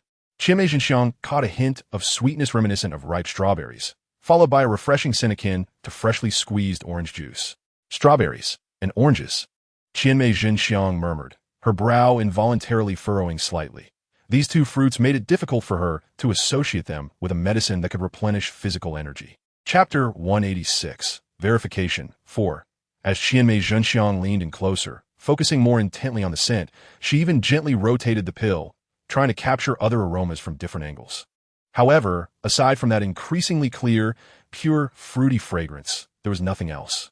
The familiar scents she associated with various herbs, minerals, or spices, whether pungent, bitter, or earthy, were nowhere to be found. Qianmei Zhenxiang couldn't help but frown. Her sense of smell was not as keen as that of ninja dogs. And Konoha Hospital certainly did not rely solely on medical ninjutsu for treatment. In addition to treating ninjas, Konoha Hospital also bore the responsibility of treating the injuries and ailments of civilians in the village. Throughout her years at Konoha Hospital, she had encountered a wide variety of medicines, and she was very sensitive to the scents of different drugs, yet she could not smell anything from this round pill. This fasting elixir seemed to have cleverly hidden all the medicinal scents, leaving only the pure fruit fragrance, which left her both surprised and puzzled. Qingye Jinxiang, unwilling to give up, leaned in again, taking a deep breath to carefully discern the subtle changes in the aroma, but still found nothing. The formula for this rounded pill seemed to have become an unsolvable mystery, filling her with curiosity and doubt. Although the fasting elixir refined using the method of condensing pills to gather spiritual energy was not as miraculous as the legendary elixirs, it could tightly lock the essence of the medicine. Even if stored for 20 or 30 years, its medicinal properties would hardly diminish at all. This solid sealing power naturally prevented any leakage of herbal scents. As for that refreshing fruity aroma, it did not emanate from the pill itself, but was meticulously concocted by Qingye to enhance the elixir's appeal. Without such a deliberate embellishment, even the faint fruit flavor would be completely concealed within the medicine, not leaking out in the slightest. Seeing Qingye Jinxiang's tightly furrowed brows and puzzled expression, Qingye decided not to let her guess any longer and took the initiative to explain, "Director Qingye need not worry. The scent of this medicine is not a trick." He smiled slightly, continuing in a calm tone. "This item is called fasting elixir, and as the name suggests, it serves as a substitute for food." Then, Qingye elaborated on its composition. Its main ingredient is the essence extracted from a large amount of grains, supplemented with medicinal components that promote absorption and digestion. To explain the unique fruity aroma, he added, a small amount of concentrated fruit juice was also added during the refining process to improve taste and scent. Regarding its efficacy, Qingye clearly pointed out, under normal circumstances, one pill is enough to sustain a ninja's energy consumption for daily activities. Finally, addressing special circumstances, Qingye emphasized, in the event of intense battles with significant chakra consumption, this elixir can be taken continuously. It can quickly replenish physical energy and accelerate chakra recovery. Qingye Jinxiang's gaze lingered on Qingye's face for a moment, filled with inquiry, and she softly asked, could this possibly be a secret recipe of the Senju clan?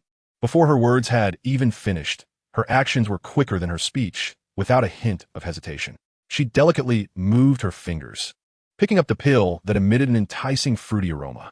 The touch felt warm and smooth, more delicate than ordinary objects. In the next moment, she slightly tilted her head back, her elegant wrist raised. With a swift motion, she neatly sent the small pill into her mouth. She didn't even have time to savor it before she swallowed it whole. At the moment, the fasting elixir slid down her throat. A wave of fresh and sweet aroma immediately filled her mouth.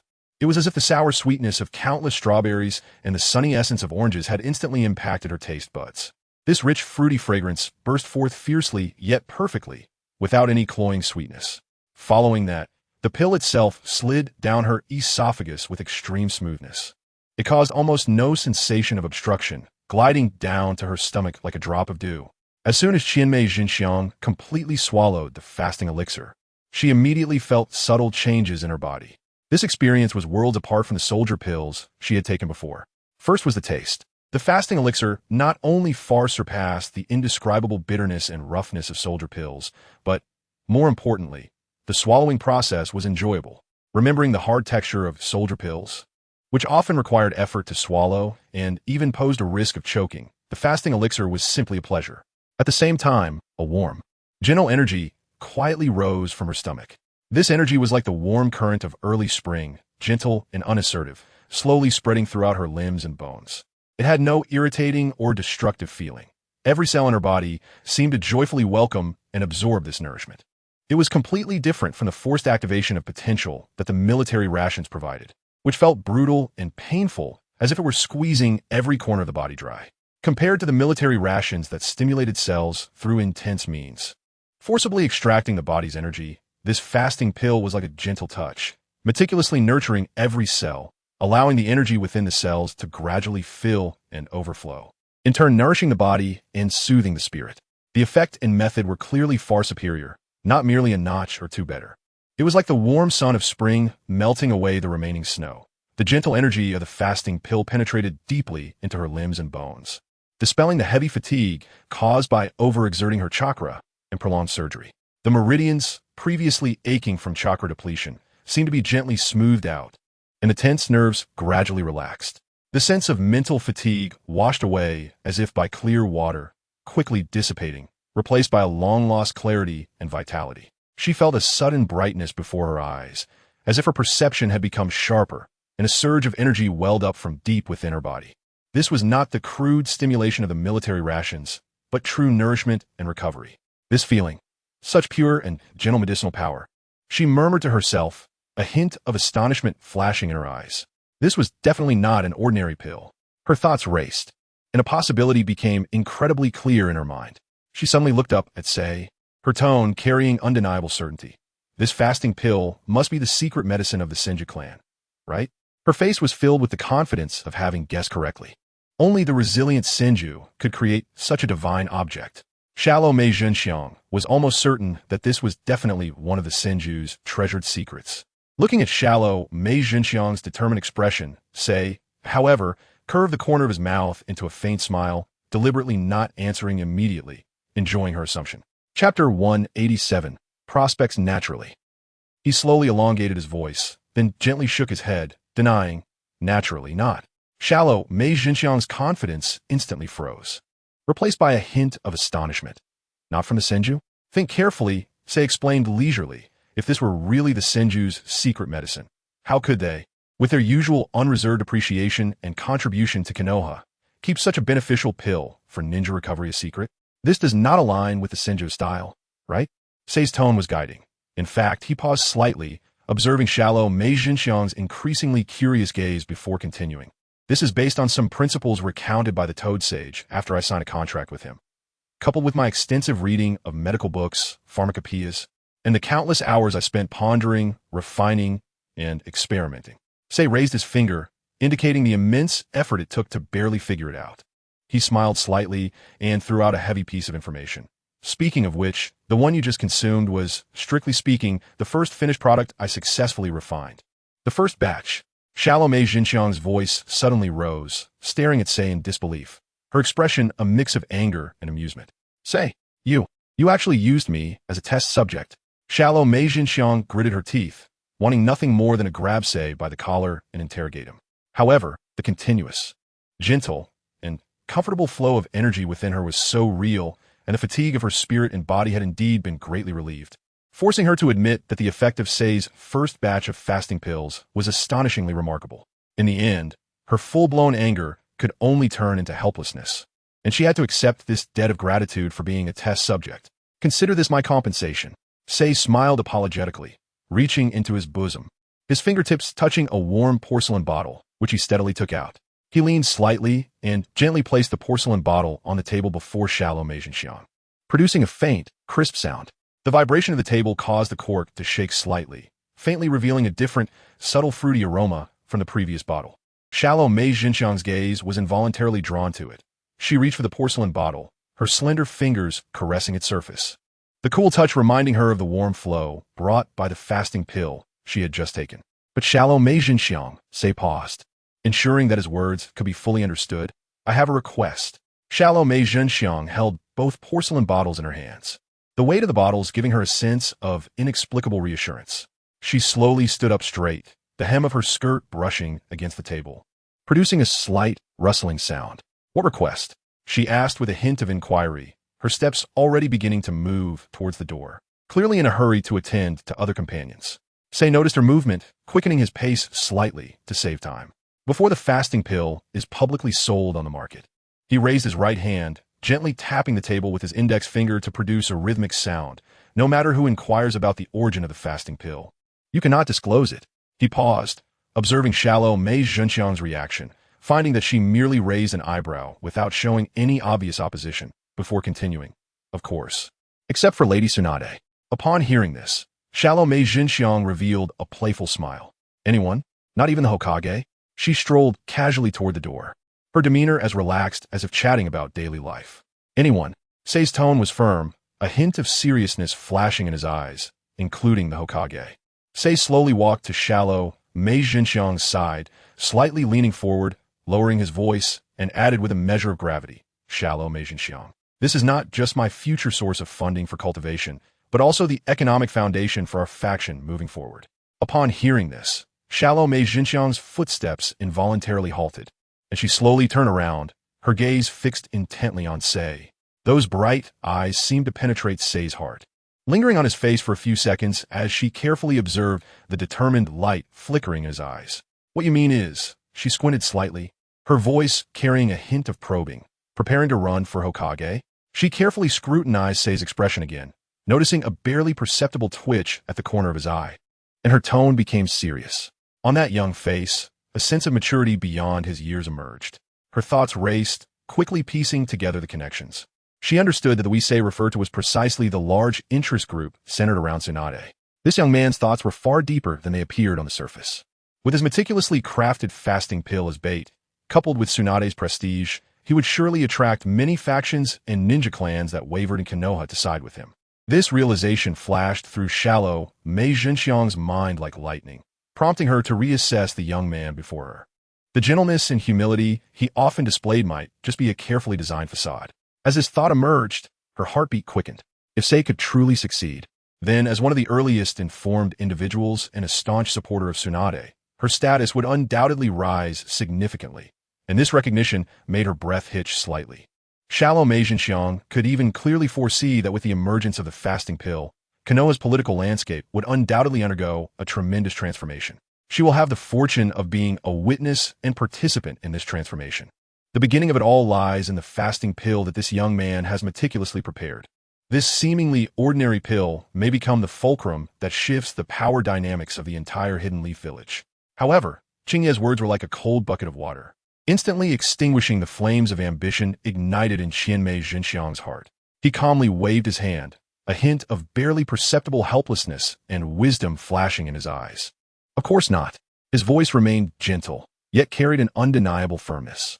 I just don't want any complications before it is widely sold, and its benefits are not as significant as you think. Mei Zhenxiang frowned slightly, her mind racing as she tried to understand the deeper meaning behind Qingye's words. After a moment, she suddenly realized, as a clear business blueprint gradually unfolded in her mind. She recognized that once the fasting pill was widely distributed in the village, it would inevitably take a share of the military rations market, but this impact would not be fatal. Those families that relied on selling military rations would be affected, but would not be left with no options. Mei Zhenxiang's thoughts continued to extend, and the more she reflected, the more she felt that Qingye had considered everything thoroughly. With the groundbreaking effects of the fasting pill, it would undoubtedly be included in the list of military-controlled items in the Hidden Leaf village. This meant that it could only circulate within the village and would never be allowed to flow to other ninja villages, until the suspicions between the major ninja villages were resolved and cooperative relationships were established. The benefits of the fasting pill were destined to be confined to the scope of the Hidden Leaf village. In contrast, the military rations from the Hidden Leaf were of far superior quality compared to similar products from other ninja villages. This pointed a new path for those affected families. They could fully explore overseas markets and sell the high-quality military rations from the Hidden Leaf to other countries through various trade channels, thus encroaching on the market share of military rations produced by ninja clans from other nations. The more Mei Zhenxiang thought about it, the more she admired Qingye's foresight. She keenly sensed that there was an even deeper consideration that Qingye had not explicitly stated. If the effects of the fasting pill were known to other forces in the village before it was widely promoted, there would inevitably be those with ulterior motives trying to monopolize this secret for their families. Even though there were interest groups led by Tsunade with enough power to deal with these coveters, such unnecessary internal strife would ultimately bring more harm than good. Her gaze softened, and she finally understood Qingye's intentions completely. As long as the fasting pill was widely used in the village, allowing many ninjas to personally experience its miraculous effects, this technology would never become anyone's private property. By then, even if someone had ill intentions, there would be no need to confront them directly, as the awakened public opinion would become the strongest umbrella of protection. After all, once ninjas tasted the benefits, they would never allow anyone to keep this beneficial remedy for the village and its people a secret. They might not care who sold the fasting pill, but they would certainly care about whether they could buy it. As for the idea of someone wanting to steal the recipe after the fasting pill was launched, that thought was simply too naive. Without Qingye's alchemy furnace and the restrictions that he had refined into the furnace, it would be impossible to easily replicate the true fasting pill based solely on a recipe. To create the fasting pill just from the recipe would require a large number of researchers working tirelessly in professional equipment, which was nothing but a dream. Just the extraction of the essence from the grains would be enough to deter those with ulterior motives. ordinary flames, without the enhancement of special restrictions, would be like a wild beast out of control, only knowing how to devour recklessly, ultimately burning the grains to ashes and leaving behind a pile of worthless charred remains. Controlling such flames required the alchemist to communicate with the restrictions in the furnace, a secret that could not be mastered without years of research. By the time those with ulterior motives truly grasped this skill, Qingye's fasting pill would have long since swept through all markets in the hidden leaf, taking root in the hearts of ninjas. Whether they regarded it as a secret transmission would no longer affect Qingye. Qingye Xinxiang fell silent for a moment, her gaze returning to the crystal-clear porcelain bottle in her hand. The bottle shimmered with a faint blue light under the sun, and the pill inside was faintly visible. She carefully contemplated Qingye's words, weighing the pros and cons in her heart. Finally, she let out a soft sigh, her tone carrying a hint of helplessness, yet also trust in her friend. "All right, since you've said so, I'll temporarily keep this secret for you." Her voice was gentle, and her eyes sparkled with understanding. She stepped outside, her pace no longer as hurried as when she arrived. Her tone lightened considerably, carrying a touch of teasing, "But you need to sell this medicine as soon as possible. I don't want to bear the risk of being the first batch for nothing, and I hope everyone in the hospital can use such a good medicine soon." As she said this, her eyes glimmered with anticipation for the future. "These few days, we'll just have to trouble everyone a bit longer," she added, her tone laced with apology. "Absolutely," Qingye replied seriously, nodding in response, his voice firm and powerful. Qingye stood in place, watching as Qingye Xinxiang's figure gradually faded away. Qingye watched Qingye Xinxiang's silhouette disappear outside the door, standing still for a moment. Lost in thought, he lightly raised his right hand and snapped his fingers. 3 identical clones appeared beside him, each holding a beautifully embossed invitation with gilded decorations. These invitations were to be sent in Tsunade's name to the Hyuga, Inuzuka, and Nara clans. Qingye's voice was steady and composed, with a glimmer of shrewdness in his eyes. He paused for a moment, glancing between the 3 clones, his tone carrying a hint of instruction. "Be especially careful. The time on the Nara clan's invitation should be half an hour later than the other 2. This invitation must not be delivered incorrectly." The 3 clones exchanged knowing glances, nodding in unison at Qingye. Their movements were synchronized, as if they had practiced countless times. In the next moment, the 3 figures silently dissipated into the air like morning mist. Qingye looked in the direction the clones had vanished, silently reviewing the plan in his mind. These invitations were to gather representatives from the 3 clans at the Qingye Pavilion in the afternoon, but the Nara clan's meeting time would be delayed by half an hour. Although Qingye Pavilion was a refined tea house in the Hidden Leaf Village, it would soon become a stage for a carefully arranged negotiation. This timing was not arbitrary. The Hyuga and Inuzuka clans had always been steadfast supporters of the Senju clan and loyal followers of Tsunade. They could be considered allies of Qingye. In contrast, the Nara clan had closer ties with Sarutobi Hiruzen, forming their own faction within the political landscape of the Hidden Leaf Village. Although they were all ninjas under the same roof, the distance between them varied. Qingye was well aware of this, which is why he meticulously designed this staggered meeting. First to reach a consensus with the Hyuga and Inuzuka clans, and then to discuss matters with the Nara clan at ease, which was the best strategy. The purpose of sending these invitations was clear and direct, to share the enticing cake of the fasting pill and reasonably divide the benefits. He understood that his energy was limited and that he could not be bound to the alchemy furnace forever. Only by establishing a reliable production line could the fasting pill truly realize its value. He planned to invest the core technology, alchemy furnace, and refining methods as capital, allowing the trustworthy Hyuga and Inuzuka clans to handle the specific refining and production processes. However, the Nara clan was an unavoidable hurdle. As traditional suppliers of military rations in the Hidden Leaf, the emergence of the fasting pill would undoubtedly directly impact their core interests, and this potential conflict made Qingye cautious. Qingye deeply understands the weight of the ancient saying that cutting off someone's financial resources is akin to killing their parents. He knows that this is not an exaggeration. The struggle for economic lifelines can provoke the deepest of resentments. Bringing the Nara clan into the mix is not a sign of weakness, but a carefully considered strategy.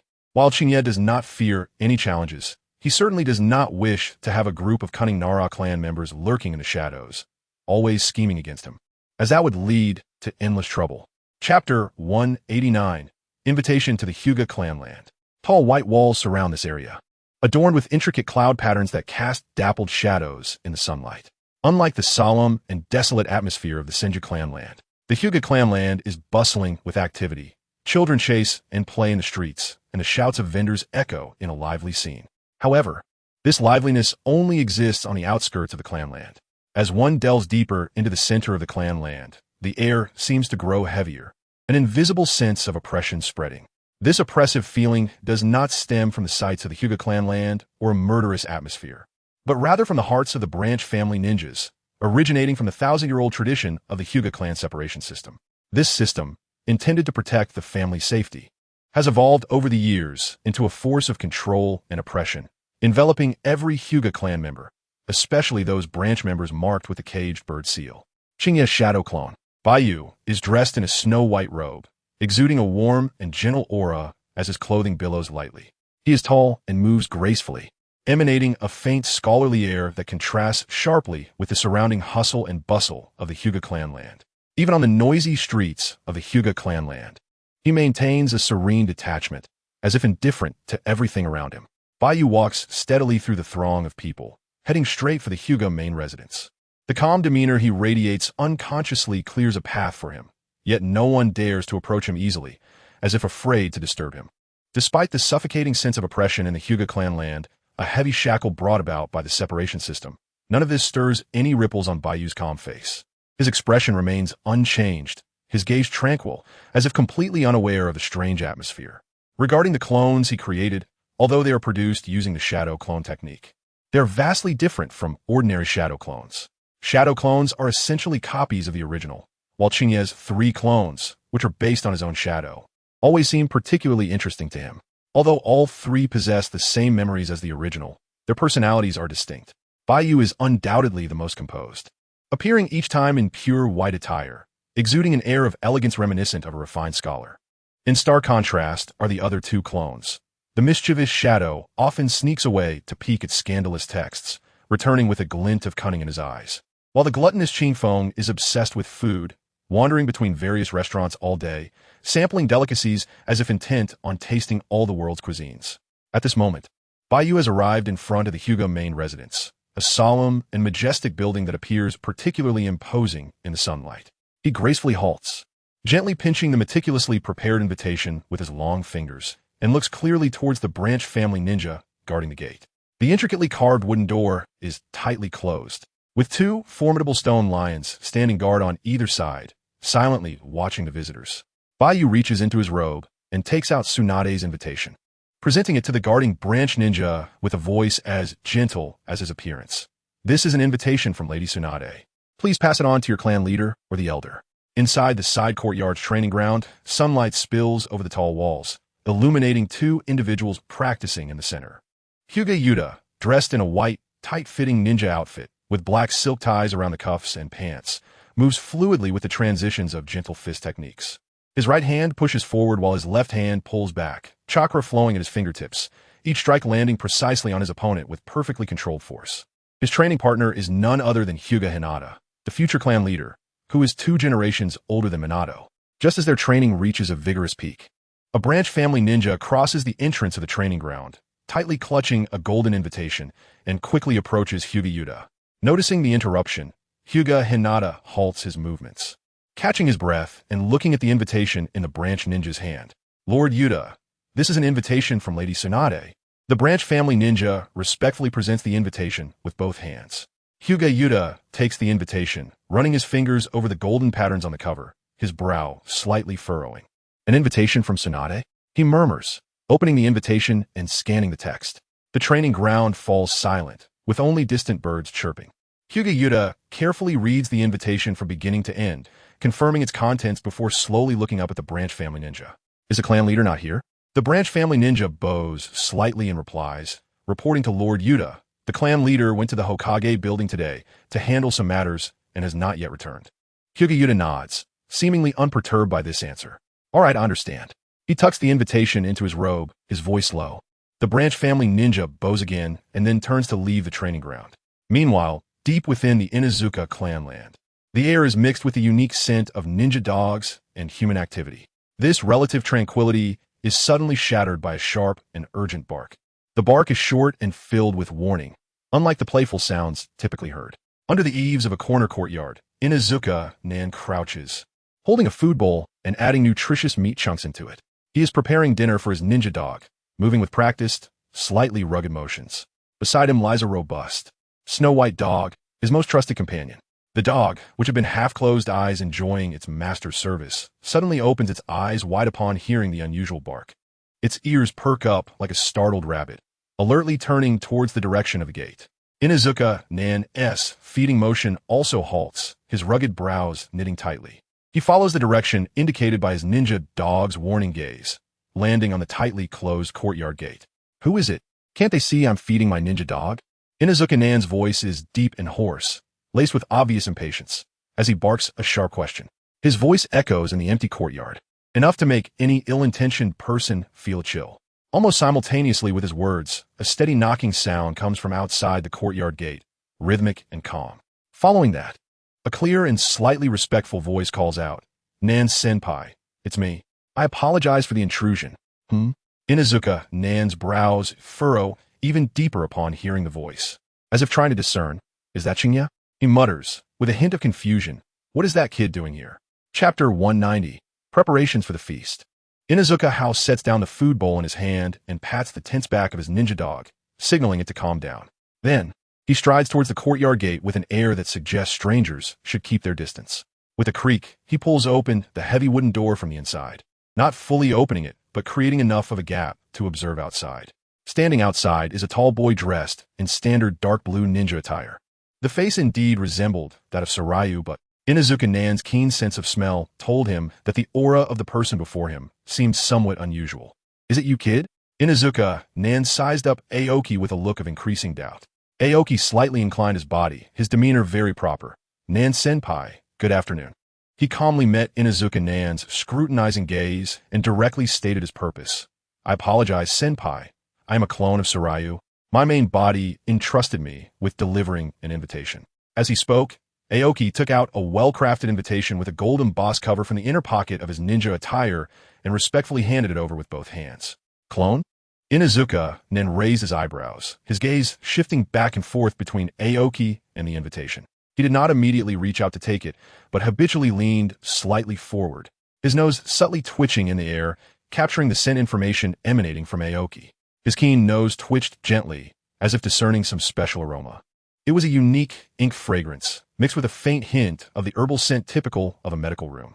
Only then did Inuzuka Nan take the invitation, which felt somewhat heavy in his hand. Inuzuka's white ninja dog also leaned in, its wet black nose pressed against the cover of the invitation, sniffing vigorously and emitting a few low, confirming growls from its throat. Ha! Interesting, he chuckled lowly, his voice carrying the roughness characteristic of the Inuzuka clan. To deliver the main body's invitation, they actually sent a clone. His gaze fell upon the familiar signature seal belonging to Tsunade, one of the legendary 3 ninjas, on the invitation, and his tone became more playful. Moreover, it was delivered under Lady Tsunade's name. He grinned, revealing his sharp canine teeth. A mixture of curiosity, scrutiny, and a hint of strange interest in his smile. A gentle breeze swept through the tranquil backyard of the Nara clan, bringing with it an unfamiliar aura, and a figure silently appeared at the edge.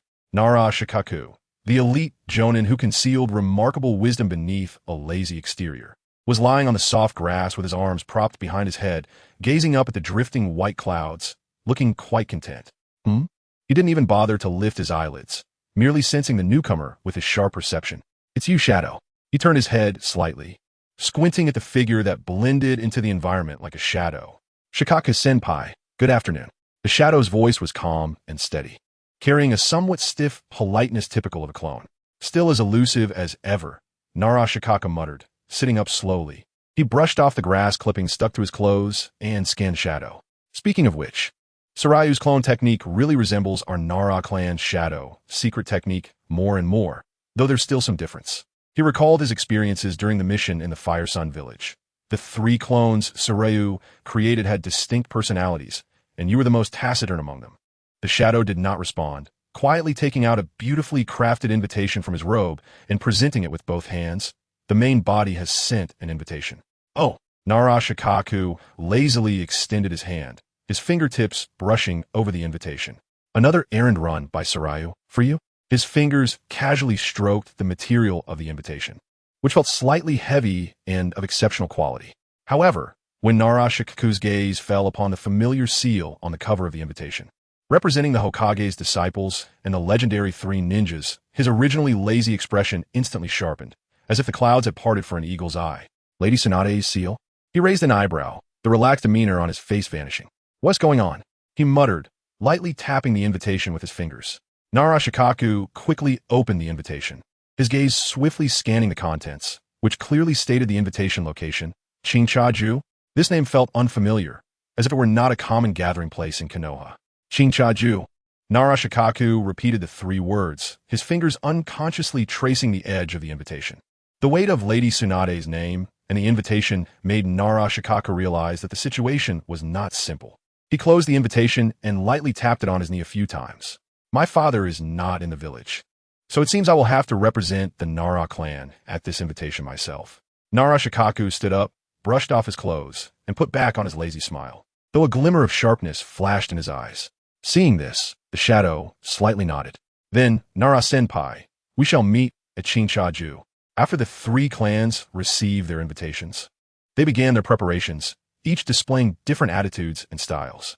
Qingye appeared serious, immediately canceling the afternoon training with Hyuga Hisashi. He quickly returned to the inner room, his fingers gently gliding over the clan emblem hanging on the wall. Yuta slowly opened the wardrobe and took out a neatly folded formal clan outfit, each movement reflecting his respect for tradition. He carefully donned the attire, symbolizing the dignity of the Hyuga clan, repeatedly adjusting the collar and cuffs in front of the mirror to ensure every crease was just right. Inazuka Nan, on the other hand, seemed somewhat excited.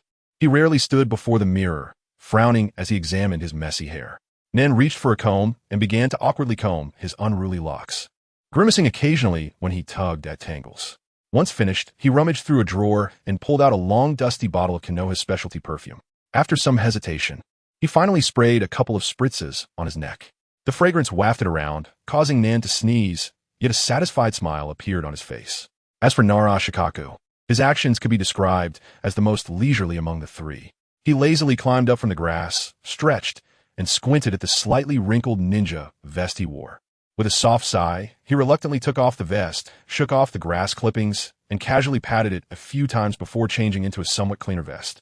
After completing this series of tedious preparations, Shikaku immediately lay back down on the grass, resting his hands behind his head, continuing to stare blankly at the sky, as if the previous preparations had merely been an illusion. Chapter 191. The meeting just after noon. Sunlight slanted through the intricately carved window panes of the second-floor private room in Qingye, casting dappled shadows on the floor. Sarayu stood by the window, overlooking the bustling streets below, though his expression reflected a hint of indifference. Today's meeting would be a fierce battle without smoke. The promotion speed of the fasting pills would depend on this. They're here. Sarayu softly uttered these two words, his voice so quiet it was almost drowned out by the noise of the crowd below. His gaze slightly sharpened, locking onto the approaching figures. Leading the way was Qingye, clad in white clan attire. Even from a distance, one could sense his innate pride, followed closely by several elite branch ninjas. Their steps perfectly synchronized, exuding an overwhelming silence.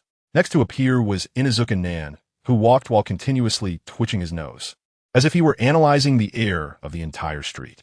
His somewhat weathered face now unexpectedly showed a hint of seriousness. Inside Qingye, Sarayu stood alone by the private room's window, his long fingers rhythmically tapping on the Zelkova windowsill, producing a soft sound. Through the intricately carved window panes, his calm eyes precisely captured the figures of Qingye and Inazuka Nan. And the two from the sensory adept clans naturally discovered Sarayu standing by the window at the first moment.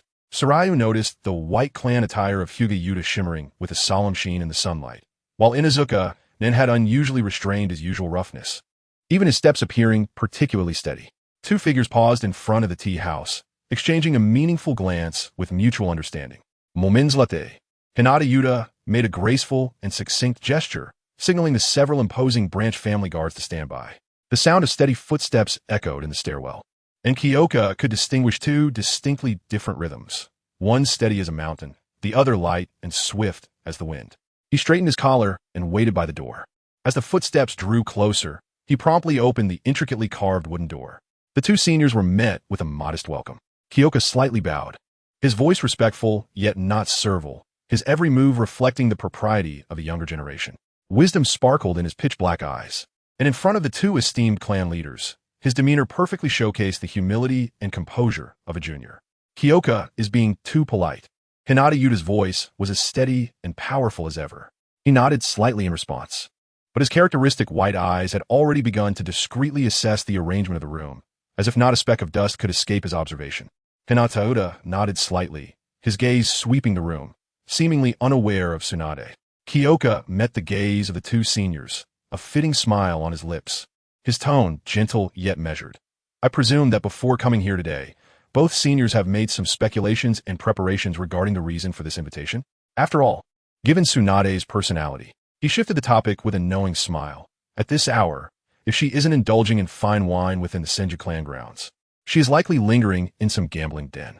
Indeed, it was Inuzuka Haku who spoke, his voice tinged with an air of as expected, although Hinata Yuda did not speak. He nodded slightly in agreement with Kyoka's statement and Inuzuka Haku's response. The two were indeed well aware that upon receiving the unusually formal invitation issued in Tsunade's name, they had already begun preparing for various possible scenarios. They both understood that regardless of the name on the invitation, the true orchestrator behind it could not possibly be the free-spirited Tsunade, for two reasons. First, since the founding of Konoha, whether as allies or vassals, important communications between the Hinata and Inuzuka clans and the Senju have always been direct notifications, not through such formal invitations. Second, Tsunade's boisterous and carefree style of conduct is completely at odds with this rigorous manner of invitation. However, despite the many doubts, simply because this invitation bore Tsunade's name, representing the declining yet still influential Senju clan, they had to come and investigate. After all, Lord Uzumaki Mito was still alive, and the ties between the Senju, Hinata, and Inuzuka clans had yet to reach the point of becoming distant or even severed. Such a formal invitation required their presence. And if it weren't for the absence of the Hinata clan leader, it should have been Hinata Yuda attending instead of him. Kyoka adjusted his sitting posture, his expression solemn, his gaze slowly scanning the faces of the two men, his voice clear and serious. Here, I must inform both seniors that today there are not only representatives from the Inuzuka and Hinata clans. He paused, seemingly weighing his words to ensure that the forthcoming information would be accurately understood. In fact, besides the two seniors, I have also extended the same invitation to the leader of the Nara clan. Kyoka's gaze deepened. Unfortunately, the Nara clan leader is currently away from the village and cannot be present. However, he slightly shifted his tone, with an undeniable certainty. Senior Nara Shikaku will come as the representative of the Nara clan to participate in this meeting. Just that the Nara clan's invitation arrived later than yours. Senior Shikaku will likely arrive about half an hour after you two, Kyoka added, his tone still maintaining the right balance of formality and seriousness, as if announcing something of great importance. Oh, Inuzuka Haku raised an eyebrow, a hint of surprise crossing his rugged face. Nara? Hinata Yuda's voice was low, laced with inquiry, as he exchanged a glance with Inuzuka Haku, both of them recognizing the caution in each other's eyes. They both narrowed their eyes slightly, the previously relaxed atmosphere instantly turning tense, as if the air had thickened. Inuzuka Haku snorted, his tone carrying a clear scrutiny. Kid, are you implying that this meeting also involves the Nara clan? That indeed comes as a surprise to me. He stroked his chin, his sharp gaze fixated on Kyoka. Hinata Yuda did not respond immediately, his brow slightly furrowed as he seemed to quickly analyze the possible implications behind this information. The Nara clan, he murmured, as if confirming the fact. Then, he looked up at Kyoka, his gaze sharp as a knife. If the Nara clan is also coming, that means you summoned us here today not to discuss the internal power dynamics of the village or political alliances between clans, right? Hinata Yuda's speech was slow, but each word carried weight. After all, if it truly involved high-level political maneuvering, under the current circumstances, the Senju's involvement would typically concern the Hinata and Inuzuka clans, not the Nara clan, which had close ties to the Sarutobi clan. Moreover, both the Hinata and Inuzuka clans were invited simultaneously. If it were merely a political issue, it seemed unnecessary for the Nara clan to be involved. Inuzuka Haku also echoed this sentiment, clearly thinking along the same lines as Hinata Yuda. Indeed, the invitation today has nothing to do with politics in the village. Kyoka met the probing gazes of the two men and calmly nodded, confirming their speculation. A faint smile curved his lips, tinged with a hint of mystery. We won't discuss politics or disputes. I have indeed summoned you seniors here today for a particular business matter that I wish to discuss with the Hinata, Inuzuka, and Nara clans together. Kyoka's gaze swept over the serious faces of the two men, his tone lightening slightly, but the content was even more intriguing, a business that might change something. After he finished speaking, he refrained from elaborating further, calmly watching the two. Seeing that they still regarded him with scrutinizing eyes, Kyoka nodded slightly, indicating his understanding. He reached into his bosom, his movements unhurried, and took out a small blue porcelain bottle, which contained the last bottle of the fasting pill. Under the watchful eyes of Inuzuka, Hao, and Qingye, Qingye uncorked the bottle and carefully poured out 2 round pills, gently placing them on a clean white porcelain plate that had been prepared on the table. He then extended his finger, slowly pushing the plate containing the 2 pills to the center of the table in front of the two. Qingye's gaze fell on the 2 of them as he lightly tapped the table with his fingertips, producing a faint sound. After a pause, he spoke in a steady tone. This item is called the fasting pill, developed through considerable effort by myself, Master Tsunade, and Sage Jiraiya. It is not an ordinary energy supplement, but rather a secret medicine extracted from the purest essence of food using a special ninja tool we developed, finalized only after dozens of experiments. There was a hint of pride in Qingye's voice. Unlike regular soldier pills, the fasting pill completely avoids the route of forcibly squeezing the body's energy. It can gently and quickly replenish cellular energy in the body and restore chakra. Most importantly, it will not cause any negative effects on the user. Master Tsunade has personally verified its medicinal properties, and I have also tested it myself without any abnormalities. Qingye paused slightly to observe their reactions. Seeing their surprise, but no obvious signs of rejection, he continued, "Of course, words alone are not convincing. You 2 seniors might as well try for yourselves. Seeing is believing, and hearing is deceiving." Qingye was naturally confident in his golden finger product. The previous experience of shallow beauty, Zhanxiang, testing the medicine further proved its efficacy and safety, so he appeared very calm, without any fear. Upon hearing this, Qingye and Inuzuka, Hao's expressions gradually became serious. Inuzuka, Hao lowered his gaze to the 2 shiny fasting pills on the plate, gently pinching one with 2 fingers and bringing it close to his nose to sniff. The smell. Inuzuka, Hao frowned slightly, his nostrils flaring as he seemed to be trying to discern the components. Meanwhile, Qingye stared closely at Inuzuka Hao's actions, his tone low and solemn. "How is it?" He held a hint of expectation in his heart. If his fasting pill was indeed as claimed, then it would undoubtedly be an epic-making invention for the village. In prolonged battles or high-intensity combat, ninjas often need to rely on soldier pills to maintain their physical strength and chakra. However, the side effects of soldier pills are also well known. They continuously squeeze the user's cellular energy and vitality, ultimately leading to severe consequences. Every year, many ninjas perish in the later stages of battles due to exhaustion, unable to survive until the more serious side effects of shortened lifespan manifest. If this fasting pill truly has no side effects, Qingye thought to himself, his gaze growing more fervent. Then, in future missions or battles, ninjas could fully utilize it as a regular supply, greatly enhancing combat effectiveness and reducing unnecessary casualties. Aside from the rich fruit fragrance and a hint of extremely faint, almost imperceptible grain scent, there were no other mixed flavors. Inuzuka Hao ultimately put down the pill in his hand, speaking with a hint of regret. He shook his head gently. Even as the clan leader of the Inuzuka clan, he possessed a keen sense of smell far beyond the ordinary. Yet, facing this mysterious pill, he had only captured a trace of the grain aroma, slightly more than shallow beauty Xinxiang. However, this extremely pure scent gave him more confidence in the quality of the pill. After hearing Inuzuka Hao's judgment, Qingye's white eyes quietly turned to Qingye, his sharp gaze seemingly trying to extract more information from the young face. Qingye remained calm, slightly nodding, indicating that they could verify it themselves.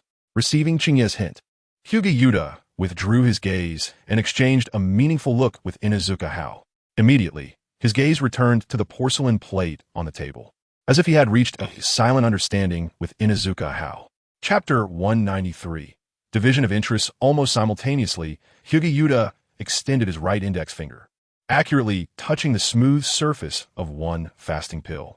On the other side, Inuzuka Hao made the exact same motion, and both of their fingertips deftly scraped off a tiny bit of the pill, just a minuscule amount, almost indistinguishable to the naked eye, of dark green powder. The slight powder clung to their fingertips, and in perfect unison, they raised their hands as if they had rehearsed it. In the next moment, without any hesitation, they simultaneously brought their fingertips, dusted with the pill powder, to their mouths, lightly touching their tongues to feel the unknown taste. Qingye and Inuzuka had no doubts in their hearts. They knew this meeting was initiated in Tsunade's name, and she had been involved in the entire process of developing the secret medicine. Out of trust in the Senju clan's decades of accumulation, they did not believe that Qingye would do anything underhanded with such a crucial fasting pill. Moreover, even if the pill were toxic, they were confident that such a minuscule amount of powder could not shake their robust physiques.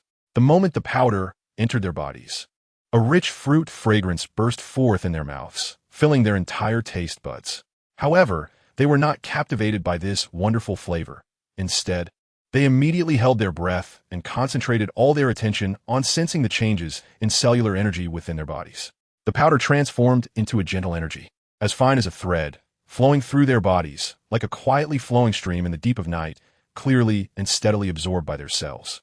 The two closed their eyes, feeling their cells absorb this gentle energy, with no abnormalities and without a hint of the painful depletion of vitality that soldier pills caused. After a moment, they almost simultaneously opened their eyes, gazing fervently at Qingye, finally fixing their eyes on the inconspicuous porcelain bottle in his hand.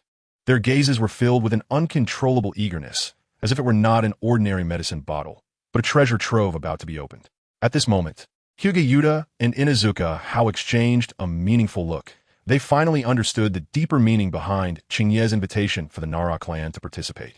While all major ninja clans in Konoha had varying scales of soldier pill factories, the Nara clan's position in terms of production capacity and market share was unshakable, due to their ancestral medicinal field resources and decades of carefully managed supply chain systems. It was precisely because the Nara family owned vast fertile medicinal fields, with raw material costs far lower than those of other ninja clans, that the soldier pills they produced were not only of superior quality, but also competitively priced, making them the first choice supplier for the vast majority of ninjas in Konoha. Facing such a large market share, Qingye clearly understood the stakes. With the fasting pill's astonishing effects far surpassing that of soldier pills, it would inevitably cause a tremendous impact on the Nara clan's traditional market. Rather than increase hostility in the future, it would be better to resolve this potential conflict in advance, allowing the Nara family to become a partner. This would not only leverage their mature sales channels, but also avoid unnecessary commercial disputes. Qingye was the first to break the silence, his tone steady yet exploratory. Qingye, the effect of the fasting pill is indeed astonishing. He paused, his gaze sweeping over Inuzuka. How before returning to Qingye, you invited us here. You must have a cooperation plan in mind? Upon hearing this, Qingye slightly nodded, waiting for him to continue. Seeing this, Qingye straightforwardly stated, as the elder of the Hyuga clan, for normal business cooperation, there is no need to wait for the clan leader's approval. I can make decisions entirely on my own. He deliberately emphasized the word decisions, seemingly testing Qingye's reaction. Inuzuka did not interject, but gazed intensely at Qingye. He thought to himself, the effect of the fasting pill far exceeds that of soldier pills. It can greatly enhance the combat endurance of the clan members and reduce casualties caused by exhaustion. Such an important medicine production must be involved in. Qingye's expression remained unchanged, still maintaining a faint smile, but he was well aware of the thoughts of the two elders in his heart. The process of developing the Bingu Dan could be described as arduous, and a hint of reminiscence flashed in Qingye's eyes. Throughout this journey, he and his teacher Tsunade had spent countless sleepless nights, repeatedly experimenting, overturning, and starting over, until finally achieving a breakthrough. Just the failed experimental materials alone could fill several storage rooms. He gently shook his head, his tone carrying a hint of emotion. Not to mention that in order to find the best formula, we had invested a substantial amount of research funds, which were all tangible contributions. Qingye straightened his expression and looked firmly at the two elders. Because of this, the profit distribution of the Bingu Dan should account for 40 for me and teacher Tsunade. This is a non-negotiable bottom line. He paused, his voice steady and resolute. As for the specific cooperation plan, I have already considered it thoroughly. The Hyuga and Inuzuka clans are responsible for organizing the ninjas who will refine the pills, ensuring that the production of Bingu Dan meets market demand. The Nara clan, on the other hand, needs to use their proud medicinal fields as a basis to provide the highest quality raw materials for the refinement of Bingu Dan. Of course, The price of these raw materials will be strictly divided to the Nara clan according to market prices from the total profits. Additionally, I hope that the existing business channels of your three clans can become the sales network for Bingu Dan. Qingye glanced at the two, his tone unhurried. The remaining 60 of the profits will be distributed among your three clans. As for how to divide it specifically, I will not interfere. This is something you need to negotiate internally. Qingye's voice suddenly deepened, each word resonating, but one thing I ask you to remember. The 40 share for me and teacher Tsunade is unshakable. This is the most basic respect for our initial investment. At the same time, because of the relationship between your two clans and the Senju, the negotiations with the Nara were delayed by half an hour. And the following time is for you two to discuss. Qingye's gaze swept over Hinata Yuta and Inuzuka, how, slightly nodding in respect, then slowly stood up. He walked steadily towards the door of the private room, and just as he was about to step out, he paused slightly, turned to the side, and said, "You two elders take your time to discuss. I will not disturb you for now." After saying this, he pushed the door open and left, leaving Hinata Yuta and Inuzuka how alone in the private room, which fell into silence, with only their breathing gently rising and falling. Qingye was indifferent to the results of the two elders' private discussion, as if everything was under his control. He knew very well that what appeared to be giving away most of the benefits of Bingu Dan was, in fact, a brilliant strategy. Once Bingu Dan was officially mass-produced, all the military food pills produced by the ninja clans in Konoha would face a survival crisis of no buyers within the village, as the profit margin would be squeezed to the limit. At that time, due to the effectiveness of the pills, the ninjas from various clans would undoubtedly regard Bingu Dan as their first choice, rather than their own mediocre military food pills. In this way, the benefits that Qingye relinquished would instead make the three clans willingly become the guardians of Bingu Dan, striving to maintain its status, thereby ensuring the long-term stability of their own interests. Chapter 194, 5 years name. Foundation establishment stage, cultivator proficient in Golden Dan realm restrictions. Progress 99, description. An otherworldly cultivator who has broken free from the chakra system by cultivating and condensing magical power. With a solid foundation in spiritual essence, about to forge the basis of cultivation. Qingye sat cross-legged on the cushion in his quiet room, his legs forming a lotus position, and his hands forming seals as spiritual power flowed around him. He gently exhaled a breath of mixed energy, which coalesced and did not dissipate, transforming into a silver-white stream of energy that slowly spiraled in the air. The spiritual fluctuations in the quiet room ebbed and flowed with his breathing, moving in an orderly rhythm like tides. Time flew by, and in the blink of an eye, 5 years had passed. Reflecting on the initial discussions with the Hyuga, Inuzuka, and Nara clans about the Bingu Dan business felt like it happened yesterday. The negotiation ultimately concluded with Qingye obtaining 40 of the profits, while the other three clans each received 20, a satisfactory outcome that was all within his expectations. The Bingu Dan was like a stone thrown into a calm lake, creating ripples that spread throughout Konoha village.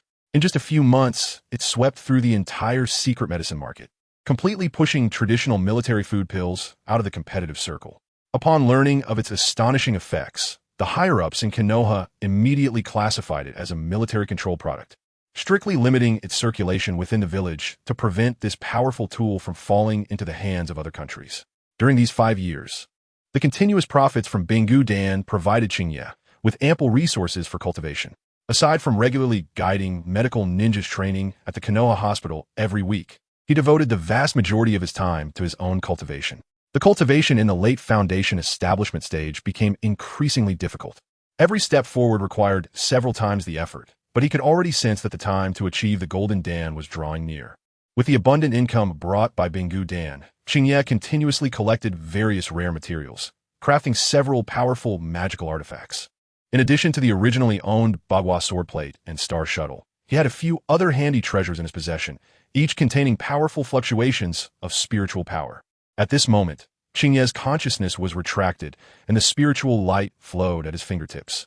After 3 precise scans, several panels of data flashing with faint colored light floated before his eyes, each value clearly visible.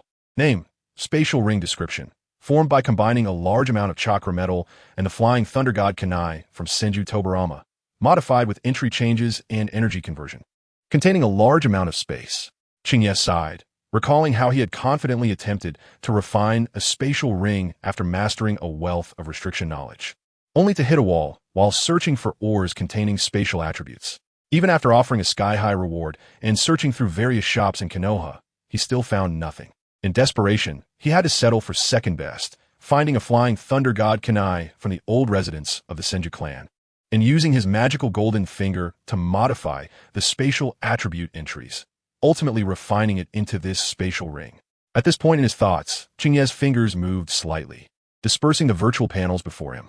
He adjusted his sitting posture slightly, his gaze sweeping over the floating remnants of spiritual energy in the quiet room, finally landing on another panel shimmering with a different luster, his eyes carrying a hint of scrutiny.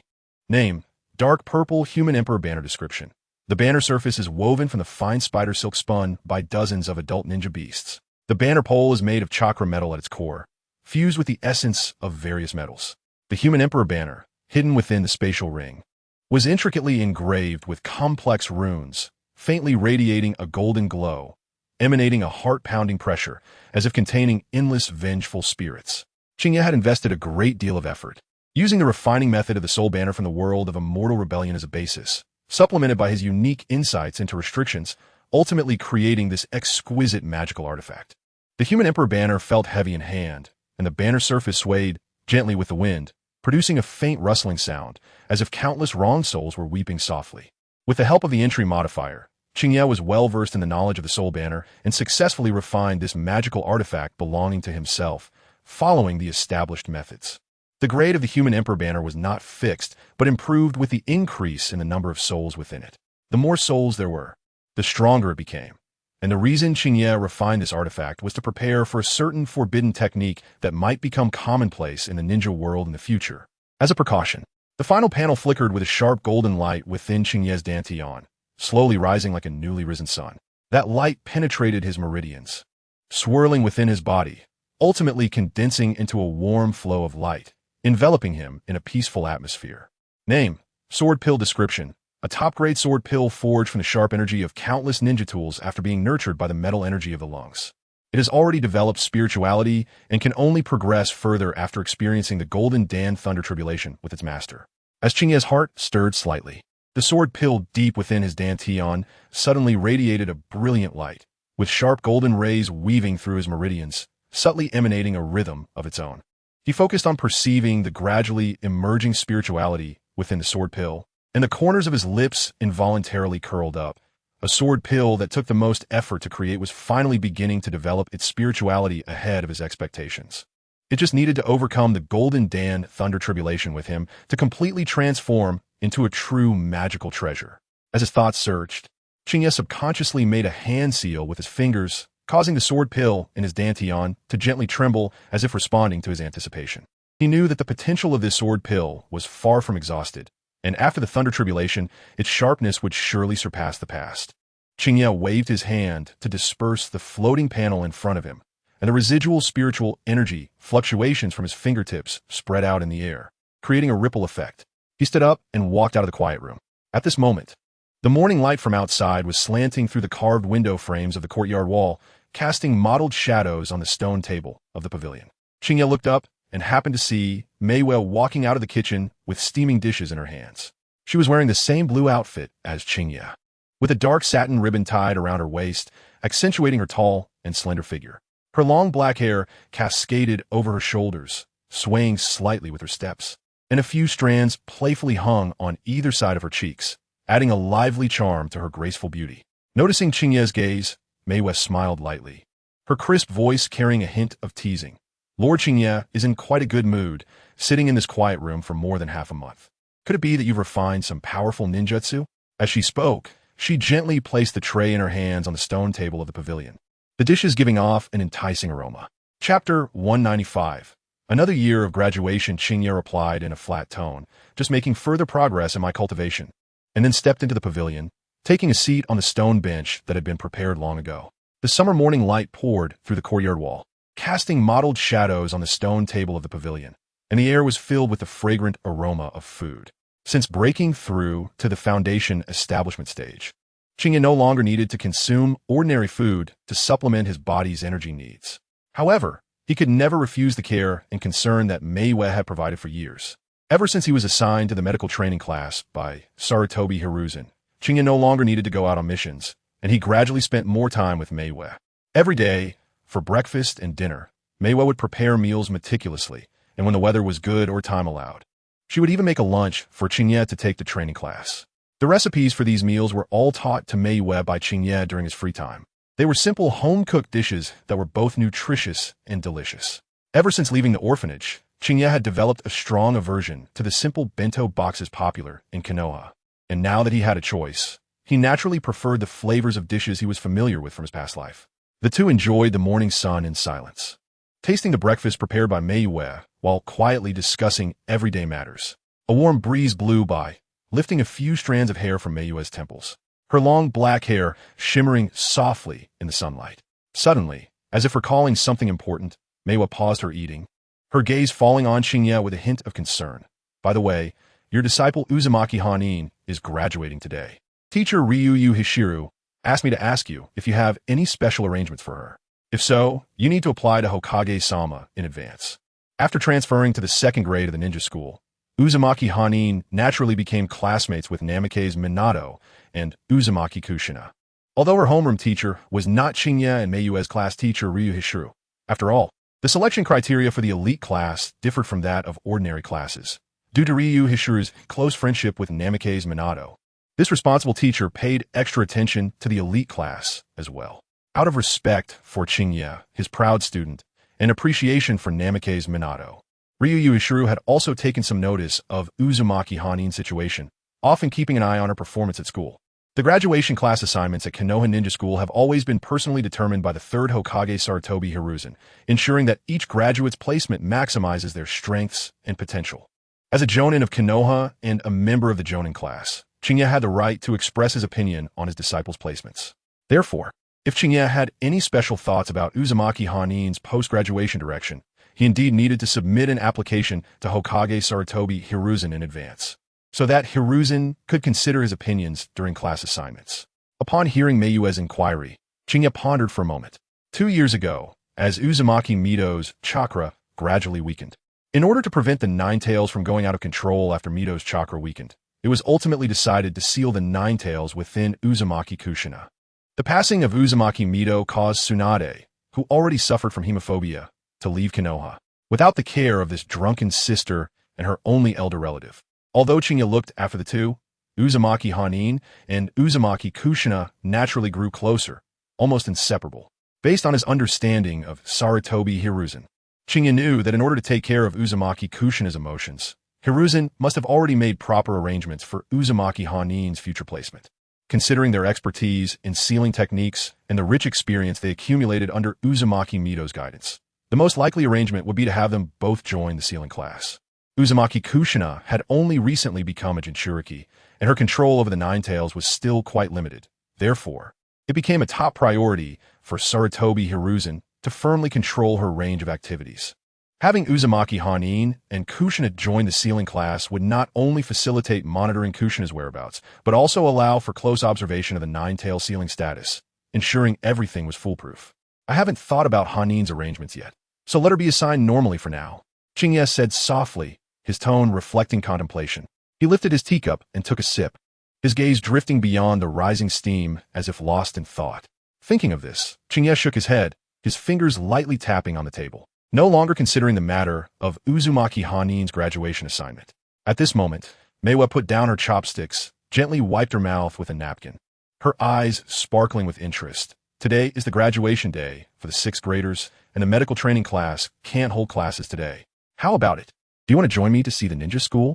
This year's 1st graders have produced an incredible genius. She paused for a moment, her tone taking on a mysterious quality. You might not believe it, but that little guy is even more impressive than the blonde kid that teacher Ryu Hishiru has his eye on.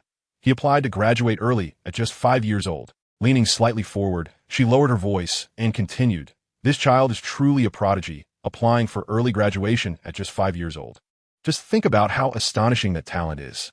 Applying for early graduation at 5 years old? Qingye's eyes widened slightly, his voice tinged with surprise.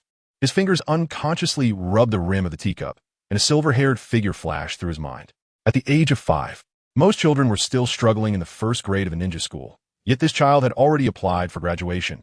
Such talent was indeed extraordinary. In a daze, Qingye's gaze involuntarily drifted toward the distance, where the sounds of children playing seemed to faintly come from the direction of the ninja school. That familiar voice reminded him of the time he spent studying at the ninja school years ago. Upon thinking of this, Qingye couldn't help but feel a surge of emotions. Murmuring softly, I didn't realize that it's already time for Hitaki Kakashi to graduate, since Hitaki Gokai has already gone online. It won't be long before the Uchiha family's perverted sycophant is released and the grand play is about to begin. I should seize the time to break through my current realm. Qingye's lips curled slightly, a glimmer of brilliance flashing in his eyes. Good, just right. I have no other matters today. I might as well go to the ninja school and take a look. He paused for a moment, his gaze revealing a hint of anticipation. I'm indeed quite interested in the performance of such a talented young boy. Qingye stood up, tidied his collar, and thought to himself that he wanted to see just how outstanding this little guy, who applied for graduation at the age of 5, really is. His tone carried a hint of playful interest, as if he had already sketched the image of that silver-haired boy in his mind. Chapter 196. The dispute of youth. The summer sun poured through the leaves, casting dappled shadows on the ground that swayed gently with the wind. Qingye walked side by side with Miyuki on the path leading to the ninja school. Laughter and cheers could be heard from afar, making this special day feel particularly lively. There are quite a lot of people today, Miyuki remarked softly, her gaze sweeping over the bustling crowd at the school gate. Graduation day, for students, is always especially lively, even more so than the opening ceremony. Parents dressed neatly in ninja attire or casual clothes wore expressions of anticipation and pride, gathering in small groups to chat quietly. The children appeared somewhat nervous, as this was an important step in their lives. In recent years, although the ninja villages outside of Konoha and Sunagakure have yet to sign a formal ceasefire agreement, small-scale conflicts still occur from time to time. However, the shadow of the Second Shinobi World War has gradually dissipated. 5 years without large-scale battles has given people hope for peace. But precisely because friction between them is still quite severe, the graduation assessments at Konoha Ninja School remain fairly strict. Unlike the simple exams of the future era of Uzumaki Naruto, today's graduates must not only master basic ninjutsu, like the body flicker technique perfectly, but also withstand a quarter of an hour under the hands of a Chunin examiner during practical assessments to pass. Of course, students in the medical training classes taught by Qingye have different requirements. They only need to focus on healing techniques. After mastering the body flicker technique and becoming proficient in healing techniques, they do not need to battle a Chunin examiner to graduate. Look over there. Miyuki gestured for Qingye to look towards the examination area. Although the assessments for ordinary students are important, the focus today is clearly on that genius boy. Indeed, most of the parents attending the graduation ceremony were looking in a specific direction, all anticipating the performance of the 5-year-old genius, Hitaki Kakashi, who applied for early graduation. This silver-haired boy's talent is truly astonishing. But even more noteworthy is his father, the legendary ninja who is the only one to have received the honorary title of Hokage's half-sleeve since the founding of Konoha, Hitaki Tsukumo, also known as Konoha's White Fang, who even received a special order from Sunagakure to abandon missions upon encountering him. Unfortunately, these eagerly awaiting parents were destined to be disappointed, as the legendary White Fang they looked forward to did not appear around the examination area. It was said that Lord Tsukumo is currently on an important mission and might not be able to attend his son's graduation test. Within the crowd, some who knew that Hitaki Tsukumo was not in Konoha quietly discussed. Qingye ignored the incessant noise around him and walked briskly towards the periphery of examination room number 8. Miyuki followed closely beside him, her gaze sweeping over the throngs of people, finally locking onto the examination area. The examination area was not a traditional classroom, but rather 10 independent spaces transformed by a special jonin skilled in earth release techniques. Each space resembled a square grid, clearly delineated for one another. The edge of examination room number 8 was crowded with many parents who had come to watch, exchanging low greetings and occasionally erupting in quiet laughter. Closer to the inner perimeter of the examination area were Hitaki Kakashi's classmates, a group of small kids chattering excitedly about the upcoming assessment. Amidst the noise, a sharp yet childish voice stood out. Damn, Kakashi, you apply for early graduation without telling me. Once you finish your exam, I'm going to apply too, and I can definitely graduate and make Rin look at me differently. This voice came from a small boy wearing a shirt with a fan pattern and goggles on his forehead, standing among the students and animatedly shouting. The boy's gaze was not on the silver-haired boy preparing for the exam in the center of the examination area, but rather fixated on a pretty little girl with short brown hair standing nearby. The girl's name was Noera Rin, who was smiling with her lips pursed, seemingly unbothered by the boy's shouting. The boy's infatuated gaze remained glued to her, oblivious to the teasing looks from his classmates around him. Obito, stop blowing hot air here. The watermelon-headed boy in a green jumpsuit, Might Guy, grinned widely, revealing his shiny teeth.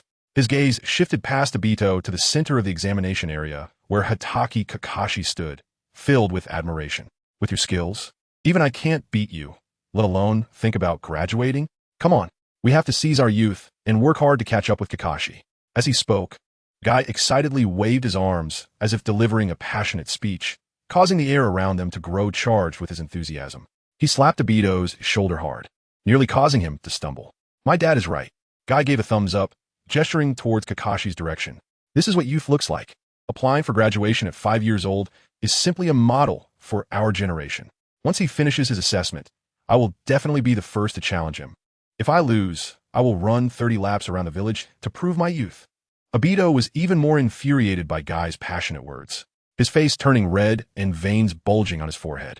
Damn it, Kai. Obito jumped up suddenly, pointing angrily at Guy. Who said I can't beat you? Last time, that was just because I slipped up. If I get serious, I guarantee I'll make you lose your teeth and run away crying. Obito's voice trembled, clearly lacking confidence, but he stubbornly refused to concede, his eyes glaring fiercely at Guy as if trying to pierce him with his gaze. What made it even harder for him to endure was that Guy's words were said right in front of Noara Rin. Obito sneaked a glance at Rin, who was watching the two argue with great interest, and his heart felt even more unsettled. Damn Kakashi. Obito gritted his teeth and cursed under his breath. He could not stand seeing anyone praise Hatake Kakashi in front of Noara Rin, even if that person was a classmate like himself. He felt a great insult, and an unexplained rage surged from his chest. Qingye stood on the outskirts of the crowd, watching the students' lively antics with great interest. The back and forth between Uchiha Obito and Might Guy reached his ears, yet did not attract the attention of the silver-haired boy in the examination area at all. That genius boy stood quietly in place, carrying a sharp short knife, the lower half of his face obscured by a black mask, his dead, fish-like eyes displaying a hint of indifferent coldness as he awaited the arrival of the examiner. Chapter 197. Advice and Assessment. A gentle breeze swept through the examination area, bringing a few fallen leaves. At that moment, a figure quietly appeared in the center of the field. Might Guy was still arguing with Uchiha Obito, and their quarrel abruptly ceased as both noticed the examiner, who was dressed in standard Chunin attire and wore a serious expression. The arrival of the examiner instantly made the atmosphere in the examination room tense. As the leading ninjas of the ninja school, they were all seasoned veterans of the battlefield. Some had achieved great feats during the Second Shinobi World War, while others had saved entire teams during border conflicts. Each one was an experienced ninja. The students present were well aware that only those ninjas with solid experience and strength could serve as formal teachers of the ninja school. Ninjas like Sakurai Kosuke, who had to step back from the front lines due to severe battle injuries, or those like Mizuki and Haruko, who entered the school through special orders from the Hokage, were mostly only able to serve as teaching assistants, handling administrative tasks.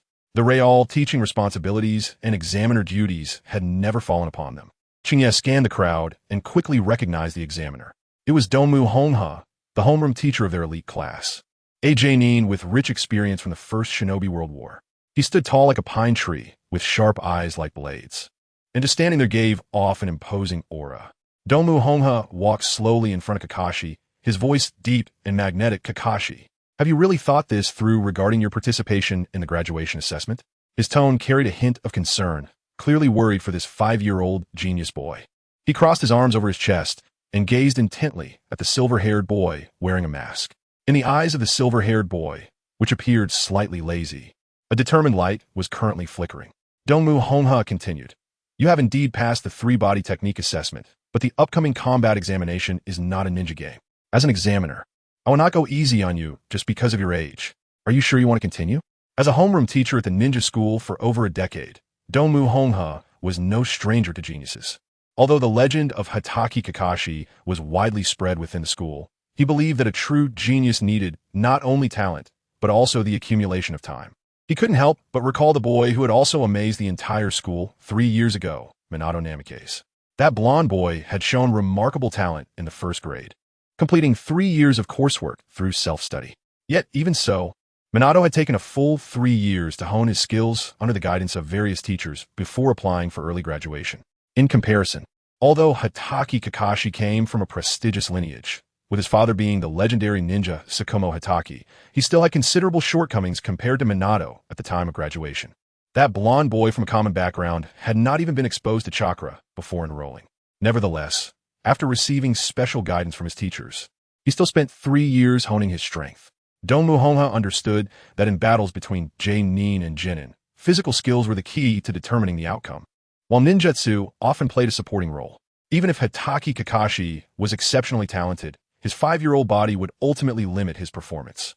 Restricted by his small stature, he had significant gaps in strength, speed, and stamina compared to older ninjas. In Donmu Honha's view, instead of rushing for results, Kakashi would be better off taking an additional 2 years to accumulate his strength. After all, in this harsh ninja world, if a genius falls too early, they're no longer a genius, and they may not even leave behind a name that can be remembered. I have thought it through seriously and am fully prepared. Although Hatake Kakashi's voice retained the softness of a child's, his tone was exceptionally steady, and the eyes hidden beneath the mask radiated undeniable determination. He paused, locking eyes with Donmu Honha, and added word by word, "Please guide me, teacher." Upon hearing this, Donmu Honha raised an eyebrow slightly, seemingly surprised by the young boy's resolve. After Kakashi finished speaking, he did not wait for the teacher's response, but leaned forward in a proper manner, straightening his back and slightly bowing toward Donmu Honha to show respect. After the formalities, Kakashi swiftly raised both hands. He first aligned his index and middle fingers, keeping the other 3 fingers gently folded, the fingertips touching, then steadily directed his hands in front of him. The pose was standard and solemn, and the fingertips naturally formed a symbol of opposition, signifying the beginning of the duel. Good.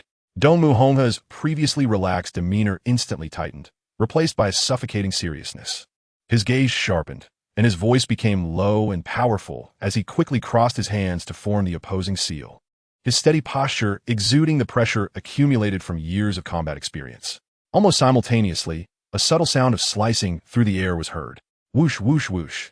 Several shuriken tore through the wind, rapidly shooting toward Donmu Honha from Kakashi's direction. The boy's movements were so fast that they were nearly impossible to capture. The arcs made by the shuriken varied, with some aimed directly at Donmu Honha's chest, while 2 others targeted his left and right sides, sealing off his possible escape routes, clearly a meticulously calculated attack angle. Donmu Honha's pupils slightly contracted, and a trace of barely perceptible admiration flashed between his brows. He did not choose to evade, nor did he show any signs of panic. He simply flipped his wrist, which had maintained the opposing seal, with a delicate motion, palm facing outward, and with a slight shake of his forearm, a kunai had somehow firmly landed in his hand. His body remained still, but his arm struck out like a viper's tongue, accurately hitting the tips of 3 incoming shuriken in succession. Clang, clang, clang. The crisp sounds of metal clashing rang out, and all 3 aggressive shuriken were deflected by his kunai, straying from their original trajectory and landing powerless in the surrounding ground or the earth walls formed by Doton. The air was filled with a faint metallic scent, the result of the friction generated when the shuriken and kunai collided. Hatake Kakashi's eyes, hidden beneath the mask, remained glued to Donmu Honha's every move. He understood that these few shuriken could not pose any substantial threat to this experienced teacher. They were merely a test to gauge his abilities. The moment the shuriken were released, his right foot quietly exerted force, and with a gentle push against the ground, he shot forward like an arrow released from a bow. Chapter 198. The mindset of a ninja, Hatake Kakashi's right hand shot toward his back like lightning, with his thumb pressing against the edge of the scabbard, and his index and ring fingers gripping the hilt, smoothly drawing out the short sword. The moment the blade was unsheathed, a cold glint flashed, carrying a chilling aura that sent shivers down one's spine. Taking advantage of his forward momentum, Kakashi applied force with both his arms and waist, slightly leaning forward, as the short sword transformed into a silver streak aimed directly at Donmu Honha's waist. It was not that he did not want to attack the more vulnerable neck of Donmu Honha, but the nearly double height difference between them created an insurmountable obstacle. Even though Kakashi was skilled with ninja tools, hitting Donmu Honga's neck from such a significant height disadvantage was extremely difficult and could easily be countered. After weighing the options, he chose to strike at the waist area, which had a larger target and a higher margin for error. Clang! A sharp metallic clang resonated between the two, causing a slight ringing in their ears. Dongmu Honha's kunai precisely blocked the short sword swung by Kakashi, and sparks flew where the blades met. At this moment, they were just half a step apart, both able to feel the heat of each other's breath. Since becoming a homeroom teacher at the ninja school, Dongmu Honha had indeed experienced very few close combat situations as thrilling as this, but the combat instincts ingrained in his very bones had not faded. In the moment when the blades crossed, Dongmu Honha keenly captured the slightly forward-leaning posture of Itachi Kakashi due to their power confrontation. He immediately took advantage of his height and long legs, sweeping his left leg like a steel whip towards Kakashi's lower body. The bend of his knee almost grazing Kakashi's ankle. Itachi Kakashi reacted extremely quickly, his wrist exerting force to press the short blade down, the blade sparking as it scraped against the kunai. Using this reaction force, he dodged to the side like a bouncing ball, narrowly avoiding Dongmu Honha's leg strike. The little guy's agile advantage was fully displayed at this moment. As Kakashi's toes touched the ground, his body had already twisted nearly 90 degrees, converting his forward momentum into lateral movement. At the same time, he lifted his right foot, aiming to stomp down hard on Dongmu Honha's vital area. If this kick landed, supported by chakra, it could cause any male to writhe in pain. Dongmu Honha's pupils suddenly contracted, a chill running up his spine. He never expected this seemingly small teenager to dare to attack his vital point so ruthlessly. In a rush, he had to retract his leg and step back. The separation of kunai and short blade, creating a series of subtle metallic vibrations. Kakashi's sudden change of tactics not only made the battle-hardened Dongmu Honha break out in a cold sweat, but also made the surrounding students and parents gasp collectively. Among the crowd, several boys instinctively covered their groins, their gazes involuntarily shifting towards Uchiha Obito and Might Guy, who usually did not get along with Kakashi. Sympathy, fear, and even a subtle sense of dread intertwined on their faces, especially when looking at Uchiha Obito, whose eyes showed a complex mix of emotions that were hard to articulate. Might Guy maintained his cool demeanor, seemingly oblivious to the unusual looks from those around him. His contests with Kakashi had always been straightforward. Even in training, Kakashi had never used such ruthless tactics. In contrast, Uchiha Obito's Adam's apple bobbed, his neck muscles tensed uncontrollably, his legs instinctively clenching, a look of lingering fear appearing on his face. He even couldn't help but raise a hand to touch his groin, as if he had already been stomped hard there. A barely audible gulp escaped his throat, and a slight sheen of cold sweat appeared on his back, clearly frightened. Good. Dongmu Honha's Adam's apple rolled, and a low but clear cheer burst from his teeth, the ending even trembling slightly. He was not angry about the earlier kick that almost hit his vital point. Instead, a glint of light flashed in his eyes, and years of accumulated combat experience led him to hold a higher evaluation of the boy's courage and judgment. Kakashi's right foot had almost brushed against his thigh's outer side, the gust of wind lifting his pant leg and bringing a chilling sensation. Although Dongmu Honha's retreat was quick, he was still startled by the nearly skin-touching sensation that stiffened his back. However, he quickly suppressed this brief astonishment, replaced by genuine admiration for the combat intelligence of this 5-year-old student. The battle between ninjas is not child's play. Dongmu Honha's voice was low and powerful. Each word seemed to be squeezed out from deep within his throat, carrying undeniable authority. Real confrontation requires one to fully exploit their own advantages and seize the opponent's weaknesses. As Dongmu Honha said this, his gaze was firmly locked on Kakashi, his eyes containing both appreciation and a warning. Dongmu Honha's thoughts rapidly retraced to the life-and-death confrontations of his youth. He had seen comrades die in battle due to hesitation and had personally ended enemies' lives with kunai. These experiences made him deeply understand that in the world of ninjas, there is no so-called moral high ground, only the distinction between victory and defeat, not to mention attacking the opponent's vital points. Dongmu Honha paused, his tone laced with self-deprecation. I've done things like using a kunai for 1,000 years of killing before. He deliberately emphasized the phrase "I've done" as if to highlight that he was not averse to discussing these taboo topics, also using this method to alleviate the tense atmosphere in the air. He narrowed his eyes, sizing up Kakashi, as his evaluation of the boy rose another level. Dongmu Honha knew very well that although Kakashi's kick had not landed, it was enough to prove that he possessed the basic qualities for survival in real combat: decisiveness, ruthlessness, and precise control of his own body.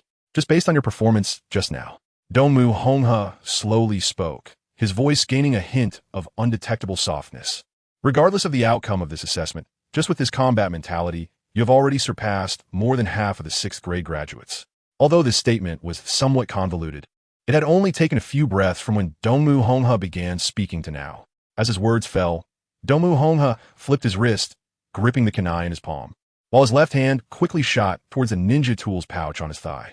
The moment his fingertips touched the metallic texture, Dongmu Honghe's knuckles curled slightly, and with a swift motion, he pulled his left hand, causing the tying string of the pouch to create a fleeting shadow in the air. Chapter 199. Key points of the assessment. In the next moment, dozens of shuriken poured out from the gaps between Dongmu Honghe's fingers, their tips as fine as cow hairs glinting coldly in the sunlight. The sound of slicing through the air was immediately followed by sharp whistling, and the dense barrage of attacks instantly enveloped a 3-meter radius around Kakashi, making the air seem to slightly distort from the pressure. Dongmu Honghe did not pause after unleashing the shuriken. Just as the rain of shuriken obscured the line of sight, he suddenly exerted force with his right leg, propelling himself forward like an arrow released from a bow. His figure was light yet exceptionally swift, almost maintaining the same speed as the swirling shuriken, creating an unstoppable afterimage behind the silver needles, charging towards the target. With a muffled thud, the shuriken pierced into the target area like raindrops, and thick smoke instantly rose. Within the smoke, the figure shrouded by the dense needle rain froze for a moment, and then a long crack spread across the surface of that indistinct figure, ultimately accompanied by the crisp sound of wood splintering as the entire figure collapsed into a wooden stake filled with silver needles, the tips of the shuriken still slightly trembling. Almost at the same instant, the wooden stake shattered. A sharp cold light tore through the smoke barrier. Hitaki Kakashi had already taken the opportunity to evade, his short blade swirling with a sharp edge, suddenly sweeping out from Dongmu Honghe's blind spot. The blade aimed directly at his inner thigh, a horizontal cut that was as fast as lightning and an extremely tricky angle. Dongmu Honghe's waist muscles tensed instantly, forcibly adjusting his forward posture. In his forward motion, his right hand's kunai dropped sharply just in time, the sharp edge of the kunai accurately striking the deadly short blade. The clash of metal rang out crisply, sparks flying as the short blade was deflected at the moment of impact. The distance between the two closed to 0 in the blink of an eye. Dongmu Honghe's left hand instinctively grasped the handle of the kunai, his right arm exerting force to turn the kunai into his palm, and the moment he held it in reverse, he swung it towards his opponent again. Simultaneously, Kakashi took advantage of the brief opening created by the deflected short blade, lightly tapping the ground with his feet. His figure leaping back like an arrow released from a bow, the short blade drawing a silver arc in the air, meeting Dongmu Honghe's attack. The sounds of clashing weapons rang out continuously, sparks flying between the two. Dongmu Honghe's kunai and Kakashi's short blade engaged in a fierce struggle, sparks erupting where the blades met. In this brief yet intense exchange, the two fought back and forth, their figures intertwining and moving swiftly, having already clashed several times in the blink of an eye. The short knife and the kunai clashed again, the crisp sound of metal striking still lingering in the air as the two quickly separated with the recoil, each stepping back to create distance between them. Sweat beaded on Kakashi Hitaki's forehead, and just as the droplets were about to fall, a few glistening beads slid down his nose, pooling into a tiny droplet at its tip. Although the ninja's physique far exceeded that of an ordinary person, his youthful face showed signs of pallor at this moment, and his breathing was slightly more rapid than before. The age gap between the two was evident at this moment. Even though Kakashi tried his best to make up for it with his swordsmanship skills, there was still a significant difference in stamina and strength between him and Akahane Fuyuki. The brief pause allowed Kakashi to catch his breath and quickly assess the situation in his mind. He understood that the disparity in strength between him and Fuyuki could not be completely compensated for by technique. The key to this battle lay in time. As long as he could hold out for this quarter of an hour, he would pass the assessment and graduate successfully. With this thought in mind, Kakashi's gaze sharpened, his right hand tightening around a short knife, feeling the slight tingling sensation from the finely woven lightning on the hilt. He lightly tapped the ground with his toes, his chakra flowing quietly within him, and a faint blue arc of lightning slithered up his legs, ultimately gathering into a small vortex of lightning beneath his feet. At the same time, tiny arcs of electricity flickered along the blade of the short knife, the silver edge wrapped in a pale blue glow, emitting a faint buzzing sound. Crackle! The subtle sound of the electric arcs echoed in the air, and cracks resembling spiderwebs appeared on the ground beneath Kakashi's feet. He bent his knees slightly, his muscles tightening suddenly, his whole body poised like a cheetah ready to pounce. In the next moment, he shot forward at speed far exceeding before, his figure transforming into a silver flash of lightning, darting straight at Akahane Fuyuki. Fuyuki tapped the ground with her toes, alternately stepping lightly. Her body leaning forward in a bow shape, her muscles taut like a drawn bow, the kunai held horizontally in front of her chest, the blade tip aimed forward, ready for the impending deadly strike. However, just as Kakashi, enveloped in tiny arcs of electricity, closed in within 3 feet of her, he did not launch the fierce attack as expected.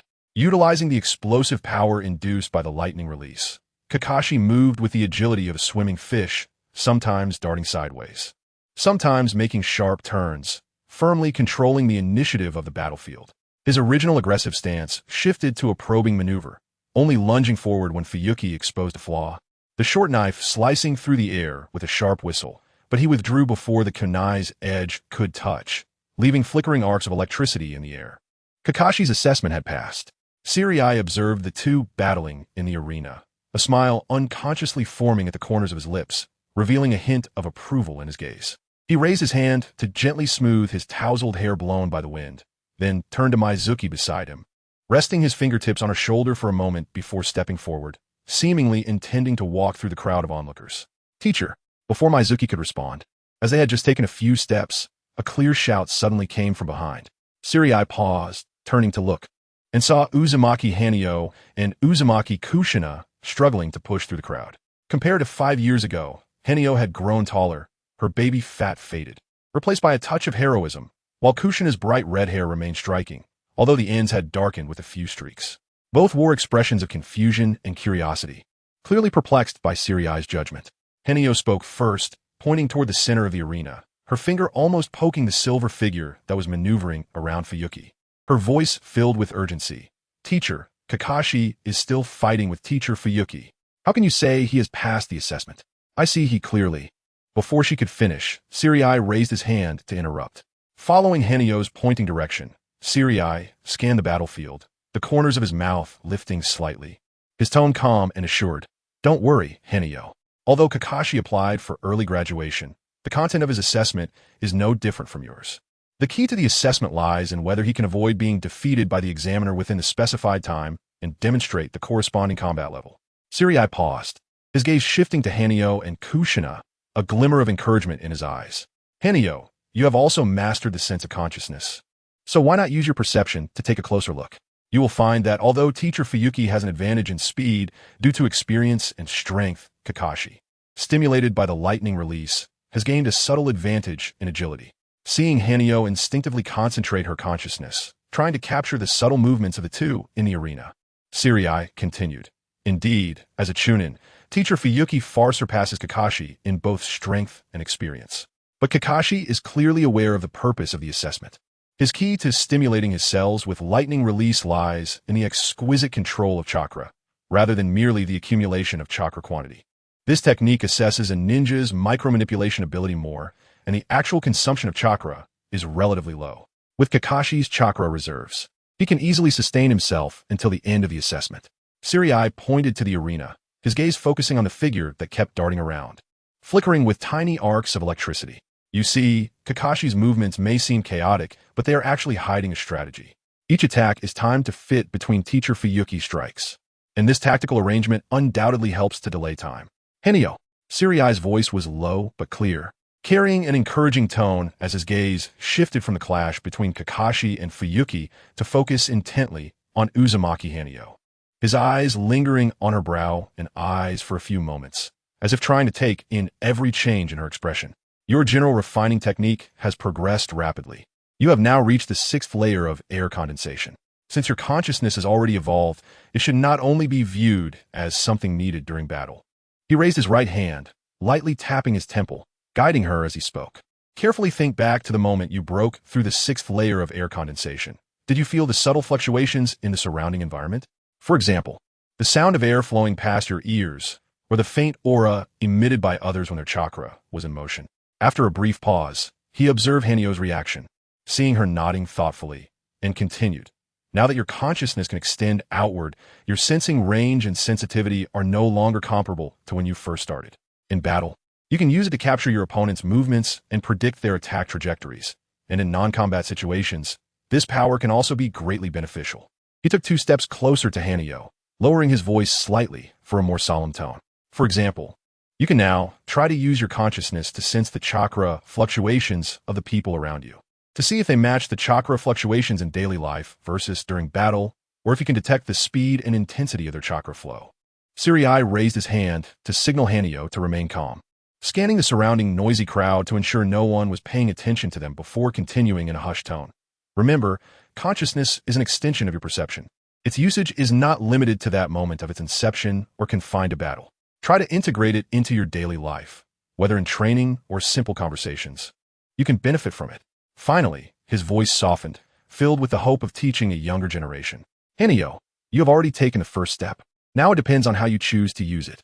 The subtle use of spiritual energy far surpasses that of chakra. Sirai deliberately lowered his voice to ensure only Hanayo could hear, then continued. Whether it is the ninjutsu, jinjutsu, or sealing techniques you have learned, they all rely on chakra as a medium to be activated. However, spiritual energy is different. It is essentially pure and more flexible, capable of maximizing the power of these techniques, and even providing new possibilities for transformation. He paused slightly, his right index finger gently tapping on his left palm, making a faint sound, as if organizing his thoughts or giving Hannah some time to digest the information. For example, take the wind release, air bullet that you practiced earlier. When fueled by spiritual energy, it not only has a broader range and longer duration, but can even evolve into a tangible attack similar to a wind blade. Or the illusion technique, bubble, where the illusion effect is more intense and can easily disrupt the opponent's mind when guided by spiritual energy. Qingye's gaze lingered on Hannah's face for a moment, carrying a hint of consideration. As for sealing techniques, precise control of spiritual energy is crucial, as it can make the effects of the sealing technique more stable and harder to break.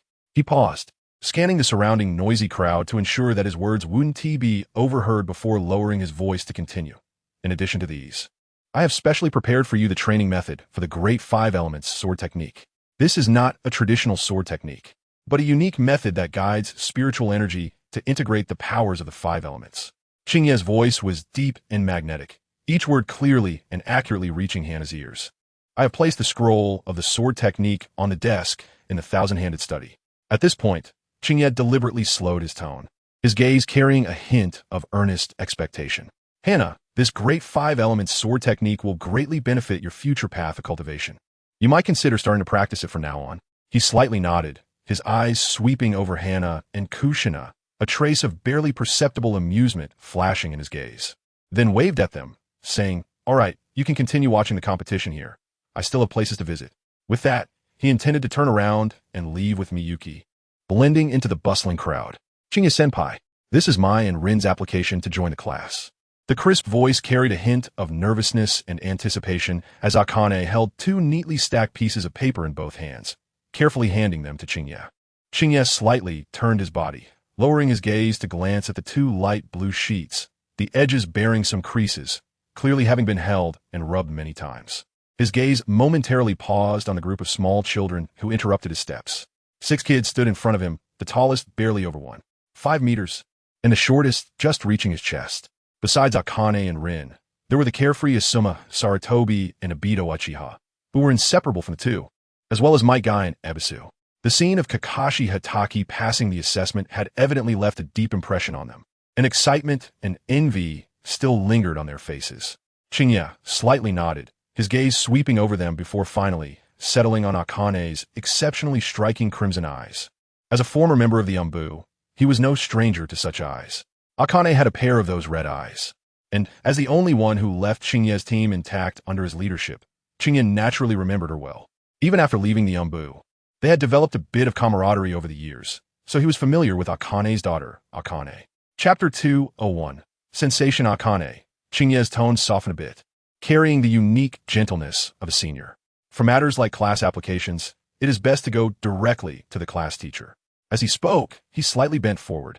Over the past few years, Qingye's body had developed rapidly during this golden period, and he had grown to nearly 182 meters. At this moment, bending down to look at the children before him, who were not even shoulder height, it felt like looking at a row of newly sprouted seedlings. He reached out, his fingertips touching the corners of the 2 class application papers, gently pushing them back to Akane's hands.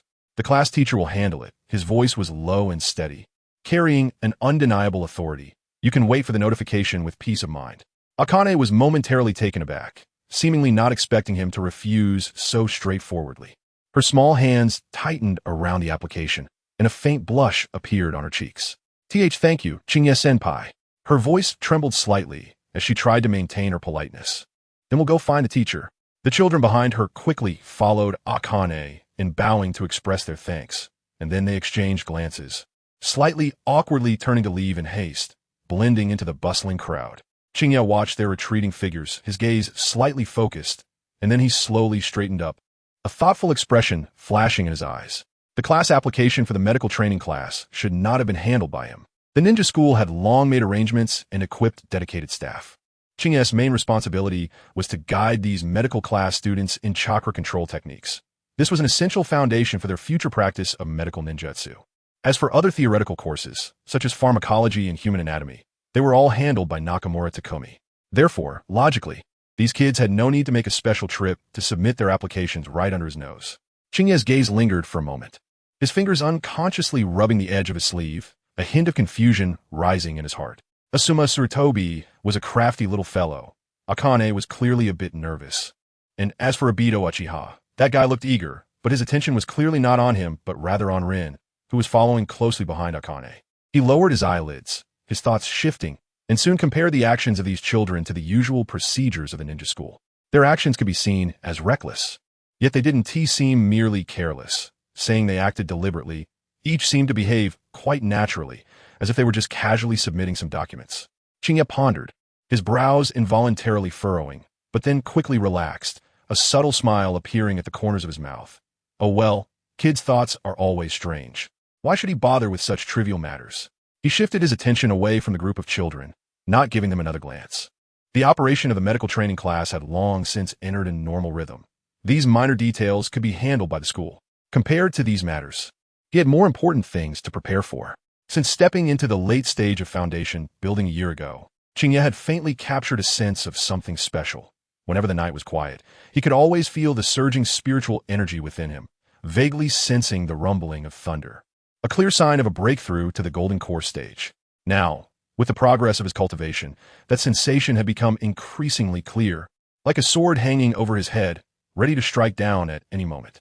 He was well aware that the most crucial step to breaking through the golden core stage was the unavoidable thunder tribulation he sensed. He raised his eyes to look at the distant sky, his gaze deepening, and his figure standing with hands behind his back appeared exceptionally upright amidst the crowd. Currently, he had no room for delay in reaching the golden core stage, and it was time to put the matter of facing the tribulation on the agenda. In stark contrast to Qingye's leisurely day was the bustling atmosphere of graduation assessments at the ninja school. The commotion brought about by the graduation ceremony was intertwined with the children's laughter, farewells, and parents' reminders, surging in waves both inside and outside the campus. Miyuki, as an assistant teacher, still needed to shuttle between various examination venues, confirming the assessment progress and recording the final results. Therefore, after watching Kakashi Hitaki's assessment, Qingye simply bid her farewell as they exited examination room 8, their figures heading in opposite directions, one south and one north. The sun was tilting to the west, golden rays spilling through the clouds, and the streets of Konoha were bustling with people, most gathering towards the ninja school, while a few, like Qingye, walked against the flow.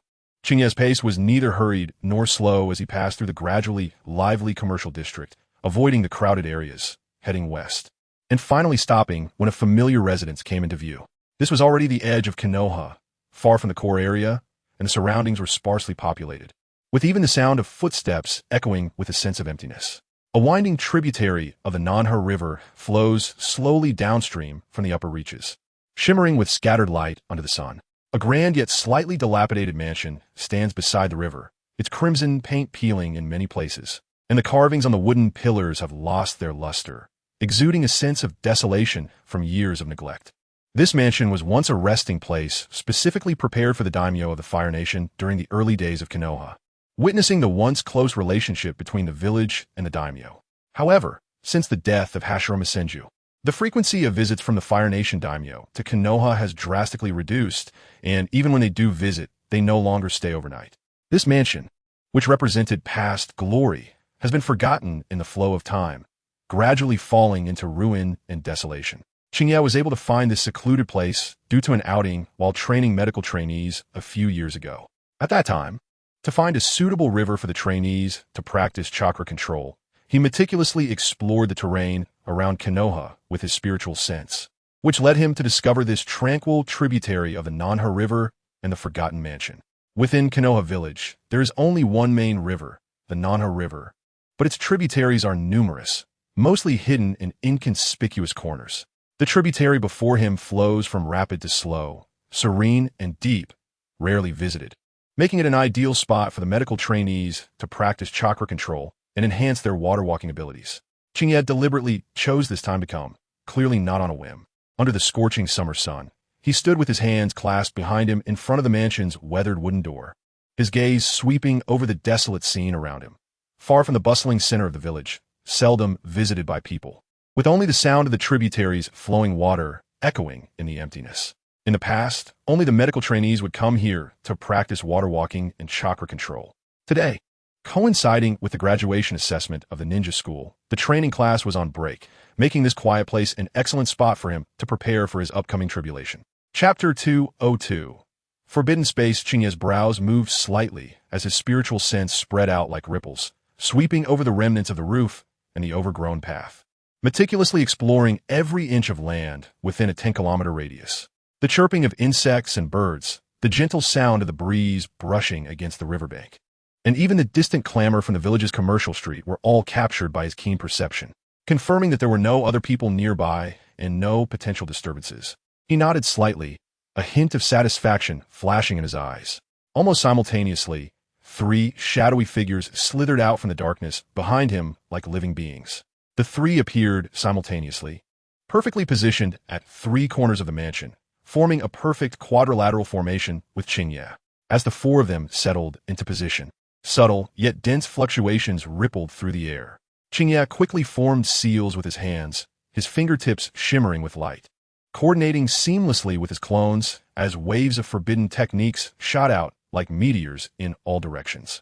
The left clone's fingertips condensed a breath-concealing rune that silently merged into the air, completely concealing the aura of this area. The right clone joined his hands, and dozens of visual distorting illusionary patterns spread along the ground, blurring the true outline of the mansion. The clone in the center quickly circled the area, and the spiritual light that flicked from his fingertips wove a barrier that completely severed the connection between this place and the outside world. Breath-concealing, illusionary mimicry, visual distortion, severing spiritual fluctuations, and sealing spiritual energy. Qingye whispered the names and effects of each forbidden technique, his voice steady and powerful. In just a moment, the once desolate mansion was quietly surrounded by layers upon layers of forbidden techniques, each thread of spiritual light precisely embedded in predetermined positions, resonating with one another as a cohesive whole. Even if a ninja were to approach this place at that moment, their gaze would only see an ordinary scene, a weedy courtyard, a dilapidated crimson gate, the winding tributary of the Nanha River, and nothing more. As for the energy fluctuations, they were hidden so thoroughly that even the most perceptive individuals would not be able to detect anything unusual. Qingye raised his eyes and scanned before him, only to see a faint spiritual light circulating around the mansion, firmly enveloping the space. Sunlight filtered through the forbidden techniques, casting distorted shadows on the ground that overlapped with the surrounding real scene. Unless one were well-versed in formations, it would be nearly impossible to discern any clues. Watching this nearly integrated, scentless forbidden space, a slight smile crept onto Qingye's lips, revealing a hint of satisfaction. He pondered to himself that since mastering the unique sealing techniques of the Golden Core stage, he no longer needed to rely on the Bagua Array plate to arrange the breath-concealing formation. While the Bagua Array plate was immensely useful, primarily excelling at amplifying attacks and trapping enemies, it ultimately fell short in the meticulous aspect of breath concealment compared to the forbidden techniques. The breath-concealing forbidden techniques coalesced like a spider's web, ultimately transforming into a layer of translucent ripples that quietly covered the entire area. Qingye's gaze sharpened slightly as his spiritual sense once again extended out like ripples to check, confirming that the final forbidden rune had completely merged into the air before he finally relaxed his tense nerves. He exchanged a tacit glance with his 3 clones and then stepped into this completely concealed space. The moment his foot touched the ground, a strange feedback traveled through the surface, as if stepping into another dimension. The boundary between inside and outside the space became blurred under the influence of the forbidden techniques. With only the residual fluctuations of spiritual energy from Qingye's fingertips reminding him of where he was. He gently rubbed the space ring on his left hand with his right index finger, and with a thought, a piece of chakra metal the size of a human had appeared out of thin air. The surface of the metal gleamed with a deep, lustrous blue hue. And upon closer inspection, countless tiny blue light points flowed within it, resembling a swirling nebula in the night sky. At the same time, Qingye opened his left palm, and 7 or 8 jade boxes of varying sizes lined up in midair. These jade boxes were crystal clear, and one could vaguely see various ores contained within them. In the leftmost jade box, a heart-shaped volcanic rock core emitted waves of warmth, its surface covered with dense red patterns, as if it were about to erupt with scorching magma at any moment.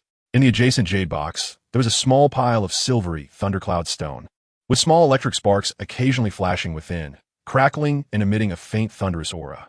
Another jade box contained a palm-sized Xianbing crystal that radiated a bone-chilling cold, seemingly affecting the surrounding space, causing a thin frost to form. There was also a star iron resembling a falling star, pitch black all over, its surface smooth as a mirror, faintly reflecting the surrounding dim light. Finally, there were several colorful essence metals, each radiating different attributes of energy, sharpness of metal, vitality of wood, fluidity of water, heat of fire, and heaviness of earth, all encompassed within. These ores were all painstakingly collected by Qingye through bounty tasks and trade with various merchant associations. With the profits from his years of fasting pills, aside from a few crafted artifacts, all invested in this pile of mineral materials. Each piece of ore contained unique energy properties, serving as the core materials for refining the Tribulation Defense Formation. Qingye's gaze swept over these materials, a flicker of satisfaction flashing in his eyes. He took a slight breath to calm his slightly rapid heartbeat, then softly uttered 2 words, begin. His voice, though soft, clearly reached the ears of the 3 clones. The 3 nodded almost simultaneously, their figures shifting to occupy 3 positions within the space. The right clone, Baiyu, rapidly transformed seals with both hands, his fingertips flitting like butterflies among flowers, as strands of azure spiritual energy gradually gathered in his palms, ultimately coalescing into a flickering flame. This flame held no erratic flickering or crackling burn, yet the surrounding void subtly warped, and the air was permeated with an unsettling high temperature, as if even the invisible moisture were evaporating in this silence. Meanwhile, the left clone Xingfeng was focused, pinching a carving knife with his fingertips, meticulously sketching on the ground.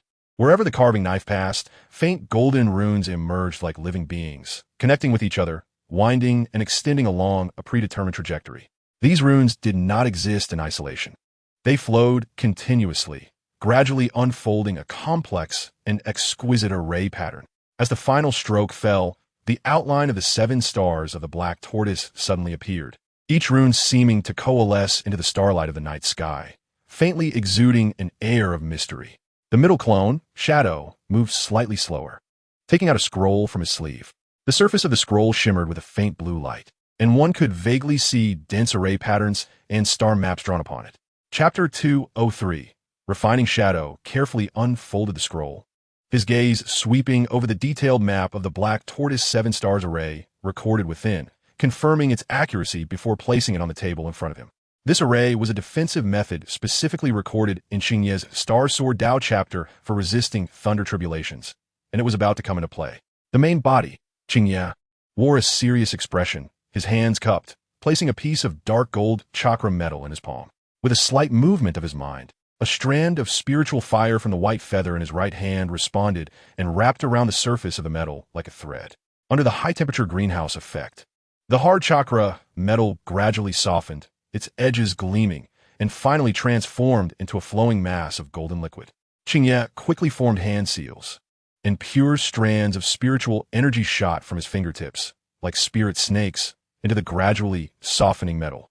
These strands of spiritual energy roamed and collided within the metal, stimulating the energy contained within and slowly peeling away the purest core part. Crack! A slight crisp sound abruptly broke the silence in the secret chamber.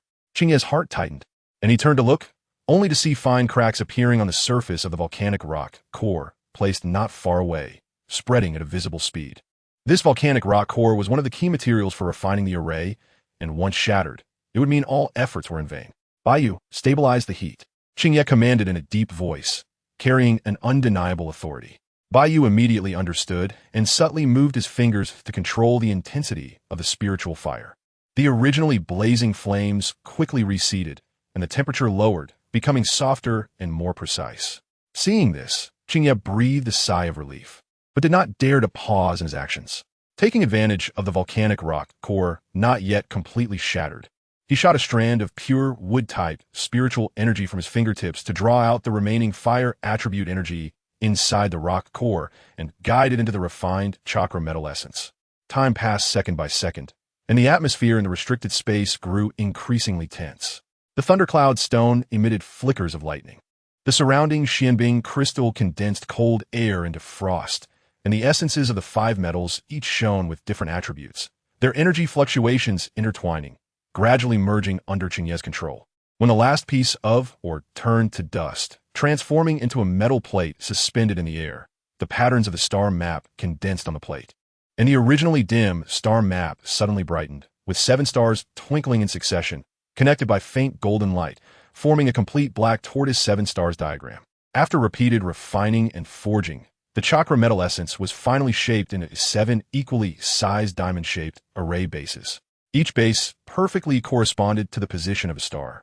And when the 7 bases were connected, they vaguely outlined a mysterious pattern of intertwining tortoise and snake, emanating a powerful and heart-pounding energy fluctuation. Qingye condensed pure cyan spiritual energy at his fingertips, pointing like a sword, and successively tapped the 7 diamond-shaped array bases suspended in the air. With each tap, the base seemed to be drawn by an invisible force, gracefully floating towards the central metal plate. At the same time, the star map on the metal plate suddenly radiated brightly, with streams of pure spiritual energy flowing like threads into the array bases. As the 7 bases descended, the fluctuations of spiritual energy on the metal plate surged like a tide, lighting up in sequence according to the stars of Do, Neo, Nu, Su, Wei, Shi, and Bai, ultimately converging in brilliance, quietly floating above the spiritual fire. Qingye's condensed spiritual energy reconnected with the array plate in the air, confirming that the energy cycles of all array bases and the metal plate had initially linked before turning to the 3 clones. His voice low yet carrying undeniable assurance, though this array plate is still in its embryonic form. It requires 7 days of unceasing flame tempering to ensure the complete unity of the plate base and array bases. I must control the heat changes throughout the process and cannot leave. He raised his arm, and the originally gently circulating spiritual fire suddenly surged, transforming into a dragon-like trajectory that wrapped around the suspended metal plate and the 7 array bases, ensuring that every inch of material was evenly heated in the fierce flames. Baiyu, Qingye's gaze turned to the most stable clone, and he said in a steady tone, I must guard the refining process here. Baiyu, you will temporarily handle all matters in the village. Baiyu nodded in agreement, his silver hair swaying slightly in the residual waves of spiritual energy. He raised his right index finger, and a circle of faint golden sealing runes appeared at his fingertip, drawing a smooth arc in the air that resonated with the barrier Qingye had previously set up.